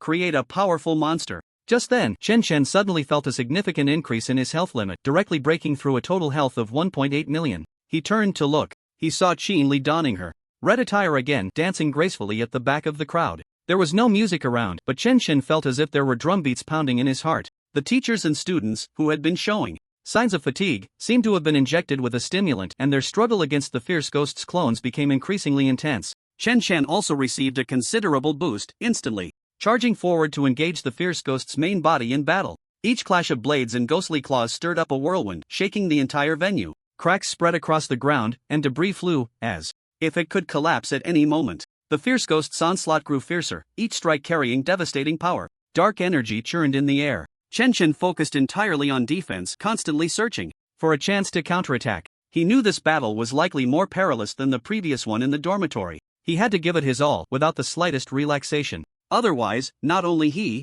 but everyone in the venue would perish here. Chen Shen didn't know how much longer he could fight. He just hoped to hold on until Shin Shenhan came to rescue them. Each clash of Chen Shen's blade and the fierce ghost's claws sparked a shower of sparks. A pungent smell of burning filled the air, as if even the atmosphere was ignited in battle. Every strike from the vengeful spirit carried an irresistible force, as if it aimed to completely crush Chen Shen. Chen Shen quickly retreated, dodging a sweeping attack from the spirit. His twin blades crossed in front of his chest, a glint of ferocity flashing in his eyes. He suddenly exerted his strength, pushing off the ground with his feet, and shot towards the spirit like an arrow released from a bow, the blades flashing like a fierce storm, instantly enveloping the spirit. The spirit let out a piercing howl, its hands flailing in an attempt to block Chen Shen's assault. However, Chen Shen's speed and attacks had reached an astonishing level, each strike imbued with immense power, as if he intended to shatter the spirit completely. In this fierce melee, cracks began to multiply on the ground, which started to sink as if it might collapse at any moment. At that moment, Yu Chuan, watching from a distance, revealed a chilling smile. Chen Shen, you are indeed strong. To fight my Momotaro to such an extent is truly remarkable. The fervor and pride in his eyes became increasingly evident, as if he could already see his impending victory. But I'm afraid I no longer have time to play with you. As soon as Yu Chuan's words fell, a pair of blue eyes suddenly appeared among the many eyes on Momotaro's cheeks, emitting an eerie glow. Don't look at its eyes, the little white snake quickly warned. What? Chen Shen exclaimed in surprise, wanting to avert his gaze, but it was already too late. In the next second, his vision was drawn to the blue eyes, the surrounding scene rapidly becoming blurry and then plunging into darkness. Then Chen Shen saw countless vengeful spirits appearing around him, beginning their assault. Each spirit exuded an incredibly fierce aura, the glint of blades flashing in the darkness, carrying a deadly threat. What is happening? Chen Shen was utterly shocked, his figure desperately resisting amidst the onslaught of the spirits. His twin blades danced like the wind, each strike infused with desperate power, trying to carve out a path for survival. However, these spirits seemed endless. No matter how many he killed, they just kept coming. Chen Shen felt his stamina rapidly depleting, the pressure of battle growing heavier. At this moment, the voice of the Yamada no Orochi echoed softly, you have fallen under the opponent's mental illusion. If you don't break free from it quickly, you will be doomed. Chen Shen gritted his teeth, cold sweat beading on his forehead. His eyes filled with anxiety and unease. Orochi-senpai, do you have any good methods? Please help me. I am merely a wisp of spiritual power. What can I do? Unless what? Unless you hand over your body to me and I will help you fight this battle. What? Upon hearing this, hesitation clearly appeared in Chen Shen's heart. This was a creature that had lived for who knows how many years. Although it had always been friendly, answering every question like an old mentor, what if it took control of his body and never returned it? Would he be possessed? Just then, the voice of Yamada no Orochi came again. What are you hesitating for? Do you have any other choices? Either I let you possess me or I die now. Chen Shen gritted his teeth and said, I agree. In the venue, the people from Longxia Kingdom had already noticed the abnormality on Chen Shen's side. At this moment, Chen Shen seemed to have fallen into a state of stupor, his eyes vacant, standing there motionless. What happened to Chen Shen? Yanqi asked anxiously, his voice tinged with obvious panic. Fengzhili shook her head, her expression grave. I don't know, it seems the situation is not right. He appears to be controlled by some force. The leading teacher from Beichen Academy, while fending off the attacks from the vengeful spirit clones, inquired, what on earth is Professor Shin Shenhong doing? Why haven't they come yet? If they don't arrive soon, we're all going to die here. As the number of deaths in the venue increased, many vengeful spirits had already freed their hands to launch attacks against them. The teachers and students from Longxia country suddenly felt an overwhelming pressure, and casualties had begun to occur. I don't know what's going on, Fengzhili said, her eyes dim and her voice tinged with helplessness. The surrounding students watched as more and more vengeful spirits approached, their faces filled with fear and despair. At that moment, Xinli spoke up, everyone, don't panic, we still have Chen Shen. But it seems like Chen Shen is about to be killed by that vengeful spirit, a student said, his voice trembling with worry and fear. They saw that Momotaro slowly floated to Chen Shen's side, its sharp claws swiftly extending, ready to pierce Chen Shen's chest. In the next second, Chen Shen's previously dim eyes instantly regained their luster, and he quickly retreated. That was really close. I almost didn't make it. At that moment, Chen Shen was filled with an eerie aura, especially his eyes, which had turned into blue vertical pupils. A long, slender tongue slowly emerged from Chen Shen's mouth, leisurely licking the corner of his lips. This scene left everyone dumbfounded. Even the usually unflappable Yu Chuan wore an expression of disbelief. You can actually break free from my mental illusion? This is impossible. This is impossible. This was the first occurrence of something outside of Yu Chuan's plan, which infuriated him. Chen Shen smiled coldly, twisting his neck as if stretching. It's really been a long time since I've used a human body.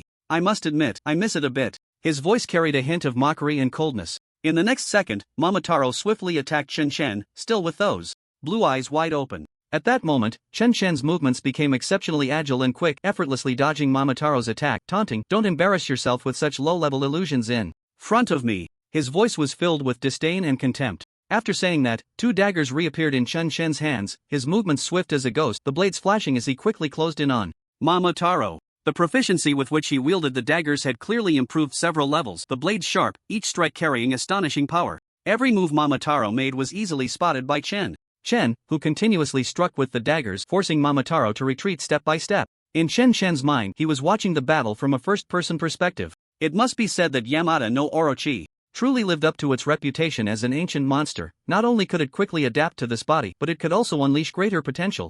Yamata no Orochi far surpassed Chun-Chen in both experience and combat skills, especially its incredible swordsmanship, which left him in awe. Each strike was precise, as if imbued with some incredible power. The attacks from Momotaro were effortlessly neutralized by Chun-Chen, who instead found opportunities to counterattack. The situation on the battlefield underwent a stunning reversal, with Momotaro continuously retreating under Chun-Chen's pressure, letting out painful howls. This is impossible. Yu Chuan's face turned extremely ugly. The people from Longxia country, witnessing this scene, suddenly felt a glimmer of hope. No one had expected Chun-Chen to be so fierce, actually overpowering this vengeful spirit. Feng Zhili quickly turned to Qinli and shouted, "Qinli, don't hold back." Qinli nodded in understanding and began to move again. This time, as Qinli danced, it was as if an ancient, vast melody echoed in everyone's ears. Gradually, a massive phoenix phantom slowly appeared behind Qinli. Following closely was a resounding phoenix cry. The sound of the phoenix's cry resonated throughout the venue, invigorating the remaining survivors, banishing all negative emotions, leaving only an indomitable will in their eyes. At the same time, everyone's attributes were multiplying, increasing by at least twofold. Chun-Chen suddenly felt his life limit rise from over 1.8 million to nearly 3 million. He turned to glance at the phoenix dancer, murmuring, "This girl is quite interesting." Soon, with the support of the high health buff, Chun-Chen's damage soared, with almost every strike taking away 800,000 to 900,000 health points from his opponent. After hitting 20 consecutive times, he dealt true damage, instantly dropping over 2.5 million health points. Even with continuous recovery, Momotaro's health was steadily decreasing, now down to 2/3. At this moment, Yu Chuan finally began to lose his composure. He threw out several sheets of yellow paper, summoning one 40-level disaster boss after another, surrounding Chun-Chen. However, these bosses were no match for Chen at this moment, and in no time, they were slaughtered completely. "Awesome! So damn awesome!" Chen exclaimed, feeling exhilarated. Having spent so long in the Forbidden Land, he hadn't had a good fight in ages. Although this level of battle was merely child's play for the Yamata no Orochi, it was enough to stir a small surge of blood within it. In his mind, Chun-Chen was also enjoying the spectacle, continuously learning the movements and techniques used by the Yamata no Orochi to control his body. He had to admit, this experience was greatly beneficial to him. Only in this way could he understand the difference between himself and true powerhouses. Seeing this, Yu Chuan's expression darkened, and he had no choice but to recall all the ghost avatars he had previously scattered, reintegrating them into his main body. He had to use all his strength to deal with Chun-Chen. However, the next second, an unexpected change occurred. One of the returning ghost avatars suddenly charged towards Yu Chuan. Its speed was astonishing, and before he could react, the sharp ghost claw pierced through Yu Chuan's chest. Yu Chuan showed a look of surprise. No, who are you?" In the next moment, the figure of the ghost avatar began to twist, transforming into Ling Meng's appearance. Ling Meng slowly withdrew her hand from Yu Chuan's chest, a light smile on her lips. It seems the game is over. However, her expression changed slightly as she noticed that even after piercing through Yu Chuan's chest, the health bar above his head had not moved at all. Above the battlefield, two top-tier powerhouses were fiercely clashing. Every swing of Hasegawa's long knife sent forth a chilling blade light. Meanwhile, Shin-Shin-Hon's long sword sang like a dragon, carving dazzling sword light in the air. The blade light and sword light collided continuously, sparking like blooming fireworks, illuminating the entire sky. With each clash, a strong killing intent filled the air, as if the whole world was trembling in response. Between the blade and sword shadows, a tightly woven net of slaughter was formed. Every move carried a momentum capable of destroying the heavens and the earth, as if aiming to completely annihilate the opponent. After a long time, the two combatants suddenly separated. Compared to Shin-Shin-Hon's calm demeanor, Hasegawa showed clear signs of fatigue. His breathing was heavy and his face appeared pale, clearly exhausted. Hasegawa sighed, "If I were 30 years younger, I would definitely have the confidence to fight you." Shin-Shin-Hon's expression remained unchanged, her eyes radiating a cold light as she warned, "If you don't retreat now, today will be your death day." Hasegawa sneered, showing no intention of backing down. "Let's see who dares to kill Hasegawa-kun." As soon as he finished speaking, three elders quickly approached from the distant sky. Shin-Shin-Hon couldn't help but frown, as the newcomers were all powerful figures from the Jolon Society and the Yamaguchi-gumi. Shin-Shin-Hon said coldly, "Are you all going to get involved? What exactly is Sakura Country plotting?" The few men sneered in silence, and one of them said, "What we are doing is hoping that Sakura Country can have a strong future, no longer trampled by Longxia Country and the Free Nation." Shin-Shin-Hong snorted coldly, "I don't care what you want to do, but if you dare to set your sights on our Longxia Country students, you'll have to ask the sword in my hand if it agrees." The five in the sky once again engaged in a fierce battle. Shin-Shin-Hong faced four opponents alone, gradually showing signs of decline. Yet he remained calm, the long sword in his hand gleaming with a cold light. Shin Qianhong's gaze sharpened, and with a sudden shake of his sword, a long, resonant sword cry echoed as if a dragon was roaring. The surrounding air instantly froze, seemingly drawn by this sword intent. Shin Qianhong's figure leaned slightly forward, and with a step he shot forward like an arrow released from its bow. The long sword traced a dazzling arc in the air, its light fierce and domineering. In that moment, it seemed as if heaven and earth were making way for this sword light. A fierce wind rose, clouds rolled violently, and the entire sky appeared to be torn apart by this sword intent. Sword energy pierces the sky and breaks through the clouds. Thunderous might subdues the 8 directions. Wherever the sword light reached, the space seemed to be ripped apart, and a piercing shriek filled the air. The 4 powerful figures changed their expressions drastically, disbelief flashing in their eyes. They dodged with all their might, but Shin Qianhong's sword was as fast as lightning, almost impossible to react to. Nagasawa, already heavily injured, was slower than the others, and as he saw the sword light approaching, a sense of despair rose in his heart. He raised his blade to block, but the power of Shin Qianhong's sword was immense. When the long sword collided with the long knife, a thunderous explosion erupted. Nagasawa's long knife shattered instantly, and the sword light pierced through his body without obstruction. Nagasawa let out a scream, his body falling like a kite with a broken string, blood raining down from the sky, his life hanging by a thread. After that one sword strike, Shin Qianhong's breath suddenly fell, his face pale as paper. Clearly, this move had taken a great toll on him. He panted slightly, his gaze still resolute. The other 3 powerful figures secretly felt lucky, a hint of ruthlessness flashing in their eyes. They coldly laughed as they surrounded Shin Qianhong, their eyes revealing unabashed killing intent. No wonder you are the first swordsman under the sword god Deng Kunlun, but today you, Shin Qianhong, will surely fall, one of them said coldly. Shin Qianhong's expression remained indifferent, tightening his grip on the long sword, still calm and unperturbed, as if he didn't care about the peril before him. Just then, a blue vortex suddenly appeared in the sky over Tokyo. People on the streets stopped in their tracks, looking up at this sudden phenomenon. What's going on? The 3 elders preparing to attack Shin Qianhong all halted, their gazes fixed on the countless deep blue vortices appearing in the sky. Clearly, this was beyond their expectations. People below in Tokyo were also curiously gazing, pointing at the blue vortex above, their faces showing a mix of curiosity and confusion. However, in the next second, a series of monstrous roars echoed from the vortex. The roars seemed to carry a terrifying power, shaking the hearts of the people. The sounds from within the vortex grew louder and closer, as if thousands of monsters were crawling out from the abyss. Following that, enormous creatures began to surge out of the vortex. Each of these beasts was as large as a small mountain. They had sharp tusks and claws, their bodies covered in black scales, glinting with a chilling light. As the first beast suddenly descended from the sky, crashing heavily onto the streets of Tokyo, the ground instantly cracked, and dust flew into the air. One after another, heads, 2, 3, a dense swarm of otherworldly beasts began to fall like raindrops into the heart of Tokyo, crashing down into every corner of the city. The surrounding buildings trembled under the impact, with several collapsing outright, bricks and stones flying, dust swirling. The beasts let out a deafening roar and then began to attack everything around them in a frenzy. Ah! With the first scream, countless terrified cries erupted on the streets. People scattered in all directions, and chaos ensued. Many were knocked down by the beasts while fleeing, meeting a swift and brutal end under their claws. Those hiding inside buildings were not spared either. The beasts' massive claws easily tore through steel and concrete, dragging out the humans hiding within and shredding them in an instant. Blood splattered onto the ground, staining the streets red. Each swipe of the beast's claws claimed multiple lives, and soon the ground was awash with blood and severed limbs. The air was thick with the stench of blood, making one gag. Vehicles on the streets were overturned by the beasts, and the sounds of explosions rang out incessantly. Flames shot into the sky, thick smoke billowed, as if the entire city had plunged into a doomsday scenario. The towering skyscrapers crumbled under the onslaught of the beasts, massive blocks of reinforced concrete crashing to the ground with a deafening roar. The streets were buried under rubble, the once thriving metropolis now a scene of devastation, resembling a wasteland. High above, 3 powerful figures watched in shock. What is happening? It's an invasion of otherworldly beasts. Damn it! Why have these beasts suddenly begun to invade? Just then, a voice cut through the chaos. Sorry to interrupt your enjoyment. The voice carried a hint of coldness and mockery. Everyone turned to see a man in a long robe slowly emerging from a nearby blue vortex, exuding an indescribable aura of authority and coldness. The appearance of the man in black made the 3 powerful figures tense up, exchanging grave glances. Why you? Who are you? One of the elders cautiously asked. The man in black smiled faintly and said, Greetings from the Heavenly Punishment Organization. In the venue below, Ling Meng's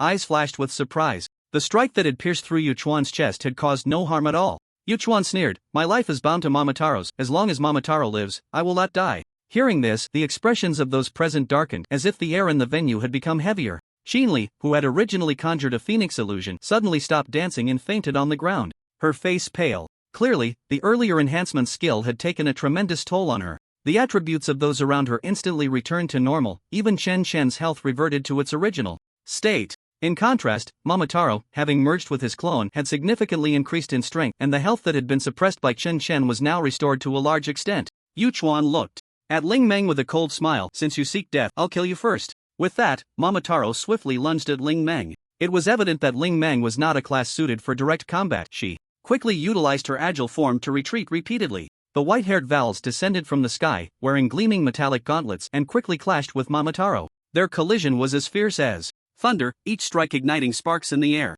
Val's fists were like a torrential storm, swift and powerful. But Momotaro's white-robed ghost was unfazed, each swing of its ghostly claws accompanied by a piercing wind, ferocious as a wild beast. Bang! Val's metallic gauntlet collided with the ghostly claws once more, erupting in a sharp metallic clash. Vals felt the immense power coming from the ghostly claws, and he involuntarily slid back a few meters. He quickly steadied himself, a hint of seriousness flashing in his eyes. The strength of this fierce ghost was unexpectedly powerful, far beyond his expectations. Momotaro let out a piercing roar, the blue light in his eyes burning even brighter, and he slammed his hands down onto the ground, instantly stirring up a whirlwind. Vals was knocked to the ground by this force, but he quickly rolled back to his feet, the metallic gauntlets on his hands glinting coldly as he struck directly at Momotaro's chest without hesitation. His fist traced a silver arc in the air, aiming straight for Momotaro's vital points. However, Momotaro paid no heed to this lethal blow, bracing himself to absorb Val's punch with his body. Minus 12,731. The fist struck his chest, but it felt as if it had hit a rock, causing no substantial damage at all. Vals furrowed his brow and cursed under his breath. Damn it! Chen Chen quietly observed the situation on the field, showing no intention of making a move. In his mind, the real Chen Chen anxiously asked, "What are you doing, Senior Yamada? Keep attacking." Yamada no Orochi scoffed, "You brat, now you're trying to give me orders. The previous battle took a heavy toll on my soul power. From now on, it's up to you." As he spoke, Chen Chen felt a darkness before his eyes, and when he regained his senses, he had once again regained control of his body. At this moment, Momotaro from Tsukikawa was incredibly fierce, directly forcing Vals to retreat step by step. Momotaro's ghostly claws came down like giant hammers, each strike causing Vals to stagger. His metallic gauntlets clashed with the ghostly claws, sparking, but this ineffective attack left Vals feeling powerless. His muscles were constantly tensing, sweat pouring down like rain, yet Momotaro's attacks continued to surge like a tide, showing no signs of weakening. Chen Chen gripped his twin blades tightly, preparing to join the fight. Just then, the entire ground began to tremble violently, as if something had crashed near the venue. Immediately after, everyone heard a thunderous beast roar from outside the venue. "What's going on?" Fongjulie quickly turned to look outside, her brow furrowed, her tone filled with deep concern. The tremors intensified, as if a giant beast was roaring beneath the ground, rubble and dust continuously falling from the ceiling, and the entire venue seemed on the verge of collapse. The survivors inside the venue turned pale, sensing that something terrifying was about to happen. Only Ling Meng and Vals wore knowing smiles. "It's finally here," Ling Meng said softly, a glimmer of anticipation in her eyes. Vals wiped the blood from the corner of his mouth and smiled slightly. "Looks like it's our turn to counterattack." Just then, the large door outside the venue suddenly swung open, and a figure flew in like lightning, landing heavily in the center of the arena, kicking up a cloud of dust. He was covered in blood, a gruesome sword wound across his chest, flesh continuously corroding, emitting a nauseating stench. His health bar was nearly empty, with only a sliver left, and it was still dropping, looking extremely disheveled. However, the expressions of those present turned particularly grave, because this person was none other than Hasegawa, who had just fought fiercely with Shin Shenhong. Although he was now left with barely a trace of blood, the aura emanating from him still made everyone present struggle to breathe. Even Chen Chen felt an immense pressure, as if the moment the other party moved a finger, he would lose his life on the spot. Tsukikawa's expression changed drastically upon seeing Hasegawa's condition, and he urgently asked, "Teacher Hasegawa, what on earth happened?" Hasegawa did not answer immediately. Instead, he cast a dark glance over the crowd, coldly questioning, "Why are these people still alive? Tsukikawa, what exactly are you doing?" "I'm sorry, teacher, there was an unexpected situation. The strength of the people here exceeded my expectations," Yu Chuan replied in a low voice, then pointed in Chen Chen's direction, "Especially this Chen Chen, even the current Momotaro cannot easily deal with him." Hasegawa's cold gaze turned towards Chen Chen, his eyes sharp as knives. Chen Chen immediately felt his hands and feet turn cold, and unprecedented pressure surging in from all directions. He inwardly cursed, realizing that someone of this level, even in a severely injured state, could probably kill him with just a casual hit. Sure enough, the next second, Hasegawa wiped the blood from the corner of his mouth and suddenly struck. Almost no one saw his movement, and a blade of light sliced straight towards Chen Chen. "In that case, let me help you deal with him." This strike was so fast it was almost unbelievable, giving Chen Chen no time to react. His pupils suddenly contracted, feeling as if the entire world had slowed down in that instant. He could clearly see the blade of light cutting through the air, creating a sharp current that rushed towards his chest. At the critical moment, the seemingly ordinary ring on his left index finger suddenly emitted a dazzling light. The light from the ring quickly coalesced into a transparent barrier, blocking in front of Chen Chen. The blade of light, carrying destructive power, struck the barrier with a deafening roar. The barrier was as solid as steel, forcefully stopping the blade of light. The powerful impact pushed Chen Chen back a few steps, but he was unharmed. Chen Chen looked at the transparent barrier, his heart filled with joy, almost forgetting that he had the life-saving item given to him by Commander Deng. After blocking the blade of light, the barrier showed no signs of breaking. Hasegawa frowned slightly, clearly not expecting that the life-saving item on Chen Chen could withstand his attack. He snorted coldly, raising the long knife in his hand again, preparing to launch a second attack. However, at that moment, the light emitted by the ring coalesced once more, gradually forming a phantom in front of Chen Chen. The phantom became more solid, and Deng Kunlun's figure appeared before everyone. Deng Kunlun, the supreme commander of the Dragon Summer country's military, was undoubtedly the strongest in terms of power. Some of the younger people present might still be unfamiliar with his image, not knowing who had emerged from Chen Chen's ring. However, Hasegawa, as a high-ranking leader of the Sakura country's 9 Dragon Society, recognized this awe-inspiring figure the moment he saw him. Hasegawa's pupils suddenly dilated, and his expression froze instantly. The coldness and confidence he had just displayed were replaced by fear, cold sweat breaking out on his forehead, his face as pale as paper. Even though Deng Kunlun was now just a phantom, he still exuded an overwhelming majesty and power that instilled fear.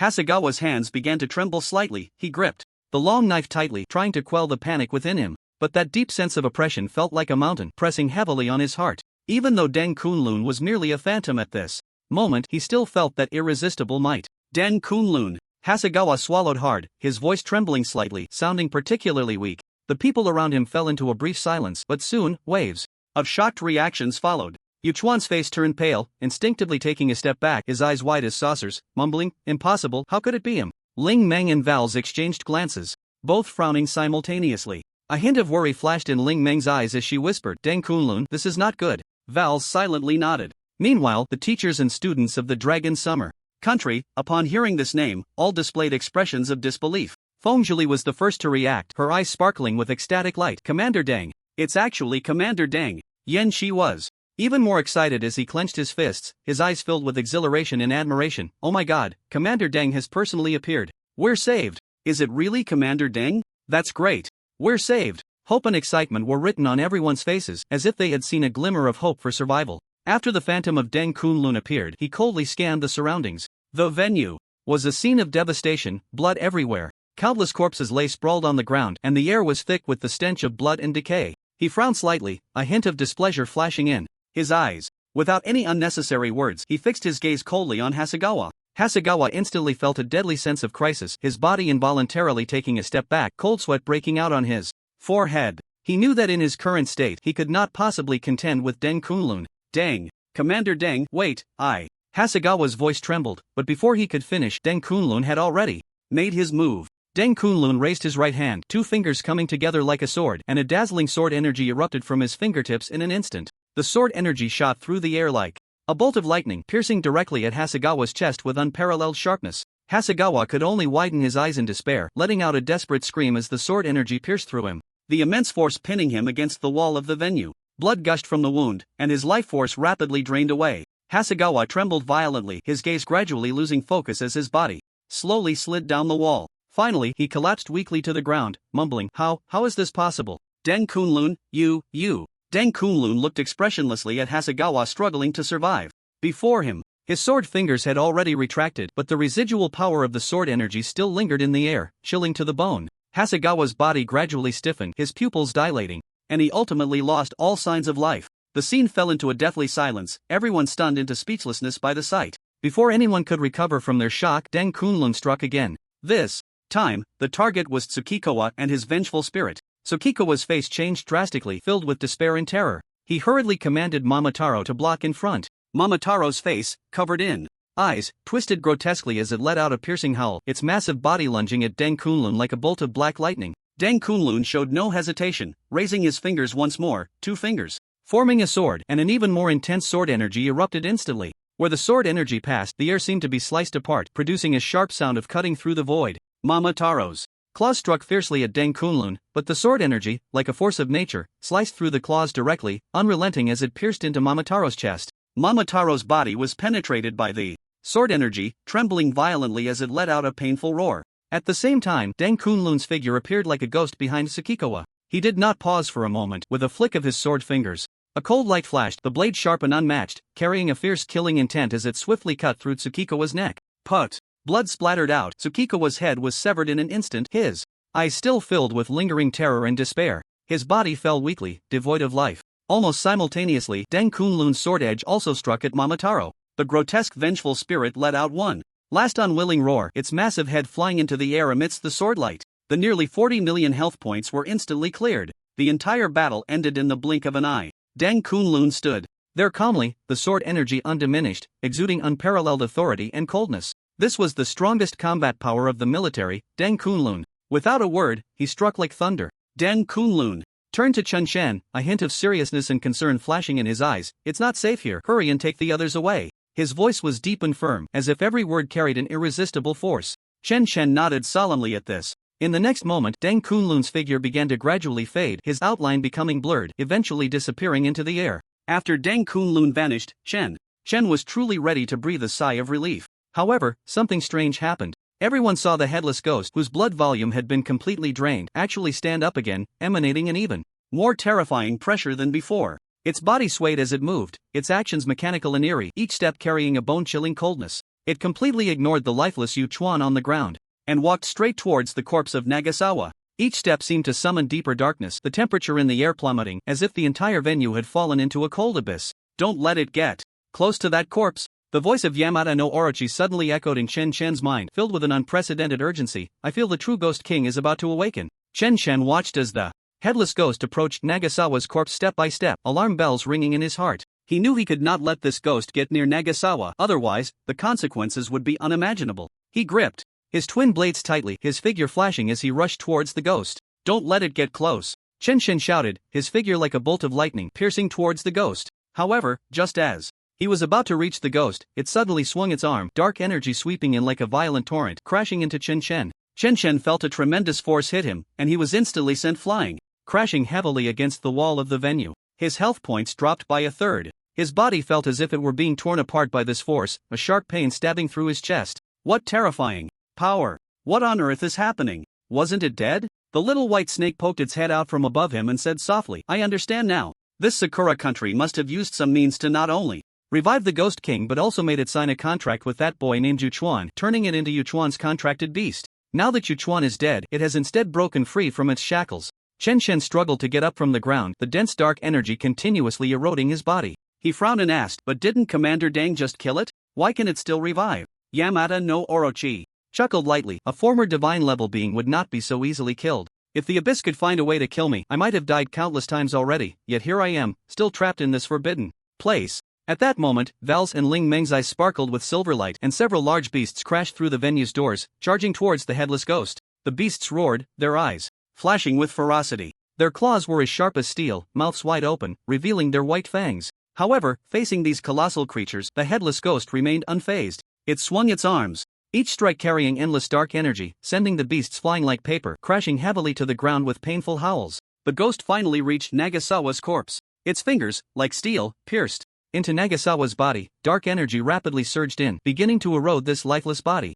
Nagasawa's corpse began to convulse violently, dark energy flooding into every cell, corroding his flesh and blood. Gradually, Nagasawa's flesh shrank and withered at a visible speed, as if all vitality had been drained away. In just a few seconds, his body transformed into a dry skeleton, dark energy swirling around it, exuding a chilling aura. This is bad, Chen Shen thought to himself, realizing this was the corpse of an 80-level boss containing unimaginable energy. Sure enough, the demon king that devoured Hasegawa's body instantly erupted with suffocating power. The terrifying head rapidly grew atop the skeleton, making a sickening crack-crack sound. The head was grotesque and enormous, with blood-red light flickering in its eyes. The Demon King let out a deafening roar, its voice like a demon's howl from the depths of hell, sending shivers down spines. The entire venue shook violently under the impact of this immense power. The lights on the ceiling began to flicker, and cracks appeared on the walls, as if they could collapse at any moment. Ling Meng and Vals continued to command the endless stream of beasts to launch suicide attacks against the Demon King. The beasts charged fearlessly towards the Demon King, but each one was torn apart and crushed by its terrifying power upon contact, turning into pools of blood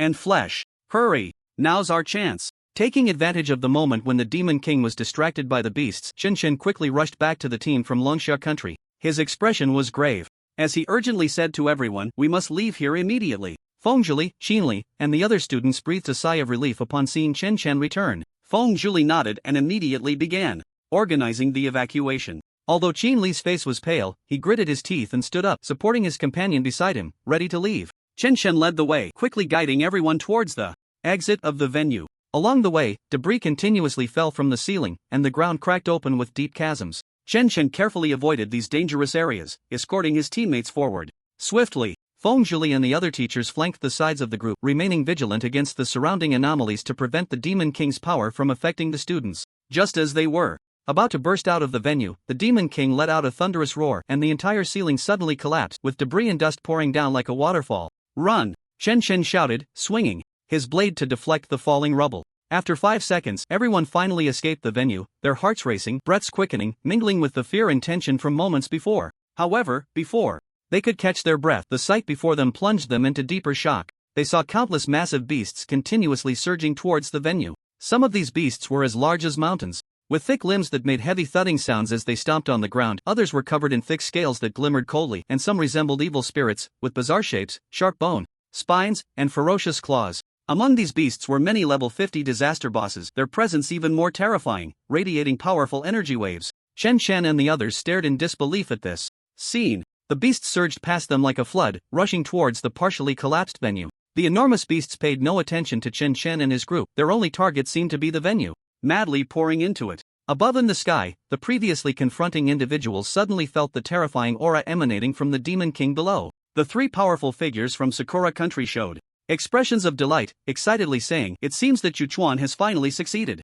They had no intention of continuing to fight Xin Xianhong, quickly descending. Xin Xianhong's expression darkened. If Yuchuan succeeded, it meant that Chen Shan and the others might have already perished at their hands. The man in the black robe revealed a look of regret, sighing, "I didn't expect that Ling Meng and Vals would also be unable to stop this Yuchuan." Xin Xianhong coldly looked at the man in the black robe, her tone filled with murderous intent. "Su Lin, I will settle the score for the thousands of students you slaughtered in Longsha Kingdom sooner or later." Su Lin showed no signs of panic, smiling. "Teacher Xin, you should focus on healing your injuries first. With your current strength, you can't kill me." Xin Xianhong snorted coldly, ignoring Su Lin's provocation. At this moment, Tokyo was filled with the roars of strange beasts and chaos, distant screams echoing through the air. However, Xin Xianhong had no intention of worrying. This was the territory of Sakura country, and let the higher-ups deal with these fallen ones. Her figure quickly descended, flying towards the venue below. Soon, she was surprised to find that Chen Shan and the others were still alive. Not only alive, but they also seemed to be uninjured.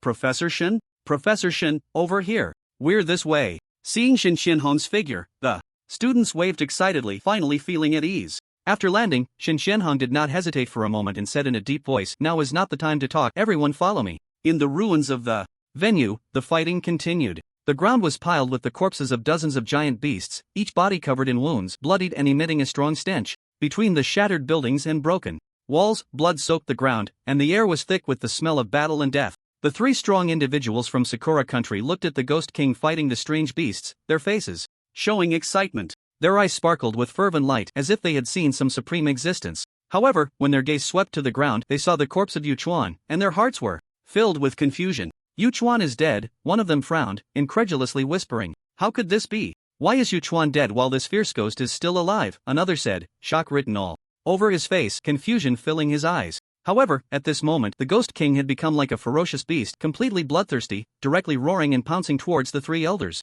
Its eyes flashed with madness, as if it wanted to tear apart everything that stood in its way. The three elders had no choice but to confront the Ghost King in shock. They quickly formed a formation, drawing their weapons, ready to face this life and death struggle. The Ghost King's speed was incredibly fast, its figure darting through the air like a ghost, its massive claws carrying terrifying power as it lunged at the elders. The first elder swung his long knife, swiftly countering the Ghost King's claws. At the moment of contact, a loud explosion erupted. A strong shockwave sent debris from the surrounding ruins flying.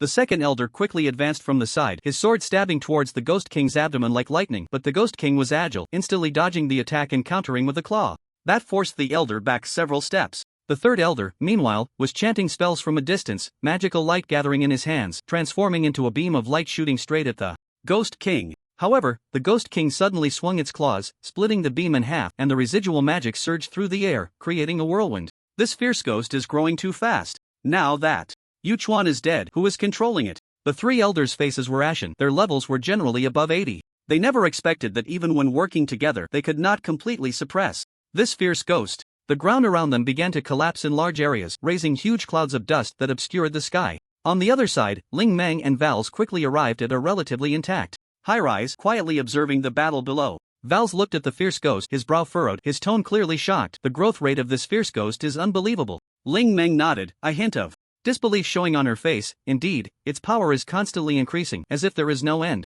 Just then, Su Lin's figure floated over from a distance. He landed lightly beside Ling Meng and Vals, his gaze sweeping across the battlefield below, a faint smile appearing on his face. Upon seeing Su Lin, Vals felt a bit ashamed and said softly, "I'm sorry, I couldn't deal with that fierce ghost." Su Lin waved his hand and replied casually, "Don't take it to heart. The old man's task was to kill that one called Yuchuan. We've already completed the mission." Ling Meng frowned slightly, her tone laced with doubt. "What?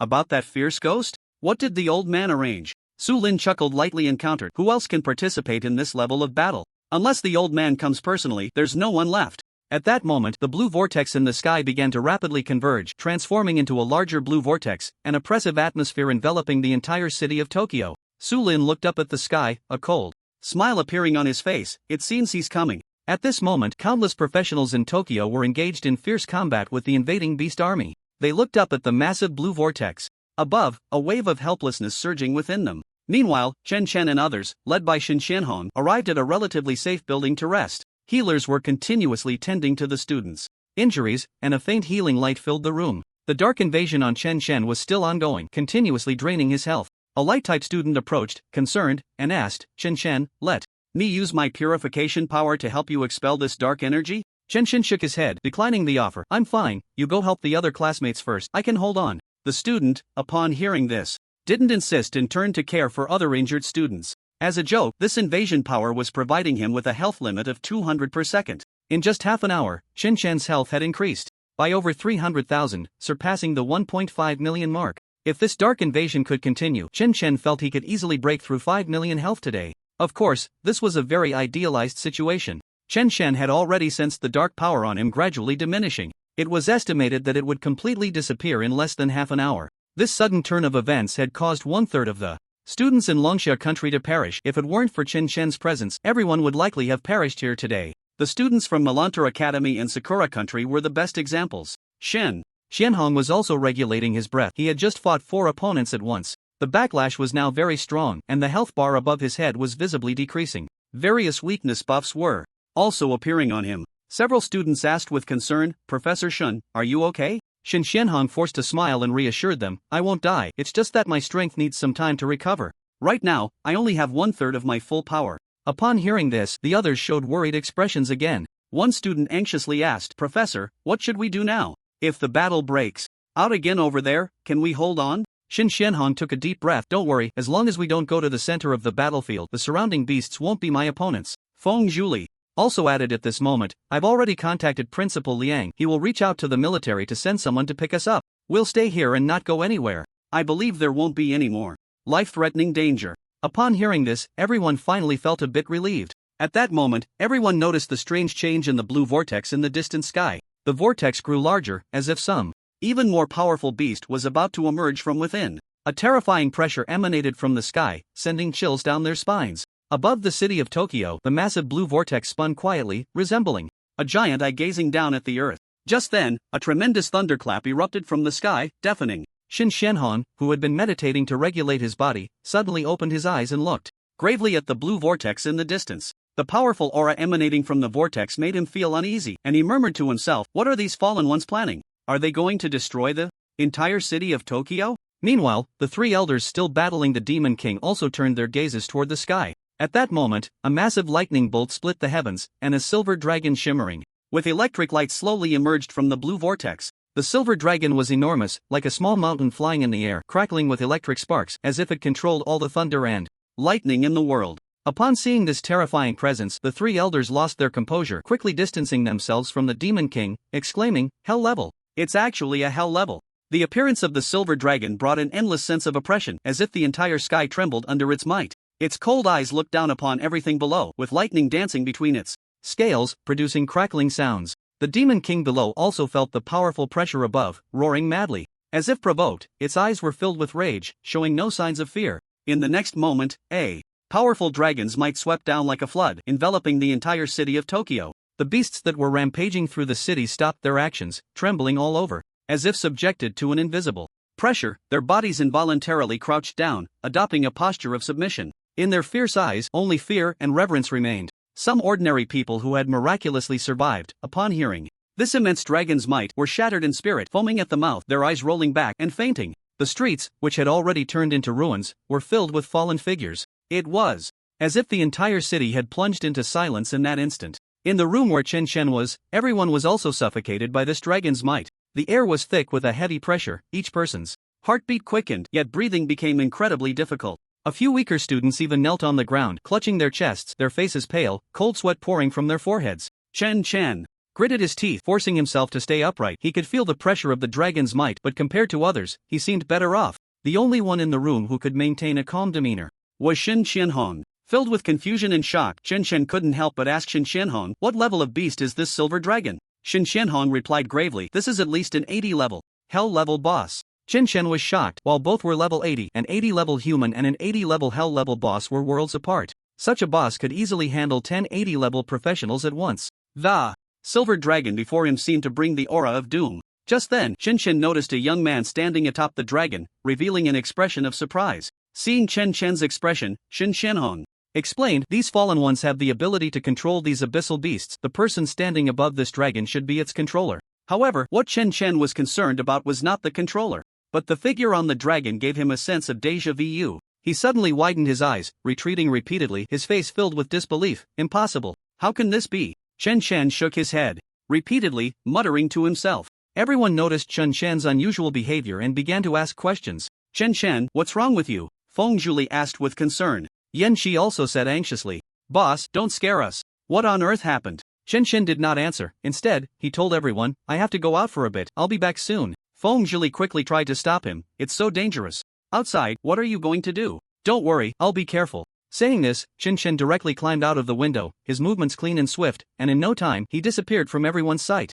On the back of the giant dragon, the young man looked down at the devastated Tokyo city, his gaze indifferent, as if all the destruction and wailing had nothing to do with him. His hair was neat and tidy, short strands fluttering slightly in the wind. The black jacket clung to his tall frame, making him appear both sharp and powerful. As if admiring a beautiful scene, the young man sighed, "Look at this spectacular sight." The indifference in his eyes gradually turned to excitement, a wicked smile curling at the corners of his mouth. "Let me offer the most beautiful him." As soon as he finished speaking, the silver giant dragon beneath him suddenly raised its head. Its eyes sparkled with blinding light, as if sensing its master's intent. The dragon's mouth was filled with the power of thunder, electric light, gathering deep within its throat, emitting a low rumbling sound, like a volcano about to erupt. In the next moment, a highly destructive beam of energy shot out from the dragon's mouth. Like a torrent of destruction, it surged towards the upper court area below. Where the beam passed, the air was filled with a pungent burnt smell. The ground was instantly torn apart, buildings collapsing into rubble under the violent impact.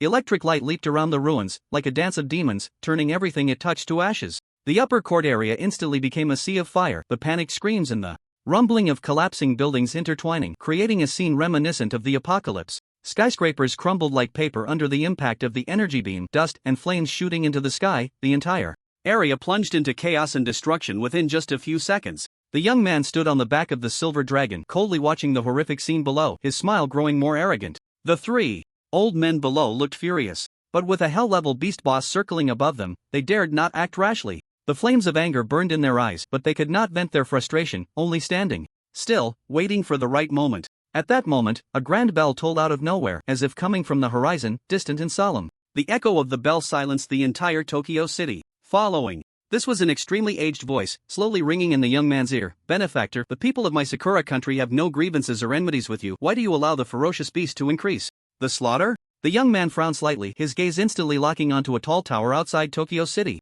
The tower stood at the edge of the city, like a silent guardian. At the top of the tower stood an old man dressed in monk's robes. The old man's figure appeared tall and solemn under the reflection of the setting sun, his face marked by the traces of time. The wrinkles on his forehead were deep, as if carved by a knife, and his eyes radiated compassion and wisdom. His white eyebrows and long beard fluttered in the wind, giving him an otherworldly appearance. He held a string of sandalwood prayer beads, slowly moving them, each bead seemingly imbued with endless zen. He was Miyazaki Daoming, an SS-level practitioner from Sakura country. At 98 years old, Miyazaki Daoming was considered relatively long-lived. Among the many SS-level practitioners living in the Saimai Temple on the outskirts of Tokyo for many years, he had not shown his face for nearly a decade. Many even speculated that this powerful figure from the land of cherry blossoms had long since passed away. However, his appearance here today undoubtedly shocked everyone. Upon seeing Miyazaki Michihiro, the young man sneered, "Old man, you didn't show up when the beasts were rampaging through Tokyo, killing so many people, but now you decide to appear. Are you afraid I'll ruin your plans?" Miyazaki Michihiro's expression remained unchanged, only a slight frown creased his brow. The young man continued to mock, "I'm really sorry, but I'm going to ruin your plans today." Miyazaki Michihiro did not respond further. Instead, he reached out with his right hand, grasping at the air. In the distant sky, a massive golden hand appeared, exuding immense pressure, reaching out towards the young man. The hand resembled that of a deity, shining brilliantly, covering half the sky, causing the air to tremble wherever it passed. Seeing this, the young man leaped directly off the back of the silver dragon, a mocking smile on his face. "Are you here to save the residents of Tokyo? Or to compete with me for that fierce ghost? You think about it." As soon as he finished speaking, the silver dragon raised its head again, its mouth filled with the power of thunder. It then unleashed a terrifying breath of lightning, sweeping down towards the fleeing residents below. The lightning breath fell like a calamity from the heavens, flashing with dazzling silver light, destroying everything in its path to ashes. The residents below screamed in terror and despair, desperately running to escape this apocalyptic disaster. The cries of children, the screams of women, and the shouts of men mixed together, filled with endless fear and hopelessness. Miyazaki Michihiro sighed, his expression grave. With a wave of his hand, the beads in his grasp suddenly flew out. As they flew, the beads scattered into individual ones, rapidly expanding, each the size of a house. These beads shimmered with golden light in the air, carrying immense power, launching an attack on the silver dragon. The golden beads shot through the sky like countless meteors, countering the terrifying breath of lightning. The dragon's breath was blocked by the golden beads, unable to advance further. The beads and lightning collided in the air, releasing massive energy waves that shook the entire city of Tokyo. The dragon roared in fury, its lightning breath suppressed by the beads, unable to break through. In the sky, gold and silver intertwined, creating a magnificent scene. Below, 3 elders from the land of cherry blossoms were still entangled with the Ghost King. As the Ghost King's strength continued to rise, the 3 gradually felt overwhelmed, a sense of being unable to suppress him creeping in. Each attack from the Ghost King carried terrifying power and dark energy, forcing the 3 to retreat step by step. At that moment, the young man descended from the sky like a meteor crashing to the ground. His figure flashed through the air, instantly appearing at the battlefield between the Ghost King and the 3 elders. The silver dragon circled in the air, its thunderous power flashing with dazzling light, framing the young man's figure like a deity. The young man waved his hands, carrying boundless thunderous power, and with just one move, he sent the 3 elders flying. The powerful shockwave caused the ground to crack, dust swirling. The 3 elders tumbled through the air, crashing heavily to the ground, each spitting out a mouthful of blood, their faces filled with shock, anger, and unwillingness. One of the elders struggled to stand up, his face a mask of rage as he questioned, "What do you want to do?" The young man ignored them and shouted into the air, "Su Lin, Ling Meng, Vals, these 3 are up to you." However, no one responded. Instead, more and more beasts shifted their targets to the 3 elders. Although these beasts were not strong individually, their numbers were overwhelming, seemingly endless. They roared and surged towards the 3 elders. The 3 old men were now exhausted, their blue energy significantly depleted, and their bodies had suffered considerable dark erosion. They wielded their weapons, desperately fending off the attacks of the strange beasts, but it was clear that dealing with these creatures was no longer easy. Each beast's attack carried immense force, pushing them back step by step. The claws of the beasts tore through the air, accompanied by sharp howls as they lunged at the 3 old men. The elders swung their weapons, slaying one beast after another, but new beasts immediately filled the gaps. Blood splattered everywhere, the roars of the beasts mingling with the shouts of the old men, creating a scene filled with chaos and bloodshed. Having dealt with the troublesome foes, the young man could finally face the Ghost King alone. At this moment, the Ghost King was in a furious state, the dark power surrounding it growing ever more intense, like a swirling mass of black clouds. Its eyes burned with a scarlet glow, and its deafening roar echoed around. The Ghost King's massive claws, imbued with destructive power, swiftly lunged toward the young man. The young man showed no signs of panic, even wearing a faint smile. His figure moved like a ghost, skillfully weaving through the Ghost King's attacks. The Ghost King's enormous claws repeatedly swiped at empty air, angrily flailing about, trying to catch this elusive opponent. The young man's movements were light and agile, as if he were playing a game of cat and mouse with the Ghost King. The Ghost King's grotesque face twisted further in rage, its furious roars reverberating all around. Looking at the hideously ugly Ghost King before him, the young man murmured, "Although I don't know why. The old man wants me to bring you back. Since it's his order, I guess I have no choice but to comply." With that, a porcelain bowl-like object suddenly appeared in his hand. The young man threw the bowl into the sky, and it spun a few times before rapidly expanding, transforming into a massive curtain that instantly enveloped the Ghost King. The Ghost King let out an angry shriek, its powerful force continuously pounding against the inner wall of the porcelain bowl, each impact shaking the entire area like an earthquake. The bowl trembled slightly, yet showed no signs of cracking.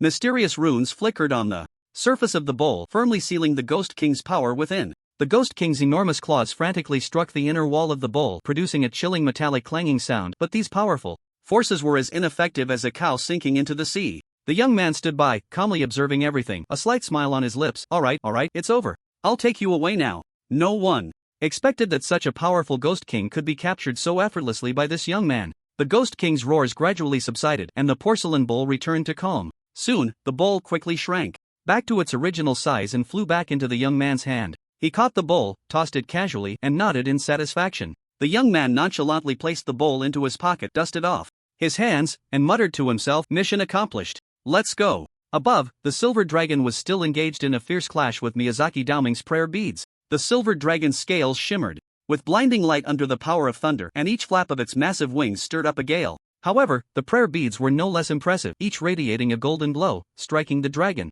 like divine power from the heavens. Each had left deep imprints on the dragon's body, as if trying to tear it apart. The dragon roared, the thunderous power erupting around it, attempting to shake off the beads. But the prayer beads seemed to possess endless strength, continuously regrouping and launching new attacks against the dragon. The silver giant dragon was struck by the prayer beads, its massive body trembled violently, and its health rapidly decreased at a visible rate, dropping nearly 1,000,000 points with each hit. The young man looked up at the battle above and couldn't help but click his tongue in admiration, as expected of the top powerhouse from Sakura country. Even the hell-level silver dragon is no match for him. "Bastard! You can't take it away." Among the three elders besieged by the beasts, one of them, seeing the young man so easily capture the Ghost King, was instantly filled with rage. They had expended so much effort and lives, especially for Tsukikawa, who was his student, an SS level professional he had personally trained. Now that his student was dead and this hard-trained ghost was about to be taken away, how could he not be furious? Suddenly, an energy several times stronger than before erupted from the elder.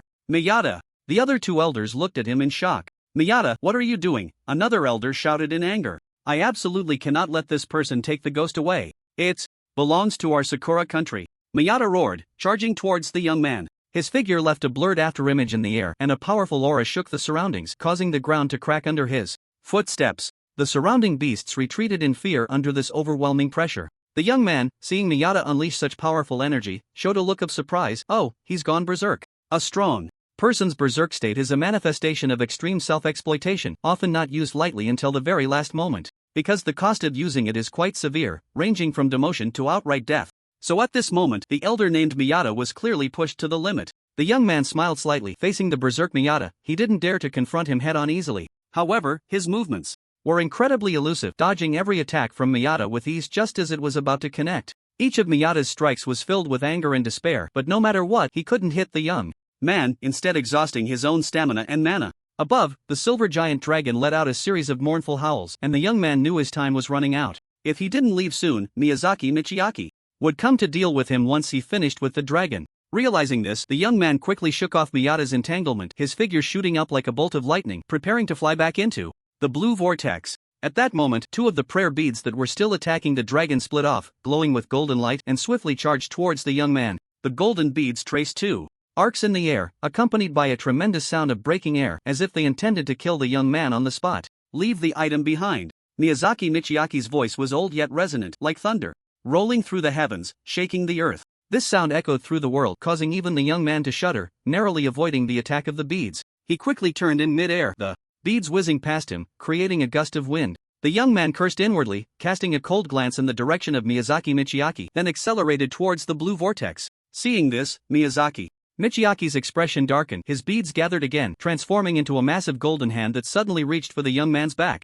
"Oof, old fool, you think just because I give you a little color, you can act like a tiger?" The young man snorted coldly, and a holy light instantly appeared in his hand, striking fiercely at the golden hand. The sacred light collided with the golden hand, producing a deafening roar. The powerful energy waves rippled out, making the surrounding air tremble. After a cloud of smoke cleared, the young man's figure rapidly fell, barely stabilizing himself just before hitting the ground. At this moment, about a third of his health bar had already dropped. This old man, despite his age, is still so formidable. The young man furrowed his brows slightly, clearly the situation had become tricky. At that moment, Miyazaki Michitaka's voice came again. I don't know what you fallen are planning to do with this thing, but it is the fruit of our Sakura nation's labor. If you hand it over, I might let you go. But if you remain obstinate, then you shall stay here today. Meanwhile, on a distant tall building, Su Lin, Ling Meng, and Vals quietly observed the situation below. Ling Meng frowned slightly and whispered, "This is troublesome. If Miyazaki Michitaka takes action, he might not be able to escape." Vals suggested, "Should we go help him?" Su Lin and Ling Meng looked at him as if he were a fool. "That's a monster above level 90. What's the difference between going there and seeking death?" "Then what should we do?" Vals asked anxiously. Su Lin scoffed, "What can we do? Unless the old man comes out personally to save him. He's in for a tough time today, but the old man definitely won't show himself." Ling Meng sighed, "That's true, but don't forget, the old man has never missed. We can only trust that he has some trump card hidden for him." Facing Miyazaki Michitaka's threatening words, the young man once again revealed a confident smile. "If you want to keep me, it's not that simple." After saying that, he soared into the sky, flying towards the enormous blue vortex once more. Miyazaki Michitaka snorted coldly, then formed hand seals, silently reciting a spell. The remaining prayer beads simply ignored the silver dragon and flew towards the young man. Each prayer bead shone with a dazzling light, as if containing boundless power. There were a full 12 of them. Golden light intertwined in the air, gradually forming an enormous golden net. In the center of the net, the golden light crisscrossed, weaving into a curtain of light. Miyazaki Michitaka formed hand seals, and the golden net quickly closed in with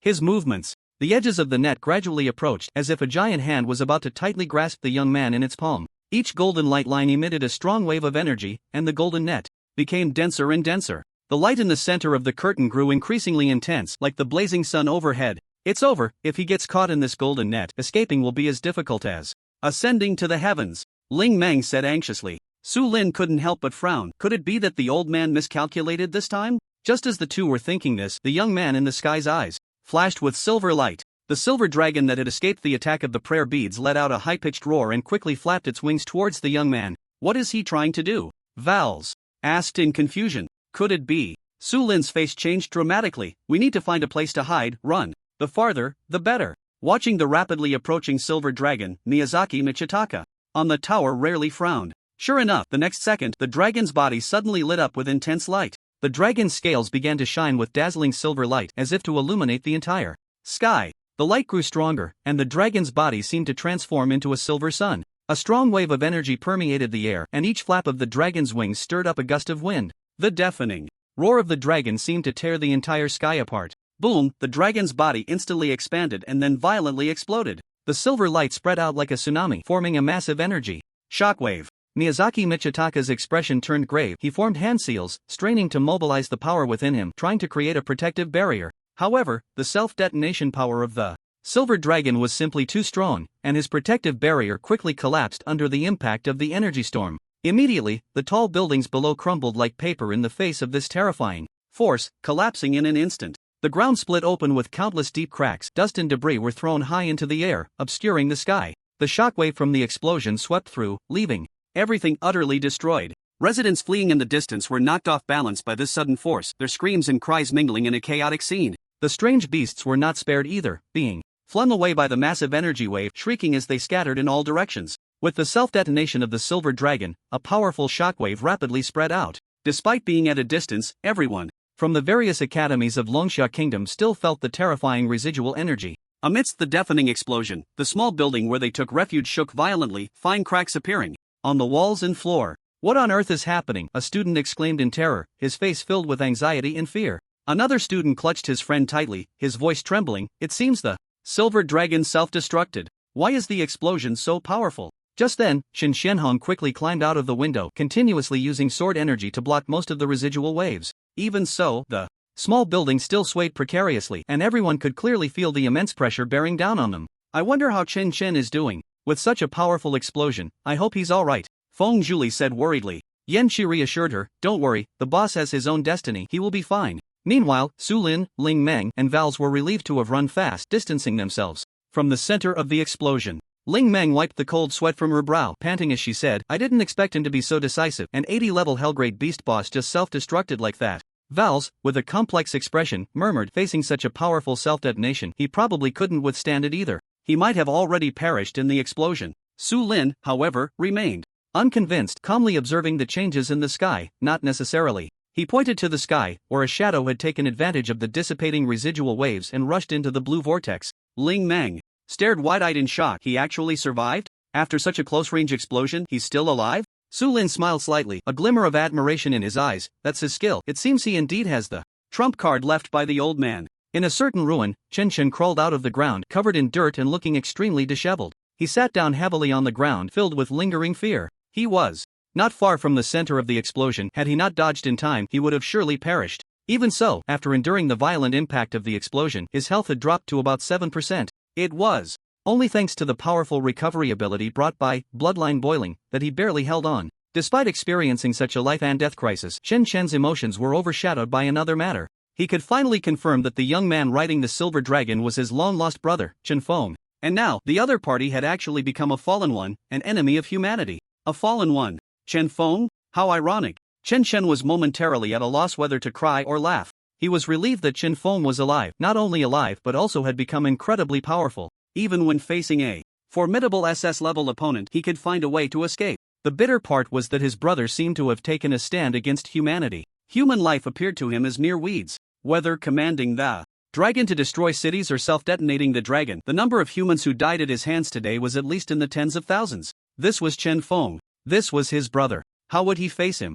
In the future? Chen Chen's emotions were extremely complex at this moment, as if his mind was filled with 100,000 questions. Why did Chen Feng become a fallen one? Was it because the Fu family harmed Xin Lan? Or was there some other reason? Chen Feng, oh Chen Feng, what on earth have you experienced in these 3 years? Why don't you just come out and explain it to me? Now that the person has already run away through the blue vortex, I have no idea when I will get an answer. Just then, Chen Chen suddenly heard a series of footsteps. He looked up and was immediately taken aback. Standing before him was none other than another fallen one, Ling Meng. Chen Chen couldn't help but furrow his brows, his face filled with vigilance. How did you find me? Ling Meng chuckled lightly. I have my ways. By the way, I've helped you so many times. Why do you still have this attitude when you see me? Am I really that annoying to you? Chen Chen was momentarily stunned. Whether it was the reminder on the bus or her intervention against that fierce ghost, this woman had indeed helped him. But the thought of her identity as a fallen one made him feel disgusted deep down. Even if she might be the other half of Zhang Lingshue's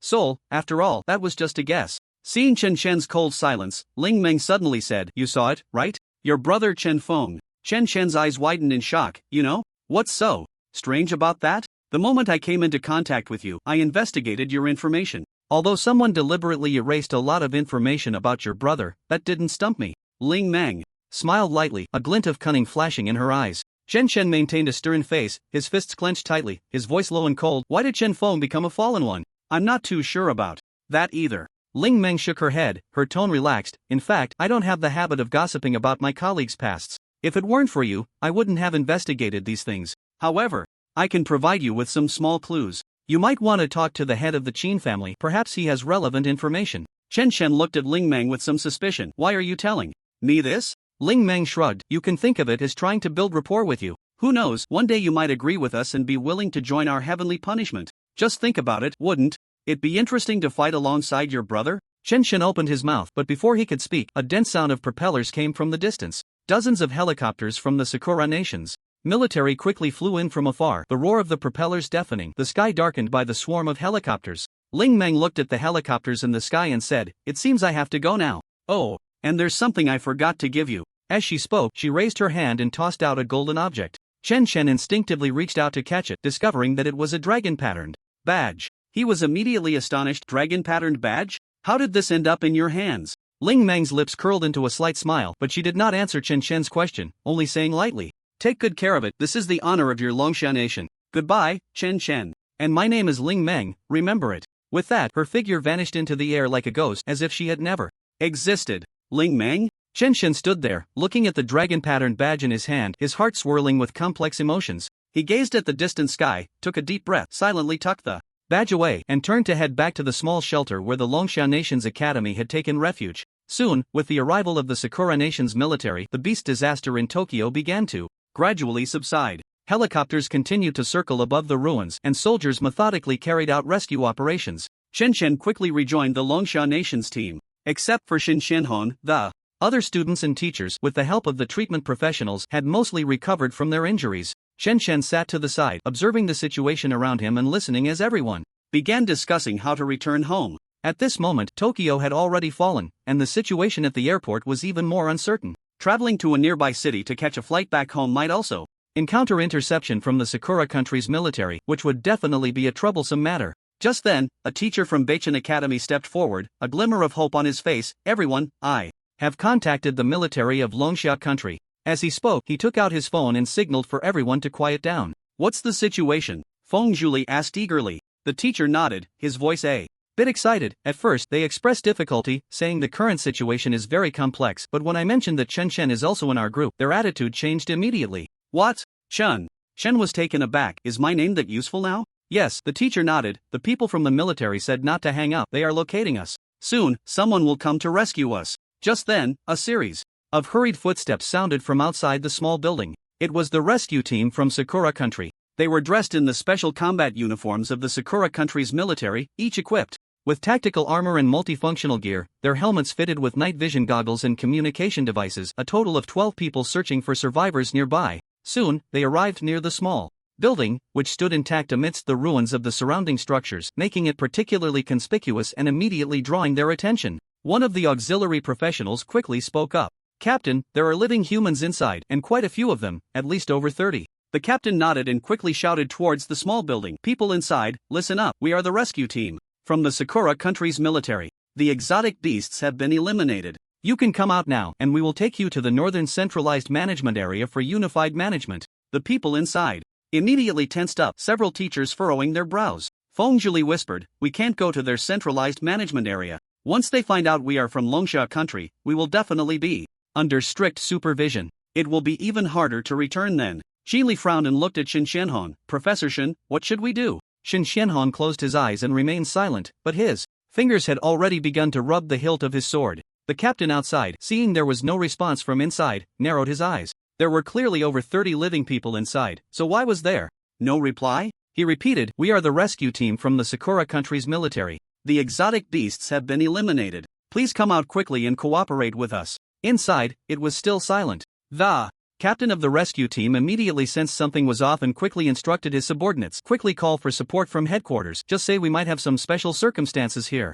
Leave 4 people to surround the entire building to prevent anyone from jumping out of the windows. The rest follow me inside. Soon, the team sprang into action. At the captain's signal, the front door was swiftly broken open. With a dull thud, the heavy iron door fell with a loud crash. 2 fully armed soldiers rushed in first, quickly scanning the surroundings for safety before the other team members followed in one after another. The members of the team were all professionals, and their movements were exceptionally swift. Each person's actions were well trained and coordinated. Several soldiers immediately dispersed, quickly checking every room and corner. After confirming that no one was hiding on the first floor, they swiftly returned to their captain's side. Go to the second floor, the captain ordered in a low voice. The team moved silently and quickly up the stairs, each step cautious and steady, making not a sound. Their movements were synchronized, rapid yet calm, displaying professional military training. When they reached the second floor, they immediately saw Chen and others gathered in one place. The students and teachers looked tense, clearly startled by the sudden intrusion of the military. Which school are you from? Why aren't you coming out? The captain asked sternly, his brow furrowed, his gaze flickering with scrutiny and doubt. Feng Zhuli thought for a moment before stepping forward and saying, we are not from Sakura country, we are from Longsha country, and we do not need your rescue. Upon hearing this, the captain's brow tightened even more. From Longsha country? Why are you Longsha people here? Feng Zhili patiently explained, we came to participate in the Sakura country academy exchange competition. However, we encountered an invasion of strange beasts. We barely escaped with our lives. The captain pondered for 2 seconds, his brow still furrowed, and said firmly, I don't care whether what you say is true or not, nor which country you are from. You must come with us to the assembly point. We will let you go once we have investigated the situation. Another teacher from Beichen Academy decisively refused, we will not go with you. The military from Longsha country will send someone to pick us up. Soon. The captain's gaze instantly turned cold at these words. Until the situation is clarified, you cannot go anywhere. As soon as the captain finished speaking, Xianhong, who had been resting with her eyes closed, suddenly opened her eyes. Her gaze pierced like a sharp sword towards the captain, as if it could penetrate all illusions and strike deep into his heart. The captain involuntarily trembled, cold sweat breaking out on his forehead as he felt an invisible pressure. However, he quickly adjusted, unleashing the aura of a professional, countering Shin Qianhong's gaze. At the same time, the other team members also drew their weapons. Their movements were swift and coordinated, clearly a well-trained elite unit. Seeing this, Chen Chen silently stood up, gripping his dual blades tightly, and slowly positioned himself in front of everyone. The blades glinted coldly under the light, emanating a fierce aura, as if he were a beast ready to pounce. The atmosphere became tense in an instant. The captain threatened, "Are you really going to fight us here? If you make a move, the nature of this situation will change, and you might not be able to return to Longsha country." Upon hearing this, even Shin Qianhong frowned. Feng Zhili quickly stepped forward to ease the tension. "We have no intention of fighting you. This invasion of strange beasts has nothing to do with us from Longsha country. We just don't want to be implicated." The captain impatiently replied, "I said, whether it matters or not, our military will investigate it thoroughly. What you need to do now is either cooperate with us to go to the assembly point for investigation," he continued, "or wait for us to suppress you by force, regardless of life or death." As soon as these words were spoken, they ignited the anger of the Longsha people. Just as Chen was about to take the initiative and kill the captain, a sudden loud noise erupted from the ruins outside the small building, as if the entire earth was shaking. Following that, a massive cloud of dust rose from the center of the ruins. Thick dust quickly spread, obscuring the entire view. The smoke and dust swept in like a giant wave, as if a mountain had collapsed, filling the air with a pungent earthy smell and a suffocating sense of oppression. The loud bang shook the entire small building, dust falling from the walls and the windows rattling. Everyone in the room felt the intense tremor. The previously tense atmosphere was interrupted by this sudden change, and everyone looked out the window in shock. At that moment, the entire exterior of the small building was shrouded in smoke and dust, obscuring their vision. It was as if they were in a chaotic haze, unable to see what was happening. The general from Sakura country furrowed his brow, his sharp gaze scanning the source of the smoke, clearly puzzled and uneasy about this sudden turn of events. Then, a sudden coughing sound broke the silence. A rough voice came through. "Wang Ming, you son of a bitch. I told you to open the teleportation array to Tokyo, and you sent me straight to the desolate wilderness. Can't you do anything right? When I get back, I'll make you scrub toilets for 3 months." Following that, another voice, tinged with grievance, said, "I opened the teleportation array according to the coordinates they gave me. Theoretically, there shouldn't be a problem." Who knew it would turn out like this? Chen Chen's face lit up upon hearing that voice. He immediately recognized it as the voice of Zhang Lingshua's second grandfather, Du Yuan. The military had actually sent him to rescue them, although the entrance was a bit embarrassing. Chen Chen hurried to the window, excitedly shouting, "Second grandfather, I'm here! Second grandfather, I'm here!" Seeing this scene, not only were the members of Sakura country's small team astonished, but even the people from Longsha country were dumbfounded. What is Chen Chen shouting? Second grandfather? Could it be that the military sent someone to rescue us? And it's Chen Chen's second grandfather? Is it really that impressive? Why didn't Chen Chen mention it before? Doesn't he only have one older brother? Meanwhile, from the smoke below, Du Yuan's surprised voice came through. "Huh? Am I hearing things? Did I just hear Chen Chen's voice?" Another voice followed. "I heard it too. It sounds like someone is calling for a second grandfather." Upon hearing this, Du Yuan's expression became serious, and he raised his hand to disperse the surrounding smoke. Instantly, the scene of the dilapidated ruins came into view. They finally realized that this was not some desolate wilderness, but a city-state that had been utterly destroyed. What is going on? Du Yuan was stunned by the scene before him, unable to regain his composure for a long time. He looked around, seeing collapsed buildings and broken facilities everywhere in the ruins, as if they had experienced an apocalyptic catastrophe. The air was thick with dust and the stench of blood, sending a chill down one's spine. "Second grandfather, over here." Chen Chen waved anxiously, trying to catch Du Yuan's attention. Only then did Du Yuan notice Chen Chen still on the second floor, and he immediately began to curse. "You brat have quite the face, making me send people to bring you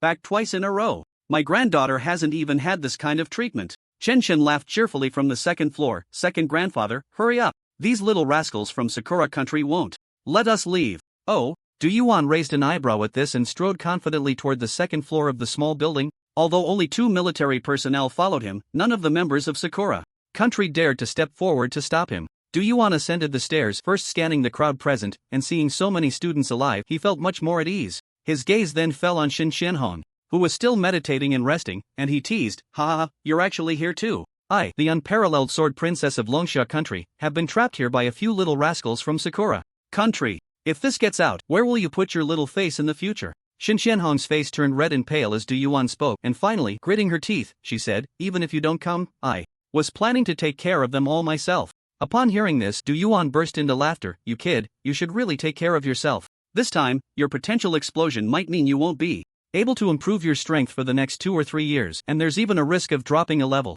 As soon as these words were spoken, Shin Shenhong fell silent. The others were also taken aback, not expecting that Professor Shin Shenhong's injuries were so severe. Du Yuan stopped wasting time and said directly, let's discuss the specifics when we return to Longxia country. We should get out of here. First, this place is too small for the teleportation array. With that, he turned to Wang Ming, who had come up with him, and said irritably, this time, you better get the positioning right. If you send us to some remote wilderness again, just watch how I deal with you. Wang Ming looked aggrieved. I didn't misplace it. Who would have thought Tokyo City would end up like this? With that, Du Yuan led everyone out of the small building. Throughout, he didn't spare a glance at the Sakura Country rescue team, as if they didn't exist. Seeing Du Yuan lead his team downstairs, the squad leader remained silent for a long time before finally speaking. Sir, are you really just going to take your people away like this? Du Yuan paused his steps, turned to look at the other man as if he had just noticed him. Oh, I thought you were a statue, turns out you can talk. What did you just say? Du Yuan deliberately tilted his head, pretending to strain to hear what the other was saying.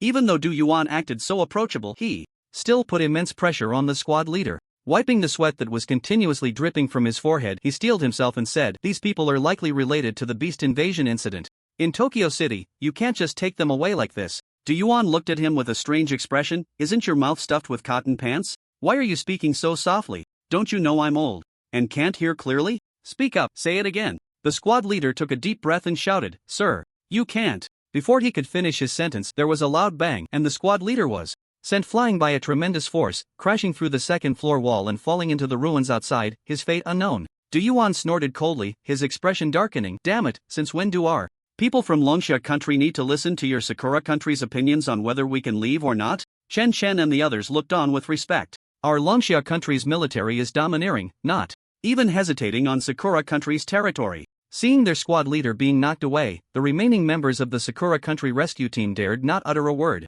Each of them lowered their heads, completely afraid to make eye contact with Du Yuan. The group was gathered in the open space outside the small building, and Wang Ming counted the number of people present. Including the 3 sent by the military, there were a total of 37 people. Du Yuan asked, is there any guarantee for teleporting so many people at once? Wang Ming nodded, no problem, but it will take a little time. With that, a disc-like device appeared in Wang Ming's hand. The disc was about a foot square, covered with complex inscriptions and symbols faintly glowing blue. As the disc slowly opened, a mysterious pattern resembling an array appeared beneath everyone's feet, rapidly expanding to form a teleportation array with a diameter of about 10 meters, flickering with a faint light. Du Yuan introduced, this is equipment crafted by a master of arrays and a master blacksmith from the military, capable of long-distance teleportation. Although it is still in the experimental stage, it can ensure safety during the teleportation process. Just as everyone was marveling at this device, a sound of propellers suddenly came from above. A military helicopter was rapidly approaching their direction. Du Yuan scoffed, looks like trouble is coming.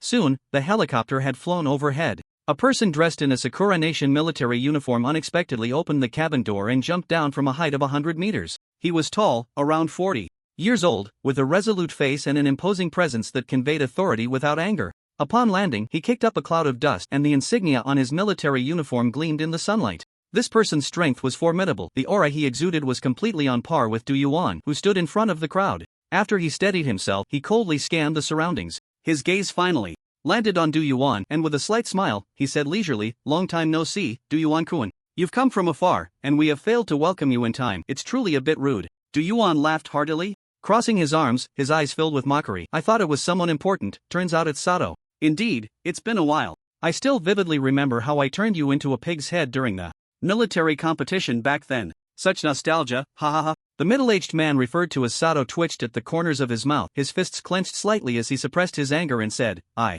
wonder what brings you to our Tokyo City this time, Du Yuan-kun? Du Yuan widened his eyes, looking around in shock. What? You say this is Tokyo City? I thought it was some remote wilderness. No wonder it's your Sakura Nation's capital. It's truly better to see it than to hear about it. I never had the chance to come before, but today I've seen it. I must say, you Sakura Nation people have taste, choosing to live among ruins. Sato's face turned pale with rage, his veins bulging as he gritted his teeth and said, there's no need for you to make such sarcastic remarks, Du Yuan-kun. The Fallen attacked Tokyo today, and they will attack your haughty city tomorrow. It's just a matter of time. Du Yuan chuckled lightly, a glint of coldness flashing in his eyes. You don't need to worry about me, you should focus on saving the survivors of your Tokyo City. I'm leaving with my people now. Sato's gaze fell on the group of students behind Du Yuan, frowning as he coldly said, "These students from Longsha Nation should have been in Tokyo when the Fallen appeared, right? I think it's very necessary for them to stay here until we investigate this beast invasion incident. If it has nothing to do with your Longsha Nation, I will naturally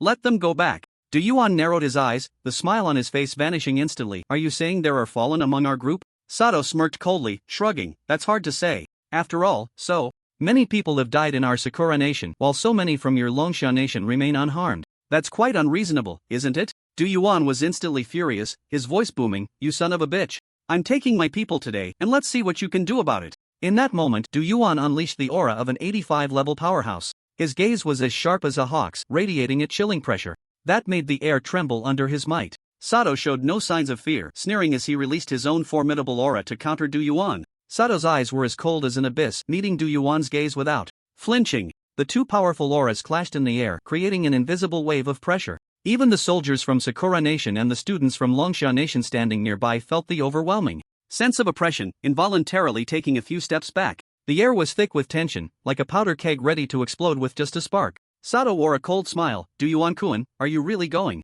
to fight me here? Don't forget, this is our Sakura Nation's territory. Once you make a move against me, you won't be able to leave." "Damn it." Upon hearing this, Du Yuan's expression showed hesitation, and his aura weakened a bit. At that moment, a grand and ancient voice echoed in everyone's ears, "Let them go. This matter has nothing to do with them." Sato's face immediately revealed a look of respect, and he quickly retracted his aura, respectfully nodding to the air. "Yes, Lord Miyazaki." The students, including Chen Shen, showed expressions of surprise, all curious about who the owner of this voice was, and why Sato respected him so much. Wang Ming quietly explained, "This is their Sakura Nation's Grand Mage, Miyazaki Daoming, an SS-level professional like Commander Deng." Du Yuan, with a cheerful expression, waved at the air. "Thanks, old man, I'll treat you to drinks when you come to Longsha country." However, this time, Miyazaki Daoming's voice did not come again. Du Yuan turned to Sato, who was still maintaining a respectful posture, and sneered, "Your master has spoken. Can you, this dog, leave now?" "You!" Sato glared at Du Yuan with a fierce look. "Du Yuan-kun, I will still come to seek your guidance when I have the chance." Du Yuan shrugged indifferently. "I'm already old. Why are you still thinking about me?" After saying that, he pushed Chen Chen forward. "If you want revenge in the future, just find him." "Chen Chen? What does this have to do with me?" Sato looked at the young man wearing a wolf-headed mask, his eyes filled with confusion. Du Yuan smiled and said, "Give this young man a year. After a year he will definitely surpass you." Upon hearing this, everyone was shocked. Chen Chen was only level 25 now, and after a year, he could surpass that over level 80 big shot. How much did Du Yuan think of Chen Chen? However, Chen Chen's profession and talent were indeed monstrous. So many level 40s and 50s players were no match for him. Who knows, he might really reach that level in a year. Sato, hearing Du Yuan's words, looked deeply at Chen Chen, showing no sign of contempt. He nodded lightly. "All right, after a year, when I defeat him, I will come to challenge you." Not long after, the teleportation array beneath everyone's feet began to emit light. The patterns of the array gradually lit up, as if golden veins were spreading across the ground. The light in the center of the array grew stronger and stronger, eventually forming a dazzling beam that enveloped everyone. Chen Chen felt a white light cover his vision, and when he opened his eyes again, the scene before him had changed dramatically. Towering buildings and the familiar flag of Longsha country came into view. A strong sense of belonging surged in his heart. "This is..." Chen Chen was stunned for 2 seconds before realizing that this was the military's teleportation square. The giant door leading to the Abyss battlefield was not far away. The students then realized they had returned to Longsha country, and joy erupted, with excited cheers rising and falling. Some boys hugged each other, while some girls were moved to tears, supporting each other, crying tears of joy. "We're back! I really came back!" Yan Shi suddenly shouted, his voice filled with the ecstasy and excitement of having survived a disaster. The other students followed suit, cheering, some even crying tears of joy, their vision blurred, nearly falling to the ground. Every face was filled with expressions of relief and gratitude. Chen Chen also felt as if he had returned from another world. Just a few hours ago, they were facing the mutated demon king of Yuechuan, encountering the invasion of alien beasts, watching the entire city of Tokyo in ruins. They had narrowly escaped death several times, and even the powerful Shin Shenhong had been seriously injured. In the blink of an eye, they had returned to the military camp of Longsha country. Chen Chen looked around at the familiar scenery and sighed. "I have to say, this teleportation item is really powerful. With this thing, we can go anywhere in the world." Wang Ming's face was a bit pale, and he staggered, almost unable to stand. He said with lingering fear, "This time, the number of people teleported was a bit too much. It almost drained all my mana in one go, and I nearly crashed." Du Yuan looked at him in confusion. "What would happen if you crashed?" Wang Ming shook his head. I'm not sure, but it's very likely we could be teleported to another country. Several logistics officers from the military had been waiting here for a long time, and a few healing professionals quickly stepped forward to check the students' conditions. Du Yuan then instructed, these kids are all tired now, you should take them to eat something and let them have a good sleep. As for the situation in Tokyo, we can learn about it after they rest. The logistics personnel nodded respectfully and began to take action. A young healer smiled warmly at Chun Shan and gently patted his shoulder. It's okay, you're home now. Just rest well. After checking all the students and finding no abnormalities, the logistics personnel finally led everyone to the military cafeteria. Most of the students were visiting the military for the first time and were quickly captivated by the environment. They saw rows of military personnel, standing tall, their uniforms neat, and their steps synchronized. The soldiers' eyes exuded determination and confidence, like a wall of steel.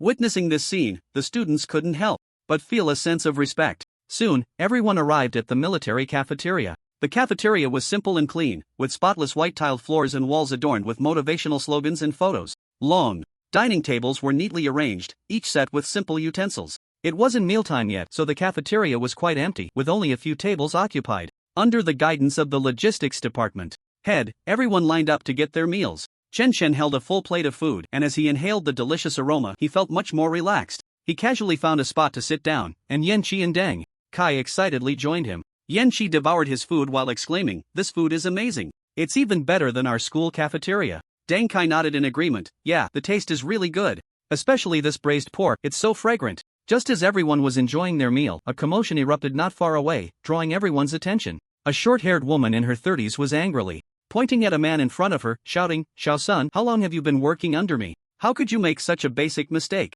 The man named Xiao Sun kept his head down, repeatedly apologizing, not daring to look up at the woman. The woman's imposing presence startled even the students eating nearby. Yan Qi curiously asked the logistics lady next to him, "Who is that lady? She looks so fierce." The logistics lady, clearly intimidated by the short-haired woman, quietly replied, "She's the head of the Special Affairs Department. We all call her Minister Gao." At that moment, Chen Shen also glanced over to the table of the short-haired woman, revealing a hint of surprise on his face. "Wasn't that Gao Qin who had helped me with my physical assessment before?" Chen Shen was somewhat taken aback. The last time he saw Gao Qin, she seemed quite friendly, completely lacking the authoritative demeanor she had now. Just then, Gao Qin continued, "You don't need to explain so much to me. I'm deducting 50% of your performance this month. If you make such a basic mistake again, you can get out." Xiao Sun nodded submissively, trembling in fear. Gao Qin's gaze immediately turned to the students' table, her expression filled with suspicion. "Xiao Chun, what's going on with these students?" Gao Qin inquired. The Xiao Chen she referred to was the logistics sister who had just answered a question. The logistics sister quickly stood up and said, "Minister Gao, these are the students who participated in the Sakura Country Exchange Competition. I heard that a major incident occurred in Tokyo, so General Du brought everyone back. So that's how it is." Gao Qin nodded in understanding, then her gaze returned to the students. The students dared not meet her eyes, all of them burying their heads in their meals. Only Chen Shen looked at her with a smile and waved, "Hello, Minister Gao." The moment Gao Qin saw Chen Shen, the coldness on her face melted away like ice and snow. A warm smile appeared. "Chen Shen? It's really you. I didn't expect to see you again so soon." This scene stunned the surrounding students, each one filled with surprise. Yan Qi quietly said to Deng Kai, "What's going on? The boss actually knows this Minister Gao?" Deng Kai nodded. His eyes filled with admiration. Just look at General Du's attitude towards him earlier. It was like he was treating his own junior. It's not surprising that Chen Shen knows this Minister Gao. Gao Qin then walked up to the logistics sister and softly instructed, "Go to the kitchen and tell the chefs to prepare more dishes. The students have been through so much today, they need to replenish their energy." The logistics sister nodded in response, "Okay, Minister Gao, I'll arrange it right away." After saying that, she stood up to head to the kitchen. Seeing this, Chen Shen quickly stood up to stop her. With a smile, he said, "Thank you, but there's enough food, no need to trouble yourself." Gao Qin, still smiling, spoke firmly, "You are all at a growing stage, you must ensure you get enough nutrition." Her eyes showed concern, clearly unwilling to easily relent. Chen Shen, unable to refuse her kindness, had to give up on stopping her and smiled, "Then thank you, Minister Gao." Gao Qin nodded and turned to the other students, saying, "You all eat well and rest well." Then, she turned to the logistics sister and instructed, "Make it as varied as possible, prepare some dishes they like." The logistics sister nodded in agreement and hurriedly left. Gao Qin looked at the students with satisfaction and gently said, "You all eat well, I have things to attend to, so I won't disturb you. Chen Shen, if you encounter any trouble in the military, feel free to come find me." After saying that, she casually pulled out a blank note from the files beside her, wrote down her contact information, and handed it to Chen Chen. Then, without looking back, she left the cafeteria with her subordinates. She watched Gao Qin leave and couldn't help but whisper, "This Minister Gao really has a big contrast. She was so fierce just now, but now she seems quite kind." That's right, it's like she's a completely different person. At this point, all the students' gazes unconsciously turned to Chen Chen. It was because of Chen Chen's presence that such a stark contrast in attitude appeared. Only then did everyone realize that Chen Chen held considerable weight in the hearts of the big shots in the military. After the meal, the sky outside had completely darkened. Under the Logistics Sisters arrangement, they gradually moved into the soldiers' dormitory in the military. Having gone through so many life and death crises, the students were already exhausted and soon fell into a deep sleep. The next morning, all the students and teachers were brought to a large conference hall. This time, in addition to the familiar old General Du Yuan, there were several unfamiliar faces, likely all big shots from the military. Among them was Minister Gao Qin, whom they had met yesterday. Once everyone had arrived, Du Yuan straightforwardly said, "Yesterday, Tokyo in Sakura country was invaded by strange beasts, and the century-old city was overturned in an instant." He paused for a moment, scanning the room, and continued, "Everyone present here is a witness from that time. Now, I would like to invite a representative to share what you saw and heard back then." After saying this, he pointed to teacher Fengzhili, who was sitting in the front row. Fengzhili took a deep breath, stood up, and said earnestly, "Hello, everyone. I am Fengzhili, the teacher leading the team from Huadi Academy for this exchange competition in Sakura country." Her voice trembled slightly, but she persisted, "The events must start from the second day of the exchange competition." The second day was the individual competition segment, and everything started off smoothly. Until the appearances of Tsukikoa from Tokyo Academy and Lucas from Milan Academy, things gradually began to spiral into an uncontrollable direction. Fengzhili then recounted how the vengeful spirit summoned by Tsukikoa killed Lucas and began an indiscriminate massacre in the venue. She particularly praised Chen Chen. If it weren't for Chen Chen holding off that vengeful spirit for a long time and summoning Commander Deng's clone to kill the old man named Hasegawa and the vengeful spirit, they might have perished in this disaster. Taking advantage of the vengeful spirit's rampage after its revival, everyone managed to escape the venue, only to discover that Tokyo City had already been invaded by otherworldly beasts. The more Du Yuan listened, the more his brows furrowed, anger flickering in his eyes. In fact, he had already heard about the invasion of otherworldly beasts from Xin Xianhong the night before. However, Xin Xianhong had been outside the venue, so she was unaware of the events inside. Du Yuan only learned today that the situation in the venue was so perilous. It seemed that all of this was a trap set by Sakura country, including the dragon pattern badge. They merely wanted to attract more young and promising professionals to participate in this exchange competition, ultimately becoming fodder for that vengeful spirit. If it weren't for Chen Chen's formidable strength, he probably wouldn't have fared any better than Lucas in this situation. If Chen Chen had died in this conspiracy, it would have been a tremendous loss for Longxia country. Thinking of this, Du Yuan slammed his hand on the table in front of him, furious. What a bunch of scoundrels. They have the audacity to target our Longxia country. Destroying a Tokyo City is just the beginning. Just wait until I personally wipe out the entire Sakura country. The other high-ranking officials tried to calm Du Yuan while urging Fengzhili to continue. Fengzhili then elaborated on how everyone fled to a small building and successfully returned to Longxia country. The content was similar to what Xin Xianhong had said. At this moment, the high-ranking officials in the military keenly noticed that, compared to Sakura country, the destroyers of Tokyo City seemed more like a group of disruptors. Their appearance completely disrupted the plans of the high-ranking officials in Sakura country. Moreover, this plan was related to that vengeful spirit. As long as it absorbed the energy from professionals, its power could increase infinitely. Just thinking about it was terrifying. Once Sakura country mastered such a horrifying anomaly, by the time this monster fully matured, even Commander Deng might not be its match. With this thought, several high-ranking officials couldn't help but furrow their brows.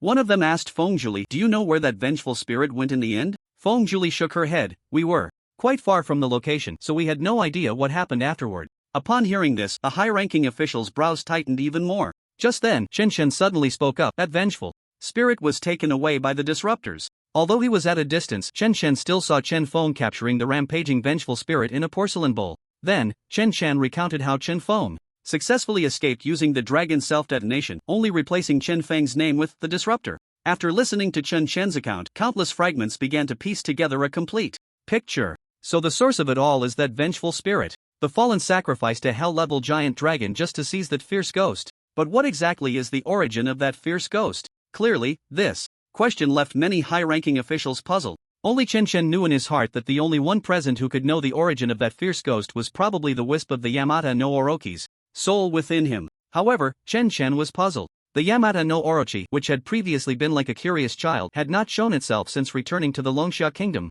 No matter how he called, it wouldn't come out, as if it didn't exist at all. Although he learned that the fierce ghost had been taken by the fallen and not by the Sakura kingdom, the pressure in his heart did not lessen much. On the contrary, it might have increased. Compared to the Sakura kingdom, this group of fallen seemed more like a bunch of bombs that could explode at any moment. Their ability to summon otherworldly beasts to invade was truly terrifying. They could easily turn a city to ashes. Once they completely mastered that fierce ghost, it was likely that no one would be their match except for Commander Deng. Several high-ranking military officials were discussing in low voices with serious expressions. Du Yuan was also irritably scratching his head. At that moment, Chen Chen suddenly thought of something and stood up, saying, "Second, uncle, I have something to give you." Du Yuan replied irritably, "We're in a meeting right now, what can't wait until after the meeting? Besides, as a first-class general, do I need you to give me something?" Just then, Chen Chen suddenly thought of something and stood up again, saying, "Second uncle, I have something to give you." Du Yuan replied irritably, "We're in a meeting right now, what can't wait until after the meeting? Besides, as a first-class general, do I need you to give me something?" Chen Chen opened his right hand, and a small badge lay quietly in his palm, shining brightly. The previously dismissive Du Yuan's eyes widened when he saw the badge. Not only Du Yuan, but the other high-ranking military officials also widened their eyes in unison upon seeing the badge. This is? Du Yuan murmured. "The dragon pattern badge," a military official exclaimed. In an instant, the surrounding students also stood up, looking towards Chen Chen's hand. It was indeed identical to the dragon pattern badge displayed at the opening ceremony of the exchange competition. Du Yuan strode over, snatched the badge from Chen Chen's hand, examined it carefully, and then closed his eyes, seemingly checking the item's attributes. Chen Chen had wanted to check the item's attributes last night, but the system had prompted that the equipment was not activated and could not be viewed, so Chen Chen could not determine whether the badge was real or not. After a moment, Du Yuan slowly opened his eyes, revealing a look of ecstasy. He slammed the table, his voice booming, "Ha! This is the dragon pattern badge. Our Longsha Kingdom's dragon pattern badge has returned." The surrounding students and military personnel were instantly in an uproar. Everyone began to discuss, their eyes filled with excitement and shock. Yan Qi couldn't help but be curious and leaned over to ask Chen Chen, "How did this badge end up in your hands?" Chen Chen smiled slightly and said casually, "Oh, I found it at the venue." Upon hearing this, everyone showed a half-believing expression. This was a legendary piece of equipment, and he just found it? Is equipment that easy to find? However, since Chen Chen said so, others didn't say much and silently accepted the explanation. The remaining high-ranking military officials took turns verifying the badge, gradually revealing looks of joy. One military official excitedly said, "With this badge, our military soldiers' strength can be greatly enhanced." Chen Chen asked in confusion, "Since this dragon pattern badge is so powerful, why doesn't Sakura country use it in its own troops but instead take it out as a bargaining chip for the exchange competition?" Du Yuan laughed heartily and explained, "You may not know this. When this badge was originally crafted, there were concerns about it falling into the hands of foreign countries and becoming a weapon for successfully attacking Longsha country. Therefore, activation patterns were specifically set, and only our military personnel can activate this item, no one else can." Hearing this, Chen Chen and the others nodded in understanding. They admired the wisdom and foresight of the master craftsman at that time. The previously oppressive atmosphere in the venue lightened somewhat with the recovery of the badge. Du Yuan stood up, holding the dragon pattern badge, and said loudly, "This badge was brought back by Chen Chen and is a contribution to the military. I will report this to Commander Deng, so he can award you military merit." Chen Chen quickly stood up and humbly waved his hand. "Second Grandpa, this mission was completed by all of us together. Even if we hadn't encountered these complications, we would have still brought back the dragon pattern badge. So this isn't just my achievement, all the students present share in it." The other students looked at Chen Chen with grateful expressions. It is indeed a remarkable thing to have military merit before graduation. Du Yuan laughed heartily, patted Chen Chen on the shoulder, his eyes full of approval. "You kid, not bad, not bad. Since that's the case, then everyone shares in the credit. Good, good, you all go back and wait for news." Upon hearing this, the students' faces were filled with joy. Yan Qi excitedly said, "Boss, you really are my true boss. If I were a girl, I would definitely marry you." Chen Chen looked at him with disdain. Get lost, get lost. If you were a girl, I would have nightmares for several nights." Du Yuan waved his hand and said with a smile, "Go back and rest well. We'll do another check tomorrow. If there are no issues, you can prepare to return to your respective academies." The students smiled upon hearing this and expressed their gratitude. At this moment, Du Yuan turned to Chen Chen and said, "Everyone else can leave, but you have to stay." Chen Chen pointed at himself in confusion. "Huh? Me? Why?" Du Yuan glared at Chen Chen. "In less than a month, I've gone out to pick you up twice. If someone didn't know better, they would think I'm really your grandpa. Anyway, there's still a month before school starts, so you can stay in the military. Starting tomorrow, you'll train in dungeons with the new recruits. Chen froze. What the hell? Why did it feel like he was being directly assigned as a new recruit? Yanqi, Denkai, Xinli, and others all showed envious expressions. Having connections in the military is great. School hasn't even started for freshmen yet, and they're already joining the military. Unlike them, who wouldn't be recruited until they got their diplomas? Chen could only awkwardly nod in agreement. Indeed, the military is relatively safer than other places. Plus, with Commander Deng in charge, he could basically develop in peace. As for his brother Chen Feng, well, knowing he wasn't dead was good enough for now. Other matters could wait until his strength improved. Not long after the meeting ended, news about the invasion of Tokyo City in Sakura Country by alien beasts was broadcasted. On the television screen, the news anchor's voice was heavy and solemn. Dear viewers, last night Tokyo City in Sakura Country experienced an unprecedented invasion by alien beasts. The entire city was almost leveled, leaving hundreds of thousands of people homeless. The camera switched to a scene of ruins. Once prosperous streets had now turned into a wasteland, with some smoking debris among the broken walls. Rescue workers and military personnel were busy in the ruins trying to save more survivors. The scene then shifted to the office of the Prime Minister of Sakura Country. The Prime Minister, dressed in a black suit, wore a serious and heavy expression. He stood before the podium, a row of microphones in front of him. Behind him was the flag of the Cherry Blossom Nation. The Prime Minister's deep voice resonated. Today, we stand here to mourn the 170,000 innocent lives lost. The camera captured the Prime Minister bowing his head, and the entire venue fell into silence. A few seconds later, he raised his head again, his eyes shining with determination. In the face of this unimaginable disaster, we will not yield. We will establish a demon extermination alliance specifically formed to combat the fallen. These heartless demons have ruthlessly slaughtered the innocent. Their crimes are beyond measure. We will never let them go unpunished. The Demon Extermination Alliance will unite the strength of countries around the world to eradicate these demons completely. Meanwhile, a press conference in the Land of Freedom was also underway, filled with tension. In the news hall of the Land of Freedom, reporters gathered, flashes going off. Citizens, the leader of the Land of Freedom took a deep breath and slowly began. I come to you with an incredibly heavy heart to report that all the representative students sent by the Milanti Academy to participate in the exchange competition have perished. He paused, his voice filled with sorrow and anger. Among them was our nation's pride, the SS-level professional Lucas. They fought for the honor of our country, only to meet with misfortune in a foreign land. The scene shifted to photos of the deceased students. The background was a black curtain, and each young face in the photos was full of vitality and hope. The scene cut back to the press conference, where the leader clenched his fists, his expression growing more serious. In the face of such a tragedy, his voice became deep and powerful. We must not only mourn the deceased but also investigate the truth behind the incident. One more thing concerns me greatly, as I understand it, over 30 students from the Dragon Summer Nation survived this invasion by the fallen organization. This is an extremely baffling matter. The press conference erupted in an uproar, reporters whispering among themselves. Indeed, even with so many outstanding students from Milanti Academy perishing, how could so many students from the Dragon Summer Nation have survived? The leader continued. We have reason to suspect whether the students from the Dragon Summer Nation have colluded with the fallen. Is this a premeditated conspiracy from within and without? As soon as these words were spoken, the room exploded with noise. Reporters aimed their cameras and recording devices at the leader, bombarding him with questions one after another. The leader waved his hand, signaling for silence. We, the Land of Freedom, will not overlook any doubts. We will conduct a thorough investigation to uncover the truth and provide answers to the victims and their families. Seeing this news, the students from the Dragon Summer Nation were furious. This is utter nonsense.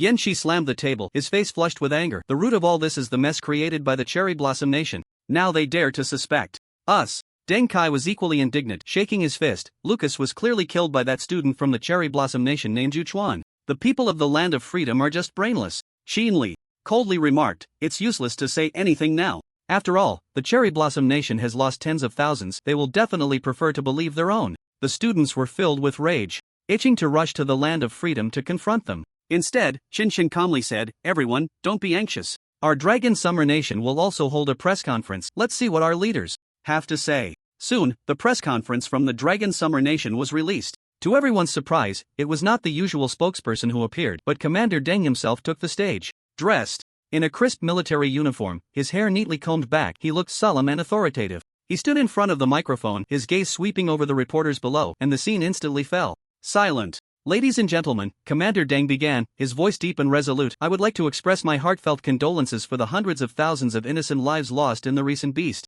invasion in Sakura Country. Longsha country and Sakura country are both part of the human world, and we deeply regret this tragic disaster. His tone was filled with sincerity and his eyes carried a hint of sorrow, making him appear particularly genuine. The reporters below diligently recorded every word he said, the camera flashes flickering continuously. At the same time, I want to announce that Longsha country will organize a dedicated department to tackle the scourge of the fallen, Commander Deng continued. We will work closely with the international community to confront this threat together and contribute our strength to the peace and security of humanity. He paused for a moment, his gaze becoming even more resolute. However, I must clarify that this disaster has nothing to do with Longsha country. We hope that the land of freedom will not make baseless speculations that could undermine the relationship between our two countries. We should unite and confront the real enemy together, rather than blame each other and create unnecessary conflicts. The reporters below nodded in agreement, recording Commander Deng's words. For a moment, the atmosphere in the entire venue became solemn and serious.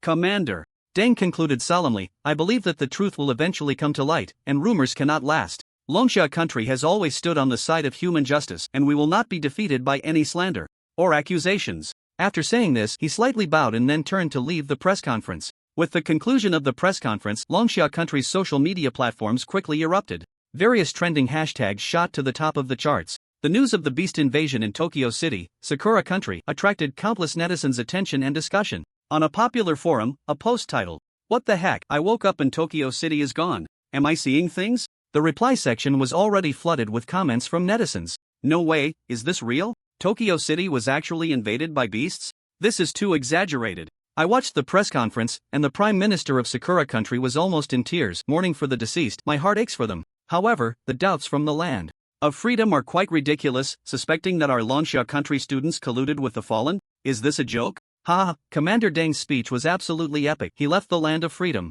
speechless, so cool. Commander Deng YYDS. With a commander like this, we in Longsha country have nothing to fear. A young netizen shouted, and the comments section immediately echoed with YYDS. Various forums continue to discuss this matter, with trending topics popping up one after another. Before they knew it, it was the next day. After everyone had undergone their physical examinations without issues, they were gradually sent away from the military headquarters. Each person expressed their gratitude and best wishes to Chen Chen as they left. They knew that Chen Chen would be staying here to undergo new recruit training at the military headquarters. As the last classmate departed, the entire dormitory fell silent, leaving only Chen Chen alone. Chen Chen sat on the edge of his bed, feeling a mix of emotions. Just as he was contemplating his future training, he heard light footsteps outside the door. Moments later, a young soldier in military uniform appeared at the doorway. He was in his early 20s, with a simple appearance and a bright smile on his face. When he smiled, his eyes squinted into a line. Hello, I am Wang Taidan, the squad leader of Class 1 in the new recruit camp.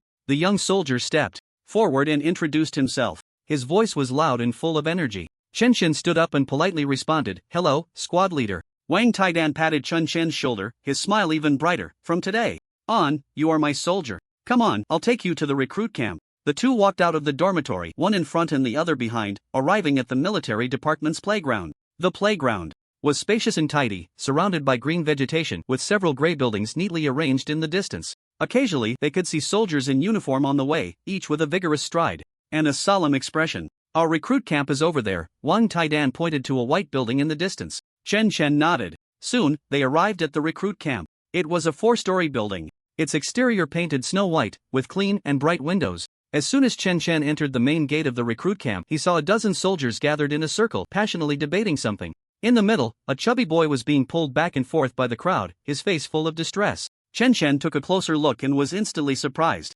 Wasn't that his good buddy Fang Qiu? He was wearing the military uniform, a bit ill-fitting, but stood out among the soldiers. Fang Qiu! Chen Chen shouted, quickly removing the wolf head mask from his face. He pushed through the crowd and patted Fang Qiu's shoulder. Fang Qiu turned around, and the moment he saw Chen Chen, his eyes lit up and the confusion and helplessness on his face vanished. Chen Chen? What are you doing here? Fang Qiu asked in surprise. I was going to ask you the same thing. Aren't you supposed to be waiting for the South China Academy to start in Donglan City? How did you end up in the military department? Chen Chen asked, puzzled. Fang Qiu sighed, spreading his hands in resignation. It's a long story. At that moment, the squad leader Wang Taidan strode over. His figure appeared before everyone, a hint of confusion on his face. He scanned the crowd and saw Fang Qiu surrounded by two groups of soldiers, arguing incessantly. What's going on? What are you all arguing about? Wang Taidan asked in a deep voice, his brow slightly furrowed. Immediately, a soldier stepped forward and hurriedly said, Squad leader, you came back just in time. Fang Qiu is clearly one of our squad's soldiers, but those from the second squad insist on taking him to level up in the secret realm. A soldier from the second squad retorted defiantly, isn't it because you guys are leveling him up too slowly? With you, when will Fang Qiu ever catch up with the main force? Chen Chen quietly asked Fang Qiu what was going on. Fang Qiu sighed and briefly explained to Chen Chen. It turned out that after the big exam, Fang Qiu had run a few dungeons with Zhang Lingxue. As a result, she brought back quite a bit of equipment each time she returned home. This quickly piqued the curiosity of her grandfather, Zhang Donglai. After inquiring, Zhang Donglai realized that Fang Qiu might have a special constitution. He was particularly prone to dropping equipment and materials in dungeons. Such talent could be considered quite rare, just a notch below SS-level professionals. Soon, after much thought, Zhang Donglai felt that keeping Fang Qiu at South China University would be a waste of talent. He shared this with his good buddy, who happened to be Zhang Lingxue's second grandfather, Du Yuan. Upon hearing about such talent, Du Yuan wasted no time and directly took people to Fang Qiu's home. When Fang Qiu's parents heard that their son could be directly trained in the military department, how could they refuse? Thus, Fang Qiu came to the military department. After all, only under the protection of the military could Fang Qiu avoid falling into the hands of those with ulterior motives. A week ago, Fang Qiu had just arrived at the recruit camp. At that time, his level was still below 15, while the recruits here were generally around level 40. This level was not even enough to qualify for dungeon runs, let alone combat training. So the camp commander arranged for 2 soldiers from the first squad to specifically take Fang Qiu through dungeons and help him level up. At first, the 2 were quite reluctant.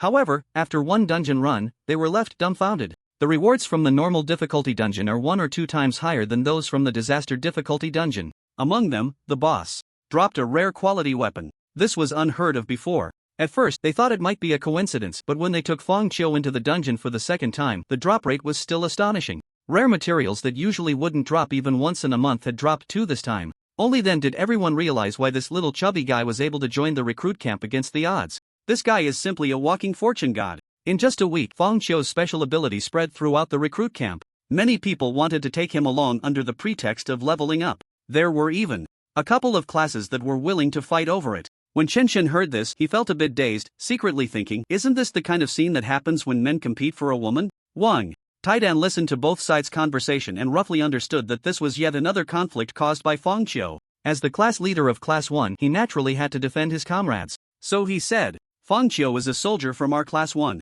Since he's assigned to our class, he belongs to us. It's our responsibility to help him level up. At that moment, the class leader of Class 2 walked out of the camp and sneered, Fang Qiu is not your class's private property. Why should only your class be allowed to take him to level up? Our comrades from Class 2 also want to help this new comrade. Upon hearing this, Wang Taidan frowned and retorted, but rules are rules. Whoever is assigned to which class belongs to that class. Are you trying to break the rules? The class leader of Class 2 snorted coldly. Rules? We just want to give Fang Qiu more opportunities to improve himself. After all, we are all serving the military, aren't we? Chen Chen stood aside, watching the 2 class leaders at odds, secretly amused. He whispered to Fang Qiu, you've become quite the hot commodity. I really didn't expect that. Fang Qiu shrugged helplessly, I can't help it. They've been fighting over me for days. It's giving me a headache. Just as the 2 class leaders were arguing incessantly, Chen Chen stepped forward and waved his hand, saying, both class leaders, please stop arguing. Fang Qiu is my classmate, and I happen to need to level up in a dungeon too, so why don't I take him with me?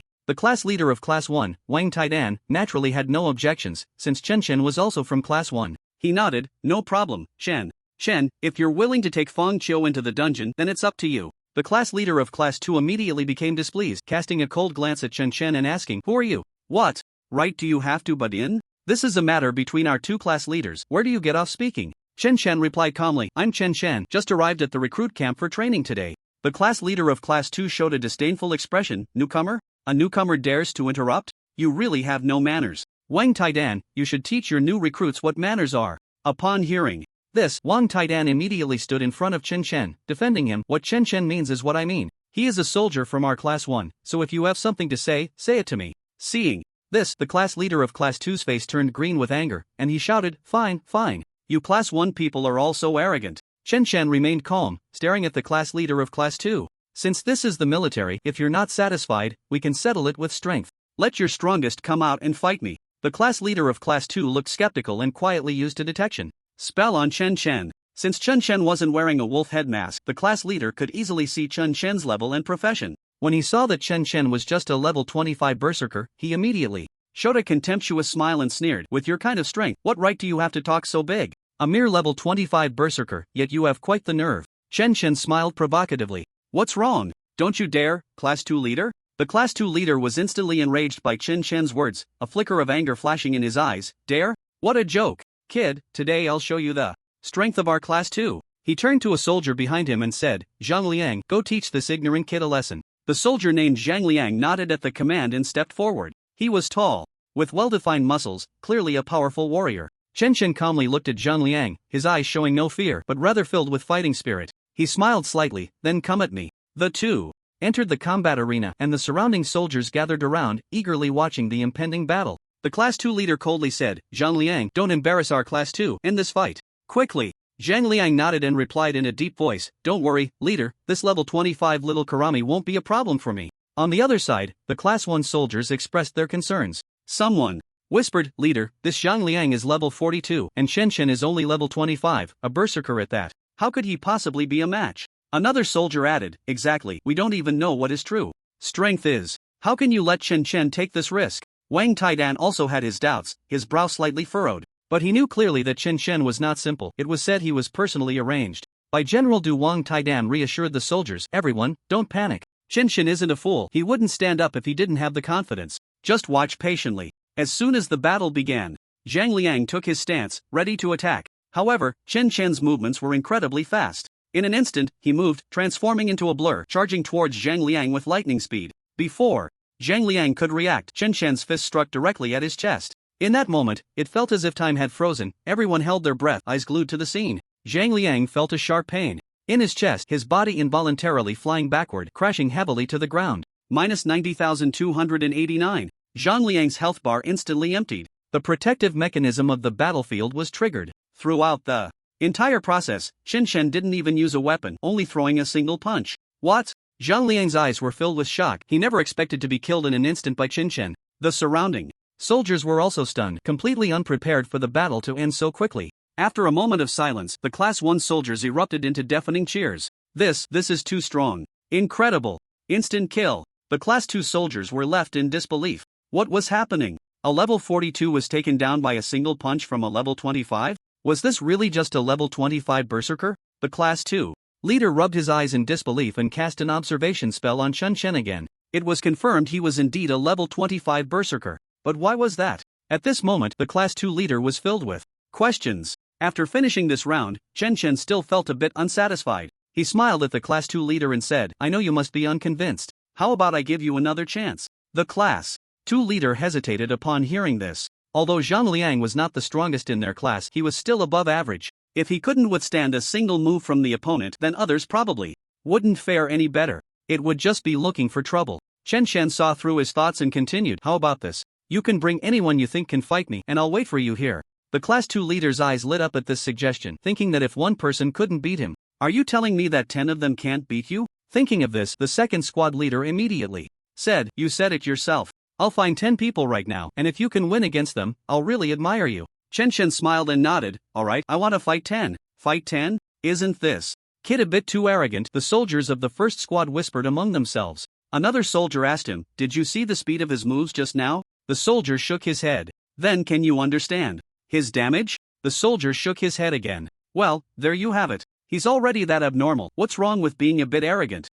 You seem to have a point. About 10 minutes later, the second squad leader arrived with a large group of people. Chen Chen looked at this crowd and couldn't help but be a bit dazed, muttering to himself, I only said 1 against 10, not 1 against 100. It turned out that when the second squad leader went back to call for people, he spread the word that a new recruit had arrived today, claiming to be strong enough to take on 10 at once. This news immediately piqued everyone's interest. Many people, upon hearing this, became excited and gathered around, wanting to see who was so arrogant. The second squad leader squeezed through the crowd and pointed at Chen Chen, saying, this is the particularly arrogant new recruit. Although we are also new recruits, we can't let the newcomer look down on us. 10 people go in and take him down. I'll personally reward each of you 1,000 gold coins. However, at that moment, no one stepped into the arena. Someone scoffed, second squad leader, this kid is only level 25, you're exaggerating. Isn't this just bullying? Seeing that no one was stepping up, the second squad leader immediately raised his voice, this kid wants to compete with us for Fangqiu. If we can't beat him, Fangqiu will only be able to team up with him for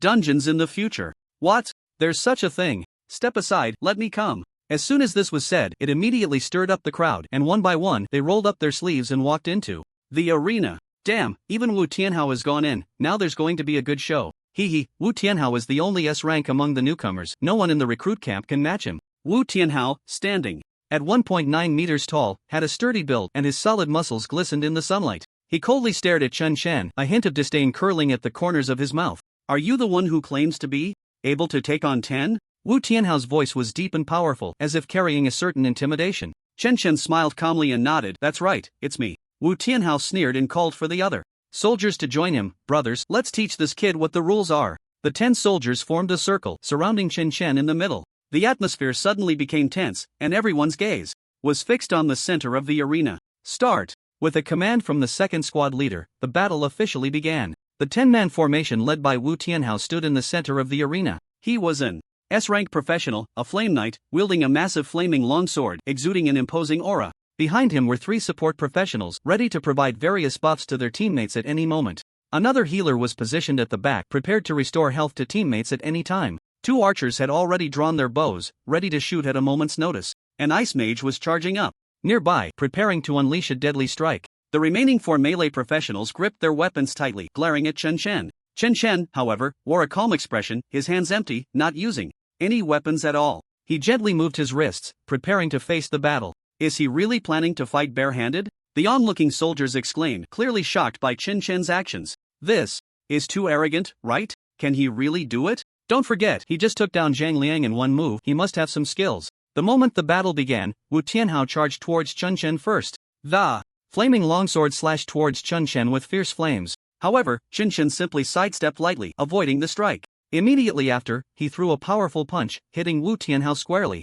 in the abdomen. Wu Tianhao was instantly sent flying several meters, crashing heavily to the ground. In just one move, Wu Tianhao's health bar was completely depleted. Oh my god, he took him out in an instant. This is impossible, he's an S-rank professional. This guy's fists are way too hard, right? What kind of monster is he? Chen Chen didn't give anyone time to react, instantly flashing in front of the ice mage. The ice mage had just finished casting a spell when a shard of ice shot rapidly towards Chen Chen. Chen Chen quickly dodged to the side. Seizing this moment, the ice mage began chanting another spell, swiftly forming hand seals. A frost ray shot towards Chen Chen in an instant. Chen Chen's body was suddenly frozen, turning into an ice sculpture. He's been frozen. There's a chance. However, before anyone could take advantage of this opportunity, a shocking scene unfolded. Chen Chen's body trembled slightly, and in less than a second, he broke free from the frozen state. Frost shards flew everywhere, and his movements showed no signs of slowing down, still as swift as lightning. How is this possible? How did he thaw so quickly? Is this guy even human or a monster?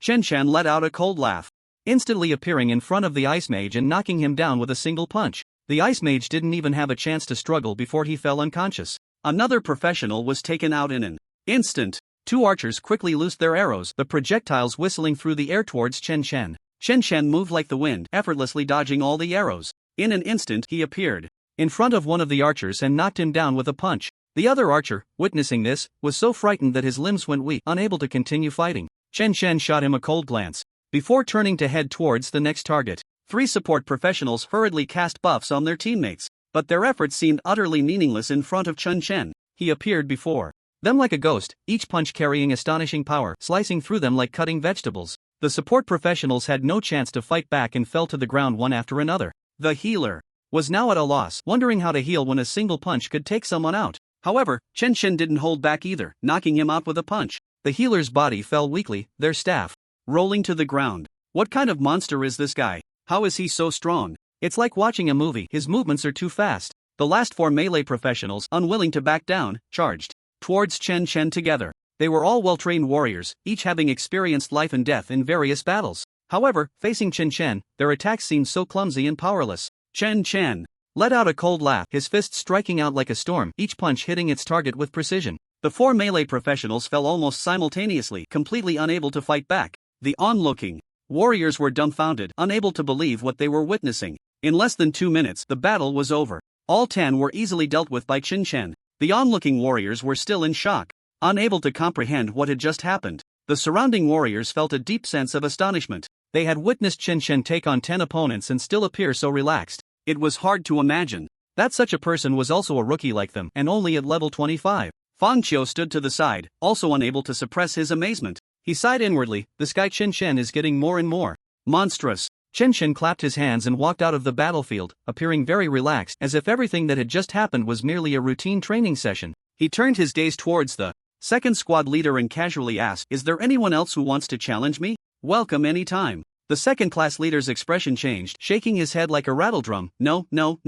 It's over, no one dares to challenge you anymore. Chen Shen scanned the area and saw that no one else dared to step up. He then said calmly, "Since no one is challenging, I will take Fang Qiu to level up from now on. You can challenge me anytime in the future." After saying this, Chen Shen turned and left the battlefield with the others from the first class. As their figures gradually faded away, the onlooking soldiers continued to whisper among themselves, all marveling at Chen Shen's strength. Once they left the noisy crowd, several new recruits from the first class became excited. Wang Taidan patted Chen Shen on the shoulder, grinning from ear to ear. "Chen Shen, you were so cool just now." The soldier next to him also said excitedly, "Yeah, the second class has always been at odds with us, always looking down on us. Today, we finally got some satisfaction." Another soldier eagerly joined the discussion, especially that Wu Tianhao, always acting so high and mighty. "Let's see how he acts now." At this moment, Wang Taidan introduced, "Chen Shen, these two are soldiers from our first class, one is called Wang Hai and the other is Zhang Bing. They just joined the army, having completed 2 months. Wang Hai and Zhang Bing nodded at Chen Shen, their faces wearing friendly smiles. Wang Hai said with a smile, "Chen Shen, you really showed off just now, that was amazing." Chen Shen smiled slightly and replied, "Thank you, I look forward to your guidance in the future." Wang Taidan continued, "Before, our first class had 8 people including Fang Qiu, and the remaining 4 are probably leveling up in a dungeon right now. Wang Hai and Zhang Bing were originally planning to take Fang Qiu to level up, but they ran into those guys from the second class and ended up arguing with them." Chen Shen nodded and curiously asked, "Did you all graduate from the academy?" Wang Taidan shook his head and explained, "In our first class, aside from myself who graduated from the academy, the others were all recruited by the military. The military has level requirements for new recruits, they must be above level 40. Many students graduating from the academy may not meet this requirement at graduation. Your situation and Fang Qiu's are quite special." Wang Hai and Zhang Bing nodded in agreement. Chen Shen was indeed very special. This was the first time they had seen someone so fierce at level 25. Chen Shen smiled at Wang Taidan and said, "Class leader, I need to catch up to the main group quickly, otherwise, it won't be good if I hold everyone back in the dungeon." Wang Taidan nodded in understanding. "No problem, Chen Shen. The new recruit camp's dungeon is just ahead, come on, I'll take you to have a look." About 10 minutes later, Chen Shen and the others arrived at a dungeon area located in the northern part of the new recruit camp. The number of people here had noticeably increased, and Chen Shen noticed several female soldiers inside. He was slightly surprised. "I didn't expect there to be female soldiers here." Wang Taidan explained, "That's natural. Aside from the living quarters where we don't stay together, the daily training is the same. After all, everyone is a professional, and with the enhancement of various attributes, the advantages of males in combat can almost be ignored." Upon entering the dungeon hall, Chen Shen found that the dungeons here were quite different from those in the Huadi Academy's dungeon building. The starting level for these dungeons was 40. Moreover, in addition to 5-person dungeons, there were many 10-person, 50-person, and even 100-person dungeons. These all belonged to small-scale team battle dungeons. Chen exclaimed, "The military's dungeons are indeed different, placing more emphasis on team cooperation." He immediately stated, "Class leader, I want to find a 10-person dungeon to check out." Wang Taidan nodded in agreement. "Sure, I'll find a few more people to form a 10-person team." Chen Shen shook his head, "No need, 5 of us is enough. The more people there are, the more experience is divided, which is not conducive to leveling up." Wang Taidan hesitated for a moment, thinking of the strength Chen Shen had previously displayed, and nodded in agreement. "All right, let's do it your way." In the end, the 5 of them decided to challenge a 10-person dungeon called Dark Ruins among many dungeons. When it came to choosing the difficulty of the dungeon, Wang Taidan initially suggested, "How about we choose normal difficulty? After all, there are only 5 of us." However, at that moment, Chen Shen shook his head. "Class leader, we need to have a spirit of adventure. If we only play it safe, it's hard to achieve great rewards. Trust me, let's choose hard difficulty." Wang Taidan hesitated for a moment and asked, "Are you sure? After all, we only have 5 people." Chen Shen smiled confidently, "Trust me, normal difficulty is too easy. Hard difficulty is just right for us to practice." Seeing Chen Shen so confident, Wang Taidan finally nodded. In fact, according to Chen Shen's usual practice, he generally started at disaster difficulty. But considering this was their first attempt at this dungeon and they were unclear about the dungeon's mechanics and difficulty, they chose hard difficulty to avoid letting their teammates down. Then, a flash of white light passed and everyone was teleported into the dungeon Dark Ruins. As soon as they entered the dungeon, a thick black mist enveloped them, obscuring their vision and making the entire ruin appeared particularly eerie and terrifying. The surrounding buildings were in ruins, stone pillars had collapsed, and the ground was covered with vines and rubble. A damp, decaying odor hit them, making them shiver involuntarily. In the distance, some strange lights flickered in the mist as if countless eyes were watching them from the shadows. In the center of the ruins stood a massive stone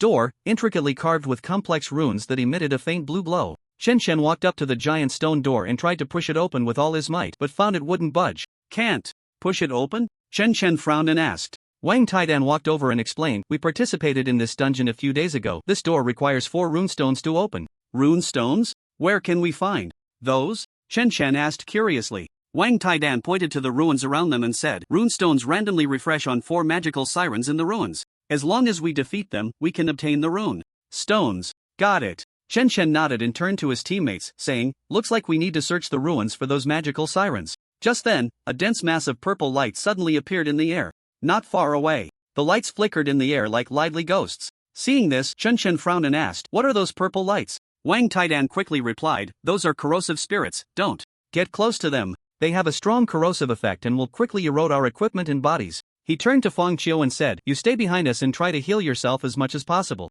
Feng Qiu nodded seriously and nervously retreated to the back of the team. At that moment, a flash of golden light appeared, and Feng Qiu instantly donned a pile of equipment. He was adorned in a dazzling array of colors, looking extremely magnificent. Chen Chen stared in awe, thinking, no wonder so many people want to team up with Feng Qiu. Any piece of equipment on him is of rare quality. Wang Hai also glanced over and laughed. Feng Qiu is really lucky. Going into dungeons with him always brings good stuff. The corrosive spirits gradually approached, and a strange corrosive aura filled the air. Wang Taidan, Wang Hai, and Zhang Bing quickly formed a defensive formation, preparing to face this fierce battle. Everyone be careful. The attack range of the corrosive spirits is very large, so we need to keep our distance, Wang Taidan reminded nervously. Then, Wang Taidan began to unleash fire magic at the corrosive spirits. Fiery fireballs shot from his hands, striking the corruption spirits with a series of puff sounds. The explosions of the fireballs burst against the purple bodies of the corruption spirits, barely managing to chip away a small fraction of their health. Zhang Bing, an archer, saw this and began to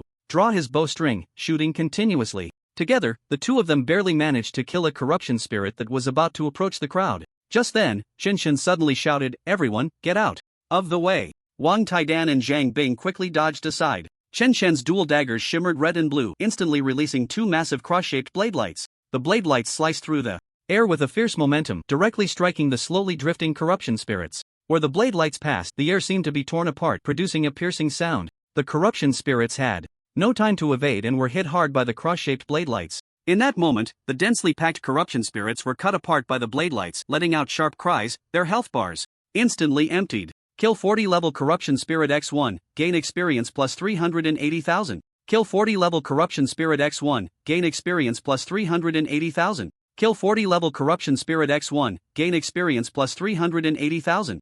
In an instant, Chen Chen had killed over 20 corruption spirits. Feng Qiu's experience points surged dramatically, directly leveling him up to level 17. Wow, this is too exaggerated, Zhang Bing said, holding his shield, staring in disbelief at the scene before him, his face filled with incredulity. The others shared the same expression, all shocked by Chen Chen's overwhelming power. Only Chen Chen moved. Holding his red and blue daggers, he charged directly into the mass of corruption spirits like a war god. His figure flickered rapidly, the dual daggers swinging, each strike landing precisely on the core of the corruption spirits. The corruption spirits were utterly unable to withstand Chen Chen's attacks, their bodies continuously exploded under his blades, dissipating into clouds of purple mist. Chen Chen's movements were fluid and seamless, each strike carrying devastating power. However, the number of corruption spirits surrounding him was extremely large. Even with Chen Chen taking down one after another, he could not prevent the corruption spirits from gradually encircling him. A black corrosive aura began to envelop him, filling the air with a suffocating stench of decay. Isn't he being a bit too reckless? Surrounded by beasts, his health will be emptied quickly, right? Zhang Bing said worriedly. Watching Chen Chen trapped by the corruption spirits, he couldn't help but feel anxious for him. Wang Taidan furrowed his brows and decisively said, I'll go save him. However, just as he was about to move, Feng Qiu stepped forward to dissuade him. It's fine, you don't need to worry about Chen Chen. These are all minor issues. If you go to save him, it might actually hinder him. Wang Taidan looked at Feng Qiu with suspicion. Really? He doesn't need help in this situation? That black aura around him will quickly drain his health. Feng Qiu nodded confidently. He knows what he's doing. Taking care of ourselves is the best help we can offer him. He had seen Chen Chen's terrifying recovery speed before. Even he, as a healer, was amazed. Plus, with his high damage reflection, these beasts posed no threat at all. Wang Hai also chimed in, indeed, look at that guy, he still looks lively and energetic, he should be fine. He pointed at Chen Chen, noticing that even surrounded by the corruption spirits, Chen Chen was still wielding his dual daggers, his movements agile, attacks fierce,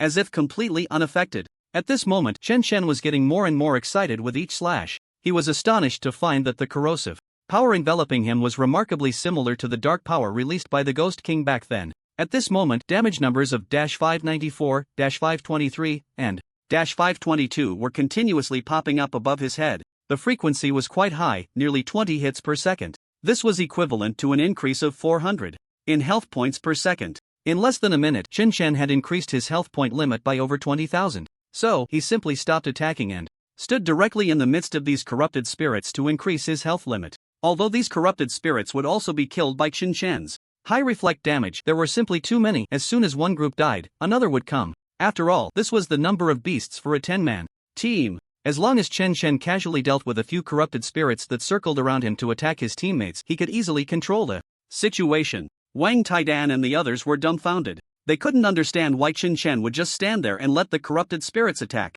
him, and he even seemed to be enjoying it. What was most shocking was that although Chen Chen's health bar was always at half, no matter how the corrupted spirits attacked, his health bar seemed to remain unchanged. At this moment, everyone had only one thought in their minds. What a freak! Just then, a small white snake suddenly emerged from Chen Chen's chest. The snake looked at the dense mass of corrupted spirits and excitedly licked its tongue. Chen, slightly surprised, said, Senior White Snake, you're awake? The familiar voice of the Yamata no Orochi echoed in Chen Chen's mind. Actually, I've always been awake, but there were things in your military that posed a threat to my soul, so I had to hide. After saying that, it opened its mouth and sucked in several corrupted spirits. The Yamata no Orochi licked its lips and said contentedly, this thing is indeed useful for nourishing my soul.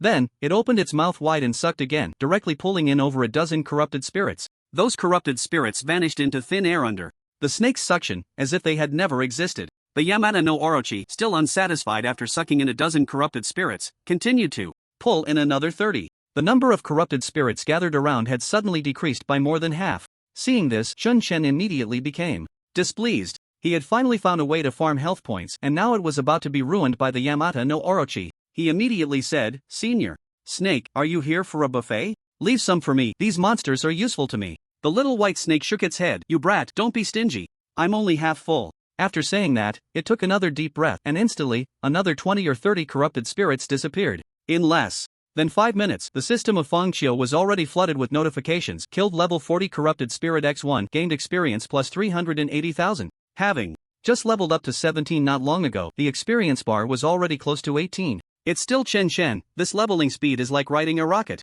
Fangqiu couldn't help but exclaim. The remaining 3 nodded in agreement. In no time, the corrupted spirits in front of everyone had been mostly devoured by the Yamata no Orochi. Chen Chen could only smile wryly. After all, it was a big shot he couldn't afford to offend. After clearing the corrupted spirits, a pile of loot had dropped on the ground. Most of it was beast materials, along with 2 pieces of average quality equipment. All of it was stored in Chen Chen's storage space, ready to be divided after leaving the dungeon. One must say, Fangqiu's luck was indeed enviable. Chen Chen hadn't enjoyed such a scene of farming a bunch of materials in a long time. The 5 of them then wandered through the maze-like ruins for a long time. After navigating countless winding passages and broken stone walls, they finally discovered a magical spirit nymph in a dim corner. The magical spirit nymph floated in midair, slender in form, draped in a tattered black robe. Beneath the robe, pale skin was faintly visible. Her face was ghostly white, and a pair of blood-red eyes emitted an evil glow. Her hair flowed like dense black mist in the wind. In her hand, she held a long black staff, the tip of which was embedded with a gem that shimmered with a purple light. Wang Tiedan's gaze sharpened as he said to Chen Chen, this is the demon spirit succubus, a level 40 hard mode boss. Don't be fooled by the fact that it seems to be alone. In reality, many shadow hounds are lurking around. Zhang Liang nodded, a hint of fear in his voice as he said, we suffered here last time, I almost lost my life. Later, we researched the relevant strategies. We need to lure and kill those shadow hounds around before dealing with this demon spirit succubus. Otherwise, this demon spirit succubus has many control skills, and once caught, the situation will be quite dangerous. Chen Chen smiled confidently, no worries, you guys find a place to hide, I'll handle this demon spirit succubus. With that, Chen Chen drew his dual blades and charged swiftly towards the demon spirit succubus. His figure was like a flash of lightning, rapidly closing in on the target. The demon spirit succubus clearly noticed the approaching human. It let out a shriek, waving its staff to unleash a purple beam of light directly at Chun Chen. Chen Chen sidestepped and easily dodged the beam, continuing to close in.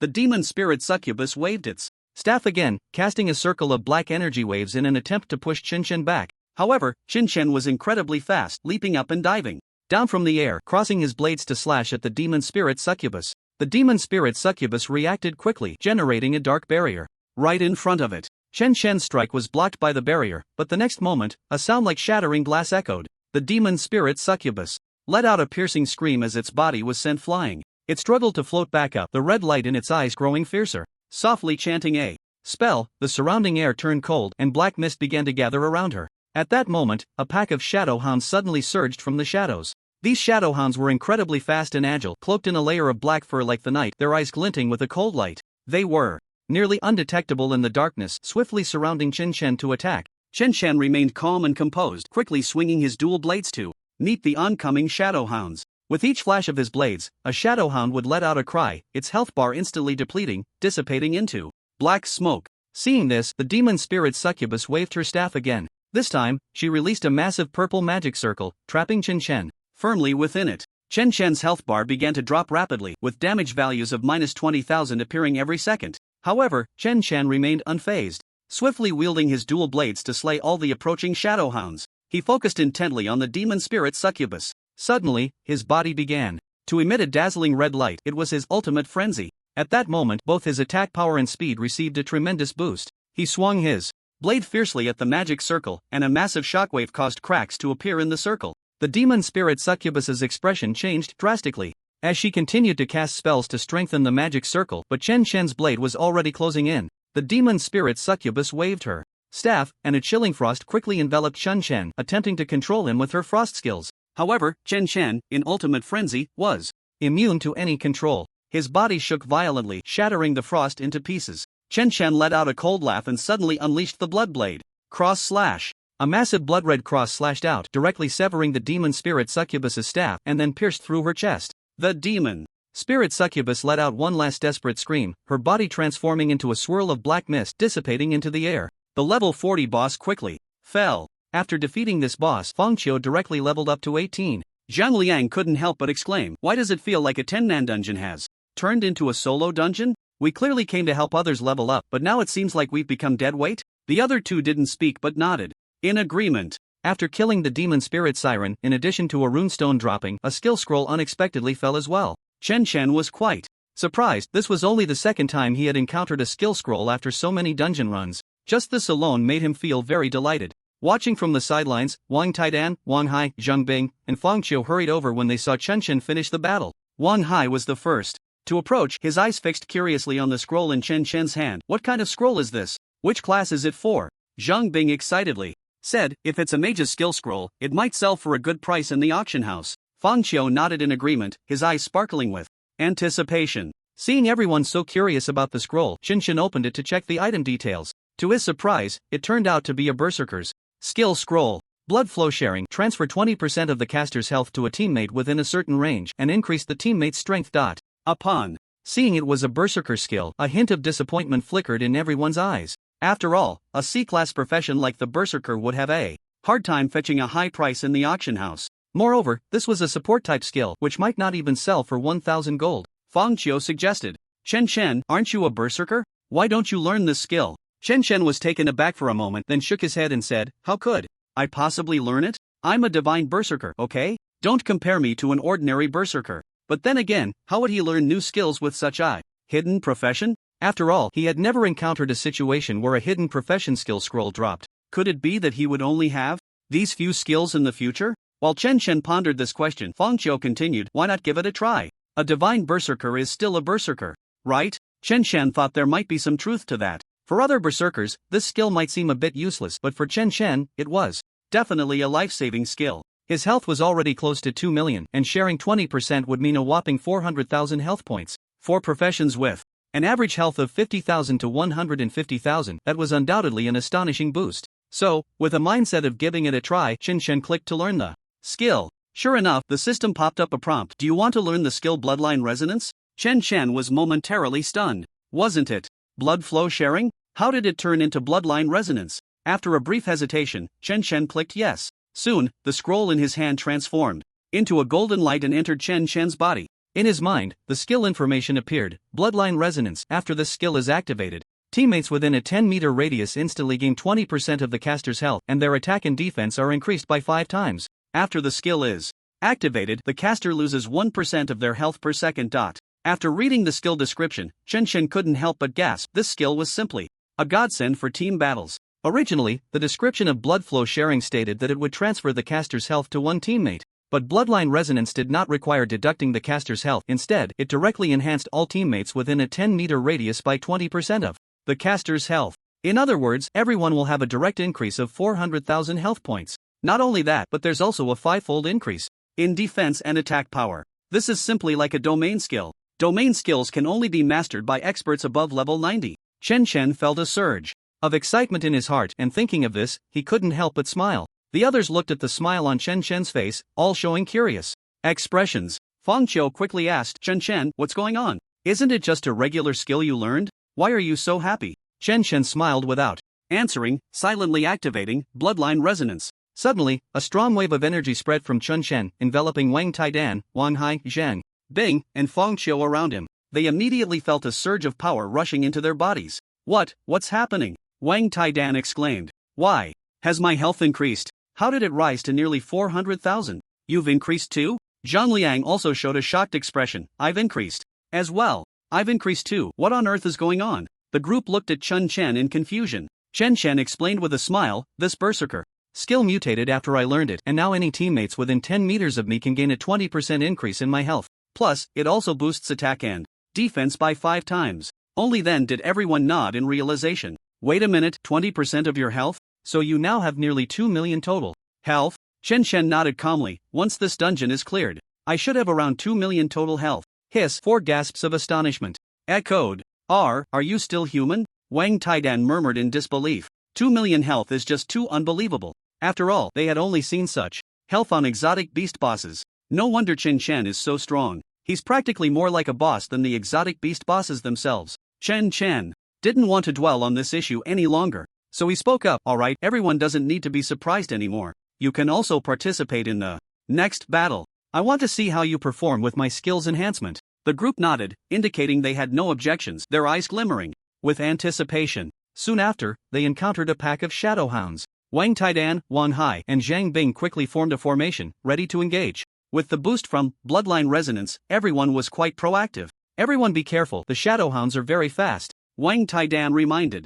At the same time, he waved his flame staff, casting fireball at the hounds ahead. Each fireball was ferocious, taking away a third of the health of each shadow hound it hit. Zhang Bing held a giant shield, standing at the front, bravely resisting the hound's charge. His defense, under the enhancement of bloodline resonance, appeared exceptionally strong. Each time he was attacked, a glow would flash on the shield, completely blocking the hound's claws. Wan Hai continuously drew his bow and shot arrows, each arrow accurately hitting the vital points of the shadow hounds. The hounds' health bars quickly diminished, one by one collapsing to the ground. Even Fang Qiu dared to stand in the center of the team, constantly casting healing and binding skills. His skills light enveloped every teammate, ensuring everyone's health remained within a safe range. Even in the midst of the monsters, he seemed to handle it with ease. Wow, this is just too awesome, Wang Taidan exclaimed excitedly while releasing fireballs. Normally, each attack from the shadow hounds would take away a tenth of his health. This time, his health bar had only dropped a small notch. His flame skills continuously exploded among the shadow hounds, scorching their fur and taking away large chunks of health. Zhang Bing shouted excitedly, I never thought that I, a shield warrior, could be this fierce. As he spoke, he smashed a shadow hound's skull with his shield. Wang Hai, on the other hand, shot arrow after arrow, quickly targeting the hounds. His arrows were precise, almost every shot was fatal. Chen Chen beside him nodded repeatedly, his eyes revealing even more excitement. Just moments ago, he was astonished to discover that those under the effect of his bloodline resonance not only took damage but also increased his health cap. Chen Chen's gaze was fixed on the four engaged in fierce battle with the shadow hounds as the system panel in his mind kept flashing. Taking damage, health cap increased by 20 points. Taking damage, health cap increased by 20 points. Taking damage, health cap increased by 20 points. Chen Chen's eyes suddenly lit up. This meant that as long as he activated bloodline resonance, whenever his teammates within a 10-meter radius took damage, it would also increase his health cap. With this in mind, Chen Chen decided to take a back seat, only stepping in to clear monsters when his teammates were in trouble. Wang Taidan, Fang Xiu, and the others had no objections. They already felt like cheerleaders, merely watching Chen Chen charge ahead while they couldn't help at all. Compared to before, they actually preferred this feeling of killing enemies now, especially under the boost of Chen Chen's bloodline resonance. Wang Taidan, Zhang Liang, and Wang Hai were particularly exhilarated, not having to worry about their own safety. Fang Qiu continuously released healing skills. Although he was still under level 20, with the support of various equipment, each healing spell could achieve a healing effect of over 3,000, which was quite impressive. Thus, Chen Chen and the others fought their way forward. Except for the boss-level beast, the magic spirit sirens, which required his intervention, all other enemies were handled by Wang Taidan and the others. He was responsible for picking up the materials and equipment dropped by the slain monsters. Unknowingly, 2 hours passed. The 5 finally killed all 4 magic spirit sirens scattered in the ruins, obtaining 4 rune stones. The only downside was the rapid consumption of mana, requiring constant use of mana potions for replenishment. Especially for a mage like Wang Taidan, he had already consumed 3 bottles by this time.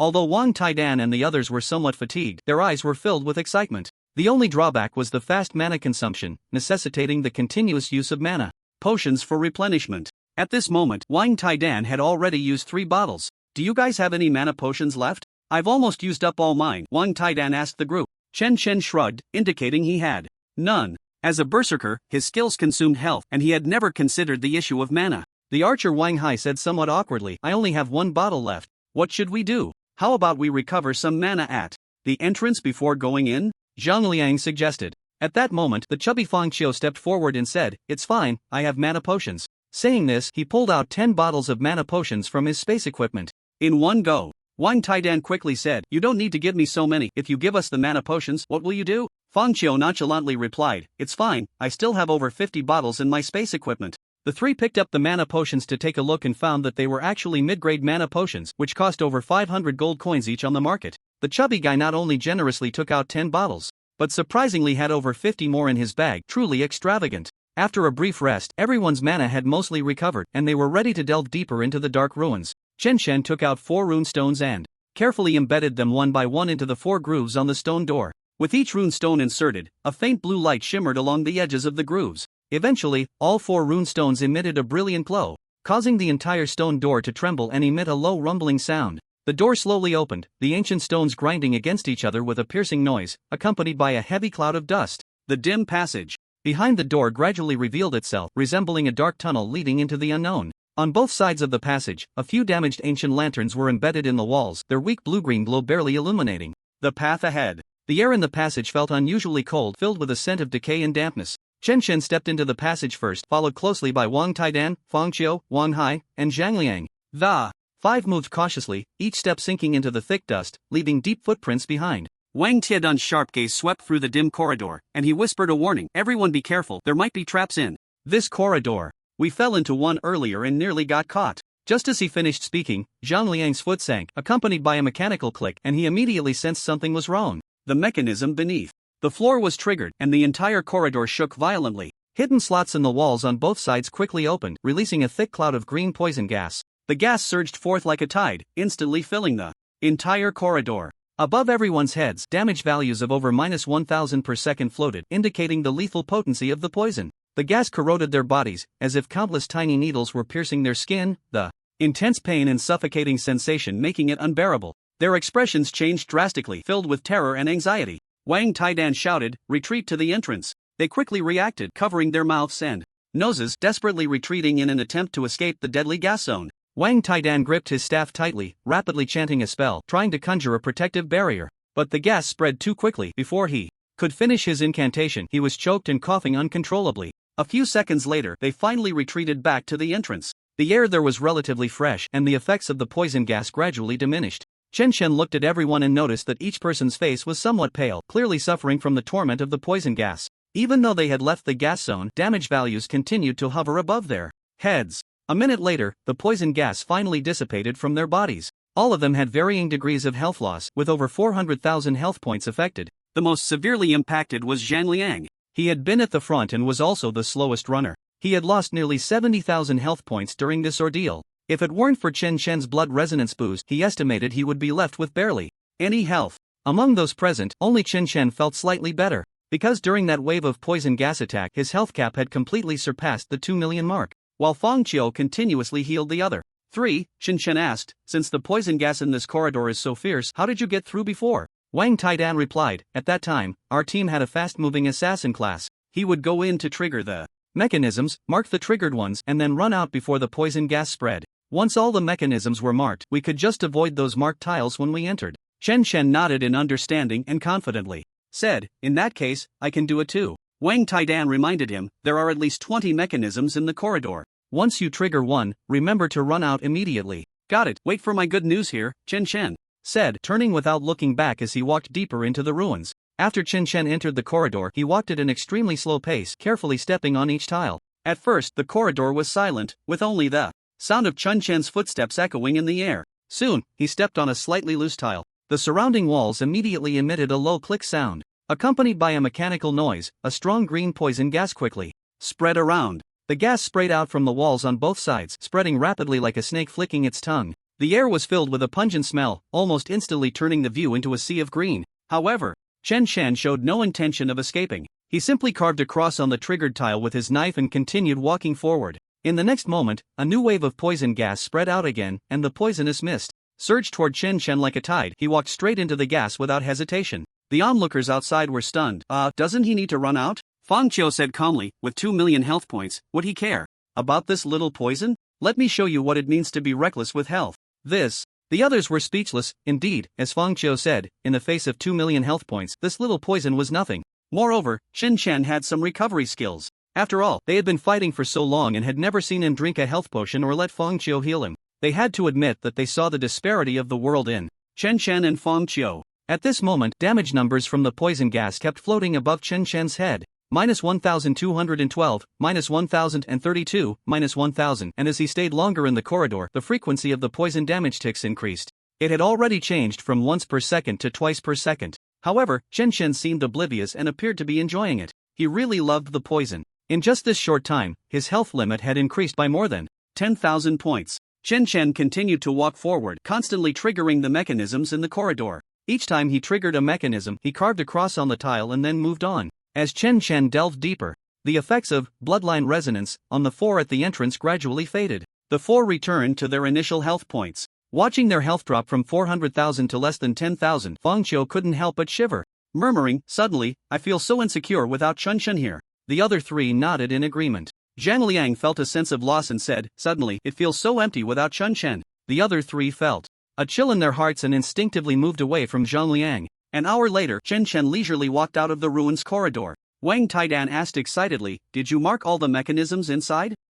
Chen scratched his head. To be precise, the poison gas in the corridor has been completely released, so it doesn't matter even if you step on the mechanisms now. The crowd. Chen Chen was also a bit speechless. He had originally planned to stay in the poison gas a little longer, but he didn't expect it to run out so quickly. It was really disappointing. Now his health limit had just barely surpassed 2.5 million. 250, what an unlucky number. At this moment, the 4 felt the effects of bloodline resonance again. To their surprise, this time the health points increased from 400,000 to 500,000. In just 1 hour, the health limit had increased by 100,000. After resolving the poison gas issue in the corridor, the problems inside the ruins became much easier.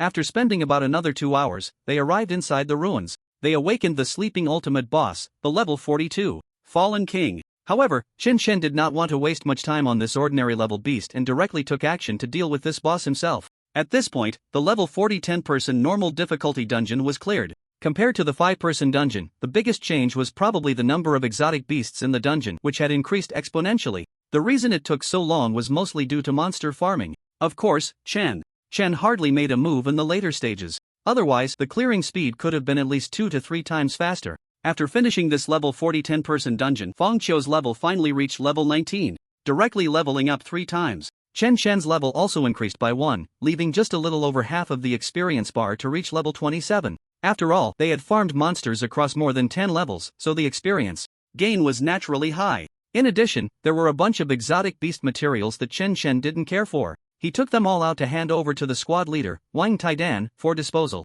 Such level 40 materials could sell for 30 to 40,000 gold coins in the trading hall. Once the money was in hand, everyone would split it evenly. The military wouldn't interfere with this as it was all the warriors' own earnings from the secret realm. By the time the five left the secret realm, it was already dark outside. Chen Chen and the others were preparing to head to the cafeteria for something to eat when suddenly, the loudspeaker above them blared.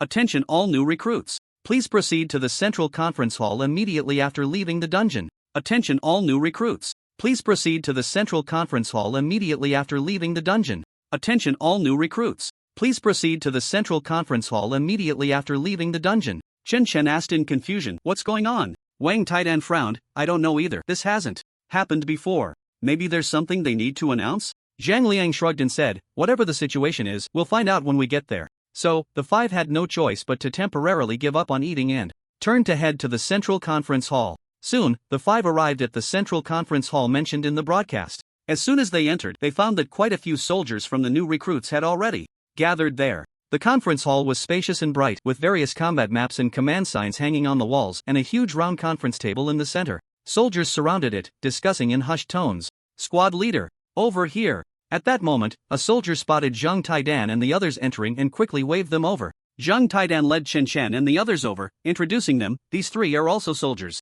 from our squad. Chen Chen nodded and then asked, what exactly is going on? A soldier shook his head, looking somewhat helpless. We don't know either. As soon as the broadcast went off, we rushed over. Another soldier added, yeah, we just got here too and haven't figured out the situation yet. It might be some urgent matter that needs to be announced. Let's wait for the leaders to explain. Zhang Taidan frowned, looking around and seeing more soldiers coming in one after another. The conference hall became increasingly crowded. Everyone's face showed a hint of unease and curiosity, and the room was filled with low conversations and speculations. Looks like we can only wait for the announcement. At that moment, a middle-aged man in military uniform entered through the door. He was tall and strong, with a rugged facial structure that exuded an imposing presence without anger. His dark military uniform was neat and flawless, and the insignia on his shoulder shone brightly under the lights. With the arrival of this middle-aged man, the previously noisy conference room quickly fell silent. The soldiers stopped talking, their gazes focused on him, and the air was filled with awe and tension. Chen Chen curiously asked, who is this officer? Wang Taidan appeared somewhat nervous at this moment and whispered, he is the camp leader of our batch of new recruits, Qin Zhe. I heard he comes from the Qin family and is the younger brother of the current head of the Qin family. Qin Zhe walked steadily to the central round conference table. A young soldier stood at attention and saluted, then reported, Captain, there are currently 356 people in the new recruit camp, but only 267 have arrived so far, and some are still in the instance. Hanji nodded, his voice deep and powerful. We won't wait any longer. Let's start the meeting now. Those who are absent should relay the message to their comrades. The soldiers in the conference room were all serious, standing straight, ready to listen and execute Hanji's orders. Qin Zhe scanned the crowd, his gaze steady and sharp, causing each soldier to feel an invisible pressure under his watch. After a moment, he slightly nodded, signaling everyone to sit down. The soldiers quickly found their places and sat neatly. The conference room fell into silence, a tense atmosphere hanging over everyone. Once everyone was seated, Qin Zhe continued, there is indeed an urgent matter to inform you about. Today, the assessment originally scheduled for a month later has been moved up. It will now take place in 3 days. The new recruits present changed color at this news, and whispers immediately filled the conference room. A soldier boldly stood up and asked, Captain, isn't that too tight of a schedule? We might not be ready. Qin Zhe's expression remained unchanged, his voice firm. This is not something I can decide. It is the directive from higher-ups. I know the timeline is tight. Reducing from 30 days to 3 means everyone's levels and cohesion will be hard to meet expectations. But we are soldiers, obeying military orders is our duty. Chen Chen quietly asked Wang Taidan, what is this assessment for? Wang Taidan wore a bitter expression and explained, this is the formal enlistment assessment for new recruits. Only by passing the assessment can one officially become a soldier in the military. If you fail the assessment, you will have to leave the military. Chen Chen was slightly surprised. He had thought that joining the new recruit camp meant he was officially enlisted. He didn't expect there would still be an assessment. He came here to improve his strength. Surely he wouldn't need to take an assessment afterward? Qin Zhe looked at the crowd and said solemnly, I've said enough. Others remember to inform those who didn't attend the meeting. Starting tomorrow, the morning specialized training is cancelled, and everyone can use the next 2 days to focus on improving their strength. With that, he stood up and left the conference room. As soon as Qin Zhe's figure disappeared completely outside the door, the entire conference room erupted in chaos. The soldiers began to discuss frantically. What's going on? Why is the assessment suddenly moved up? One soldier asked in confusion. I was just 1 level away from 45, and I was about to change jobs. Now there's an assessment coming up. I suspect the military is targeting me. At that moment, someone cautiously said, you guys might not know, but I heard something happened in the Abyss battlefield. As soon as he said this, the surrounding soldiers stopped their discussions. Curious eyes turned toward him. What happened? What's going on? The soldier first stood up and peeked out the conference room door. Confirming that no one was eavesdropping, he returned and lowered his voice, saying, I heard that the soldiers in Lingu City suffered heavy casualties, at least 100 dead. It's said that over 80 level experts were seriously injured. Others looked skeptical. Where did you hear this news? Is it reliable? The soldier, seeing that everyone seemed doubtful, simply shrugged. I just got this news from my cousin. I can't disclose his identity, but believe it or not, it's up to you. Just then, another soldier stood up and said, I think what he said might be true. I saw Commander Deng and General Du enter the Abyss battlefield together this afternoon. Looking at their expressions, it seems quite serious. As soon as these words were spoken, everyone's hearts tightened. The current safety and stability of the human world are all thanks to the frontline warriors fighting desperately on the Abyss battlefield. Compared to the secret realm dungeons that practitioners participate in now, the Abyss battlefield is countless times more dangerous. Now that they learned that the Longsha warriors suffered heavy casualties inside, it was inevitable that these new recruits felt a bit uneasy. If we pass the assessment, they won't send us directly to the Abyss battlefield, right? A soldier asked nervously. Someone rationally analyzed, if that's the case, once we pass the assessment, we are likely to become reserves for entering the Abyss battlefield. In fact, everyone harbored a glimmer of hope.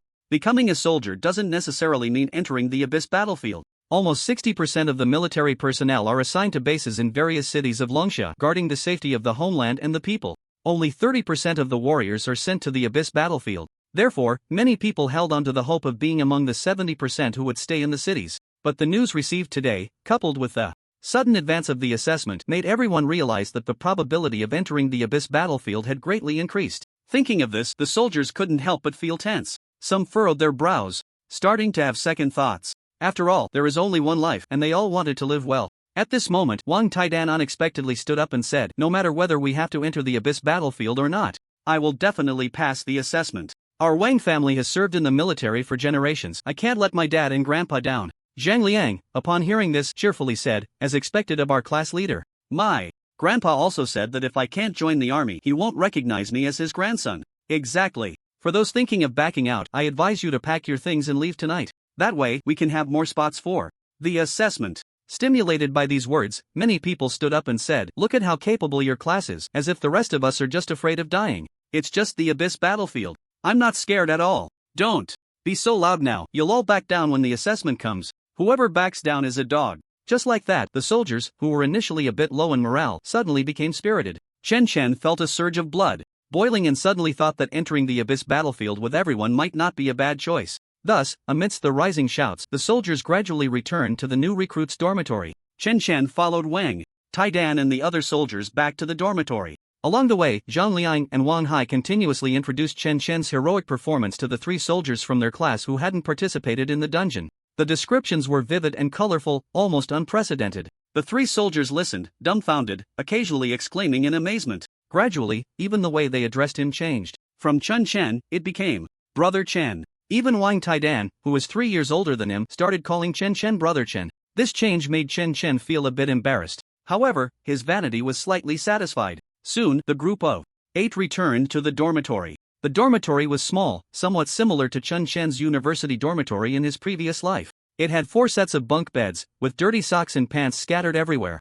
The dormitory was filled with a strong smell of stinky socks. This made Chen Chen reminisce about his carefree university days in his previous life. After entering, Wang Taidan said, there's only one spot left on the upper bunk, brother. Chen, you can sleep on my lower bunk, and I'll switch to the upper bunk. Chen Chen smiled and shook his head. No need, I really like sleeping on the upper bunk. After all, in his previous life he had slept on the upper bunk for 4 years. Hearing this, Wang Taidan laughed heartily. Alright then, Brother Chen, you do as you please. He turned to the other soldiers and said, everyone, hurry up and tidy up. We need to make the dormitory cleaner. The soldiers responded and began to take action. Wang Taidan then led him to get clean bedding and pillows. After finishing all this, Chen Chen sat on the bed, feeling quite emotional. He had spent a month at Huadi Academy, where every day felt like a loss, just the dormitory and the school in a straight line. It didn't feel like school at all. Now, he was at the new recruit camp of the military, which instead gave him a sense of returning to school. In the middle of the night, Chen Chen was suddenly jolted awake by a loud alarm. He opened his eyes wide and groggily asked, what's going on?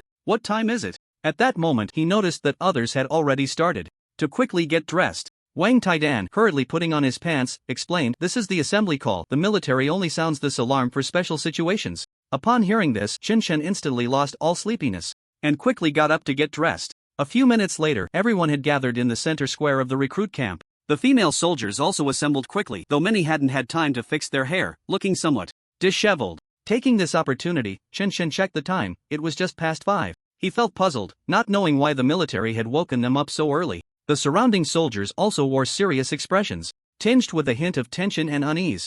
In the square, everyone stood neatly in their respective lines, waiting for further instructions. The dawn was just breaking, the sky still dim, and a slight chill hung in the air. Wang Taidan whispered to Chen, I have a bad feeling. Could it be that the Abyss battlefield urgently needs support and they're sending us in right now? Chen shook his head. I'm not sure, let's just see how the camp leader arranges it. When everyone had gathered, however, camp leader Qin Zhe did not appear. Instead, military trucks began to arrive one after another. As everyone looked on in confusion, a man who appeared to be an officer stepped forward and shouted, everyone, listen up. Board the trucks in groups by squad. Squad 1, here. Wang Taidan shouted back. Lead the way onto the truck. Soon, under the officer's direction, everyone boarded the military trucks behind them. Before long, Chen felt a violent jolt, clearly indicating that the truck had started moving. What's going on right now? Fang Qiu asked quietly in the truck. He was gripping his staff, looking somewhat nervous. Zhang Liang shook his head and then analyzed. First of all, we can be sure that we're not heading to the Abyss battlefield.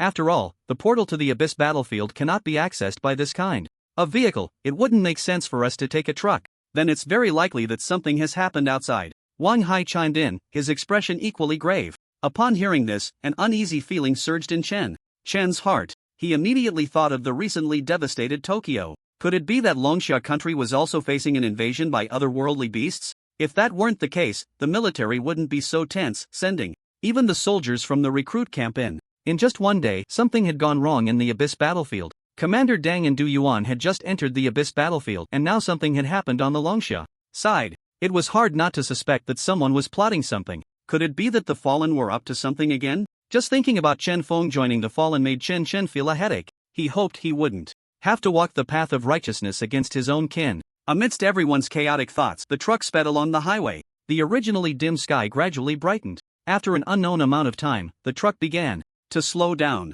It was certain that the location of the beast invasion was not in Huadi City. Military helicopters occasionally flew overhead, clearly indicating that they were getting closer to the incident site. At this moment, Wang Hai, who had been silent, suddenly said with a serious face, if we drive another 20 kilometers, we'll reach Tianping City. That's where my home is, right there. Upon hearing this, everyone was initially taken aback, but then quickly reassured him, don't worry just yet, it could be some military exercise or something. It doesn't necessarily mean there's an invasion of beasts. At this time, Zhang Liang suggested, why don't you try calling your parents? During the training period, all phones were confiscated. How can I make a call? Chen then took out his phone. Mine wasn't confiscated, you can try calling home. Wang Hai's eyes lit up, and he quickly took the phone, dialing a number. However, all he could hear was the sound of beeping, with no one answering. Wang Hai's heart sank immediately, and he quickly dialed another number. This is my sister's phone. Then came another anxious series of beeps. Just as Wang Hai was sinking into despair, the call finally connected. Wang Hai saw a glimmer of hope and hurriedly said, sis. It's Wang Hai. Are you guys okay at home? However, there was a long silence on the other end. Sis? Are you there? Sis? Why aren't you speaking? A strange fear surged in Wang Hai's heart. The others in the truck also stopped their conversations in unison. At that moment, a very weak voice came from the phone. Wang Hai, hurry, come save me. What's wrong, sis? What's happening over there? Are mom and dad okay? In the truck, Wang Hai gripped the phone tightly. However, after his sister's last words, there was no more sound from the other end. Faintly, he could hear something collapsing. This scene instantly made everyone in the truck feel as if their hearts had dropped to the bottom. Indeed, Tianping City had been invaded by beasts. At this moment, Wang Hai was still desperately calling out his sister's name into the phone, until the call was completely disconnected. Wang Hai's face turned pale as paper, his eyes filled with fear and anxiety. He suddenly looked towards the back of the truck and quickly moved forward, making a move to jump out. Chen immediately sensed something was wrong and hurriedly got up to grab Wang Hai. Wang Hai's body trembled violently. He struggled, wanting to jump out of the truck. Let go of me. Let go of me. I have to save my sister. Save my parents. Wang Taidan saw this and quickly grabbed Wang Hai's arm, frowning tightly. Calm down, Wang Hai. We're on our way to Tianping City right now. You don't even know what the situation is there. How can you go save your family? If you act recklessly, you might end up dead for nothing. Wang Hai's eyes were filled with despair and anger. He struggled desperately, his voice nearly hysterical. I can't care about that anymore. My whole family is there. The other soldiers also stepped forward to help hold Wang Hai down, and Wang Taidan shouted, "Enough, Wang Hai. Don't forget you're a soldier now. I'm the squad leader. You have to listen to me. Besides, the military must have already started rescue operations. Maybe your parents are safe already, just temporarily out of contact. So don't think the worst. We need to follow the orders of our superiors." Upon hearing this, Wang Hai's emotions stabilized a bit, but his body continued to tremble. He sat on the ground with a vacant stare, his hands clenched into fists. His knuckles turned white from the pressure. Just then, the driver in front suddenly let out a cry, followed by the sound of an emergency brake. Everyone was thrown off balance by the sudden stop. Then, the outside of the military truck was suddenly hit by a tremendous force. The vehicle shook violently and then tilted sharply. Accompanied by a loud crash, the truck rolled several times on the road. Damn! What's going on? The soldiers in the compartment were violently tossed back and forth. The sound of metal tearing mixed with the soldiers' cries of alarm. The entire process lasted only a few seconds, yet it felt incredibly long. Several soldiers were even thrown out directly, landing heavily on the ground. After a few seconds, the truck finally came to a stop, overturned at the roadside. The people inside felt dizzy, their ears ringing. Chen quickly adjusted his position and crawled out through the broken gaps. What came into view was a massive pit. Other soldiers also crawled out of the compartment. Being professionals, almost no one was injured. Just then, someone shouted, "Beast attack! Prepare for battle!" Upon hearing the shout, the soldiers immediately tensed up, their faces showing signs of anxiety. Some gripped their weapons tightly, cold sweat beading on their foreheads, their movements appearing somewhat frantic. At that moment, a loud flapping of wings echoed from the sky. A giant bird-like beast swooped down from above. The wind generated by its wings whipped up the dust on the ground, rushing towards the crowd. The rookie soldiers were in a panic, their eyes filled with terror, their movements chaotic. Some even stumbled, nearly falling. Chen saw this scene, his gaze sharpening, gripping his weapon tightly, ready to step forward to block the beast's attack. However, just then, a sharp figure leaped from the crowd, moving through the air as fast as lightning. Chen focused and realized it was Qin Zhe, the captain of the rookie camp. Qin Zhe wielded a long knife, its blade glinting coldly in the sunlight. He soared into the air, his movements fluid like flowing water, charging towards the beast with unparalleled might. The beast's claws struck with the force of a gale, but Qin Zhe showed no fear, his long knife slicing through the air, meeting the giant claws head-on. The blade flashed, and with a furious shout, Qin Zhe swung the knife towards the beast's neck. The beast let out a piercing shriek, blood spraying out like rain. In the air, Qin Zhe moved with agility, like a ghost weaving through the beast's attacks, each swing of his blade precise and deadly. The beast's wings flapped wildly, trying to shake Qin Zhe off, but he closed in like a leech. With both hands gripping the long knife, he swung down with all his might. The blade embedded deeply into the beast's neck, severing its windpipe and spine. In an instant, the beast's head was lopped off, its massive body crashing to the ground. The ground shook, kicking up a cloud of dust. It's Captain Qin. Captain Qin is so cool. He truly deserves to be our captain. That was amazing. That last strike was simply divine. The soldiers praised. Qin Zhe's expression was stern as he scanned the crowd, calmly saying, "Everyone, hold your ground and walk forward to assemble." Just then, the ground suddenly trembled violently as if a tremendous force was surging beneath. The soldiers' expressions turned tense, looking around anxiously. Suddenly, a massive crack opened in the ground, and a beast covered in tentacles emerged from below, its huge tentacles waving in the air, exuding a foul odor. "Watch out," someone shouted loudly, but it was too late. The beast instantly wrapped its tentacles around 3 soldiers, tightly ensnaring their bodies. The soldiers struggled desperately, crying out in pain, but were quickly dragged into the crevice, disappearing into the darkness. The scene was chaotic, with soldiers shouting in alarm, some froze in place, while others drew their weapons, ready to fight. At that moment, a thick tentacle suddenly lunged at Fang Qiu, moving as fast as lightning. Fang Qiu's expression tightened, her staff still not raised in time. "Fang Qiu, be careful!" Chen shouted, rushing forward, his twin daggers glinting coldly. In an instant, his dual blades crossed and slashed down, cutting the tentacle into 2 pieces, from which black-green slime gushed forth. The beast let out a piercing howl, its tentacle convulsing violently in the air. Chen did not give it a moment's respite, his gaze was sharp as he swung his blades, leaping like a bolt of lightning towards the beast in the crevice. "Blood blade cross slash!" Chen shouted angrily, crossing his blades in the air to form a massive cross-shaped blade aura, charged with intense killing intent, rushing straight at the beast. The blade aura, as if solid, instantly penetrated the beast's body. The beast emitted an even more anguished scream, its massive form rolling in the crevice, kicking up clouds of dust and debris. 2 seconds later, the beast had completely lost its vitality. Its enormous body lay stiffly in the crevice, its tentacles drooping helplessly. Chen's blades dripped with the beast's black-green blood. His expression was cold as he confirmed that the beast was truly dead. Just then, Qin Zhe flew over swiftly. His figure was like a flash of lightning, landing steadily in front of Chen. Seeing the enormous corpse of the beast on the ground, a flicker of surprise and approval crossed Shinzei's eyes. You actually managed to kill this beast boss in one strike? Shinzei said, his gaze carrying a hint of scrutiny and curiosity. What's your name? Chen Chen sheathed his blades and stood tall, reporting. To the captain, my name is Chen Chen. Shinzei nodded, a trace of appreciation in his eyes. So you are Chen Chen. General Du specifically arranged for you to be in the rookie camp, saying he wanted to train you.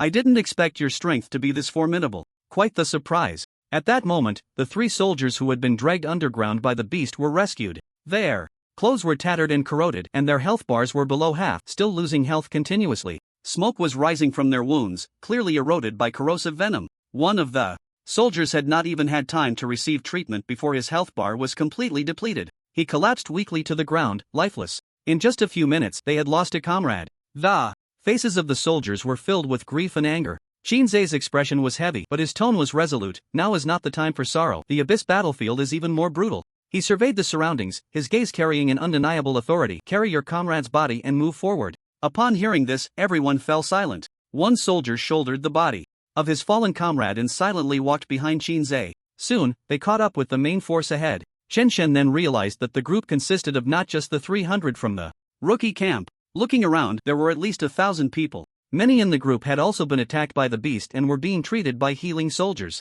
The group continued along the mountain path. Being a professional team, their pace was very fast. The soldiers moved steadily, working in perfect harmony. About half an hour later, the outline of Pingtian City could be seen ahead. Above the city, intense energy fluctuations were faintly visible, with flickering lights reflecting in the sky. Clearly, high-ranking soldiers from the military were engaged in battle with the boss among the beasts. The main force suddenly halted, and Captain Shinzei stepped forward to assign tasks to the rookie camp soldiers. His face remained stern, his gaze sharp, and his voice steady and powerful. Everyone, listen up. Shinzei said loudly, we will form groups by squad. You are not responsible for combat. Your task is to rescue as many surviving residents from the periphery as possible. If danger arises, prioritize your own safety. Avoid engaging with the beasts as much as possible. He paused for a moment, scanning the faces of each new recruit. The level of the beasts that have appeared this time is generally very high, at least above level 45. Each squad leader must organize their soldiers well and not get overwhelmed. They must also be prepared for sacrifice at any moment.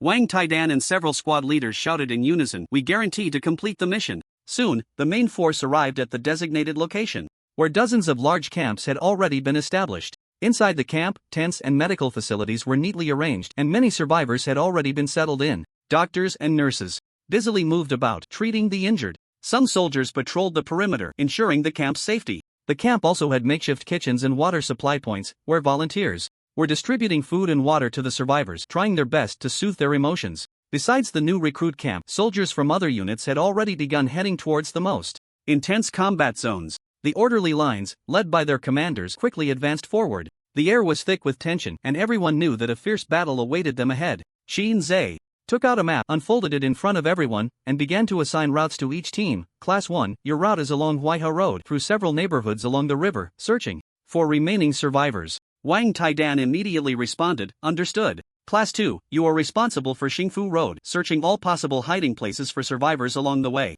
Received. Shinzei continued to assign tasks, ensuring that each class had a clear rescue area. His gaze was resolute, and his voice carried an undeniable authority. Remember, try to avoid direct confrontation with the beasts, but if you encounter unavoidable situations, ensure your own safety. After arranging the routes, Shinzei finally looked at all the soldiers and said solemnly, I hope you all can come back alive. The soldiers' eyes were firm as they shouted in unison, we guarantee to complete the mission. Before setting off, Wang Hai carefully checked each refugee point. He moved through the crowded tents and medical facilities, anxiously scanning the faces of every survivor, holding on to a glimmer of hope. However, after visiting all the camps, he still did not see the figures of his parents and sister. On the way back, Wang Hai's expression appeared exceptionally dejected, as if all his strength had been drained. Chen Shen saw him like this, and his heart sank, knowing he must not have found his family. Wang Taidan stepped forward, gently patting Wang Hai's shoulder, his tone carrying a hint of comfort. Don't lose heart, Wang Hai. They might still be in other places, perhaps taken to another safe area by the rescue team. Wang Hai forced a nod, but the disappointment in his eyes was still evident. He took a deep breath, trying to calm himself down. I know, it's just. His voice began to choke before he could finish. Half an hour later, the rescue team formed by the new recruits began to set off one after another. The soldiers of Class 1 advanced along the route designated by Shinzei towards Huaiha Road. As they gradually approached the target area, the scene before them became increasingly shocking. Vast ruins of the city unfolded in front of them, with broken walls interspersed with shattered glass and twisted metal. The air was filled with the smell of dust and gunpowder. Collapsed buildings piled up like mountains, and the streets were littered with destroyed vehicles and scattered belongings, as if bearing the marks of a great disaster. Chen Chen furrowed his brow, filled with heavy emotions. Although this scene was not as exaggerated as that of Tokyo City, it was not much better. Every step had to be taken with caution, as the rubble and debris underfoot could slip at any moment, making their advance even more difficult. Chen Chen and his comrades continued to navigate through the dilapidated streets, the surrounding sights weighing heavily on their hearts. Corpses of humans and strange beasts are scattered everywhere on the street. The air is thick with the smell of blood, making it almost impossible to breathe. Silence envelopes the ruins, as if the entire world has fallen into a deathly stillness. Chen Chen grips his twin blades tightly, his eyes scanning the surroundings with vigilance, ready to respond to any potential danger. He takes a deep breath and quietly asks, searching blindly like this is too slow. Does anyone have any skills that can help us find people? As soon as Chen Chen finishes speaking, a soldier from his squad raises his hand. Brother Chen, I have a way. Chen Chen's eyes light up at the response. Beside him, Wang Taidan introduces, his name is Zhou Qi, the only support class in our squad, a wind whisperer. Chen Chen nods and looks at Zhou Qi, asking, what do you have in mind? Zhou Qi replies, I recently mastered a new skill that can significantly enhance my teammates' hearing. After saying this, Zhou Qi closes his eyes, gently moving his hands in the air while murmuring incantations. As he moves, a gentle energy radiates out, quickly enveloping the entire team. Chen Chen immediately feels his hearing sharpened considerably. Everyone, listen carefully, report any sounds immediately, Wang Taidan commands in a low voice. Chen Chen and his comrades hold their breath, and all the sounds around them become exceptionally clear. The distant sound of the wind, the noise of rubble falling, and even faint breathing can be heard. Suddenly, Chen Chen catches a faint sound of crying. It seems to be the cry of a child. It sounds very weak. Over there, Chen Chen whispers, pointing in the direction of the sound. The team quickly moves towards the target, cautiously navigating through the streets littered with debris and corpses. The air is thick with the smell of blood and dust, and every step is taken with extreme caution. Chen Chen leads everyone to the front of a collapsed building, where the child's cries become increasingly distinct. The sound is getting closer. It must be nearby, Chen Chen reminds them. The others nod and begin to search carefully. 5 minutes later, they clear away the brick walls and the ruins of the building, dust flying everywhere. Finally, they see a boy about 4 or 5 years old. At that moment, the boy is helplessly crying in his mother's embrace. The mother has been dead for some time, her body cold and pale. We found the child, Fang Qiu shouts, quickly moving closer. Chen Chen and the others work together to carefully rescue the boy from his mother's arms. The boy cries, his face wet with tears and fear. Fang Qiu immediately casts a healing spell on the child, wrapping him in a warm glow. Gradually, his cries diminish, and some spirit returns to his eyes. Mom, hurry, save Mom, the little boy weakly calls out, gripping Wang Tiedan's hand, his eyes filled with pleading. Wang Tiedan's expression turns heavy as he slowly shakes his head. Little brother, your mom has already passed away. Upon hearing this, the little boy becomes visibly agitated, gripping Wang Tiedan's hand tightly, shaking his little head frantically. No, it can't be, my mom was just talking to me. I want Mom. I want Mom. His body writhes in Wang Tiedan's embrace, trying to break free. This scene makes all the soldiers feel heartbroken and helpless. Just then, the little boy suddenly rolls his eyes back and faints completely. He's too weak, let's carry him on our backs and continue searching for other survivors. As they turn a corner, a rustling sound clearly reaches everyone's ears. Chen Chen can't help but stop, focusing intently to listen. The sound seems to be that of some creature crawling quickly. Did you hear that? A soldier asks nervously. Yes, I heard it too. It sounds like a strange beast. Others immediately became alert, looking around but finding nothing. There wasn't even a shadow of a beast nearby. Zhou Qi spoke up at this moment. The enemy might be underground. Upon hearing this, Chen Chen and the other warriors furrowed their brows even tighter. Just from the crawling speed and frequency, if this beast really was underground, then there must be quite a few of them. Should we continue moving forward? Someone cautiously asked. There might be danger ahead. At this moment, as the squad leader, Wang Taidan did not respond immediately but turned his gaze towards Chen Chen. Meanwhile, the others also looked at Chen Chen in unison, clearly waiting for him to make a decision. Chen Chen smiled lightly. Why are you all looking at me? We've killed beasts before. Just think of this as grinding a large dungeon. If we really encounter something we can't handle, you all run first, and I'll hold them off. Hearing this, everyone felt much more at ease. They continued to advance along the planned route. It was unclear how long they had walked when they faintly heard the sounds of fighting, accompanied by the roars of beasts. Chen Shen's gaze sharpened, and he waved his hand to signal the team to speed up. The warriors quickly organized themselves and cautiously moved towards the direction of the sound. The roads in the ruins were rugged and they took each step with extreme caution. As they got closer, the sounds of battle became clearer, mixed with human shouts and the cries of beasts.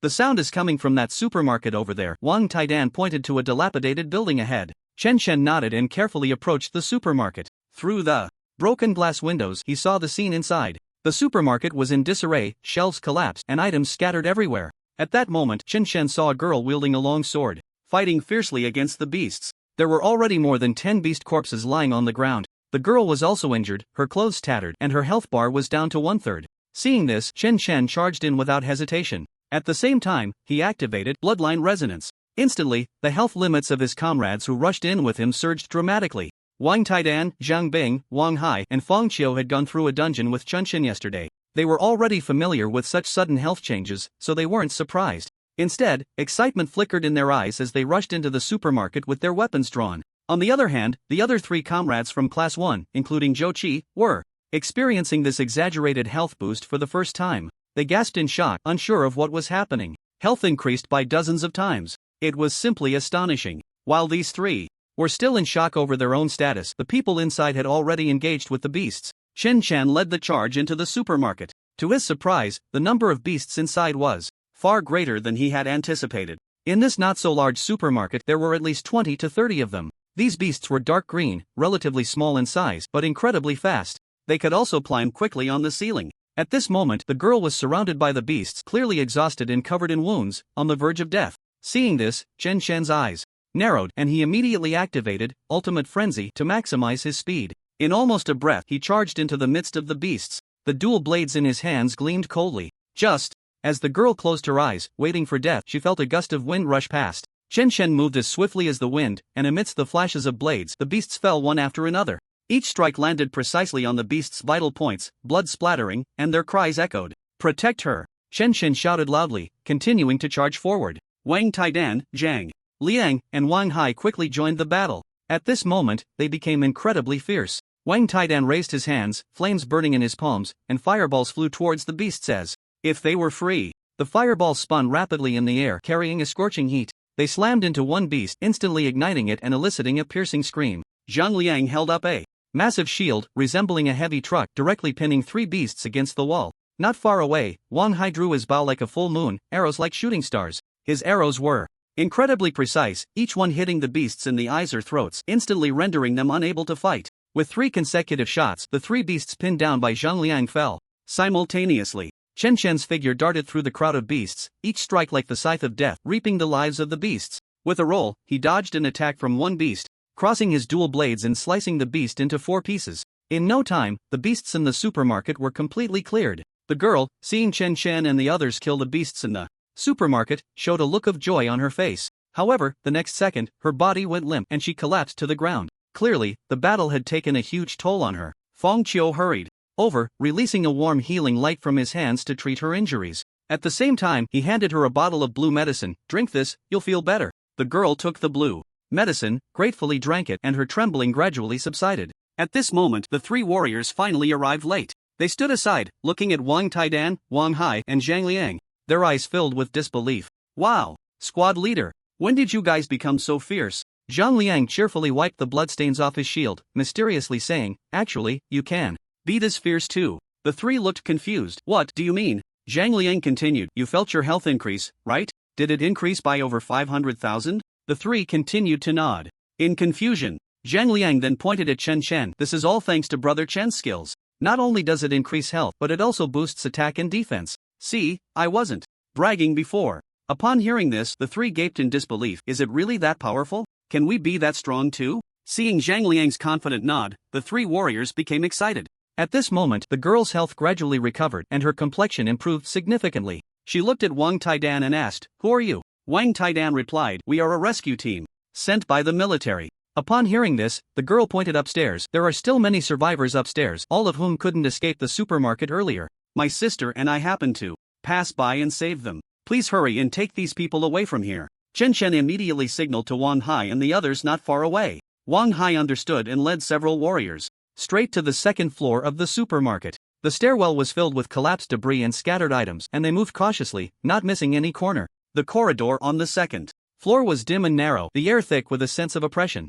In no time, Wang Hai quickly came down, excitedly shouting, "There are over 20 survivors upstairs." Chen Chen nodded. "Bring them all down." Soon, more than 20 survivors came down one after another.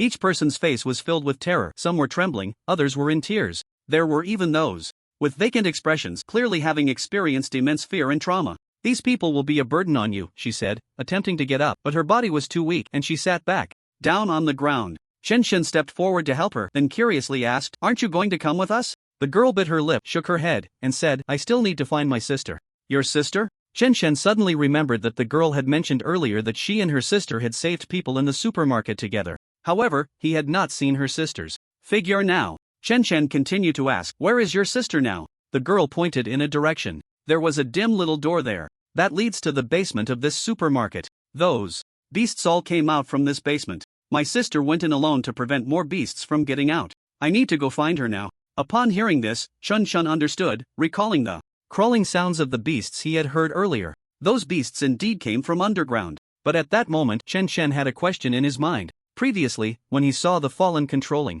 the beasts to invade, there would always be that blue vortex released in the sky. This time, he hadn't seen a single blue vortex in the sky. Instead, these beasts came from underground. Could it be that the Fallen had changed their style? Just as Chen Chen was pondering these questions, the girl was still struggling to get herself to stand up. Seeing this, Chen Chen kindly advised, "In your current state, regardless of whether you can go or not, even if you do, you won't be able to help much. Instead, you would become a burden to your sister. Then, what should I do?" Upon hearing Chen Chen say this, the girl's eyes turned red. It seemed that tears were about to flow from her eyes at any moment. "My sister has been inside for a long time. If I don't go in to save her, she might." At this point, the girl could no longer hold back and tears streamed down her cheeks uncontrollably. This. Chen Chen scratched his head. He had never dealt with such a situation before. He quickly said, "Don't cry for now. If it really comes to it, I'll go find your sister for you." However, the girl shook her head. "No, it's very dangerous in there." Upon hearing her say this, Chen Chen laughed instead. "If it's dangerous for me to go in, wouldn't it be even more dangerous for you?" "That's different." The girl stubbornly argued, "I'm going to save my sister. But you and we are not related. There's no need for you to take this risk. We are the military rescue team. Saving residents is our duty and mission," Chen Chen said firmly. After saying this, Chen Chen stood up and stopped arguing with the girl. Hearing Chen Chen say this, the girl could only choose to remain silent. She looked at him, her eyes flashing with a hint of helplessness and gratitude. Chen Chen turned to Wang Taidan and instructed, "Squad leader, you all are responsible for getting these residents out. There shouldn't be any danger on the way back. I'll go check the basement." Wang Taidan nodded seriously. "Be careful. Once we finish getting these residents out, we'll come back to support you right away." Chen, be careful yourself," Fang Qiu added.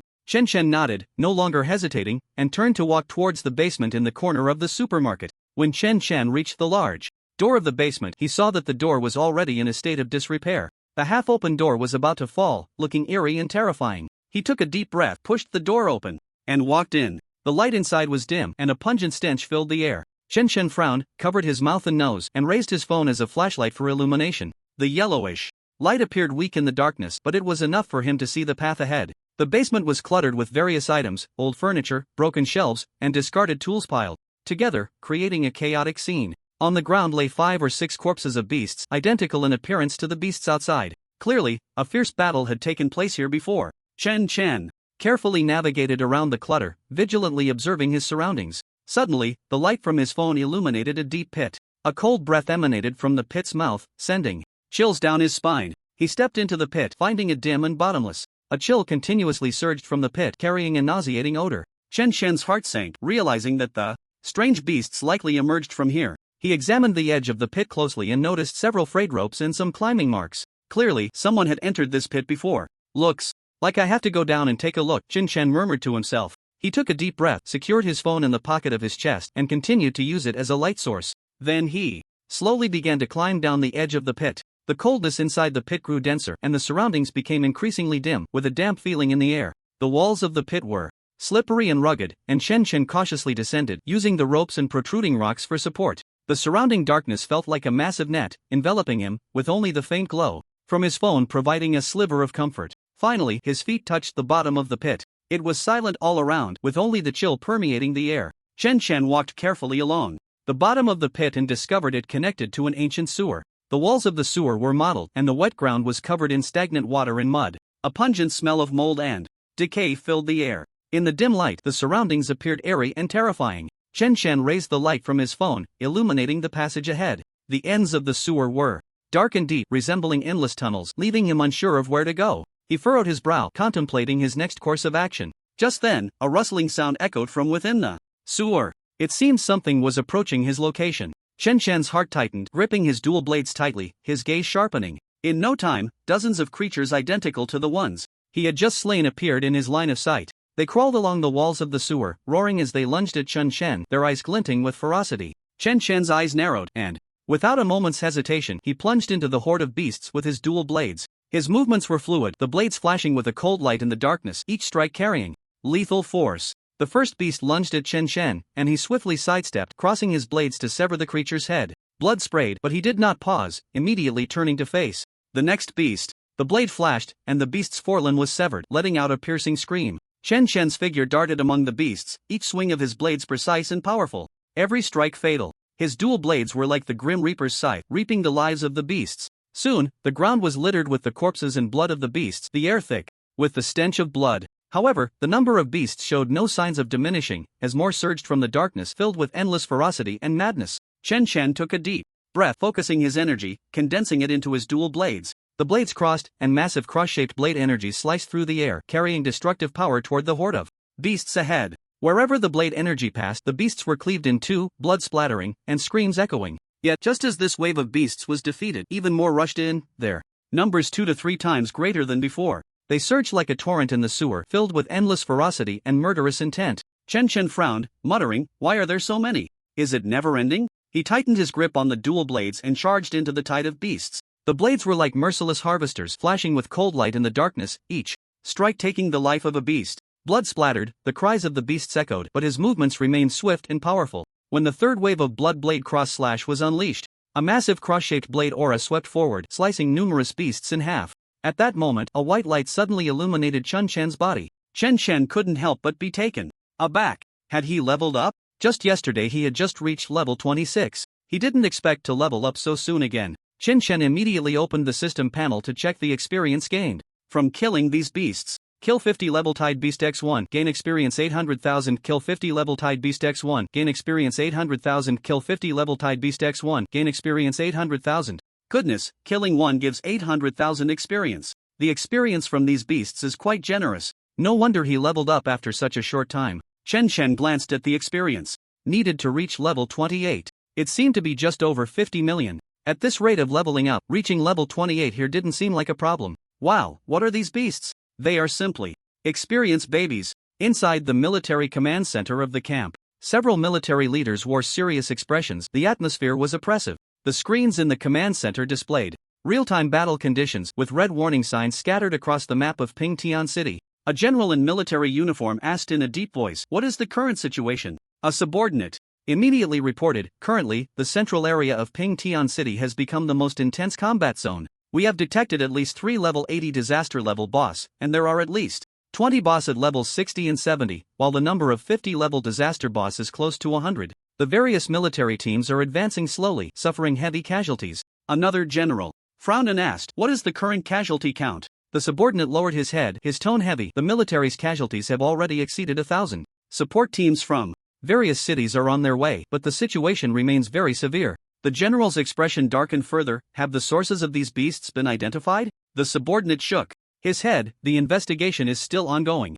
At this moment, a middle-aged man asked, "Could this beast invasion also be the work of the Fallen, taking advantage of Commander Deng and General Du's absence to undermine the morale of our Longsha nation?" An elder shook his head, his gaze profound. "The way these beasts appeared is different from the usual methods of the Fallen. There was no blue vortex this time, and these beasts did not descend from the sky through a vortex." The elder looked old, his hair gray, occasionally coughing, appearing very weak. The middle-aged man frowned and thought, "If it's not the Fallen, then who else could control such a large group of beasts?" At this moment, the elder spoke again slowly. "The urgent task now is not to find the mastermind, but to deal with those few 80-level beast boss first." The middle-aged man sighed, his brow furrowed. "Most of our military's high-end combat power is still on the Abyss battlefield. Others are still on their way. It seems impossible to deal with these beasts in a short time." Hearing this, the elder suddenly stood up, his gaze resolute. "At this point, I can only go up and hold on for a while." The leading military leader hurriedly stepped forward to stop him, his tone pleading, "Elder Qin, you must not. You are already 90 years old, how can you participate in such intense battles? The elder, known as Elder Chin, smiled, his eyes shining with fearless light. It's no problem, after all, I'm just an old bone, going to the ground is just a matter of time. I might as well take this opportunity to fight. Just as the military leaders were about to continue their persuasion, a soldier from the military hurriedly walked in, his expression agitated. General Qian, Principal Liang from Huadi Academy has come with students to provide support. The middle-aged general with the surname Qian showed a look of joy, a glimmer of hope flashing in his eyes. As the principal of Huadi Academy, Liang Wenda had already been a level 80 or above powerhouse a decade ago. Although he hadn't shown his strength for a long time, his reputation back then was certainly on par with the current top powerhouse, Xin Shenhong. Liang Wenda? The flame of hope ignited in General Qian's eyes. This is truly wonderful. He has come at just the right time. Upon hearing this news, Elder Qin also revealed a hint of a comforting smile. With Liang Wenda here, we have a better chance of winning. Not long after, Liang Wenda entered the military command center. He still had that elegant and ethereal demeanor. After entering, he first greeted the military leaders present. Then he looked at Elder Qin and respectfully bowed. I am Liang Wenda. It is an honor to meet you, Elder Qin. Elder Qin displayed a warm smile and said with satisfaction, Liang Wenda, you are as outstanding as ever. You showed extraordinary talent in your youth, and now you have become our mainstay. Liang Wenda smiled slightly and humbly replied, Elder Qin, you flatter me. It is my honor to serve the Longxia kingdom. After that, everyone got down to business. General Qian detailed the current situation and circumstances to Liang Wenda. The large screen displayed a map of Pingtian City, marking the various battle zones and the locations of the beast bosses. Liang Wenda listened attentively, nodding occasionally, his brow slightly furrowed. After understanding the general situation, a calm expression appeared on his face. Leave those 3 level 80 disaster bosses to me. General Qian looked somewhat worried and asked, Are you confident? Those are 3 level 80 bosses. Liang Wenda pondered for a moment and replied calmly, killing these bosses may be difficult, but delaying them for an hour or two shouldn't be a problem. By then, the volunteers from other cities should be arriving as well. Hearing this, General Chen nodded and instructed, at that time, if you find it unmanageable, you must escape immediately. Don't push yourself too hard. Liang Wenda nodded, rest assured. I have my own confidence. Meanwhile, in the sewers beneath Pingtian City, Chen Chen was still tirelessly killing the tidal beasts. These tidal beasts seemed endless, coming in waves after waves. Even so, Chen Chen was still able to withstand the surging tide of beasts and steadily pushed forward. At this moment, he had leveled up twice again, reaching level 29, not far from level 30. Leveling up 4 times in a single day was something Chen Chen had never encountered before. A hint of worry arose in his heart. If that girl's sister encountered so many beasts, it would be very difficult for her to survive. She might not even be able to leave behind a corpse. Just then, a small white snake peeked out from Chen Chen's chest area. It hissed softly, its gaze alertly scanning the surroundings. I smell the presence of an old friend, the small white snake said in a low voice, a hint of surprise in its tone. This is strange. Wasn't this guy dead for hundreds of years? How can he still revive? Chen Chen frowned and nervously asked, Senior Snake, who is this old friend you speak of? The small white snake replied in a low voice, the ancient alien. Tide King. Chen Chen's heart sank. Tide King? What is that? The Tide King is a powerful being among the ancient aliens, capable of controlling the ocean and tides, ruling over countless marine creatures, the small white snake explained, a hint of unease in its voice. Your generation of the human world is becoming increasingly interesting. Many old fellows who have already died are starting to revive. First it was the Ghost King, and now it's the King of Tides. Chen Chen's heart skipped a beat as he hurriedly asked, Senior Orochi, you don't mean the King of Tides is in this sewer, do you? If he kept killing, what would happen when he faced the old boss? The little white snake didn't answer but flicked its tongue, looking in a certain direction in the sewer and said, You should head that way, there might be good things over there. Chen Chen felt a surge of excitement at Orochi's words and quickly inquired, Senior Orochi, what good things are there? Orochi replied vaguely, I don't know exactly what good things there are. I just sensed a familiar energy fluctuation. A glimmer of excitement flashed in Chen Chen's eyes. Anything that Orochi referred to as good must be top-notch. He couldn't help but feel thrilled, his heart filled with anticipation. At that moment, Orochi reminded him, there might be a very powerful boss over there, you should weigh your options. You could end up dead. Hearing this, Chen Chen's mind cleared a bit, and he calmed down slightly. He understood that Orochi's warning was not without reason, but no matter what, he had to go take a look. At the very least, he needed to finish off all these experienced babies. He took a deep breath, tightened his grip on his dual blades, and continued to push forward. The tide beasts kept surging in, and Chen Chen's blade light flashed like lightning, each strike precise and deadly, quickly slaying the incoming monsters. Just then, Chen Chen suddenly heard a roaring sound. It was as if the ground itself began to tremble. Chen Chen's gaze sharpened. What a commotion! How many are coming? Just when Chen Chen thought another wave of tide beasts was attacking him. The next second, he saw a massive flow of water suddenly appear around the corner ahead. It surged towards him with great force. What the hell? Chen Chen's mouth dropped open in surprise as he realized he couldn't dodge the impact of the water. His reaction was swift. He plunged his dual blades into the wall to steady himself and avoid being swept away. Then he felt the powerful water flow crashing against his body, the cold seawater sending a bone-chilling sensation through him. This is seawater? Chen Chen said, in shock filled with confusion and disbelief. Why was there seawater in the sewers of Pingtian City? The flow of water grew more violent, quickly submerging Chen Chen's head. Gritting his teeth, he held tightly onto his long knife to avoid being swept away by the current. The water was exceptionally turbulent. Chen Chen struggled to poke his head above the surface to breathe, his mind racing to think of a strategy. Just then, he suddenly heard a clear female voice. Grab on. Chen Chen lifted his head above the water again, looking in the direction of the voice. He was surprised to see a rope dangling down from above. Without thinking, Chen Chen quickly reached out and grabbed the rope. A force from the other end pulled him up. When he was yanked out of the water, Chen Chen realized there was actually an opening above him. A strikingly beautiful woman was half squatting there, holding the other end of the rope. She wore a light blue long dress, her neat shoulder-length hair fluttering slightly in the wind. The dress was torn halfway, revealing her fair and smooth calves, clearly a result of tearing it off during battle. The woman's features were exquisite, with a hint of heroism in her brows. She extended her hand to pull Chen Chen up, then released the rope, her gaze filled with concern. Are you okay? Chen Chen gasped for breath, adjusting his breathing before expressing his gratitude. Thank you, you really saved me just in time. The woman's gaze was calm as she assessed him and asked, Who are you? How did you end up here? Chen Chen steadied his mind and replied, My name is Chen Chen, and I'm from the military rescue team, here to save the residents of Pingtian City. As he spoke, he glanced at the woman in front of him and continued, I met a girl in the supermarket above. She said her sister came down to kill the beasts. That wouldn't be you, would it? The woman nodded in response. My name is Lu Qingying, and the girl you saw is Lu Qingqing. I saw many tide beasts continuously emerging from the ground in the supermarket, so I came in to investigate. I didn't expect there to be so many beasts in this sewer. With no other choice, I found this place to hide. Lu Qingying looked at Chen Chen with a deep gaze. Your strength is quite impressive. It's the first time I've seen someone survive in a pile of beasts for so long without a scratch. Chen Chen cleared his throat and said, You noticed me long ago, why didn't you call out?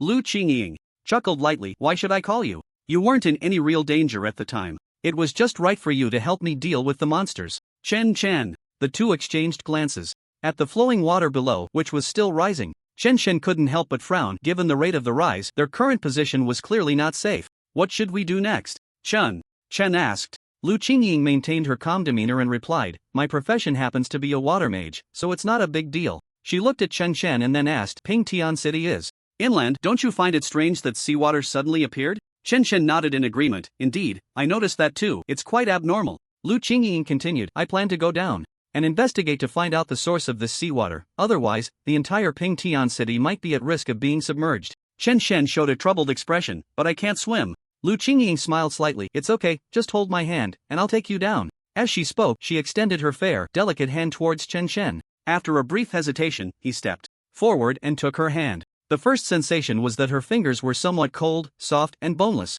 Holding hands with a stranger, Lu Qingying appeared calm, trying to maintain her composure. However, her other hand was nervously clenched into a fist. What do we do next? Chen Chen suddenly broke the brief awkwardness. Lu Qingying quickly turned around, and a blue staff appeared in her previously clenched fist. A thin layer of water membrane emerged, enveloping the two of them. The water membrane was warm and gentle, causing no discomfort at all. Jump! Lu Qingying instructed. So, hand in hand, they leaped into the rushing water. The moment they hit the water, they felt a powerful impact, as if the water membrane in front of them was about to burst apart. Lu Qingying quickly grabbed Chen Chen's arm with her other hand, gradually stabilizing their position. After a moment, they began to adapt to the strong current. The water membrane surrounding them also stabilized. Protected by the water membrane, Chen Chen could breathe easily even underwater. Are you okay? Chen Chen asked, looking at Lu Qingying, whose complexion was not looking good. I'm fine, Lu Qingying shook her head, and after a brief adjustment, she stood up straight. Although Lu Qingying said she was fine, her face gradually turned pale.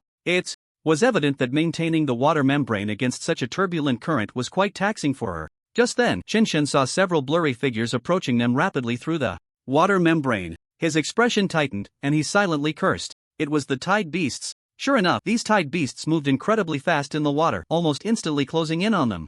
Chen Chen frowned. In the water, he couldn't fully unleash his abilities. Any slight movement could break the water membrane, putting them in even greater danger. This left him in a passive position. The next moment, several tidal beasts began to attack the water membrane with their sharp claws. In less than 10 seconds, cracks appeared on the surface of the membrane. Lu Qingying gritted her teeth, striving to maintain the integrity of the membrane. She also refused to sit idly by, continuously conjuring transparent water blades around her, shooting them at the tidal beasts. Being in the water significantly enhanced the power of the water blades, slicing through the currents straight towards their targets. The tidal beasts were incredibly fast, always managing to dodge Lu Qingying's water blade attacks at critical moments. They swam agilely in the water, occasionally letting out low growls, continuing to assault the membrane in an attempt to break through this layer of protection. Lu Qingying's expression grew increasingly grave. To maintain the water membrane, she couldn't use more powerful skills. Each time she unleashed a water blade attack, her stamina rapidly depleted. She looked at Chen Chen, her tone urgent. "This isn't a solution. I'll send you back to that cave first, and then we'll think of another way."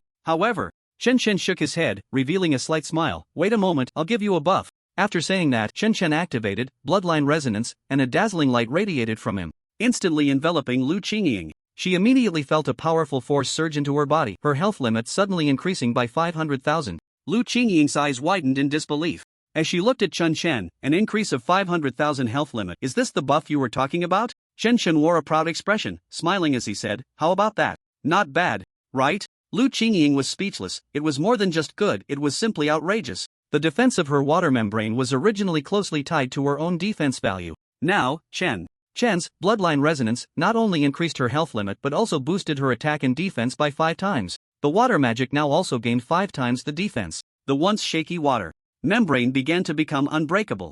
No matter how the tidal beasts clawed and attacked, it showed no signs of wavering. A glimmer of surprise flashed in Lu Qingying's eyes. Now she didn't need to consume a large amount of mana to maintain the membrane's strength. She even had the energy to control the water blades, quickly counterattacking the tidal beasts. With the 5-fold attack power, each water blade dealt lethal damage, and their speed increased significantly. After a few whooshing sounds, the tidal beasts were cut through by the water blades, completely losing their vitality. Lu Qingying looked at Chen Chen in disbelief. What exactly is your profession? This is just too unbelievable." Lu Qingying vowed in her heart that this Chen in front of her was definitely the most outrageous professional she had ever seen, without exception. However, Chen Chen did not answer the question. Instead, he shifted the topic and said, "Now is not the time to discuss this. We should hurry and move forward. If we delay any longer, the entire city might be submerged." Thus, Chen Chen and Lu Qingying held hands and slowly advanced underwater. During this time, they encountered a dozen tidal beasts, which were quickly dealt with by Lu Qingying's water blades.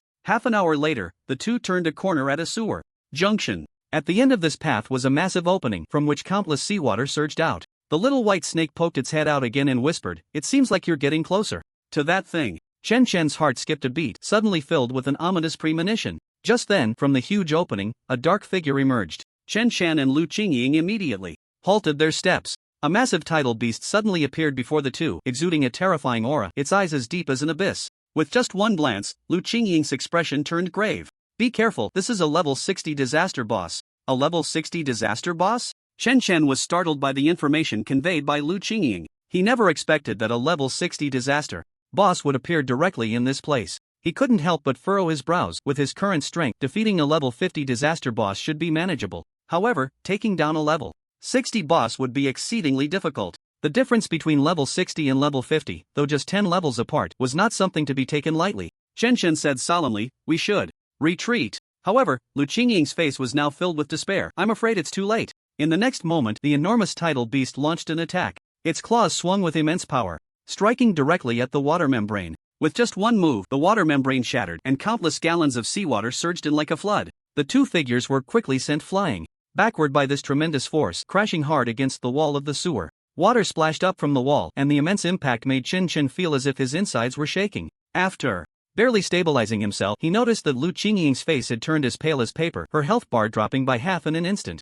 If it weren't for Chen Chen's health boost, Lu Qingying would have likely perished on the spot. Immediately after, the giant tidal beast attacked again. However, its target was not Chen Chen, but Lu Qingying, who was not far away. Without the protection of the water membrane, Chen Chen couldn't shout a warning underwater. As the tidal beast drew closer to Lu Qingying, Chen Chen's heart tightened. He swung his dual blades and instantly unleashed 2 blood blade cross slashes. The blood blade cross slashes glimmered with a crimson light in the water, charging toward the tidal beast with devastating force. The blade light sliced through the water like red lightning, emitting a low, rumbling sound as it struck the tidal beast's body. The tidal beast hesitated slightly under the impact of the blade light, its scales producing a piercing clashing sound, and a mist of blood rose in the water. However, after such a powerful attack, the tidal beast only lost a small fraction of its health and continued swimming toward Lu Qingying without losing speed. A hint of urgency flashed in Chen Shen's eyes, but before he could think of a solution, the giant tidal beast moved so quickly it became a blur, already appearing in front of Lu Qingying.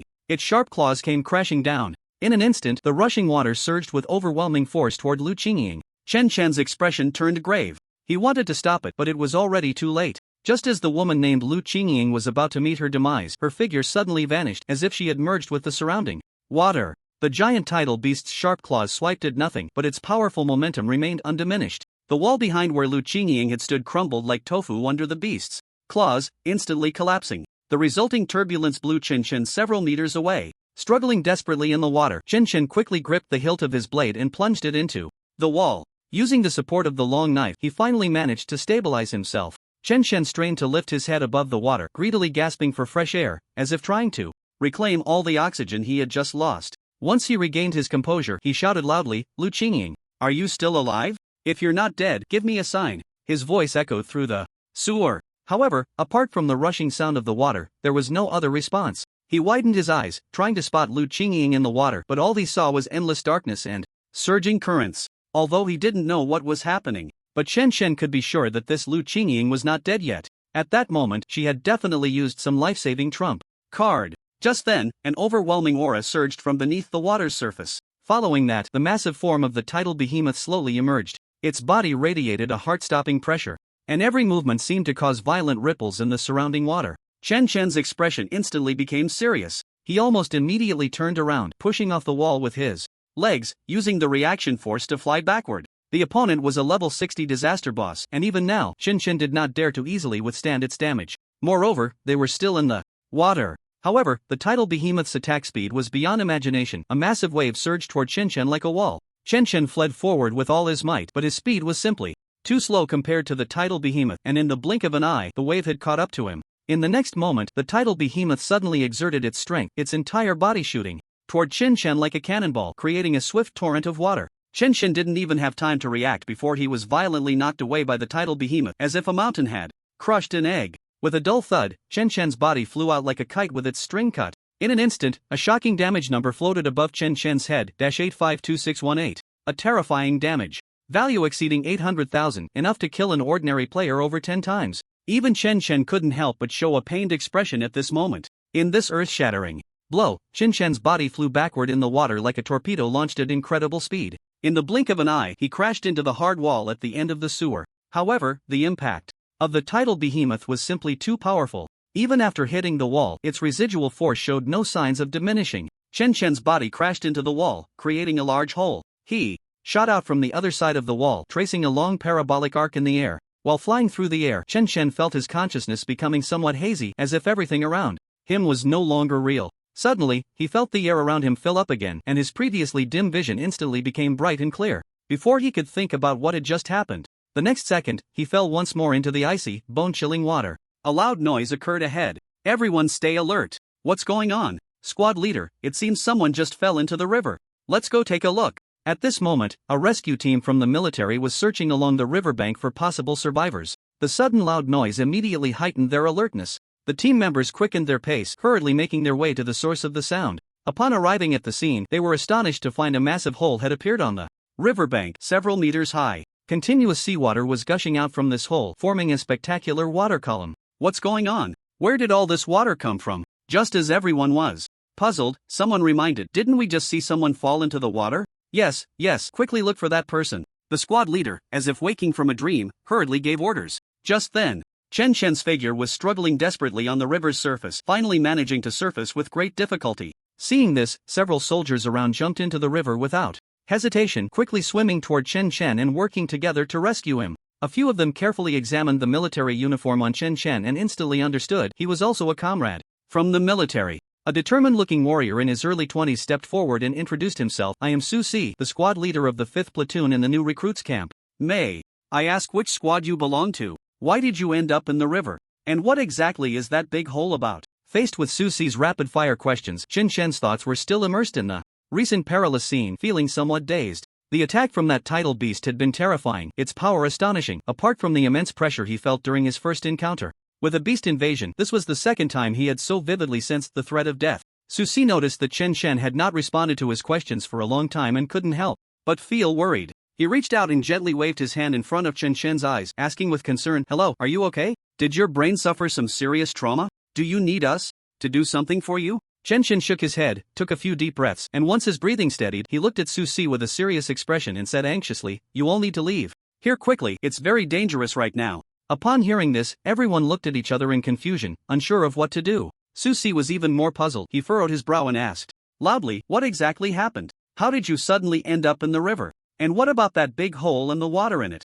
Faced with Susi's barrage of questions, Chen Shen appeared somewhat impatient. He waved his hand and replied urgently, "If I say to leave, then hurry up and go. There's no time to explain all this to you." Susi was immediately displeased upon hearing this. He thought to himself they had gone through great efforts to rescue him from the river, yet he was so ungrateful and had such an arrogant attitude. Just as he was about to argue with Chen Shen, he suddenly heard a strange cry coming from the direction of the hole. Susi looked over and saw a group of fierce-looking tidal beasts swimming out, their mouths emitting sharp, chilling cries. Seeing so many beasts surge out from that big hole, the soldiers of the 5th platoon all wore serious expressions. One soldier quickly used an observation technique on them. He then reported urgently, "Squad leader, these are all level 50 tidal beasts." Level 50? Susi's brows furrowed even tighter. Their team's average level was only 42. They were no match for this group of beasts at all. "Captain, what should we do?" a soldier asked. "What can we do?" Susi decisively issued an order. "Of course, we retreat. Bring this little brother with us and report back to headquarters." Upon hearing that they were going to take him along, Chen Shen immediately shook his head and said, "You don't need to worry about me, just go. These beasts must be killed, otherwise, if they spread to other areas, it will cause huge trouble for the rescue operations in Pingtian City." Susi doubted he had heard correctly. "You want to stay? On what basis do you want to stay? Over there are a bunch of level 50 tidal beasts. May I ask what level you are?" "Level 30, Chen Shen replied calmly. Everyone, the members of the 5th platoon, were speechless. "So you're only level 30, yet you speak so confidently, making us think you were some big shot." Just then, one soldier anxiously shouted, "Squad leader, those tidal beasts are charging over." Susi looked at Chen Shen and impatiently said, "I'll ask you one more time, are you leaving or not? If you don't leave, I won't take care of you anymore." To his surprise, Chen Shen turned around nonchalantly. Facing the group of rushing tidal beasts, "Make sure to tell the military leaders when you go back that there's something strange underground in Pingtian City and they should send more high-level professionals over." As soon as he finished speaking, Chen Shen drew his dual blades and instantly unleashed 2 blood-blade cross slashes. 2 scarlet blades of light cut through the water, leaving dazzling trails like lightning slicing through the current, aiming directly for the vital points of the tidal beast. Wherever the blades passed, water splashed everywhere, and the tidal beast let out a piercing scream, blood spreading in the water. Susi and the others widened their eyes in disbelief, astonished that so many tidal beasts were slain by this person in a single move. Their eyes were filled with shock and incredulity, as if they had witnessed something beyond reason. "What kind of monster is this guy?" a warrior murmured. Suddenly, one of the warriors seemed to remember something and said, "Right, I remember him now. This guy just arrived at the rookie camp yesterday. On his first day, he easily took down 10 people, including Wu Tianhao, in a 1v10. Damn, so it's him." Susi realized, his face showing admiration. Chen Shen turned to the members of Class 5. "Why are you still here?" Susi immediately changed his previous attitude, saying respectfully, "We'll leave right away. Don't worry, big shot, I will definitely deliver what you asked for." After saying that, Susi quickly led the members of Class 5 away from the riverbank. Just then, a violent noise erupted from the large hole on the riverbank. The seawater surged more violently, forming a massive whirlpool. The area around the hole trembled continuously, rocks crumbling, and the sound of rushing water echoed like thunder. Suddenly, a gigantic figure leaped out of the hole. The tidal giant beast charged out of the cave at an astonishing speed, creating towering waves. Its massive body arced through the air before crashing heavily into the river, splashing enormous waves that scattered like a curtain of rain. The giant beast let out a deafening roar that shook the entire riverbank. In an instant, this roar attracted the attention of countless rescue teams. "What is that sound? It sounds like a beast. Let's go check it out. Everyone stay alert, there might be a strong enemy appearing." Soon after, several rescue teams and regular army soldiers rushed to the riverbank. As they arrived, they saw the tidal giant beast roaring in the river. The beast was enormous, covered in thick scales, its eyes deep like an abyss filled with a destructive pressure. Many soldiers immediately used observation techniques, and the information they gathered made their expressions turn grave. "This is actually a level 60 disaster boss." "A level 60 boss? We are no match for it. Quick, Report to the higher-ups and request support. On the riverbank, Chen Chen faced this terrifying disaster boss without the slightest hint of retreat. He calmly looked at the giant beast, a cold smile appearing at the corner of his mouth. Slowly raising his hand, he beckoned to the boss with a finger. It was a provocative gesture, as if to say, "Come at me if you dare." A flash of anger crossed the tidal giant beast's eyes, its roar becoming even more ferocious, its massive body thrashing violently in the water, creating towering waves. The military personnel, still observing, were separated from Chen Chen by the river. Seeing Chen Chen on the opposite bank making a provocative gesture towards the boss, they all showed expressions of shock. Whose subordinate is this? Damn, that's ruthless. How dare he provoke a level 60 boss? Contact the troops on the other side. If we wait too long, this kid might be ground to dust. Just as everyone was discussing, the next second, the tidal giant beast leaped out of the water. Its massive body sent towering waves splashing as it landed heavily on the shore, less than 3 meters away from Chen Chen. The tidal giant beast roared and instantly launched an attack. Its enormous claws, carrying destructive power, lunged straight at Chen Chen. The heavy footsteps shook the ground like a heavy tank. Although its speed slowed on land, it was only relative. In Chen Chen's eyes, the opponent's speed remained incredibly swift. Chen Chen could only barely see the movements of this giant beast. By simultaneously activating Ultimate Frenzy and Limitless Dual Blade style, his body continuously dodged under the beast's onslaught, each attack accompanied by a fierce gust of wind. The tidal giant's sharp claws, infused with the power of the tides, fell like a torrential storm. Although Chen Chen managed to fend off the attacks, he was still forced to retreat step by step. Each time he was hit, his health would plummet significantly. If it weren't for the frenzied recovery from bloodline boiling, Chen Chen might not survive even 2 rounds before meeting his demise. Truly, this was a level 60 disaster boss with an absurdly thick health pool. Chen Chen roughly estimated that its health was definitely over 80 million. The advantage was its high attack and thick health. In the water, its strength could increase by at least 50%. After activating Ultimate Frenzy, Chen Chen had over 1.85 million attack power. Striking the beast still felt like mere scratching. The downside was the lack of any special skills. It was pure, unadulterated meat. Even a fully equipped level 60 team might not be able to take it down. After a series of high-paced battles, Chen Chen quickly distanced himself from the tidal giant, gasping for breath, his forehead already drenched in sweat. Just a moment ago, his health had dropped below 30%. Chen's face turned slightly pale and his body began to tremble, but his gaze remained resolute. It had to be said that this level 60 disaster boss still exerted too much pressure on Chen Chen. At this moment, in a one-on-one situation, he was simply no match for it. However, most of the main forces had already moved to the city center and the nearby rescue teams were not strong. If they encountered a beast of this level, they would only face annihilation. Therefore, Chen Chen could only choose to hold it off here, trying to buy time for others. Suddenly, the tidal giant opened its massive mouth and a powerful stream of water shot towards Chen Chen like a sharp arrow. Where the water flowed, the air was sliced, buzzing as if even space was about to be torn apart. Chen Chen quickly sidestepped to evade, but the speed of the water was simply too fast. Although he managed to dodge part of it, his shoulder was still grazed. Blood instantly stained his clothes. 593012, the massive damage number once again pushed Chen Chen's health below 20%. Relying on the reflection damage combined with his own attacks, Chen Chen had only managed to deplete less than 1/10 of the beast's health. He gritted his teeth, enduring the pain, and continued to dodge the tidal giant's subsequent attacks.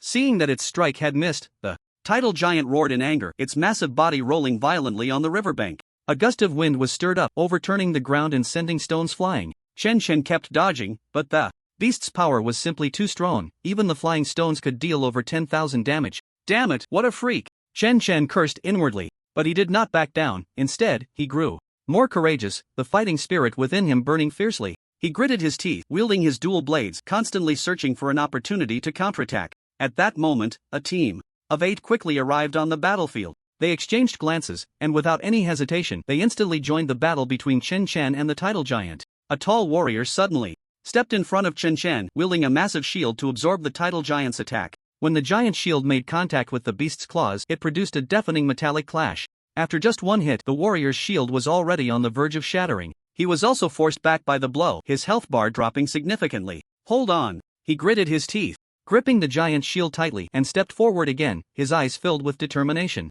The 2 mages behind him quickly cast frost magic, attempting to slow the giant beast's movements. The ice rapidly spread, covering the scales of the tidal giant with a thin layer of frost. However, this tidal giant seemed to be immune to control-type magic, much like Chen Chen, and its speed showed no signs of slowing as it charged towards the 2 ice mages. At that moment, 3 more warriors quickly launched a flanking attack. They coordinated seamlessly, with one drawing the Giant's attention while the other two attacked from the side, looking for an opportunity to strike at the beast's legs. Each flash of the blade only sparked against the giant's legs, failing to break through its defenses. In the distance, two archers continuously shot arrows, aiming for the title giant's weak points. The arrows zipped through the air, accurately hitting the joints of the beast, but all that could be heard was a series of clanging sounds. They failed to inflict any substantial damage. A healer was constantly casting healing spells on the injured shield warrior, ensuring the team's sustained combat effectiveness. A soft glow emanated from her hands, quickly healing the warrior's wounds. Chen Chen looked on, his expression one of surprise.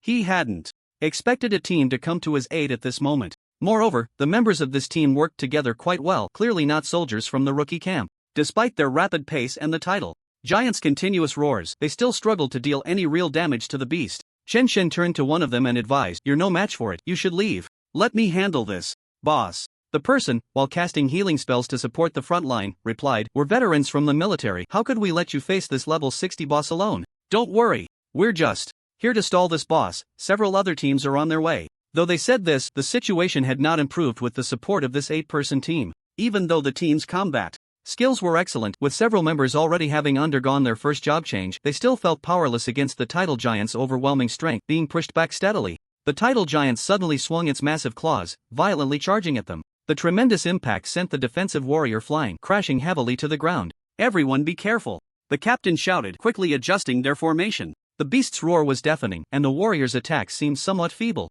One warrior gasped for breath, his face drenched in sweat and anxiety. His eyes were filled with unease, but he still gripped his sword tightly, showing no signs of retreat. At that moment, Chen Chen's stamina had recovered slightly. He quickly stood up, his eyes shining with determination. In the next second, bloodline resonance activated, and a wave of energy spread from Chen Chen, enveloping the surrounding 8-person team. The others, who were ready to continue fighting, suddenly froze in place, their eyes filled with disbelief. Just moments ago, their health had surged dramatically. They also felt a powerful force surging into their bodies. What is happening?" the captain exclaimed, watching his health bar rise rapidly, his eyes wide with shock. Such strong power. The archer tightened his grip on his bow, feeling as if he had been revitalized. The shield warrior, who had been on the verge of collapse, suddenly straightened his back. "My health, how did it reach 650,000? For a moment, everyone exchanged glances, unsure of the cause of this strange phenomenon. Chen Chen smiled slightly and shouted, "Stop dawdling. Let's kill this bastard together." With that, Chen Chen took the lead, charging towards the title giant.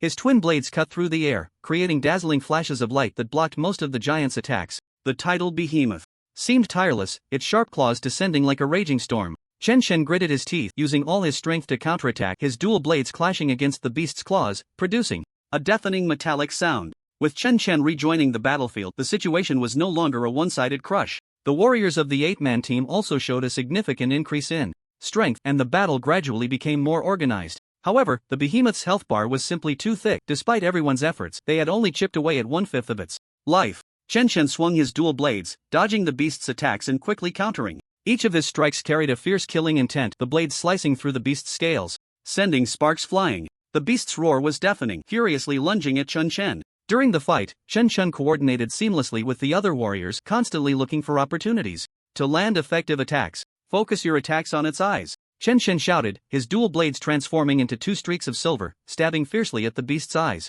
The beast suddenly shook its head, evading Chen Chen's attack, its massive tail sweeping through the area, sending stones flying. Chen Chen quickly retreated to avoid the tail strike, then rolled to dodge the beast's incoming claws. At that moment, 2 more military teams joined the battle. These warriors quickly entered the fray, immediately receiving the boost from Chen Chen's bloodline resonance, their expressions reflecting shock. "What is this power?" a newcomer exclaimed, feeling the surge of strength within. "Don't worry about that, attack with all your might," their captain commanded. As more and more warriors joined, the title behemoth gradually found itself at a disadvantage. The warriors launched continuous attacks. Mages unleashed searing flames, icy frost, and various powerful spells, bombarding the beast relentlessly. Archers aimed for the beast's joints and eyes, shooting precise arrows. Warriors attacked from all directions, striking at the beast's limbs and head. "Everyone, give it your all," Chen Chen encouraged loudly, his dual blades dancing like the wind, landing several heavy blows in succession. Finally, after hitting the beast 20 times in a row, Chen Chen's dual blades suddenly glowed with white light.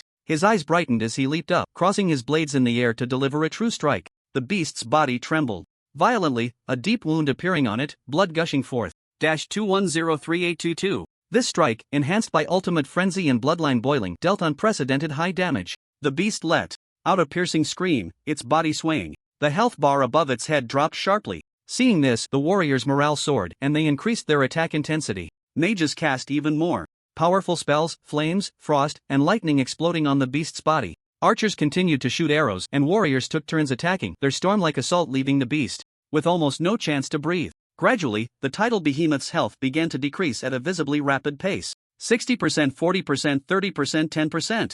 As its health continued to dwindle, its movements became slower, and more wounds appeared on its body. Chen Chen and the other warriors coordinated even more effectively, continuously delivering lethal attacks. Quick! Now's the time, give it the final blow! Chen Chen shouted, his dual blades flashing with fierce light once more. The warriors concentrated their strength, the mages casting their strongest spells, and the archers aiming for the beast's eyes. All attacks landed on the beast at that moment. The beast's body trembled violently, the red light in its eyes gradually dimming, and it finally collapsed with a thunderous crash. Dust flying everywhere. However, just as everyone thought the battle was over, the tidal behemoth let out one last furious roar, its body suddenly erupting with intense energy fluctuations. Its massive tail swept across again, bringing with it a storm-like force. The nearby warriors barely had time to react. If they couldn't block this strike, even with the boost from bloodline resonance, they would perish on the spot. Chen Chen's gaze sharpened, and without hesitation, he charged forward, using his body to shield against the behemoth's final blow. The tremendous impact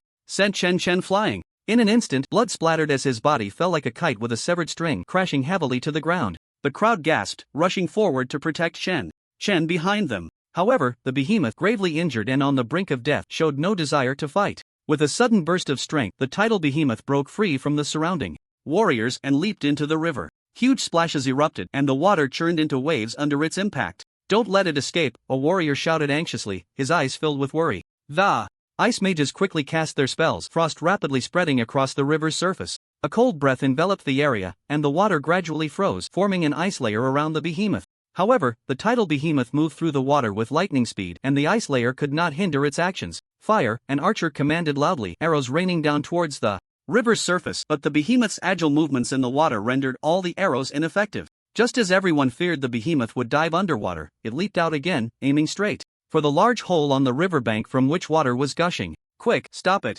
Numerous mages cast their spells again, trying to slow the behemoth's movements with frost magic. But the behemoth's speed was simply too fast, almost despairing. Just as the tidal behemoth was about to enter the hole, two blood blades sliced through the air nearby, striking it precisely. The behemoth's body trembled violently, the immense force causing it to falter, swaying unsteadily. In the astonished gazes of the warriors, Chen Chen's figure had already reached within 5 meters of the tidal behemoth. His face showed no emotion, and the twin blades in his hands gleamed coldly. Everyone was stunned. Just moments ago, they had all witnessed this young man being severely injured by the tidal behemoth. It seemed impossible for him to survive. Who would have thought he would not only reappear full of life but also challenge this ferocious beast? The tidal behemoth roared in unwilling anger as it saw Chen Chen charging towards it. Despite being at its last gasp, it still struggled to crawl into the large hole. But this time, Chen Chen was faster. He leaped high into the air, his twin blades crossing, tracing 2 shining arcs in the sky. It was as if he carried an overwhelming momentum. Swish, with a sharp sound of slicing through the air, Chen's twin blades struck fiercely at the behemoth's neck. The tidal behemoth's eyes widened, wanting to struggle but finding it had no strength left. Just like that, Chen Chen exerted his strength once more, and the behemoth's head was instantly severed, blood gushing forth and staining the entrance of the hole. The massive body of the behemoth collapsed helplessly to the ground, its enormous head rolling aside, the red light in its eyes gradually fading. The soldiers from the military who had just joined the battle wore expressions of disbelief. This was a level 60 disaster boss. Had they really killed it? It should be noted that the highest level among them was only a 54 level first transformation lava mage. The average level of the other warriors was only around 45 to 50. Theoretically, it was quite difficult for such a level of professionals to encircle and kill a 50-level disaster boss. Yet now they had directly defeated a level 60 boss, surpassing it by 10 levels. Such an event was utterly unfathomable at any time. Although 3 more teams came to reinforce later, the number of people had once reached over 40. However, dealing with a boss of this level couldn't be solved just by piling up numbers. Everyone understood one crucial point. That was the young man who had just beheaded the giant beast with a knife. This young man had been facing the tidal giant beast head-on from the beginning. It was he who absorbed most of the damage from the tidal giant beast, preventing the majority of casualties among those present. Secondly, there was that outrageous buff enhancement. A staggering 500,000 health points. Coupled with 5 times the defense and attack power, it significantly boosted the strength of everyone present. It was thanks to this buff that they could gradually whittle down the boss's health. The most astonished were the group of people near Chen Chen. They had witnessed Chen Chen being reduced to a sliver of health in an instant. At that moment, the hearts of the warriors almost leaped into their throats. But before they could rush to rescue him, Chen Chen stood up by himself. The health bar above his head began to rise wildly, recovering at a speed that left everyone dumbfounded. If it were anyone else, even if they didn't die, they would be severely injured. Yet this guy seemed unfazed. After enduring such a heavy attack, not only did he survive, but he was also able to counterattack swiftly, ultimately killing the level 60 disaster boss with his own hands. That tidal giant beast is dead? On the riverbank, a warrior stared blankly at the fallen body of the tidal giant beast, his expression dazed. He had never imagined that one day he would participate in the battle to kill a high-level boss. Of course, it wasn't just him. Many of the combatants around wore expressions of shock that were beyond words. Everyone stared blankly at the corpse of the tidal giant beast and the young man who was still gasping heavily on top of it. For a long time, they couldn't speak. At this moment, Chen Chen jumped down from the tidal giant beast and sat down on the ground. Sweat dripped down his forehead, soaking his clothes. His chest heaved violently and his once tense heart gradually relaxed. It must be said that the strength of this level 60 disaster boss was terrifying. Its last-ditch counterattack nearly brought him to the brink of death, reducing his health to less than 3% in an instant. Soon, the captains of the several support teams that had participated in the battle rushed to Chen Chen's side. Their expressions were serious, their eyes filled with concern and admiration. "Brother, can you still hold on?" A rather burly captain spoke first. Chen Chen forced a smile and shook his head. "I'm fine, just a bit tired." The captains exchanged glances, all expressing admiration for Chen Chen's strength. "Brother, that knife you just made was really cool," another captain exclaimed. "Thanks to that knife, or else this boss would have escaped." "Exactly, I thought that beast was going to get away." "You're amazing." This captain chimed in, then patted Chen Chen's shoulder and curiously asked, "Brother, what's your name? Which unit are you from? Since we've fought a boss together, let's get to know each other and be friends. Let me introduce myself first. I'm from the 302nd unit of Huadi City. My name is Qi Gang. With your strength, you must be from some elite unit, right? You're not from the Abyss battlefield, are you?" Chen Chen smiled and shook his head. "I'm not from any elite unit. I've never even been to the Abyss battlefield. I'm just an ordinary soldier from the rookie camp." "What, rookie camp?" As soon as this was said, the surrounding captains fell into shock again. Everyone was dumbfounded, their eyes filled with disbelief. "With your strength, why are you still hanging around in the rookie camp?" A slightly chubby captain quickly said. "Brother, our unit is in need of experts like you. Why not come to us? I guarantee you'll have better opportunities for development." Chen Chen was taken aback, and before he could respond, Qi Gang, who had spoken earlier, was displeased. "I say, you Peng, do you really think you can poach someone from the 436th unit, which ranks last in military strength every year? That Chen Chen, you might want to consider our 302nd unit. Chen Chen, our team's equipment is the most advanced in the entire military, and if you join us, you'll definitely enjoy the best resources. Don't all rush." The third captain hurriedly interjected, "Chen Chen, if you come to our unit, you'll have more opportunities for real combat, absolutely suitable for a strong warrior like you." Chen Chen was a bit dazed at this point. How did the conversation turn into a competition for recruits? Chen Chen smiled helplessly. "I really appreciate everyone's good intentions, but the battle isn't over yet. Let's focus on the task at hand first." The several captains exchanged glances. Although they were reluctant, they knew it wasn't the right time to compete for talent, so they all nodded in agreement. Just then, another unit quickly arrived. A 10-man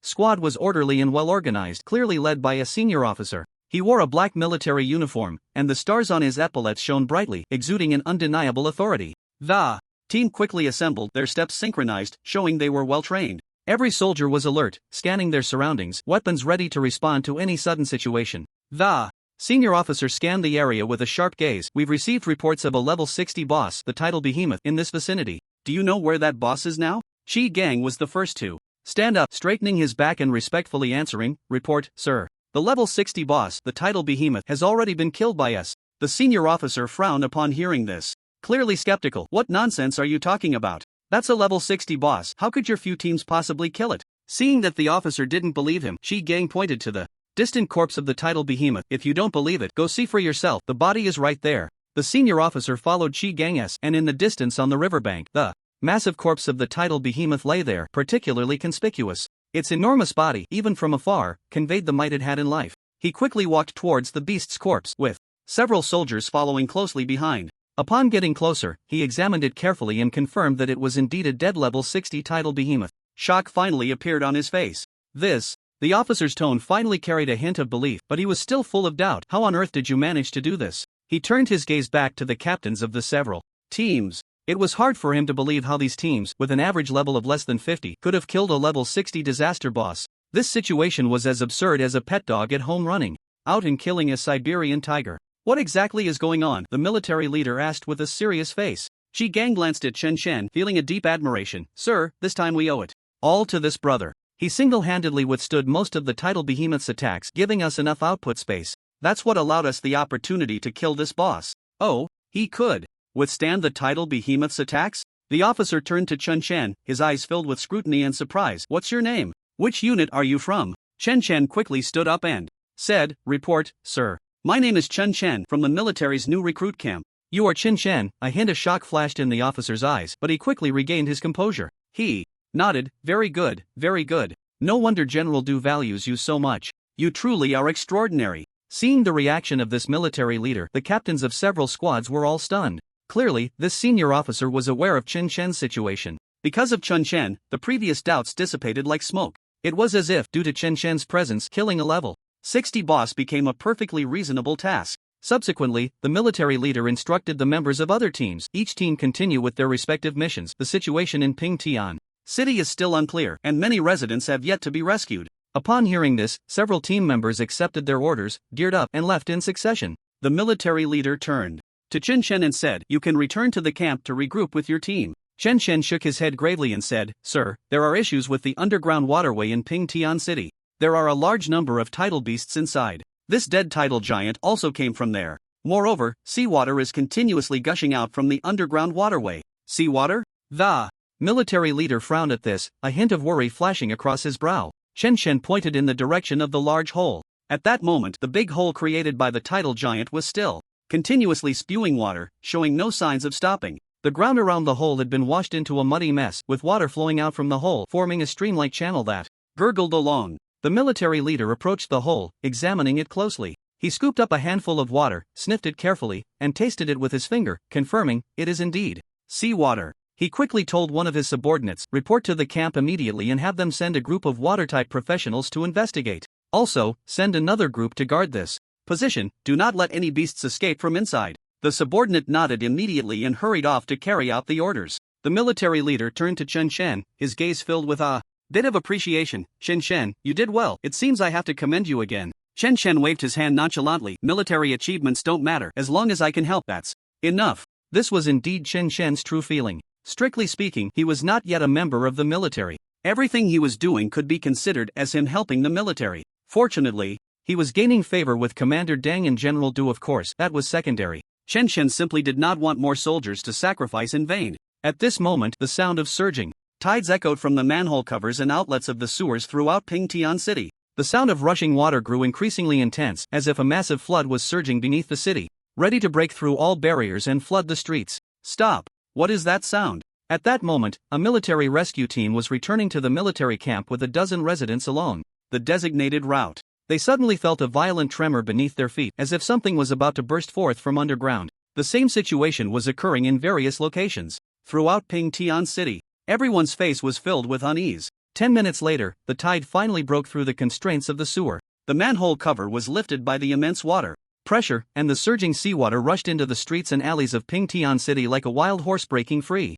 The soldiers of the rescue team screamed and fled, trying to find higher ground to escape the sudden flood. Run! The seawater is coming in, a resident shouted in terror, his eyes filled with fear. Go to higher ground. Hurry! Another person waved their arms, urgently directing those around them to move towards taller buildings. The seawater spread rapidly, soon reaching calf height. The situation was even more dire in the lower-lying streets, where the water level quickly rose to over half a meter deep. This seawater seemed endless, causing tremendous trouble for the military's rescue efforts. As the water level rose, tidal beasts began to appear continuously in the water. One by one, the tide beasts emerged from the water, baring their sharp teeth as they lunged at the surrounding crowd. The sounds of screams and shouts of slaughter intertwined. Meanwhile, in the rushing waters of the sewer, a graceful figure slowly appeared. It was Lu Qingying, who had suddenly vanished after being attacked by the tide giant.